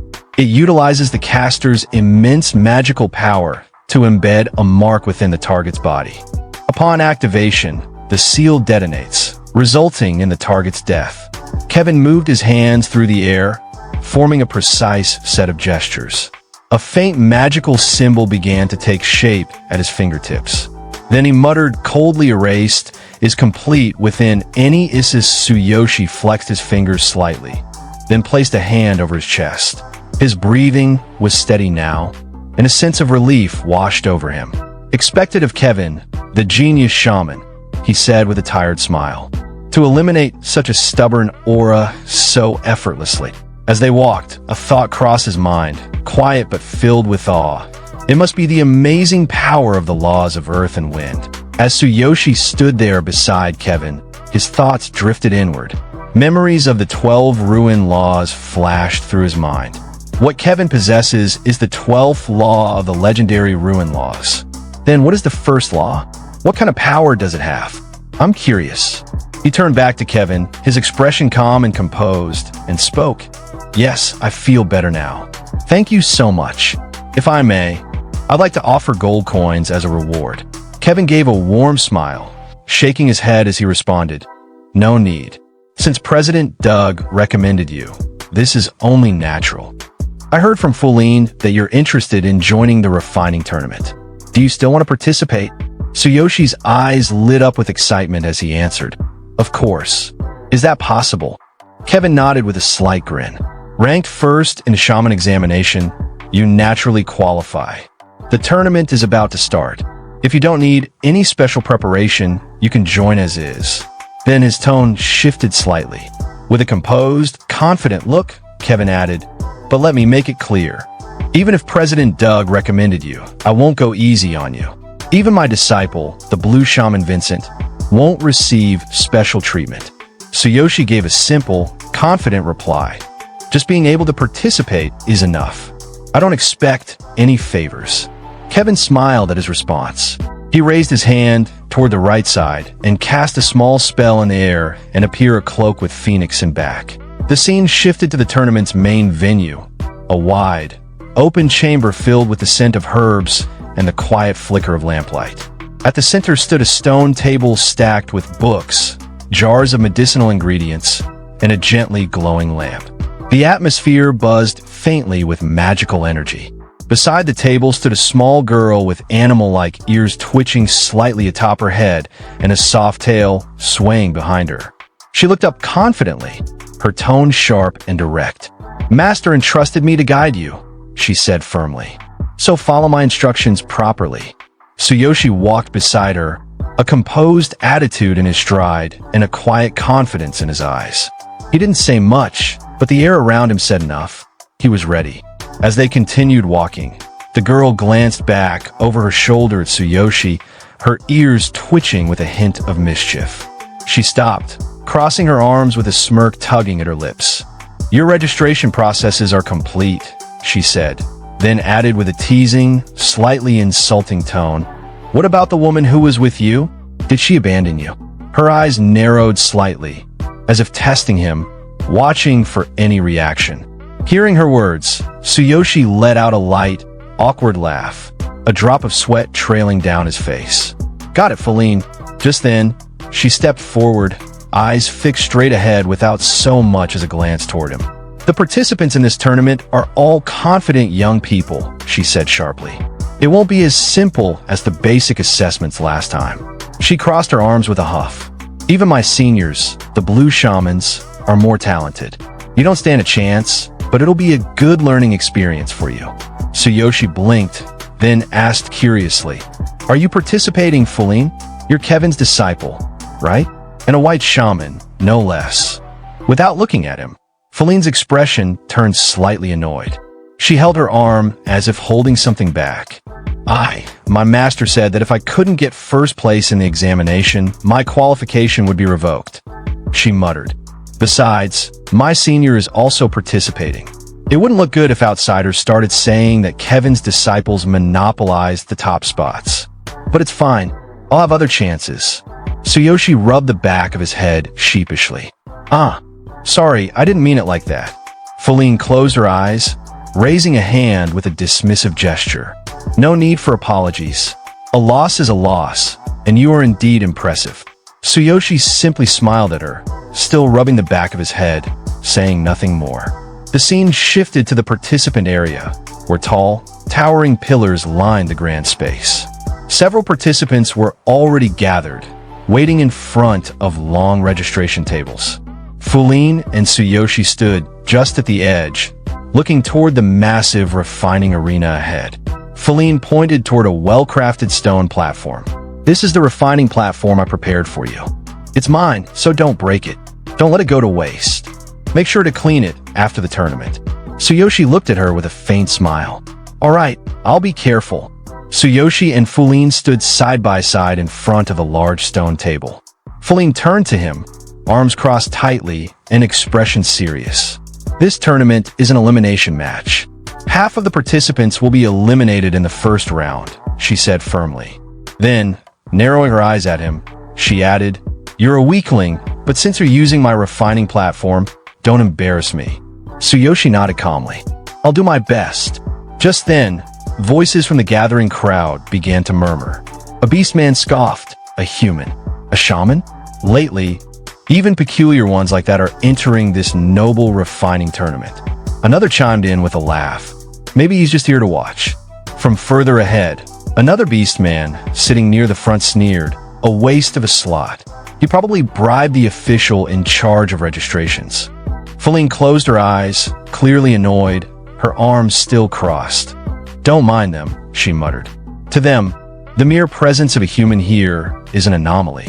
Then, without warning, she reached out and grabbed Tsuyoshi by the collar, pulling him down to her level.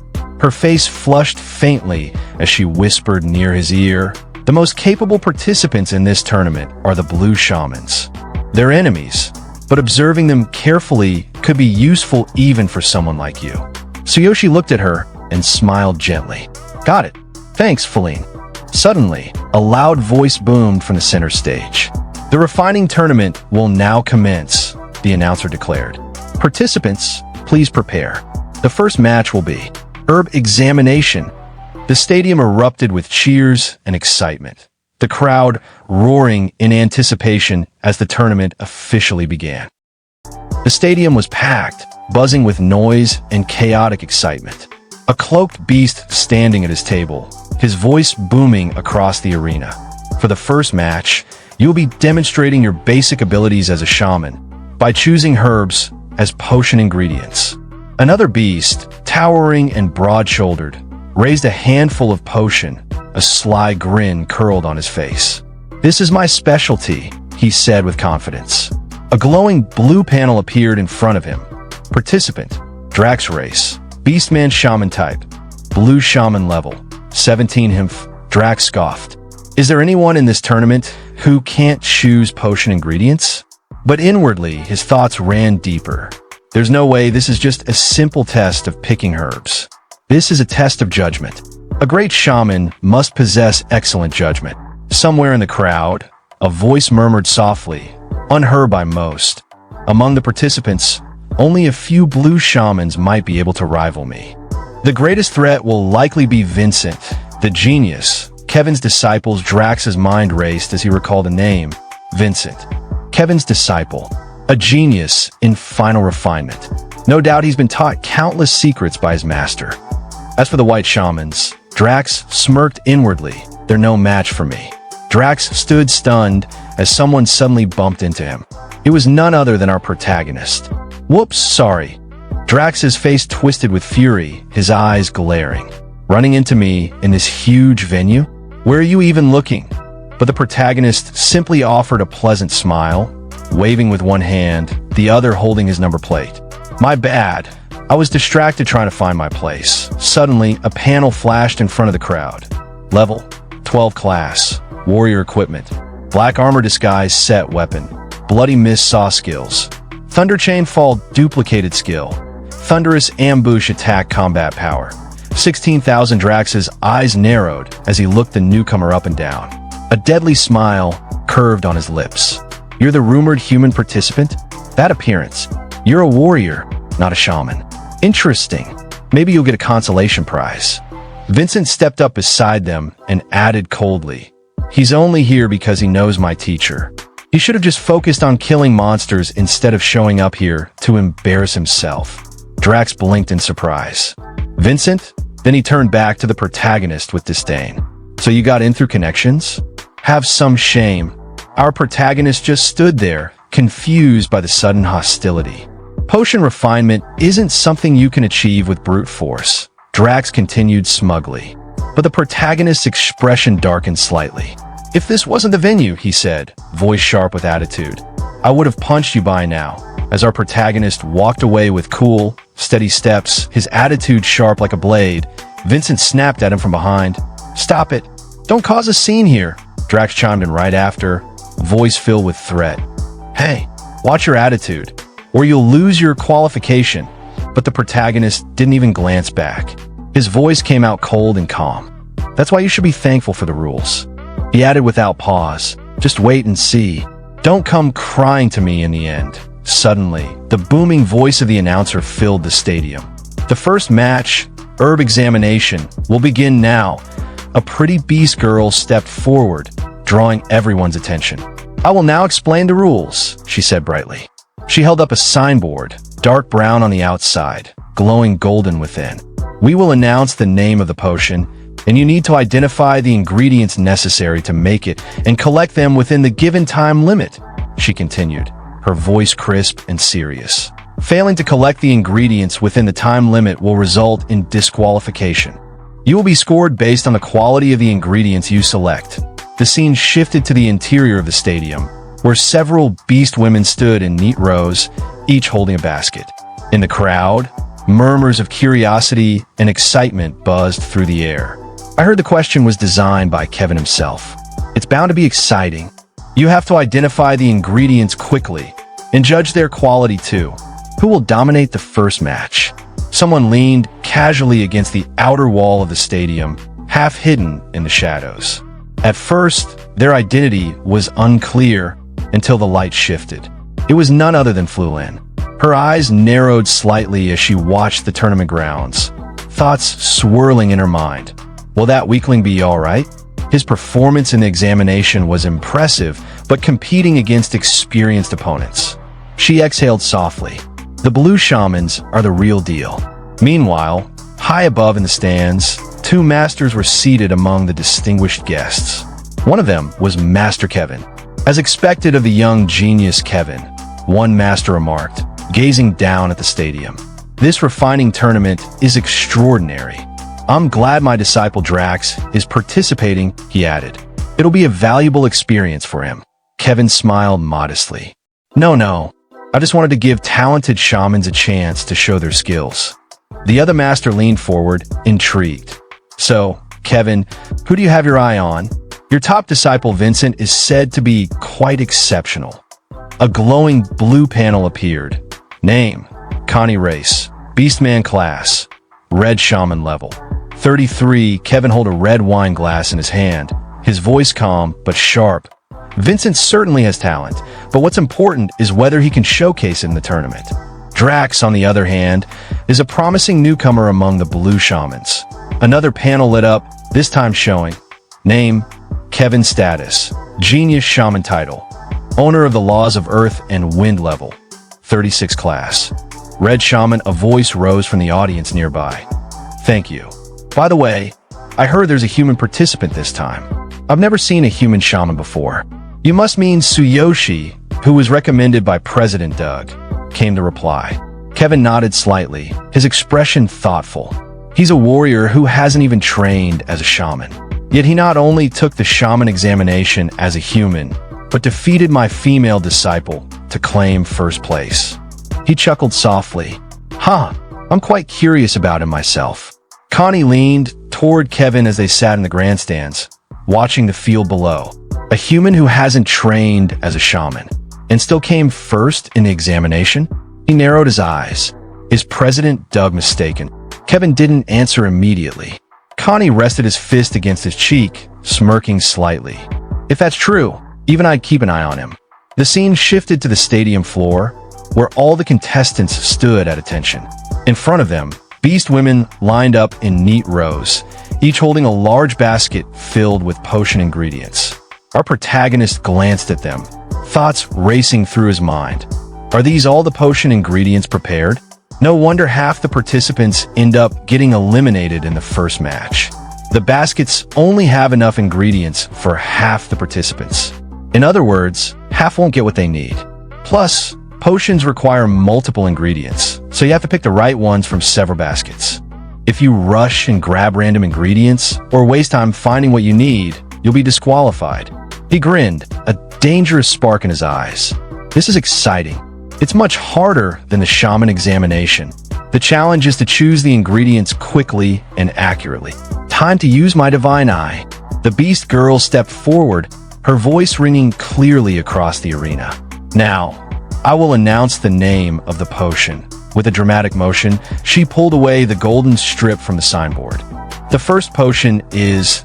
The strip came off, revealing the words. Beginner cooling potion. A murmur rose from the crowd. Beginner cooling potion, someone echoed aloud with excitement.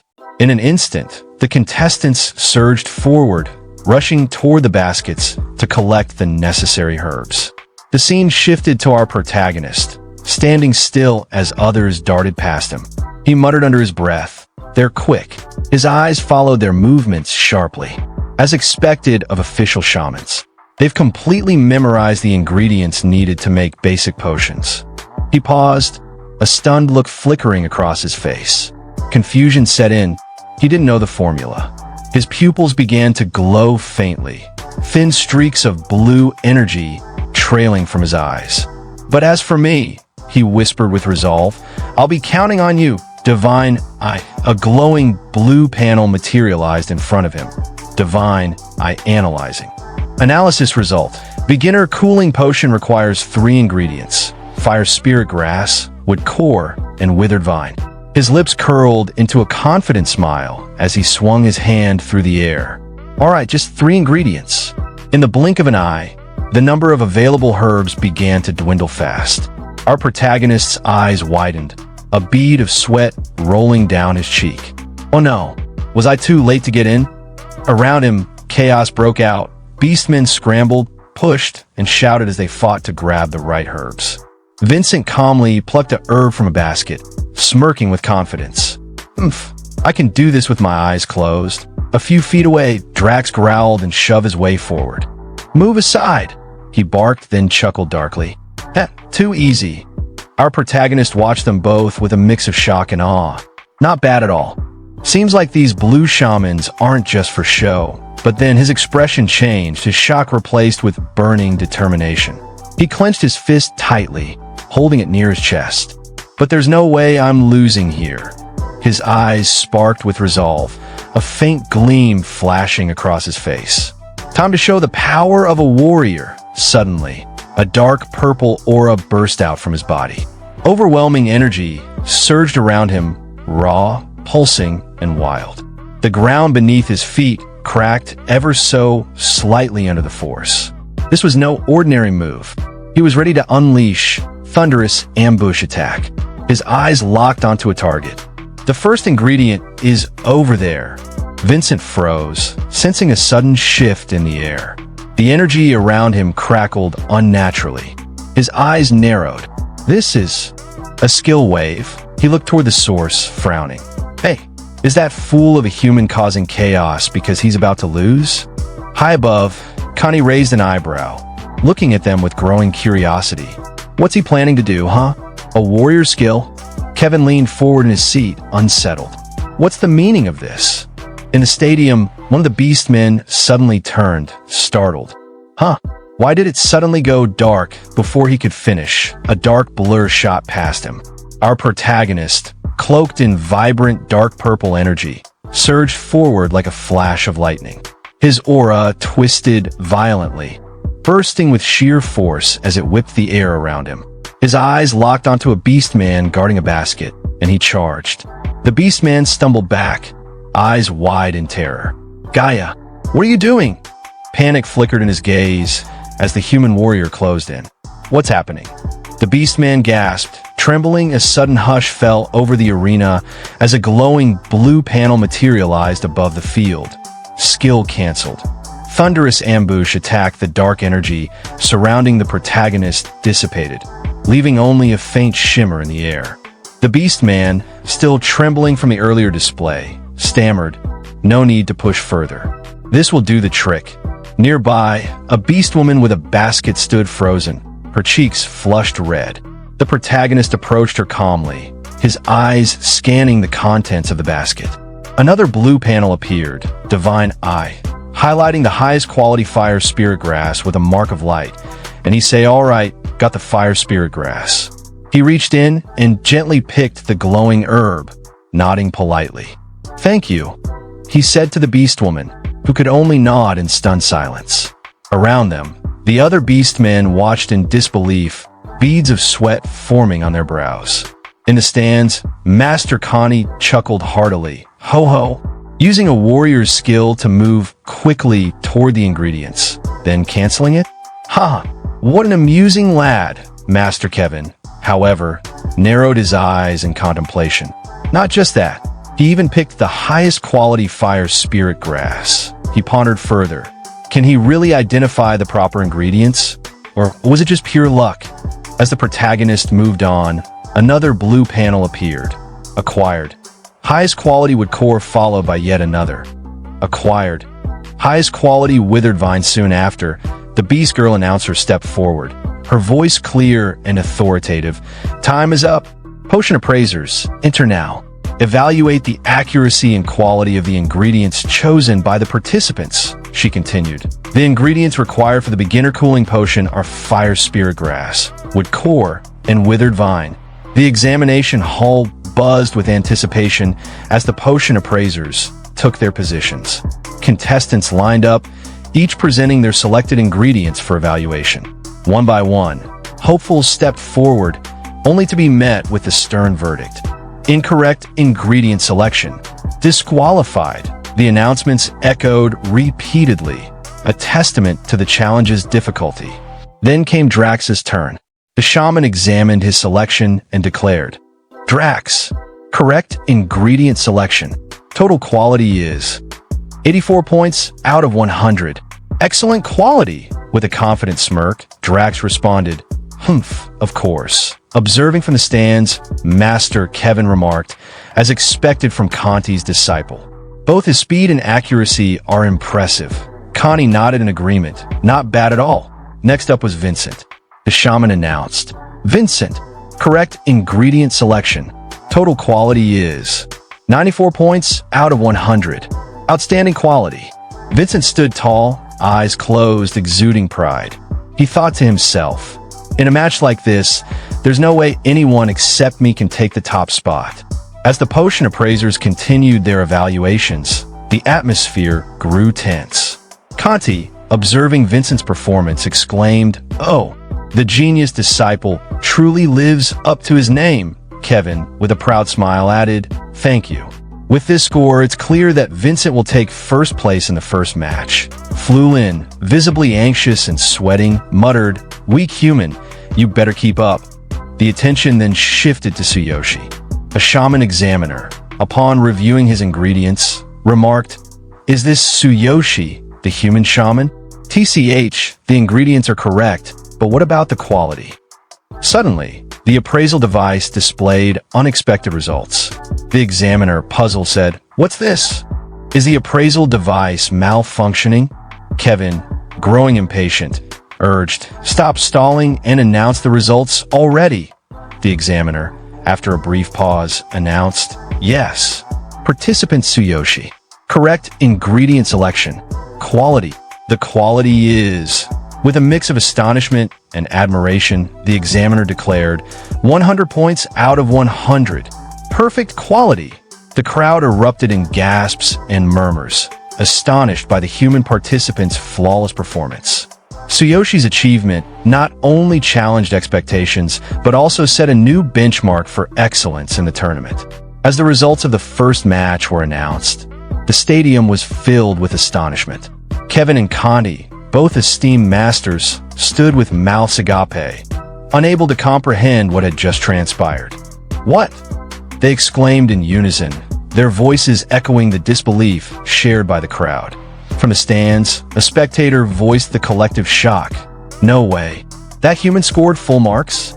The revelation that Tsuyoshi, the human participant, had outperformed seasoned shamans Vincent and Drax sent ripples through the audience. Even Flulin, who had previously doubted Tsuyoshi's capabilities, was taken aback. "Incredible," she murmured, her eyes reflecting a mix of surprise and newfound respect.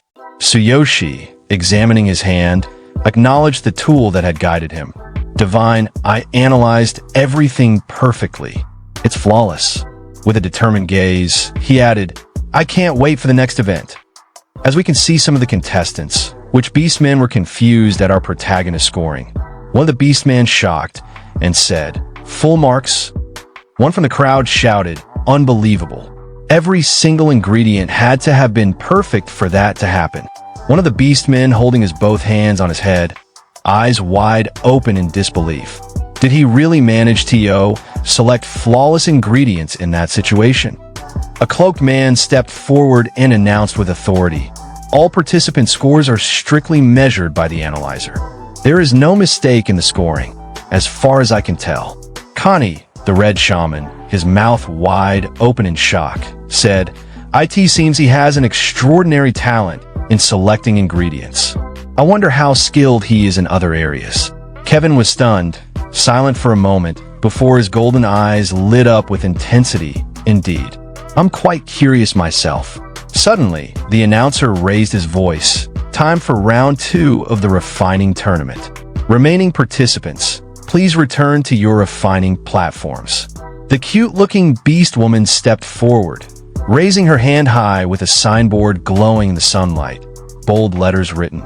"Intermediate invisibility potion," she spoke with excitement. "Now, you need to refine an intermediate invisibility potion. We're looking forward to seeing your skills in action." Our protagonist held the potion in his hand, its clear liquid catching the glint of the stadium lights. Suddenly, a voice called out from behind him, "Hey, rookie." He turned slightly as the voice continued, firm yet not unfriendly. "You did well earlier." It was Flulin, standing tall with her arms folded across her chest. Her sharp eyes were fixed on him. calm but unreadable.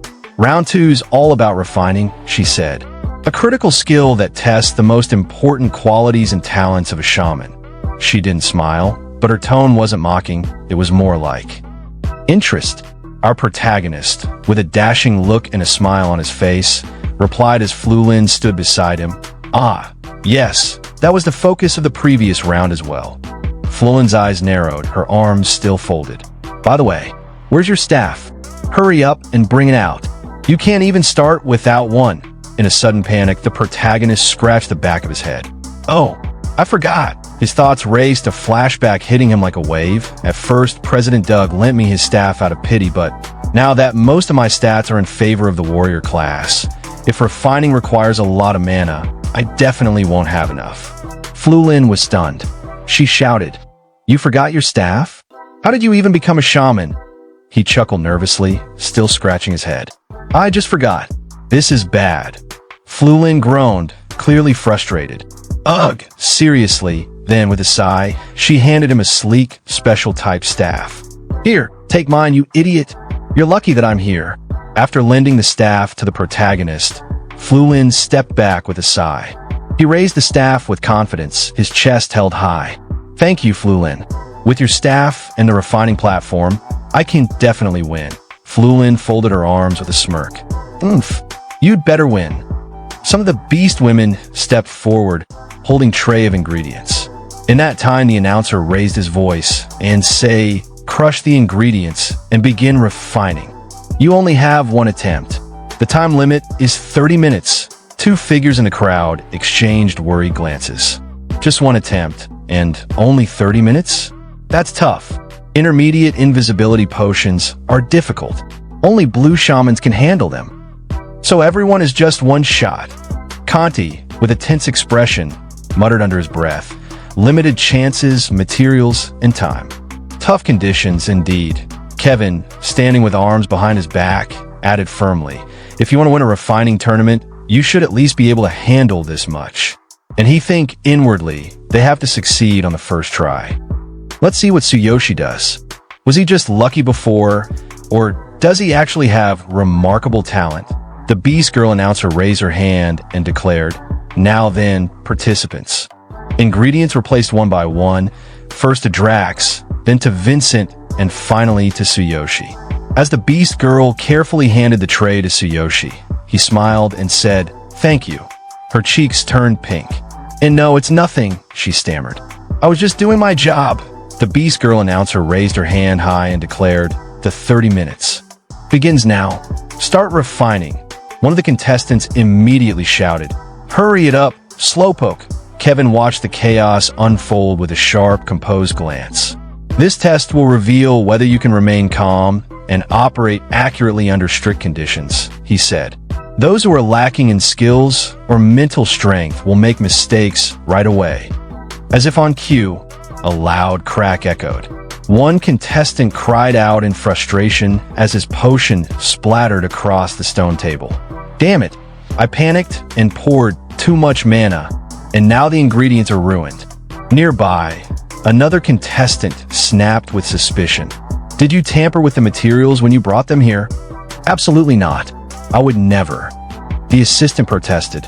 Meanwhile, Drax raised his potion with calm precision in his left hand. "Ah, even shamans can be idiots," he sneered. "Refining is sacred to shamans." Vincent stood tall, his right hand raised confidently as blue mana flared from his palm. With a smirk tugging at the corners of his mouth, he declared with arrogance, "And it's incredibly fascinating as well." Before him, the potion ingredients began to float, enveloped in a delicate aura of his energy. Across the arena, assistants watched in awe, hands covering their mouths as they whispered to one another, "They've begun refining." Drax, equally focused, held his staff high. Channeling his mana, he readied himself to crush the ingredients laid before him. Crushing the ingredients means grinding them into powder with one's own mana. He thought, his brows furrowed in concentration. The stronger and more precise your mana control is, the finer the powder will be. Vincent, his golden eyes glowing brightly, mirrored the same process. His thoughts echoed with intensity. The final and most critical step of refining is fusion. The mana capacity within one's body is key to this process. As Drax watched Vincent's fluid movements, he clenched his jaw. As expected of Kevin's disciple, this mana wave, his capacity might even exceed 1,000. In the VIP stands, Connie narrowed his eyes, sensing the dense mana radiating from the arena. He glanced at Kevin and spoke, "This wave. So your disciple has been hiding his talents all along." Then, shifting his gaze back to the arena with renewed interest, he added, "His mana capacity exceeds 1,000, doesn't it? With numbers and skills like these, he's only a few years away from ascending to Red Shaman status." Kevin, with a hint of pride, smirked without taking his eyes off Vincent. "Vincent's talent is simply a gift of nature," he said calmly. "But his mental fortitude still needs work." Connie waved a hand as if brushing off the compliment. "Speaking of which, where's Tsuyoshi? I haven't seen him at all." Kevin's brows drew together. "Come to think of it, I can't sense his presence either." Then, spotting the young man standing motionless in the distance, he pointed, "Is he just standing over there? If he doesn't start now, he won't make it in time," Connie said, his voice tight with concern.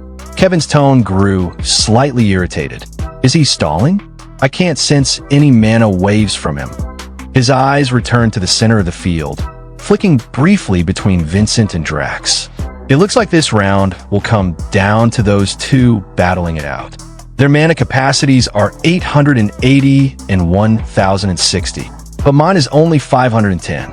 Tsuyoshi stood quietly in the arena, watching his opponents with narrowed eyes.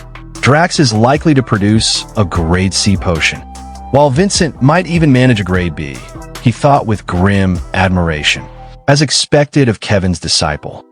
Intermediate potions are no joke. Suddenly, a sharp voice broke through the hum of focus. "Hey, rookie, there are only 20 minutes left. Stop zoning out," shouted the beast girl assisting the tournament. Her angry expression showed both concern and frustration. Beside her, Sakura gently placed a hand on the girl's shoulder, her voice soft and calm. You shouldn't distract him like that." Tsuyoshi rubbed the back of his head with a sheepish smile, laughing awkwardly. "That's true. It's about time I get started," he muttered under his breath. His expression sharpened. He raised his hands, and with a flicker of will, his mana surged to life. A mesmerizing swirl of pink and blue engulfed his palms, wrapping around his fingers like living flames. "As a warrior, my mana capacity is absolutely insufficient," he thought grimly. But his activation didn't go unnoticed. Drax, ever arrogant, narrowed his eyes at the swirling energy around Tsuyoshi's hands. Is that the extent of his mana wave? He sneered. "Ha! It's no better than that of an average white shaman." Vincent glanced over as well, his eyes glinting with contempt. "He was impressive during the first round," he said with a smirk, "but it seems he just got lucky after all." Up in the VIP stands, Connie stroked his beard as he observed the young man's aura. Is this really all Tsuyoshi's mana wave amounts to?" he said aloud. "His capacity probably isn't even 600. Such a shame for someone with his ingredient selection skills." "Ha ha ha." Beside him, Kevin chuckled under his breath, arms folded across his chest. "Was I overthinking it?" he mused. "If this is all he's got, he's not even worth taking seriously." Still, he offered a half-hearted remark. "The fact that he had the courage to participate is commendable, I suppose." Fuline stared intently from the sidelines, her brows knitting. She remembered the shaman examination. Tsuyoshi's mana had been different then. Stronger. Wilder. What? Is this really all the mana he has? She thought, her heartbeat quickening. Sweat trickled down her cheek. No way. During the exam, it wasn't like this at all. What is he doing? Meanwhile, Drax focused on his own refining with steely resolve. All right, it's time. The moment has come to use the technique my teacher gave me specifically for this tournament. Suddenly, he bit down hard on his lip. A crimson bead of blood fell onto his refining stone, and his body pulsed with a surge of power. An information panel flared briefly in the air, visible only to a few sensitive eyes. Advanced Mana Amplification Technique activated mana capacity. Plus 300 current capacity. 1180 note. This technique temporarily boosts mana capacity significantly at the cost of half the user's HP. A confident grin spread across Drax's face. He turned slightly toward Vincent, whose brow had begun to furrow. Boosts mana capacity significantly at the cost of half the user's HP. My current mana capacity now exceeds yours. Vincent, you probably think I'll only be able to refine a grade C potion. But it will be different this time. Then, with a wild surge of energy, Drax raised his staff high and shouted, "Fusion!" The tip of his staff burst into light. Mana flared outward, enveloping his entire body in a vibrant red glow. Gasps erupted from the audience. "Is this real?" Someone murmured. Another shouted, "Could it be a grade 8 intermediate invisibility potion?" As the energy settled, Drax confidently poured the refined potion into a glass tube. With a smirk, he stood tall, declaring, "Haha, a nearly perfect grade B potion. Come at me, anyone."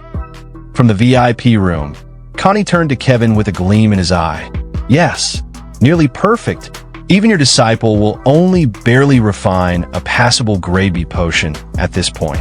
This tournament's victory shall belong to my disciple. As long as he secures first place in this match, his overall score will be unbeatable." He clenched his fist. "Kevin, I won't let you have the upper hand forever." But Kevin didn't respond. His eyes remained locked on the arena, ignoring his own mana gauge as he silently observed the display. Advanced Mana Amplification. It's an extreme skill, sacrificing life in exchange for mana. Definitely not something an ordinary shaman or sorcerer would dare to use. Connie must have gone to great lengths preparing his disciple. Then, a quiet smile crossed Kevin's lips. His gaze sharpened. But, does he really think he can win with a gravy potion? He looked to the arena with growing anticipation. "Did you think I wouldn't prepare for this, Connie? Foolish old man." He called out mentally to his student. "Vincent, show them what you're capable of."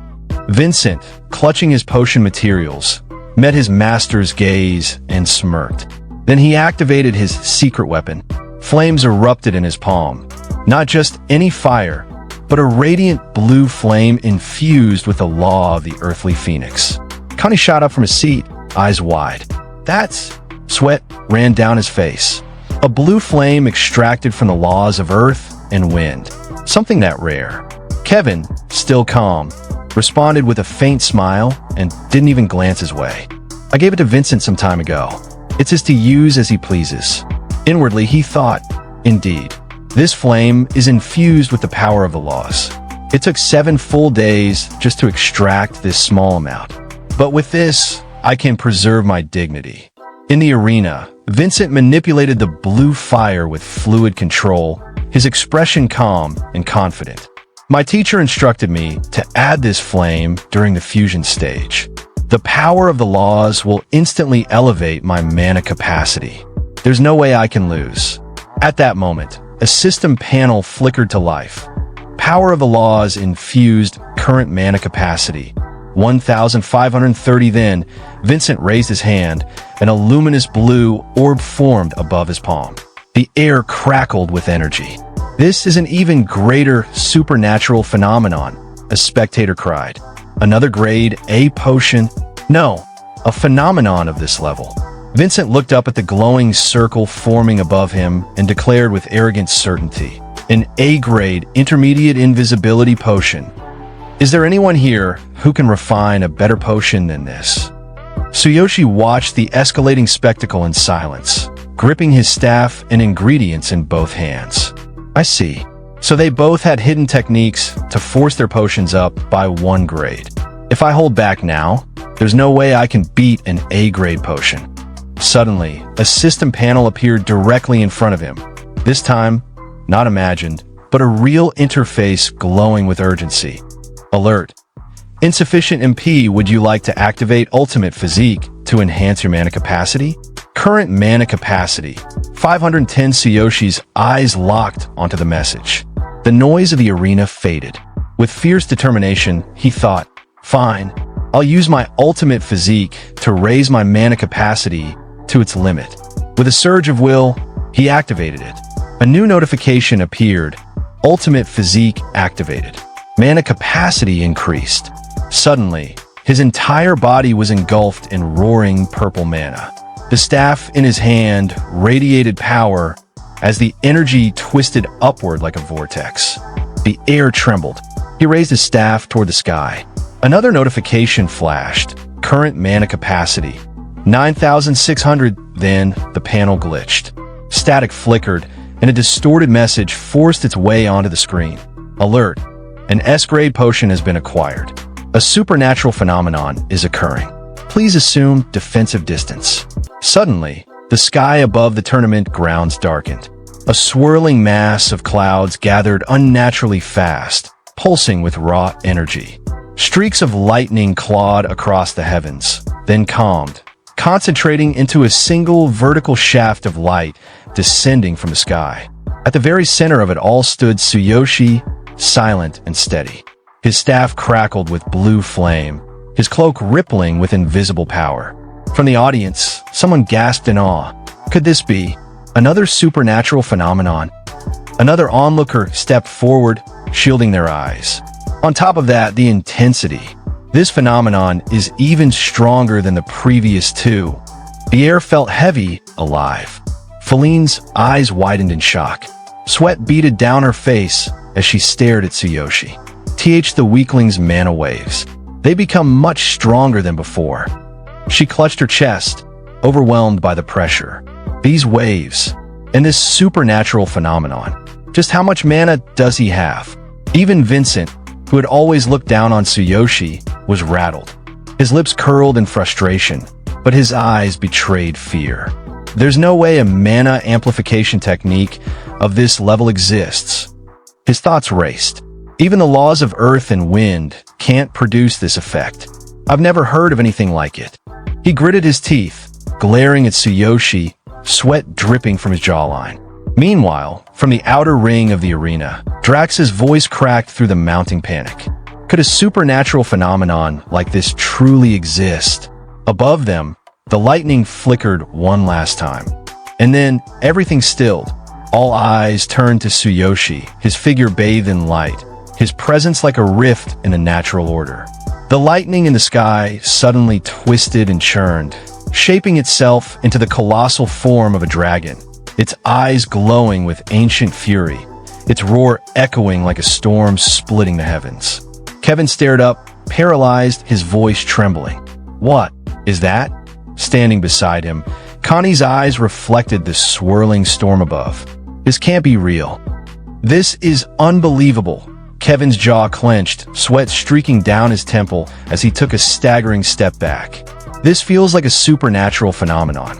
Of the S-grade supernatural phenomenon, the highest level supernatural event.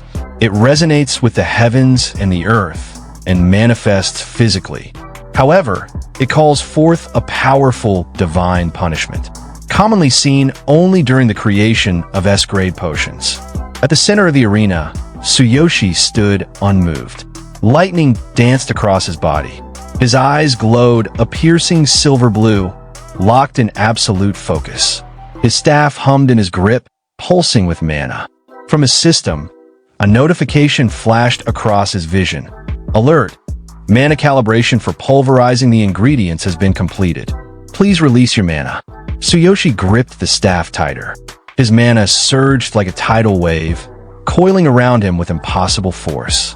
Another notification followed instantly. Alert!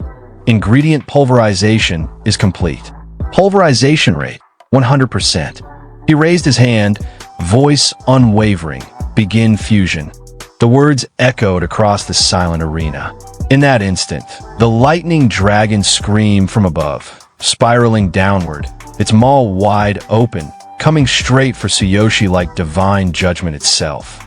Seeing that, Connie looked up toward the lightning dragon, sweat pouring down his face, his expression more shocked than ever.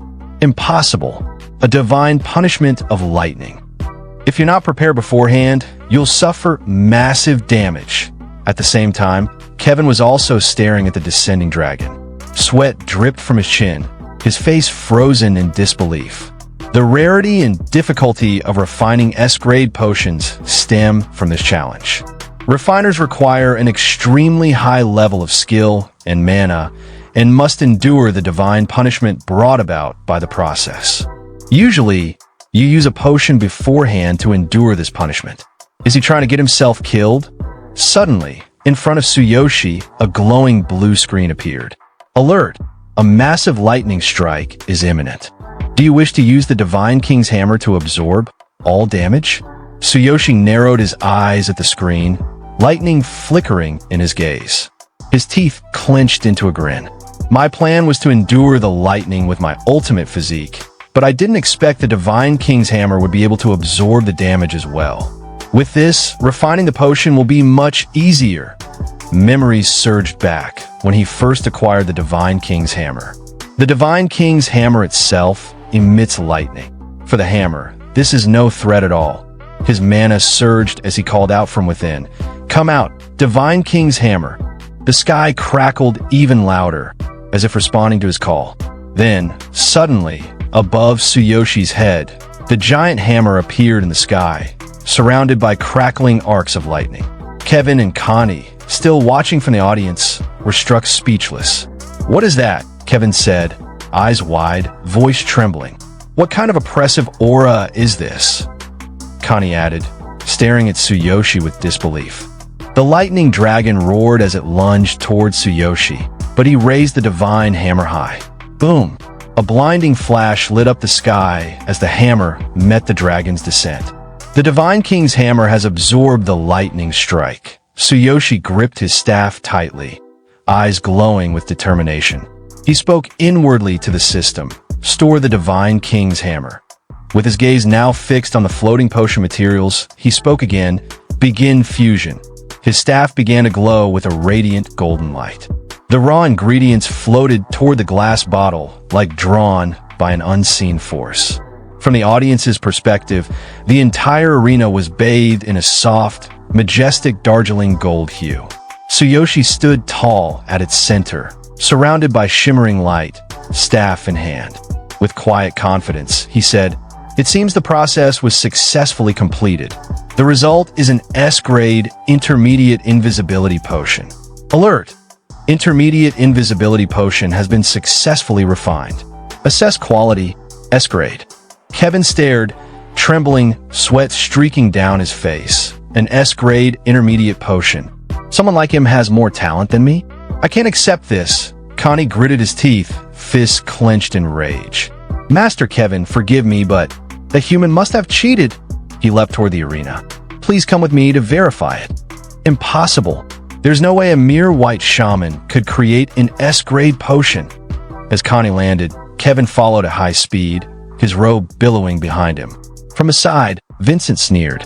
He raised his voice with a mocking grin. "Huh, you must be cheating. What kind of dirty trick did you use? Even my master can't easily create an S-grade intermediate potion." Then suddenly, all the other participants started pointing at Tsuyoshi, shouting over one another. A human cheating during the refining tournament is utterly disgraceful. A mere human shouldn't have been allowed to participate in the first place. Cut off his limbs. Make sure he can never adventure again. But Feline stepped forward, eyes sharp with confidence as she faced the crowd. No, he didn't cheat. He already proved his ability during the shaman examination. I can testify to that. The announcer, standing nearby, turned awkwardly toward Feline. Sweating and wringing her own hand with the other, she said, "But if you ask me, I think it's better if we let Master Kevin decide." Tsuyoshi's eyes narrowed, his voice calm but full of disdain as he stepped forward. His tone cut through the noise like a blade. "You're accusing me of cheating? I only used my own power, just like everyone else here. Fine, investigate all you want. I'm used to this." Suddenly, Connie appeared in front of Tsuyoshi, gripping his staff tightly, face grim. "Human Shaman Tsuyoshi, did you use an underhanded method to cheat?" "Master Kevin, and I monitored your mana wave. Your mana capacity should have been 600 at best. With mana of that level, it's impossible to create an S-grade intermediate potion."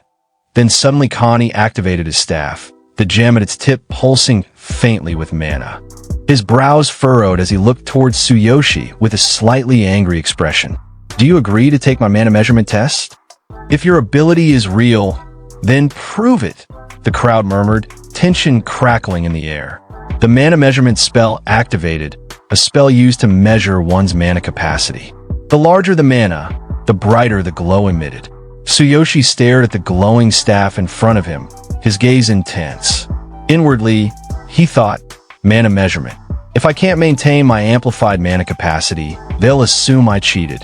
My actual mana capacity is indeed low, but then a small confident smile crept onto his face. However, I see no reason to hide it. He stepped forward calmly and said, "Go ahead. If it will make you stop talking, then I'm all for it." Connie gritted his teeth, annoyed at Tsuyoshi's tone, sweat forming at his temple. He responded mockingly, Let's see if your ability is real." Clenching his fist, Connie extended the staff towards Tsuyoshi, eyes locked. With a sneer, he shouted, "Release your mana. Show us your true level." Then, in that instant, Tsuyoshi activated his ultimate physique, and a system notification echoed in his mind. Alert. Ultimate physique activated at 100% power. Mana capacity amplification at maximum. His lips curled into a smirk. "All right," he said coolly, "make sure to measure it properly." Suddenly, boom. Connie's staff glowed with a violent, blinding blue light. A shockwave of pure mana burst across the arena. The entire field was bathed in radiant blue. The audience gasped, shielding their eyes. Some fell silent in awe. Conti staggered, covering his face from the light, peeking towards Tsuyoshi. It didn't rise up gradually, it just instantly shot up to this level. Just how large is his mana capacity? Tsuyoshi stood in the center of the storm, glowing from head to toe with ethereal blue light, like a god descended. His voice rang out, calm and absolute. "I've released 100% of my mana." Conti, gripping the trembling staff with both hands, stared in disbelief. His mind raced. The staff. It's trembling. Then suddenly, Connie's staff began to creak, faint at first, like wood under pressure. Then the sound sharpened. Crack! Snap! With a blinding flash of mana light, the staff split in half and exploded into shards, scattering across the arena floor. Conti stood frozen, staring at the broken remains in his trembling hands. "And my staff," he thought, wide-eyed, sweat dripping from his brow. Meanwhile, Tsuyoshi calmly rolled his neck and cracked it slightly with one hand. With a confident smile, he said, "Are you satisfied now?" He took a step forward, eyes glowing with power. "That should be enough to prove my magic level, right?" The crowd fell in a stunned silence. Connie clutched his broken staff. His lips parted, but no words came out. His entire body trembled under the pressure of what he had just witnessed. Then, Kevin stepped forward, brushing past Connie without a word. He looked directly at Tsuyoshi, a slow smile forming on his face. "Impressive," Kevin said firmly. "I apologize for doubting you. This is the first time I've seen someone so talented." He paused, then added with sincerity, "I hope you understand why I couldn't believe it at first." Then suddenly, Kevin placed his hand on Tsuyoshi's shoulder and said, "In the face of such youth and talent, even I feel overshadowed." "Truly, you are a prodigy," Tsuyoshi replied simply, his tone calm and respectful. "I am honored." Kevin nodded, then turned toward Conti. Still holding the S-grade potion in his hand, he added, "Master Conti, I don't think we need to question his performance any further." He raised the potion slightly, its golden glow still radiating warmth and power. "This S-grade intermediate potion is more than sufficient to declare him the rightful champion of this tournament. Don't you agree?" Connie looked at Kevin, eyes wide and mouth slightly agape. After a brief pause, he nodded and said, "Indeed, there's no room for debate." He stepped forward, extended his arm to address the entire audience and the stunned participants. "Anyone else with objections?" His voice rang through the arena. "If you are dissatisfied, step forward and silence Tsuyoshi yourself." The crowd was silent. Drax and Vincent, both pale and sweating, glanced downward. Their voices came out weakly, but clearly no. I admit defeat. Kevin raised the glowing potion high into the air. Then it settled. His voice was strong and unwavering. Tsuyoshi is the champion of this year's refining tournament. The arena erupted with a mix of awe, disbelief, and scattered cheers. From the crowd, Fuline blushed, her cheeks burning red as she covered her mouth in disbelief. Amazing. He really did it. Tsuyoshi caught her gaze and smiled confidently.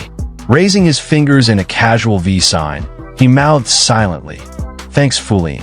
And hearing Tsuyoshi's words, seeing that confident smile aimed straight at her, Fuline's cheeks turned crimson.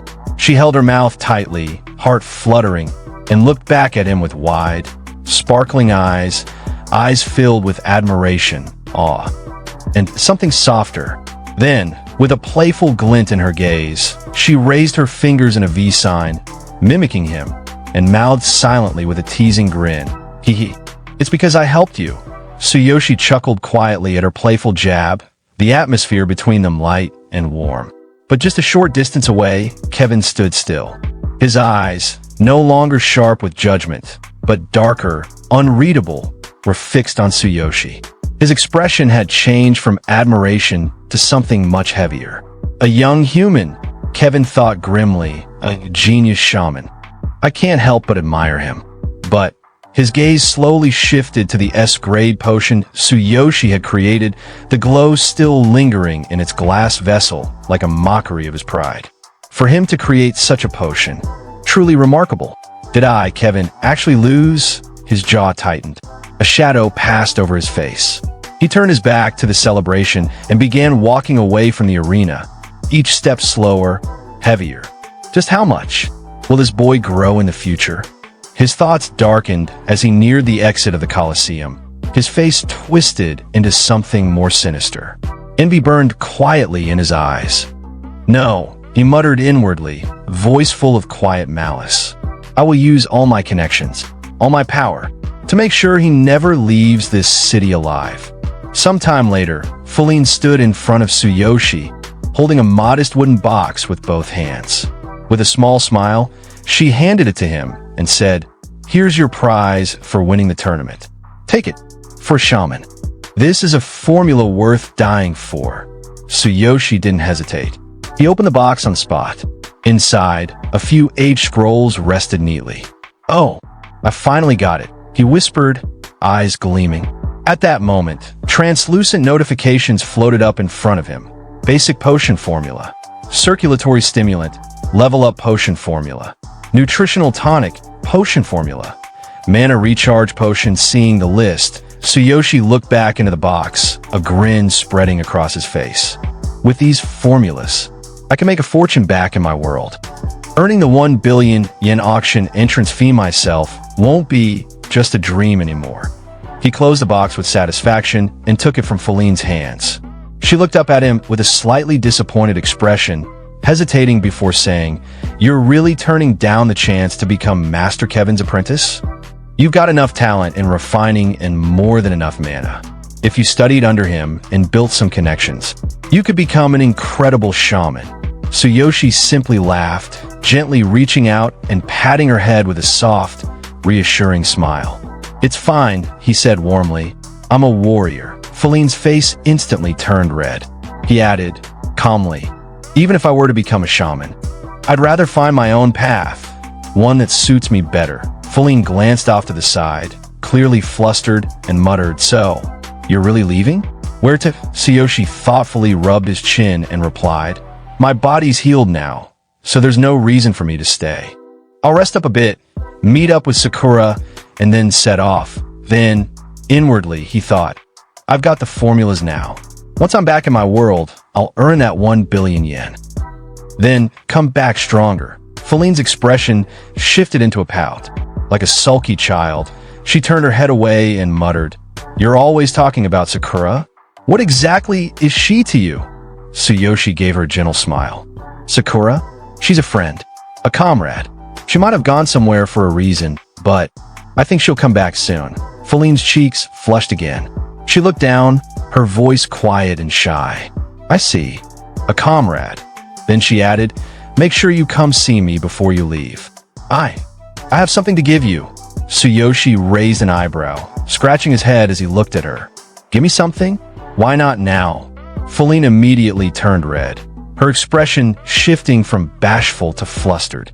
She stomped her foot lightly and snapped, "It has to be when you're leaving, so just shut up and wait." He blinked then laughed. Fine. I'll be looking forward to it." Then, in an instant, Feline stormed off with quick steps and a sharp huff, not once turning to look at him. "You'll understand then." "See you later, you idiot," she snapped, her tail flicking with frustration as she vanished down the corridor. Tsuyoshi scratched his head, watching the annoyed beast girl march away. Why did she suddenly get mad? He muttered to himself. Later, in the quiet of his room, Tsuyoshi sat on his bed, the box of potion formulas placed beside him. He exhaled slowly and leaned back against the wall, eyes drifting to the glowing ring on his finger.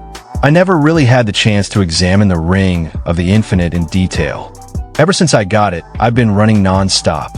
Suddenly, a sharp chime echoed in his ears, and a glowing notification appeared in the air before him. "Alert! Due to unstable debugging, you cannot remain in this world for more than 3 days.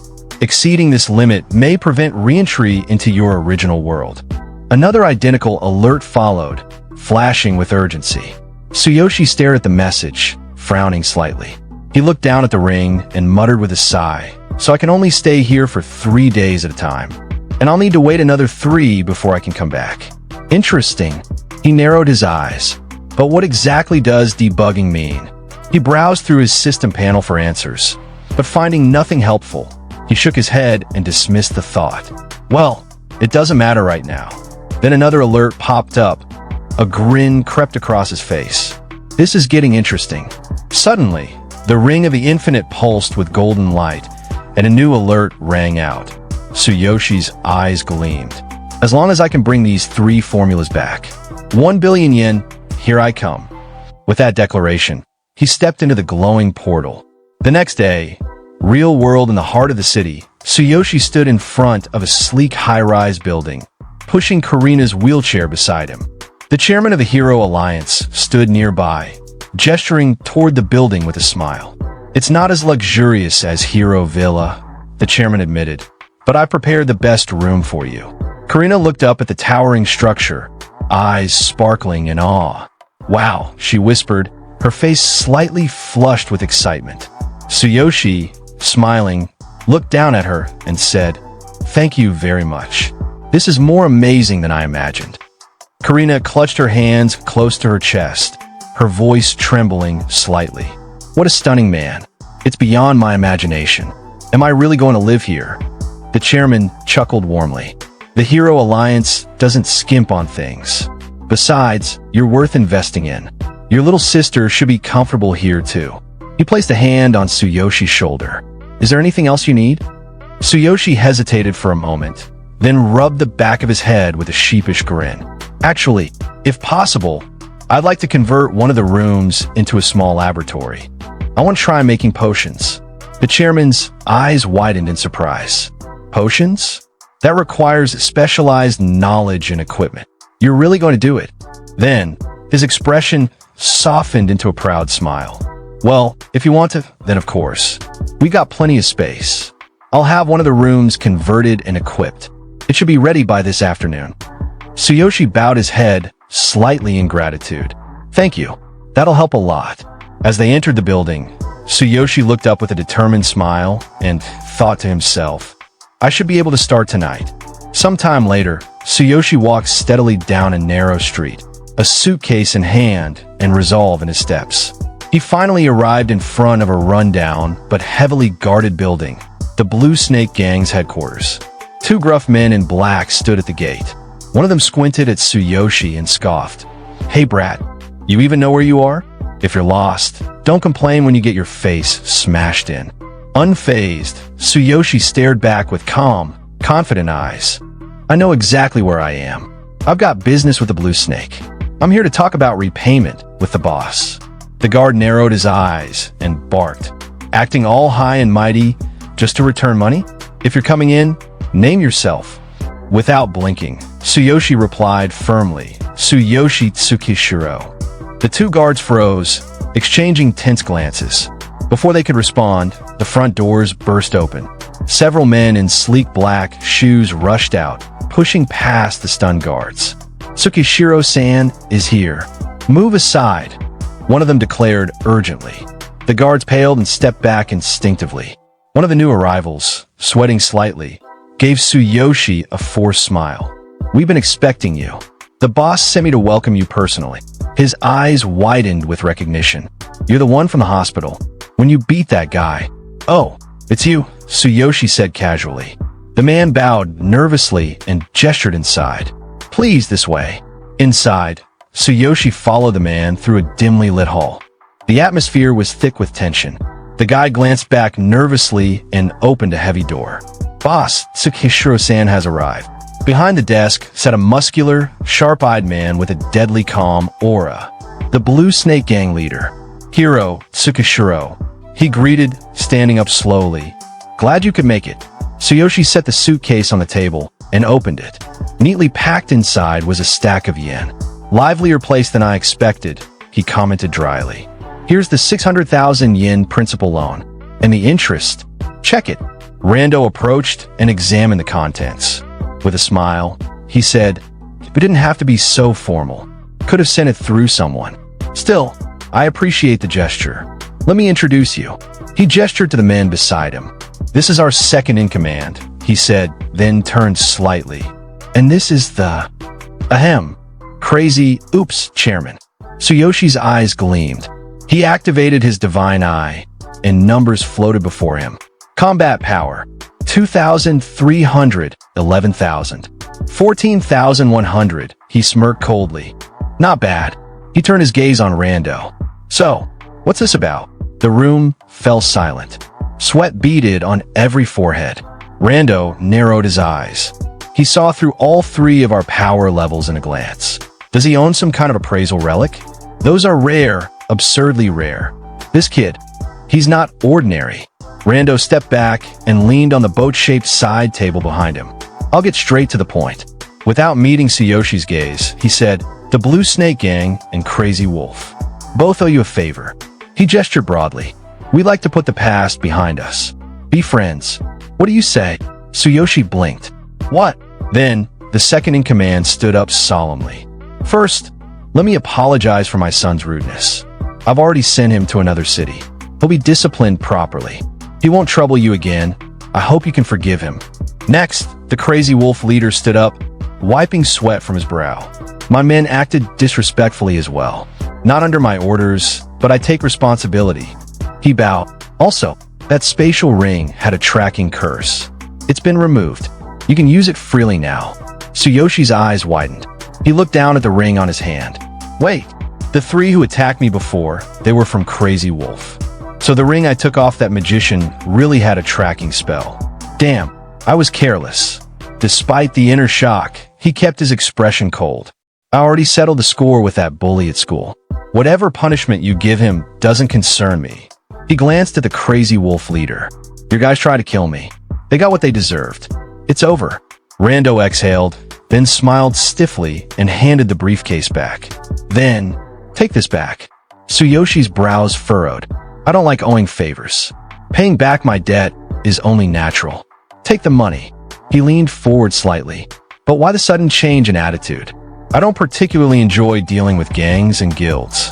The tension in the room returned, and yet beneath it all, a silent understanding began to bloom. Hearing Tsuyoshi's words, the Blue Snake Gang leader leaned back in his seat with a smile and began explaining. "Word of your achievements at Future Star has spread like wildfire. There's not a single influential figure in the area who doesn't know your name by now." He leaned forward slightly, lowering his voice. "On top of that, Chairman Suzuki's been trying to recruit you personally. Everyone sees it. Tsukishiro, you're a rising star. Every faction and guild around here is desperate to tie themselves to you before someone else does." Before Tsuyoshi could respond, the Crazy Wolf Guild leader stepped up and added with a chuckle, "We're all small groups. None of us have the luxury to pick fights with a genius like you. It'd be suicide." Another Blue Snake member piped in enthusiastically, "Exactly. And since we're all talking openly here, we're comrades now, right?" Tsuyoshi blinked, visibly confused. He pointed to himself with an awkward expression. "I had no idea I was this famous." Then he thought to himself, "If it's just within this region, I guess it's fine. At least I won't have to deal with more random attackers." Sometime later, after the conversation had wrapped up, the Blue Snake gang members stood to see him off. The gang leader smiled and waved. "Tsukishiro-kun, come visit us again sometime." As Tsuyoshi turned to leave, the group bowed respectfully. The second-in-command added warmly, "You're welcome here anytime." Tsuyoshi paused at the door, casting one last glance back at them. That was quite the reception. Outside the Blue Snake headquarters, Tsuyoshi walked through the busy city streets, weaving through crowds of people and neon-lit signs. "All right, that's settled," he thought to himself. "Time to get back to work. I need to buy ingredients and start refining some potions." Scene change. Medicine and ingredients shop inside a tidy apothecary. A man with glasses stood behind the counter, calmly flipping through a book.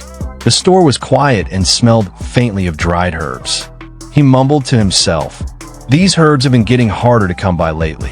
Better stock up while I can. And these too." Suddenly, the door swung open. Tsuyoshi stepped inside, suitcase in hand. "Excuse me," he said politely. "I'd like to buy some potion ingredients." The shopkeeper glanced up lazily, clearly uninterested. "Take whatever you need from the loose stock," he muttered, then added in his thoughts, "What an annoying brat." But Tsuyoshi didn't move. Instead, he held out a slip of paper.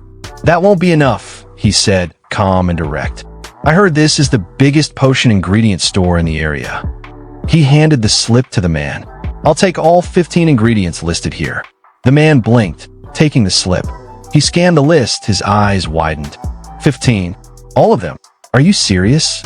This isn't a prank? He shouted, his glasses slipping down his nose. Tsuyoshi responded coolly without looking away. "I'm completely serious." He placed the suitcase on the counter and flipped it open, revealing stacks of crisp yen inside. "Will this be enough?" The man stared at the money. The shop owner stared at the open suitcase in stunned silence.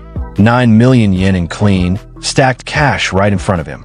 Tsuyoshi added calmly, "Also, I'd like to arrange a long-term supply deal." But before the words could fully sink in, the shopkeeper practically shouted, voice cracking with disbelief, 15. All of them? He was visibly drooling, a string of saliva comically hanging from the corner of his mouth as he tried to process what was happening. This brat, if this is true, he thought, he's an incredible VIP customer. These 15 types alone cost over 6 million yen.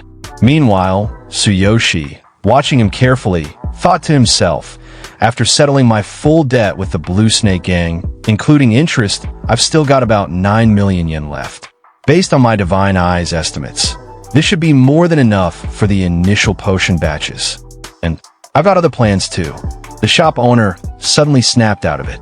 Composing himself, he gently placed a hand on Tsuyoshi's shoulder with a forced professional smile. "Please, sir, come take a seat.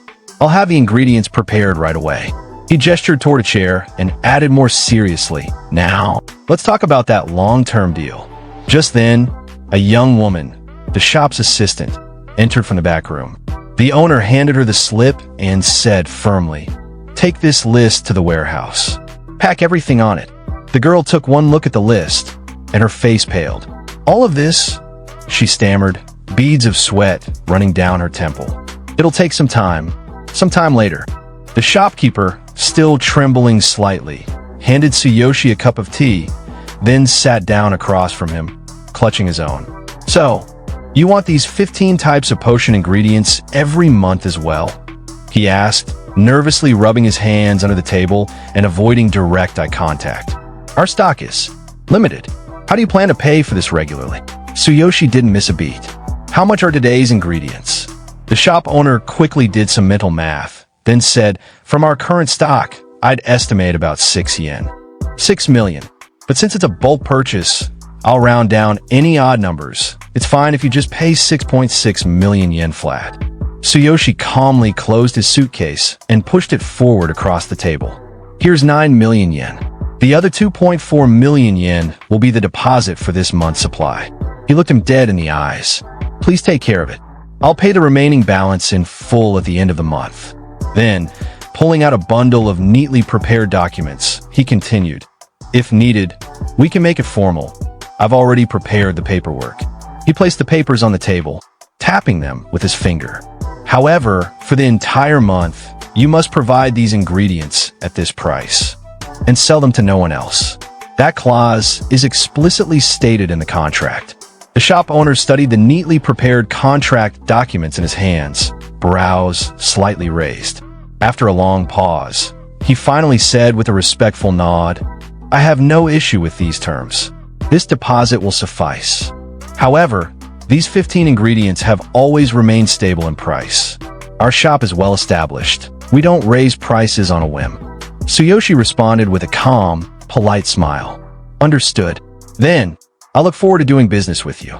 Inwardly, he thought, once I have the ingredients, I can begin experimenting tonight. Still, the price of potion materials will likely skyrocket in the future. With this contract in place, I won't have to worry about it. Sometime later, at Tsuyoshi's apartment lab, the door opened to reveal a pristine, gleaming laboratory. The counters were polished like glass, the shelves neatly stacked with labeled tools, and a faint medicinal aroma floated in the air. Tsuyoshi stepped in and admired the space. Now this is a proper laboratory. Not bad at all. From behind, his sister's voice called out, I heard Chairman Suzuki personally covered a large part of the cost out of his own pocket. We really should thank him. I never knew you could make potions, big brother. What are you planning to do with this lab? Tsuyoshi turned to face her, then gently knelt down to her level. Speaking softly, he said, Of course, I plan to repay Chairman Suzuki's kindness many times over. His voice softened even further, gaze distant, but the real reason I built this lab is to fulfill a promise I made a long time ago. He looked at her with sincerity in his eyes. I promise to bring back your smile, like in the old days. His sister blinked, confused. What did you say? Tsuyoshi smiled faintly, brushing off the moment as he pushed her wheelchair out. It's nothing. Just wait and see. I'm starting now, so go over there, all right? She turned her head as the door closed. Come on, big brother. From inside, Tsuyoshi's muffled voice replied, Sorry, I need to focus. Inside the room, Tsuyoshi smiled faintly. All right, he raised his hand, activating the ring. Let's begin. In an instant, a cascade of medicinal herbs materialized before him. Notifications popped up. You have retrieved a wooden box from your Divine Sense inventory. You have retrieved pre-packaged potion ingredients from your spatial ring. Tsuyoshi rolled up his sleeves and sat at his workstation. 3 key ingredients for a basic circulatory stimulant. He murmured, eyes narrowed. The order matters too. 6 total materials in all.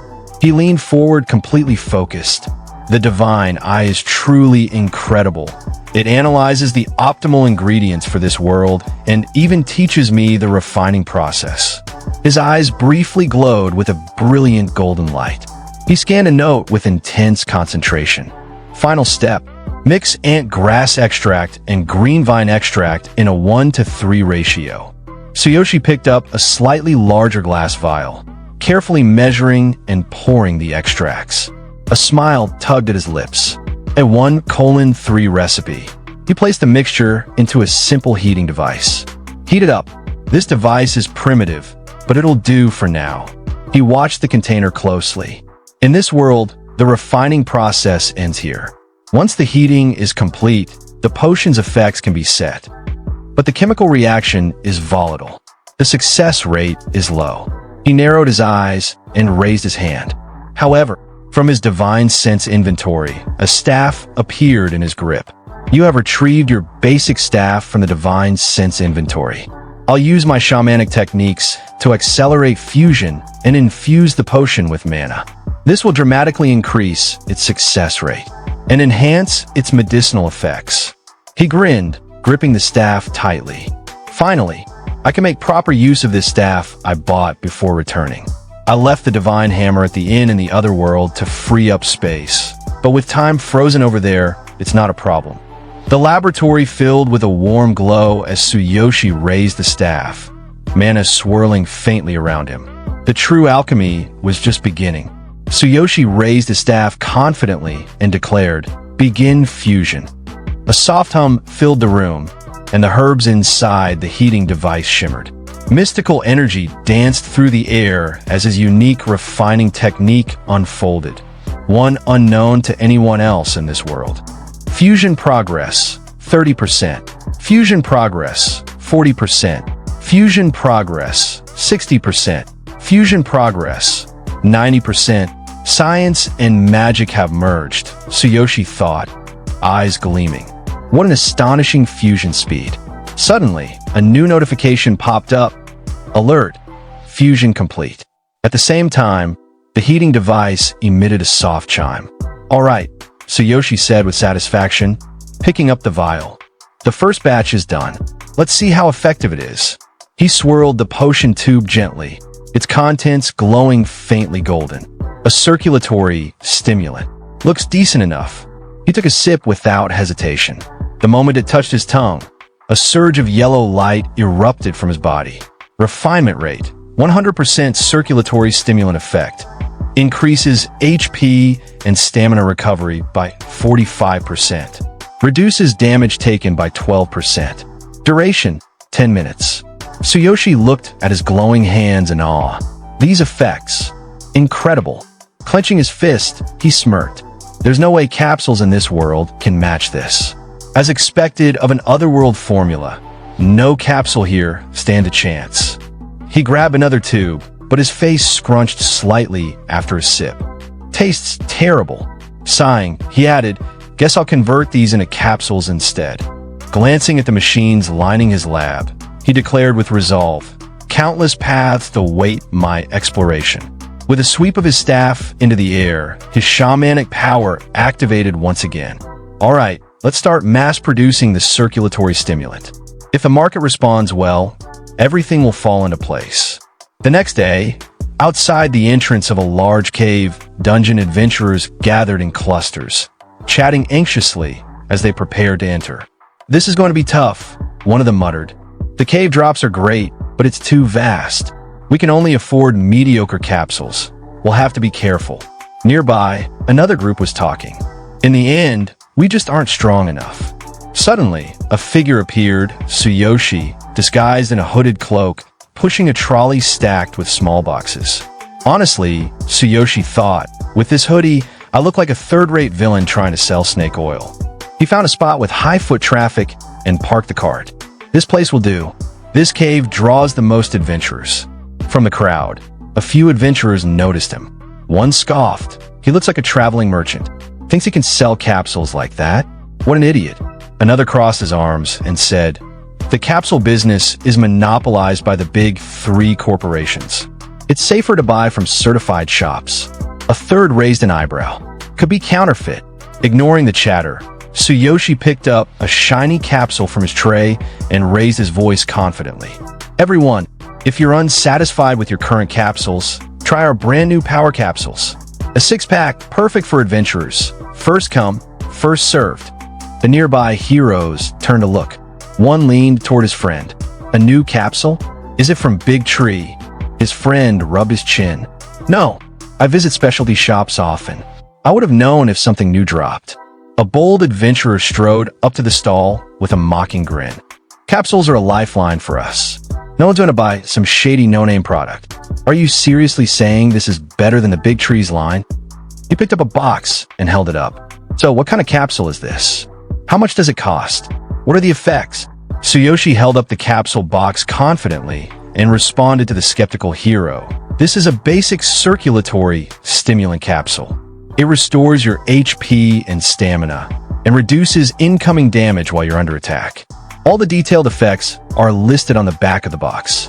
Each box contains 6 capsules and costs 24,000 yen. Each person can buy up to 10 boxes per day."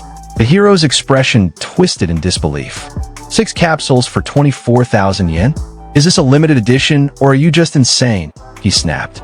Big Tree's blood stimulants are only 20,000 yen for 10 capsules.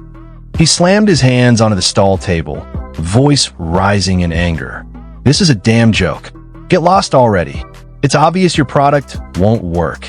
Two more adventurers appeared behind him. One cracked his knuckles. Outrageous ripoff. This is infuriating. The other scoffed. Shady junk like this costing more than a Big Tree product? What a scam. Someone's gonna flip your stall if you keep this up. Tsuyoshi simply chuckled, gesturing to the small tray beside him. I have free samples. If you're not satisfied with the effects, feel free to flip my stall. With a sly smile, he held up one capsule. However, if you're impressed, you'll be required to buy a full box. The first hero glared at him and growled, "Fine, I'll try it. But if this is some low-grade trash, you're dead." He snatched the capsule from Tsuyoshi's hand. From the crowd, someone laughed mockingly. How laughable. Let's watch that fool embarrass himself. Another snorted. Only a fool pays 24,000 yen for a mystery pill. The hero glared at Tsuyoshi one last time, sweat beading on his brow, and muttered, "Let's see what this does." He swallowed the capsule, and in an instant, his body lit up with radiant energy. A golden glow pulsed around him. Refinement rate, 100% circulatory stimulant activated. HP and stamina recovery speed, plus 45%. Damage taken reduced by 12%. Duration, 10 minutes. His eyes widened in astonishment. This is... Tsuyoshi leaned forward, his tone mockingly casual. As I said, it boosts SP and stamina recovery by 45% and reduces damage by 12%. 10 full minutes. Now, do you still think it's overpriced? A voice rang from the back. No way, is that real? Did it really have that effect? More people pushed forward to see, but the hero ignored them all, his focus locked on Tsuyoshi. Like a cunning fox, he pulled out a black card and offered it silently. Can I get a full box? Actually, the limit is 10 per person, right? I want all 10. He handed over his hero certificate. Give me 10 boxes. Right now. Tsuyoshi calmly processed the payment. 240,000 yen has been deducted from hero certificate. Here are your 10 boxes. Thank you very much, Tsuyoshi said, handing them over neatly. The hero loaded the boxes into his bag, nodded once, and turned to leave, his voice low but firm. Thanks. Will you be here again tomorrow? What time? As he walked off, the crowd surged towards Tsuyoshi's stall. Someone shouted, "Hey, give me one too. You said there were samples, right?" Another chimed in, "Yeah, I'll try one. That guy could be a plant, but it's worth a shot." "Me too. Same. If it's fake, you'll pay for it." Within seconds, only 5 free samples remained. Tsuyoshi raised his voice calmly. Only 5 free samples left. 5 adventurers stepped up, and each took one. As they ingested the capsules, the effects surged through them instantly, and they stood dumbfounded. From behind, the first customer growled, "Well, do you see now?" Without hesitation, cards flew out from all directions. "I'll take 10 boxes. Same here, give me 10. Is this capsule really that amazing? Give me at least 1 box."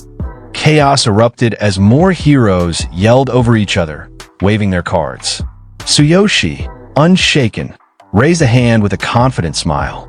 "Please line up, 10 boxes per person, maximum." From the crowd, some started making calls. "With effects like this, it'll sell like crazy, even if we double the price. Hurry, get here fast.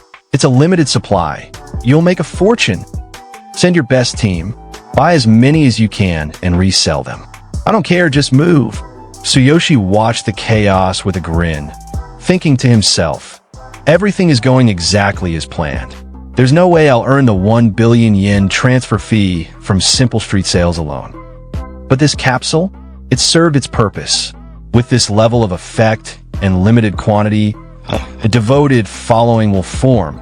Then, it's only a matter of time before Big Tree comes looking for me. And as the line before his stall stretched out toward the road, Tsuyoshi's next move was already forming in his mind. The scene shifts to Red Tier Pharmaceuticals, one of the 3 major pharmaceutical companies. Inside a meeting room, 2 employees are giving a report using a projector. They tell their superiors that this is a market report meeting for the production review room. They explain that the prices of 3 specific products, including their own, have been steadily dropping throughout the week, now less than half of their previous value. One of the men, wearing glasses and possibly someone from HR, adjusts his glasses and explains that this drop is happening because of the appearance of a new product on the market. Dark capsules that are similar in type. A researcher also steps in to support this explanation. He confirms that the capsules do not belong to the other 2 big pharmaceutical companies, meaning these new products aren't coming from any known competitors. Next, the team shows images of the capsules that have recently started circulating, the ones made and sold by the protagonist.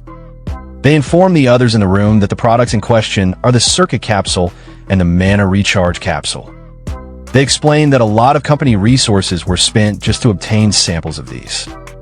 They go on to say that these capsules have become surprisingly popular among heroes, which is why they're being closely examined. Then they display the test results. The man presenting this part looks nervous, sweat on his face as he explains that these capsules were made using advanced pharmaceutical technology. He admits that the quality is high and says he doesn't understand why they're being labeled as dark capsules. For context, dark capsules are defined as capsules that are produced by small-scale operations, either individual makers or small factories, rather than established pharmaceutical corporations.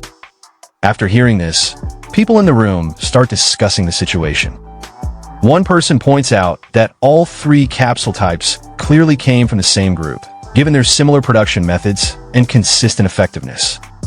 Another adds that at least it's a relief these capsules weren't made by the other 2 large companies. If they were, they would have taken over the market by now. Someone else notes that even with proper machines and tools, they haven't been able to figure out the exact ingredients. They say they have no idea who the person behind this is or how they've gone unnoticed until now. At that moment, a woman in a formal suit appears in the back of the room, escorted in by an older man who opens the door for her.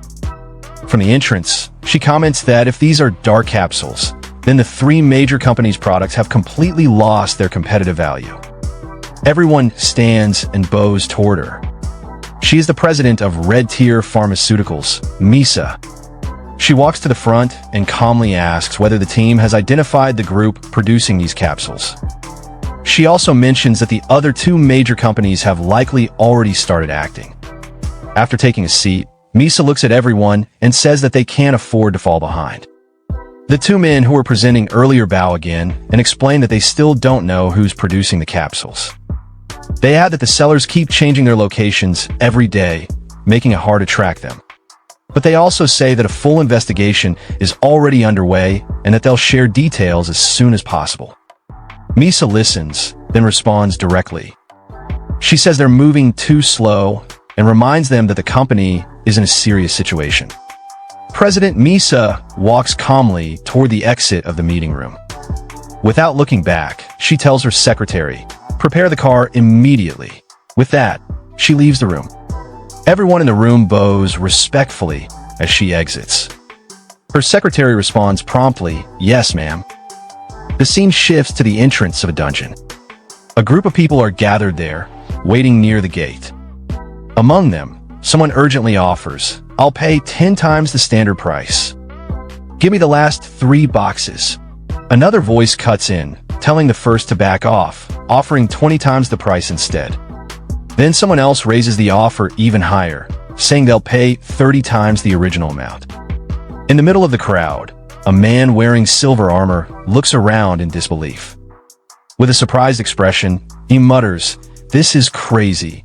The competition's gotten out of control. People are paying 30 times the original price now." He turns to his companion, who responds confidently, pointing out that the seller must be highly skilled in pharmaceutical formulation. According to him, the effectiveness of the capsules is exceptional, which is exactly why they're in such high demand. He adds that he's lucky to have gotten some for himself today. The scene then cuts to the protagonist, Tsuyoshi, who's sitting quietly at his capsule stall, still wearing a hood. Watching the crowd in front of him, he reflects in his thoughts that a week has passed and everything is progressing just as he had planned.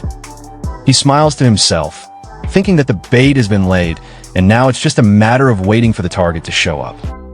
Suddenly, the atmosphere shifts. The customers standing in front of his stall step aside and turn around as someone from behind raises their voice and says, "I'll pay 100 times the price. Sell it to me." Walking through the parting crowd is none other than President Misa. She approaches Tsuyoshi directly and says, "If you're willing, I'll pay 100 times the price to buy just 10 minutes of your precious time. What do you say?" Behind her, a luxurious car is parked, with men in black suits nearby. Seeing the scene unfold, Tsuyoshi smiles quietly to himself and thinks, "I've caught a big fish." Sometime later, Tsuyoshi is seated inside the luxurious car, having accepted her offer. President Misa sits across from him, holding a wine glass. She greets him confidently and says, "Thank you for giving me 10 minutes. Let's introduce ourselves. I am Misa, president of Red Tier Pharmaceuticals." Tsuyoshi politely responds with a simple greeting, "Nice to meet you." But in his mind, Tsuyoshi is carefully observing her. He notes to himself that she's surprisingly young for someone in such a position. Her voice also sounds youthful. Even though she's likely concealing parts of her identity, he had expected someone older, possibly middle-aged. He starts to wonder who she really is. Misa looks at him directly and gets straight to business.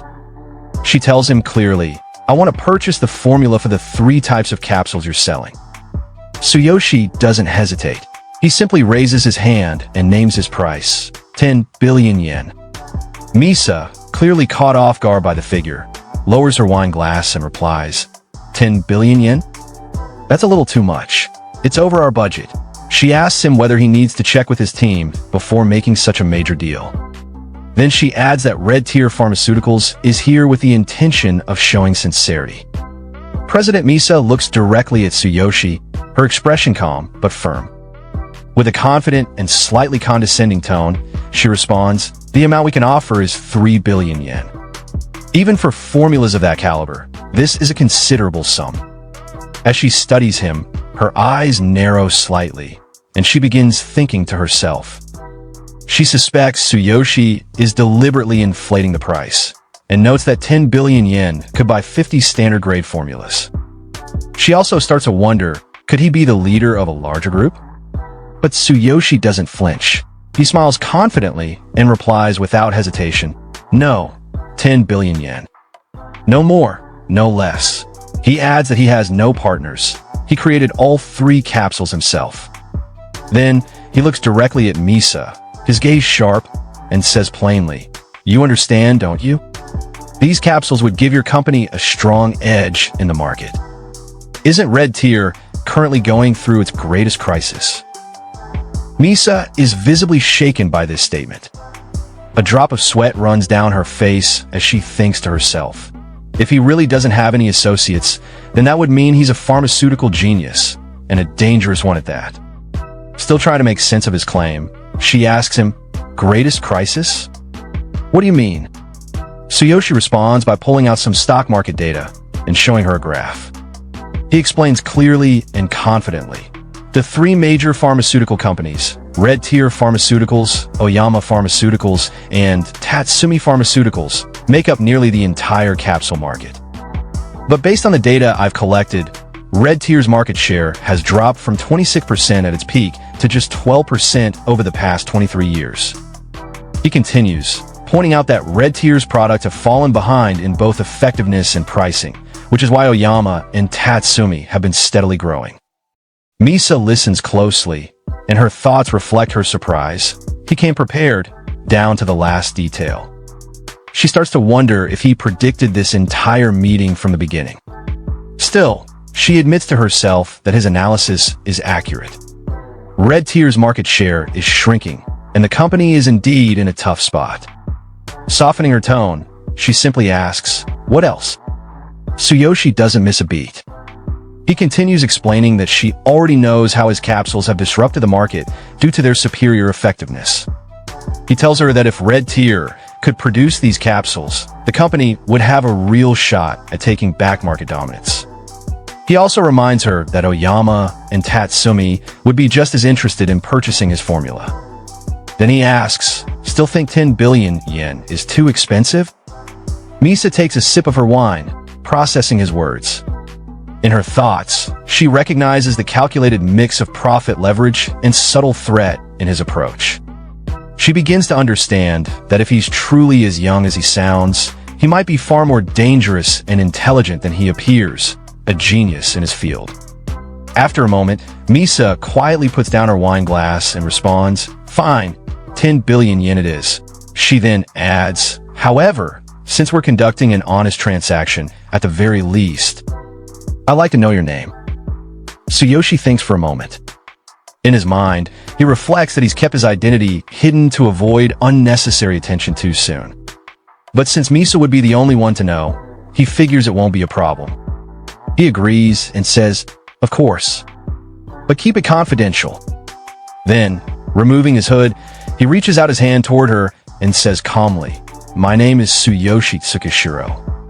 Looking forward to working with you, Miss Misa." When Misa finally gets a clear look at Tsuyoshi's face, she's visibly surprised.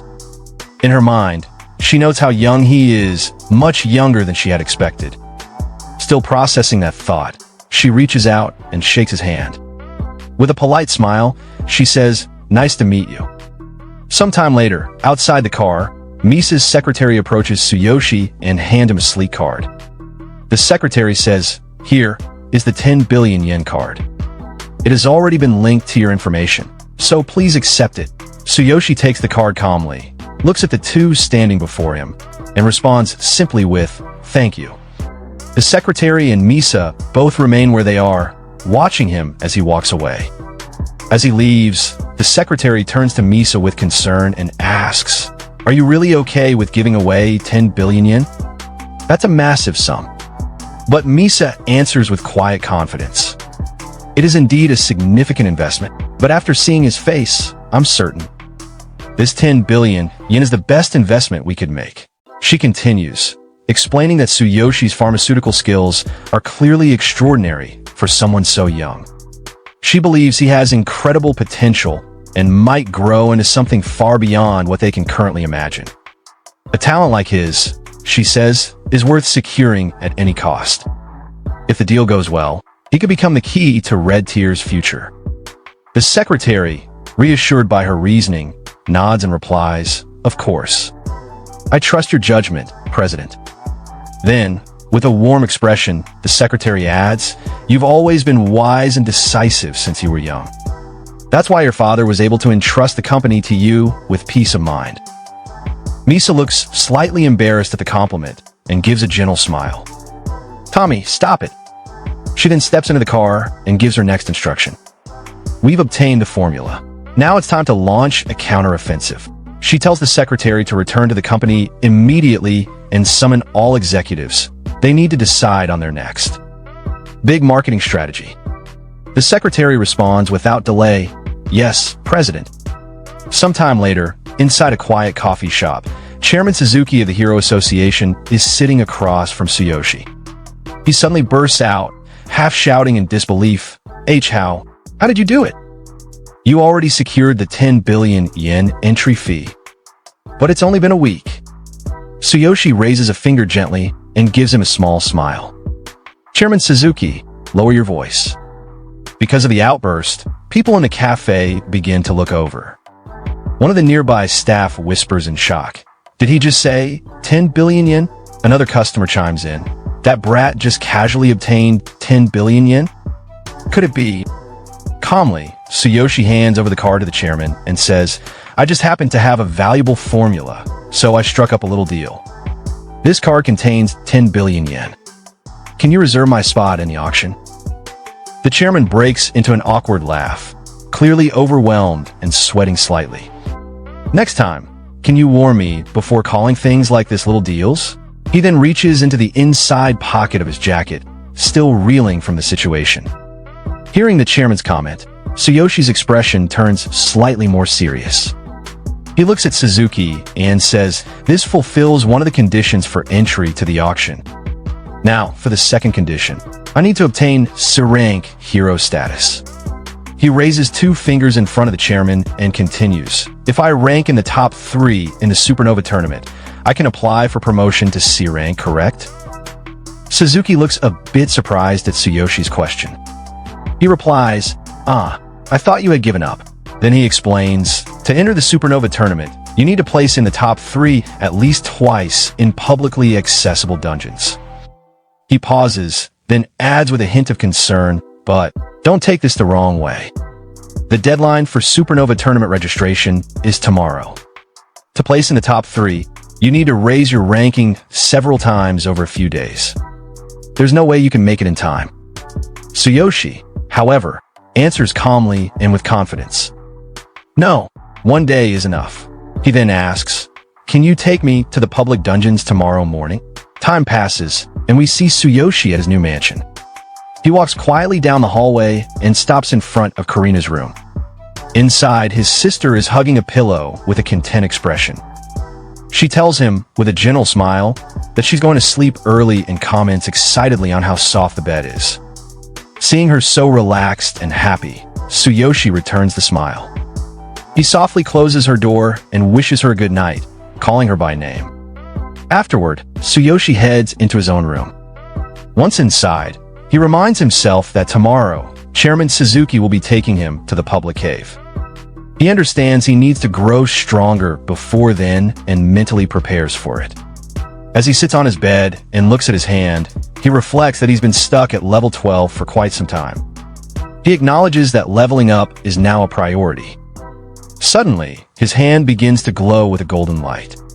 Clenching his fist, Tsuyoshi promises himself that he'll bid for the Golden Rebirth Elixir for Karina once he returns. A system message appears, informing him that the Boundless Passage has opened. However, due to unstable debugging, he'll only be able to remain in the other world for a maximum of 3 days. As the portal beneath him activates, Tsuyoshi begins to sink into it. While doing so, he firmly states his intention to help Karina recover. He's determined to get her back on her feet.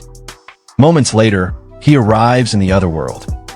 Looking around the room, he wonders where Sakura is and notes to himself that she hasn't returned yet. He plans to sort out his level-up strategy for the next 3 days once she comes back. Walking toward the window, he reflects that in this world, he really can't get anything done without her. As he gazes out, he thinks Sakura must have heard about his victory in the refining tournament, so she should be returning by the next morning. Finally, as he looks up at the moon, he starts to question where exactly she went and whether she has friends in this area, something he hadn't really thought about before. Suddenly, in front of Tsuyoshi, a large number of crow-like projections appear. All of their eyes glow with a blood-red hue, making the situation feel ominous. Among them, one figure suddenly rushes toward him at high speed, closing the distance in an instant. Caught off guard by the sudden movement, Tsuyoshi is shocked, but quickly senses that something is off. His instincts prove correct. The crow-like figure suddenly explodes near him. As the dark smoke settles from the explosion, Tsuyoshi reappears, unharmed. In his mind, he analyzes the situation. It was a surprise attack using magic. Now he's left wondering who is behind it. Then a voice echoes from somewhere nearby. The speaker remarks that they thought Tsuyoshi would be taken down in one strike. As the voice trails off, a mysterious girl reveals herself. She's holding a staff, and large wings extend from her back. Looking directly at Tsuyoshi with confidence, she admits that she underestimated him. She thought he would be an easy target, but now realizes capturing him will be more difficult than expected. Tsuyoshi doesn't waste any time. He opens his inventory and pulls out a sword. While preparing himself for battle, a question runs through his mind. Why is he being targeted? Could this be related to the assassin guild that came after him before? Meanwhile, the winged girl stares at him with her red eyes, expressing disappointment that the attack didn't succeed. Then, another figure suddenly appears behind Tsuyoshi, shouting for them to launch a joint attack.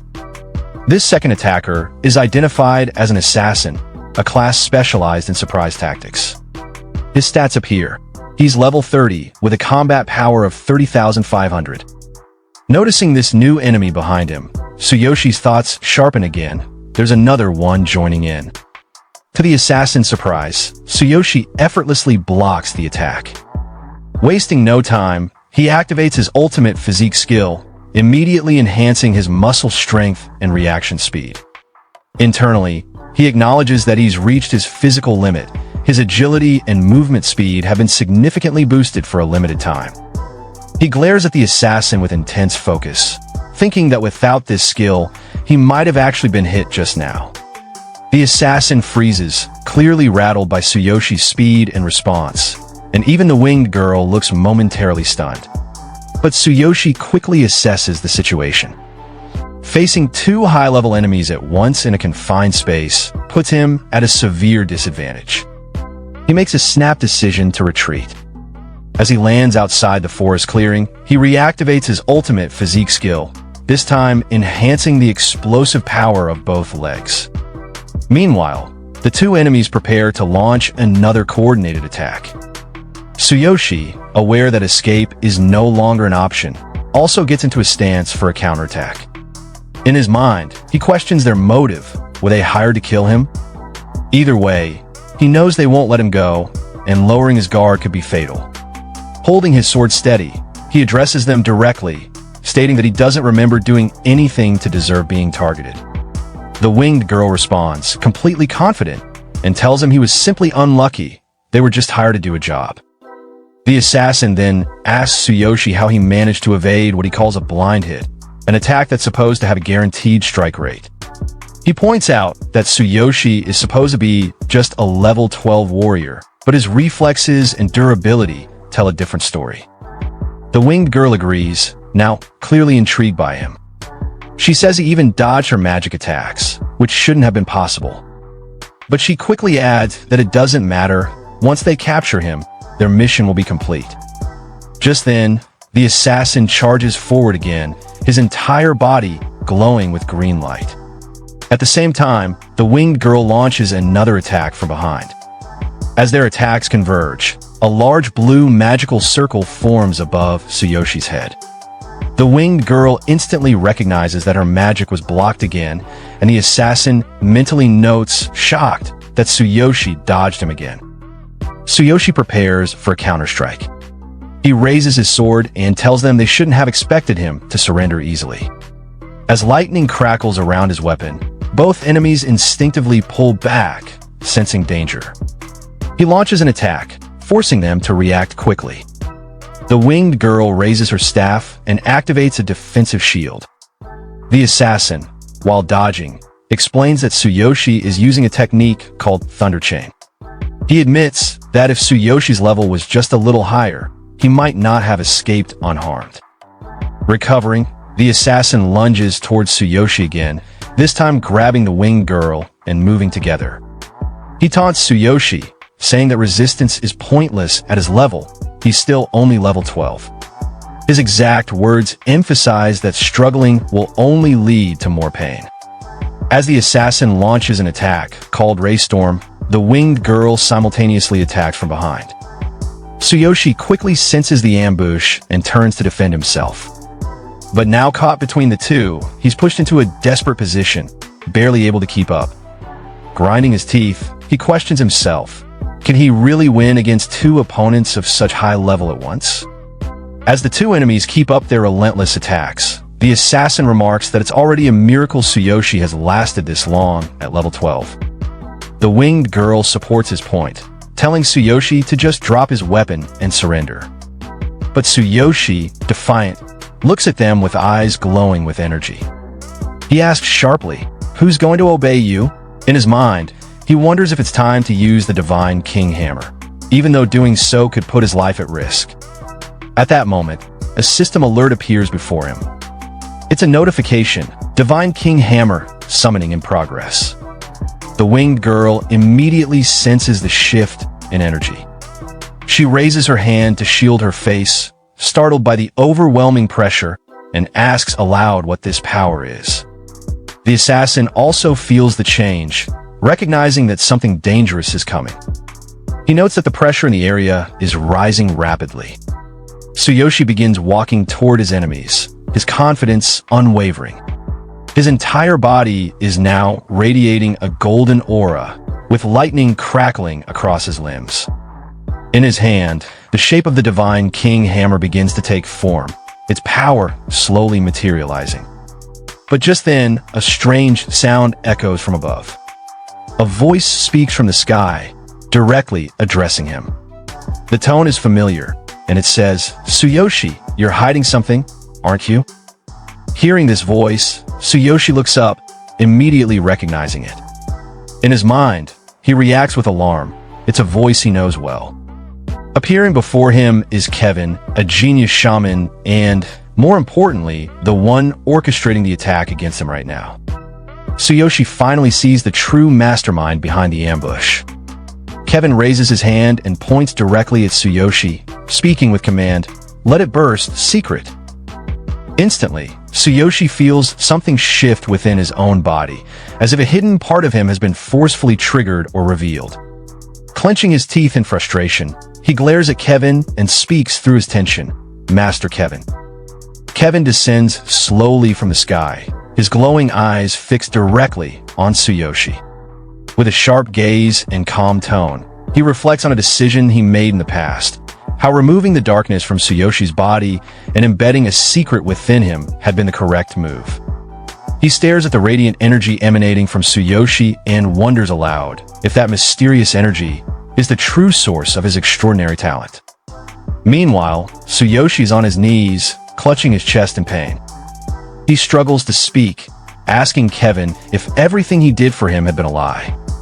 His voice carries both pain and disbelief. Kevin, showing no sympathy, responds coldly. He mocks Tsuyoshi, calling him a foolish human and saying he was naive to believe in kindness on such a brutal continent. Kevin confesses that he once assumed Tsuyoshi was simply pretending to be harmless, but now realizes he was just genuinely naive. Seeing Kevin reveal himself, the winged girl reacts with excitement. She didn't expect someone like Kevin to show up in person. The assassin, standing beside her, also comments that with the injuries Tsuyoshi has now, there's no way he'll be able to escape. Kevin acknowledges their efforts and expresses appreciation for their assistance. He tells them that he will prepare the border-breaking potion they asked for, and it will be ready by tomorrow. However, as a standard practice, they are expected to provide the required materials. Both the assassin and the magician respond enthusiastically, assuring Kevin that all the necessary ingredients have already been gathered, and they'll deliver them soon. This border-breaking potion is known to be extremely rare. Gathering the materials is incredibly difficult, and for adventurers, it's a highly prized item, capable of helping them surpass their level caps with ease.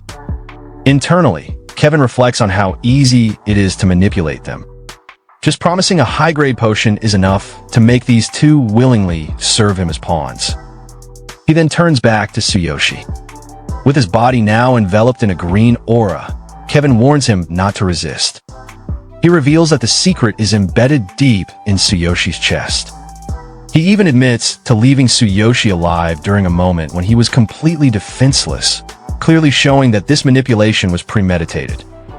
Tsuyoshi, still on the ground and struggling to remain conscious, looks up at Kevin. In a weak voice, he asks why Kevin would do such a thing when Tsuyoshi had never done anything to harm him. Kevin responds without hesitation. He looks down at Tsuyoshi and, with a dark and commanding tone, explains that Tsuyoshi's exceptional talent and refinement is a threat to him. That alone is the reason he must die. Kevin concludes by saying that if Tsuyoshi wants to blame someone, he should blame himself for being too weak to protect what mattered. Tsuyoshi hears Kevin's words and starts laughing, but not in fear. It's a mocking, bitter laugh. He processes everything in that moment and responds with sarcasm, saying that now he understands. It all makes sense. Then he turns his gaze toward Kevin and, with a cold smile, calls him out directly. He refers to Kevin, the great master, the so-called genius, and accuses him of being afraid. A coward, terrified of someone he once trained. This comment hits a nerve. Kevin's expression tightens, and he grits his teeth in anger. He immediately activates his power, raising a glowing hand filled with magical force. His voice is furious as he shouts that he'll crush Tsuyoshi's skull. He intends to kill him on the spot. Tsuyoshi, still in pain and clutching his chest, braces himself. Sweat runs down his face as Kevin prepares to strike. But just before Kevin can land the blow, a girl suddenly appears from behind him and shouts, begging Kevin to stop. It's Feline, Kevin's own disciple. Her appearance shocks Kevin. He turns to her, furious that she followed him here. His voice is sharp and demanding, questioning why she's there. Trembling, Feline pleads with her master. She doesn't understand what Tsuyoshi did to deserve this treatment.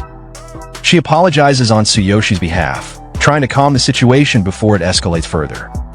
But Kevin, now glaring at her with glowing eyes, scolds her.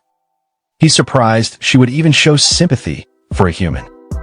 He tells her bluntly that she's still too young and doesn't understand how the world works. Then, without hesitation, he tells her to leave. If she stays, she'll be punished severely. Feline stammers, trying to protest, but before she can finish, Kevin strikes her with the back of his hand, knocking her away. Then he turns back to Tsuyoshi, eyes filled with murderous intent, and declares that nothing will stop him now. Tsuyoshi will die today, no matter who tries to interfere. He activates a powerful skill, Annihilation, a cruel spell that overwhelms the victim's brain with intense magical energy, destroying it from the inside. Feline, recovering on the side, watches in horror. Tears stream down her face as she screams Tsuyoshi's name in panic and fear. Nearby, the assassin and the bird girl, who had previously attacked Tsuyoshi, stand watching. The assassin is stunned by how far Kevin is going. He wonders aloud what Tsuyoshi must have done to make Kevin this enraged, knowing that the spell will rip Tsuyoshi's brain to pieces before he dies. The bird girl responds coldly. She says it doesn't matter. Anyone foolish enough to provoke someone like Master Kevin was doomed from the start. But at that critical moment, Tsuyoshi, still sitting on the ground, lifts his gaze with determination. He doesn't panic. Instead, he quietly says, "Is that so?" Just then, a system alert flashes before him. Divine Selection System Update. 10% complete. It reports that it's absorbing energy from the surroundings to repair his body.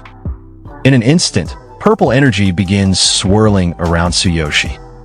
The air crackles, and a massive energy surge blasts outward.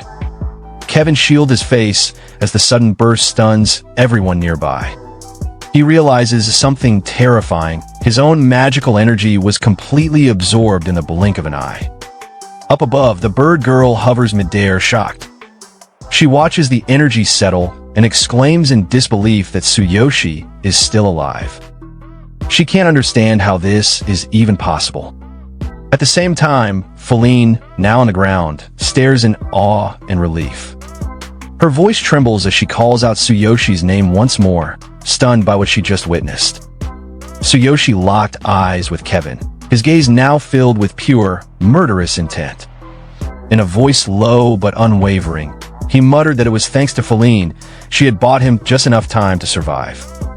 In that moment, his body began glowing with a vivid green light, the energy swirling around him intensifying. As he recalled what had just happened, Tsuyoshi thought back to the moment when the mysterious secret embedded in his chest detonated. That incident had triggered the Divine Selection System's emergency alert. At that point, a red warning notification had appeared before him for the first time. Because of that alert, his body had been able to begin its recovery. But he understood one terrifying truth. During the update process, the system had to absorb external energy continuously. If that absorption was interrupted for any reason, the system would stop functioning, and his body would revert to its original injured state. He would be just like before, on the verge of death, struck down like a burnt corpse beneath divine lightning. Knowing this, Tsuyoshi extended his hand to the sky, letting the energy course through it. Purple sparks gathered and crackled around his fingertips. He had no other option. He had to fight back now, no matter the cost. With that thought, he summoned the Divine King's hammer once more.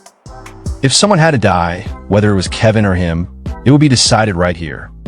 As he stood firm in front of everyone, still surrounded by golden lightning and divine energy, he made a vow. No matter how much agony he had to endure, even if his body were to break apart, he would destroy them all. In that instant, the Divine King's hammer fully materialized in his grasp. At the same time, a warning notification flashed before him. The conditions to fully unleash the hammer's power weren't met. Forcibly activating, it would drain a massive amount of energy and cause severe bodily damage. Another notification followed right after. It warned that the system update was still ongoing, and the hammer would continue to repair his body, but at a painful price. All of his muscles would be repeatedly destroyed and regenerated, resulting in unbearable pain. Kevin observed this transformation in disbelief. He watched as Tsuyoshi's body twisted under the overwhelming force but still healed itself rapidly. The aura surrounding Tsuyoshi was unstable, yet unimaginably powerful. Kevin couldn't understand how this was even possible. His eyes widened in horror when he looked at the hammer. He recognized it, but didn't want to believe what he was seeing. Beside Kevin, the assassin and the bird-winged magician stood ready. The assassin called out with urgency, saying that Tsuyoshi was clearly no ordinary boy. They needed to join forces now to take him down. The magician added that her magical wave patterns were being disrupted. The unstable energy radiating from Tsuyoshi made it impossible to wait any longer. Suddenly, another alert rang out in Tsuyoshi's system. 10% of the hammer's energy had been released. Calculations for body damage were being adjusted. Now fully surrounded by purple and gold lightning, Tsuyoshi looked like a living demon. He muttered that this strange condition, his body constantly breaking and the system updating to repair it, was turning disaster into an advantage. The hammer continued tearing him apart, but the system kept putting him back together. A separate alert now stated that the duration of this release was unknown. Determined, Tsuyoshi readied himself. He was going to tear everything apart. Kevin raised his staff and quickly activated a high-level defensive skill shield. The barrier that appeared shimmered brightly, layered with double energy. Confident in its strength, Kevin prepared for the impact. Tsuyoshi swung the Divine King's hammer down, and with a loud crack of divine energy, his weapon slammed into Kevin's shield. The assassin, sweating in panic, tried to keep his voice steady, insisting there was no way a mere boy could break through a double energy shield. But his words faltered as the pieces of the shattered barrier rained down. Tsuyoshi stood there, unfazed, the hammer crackling in his grip. His eyes locked on his enemies as he growled with certainty. He was going to tear them all to pieces. Meanwhile, deep within the same forest, a man was fleeing in fear. He wasn't just anyone, he was a beastman, a warrior at level 58. But despite his strength, he was running for his life. Behind him, walking calmly and confidently, was Sakura, the future wife of our protagonist. Her presence alone seemed to weigh heavily on him. Terrified, the man begged for mercy, pleading with her to spare him. His voice trembled, and his eyes were filled with desperation. But Sakura wasn't moved. With a cold and threatening glare, she pulled back her hood, revealing her face. Her words cut through the silence, reminding the man of a painful past. She questioned why she should spare him now when he had shown no mercy to her father back then. The man, still desperate to save his life, stammered. He insisted he wasn't the mastermind behind what had happened. He tried to shift the blame, saying he had always believed Sakura and the old Beast King had perished. But Sakura wasn't buying it. Her eyes began to glow with intensity as she repeated his assumption back to him, her tone sharp and accusing. At that moment, her stats were revealed. Sakura, level 72, class, warrior. She then pulled out a book from her possession and held it up in front of him. With stern conviction, she told him that regardless of whether he was the one who planned it, he was still an accomplice. The book she held contained every name connected to the betrayal and disgrace her father endured. She made it clear, one by one, she would take revenge on everyone who had framed and insulted him. The beastman's face was drenched in sweat as he listened. Panic surged through him. He tried once again to explain, claiming he had been threatened. According to him, it wasn't her father he had opposed willingly. It was the current Beast King's father who had left him no choice, threatening his life if he didn't cooperate. But Sakura wasn't interested in excuses. Her expression hardened even more as she got into position, ready to attack. She told him coldly not to worry. His comrades would be joining him soon enough. Realizing he had no way out, the beastman drew his sword with shaking hands. Though clearly weakened, he shouted back with grim resolve, warning her that if she truly meant to kill him, she'd better be ready to die as well. Deep down, he knew the odds were against him. His thoughts betrayed the fear he tried to hide. He was still recovering from a severe wound to his chest from an earlier battle. But with no other options, he braced himself, knowing he had no choice but to fight. Sakura stared at the man coldly, narrowing her eyes as she spoke again. His repeated use of the word lady clearly irritated her. In the very next instant, she struck. With a single, precise move, she ended his life. Without even glancing back at his lifeless body, she muttered that the way he kept calling her that made her skin crawl. The man, still barely alive and struggling to breathe, managed to whisper his final words. He recognized the technique Sakura had used. It was her father's signature move. As life faded from him, he acknowledged that she had truly mastered the flower storm technique. After his death, Sakura calmly took out her notebook and wrote something down. Her voice was steady as she muttered to herself, instructing the rest of her targets to sit tight. She would come for them in due time. She then sat beside the corpse, reflecting on the situation. She hadn't expected to run into this man while planning to target someone else, Kevin. He was the gatekeeper from the past, the one who had secretly opened the gates and allowed enemies to infiltrate. His betrayal had been clear. From his body, she retrieved a few useful items. 6 gold coins for intermediate magic potions, 8 intermediate healing potions, and an unfinished item labeled as intermediate. Examining the loot, she noted aloud that while the man was weak, his speed had been troublesome. Catching him had taken time. Still, she reminded herself, anyone who had betrayed her father would be hunted down. None of them would be allowed to escape. But just then, Sakura's attention was violently pulled in another direction. A powerful presence suddenly surged through the air, one she recognized instantly. It was Tsuyoshi, her master. Her expression turned to shock. She froze for a moment, then muttered to herself in disbelief. That presence, it was unmistakable. Without hesitation, she rushed toward its source, her thoughts racing. Something was wrong. Her master was in danger. Meanwhile, Tsuyoshi was gripping the Divine King's hammer tightly in his hands, his entire body trembling under its overwhelming force. Pain coursed through him relentlessly. Inside his mind, he could feel it, his bones cracking, his soul burning. The intensity of the weapon was far beyond his limits. He questioned its power. Was this how strong the Divine King's hammer truly was? Could the Divine Selection system even repair the damage it was causing? Then, a red notification appeared before his eyes. Alert. Body damage is approaching the collapse limit. 60%. Tsuyoshi's expression tensed. If it reached 100%, he knew what that meant. His body would be completely destroyed. There would be no recovery. From a short distance away, his presence didn't go unnoticed. The bird girl and the armored warrior nearby froze in place, their eyes widening in disbelief. Even the assassin among them reacted to the pressure coming off him. The assassin turned toward their leader and asked in alarm, "Who was this boy?" The pressure he gave off was unnatural. The bird girl added in support, struggling to make sense of what she was seeing. There was no way someone at level 12 could emit this kind of power. She questioned his real level, unable to believe what was in front of her. But the warrior dismissed their panic, insisting it must be his special skill. He claimed there was no way someone so young and supposedly weak could possess true strength like this. Kevin, the group's leader, calmly glanced toward Tsuyoshi and responded with clarity. He pointed out that Tsuyoshi was clearly taking massive damage every second. To him, it was obvious this must be some kind of secret technique that sacrifices the user's life force for power. It was nothing to be surprised about. He ordered them to move forward. His subordinates quickly responded in unison. Without delay, the assassin moved.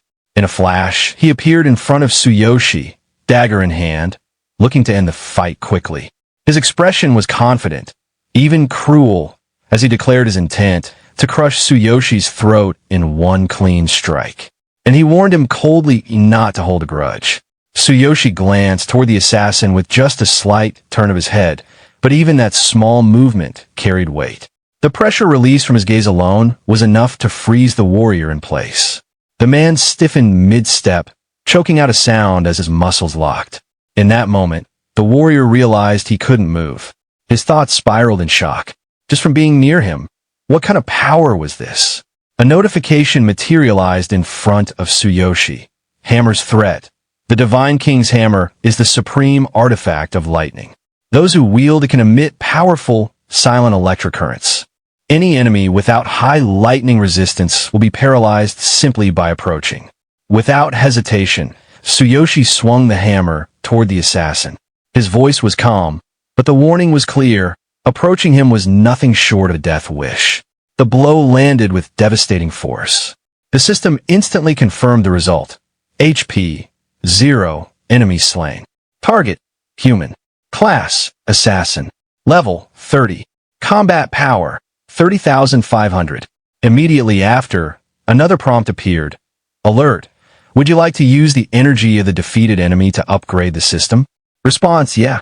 A follow-up message confirmed the progress. Alert. Energy used for system upgrade.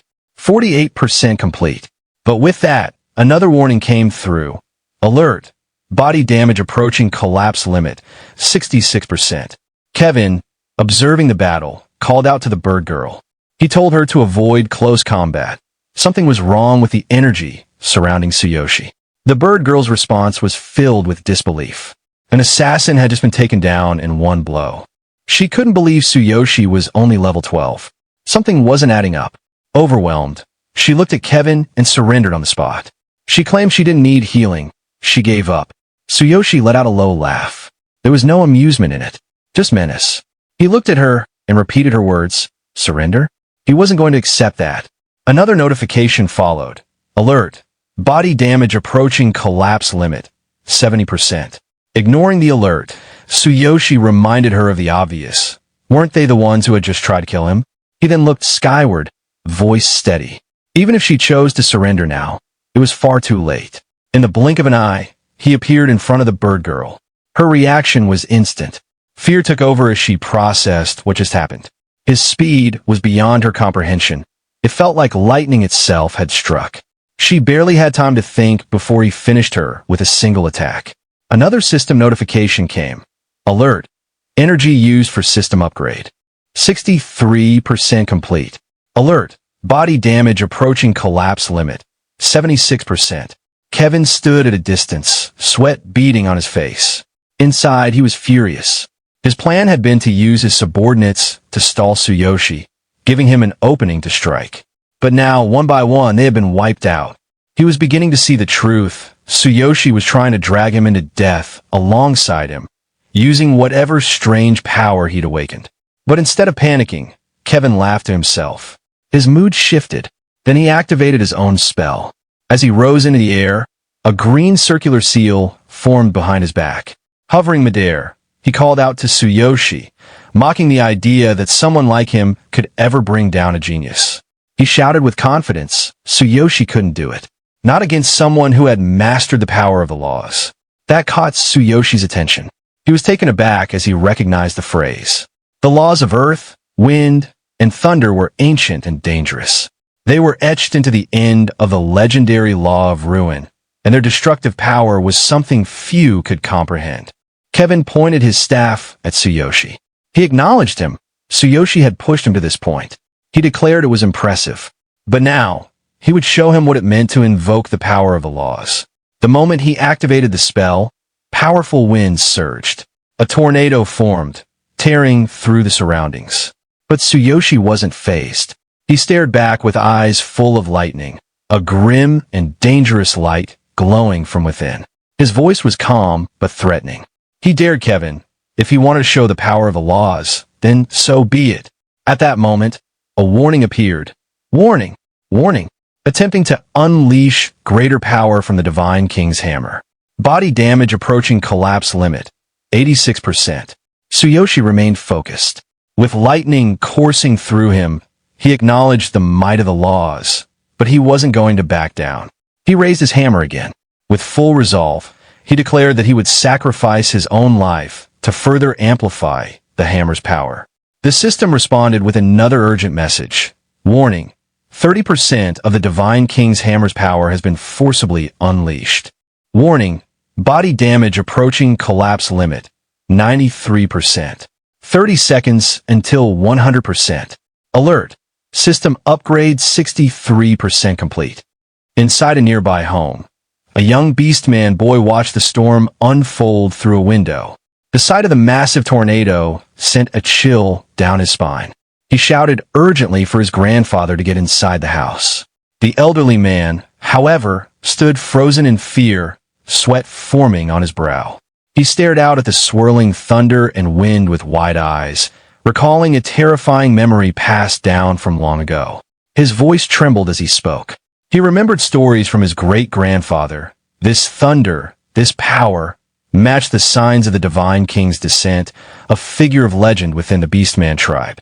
Meanwhile, on the battlefield, Kevin observed Tsuyoshi's deteriorating physical state. Though still smiling, Kevin's thoughts betrayed a darker intent. He was astonished by Tsuyoshi's resolve.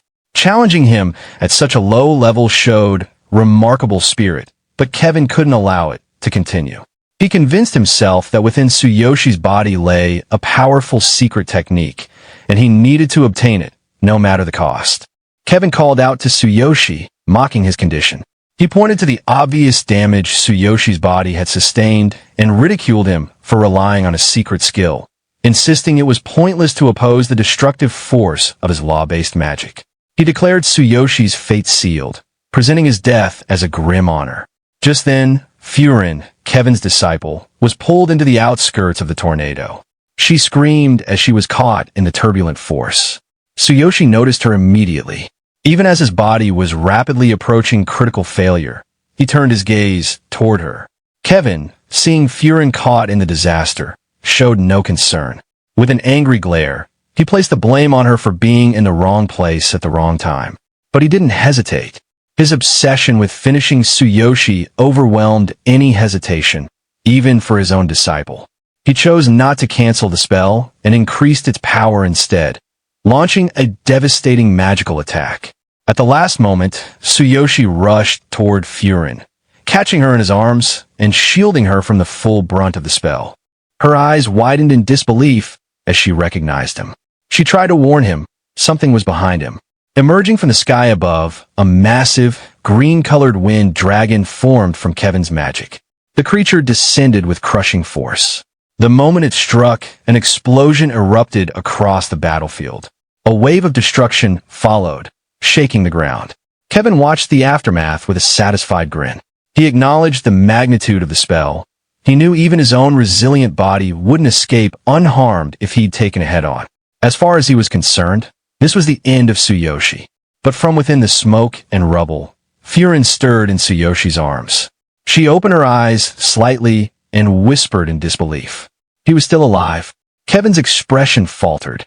He saw Tsuyoshi standing, barely, but still on his feet. Kevin's confidence wavered. He realized something unsettling. Tsuyoshi's resistance to the laws wasn't just present, it was growing stronger. Now holding the Divine King's hammer high, Tsuyoshi prepared to strike back. Kevin stared in disbelief. This shouldn't have been possible. The idea that someone at Tsuyoshi's level could overcome the power of a legendary law defied every principle Kevin believed in. Inwardly, Kevin began to panic. Tsuyoshi's energy had changed. It was unfamiliar, ancient, overwhelming. Nearby, Furin looked up at Tsuyoshi again. She called out to him, asking if he was all right, still trying to comprehend the impossible strength he had shown.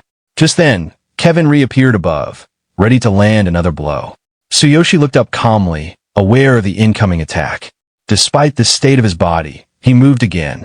He leapt toward Kevin without hesitation. Kevin couldn't believe what he was seeing. Tsuyoshi had taken the full force of his spell. By all logic, he shouldn't be able to move at all. Kevin braced himself for impact.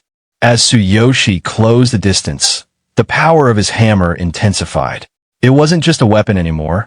It had become an extension of his will. At this stage, even Kevin's weapon was vulnerable to being disabled or destroyed if the timing and force of the strike aligned. Face to face with his opponent, Tsuyoshi muttered a single, sharp remark. He found Kevin's spell irritating. That simple statement sent Kevin into a full panic. In his mind, he tried to resist, to move, to retaliate, but Tsuyoshi was too fast. With a single, devastating kick, Tsuyoshi launched Kevin into the ground. The impact was severe. Kevin hit the earth with such force that blood sprayed from his mouth. As he struggled to breathe, his thoughts spiraled. He had been disarmed, his staff nullified. And the worst part, the part that terrified him most, was how composed Tsuyoshi remained, even while standing on the edge of destruction. Kevin stared up at him, shaken to his core, thinking only one thing. Just who is this guy? After landing a powerful kick on Kevin, the protagonist forcefully seized the weapon Kevin had been holding and tossed it aside without hesitation. With unwavering intensity, he made it clear that regardless of whether one was a shaman or a mage, they stood no chance against a warrior in close combat. His determination was absolute. If someone truly wanted him dead, he would be willing to rip them apart, even if it meant sacrificing his own life in the process. Just then, a surge of system feedback flooded in front of him.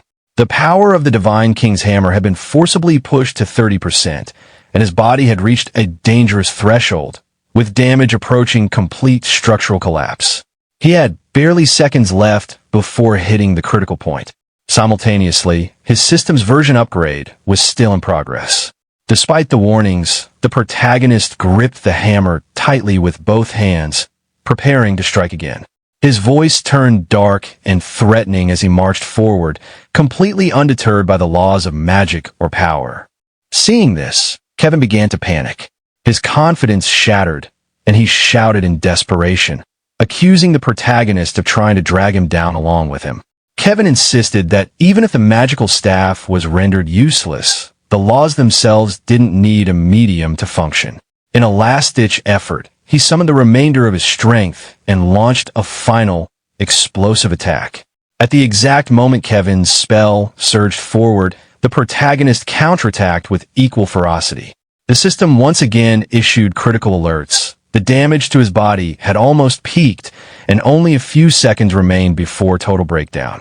However, the system upgrade was still progressing, now nearing completion. As their attacks collided, the protagonist, wearing a menacing expression, made it known that this was nothing compared to the power of the lightning dragon. Kevin, watching in disbelief as his own attack had no effect, could only stammer in shock, slowly realizing he had lost.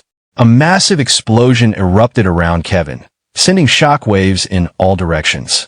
Feline instinctively shielded her face as debris and force scattered through the air.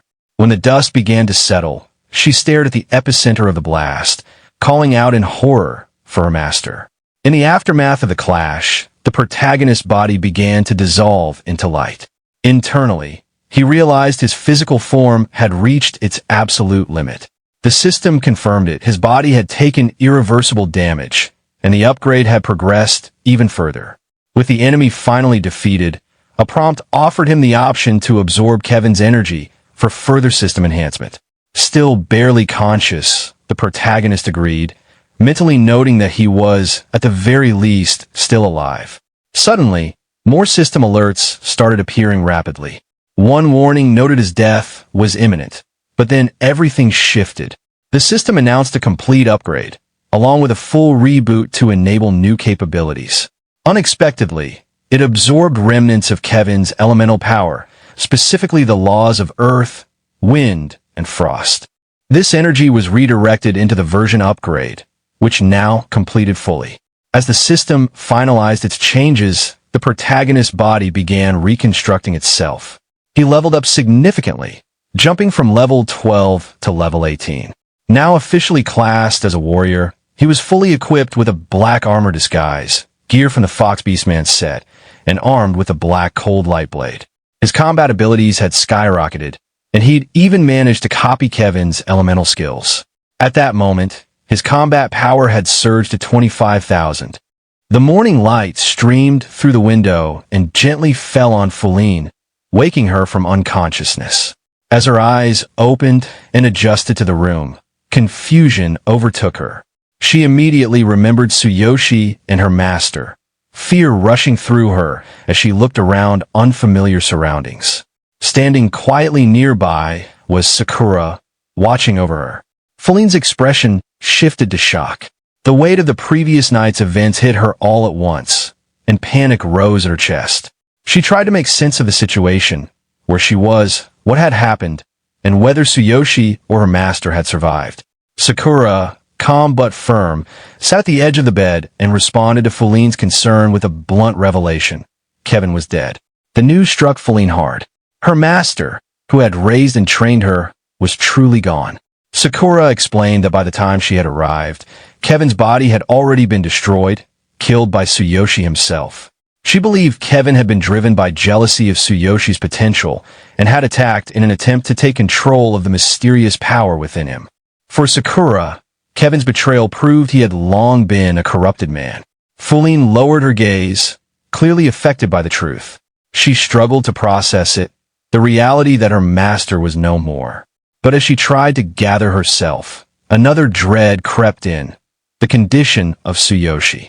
She remembered how wounded he had been, his body on the verge of collapse. As Feline asked about him, Sakura's demeanor shifted.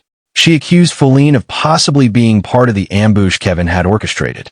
From her tone and posture, it was clear that she didn't trust Feline.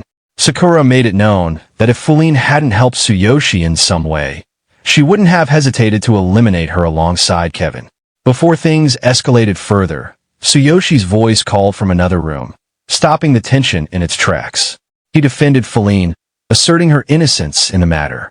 Feline, overwhelmed and relieved to hear his voice, rushed toward his room.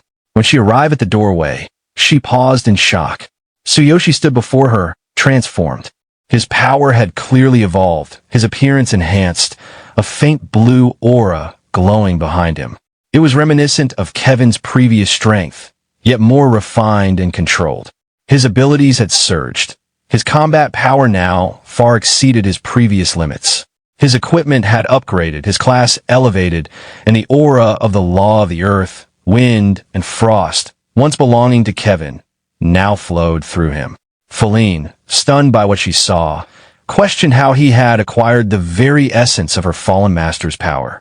Tsuyoshi, calm and composed, simply explained that after waking, this was the state he had found himself in. Internally, he reflected on the near-death battle he had faced. The crisis had become a turning point. The enemy's energy had upgraded his system, allowed him to survive the brink of destruction, and even propelled him to a new level of strength. He acknowledged Kevin's sheer power, but also the price that power had demanded. Tsuyoshi then turned to Feline and asked her why she had been at the scene of the fight the night before. Her face fell. She interpreted the question as a sign of distrust, possibly believing that Tsuyoshi now saw her as an accomplice of Kevin. Sakura interrupted, angrily pointing out that no one had been permitted in that area. Kevin had likely staged an ambush. Since Feline had been one of his students, Sakura implied she should have known better. The accusation hung heavy in the air. Feline, without defending herself in words, slowly walked forward and activated a bit of her power. Tsuyoshi didn't flinch. Sakura, however, immediately stepped forward, placing herself between them with her weapon at the ready. But Feline's intentions weren't hostile. Suddenly, presented something she had been hiding, a handmade scarf. Embarrassed and flustered, she admitted she had intended to give it to Tsuyoshi the previous night. Tsuyoshi recognized the gesture and recalled something she'd once said in the past. The memory struck a soft chord. Feline, still emotional, confessed that she had gone to see him the previous night out of fear that he might leave without a word. She wasn't skilled at making things by hand, so she had used magic to craft the scarf. She gave him permission to discard it if he didn't want it. The emotion in her voice revealed that this had come from a place of deep care. When Tsuyoshi tried to respond, she stopped him. Crying now, she opened up. Though her master may have misunderstood Tsuyoshi's intentions, she couldn't deny what the man had done for her. He had raised her, trained her, shaped her. That bond couldn't simply be erased, even if he had ultimately been defeated. Feline concluded that it was better to consider herself a stranger to Tsuyoshi now. With those final words, she turned away and left. Sakura, Seeing Feline's heartbreak softened. Her aggressive posture faded. She reflected on the moment she had found Tsuyoshi after the battle, his body healing at a rapid rate, far beyond anything she expected. The power he now possessed was overwhelming. And yet, he had faced Kevin while still underleveled. It left her wondering how he had achieved such a victory. As she stood silently in thought, Tsuyoshi addressed her, drawing her attention back to the present. He acknowledged what had happened, how Kevin's malicious attack had nearly ended his life, and how Sakura had ultimately saved him. In that moment, he confessed something not out of bitterness, but out of realization. The experience had taught him not to trust others so easily. After Tsuyoshi expressed his thoughts, Sakura began to speak, try to say something about her master. But Tsuyoshi gently interrupted her. He acknowledged that her future actions were uncertain, and he couldn't predict what decision she might make from now on. However, he reminded her that back when he was facing divine punishment and near hopelessness, it was her encouragement that gave him the will to survive. Because of that, he said he trusted her. Tsuyoshi then looked at her kindly. He acknowledged that she might have a past she couldn't speak about, but reassured her that when the time came, he would be willing to listen without judgment. Sakura, caught off guard and a little embarrassed by his sincerity, nodded quietly in agreement. With that, Tsuyoshi turned and walked away. As he walked, he glanced down at the scarf Feline had given him. He imagined her crafting it using her magic, and he carefully wrapped it around his neck. Behind him, Sakura silently took out a notebook and crossed out one of the names written inside it. As she did so, she whispered a word of thanks to Tsuyoshi and quickly followed him from behind. The scene then shifted to the real world. Outside the public dungeon application center, a large number of applicants were gathered in front of the gate, many of them preparing to enter the dungeon in organized groups. Tsuyoshi walked calmly through the crowd, heading toward the application desk. Chairman Suzuki walked alongside him, visibly panicked. He reminded Tsuyoshi that once he submitted the application, there would be no turning back. It was a solo entry, and the danger was immense. Most of the other participants were grouped in teams of at least 3. He pointed out the clear risk of attempting this alone. Tsuyoshi remained composed. Without even physically touching it, he used his power to take the application paper directly from Suzuki's hand. The display of control startled Suzuki, and cold sweat formed on his brow. Tsuyoshi looked him in the eyes and stated confidently that he was strong enough now to handle it. Meanwhile, in a different location, an intense battle was underway. Amid the chaos, a man was taking a call during combat. The topic of conversation was Tsuyoshi. The man on the call questioned whether Tsuyoshi had really been scouted by Chairman Suzuki the previous day. He expressed surprise at how quickly the Heroes Alliance was acting. This man was none other than Sandor, the president of the Angry Dragon faction, one of the 5 major factions. He held the rank of an S-class hero. His level and combat power were not publicly disclosed. On the other end of the call, an old man casually smoking a cigarette responded with amusement. He noted how competitive the world had become when it came to securing talented young fighters. This old man was Dan, known as the president of the Final Glory Guild, one of the 3 great guilds. Like Sandor, he was also an S-class hero with an unknown combat power.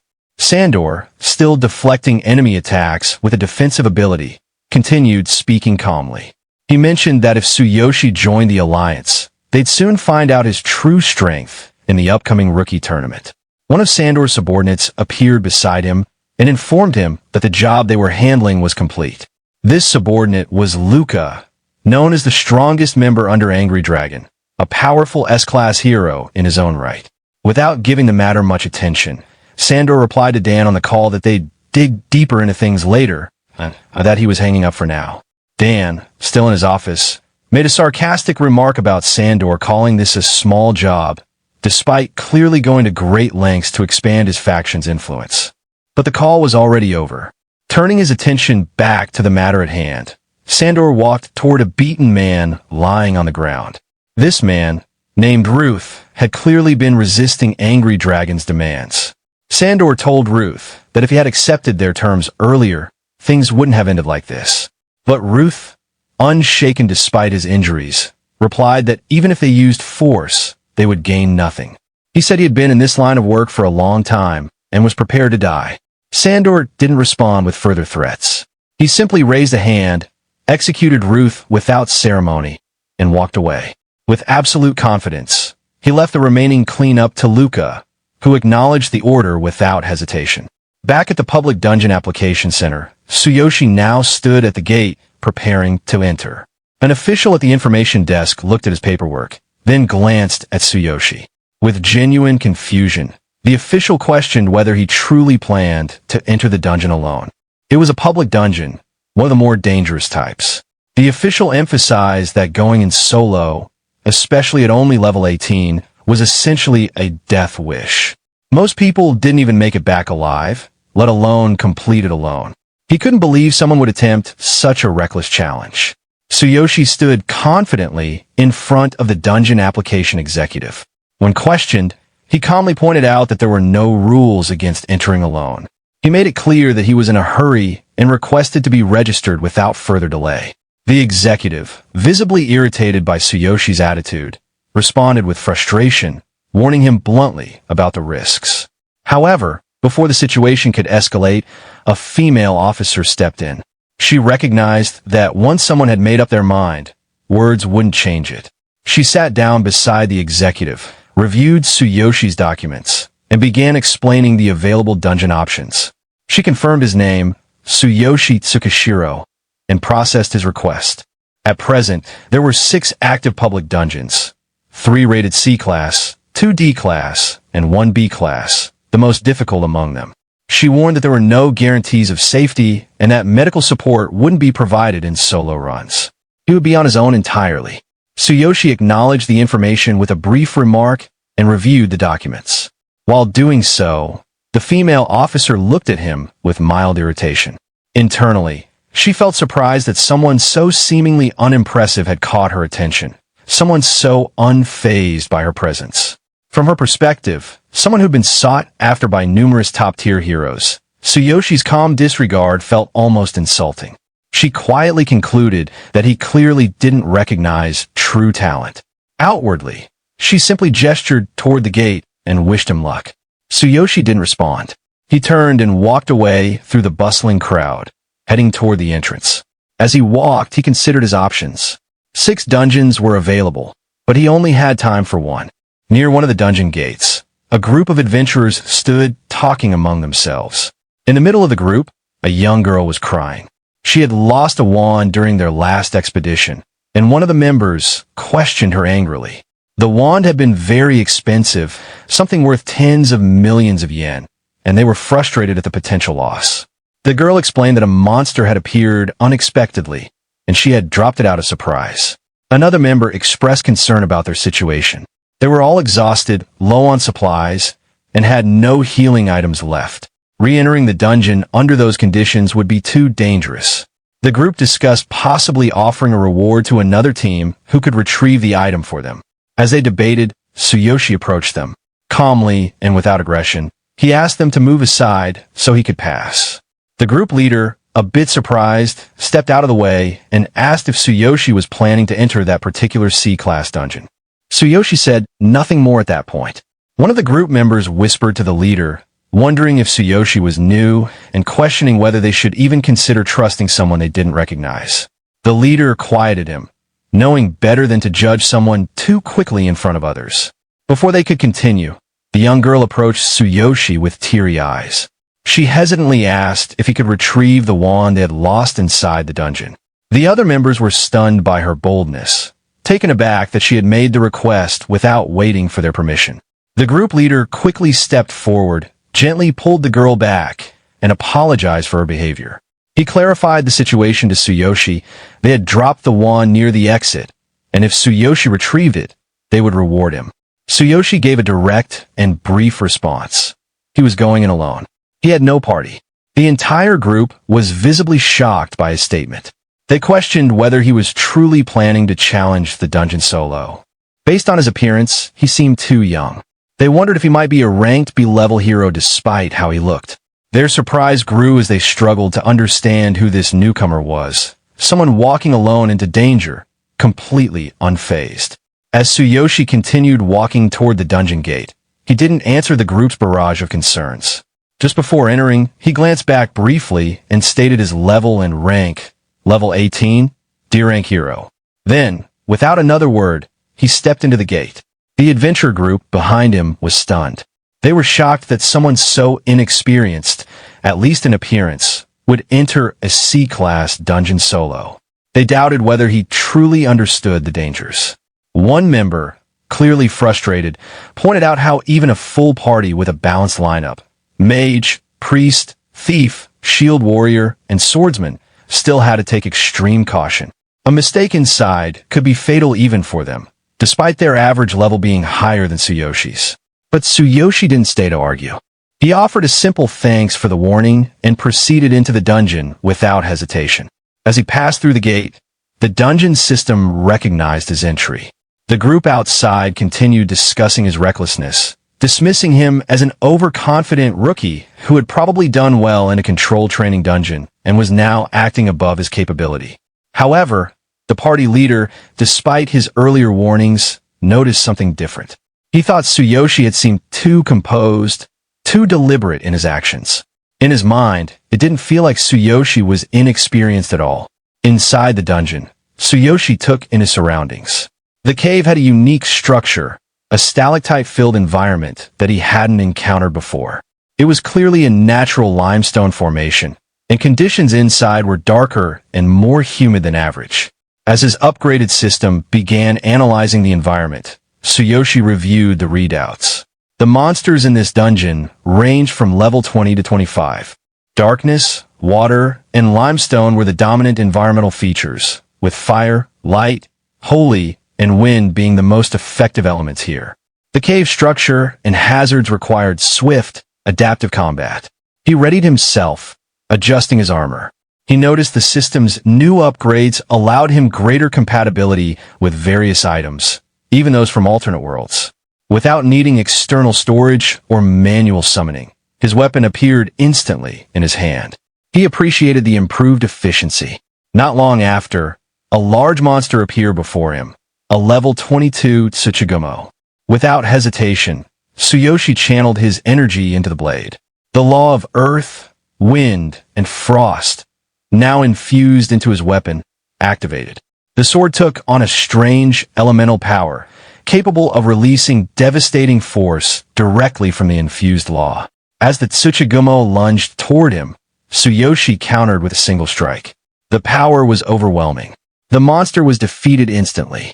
Experiencing the raw strength of the law for the first time in battle, Tsuyoshi was quietly impressed. He realized he could likely rise far above his current level, possibly even to the top tier of dungeon explorers.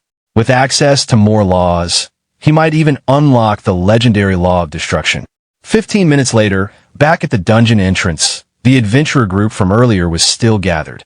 They had been hoping another party would arrive to retrieve the wand they'd lost. But no new groups had shown up. They grew more anxious. The girl from their party apologized again, still feeling guilty. One member, armored in gold, mentioned it had already been 15 minutes. Another adventurer, wearing a green hood, bluntly remarked that Tsuyoshi was probably dead. Dungeon deaths were a harsh but familiar reality in their line of work. Suddenly, the gate flickered with activity. People nearby began to notice, and a general sense of confusion and surprise swept through the waiting area. An official announcement was made. A new dungeon record had just been set. Panic erupted among the staff. They questioned whether it was really the C-class dungeon they were monitoring. Someone double-checked the database and confirmed it. The fastest clear time had been broken. What shocked them even more was that it wasn't done by a party, but by a single individual. It was the first ever solo clear of that dungeon. Tsuyoshi emerged calmly from the gate. The system recognized his completion time, 15 minutes and 33 seconds, beating the previous record of 19 minutes and 54 seconds. He was now the record holder for the fastest clear of the dungeon, and notably, the only person to ever complete it alone. The adventurer group stood frozen, stunned by his return. The girl looked up, speechless. Tsuyoshi approached and held out the wand they had lost, asking if it belonged to them. Without breaking his calm demeanor, he asked if there was any bonus for breaking a dungeon record, as if it had been just another task to complete.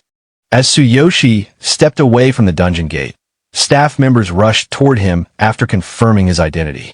They had recognized him as the rookie adventurer, level 18, rank, who had entered the dungeon alone just moments ago.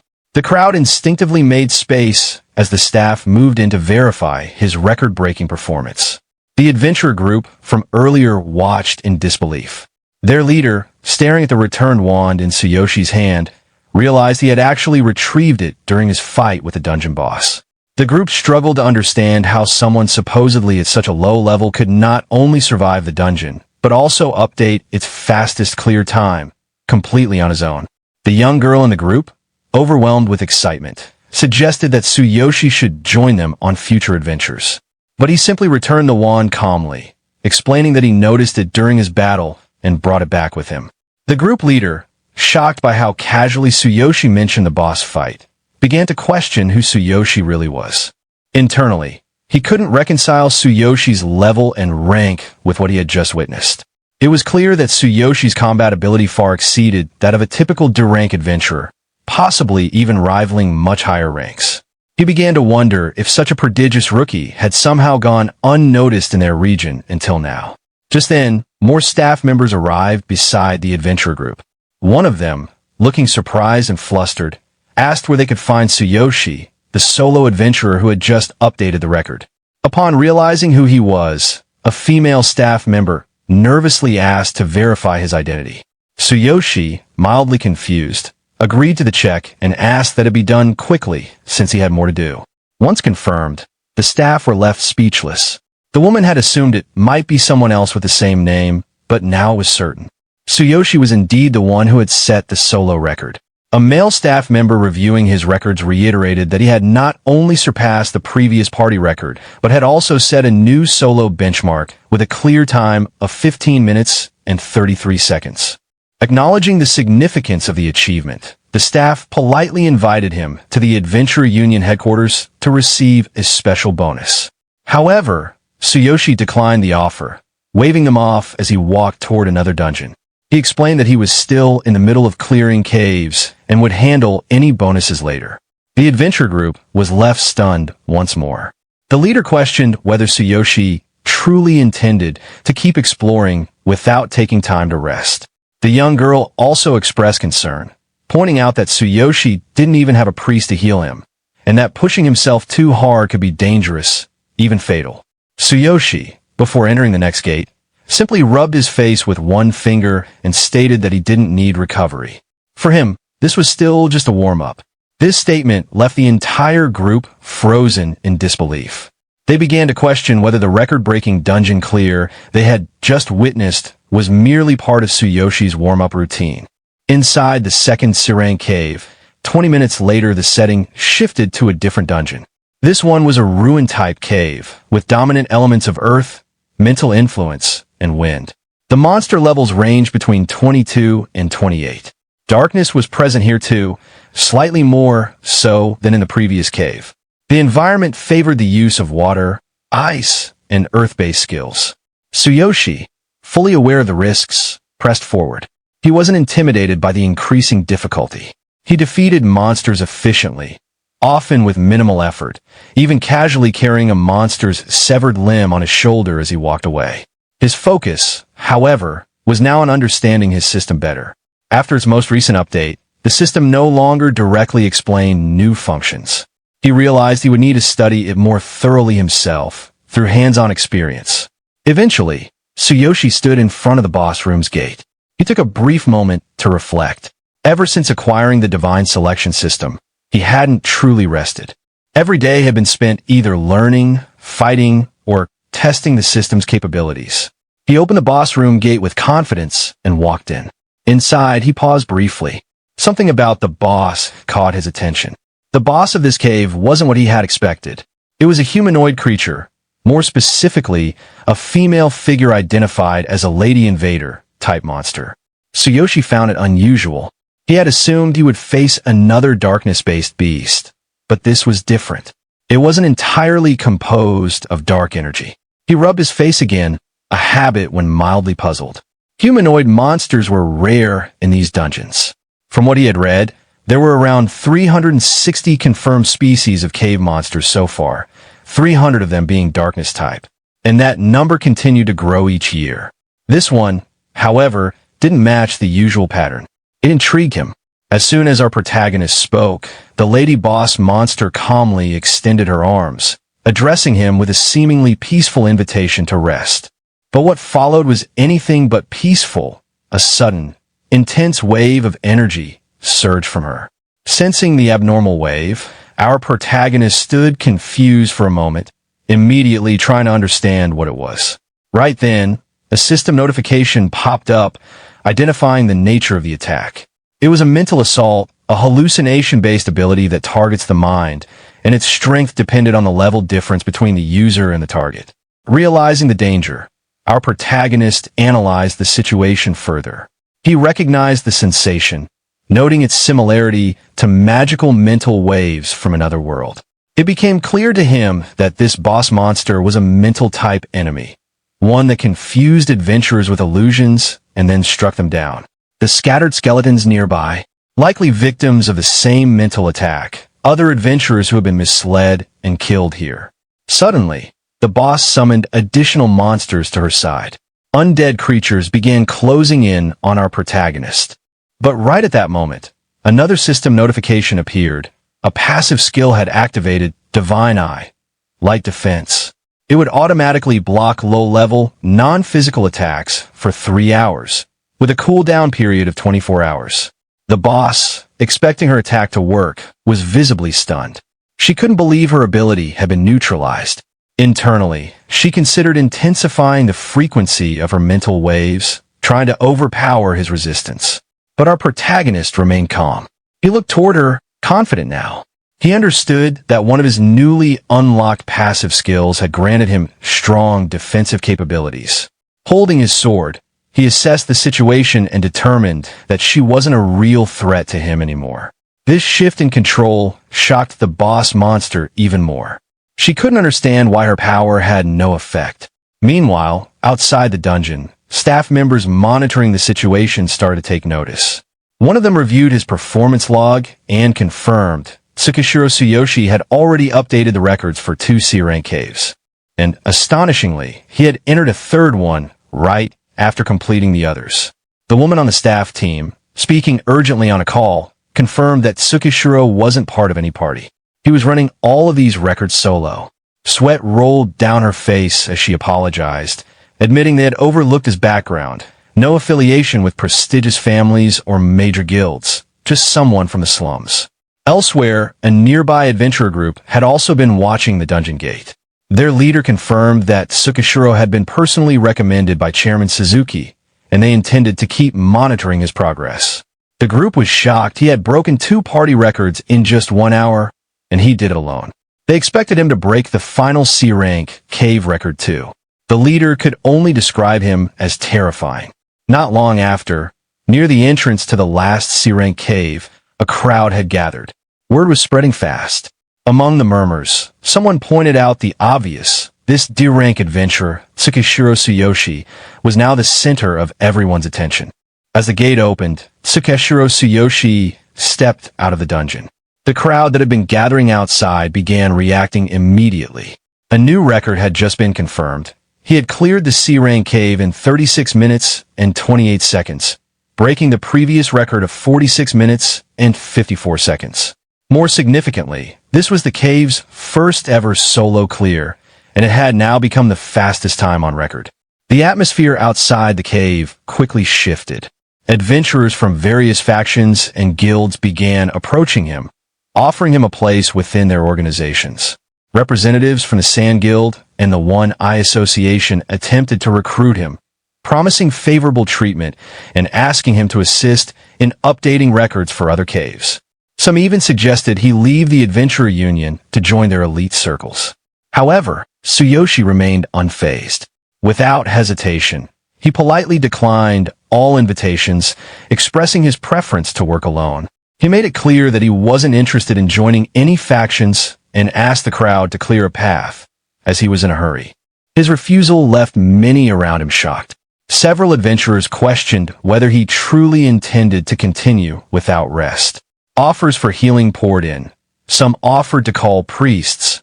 Others introduced themselves as healers, hoping to accompany him inside the next cave. Despite the concern, Tsuyoshi remained focused. He continued walking through the crowd, calmly stating that he was fine and didn't require assistance.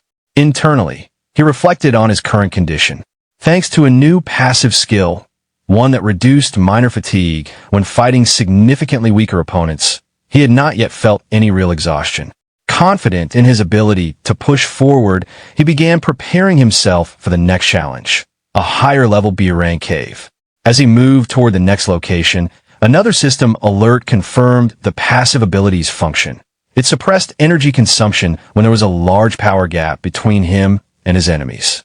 Not long after, he entered a D-rank cave and, once again, shattered the existing record. He repeated this process across several caves in rapid succession, each time setting a new solo benchmark.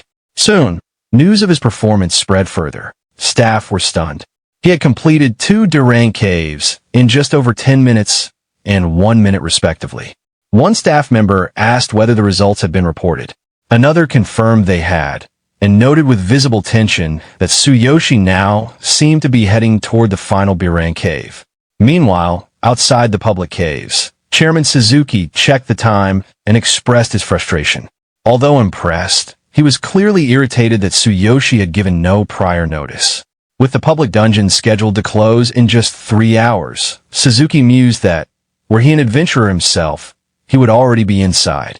As Suzuki was lost in thought, he overheard a group of adventurers discussing something urgent. They were in a hurry. They had just learned that someone was still active inside the cave. Curious, Suzuki approached and introduced himself, asking what had happened. The adventurers explained that a remarkable D-rank adventurer had appeared and broken 5 different cave records, all solo. Rumors were already circulating that this individual might be backed by a powerful organization. They admitted they had come specifically to find out more about this Tsuyoshi. As the crowd moved on, Suzuki was left standing alone. He considered the possibility that Tsuyoshi was indeed a secret recruit trained by an influential force. But then something clicked. The name struck him. With sudden realization, he recalled the exact identity of the adventurer and was visibly stunned. At that moment, near the final cave gate, Tsuyoshi approached once again. A large group of adventurers had already gathered there. Word had spread quickly. This D-rank adventurer, Tsuyoshi, was about to enter the last remaining B-rank cave. Then suddenly, just as Tsuyoshi stepped into the dungeon, a group of new adventurers appeared near the gate. With mocking expressions, they started whispering among themselves. Outside the B-class dungeon, one of them scoffed, Tsuyoshi? That D-rank hunter? Is he for real? He's only level 18, but he's cleared 3 C-class dungeons and 2 D-class ones in a row, breaking records each time. And now he's taking on a B-class dungeon? Is he trying to die or something? Hearing that, another adventurer jumped in with disbelief. He went in alone without forming a party.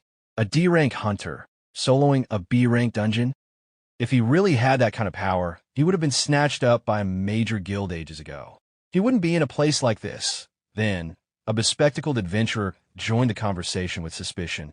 Maybe he's secretly working for some powerful faction, sent here to break records.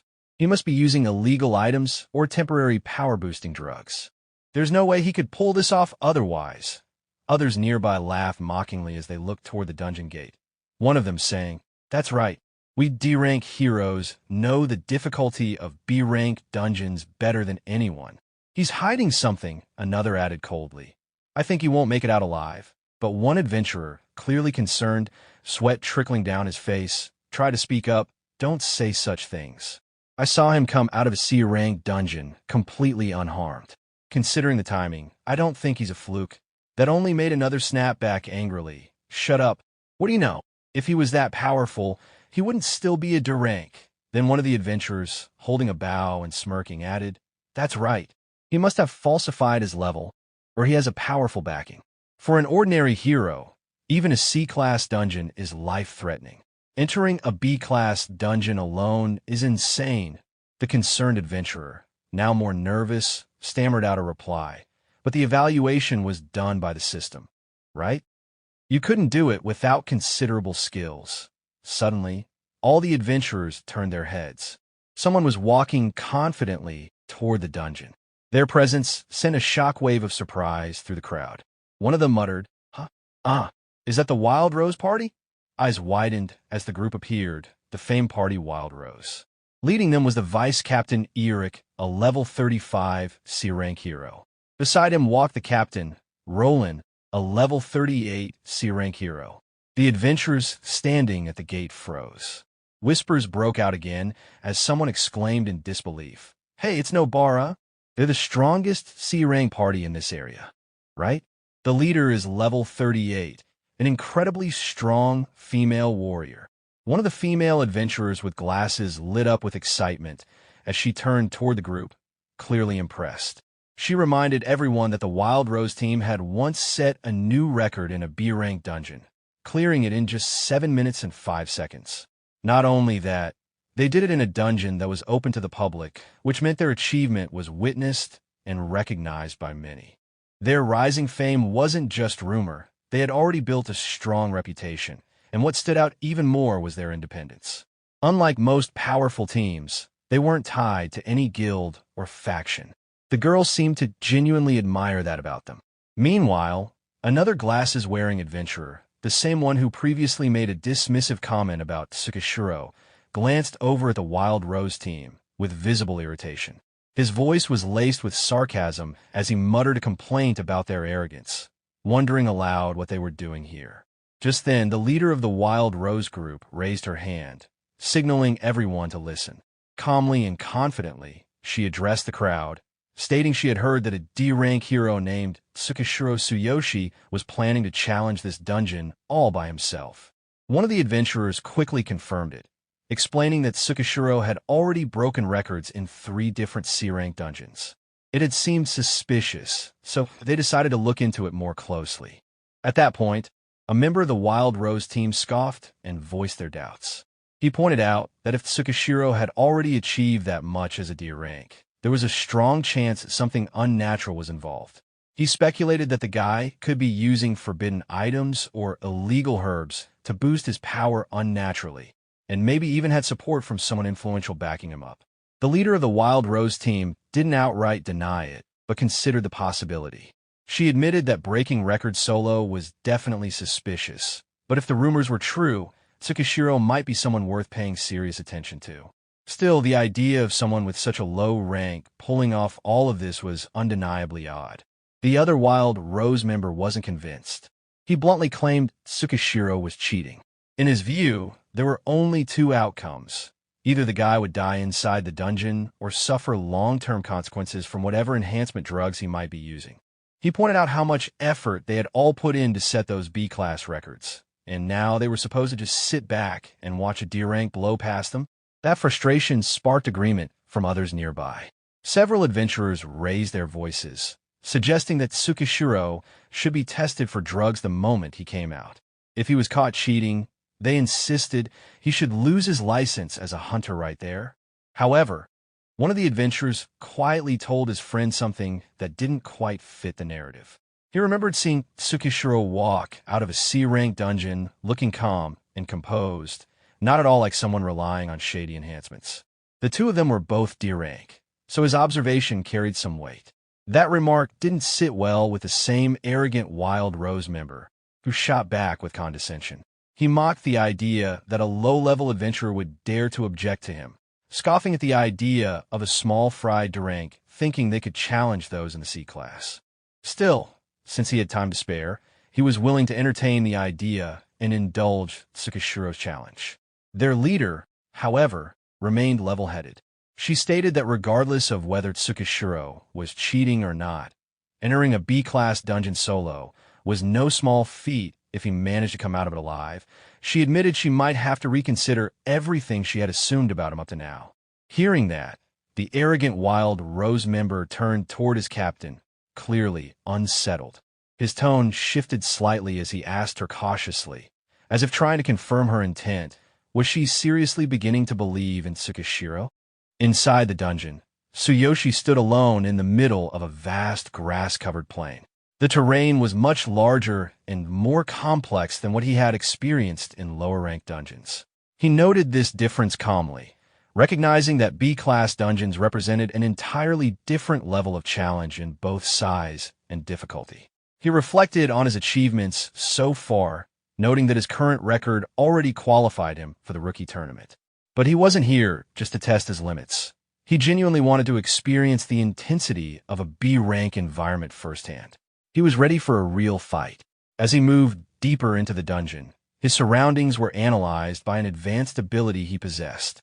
The results detailed the landscape, approximately 12 square kilometers of open plains, populated by monsters between levels 30 and 35.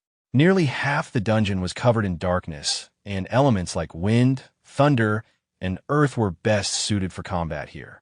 With a quiet confidence, Tsuyoshi noted that even the weaker monsters here were impressive for their level. If the dungeon's boss turned out to be darkness-aligned, all the better. He was curious whether it would resemble the darkness powers he once knew in another world or reveal something new entirely. Moments later, he launched himself forward with powerful momentum. His attack devastated the surrounding grasslands. Soon after, a pack of monsters emerged, swift, agile creatures with wind and dark attributes.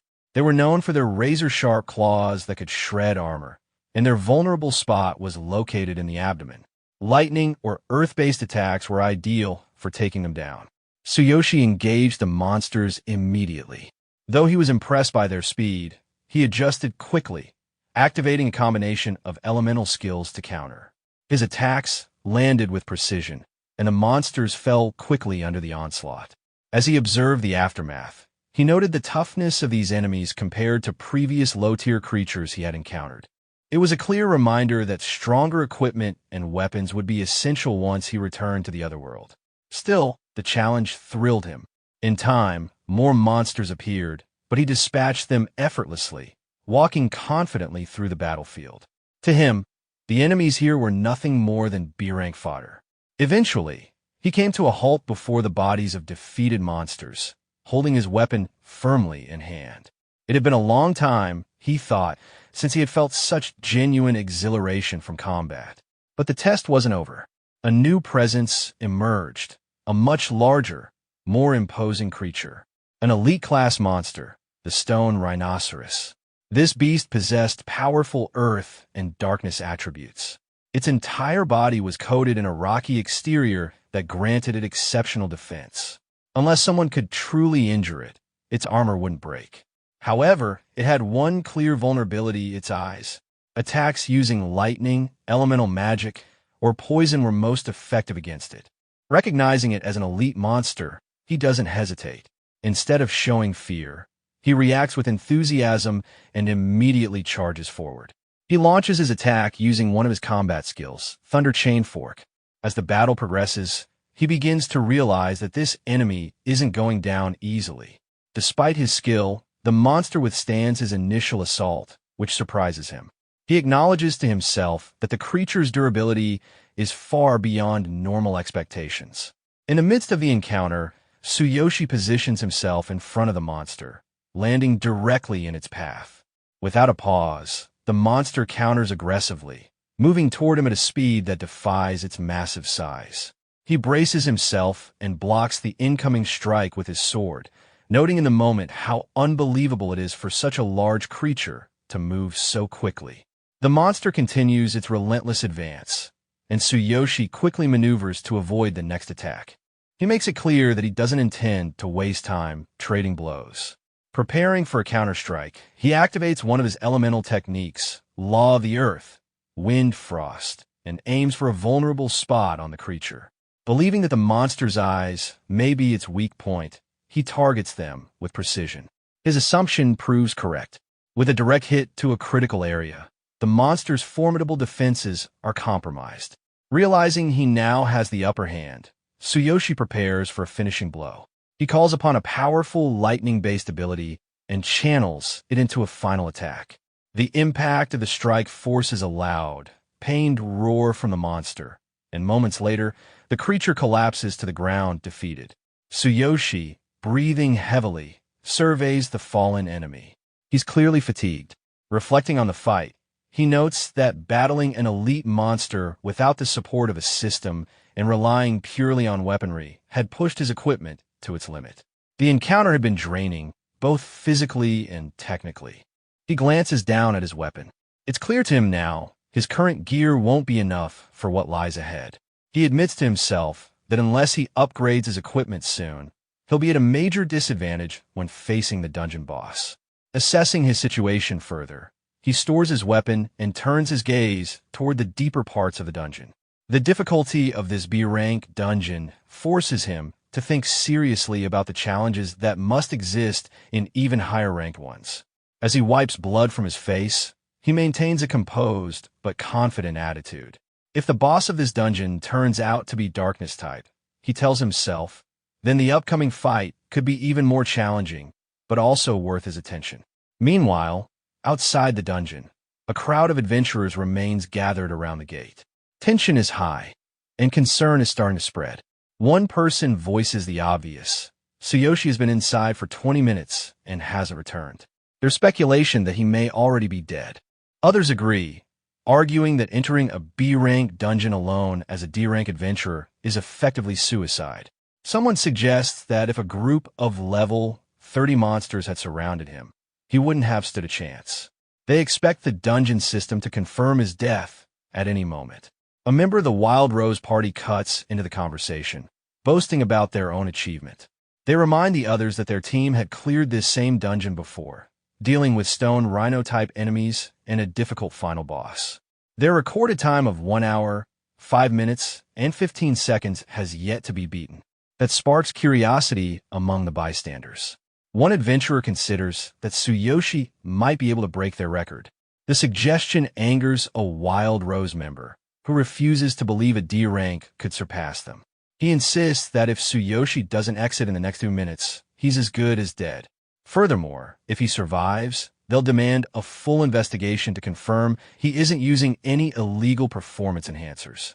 Another adventurer with a calculating look chimes in, stating with confidence that even if Tsuyoshi were doping, there's no way he could survive long alone in a B-rank dungeon. The danger level, he says, is simply too high for tricks or temporary boosts to make a difference.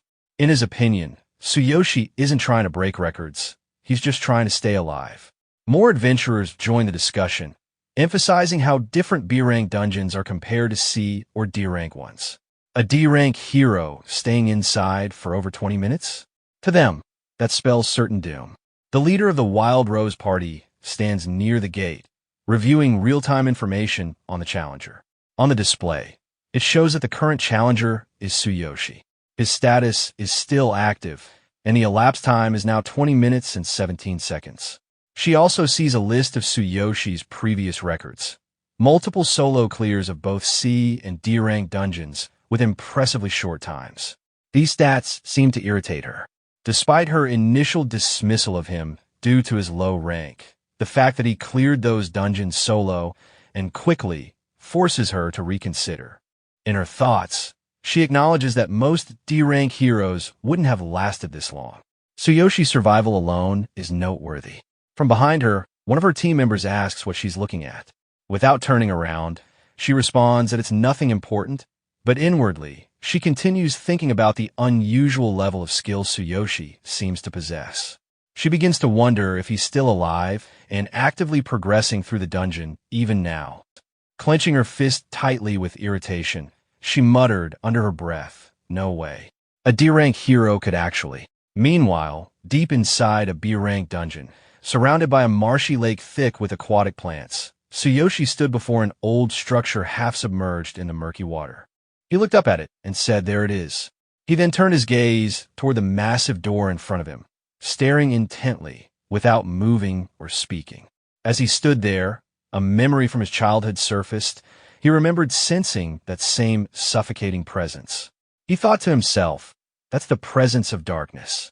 With determination, he pushed the door open and said quietly, "Let's go." As he stepped inside and laid eyes on the monster waiting within, sweat trickled down his face. "Sorry to keep you waiting," he muttered. The creature before him was humanoid, holding a blade with a sinister presence. It was a darkness phantom, tall, sharp-eyed, and radiating malice. It turned towards Tsuyoshi and spoke arrogantly. Alone? This is a first. Tsuyoshi observed the monster calmly, analyzing its features. It had a dark aura, intelligent eyes, a solid defense posture, and moved with unnerving agility. He noticed its blade gave off an eerie glow, hinting at psychic and ice-based attacks. He also instinctively figured its weak spot, somewhere near the heart. It was clear that using lightning, light, or fire would give him the edge in battle. The monster laughed and said, "Such a puny hero. You dare face me alone?" Tsuyoshi didn't answer. He just stood there silently, his body trembling slightly. The monster grinned wider. "You're trembling. Are you scared?" "Hiv hiv. You should be. If you're afraid, go ahead and kill yourself. It'll save me the trouble." But Tsuyoshi raised his head, his voice cold and calm. "No, I'm not afraid." The monster paused, surprised. Tsuyoshi smirked and replied, "It's not fear, it's excitement. I can't wait to slay a darkness like you. And besides, I need that weapon of yours. Just so happens I lost mine recently." The monster stood up, clearly provoked. He laughed loudly. Interesting. To think a mere human would have such guts." He placed his sword on his back and said, "I'll commend that bravery. But to claim this weapon." Suddenly, the air around the monster grew cold and heavy. He unleashed his ice domain, filling the room with sharp frost and a suffocating chill. He pointed at Tsuyoshi and shouted, "Let's see if you can." Tsuyoshi, unfazed, laughed with pure excitement. "Very well. For Karina, for my father and mother." Then, without hesitation, he charged straight at the monster, shouting, "I'll kill you all with my own hands." Outside the B-rank dungeon, the captain of the adventurer group sat quietly, sipping tea. Her mind was restless. She thought about the situation. If Tsukishiro Tsuyoshi really managed to break their record, it would mean her party's achievement was surpassed. That wouldn't only hurt their reputation, it could also affect their resources and future opportunities. As she pondered, one of her group members approached and asked if something was on her mind. She acknowledged him and, without hesitation, asked his thoughts on the hero named Tsukishiro Tsuyoshi. The man answered seriously, saying he believed Tsuyoshi was strong and that there was a high chance he would break their record. When the captain pressed further, asking why he thought that, the man explained that although he had never personally met Tsuyoshi, he had observed his behavior before entering the dungeon. Even when mocked and ridiculed by those around him, Tsuyoshi didn't react emotionally. He had simply glanced at them once and moved forward. If he had been nothing more than a reckless fool or someone relying on drugs, he wouldn't have carried himself with such composure. Hearing this, the captain quietly repeated the words in her mind, calm and composed. Nearby, some other adventurers were also gathered by the gate, gossiping among themselves. One scoffed, saying that relying on performance-enhancing drugs would only shorten one's life. Even if someone survived a dungeon run while using them, they'd come out broken in body and spirit. He added mockingly that if Tsuyoshi somehow came out alive, he would swallow his staff whole. The captain's subordinate frowned at this, speaking with disappointment. He commented that, in his experience, the quietest beasts were often the most terrifying. The scene then shifted back inside the dungeon. In the boss chamber, an area shrouded in shallow darkness, Tsuyoshi stood with his sword in hand, ready. Across from him, the dungeon boss, a dark phantom warrior, fixed its gaze on him. The creature could sense something unusual about Tsuyoshi's presence. The dungeon boss studied Tsuyoshi closely, unsettled by the strange aura surrounding him. In its thoughts, the creature recognized that this presence did not feel native to this world. It wondered if the hero standing before it had come from some faraway other world. Despite this doubt, the boss admitted to itself that although Tsuyoshi might not be the strongest hero it had ever encountered, he was by far the most surprising. In response, Tsuyoshi activated the power of the Divine King's Hammer. His body became enveloped in electricity, crackling energy covering him completely as he prepared for the clash. With confidence, he signaled that the monster was about to witness something beyond its expectations. The boss, unfazed, launched forward, demanding proof of the hero's words. In an instant, the two collided in a fierce battle. Their weapons clashed, each countering the other's strikes with speed and precision. As the fight escalated, Tsuyoshi's heavenly eye ability analyzed the monster's state. The boss had entered its perfect form, which increased its speed and attack power significantly. Its current combat style combined rapid combos with mental invasion techniques, giving it both physical and psychological pressure. The recommended strategy was clear. Tsuyoshi needed to rely on his mastery of the laws of earth, wind, and frost to keep his speed up and look for an opening to counterattack. Realizing the monster's increased speed, Tsuyoshi thought quickly. Facing it directly would only result in severe injury. He activated the laws of earth, wind, and frost once again, reinforcing his movements to stay alive. Even so, the boss's attack struck him, forcing him back several steps and reducing his health. Instead of being shaken, Tsuyoshi smirked at the challenge, finding it intriguing. The monster attacked again, but this time Tsuyoshi managed to counter, striking back with his sword. The blow landed, wounding the creature slightly and shaving off some of its vitality. The boss laughed, mocking Tsuyoshi, insisting that his weapon was too weak to cause any real harm and daring him to keep fighting. Yet, despite the monster's words, it secretly began to feel unease. Even while bleeding and facing overwhelming odds, Tsuyoshi remained unerringly calm. That composure unsettled the beast far more than the strikes themselves. With a sudden swing, the boss unleashed one of its most dangerous techniques, Dark Moon Ice Prison. A vast wave of freezing energy surged outward, spreading across a wide area. Tsuyoshi's heavenly eye warned that this was a large-scale ice attack combined with mental invasion, capable of freezing opponents for several seconds if caught directly. The best strategy was to escape the affected zone immediately. The attack grazed Tsuyoshi, leaving a cut on his face as he dodged. Evaluating the situation, he noted that the area of effect was dangerously wide, far more difficult to evade than he had anticipated. A massive wave of ice surged towards Tsuyoshi. Bracing himself, he focused all his strength into his abdomen to absorb the impact with maximum defense. Even so, the attack struck hard, tearing away a large portion of his vitality. His body, renowned for its resilience, had already sustained heavy wear. The boss was visibly shocked that Tsuyoshi had managed to survive the blow. Confident that the hero's remaining strength was too little to matter, the monster rushed forward, sword raised high, intent on finishing the fight in a single strike. At that moment, Tsuyoshi released his sword. Instead of panicking, he seized the opening. With calm precision, he prepared to turn the monster's momentum against it. His plan was clear. Use the analysis from the heavenly eye to time his leap perfectly, exploit the enemy's opening, and summon the Divine King's hammer at the decisive moment. The boss, seeing Tsuyoshi readying himself, mocked the attempt, convinced the hero lacked the power to kill it. But Tsuyoshi's confidence came not from recklessness, but from mastery. With the Divine Selection System's upgrades, he could now draw more power from the hammer. Its usable strength had increased significantly. On top of that, he could channel the laws of earth, wind, and frost into the weapon, layering it with attributes of wind and lightning to amplify its destructive force. The surge of energy coursed through the hammer, straining his arms to the breaking point. His body nearly collapsed under the weapon's overwhelming power, but Tsuyoshi endured by concentrating the strongest reinforcement into both hands. The strain was immense, yet his grip held firm. With all preparation complete, Tsuyoshi launched his ultimate strike. The hammer, infused with divine energy and elemental power, crashed down with unstoppable force. The boss's expression shifted to shock as its vitality plummeted faster than it could comprehend. In the next instant, the blow struck true, and the monster's health dropped to 0. The battle ended.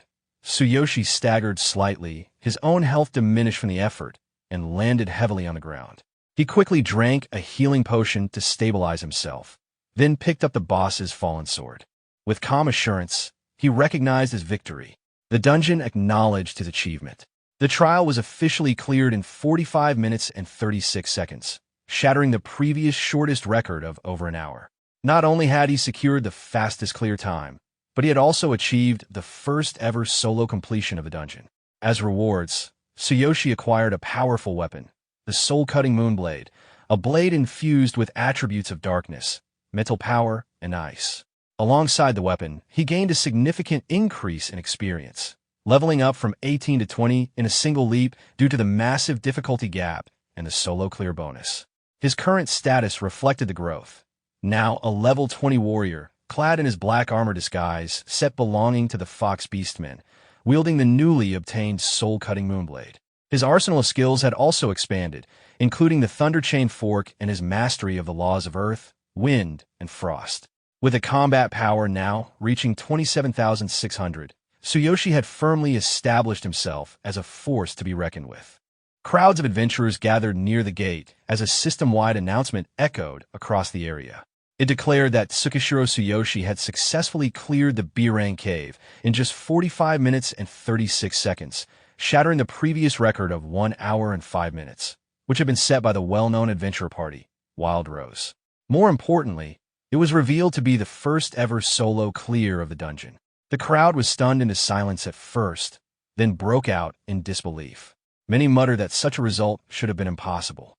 Even the captain of a nearby adventurer group, upon seeing the record posted, rose from her seat in shock, struggling to accept what she was witnessing. The staff members of the Adventurer Union, also present outside the cave, were equally shaken. They repeated the result aloud, almost unable to process the data. A D-rank adventurer had not only cleared the cave alone, but had done so in a record time. Their anxious eyes turned toward the gate, waiting for Tsuyoshi to emerge. Moments later, a heavy gust of wind burst from the gate, startling everyone present. As the dust and air settled, Tsuyoshi appeared at the entrance, holding the newly obtained blade in his hand. He walked forward silently, his expression calm. The crowd parted around him, their gazes fixed on his blood-stained armor. Some recognized traces of the boss monster's blood on him, mingled with his own injuries, which only deepened the sense of awe and intimidation. Whispers spread rapidly. His presence radiated a killing intent that weighed heavily on everyone nearby. Despite the attention, Tsuyoshi's thoughts were elsewhere. The overwhelming stares and murmurs were of no importance to him. What mattered was leaving quickly to meet Chairman Suzuki and securing his qualification for the Supernova tournament at the Adventurer Union headquarters. Just as he began to move through the crowd, an adventurer blocked his path. The man, wearing a self-assured and hostile expression, accused Tsuyoshi of doping. He claimed that there was no possible way a D-rank adventurer could have defeated a B-rank boss monster alone. The accusation spread like wildfire. Onlookers, caught between disbelief and envy, began shouting in agreement, demanding Tsuyoshi explain himself. Many echoed the same conclusion. His victory had to be unnatural, achieved through cheating. The crowd closed in tighter around him, their voices growing louder with each passing second. Despite the accusations and shouts, Tsuyoshi did not bother to argue with the surrounding adventurers.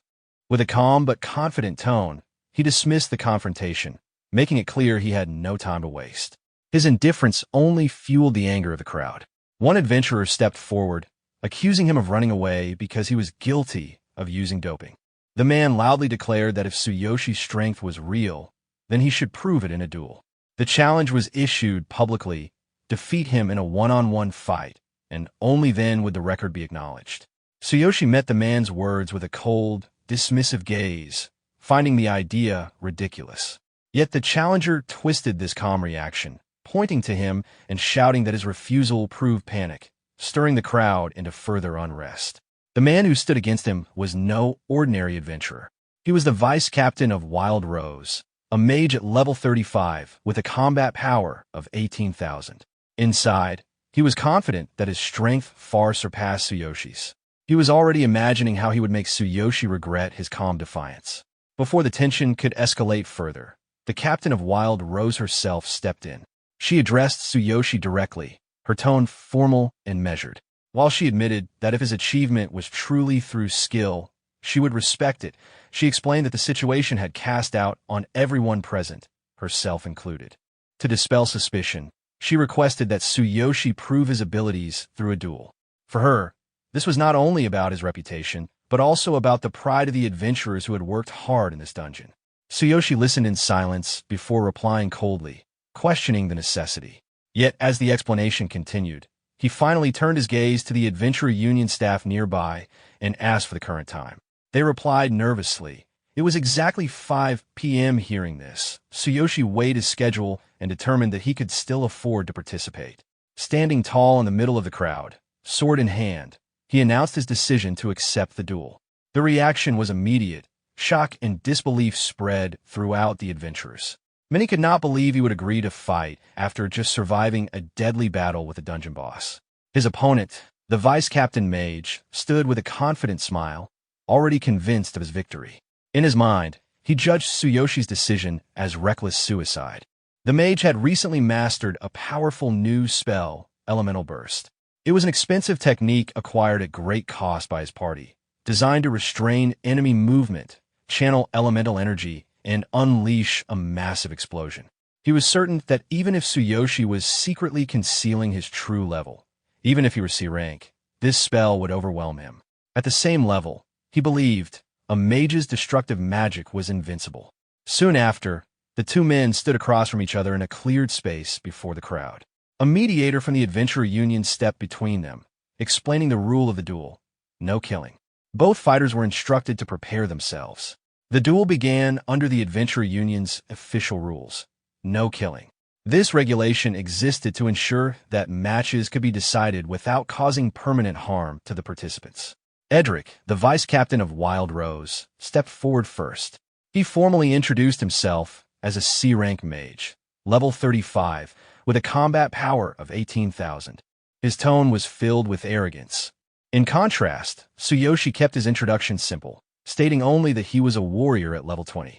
Internally, however, he reminded himself that his true combat power had already reached 27,600. He deliberately withheld that fact, knowing that revealing it would only create further complications. Edric misinterpreted his silence as weakness. With a mocking grin, he suggested that Tsuyoshi's refusal to state his combat power proved he was hiding something, likely relying on doping.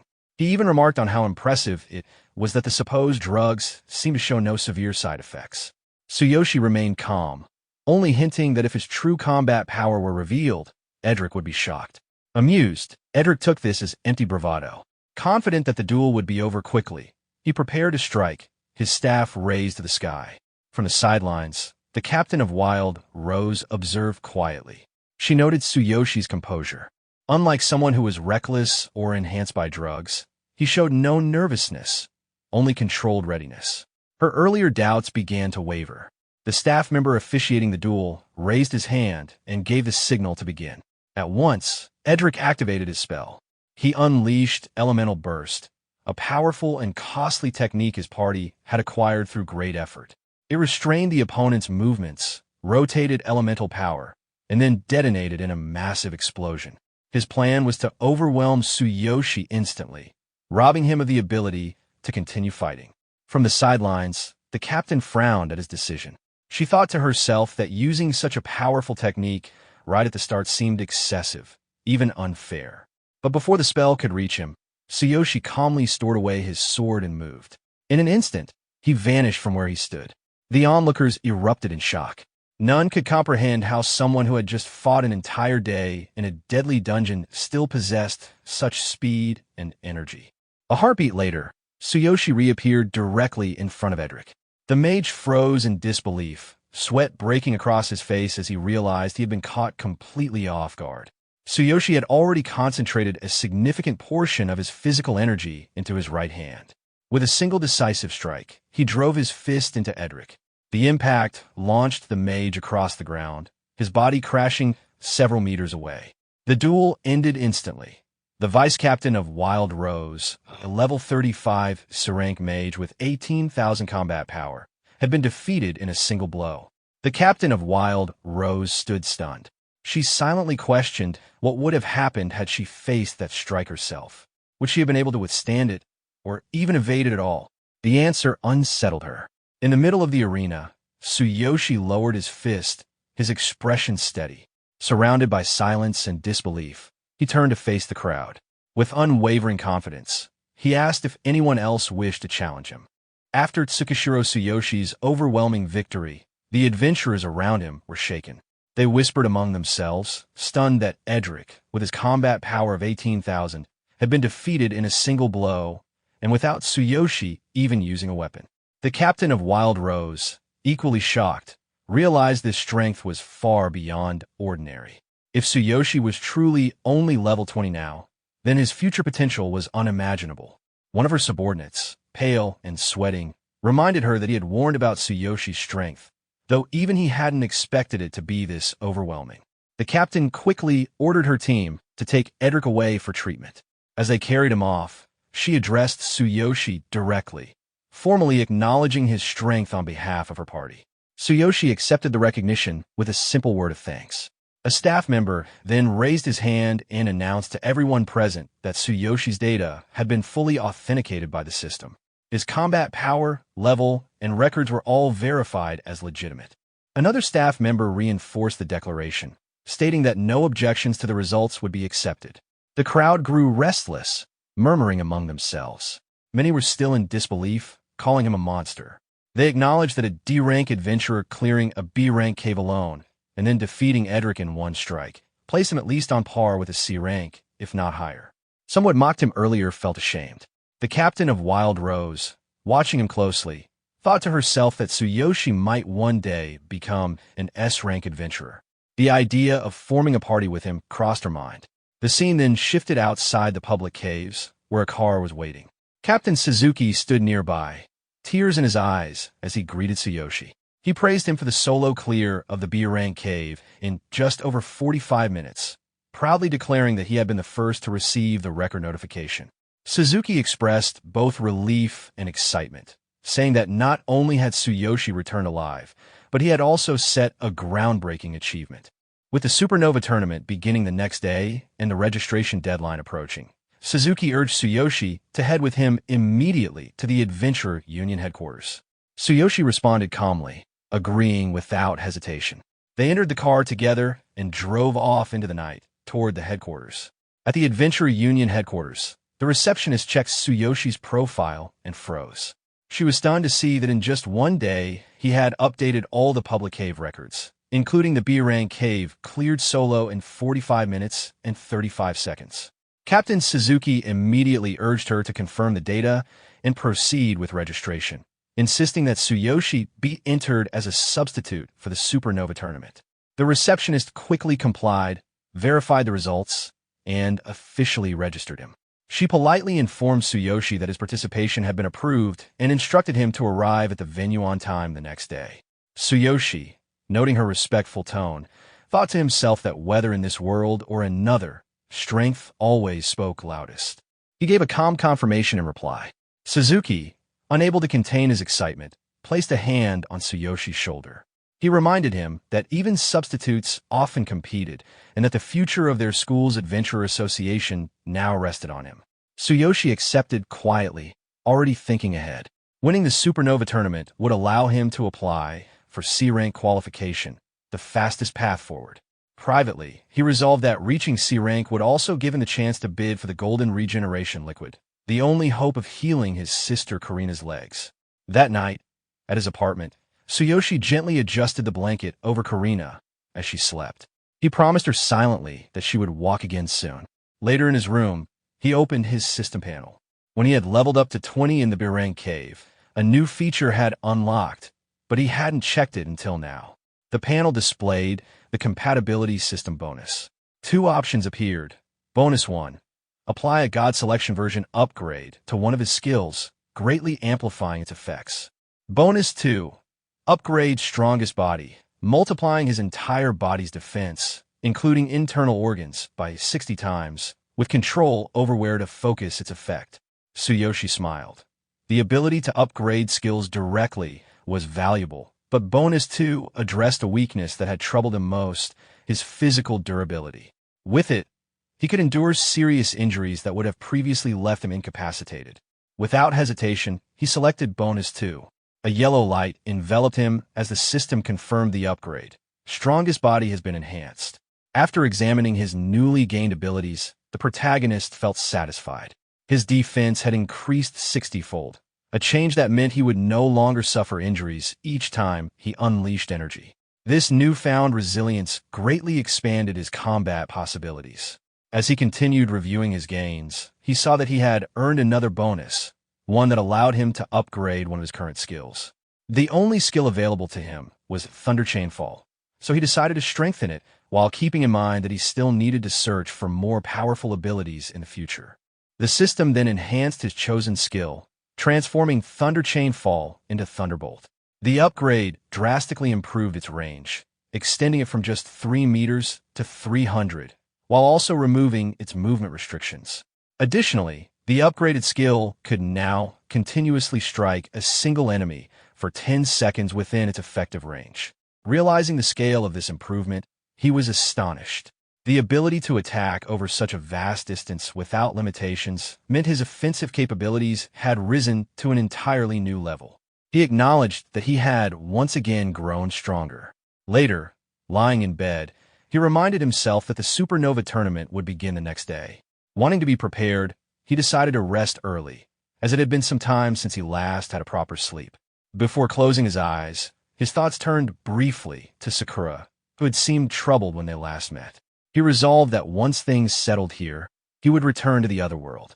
With the strength he now possessed, he believed he might finally be able to help her. The following morning, in the suburbs, he traveled with Chairman Suzuki by car toward the tournament venue. Along the way, Suzuki explained that the outcome of the Supernova tournament would determine resource distribution, and that competitors should show no mercy since rankings were the highest priority. Many young elites would be fighting, risking their lives. The protagonist, however, was unfazed. Since becoming an adventurer, he had long grown accustomed to battles where lives were on the line. Suzuki glanced at him and noticed a change. The boy seemed more mature, colder, and far more composed than before. With a drop of sweat forming, Suzuki shifted the conversation to the tournament venue. He explained that it was located inside a massive mountain cavern, known as One Strike Mountain. According to legend, a single blow from an S-rank adventurer had once pierced through it, creating the vast hollow space that now served as the arena. The story piqued the protagonist's interest. He wondered aloud about legendary S-rank adventurers and how they compared to ordinary ones, recognizing that even within the highest rank, vast differences in strength existed. Suzuki admitted that the truth was uncertain, as such figures were spoken of only in tales, their continued existence unknown. Soon after, the car came to a stop. They had arrived. Stepping out, the protagonist gazed up at the mountain. A massive opening yawned in its chest, the entrance to the venue. Looking at the imposing landmark, he reflected silently. The sheer power of a legendary S-rank adventurer was something beyond imagination, and even after so much time, its traces still carried a sense of awe. Chairman Suzuki stepped closer to the protagonist, remarking on how vast and spacious the cave appeared from inside. He admitted that the first time he saw it, he had nearly been overwhelmed by its scale.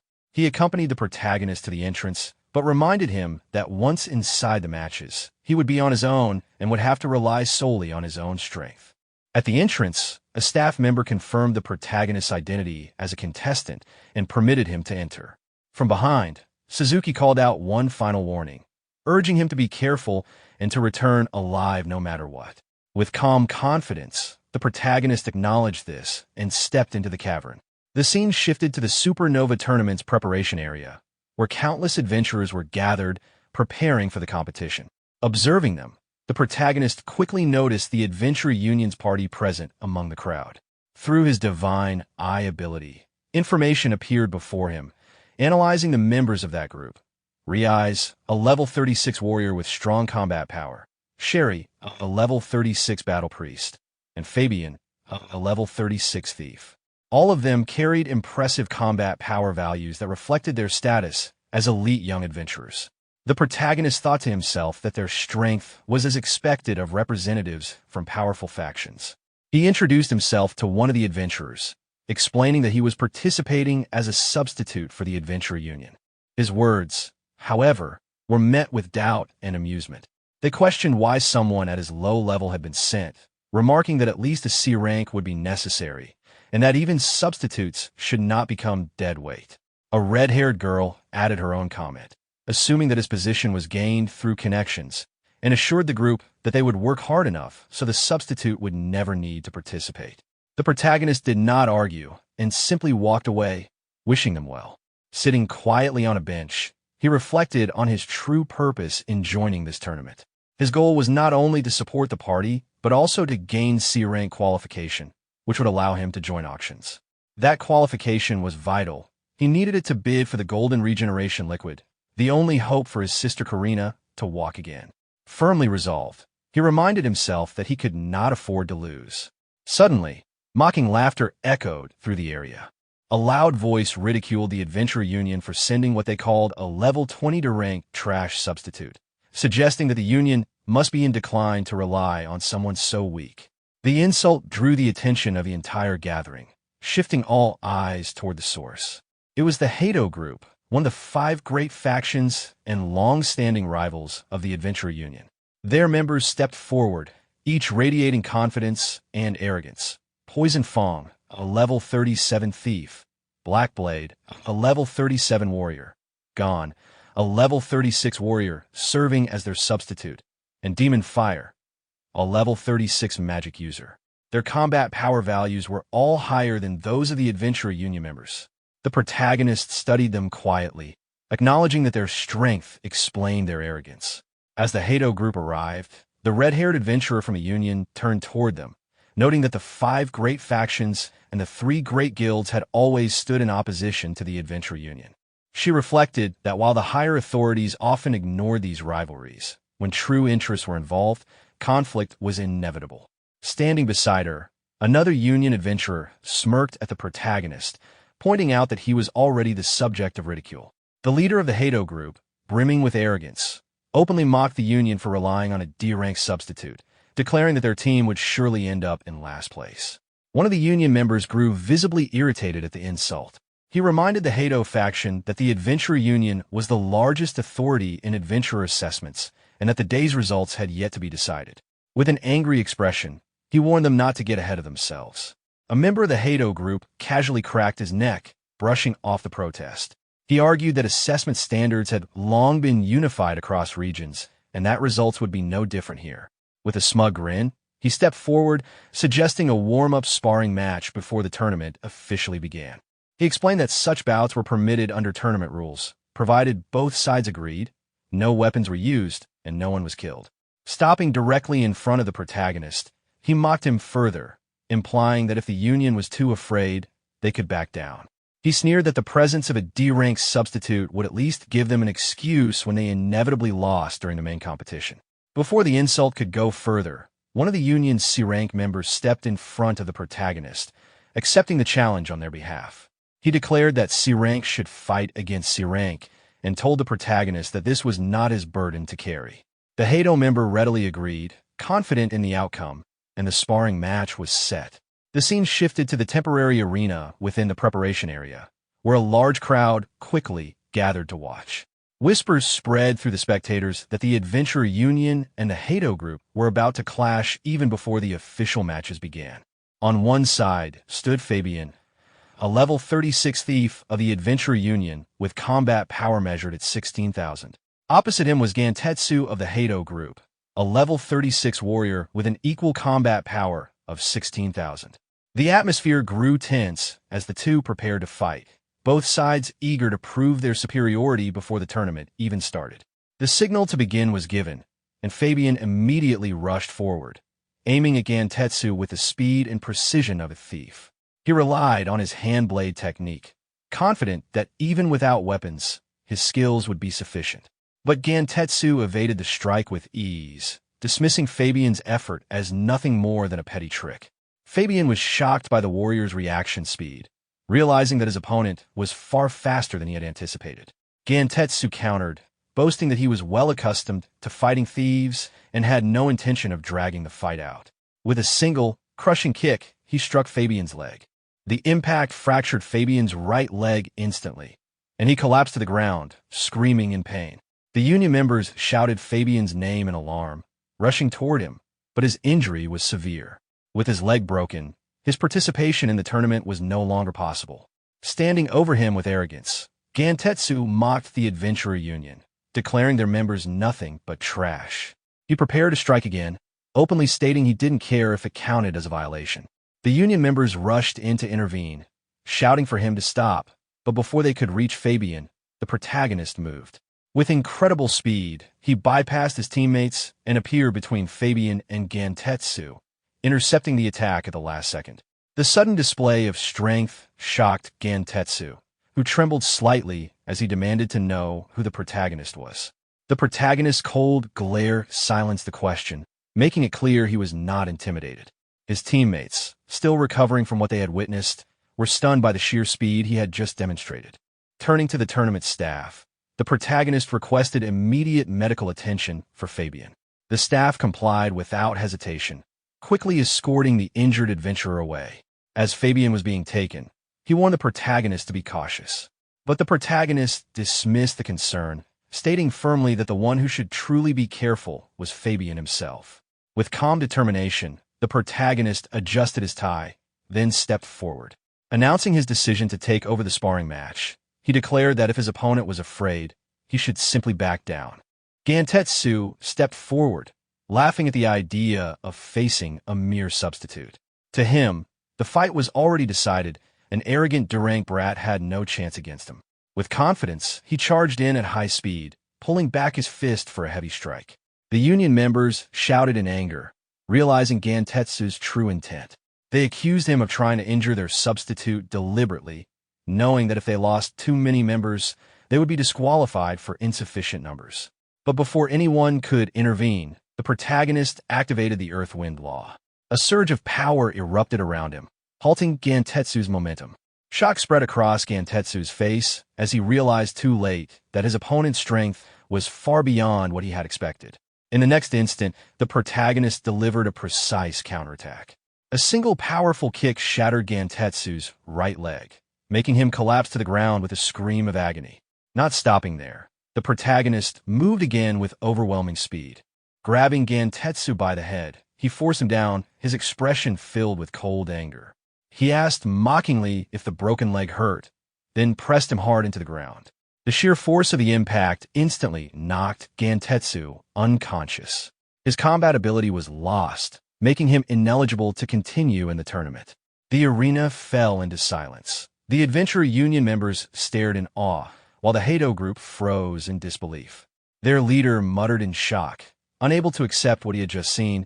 This was supposed to be a D-rank adventurer.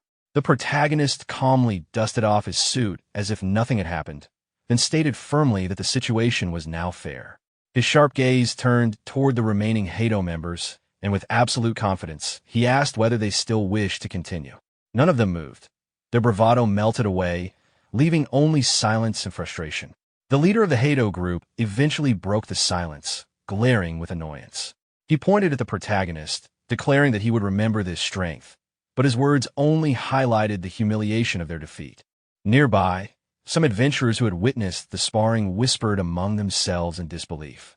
They remarked on how incredible it was to see someone break an opponent's leg with a single kick and knock him out in one blow. None of them could reconcile such overwhelming strength with the supposed rank of D. The scene then shifted back to the Adventure Union's preparation area. The red-haired adventurer looked at the protagonist with a tone of respect. She thanked him for avenging Fabian earlier and questioned his true strength, stating plainly that there was no way a D-rank adventurer could display such power. The protagonist, however, downplayed it. He explained that he had only intervened because he couldn't stand by and watch, and reaffirmed that he was indeed still D-rank. The red-haired adventurer then reminded him that with Fabian injured, he would now have to participate directly in the tournament. The protagonist accepted this without hesitation, stating with calm determination that losing was not an option. From behind, the group leader observed quietly, commenting on how enigmatic the newcomer was. Later, the red-haired adventurer handed the protagonist a small device, a communication bracelet specifically for use during the tournament. The leader demonstrated its function, opening the interface to reveal the details of the first event. All participants were instructed to check the rules. The first stage would be an elimination round, a trial designed to cut the number of contestants in half. On activating his device, the protagonist noted the term elimination competition, and the red-haired adventurer explained further. All contestants would be placed in a mock cave, tasked with defeating monsters. They needed to score at least 150 points within 1 hour to pass. However, if more than half the participants surpassed the requirement, then only the top half would proceed, making it essential to earn as many points as possible. The leader then elaborated on the mechanics. Contestants could choose between two modes, normal mode and dark mode. In normal mode, each monster defeated granted 1 point. In dark mode, only darkness monsters appeared, and each one defeated earned 5 points. However, every 30 seconds, the number of monsters would double, making the challenge increasingly dangerous. Finally, the leader warned against being tempted by the higher points of dark mode. He explained that monsters were adjusted to match the contestant's level, so for the protagonist, both normal and darkness monsters will be level 20. But darkness monsters were significantly stronger than their normal counterparts. Many past contestants who attempted dark mode had been overwhelmed before they could even fight back. The red-haired adventurer continued explaining the risks. Even in normal mode, she warned, the challenge was harsh. Monsters doubled every 30 seconds, and though one might start strong, fatigue would set in midway. Endurance and consistency were tested as much as strength. An hour of continuous fighting was grueling, and it was easy to get overwhelmed once surrounded. The protagonist then asked about the highest record ever achieved in this trial. The group leader responded, recalling a remarkable story from years past. A contestant from the Adventurer Union had once chosen dark mode, managing to endure for 45 minutes and defeat 300 darkness monsters in that time, earning 1,500 points. That contestant had since risen to become not only the Union's pride, but also the youngest S-rank adventurer in history. The leader then admitted his own limits, stating plainly that he wouldn't last even 10 minutes in dark mode, let alone defeat more than 20 enemies, since the doubling effect made it a nightmare. The red-haired adventurer agreed, adding that as a battle priest, she would last even less. Darkness monsters were significantly stronger than normal ones, and once their numbers rose, survival was nearly impossible. The protagonist, however, seemed intrigued by the challenge. He silently repeated the record in his mind, 45 minutes, 300 darkness monsters, 1,500 points, and found it interesting. Later, the scene shifted to the tournament venue, where crowds had gathered in front of the competition area. A massive gate loomed ahead, leading into what appeared to be a real cave rather than a simulation. The protagonist noted this detail, and the red-haired adventurer explained that the cave had a unique origin. According to legend, it had been formed by a single strike from an S-rank adventurer. The mysterious energy within it still defied both modern science and the abilities of even current S-rank adventurers. Because of this, it naturally generated mock cave environments, and the tournament organizers used one such space for the trial. At that moment, the protagonist's ring reacted faintly as he approached the gate, causing him to pause and wonder what it was sensing. One by one, participants began entering the cave. Before it was their group's turn, the leader reminded everyone of their strategy, to stick with normal mode as long as possible, avoid reckless risks, and maintain distance when enemy numbers swelled. The red-haired adventurer supported this, pointing out that they had already lost one member, so the rest of them had to give their best effort. The leader then placed a hand on the protagonist's shoulder, expressing his desire to work together for a strong placement. The protagonist, however, gave no verbal reply. Instead, he glanced again at his trembling ring, puzzled by its unusual reaction. When it was finally his turn to step forward, the selection prompt appeared before him. It asked him to choose between normal mode and dark mode. Remembering the warnings and advice from his companions, he considered that normal mode was the safer path. Yet, with a quiet confidence, he made his choice. Dark mode. A faint smile crossed his face as he thought to himself that his true opponents would indeed be the darkness monsters waiting inside. That's it for today's video.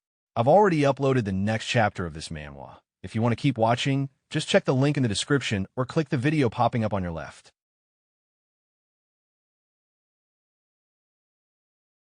The scene shifted to the Supernova Tournament venue, Ma Cave, dark mode.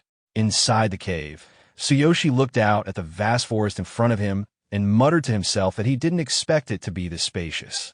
Just then, a notification appeared showing his current status. The system also explained the rules of dark mode. A monster would appear in 10 seconds, and every 30 seconds, the number of surviving monsters would multiply. Points would be earned by defeating them. Tsuyoshi carefully considered this information. He realized that if he didn't finish the enemies quickly, their numbers would keep doubling, first 2, then 4, then 8, and so on. No wonder dark mode was referred to as a nightmare. Ordinary contestants wouldn't stand a chance here. But instead of being concerned, Tsuyoshi walked forward with a confident smile. Activating his divine king hammer power, he reminded himself, but I'm not an ordinary contestant. Perfect for testing my new skill. The countdown began, slowly ticking away until it reached 0. A portal suddenly appeared ahead, and from it emerged a monster. The system explained its details. It was a darkness creature at level 20 with a combat power of 8,000.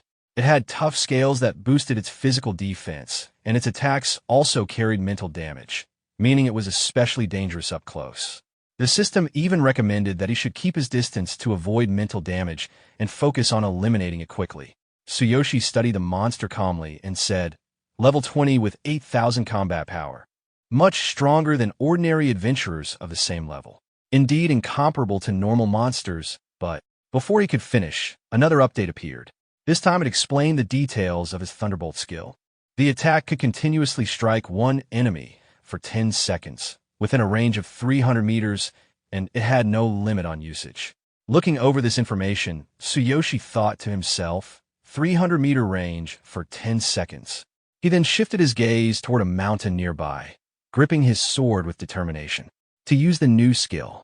Not impossible even at this distance, but with only a few dozen meters between us, the opponent will target me and move out of effective range. Let me attack from the edge and test the enemy's reaction. Once again, the system assisted him, confirming that the top of the mountain was 283 meters away from the clearing below and that the terrain there would be suitable for skill use. Tsuyoshi prepared a leap, muttering, 283 meters. There! With that, he activated his power, Earth-Wind Law. Tsuyoshi suddenly jumped toward the mountain. As he moved, the system indicated that 30 seconds had already passed, which meant the number of monsters inside the cave would now double. When he landed in front of the creatures, he confidently declared that there were now 2 monsters and that he would finish them together. Activating his power, he thought to himself about using Earth-Wind Law and Thunderbolt at the same time, determined to take them all at once. From a distance, he launched his attack, shouting for the monster to take his new skill. The skill, Thunderbolt, activated.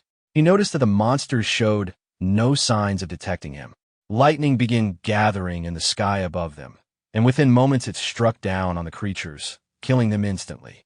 Holding his sword, Tsuyoshi looked at the defeated monsters and pointed out that he was outside their detection range. At that distance, they couldn't sense him, and he was safe. The system then confirmed the outcome of the battle. It explained that his lightning attack had lasted 10 seconds. 2 darkness monsters had been defeated, and 10 points were awarded to him. With confidence, Tsuyoshi held the blue energy swirling in his hand and remarked that by maintaining his distance and adding the power of his law for 10 seconds of continuous attacks, he was capable of defeating darkness monsters of the same level. He smiled, amused, saying that things were starting to get interesting. The scene then shifted to the Supernova Tournament venue, judge area, where several important figures were observing the trial. These were judge representatives from different factions, all A-rank adventurers. They had been selected by lottery to ensure fairness and to give each faction the chance to witness the potential of the younger generation. Among them, a woman stated that the basic trial had begun and all participants had entered the mock caves. As usual, this stage would eliminate half of the contestants. One of the men responded, mentioning that if everything went smoothly, the trial should conclude in about 30 minutes. Checking the current numbers, he noted with surprise that only 18 out of 100 participants had chosen dark mode. A girl then spoke with confidence, saying that such a result was understandable, since rationally assessing one's abilities was also important. If even half of those who chose dark mode managed to clear it, she considered that an excellent outcome. Another man joined in, pointing out that most prideful young people underestimated dark mode. Since the enemies doubled every 30 seconds and were far stronger than ordinary monsters, it was normal for contestants to fail within 10 minutes. At that moment, the display in front of them updated, showing that eliminations had begun. Many participants were instantly marked in red, indicating they were out of the competition. Another girl observed that 10 minutes had passed and that some participants were already appearing with insufficient points. Sitting beside her, a man smiled and noted that at this pace, many more would be eliminated. Suddenly, a long-haired man stood up from his seat with a shocked expression, staring at the screen and exclaiming in disbelief, "This is..." Another man, confused by his reaction, asked if perhaps one of his contestants had been eliminated, telling him to simply send them back for more training. The long-haired man quickly clarified, stammering that it wasn't about an elimination. He told everyone to look at the data of contestant Tsuyoshi, insisting that it had to be some kind of mistake. The screen then displayed Tsuyoshi's profile. It showed that he was affiliated with the Adventurer Union, currently a level 20 rank adventurer, and had chosen Dark Mode as his difficulty. His results were shocking. He had already defeated 98 darkness monsters and earned 490 points. The long-haired man, still staring at the screen in disbelief, shouted that Tsuyoshi had already gained 490 points in just 10 minutes, and in Dark Mode. The entire room was shaken. They all cried out in shock, "What?" Some of the others, still stunned, looked closely at the screen. They muttered to themselves that it was impossible for a D-rank adventurer to achieve such results. They wondered aloud what kind of trick he could have used. One of them pointed at the screen and demanded an explanation from the Adventurer Union representative, asking if Tsuyoshi was some kind of secret weapon. The Adventurer Union judge representative began to sweat as she looked at the data with confusion. She admitted that she had never heard of Tsuyoshi being an official member. Scrolling further, she discovered the truth. He had applied later and was only registered as a substitute member of the Adventurer Union. Her words left the room even more stunned. Everyone exclaimed together in disbelief. A substitute, a D-rank substitute in Dark Mode, earning 490 points in just 10 minutes? They found it impossible to believe. One of the men, panicked as he stared at the data, suggested that Tsuyoshi must have used some special high-grade item. Yet even with that, the results were incredible. As they continued to look at the screen, their shock grew even greater. They questioned if this meant Tsuyoshi was on the path to breaking the record of the youngest S-rank adventurer. Back inside the cave, more monsters emerged from the portal. Tsuyoshi fought them again with his lightning skill, striking them down, but this time he was left breathing heavily, fatigued from the effort. A new notification confirmed his results. He had defeated 12 darkness monsters in one go, earning 60 points. His total now stood at 98 darkness defeated, with 490 points earned. The display also showed that 48 minutes remained. Looking at the information, Tsuyoshi thought to himself that he had managed to cover the third wave in one strike, defeating 32 at a time with Thunderbolt, which was his current limit. But after using the skill 3 times in such quick succession, while also adding the power of his law, his energy was drained, and he could no longer maintain the pace. He needed time to recover. He then took out a recovery potion, drank it, and instantly regained his strength. In a calm voice, he said that during recovery, all he needed to do was wait for the darkness monsters to respawn, so it was still relatively manageable. He reminded himself that the Adventurer Union's youngest S-rank adventurer had once set a record by defeating 300 monsters in 45 minutes, earning 1,500 points. Closing his eyes with determination, Tsuyoshi declared that he would break that record while he was at it. Time passed. 50 minutes into the trial, another contestant, Ryouga, emerged from his own portal. He was drenched in sweat, exhausted from the challenge. His results appeared on display. He had chosen normal mode, defeated a total of 560 monsters, and earned 560 points. His trial was marked as completed, with a duration of 50 minutes. Looking at his score, Ryouga thought back to his battles inside and muttered with satisfaction that lasting 50 minutes and defeating 500 monsters was quite an accomplishment. Inside his mind, Ryouga reflected on his own performance. In the first 30 minutes, he had used his warrior stamina to defeat about 12 monsters per minute. After that, even though his energy dropped, he still managed to bring down around 10 each minute. With those results, he felt certain he would place in the top 5. Smiling to himself, he thought that if he could secure a good placement, the Adventurer Union might treat him well, and perhaps he could even receive direct guidance from an S-rank adventurer. Then his thoughts shifted that he realized Tsuyoshi and Sherry should have returned by now. Looking around, he muttered to himself in concern, wondering where they were. Seeing no sign of them, he noted that nobody else was around. But then, he noticed a crowd had gathered in front of the ranking board. He was puzzled why so many people were there and frustrated that he couldn't see the results. At that moment, he spotted Sherry, the red-haired adventurer. Calling out to her, he greeted her with a smile and asked how she had done.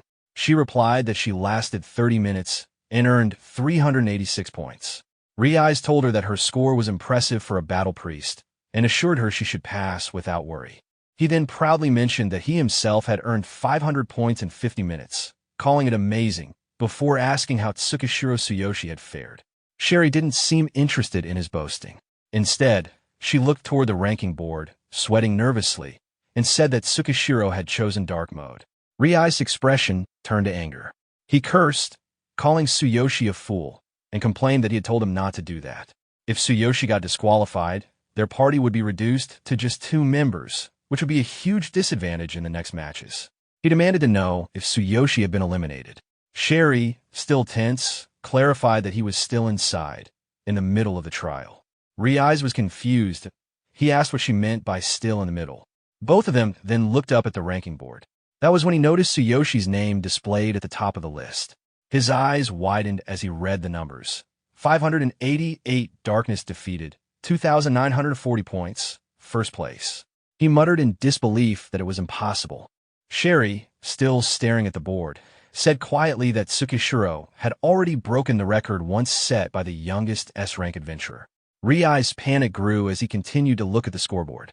He said aloud that Tsuyoshi had broken that record, the legendary achievement of 300 darkness defeated in 45 minutes, worth 1,500 points. It had always been the aspiration of young adventurers. In his mind, he reeled at the thought. That record had now been shattered by a level 20 substitute D-rank adventurer. Sherry, without taking her eyes off the board, explained that there were only 7 minutes left. Everyone was gathered here, waiting to see just how far Tsukishiro Tsuyoshi would go. His status still showed as continuing. 7 minutes later, Tsuyoshi finally emerged from a gate. The crowd in front of it gasped in shock as he stepped out. Ryouga rushed to him, sweating, and shouted his name. Excited and overwhelmed, he told Tsuyoshi that he had broken the highest record and achieved an incredible score. Clapping a hand on Tsuyoshi's shoulder, Ryouga exclaimed with pride that he had earned 3,240 points, a truly magnificent result. Sherry also looked at him with wide eyes and admitted that such a record might never be broken by anyone. Tsuyoshi, however, remained calm. He looked back toward the portal and remarked with confidence that if he had more time, he could have achieved even more. Just then, an announcement echoed through the venue. It declared that the basic trial was complete. 75 participants had been disqualified, leaving 45 remaining. It announced that the highest record holder of the tournament was Tsukishiro Tsuyoshi from the Adventurer Union. In dark mode, he had defeated 648 monsters for a total of 3,240 points, a new all-time record. Everyone turned immediately to look at Tsuyoshi. He stood there, confused by the sudden attention. Sherry stepped closer with an awkward expression and told him that he might be the pride of the Adventurer Union now, but that also meant he had become everyone's greatest enemy. Tsuyoshi simply walked away, replying with confidence that he had expected this, but could handle it himself. Ryouga, watching him, asked Sherry if Tsuyoshi was some kind of hidden trump card the Adventurer Union had prepared. Sherry shook her head in confusion. She said she didn't know, but admitted that for someone this powerful, it was unbelievable she had never even heard his name before. Suddenly, a new announcement appeared on everyone's bracelets. It declared the next stage, Event 2, Party Cooperation Battle. All participants were required to enter designated caves with their respective parties. If only one member remained in a party, then that individual would form a party alone. Each team had to complete assigned quests, and parties that failed to do so would be disqualified. At the Adventure Union's internal mock training ground, S-rank adventurer Hashimiya Kenji effortlessly destroys a level 60 darkness construct in just 12 seconds, his blade still humming with residual energy. From the shadows, the elder Sesko emerges, praising Kenji's speed and skill and reminding him that the Supernova tournament has begun. Kenji waves it off, uninterested, treating it as the usual rookie event and content to attend only the final award ceremony. Sesko informs him that his previous record for the basic trial has been broken. 3,240 points on dark mode within 60 minutes. Kenji is shocked to learn that the new record was set by a D-rank adventurer, Tsukishiro Tsuyoshi, someone he has never heard of. Intriguingly, this D-rank has no direct S-rank instructor and was discovered only as a substitute by Chairman Suzuki of the School Adventurer Association. Despite past concerns of spies infiltrating the Union, Investigations found nothing suspicious about Tsuyoshi. Recognizing his potential, Kenji instructs Sesko to monitor Tsuyoshi closely, noting that if the boy is truly talented, he might be able to open the mysterious door in One Strike Mountain that no one else has been able to unlock. Sesko agrees, committing to keep a close watch on his performance. Kenji reflects on the boy's rise and plans to commend him at the award ceremony, while also wondering how Tsuyoshi might compare to him in strength. Kenji decides he wants to commend Tsukishiro at the award ceremony and is curious how his strength would compare to the boys in the past. At the Supernova tournament venue, the atmosphere is tense as gates to the mock caves open. Teams huddle, strategizing nervously.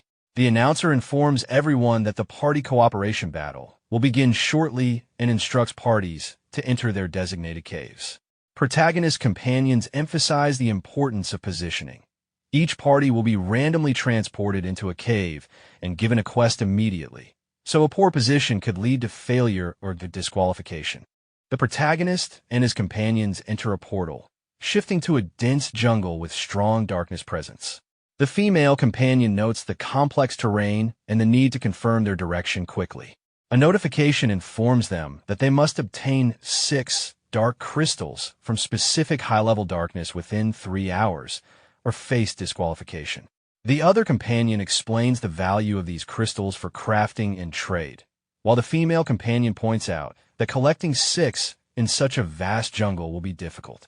Suddenly, she detects movement. Enemy teams are harvesting immediately, treating the event as a business opportunity.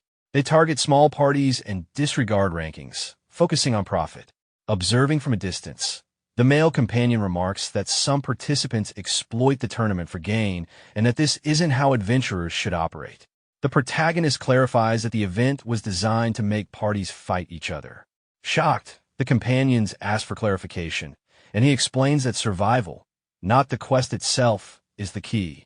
The true intent of the party cooperation battle is mutual elimination, a survival competition disguised as a cooperative quest. The companions understand. The quest is secondary to survival. A burst of flame suddenly rained down on the protagonist and his companions. The male companion immediately reacted, scolding the attackers for cowardice. The clearing tightened as the ambushers closed. The enemy captain stepped forward, making it clear they had tracked the Adventurer Union party since entering the dungeon and intended to settle a grudge. They suspected the protagonist had used some illicit item to achieve his record and intended to seize it for a high price. The male companion instantly took a defensive posture and ordered the priest to stay behind him, noting that the thief would likely target the support. He also voiced concern about the protagonist's unknown capabilities and asked if the protagonist could handle a single opponent if needed. The group braced for close-quarters combat. The attackers were built for melee and magic, and their composition suggested a brutal, focused assault. A rival 2-person party, a warrior and a mage who had been tracking the same area, then joined a fray on the attacker's side, turning the engagement into a disadvantageous mismatch. The male companion acknowledged the new allies, and the female companion urged retreat, calculating that with an extra thief and mage they had no chance in a straight fight. The protagonist overrode retreat, ordering the 2 companions to break off and search for dark crystals required by the quest while he held the enemy. His insistence was urgent. There was no time to waste, and they needed to secure the quest objective.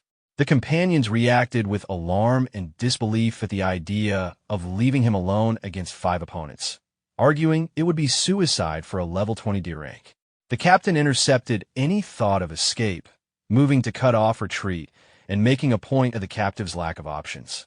The protagonist urged them again to trust him and run, clarifying that he did not possess any secret items.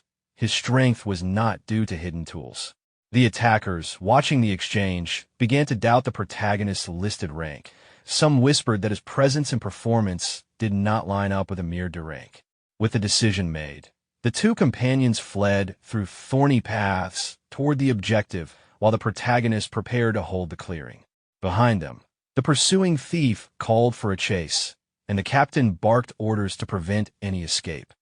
The protagonist channeled a concentrated verdant power and struck once with a massive, ground-shattering technique. The blow split the earth and sent gale-force winds through the clearing, launching 4 foes into the air and killing the thief outright. The ambushers froze, mages staggered, weapons trembling, and the warriors' hands went numb from the force and speed of the attack. The captain tightened his grip, stunned that a single strike could repel most of his squad and end one of them. As the enemies reeled and argued about whether the man before them could truly be a low-rank D-adventurer, the protagonist reminded them he had given them a chance outside. Their choice to press the attack only saved him the trouble. The captain, unsettled, ordered the assault to continue despite growing doubt. Cut away. The 2 companions who had been sent to fetch crystals pushed through thorny undergrowth. The male companion's conscience troubled him. Leaving the protagonist alone felt like abandoning him to death. But he also recalled the protagonist's earlier claim that the record had been set without secret items. That memory turned worry into a tentative faith. Perhaps the boy's strength came from skill, not equipment. The female companion reached the same conclusion and resolved that, since he was holding the line, they must secure crystals quickly and return. Back in the clearing, the enemy ranks faltered and the captain barked for a renewed, decisive strike. Finished the lone opponent. Surrounded, the protagonist activated his perceptual overlay, which immediately scanned positions, calculated averages of enemy combat power, and recommended a tactical approach. First weaken the group with wide-area techniques, then eliminate them one by one. He assessed the layout and prepared to follow that plan. The protagonist unleashed his thunderbolt, and lightning exploded across the battlefield, chaining violently from one enemy to another. The ground scorched beneath the storm's power as screams echoed through the air. Every strike burned through armor and flesh, leaving the entire enemy team shaken and gasping in disbelief. Their leader, his armor charred and body trembling, realized how devastating the attack was. Panic set in as he ordered his allies to surround the protagonist, believing they had no other choice but to finish it together or die trying. One of the enemy mages quickly activated a defensive spell, manipulating wind and earth to form a barrier, but the protagonist cut straight through it. Another mage attempted to cast an ice spell, yet before he could finish, he was struck down instantly, his body frozen mid-motion. The fight's outcome was decided in moments.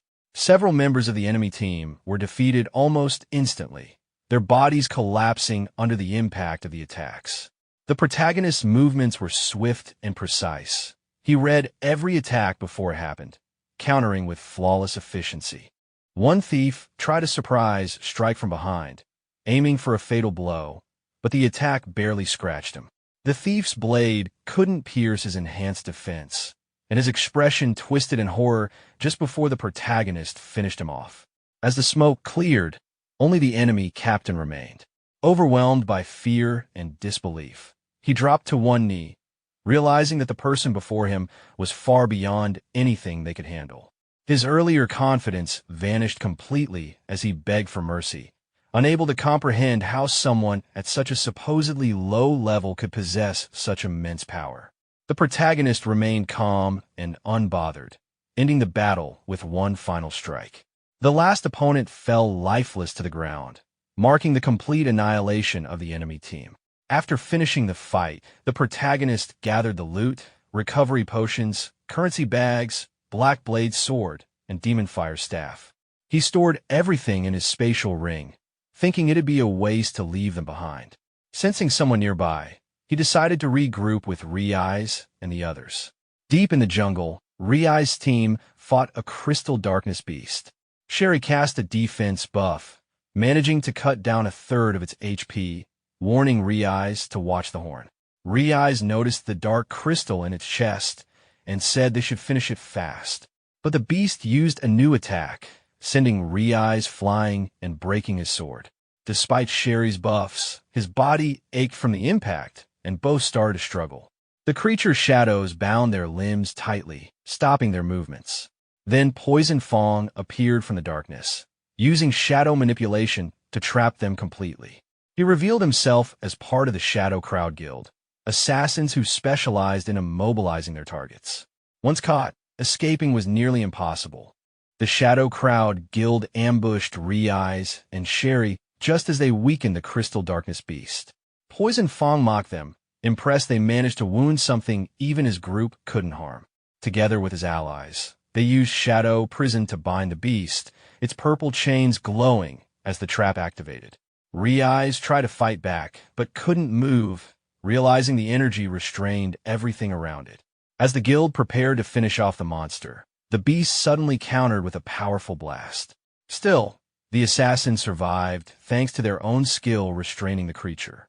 Poison Fong, growing impatient, ordered his men to kill it and then mocked Ryouga and Sherry, declaring he'd kill Ryouga first and play with Sherry after. But before he could act, thunderclouds gathered overhead. Bolts of lightning struck the area, and chaos erupted. A deafening boom followed as the protagonist appeared from the shadows, his aura exploding with raw power. His fist glowed like a forged weapon, and the air itself seemed to crack. The enemies froze in disbelief. Poison Fong recognized him instantly, Tsuyoshi, the one who broke the record. Terrified, he tried to use Sherry as leverage, but Tsuyoshi ignored the threat completely. Without hesitation, he summoned his hammer, his body shining with amplified strength. The fight was about to end in a single, decisive strike. Poison Fong was left speechless, frozen in disbelief as he tried to comprehend what he had just witnessed. His shock was evident as he struggled to understand the overwhelming skill the protagonist had displayed. The male companion, observing the battle, realized how far beyond their level the protagonist truly was.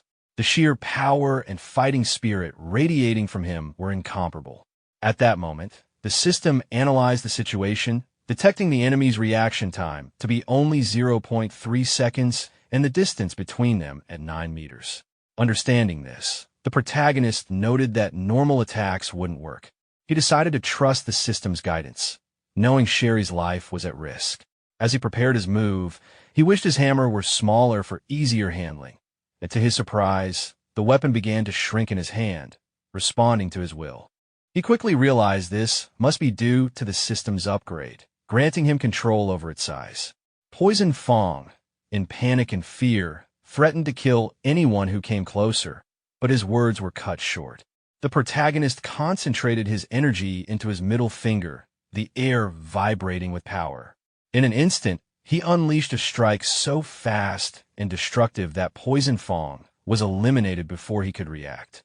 The system confirmed the result. The Shadow Assassin, a level 35 opponent with a combat power of 14,500, had been defeated in a single blow. The male companion could barely believe his eyes, astonished that such immense power could be unleashed so effortlessly. He realized just how far the protagonist's abilities had advanced. After the fight, the protagonist confirmed he'd cleared the earlier enemies and taken their weapons, which compensated for Ryouga's broken blade. He had just reached level 21 and distributed intermediate recovery capsules while advising the others to recover. With the 2 crystals looted from the assassins, their total rose to 3. 3 more were required to complete the event. Time was limited, roughly 1 hour and 48 minutes remained, so they needed a faster, safer method. They abandoned the slow plan of hunting special darkness monsters. The protagonist proposed a pragmatic change: don the assassins' cloaks, move unseen, and prey on 3-person parties. The objective was not to kill indiscriminately, but to incapacitate opponents, steal any dark crystals, and leave those teams unable to finish the quest before time ran out. Roles were assigned to maximize success. Sherry would use restriction magic to silence enemy mages for about 6 seconds, preventing spells during engagements. Ryouga would employ warrior striking techniques to immobilize a single opponent as required. The protagonist would neutralize the remaining threats and secure the crystals. With the plan set, they put on the cloaks, slipped into the jungle shadows, and began the hunt under the ticking clock. A team of adventurers, flushed with victory after an ambush, laughed as they gathered loot from their defeated foes. Their excitement was short-lived. A faint sound cut through the air. Before they could react, silence engulfed them. Confusion erupted, one of them shouting desperately, realizing too late that their voices had vanished under a restriction spell. At that instant, the protagonist commanded Ryouga to strike. Ryouga leapt forward, cutting through the chaos as their leader slipped in from the shadows, eliminating one target before the enemy could even turn. Panic followed. The surviving members demanded a fair fight, but their words faltered when two of their comrades fell within seconds. One survivor, overwhelmed by fear, turned to flee. Sherry's voice rang out from behind, scolding him for abandoning his allies before a restraining spell froze his legs mid-step. His panic deepened as he realized his body no longer obeyed him. The protagonist closed the distance effortlessly, ending the fight with a single clean blow. When the last opponent fell, the trio quickly began gathering spoils. Among the drops was a precious dark crystal, their first success. The protagonist, satisfied, counted their progress and noted they now had 4 in total, 2 away from completion. They checked the time. 82 minutes remained. Ryouga pointed out how long it took to locate opponents, but the protagonist reminded them that as the weaker parties were eliminated, stronger ones with better loot would remain, making each encounter more rewarding. Their hunt continued relentlessly. 20 minutes later, the second party was defeated, though no crystals were found. Another 35 minutes passed before the third target fell. This time, Sherry retrieved a shimmering shard, closing the gap to 1 remaining. With only 35 minutes left on the clock, they brought down a fourth group, but luck didn't favor them. Ryouga kicked aside a fallen body in irritation, muttering as they prepared to move again, determined to secure the final crystal before time ran out. After a grueling hour of hunting, the fifth party finally fell, leaving only 20 minutes on the clock. The protagonist scanned frantically, urging his companions to keep searching, desperate for the last dark crystal. Ryouga groaned, exhausted. He'd reached his limit. Sherry slumped, admitting they were tense the whole time, recalling how some parties had canceled silent and confronted them head-on, likely Viper Guild operatives. The protagonist reflected calmly, noting that no matter how carefully plans are made, unforeseen challenges always arise, and they have been fortunate so far. He checked in with the others. Both came up empty. Suddenly, Sherry's fingers brushed something solid. Excited, she held it up triumphantly. The last dark crystal. The system confirmed the acquisition, completing the quest. The group erupted in relief, high-fiving and celebrating their success, ready to rest before the next match. Their celebration was abruptly cut short. A burst of energy sliced through Ryouga's arm. Sherry screamed, and the protagonist shouted in alarm, rushing to check his companion. Ryouga howled in pain, clutching the wound, furious and demanding the attacker reveal themselves. From the shadows, the opponent emerged, sneering, accusing them of targeting multiple parties. A system notification confirmed they had lost a dark crystal and that the quest was now incomplete. The enemy mocked them further, questioning the famous D-rank adventurer, Tsuyoshi. Sherry recognized him immediately, CD from Fury Dragon, a formidable and dangerous figure, far beyond an ordinary C-rank adventurer. The protagonist, still in pain, questioned what made him so exceptional. Sherry explained gravely. CD was a second awakener, someone who had awakened a second time after their initial adventure awakening. Such individuals possessed extraordinary abilities and rare talents, drawing the focus of every major organization. CD circled them, curiosity laced with mockery. He revealed that he'd been sent by his boss to test their abilities, admitting he wouldn't normally enter such a mundane tournament, only intrigued by what his boss had seen in them. The group quickly retreated to cover, with the protagonist scanning the shadows, urging Sherry to tend to Ryouga immediately. The presence of an anti-reconnaissance item blocked the protagonist's ability to gain information, signaling that this opponent was far different from anyone they had faced before. Ryouga, injured and struggling, warned that second awakeners rarely participated in tournaments and were extremely powerful, with most young ones assigned to specialized roles or under the guidance of S-rank adventurers. Sherry analyzed the situation and concluded that even if levels were the same, second awakeners' abilities far surpassed normal adventurers, explaining why S-rank adventurers received intensive training.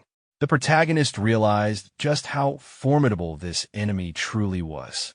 CD, calm and confident, challenged the group, allowing them the choice to fight him one-on-one or all together, making it clear that his companions would not interfere.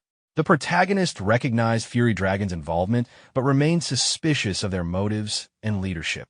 As the fight began, CD blocked the protagonist's attack with ease, showing both his strength and his appreciation for Tsukishiro's speed. Ryouga winced, realizing the full power of CD's weapon, while Sherry grew anxious, knowing the stakes were high. The protagonist instructed his companions to stay back and take no part in the fight, focusing entirely on the clash with CD. Combat erupted with incredible intensity. The protagonist noted that CD was a speed-type fighter but found openings through Divine Eye. CD aggressively pressed attacks, striking with devastating force, while the protagonist countered strategically, reading each movement. Blasts of energy and shockwaves filled the area. The clash continued with immense force until the announcement indicated the event's end was imminent. Despite the pressure, the protagonist managed to seize the stolen dark crystal during the battle, completing the quest while CD was left astonished at how it had been taken mid-combat. The subordinates and companions alike were left impressed by the protagonist's skill and tactical thinking. The protagonist made it clear that their goal was to collect the dark crystals, suggesting any further combat could be settled in the next match. CD's subordinate reported that the combat video had been sent. Sander watched it carefully and ordered CD to return. He belonged to one of the 5 great factions, known as the Fury Dragon, and was called the Dragon Tamer, an S-rank adventurer of immense power. Sander insisted that resources didn't matter, but CD refused to come back, determined to continue fighting in the next solo event. Even after being warned that he couldn't win, CD argued that he still had one final method left, a form capable of fighting upper-level darkness. Reluctantly, Sander allowed him to act as he pleased. His subordinates grew uneasy, asking if they would return after the match, but CD silenced them with a threat. Inside, he knew this was the first time his boss had ever doubted him, and he resolved to go all out in the next round. Meanwhile, Sander mentioned that it might be time to see Tsuyoshi. Don, the chairman of Final Glory, one of the 3 great guilds, reacted with surprise. He speculated that the Adventurer Union might have sent Tsuyoshi to approach the One Strike Mountains restricted area, suggesting they move quickly. However, Sander believed even a union didn't fully grasp Tsuyoshi's true potential and suspected he could open the door within that forbidden zone. After the event, the protagonist noted that 45 people had participated, but only 12 cleared it. His female companion commented that though they survived, she didn't feel happy about it. Among the survivors, only 3 parties cleared with all members intact, 1 with 2 people, and 1 solo participant. They had gathered only the required number of dark crystals, placing them last. The male companion was shocked to learn that the solo participant ranked first, Shankai from the Skull Knight Guild, a name feared among the 3 great guilds. His female companion, unfamiliar with the name, wondered if Shankai was also a second awakener. Skull Knight's members were shrouded in mystery, even their leader's identity unknown. The protagonist thought about how large guilds usually avoided such tournaments, meaning participants like Shankai might have special reasons for joining. As the crowd cheered, the announcer's voice filled the arena, congratulating everyone who cleared the second event and instructing them to prepare for the final round, solo battles to begin in 1 hour. The male companion clenched his fist with determination, ready for the solo battle finale. But the protagonist could tell both his companions had lost their confidence after the last fight, their lives having been at risk. He urged them to withdraw, deciding to represent the Adventurer Union alone. They hesitated at first, unwilling to abandon him, but after hearing his warning about the danger ahead, they reluctantly agreed. Both wished him luck, realizing they might only hold him back. After they left, the protagonist quietly thanked them for their efforts. Sitting alone, he noticed Hashimiya Kenji nearby, an S-rank adventurer affiliated with the Union. Hashimiya spoke up, saying that standing alone required courage. He recognized Tsuyoshi as the Union's representative chosen by Chairman Suzuki, acknowledging how far he'd come. When asked if he was from the Union, Hashimiya confirmed casually, saying he held a high position. He questioned whether Tsuyoshi was a second awakener, to which Tsuyoshi replied that he wasn't and asked if there were any instructions. Hashimiya explained he was only there as a representative for the upcoming awards ceremony, but wanted to meet him personally after hearing about his performance. Finding the man strange, the protagonist decided to keep his distance and politely mentioned wanting to rest before the match. As he prepared to leave, Hashimiya leaned in, asking if he was interested in the One Strike Mountains restricted area. The protagonist looked puzzled when Hashimiya mentioned the restricted area, realizing Chairman Suzuki had never told him about it. Hashimiya explained that even someone at the chairman's level wouldn't know of its existence. He added that there was still time before the next match and offered to take him there, saying he had something to confirm. Curious but cautious, the protagonist asked for an explanation. Hashimiya said he wanted to see if he could open a certain door, one left behind by a mysterious S-rank adventurer who had created One Strike Mountain, a door no one had ever been able to open. The protagonist thought back to his past encounter, wondering if there was a connection between that door and his ring. When he questioned why he was chosen, Hashimiya explained that many S-rank adventurers had tried and failed, and that the door could only be opened by someone with a unique link, not by strength alone. Deciding that the door might reveal the ring's secret, the protagonist agreed to go. They soon arrived at the restricted area, where Hashimiya explained that true adventurers faced battles beyond the ordinary, realms unreachable without S-rank power. He said that the price of truth was too high for normal adventurers, and that the legendary ones were revered not only for strength, but because they had seen beyond that door, where the world's deepest mysteries and disasters might be connected. Before them stood a massive gate guarded by 2 adventurers. When Hashimiya introduced the protagonist as his assistant and requested entry, the guards refused, explaining that entry was forbidden unless 2 S-rank adventurers were present. They emphasized that they couldn't break the rules, even for him. The protagonist quietly observed that even S-ranks were being watched closely, perhaps to prevent anyone from monopolizing the door. His curiosity grew stronger as his ring began to tremble faintly in response to the place. Hashimiya insisted he would take responsibility and told them to open it, but the guards held firm, apologizing and repeating that they couldn't disobey orders. His aura flared briefly in irritation, and the guards trembled under the pressure, still refusing to yield. Sensing the overwhelming power, the protagonist noted how completely different it felt compared to anything he had faced before. Just as the tension rose, a voice called out from behind, asking if the Adventurer Union still enjoyed bullying the weak, and remarking that Hashimiya seemed to be enjoying troubling the guards. 2 figures arrived, Dawn, chairman of the Final Glory Guild, and Sander, leader of the Fury Dragon faction. Both were S-rank adventurers of immense power. The protagonist was stunned to see 2 such high-ranking individuals in one place. The guards quickly saluted them as they approached Hashimiya. Sander and Hashimiya faced each other, tension building between them. The protagonist could sense the complex relationship between the 5 great factions and the 3 great guilds. Sander remarked that Hashimiya wasn't strong enough to face him, saying he'd need to be at least at his chairman's level.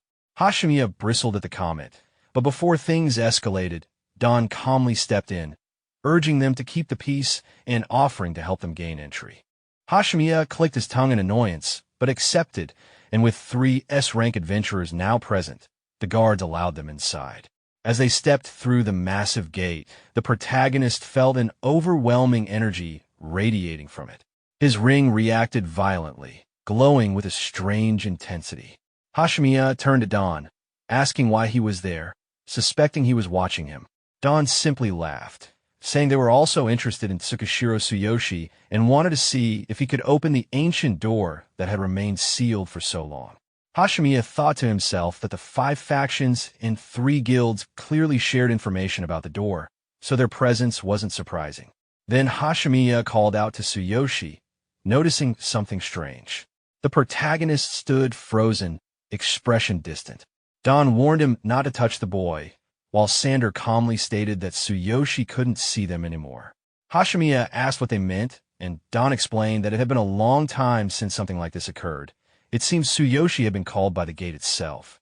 As he slowly stepped forward, The protagonist felt the same sensation as when he was first called by the hammer in another world.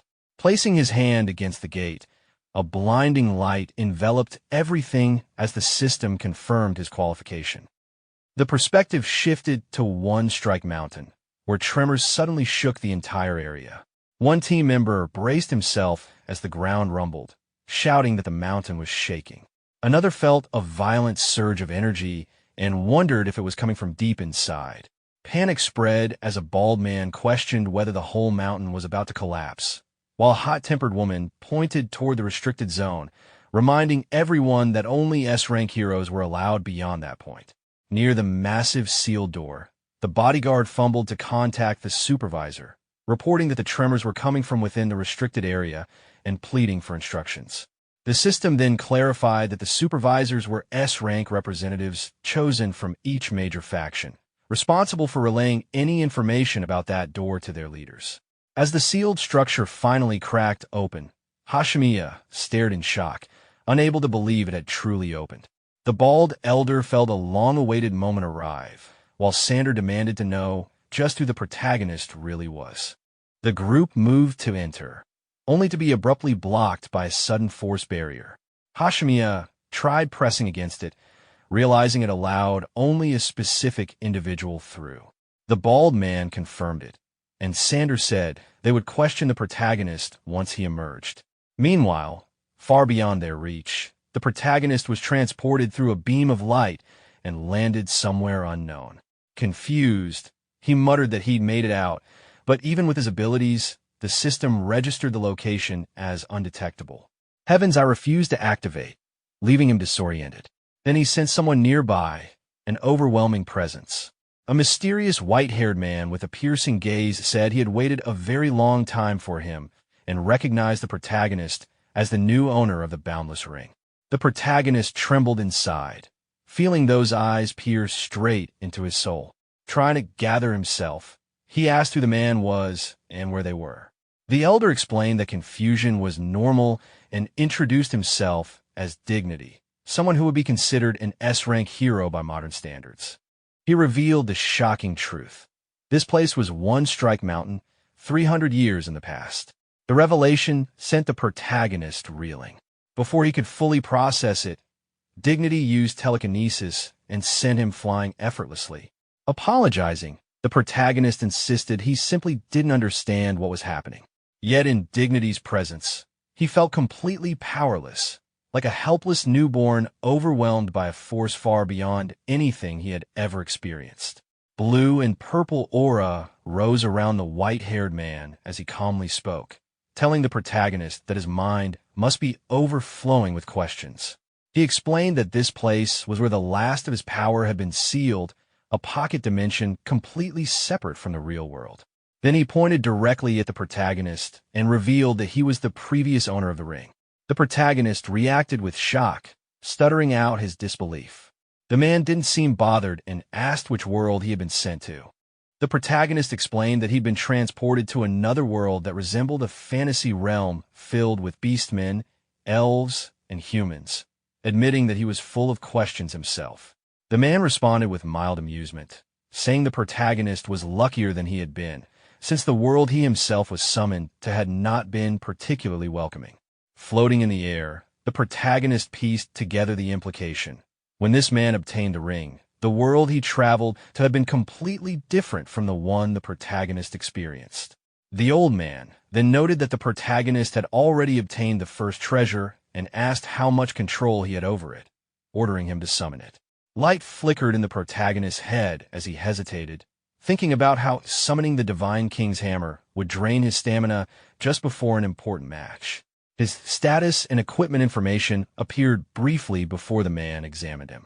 The man remarked that the protagonist still had far to go, estimating that at level 21 he could only use around 20% of the hammer's power. Still, since he had reached this place, the man promised to answer all his questions. With a simple motion, he pulled the protagonist toward him and commanded the hammer to appear. The protagonist felt the artifact being summoned straight out of his body, reacting with shock as the familiar shape pushed its way out. The man greeted it like an old companion, naming the Divine King's hammer alongside the sacred sword of the bright moon and the star-shattering staff, wondering aloud when the three great treasures would be reunited. He admitted that he hadn't been able to master all three at once, but wondered if this time would be different. Hearing this, the protagonist immediately understood that the hammer had two counterparts. He explained how, in his own otherworld experience, he had been called by the hammer and reborn, begging the man to explain what the ring, the different worlds, and the three great treasures had to do with him. He needed to understand how everything connected. The white-haired man turned and told him to follow.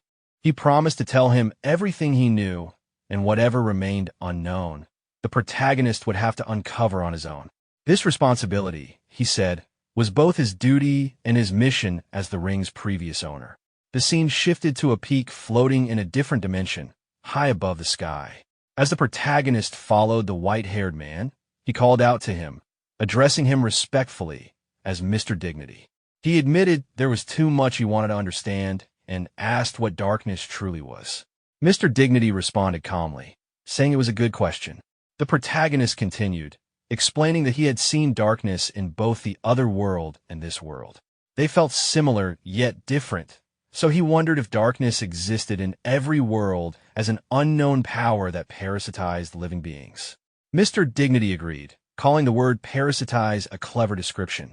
He confirmed it. Darkness was an unknown power, an existence descended from some ancient space unknown to humanity. Hearing terms like ancient space and descended existence, the protagonist echoed them under his breath while Mr. Dignity elaborated. Darkness could only survive by parasitizing creatures. As an example, he explained that creatures from the other world the protagonist had visited would become the darkness that existed in the protagonist's current world once parasitized. The protagonist realized that every corrupted creature he had fought, dark goblins, dark spiders, dark wolves, had originally been normal beings from the other world. They crossed through space after being parasitized. Mr. Dignity confirmed this and explained that these spatial passages were the same as the caves known in the protagonist's world. The protagonist paused, thinking deeply about all of it, before stating that darkness itself wasn't the enemy, but the carriers of a parasitic power, and that these caves were bridges connecting their worlds. Mr. Dignity acknowledged his quick understanding, explaining that darkness was simply the ancient space's power clinging to living things, causing destruction and disaster through the caves. Looking at his ring, the protagonist asked how darkness could be eradicated or the parasitism stopped, and how the ring and the three great treasures were involved. Mr. Dignity answered that the method was hidden within the ring and the three treasures, urging him to follow.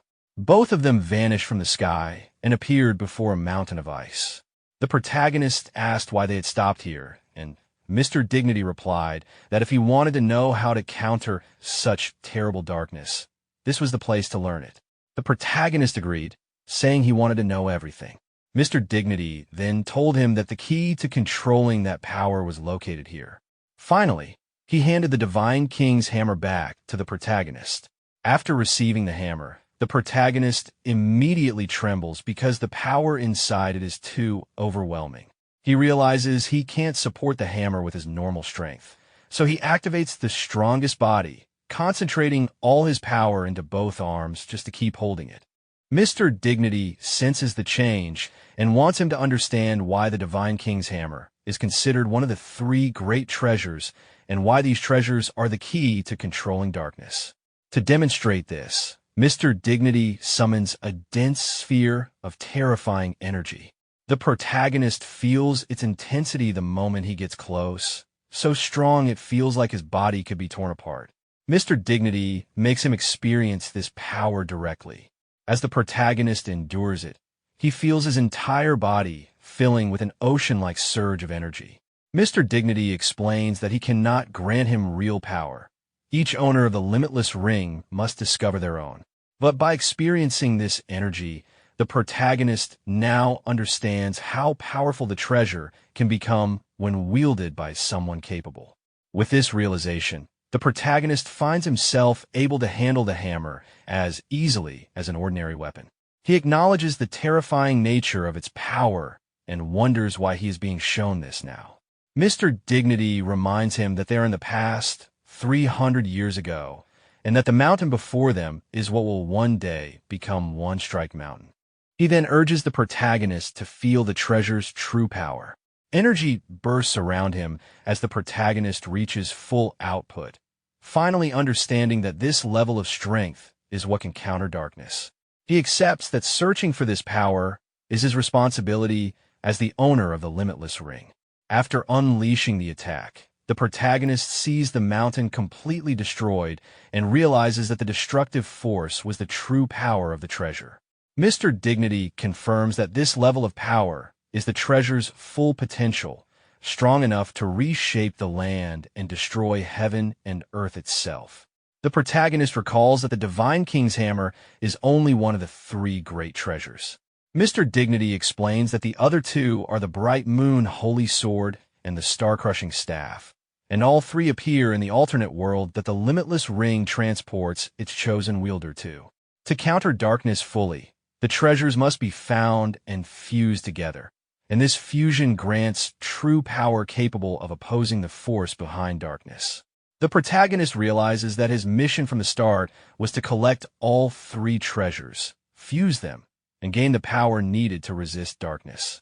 Mr. Dignity tells him that responsibility began the moment he put on the Limitless Ring. He must return to the other world, locate the remaining treasures, fuse them, and obtain the strength to oppose the existence responsible for darkness.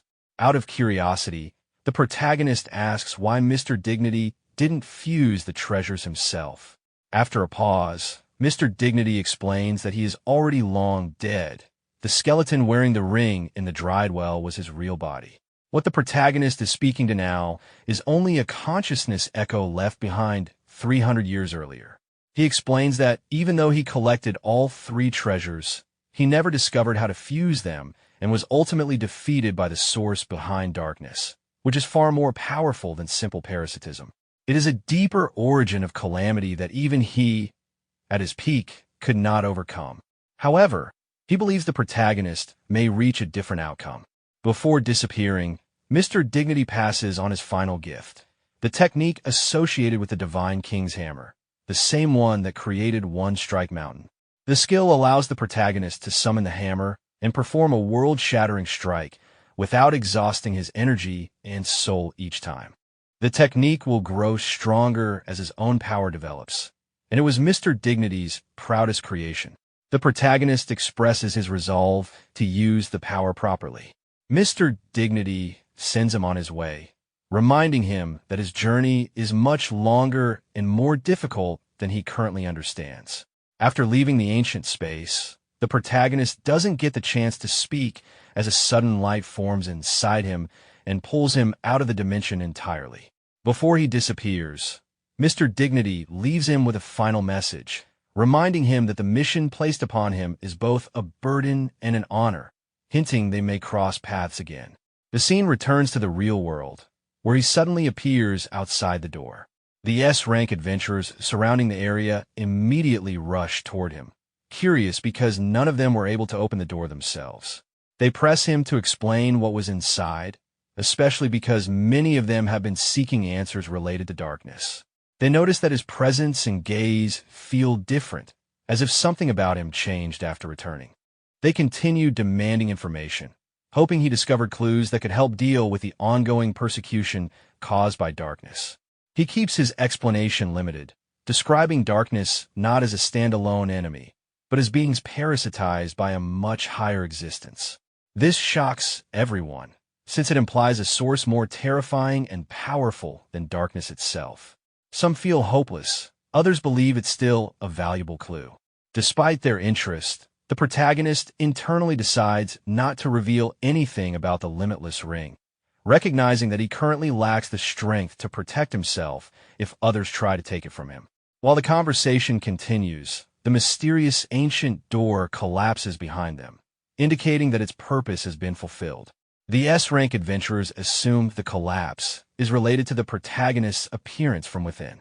They eventually disperse once discussions end, since news of the event is spreading and a gathering of high-rank adventurers is expected soon.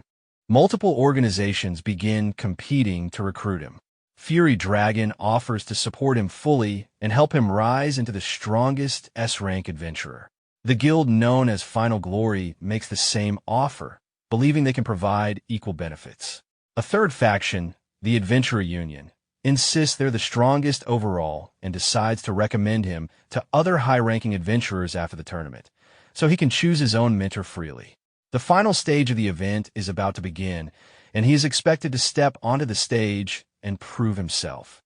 As the groups depart, he confidently prepares for the final round, determined to aim for first place. The scene shifts to the Supernova tournament venue. The protagonist arrives as the announcer explains that due to withdrawals and disqualifications, the number of participants has dropped from 12 to 10. He notes that with only 10 contestants, the third event should conclude quickly. CD watches him from the sidelines, and the protagonist is able to see CD's status clearly. A member of Fury Dragon, level 37, C-rank second awakener with 25,900 combat power. He realizes his anti-reconnaissance barrier must have stopped working after meeting Mr. Dignity. The system further confirms that Divine I will no longer be blocked by items, though it may fail to read opponents far stronger than him, warning that he must continue leveling up.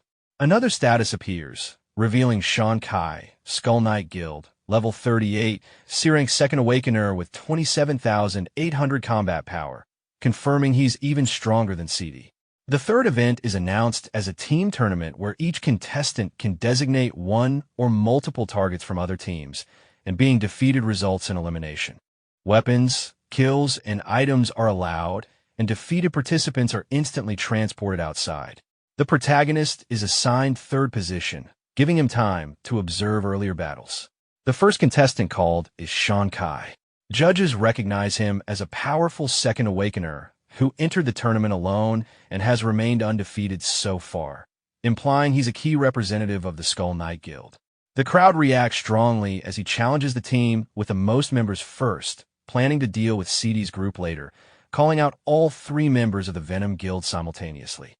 Judges remark that Venom Guild is known for long-range coordinated magic attacks and underhanded tactics, but acknowledge their coordination as three mages is formidable. Members of Venom Guild believe that while they might struggle in a one-on-one fight, attacking together gives them an advantage. The match starts.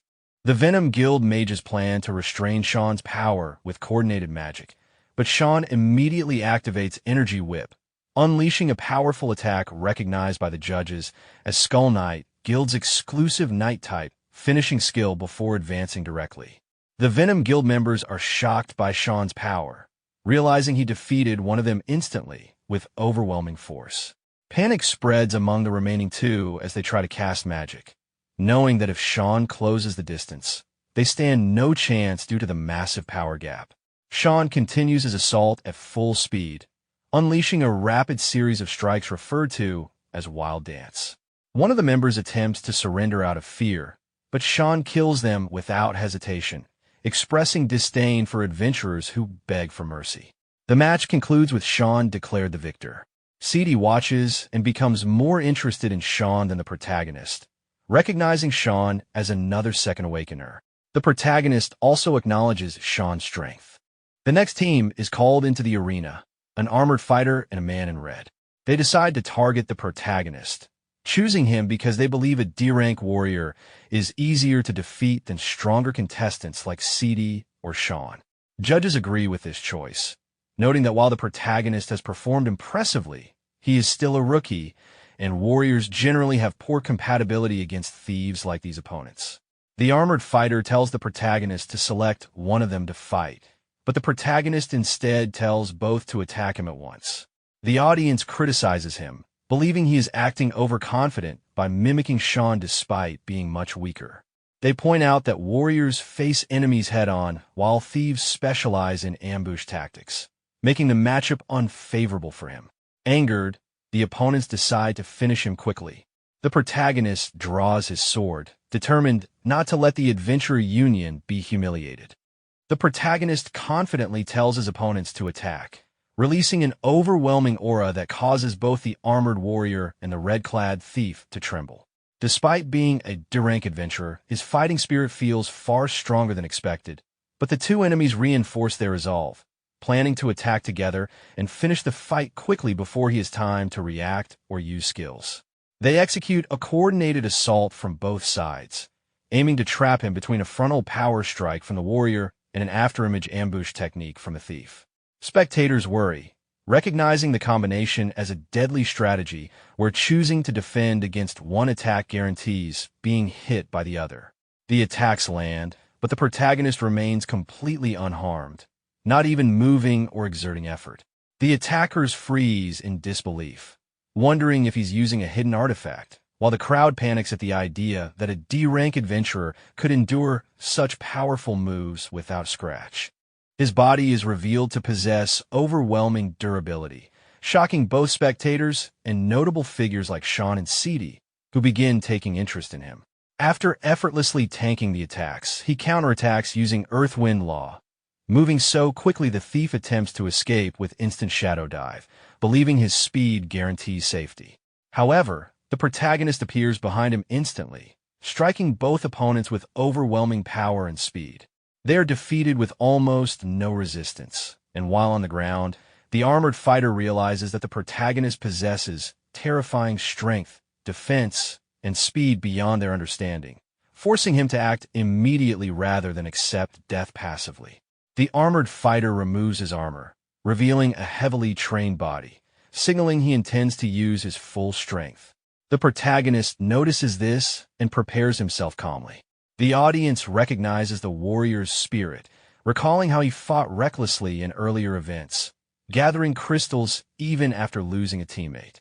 They praise his courage and anticipate a brutal, life-or-death clash.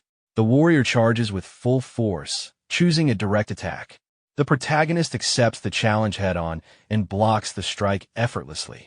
Realizing the overwhelming gap in strength, the armored fighter immediately surrenders, acknowledging that no matter what he attempted, he had no chance of victory. The audience reacts with disappointment since the fight ended abruptly just as excitement was building, while observers like City and Shaman watch silently with mixed reactions. The protagonist looks confused, expecting more battles. The announcer explains there should be additional matches, but suggests he rest first. He refuses, stating he's merely finished warming up. Without waiting, he directly challenges City, openly provoking him to fight either solo or with his entire team, showing complete confidence. City's subordinates want to fight together, but he orders them to stand down and enters the arena alone. Driven by pride and the need to prove himself superior in front of his faction's leader, he prepares to fight the protagonist with the intention to kill, determined to make him regret his arrogance. Darkness in a single strike. Shankai, observing closely, acknowledges the strength of the technique. Throughout this build-up, the protagonist remains completely still, watching without any sign of tension. Activating his divine perception, the protagonist analyzes the forming attack and immediately understands its nature, a powerful strike capable of posing a serious threat, requiring full-body reinforcement. Having grasped the danger, he fixes his gaze on his opponent without hesitation. The opponent draws his sword and releases his final form, unleashing a massive wave of condensed energy that surges across the arena. The sheer pressure shocks the crowd as they recognize the terrifying nature of the technique. In response, the protagonist raises his own sword, his expression turning cold and fierce. He channels multiple energies into his body and weapon, layering cold, earth, and lightning power together. He then brings his sword down with full force. The clash shakes the arena violently.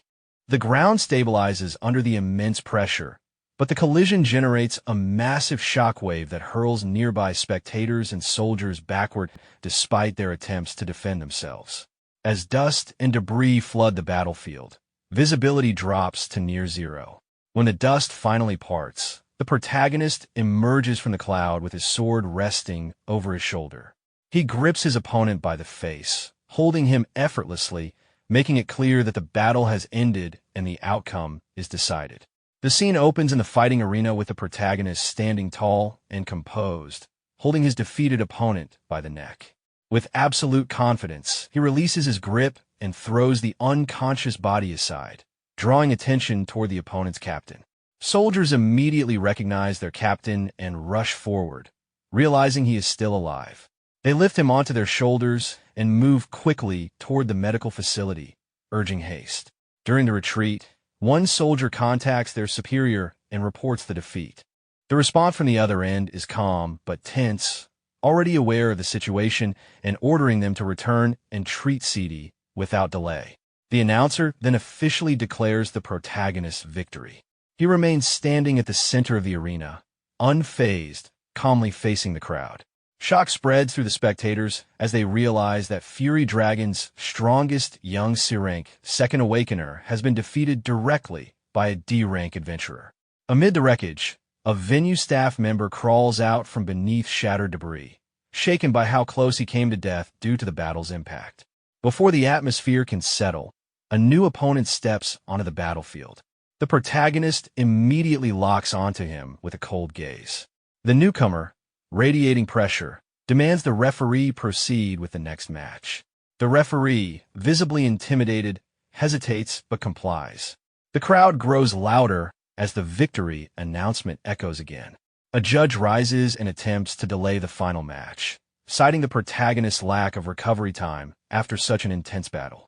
The protagonist dismisses the concern entirely, stating that he wants to finish things quickly. The crowd erupts in disbelief, realizing who his next opponent is.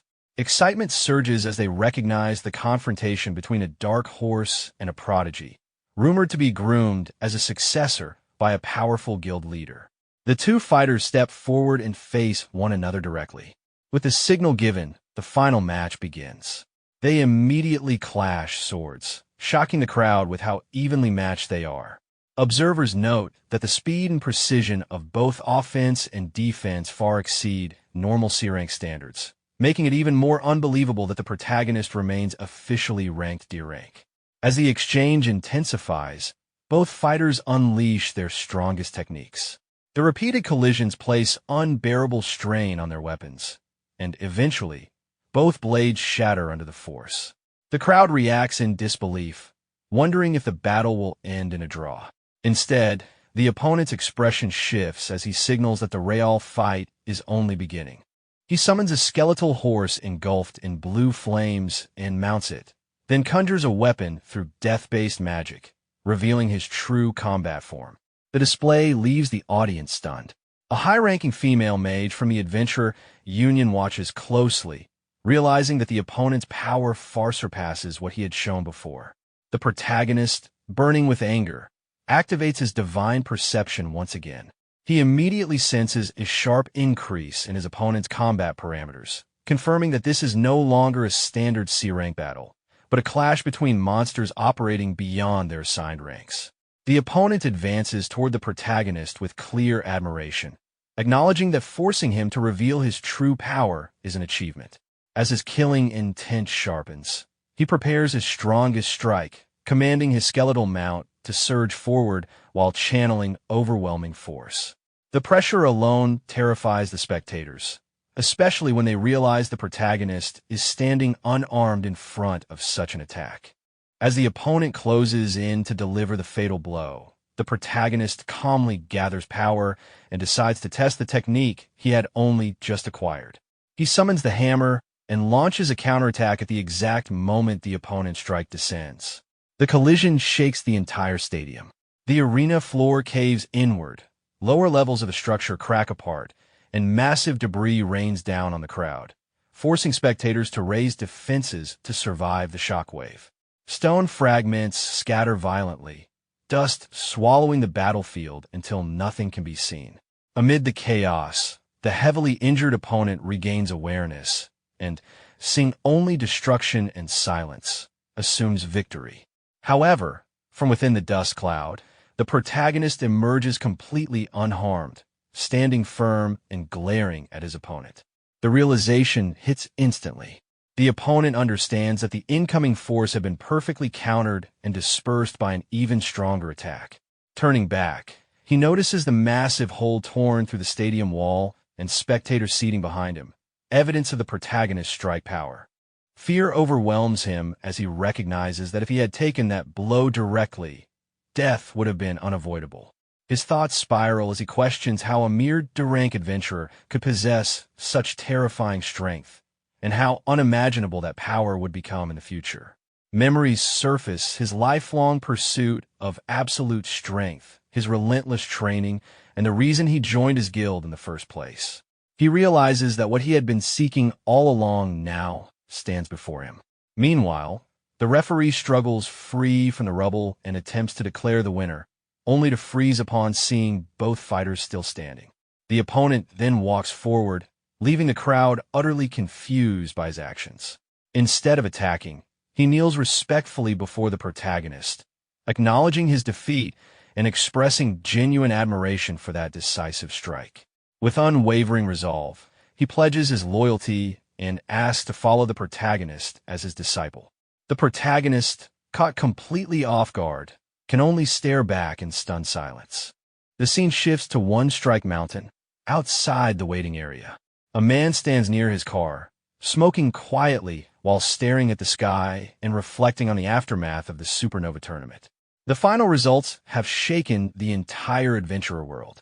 Tsukishiro Tsuyoshi has emerged as the champion, while the second Awakener CD, once regarded as the absolute successor of his guild, was unexpectedly defeated by Shankai, the Dragon Skull Knight. The mountain itself was pierced by a devastating attack, which was initially believed to have been caused by Tsukishiro. As the man waits, Tsukishiro arrives holding the tournament trophy, his expression calm and distant. The man turns in disbelief, immediately recognizing him as Chairman Suzuki. Overcome with emotion, the chairman rushes forward, embracing Tsukishiro and expressing overwhelming gratitude. Tsukishiro's victory has not only saved Suzuki's position, but also opened the path for him to rise into upper management within the Adventurer Union. Tsukishiro, visibly annoyed by the excessive display, pulls back while the chairman regains composure. Suzuki then explains that the Supreme Commander of the Union headquarters has already arrived, and Tsukishiro's performance led to a unanimous decision. His rank will skip C rank entirely and be promoted directly to B rank, making him the youngest adventurer in Union history to leap from D rank to B rank. Tsukishiro accepts the news without excitement, acknowledging Suzuki's support. The chairman reminds him that preparations for the upcoming auction have been completed, and the funds Tsukishiro entrusted to him have been safely secured. With both the required level and money now in place, Tsukishiro reflects internally, realizing that there is finally hope for Karina to regain the use of her legs. At that moment, Shankai suddenly appears and calls out to Tsukishiro, addressing him as his master. The chairman is left stunned by this development. Tsukishiro recalls how Sean had been staring at him intensely during the award ceremony and immediately rejects the idea of being a teacher. Sean, however, has already made his decision and declares that he will follow Tsukishiro regardless of opposition. As Sean leaves to settle matters with his guild, he promises to return and follow Tsukishiro no matter what. Tsukishiro dismisses him with irritation, relieved once Sean is gone. With the tournament finally over, Tsukishiro steals his resolve, vowing to obtain the Golden Rebirth elixir and restore Karina's ability to stand. The scene then transitions to the Adventurer Union headquarters, inside the top-floor meeting room. Inside the chairman's office at the Adventurer Union headquarters, a report on Tsukishiro Tsuyoshi is formally presented. The individual delivering the information is revealed to be Hashimiya Kenji, an S-rank adventurer. After acknowledging the report, the chairman dismisses him. The shadowed figure observing the city from the balcony is revealed as James, the Adventurer Union chairman known as the Absolute Judge, and an S-rank adventurer whose combat power remains unknown. From above the city, he reflects on Tsushiro's abnormal growth, his ability to open a forbidden path despite being D-rank, and a mysterious force powerful enough to affect One Strike Mountain, finding Tsukishiro's hidden potential deeply intriguing. The scene shifts to the city streets, where Tsukishiro walks alone for the first time in a while after declining continued assistance. He reflects on how long it has been since he last slowed down, recalling the relentless cycle of dungeon raids, combat, and growth since becoming an adventurer, as well as the revelation of his true mission from Mr. Dignity. Deciding not to dwell on it, he focuses instead on returning home to his sister. While walking, Tsukishiro senses unfamiliar presences and soon notices Sakura, disguised in a cat-themed outfit while distributing pamphlets. He realizes it is time for their paths to cross again. The scene moves to Tsukishiro's home, where Karina expresses her fragile hope of being able to stand again. Tsukishiro reassures her with quiet certainty, and she breaks down in tears, clinging to him. Overcome with emotion, he comforts her, apologizing for the long wait and assuring her that she will soon live freely like other children. After settling her into bed, he silently watches the night sky from his window, his resolve hardened. As he looks at the ring on his hand, a new path opens, and Tsukishiro is instantly transported away. The scene shifts to the other world, within a vacant house in the beastman territory. Upon waking, Tsukishiro recalls his previous visit there with Sakura and steps outside, searching for her. He soon finds her calmly washing his clothes and hanging them out to dry in the sunlight. Noticing that he has awakened, she turns toward him, and Tsukishiro quietly acknowledges her presence, greeting her after a long separation. Sakura and Tsukishiro Tsuyoshi rest together in an open field beneath a large tree. Sakura brings out a notebook and allows Tsukishiro to examine it closely. Inside are the names of powerful figures, family heads, commanders, and nobles, carefully recorded. Sakura reveals that this notebook contains the identities of those who betrayed her family. She explains that her father was once the strongest candidate to become the next Beast King of the Beast Folk. He was surrounded by loyal and renowned warriors, making him a threat to his greatest rival, whose family now rules. Unable to defeat her father through strength or reputation, that rival resorted to betrayal, bribing, and coercing trusted vassals into defecting. These traitors poisoned her father just before a decisive battle, killing him in front of her. Afterward, they attempted to eliminate Sakura as well to erase any remaining threat. Sakura recorded the names of everyone involved in this rebellion. She survived only because her wet nurse rescued her during the chaos, carrying her away while she was unconscious. From that day onward, they hid their identities, and the wet nurse raised her as a grandmother figure in a remote village. Though the traitors searched for them, the vast beastman territory allowed them to remain hidden, and over time the pursuit faded as Sakura was dismissed as insignificant. Sakura then leads Tsukishiro through the forest to a secluded hut, where a stone grave lies partially buried in the soil. This grave belongs to her grandmother. Sakura reveals that after escaping, she lived her life guarding this secret, never forming close bonds and never revealing her true strength. When her grandmother died, Sakura buried her alone, suppressing all emotion as she had been taught. Still a child, she spent days digging the grave with her bare hands until her body went numb. Afterward, Sakura survived alone in the forest, hiding both from beasts and from society. As a half-beast, she was rejected by pure-blooded beastmen and treated with hostility. However, she inherited her father's natural talent with a sword and grew stronger than others her age. She lived as a lone mercenary, joining temporary parties and hunting monsters until her life stabilized. As she matured and her strength grew, the feeling buried deep within her heart became clear: revenge. Tsukishiro listens silently as she explains that the incident where she was nearly executed occurred because she lost control while secretly infiltrating sacred grounds to confirm the truth behind her past. Sakura continues explaining that she believed her clan's heirloom weapon, the one her father promised her as a child, was taken as spoils of war and passed to the enemy who betrayed and killed him. That weapon should now be in the possession of the current Beast King's lineage. She understands that no matter how hard she trains, defeating the Beast King directly is impossible. When she infiltrated the sanctuary to confirm the weapon's existence, the defenses proved far stricter than expected, and she was discovered before reaching the core. Her identity remained hidden, and she was mistaken for a half-beast thief attempting to steal treasure. As punishment, the authorities chose to execute her publicly under the harshest divine sentence. She planned to escape at the final moment, even knowing the chances were slim, but never expected to be rescued. She returns the notebook to Tsukishiro Tsuyoshi, acknowledging its importance to him. Together, they clean her grandmother's grave. Tsukishiro kneels before it in respect, expressing gratitude for the care and protection Sakura received, and silently vows to protect her from now on. Sakura joins him in prayer, feeling a sense of blessing and closure. As they leave, Tsukishiro offers a final silent wish for her grandmother to rest in peace. Sakura then questions their destination, the fortress where her clan once lived. She explains that it is now occupied by a former minister who once served her father, whose name appears on the first page of the notebook. The area is heavily guarded by loyal subordinates, and her identity would be exposed immediately. At her current strength, she cannot confront them. Tsukishiro realizes she has not returned to assess the situation since then. He considers that the weapon her father intended for her may still be hidden within that fortress.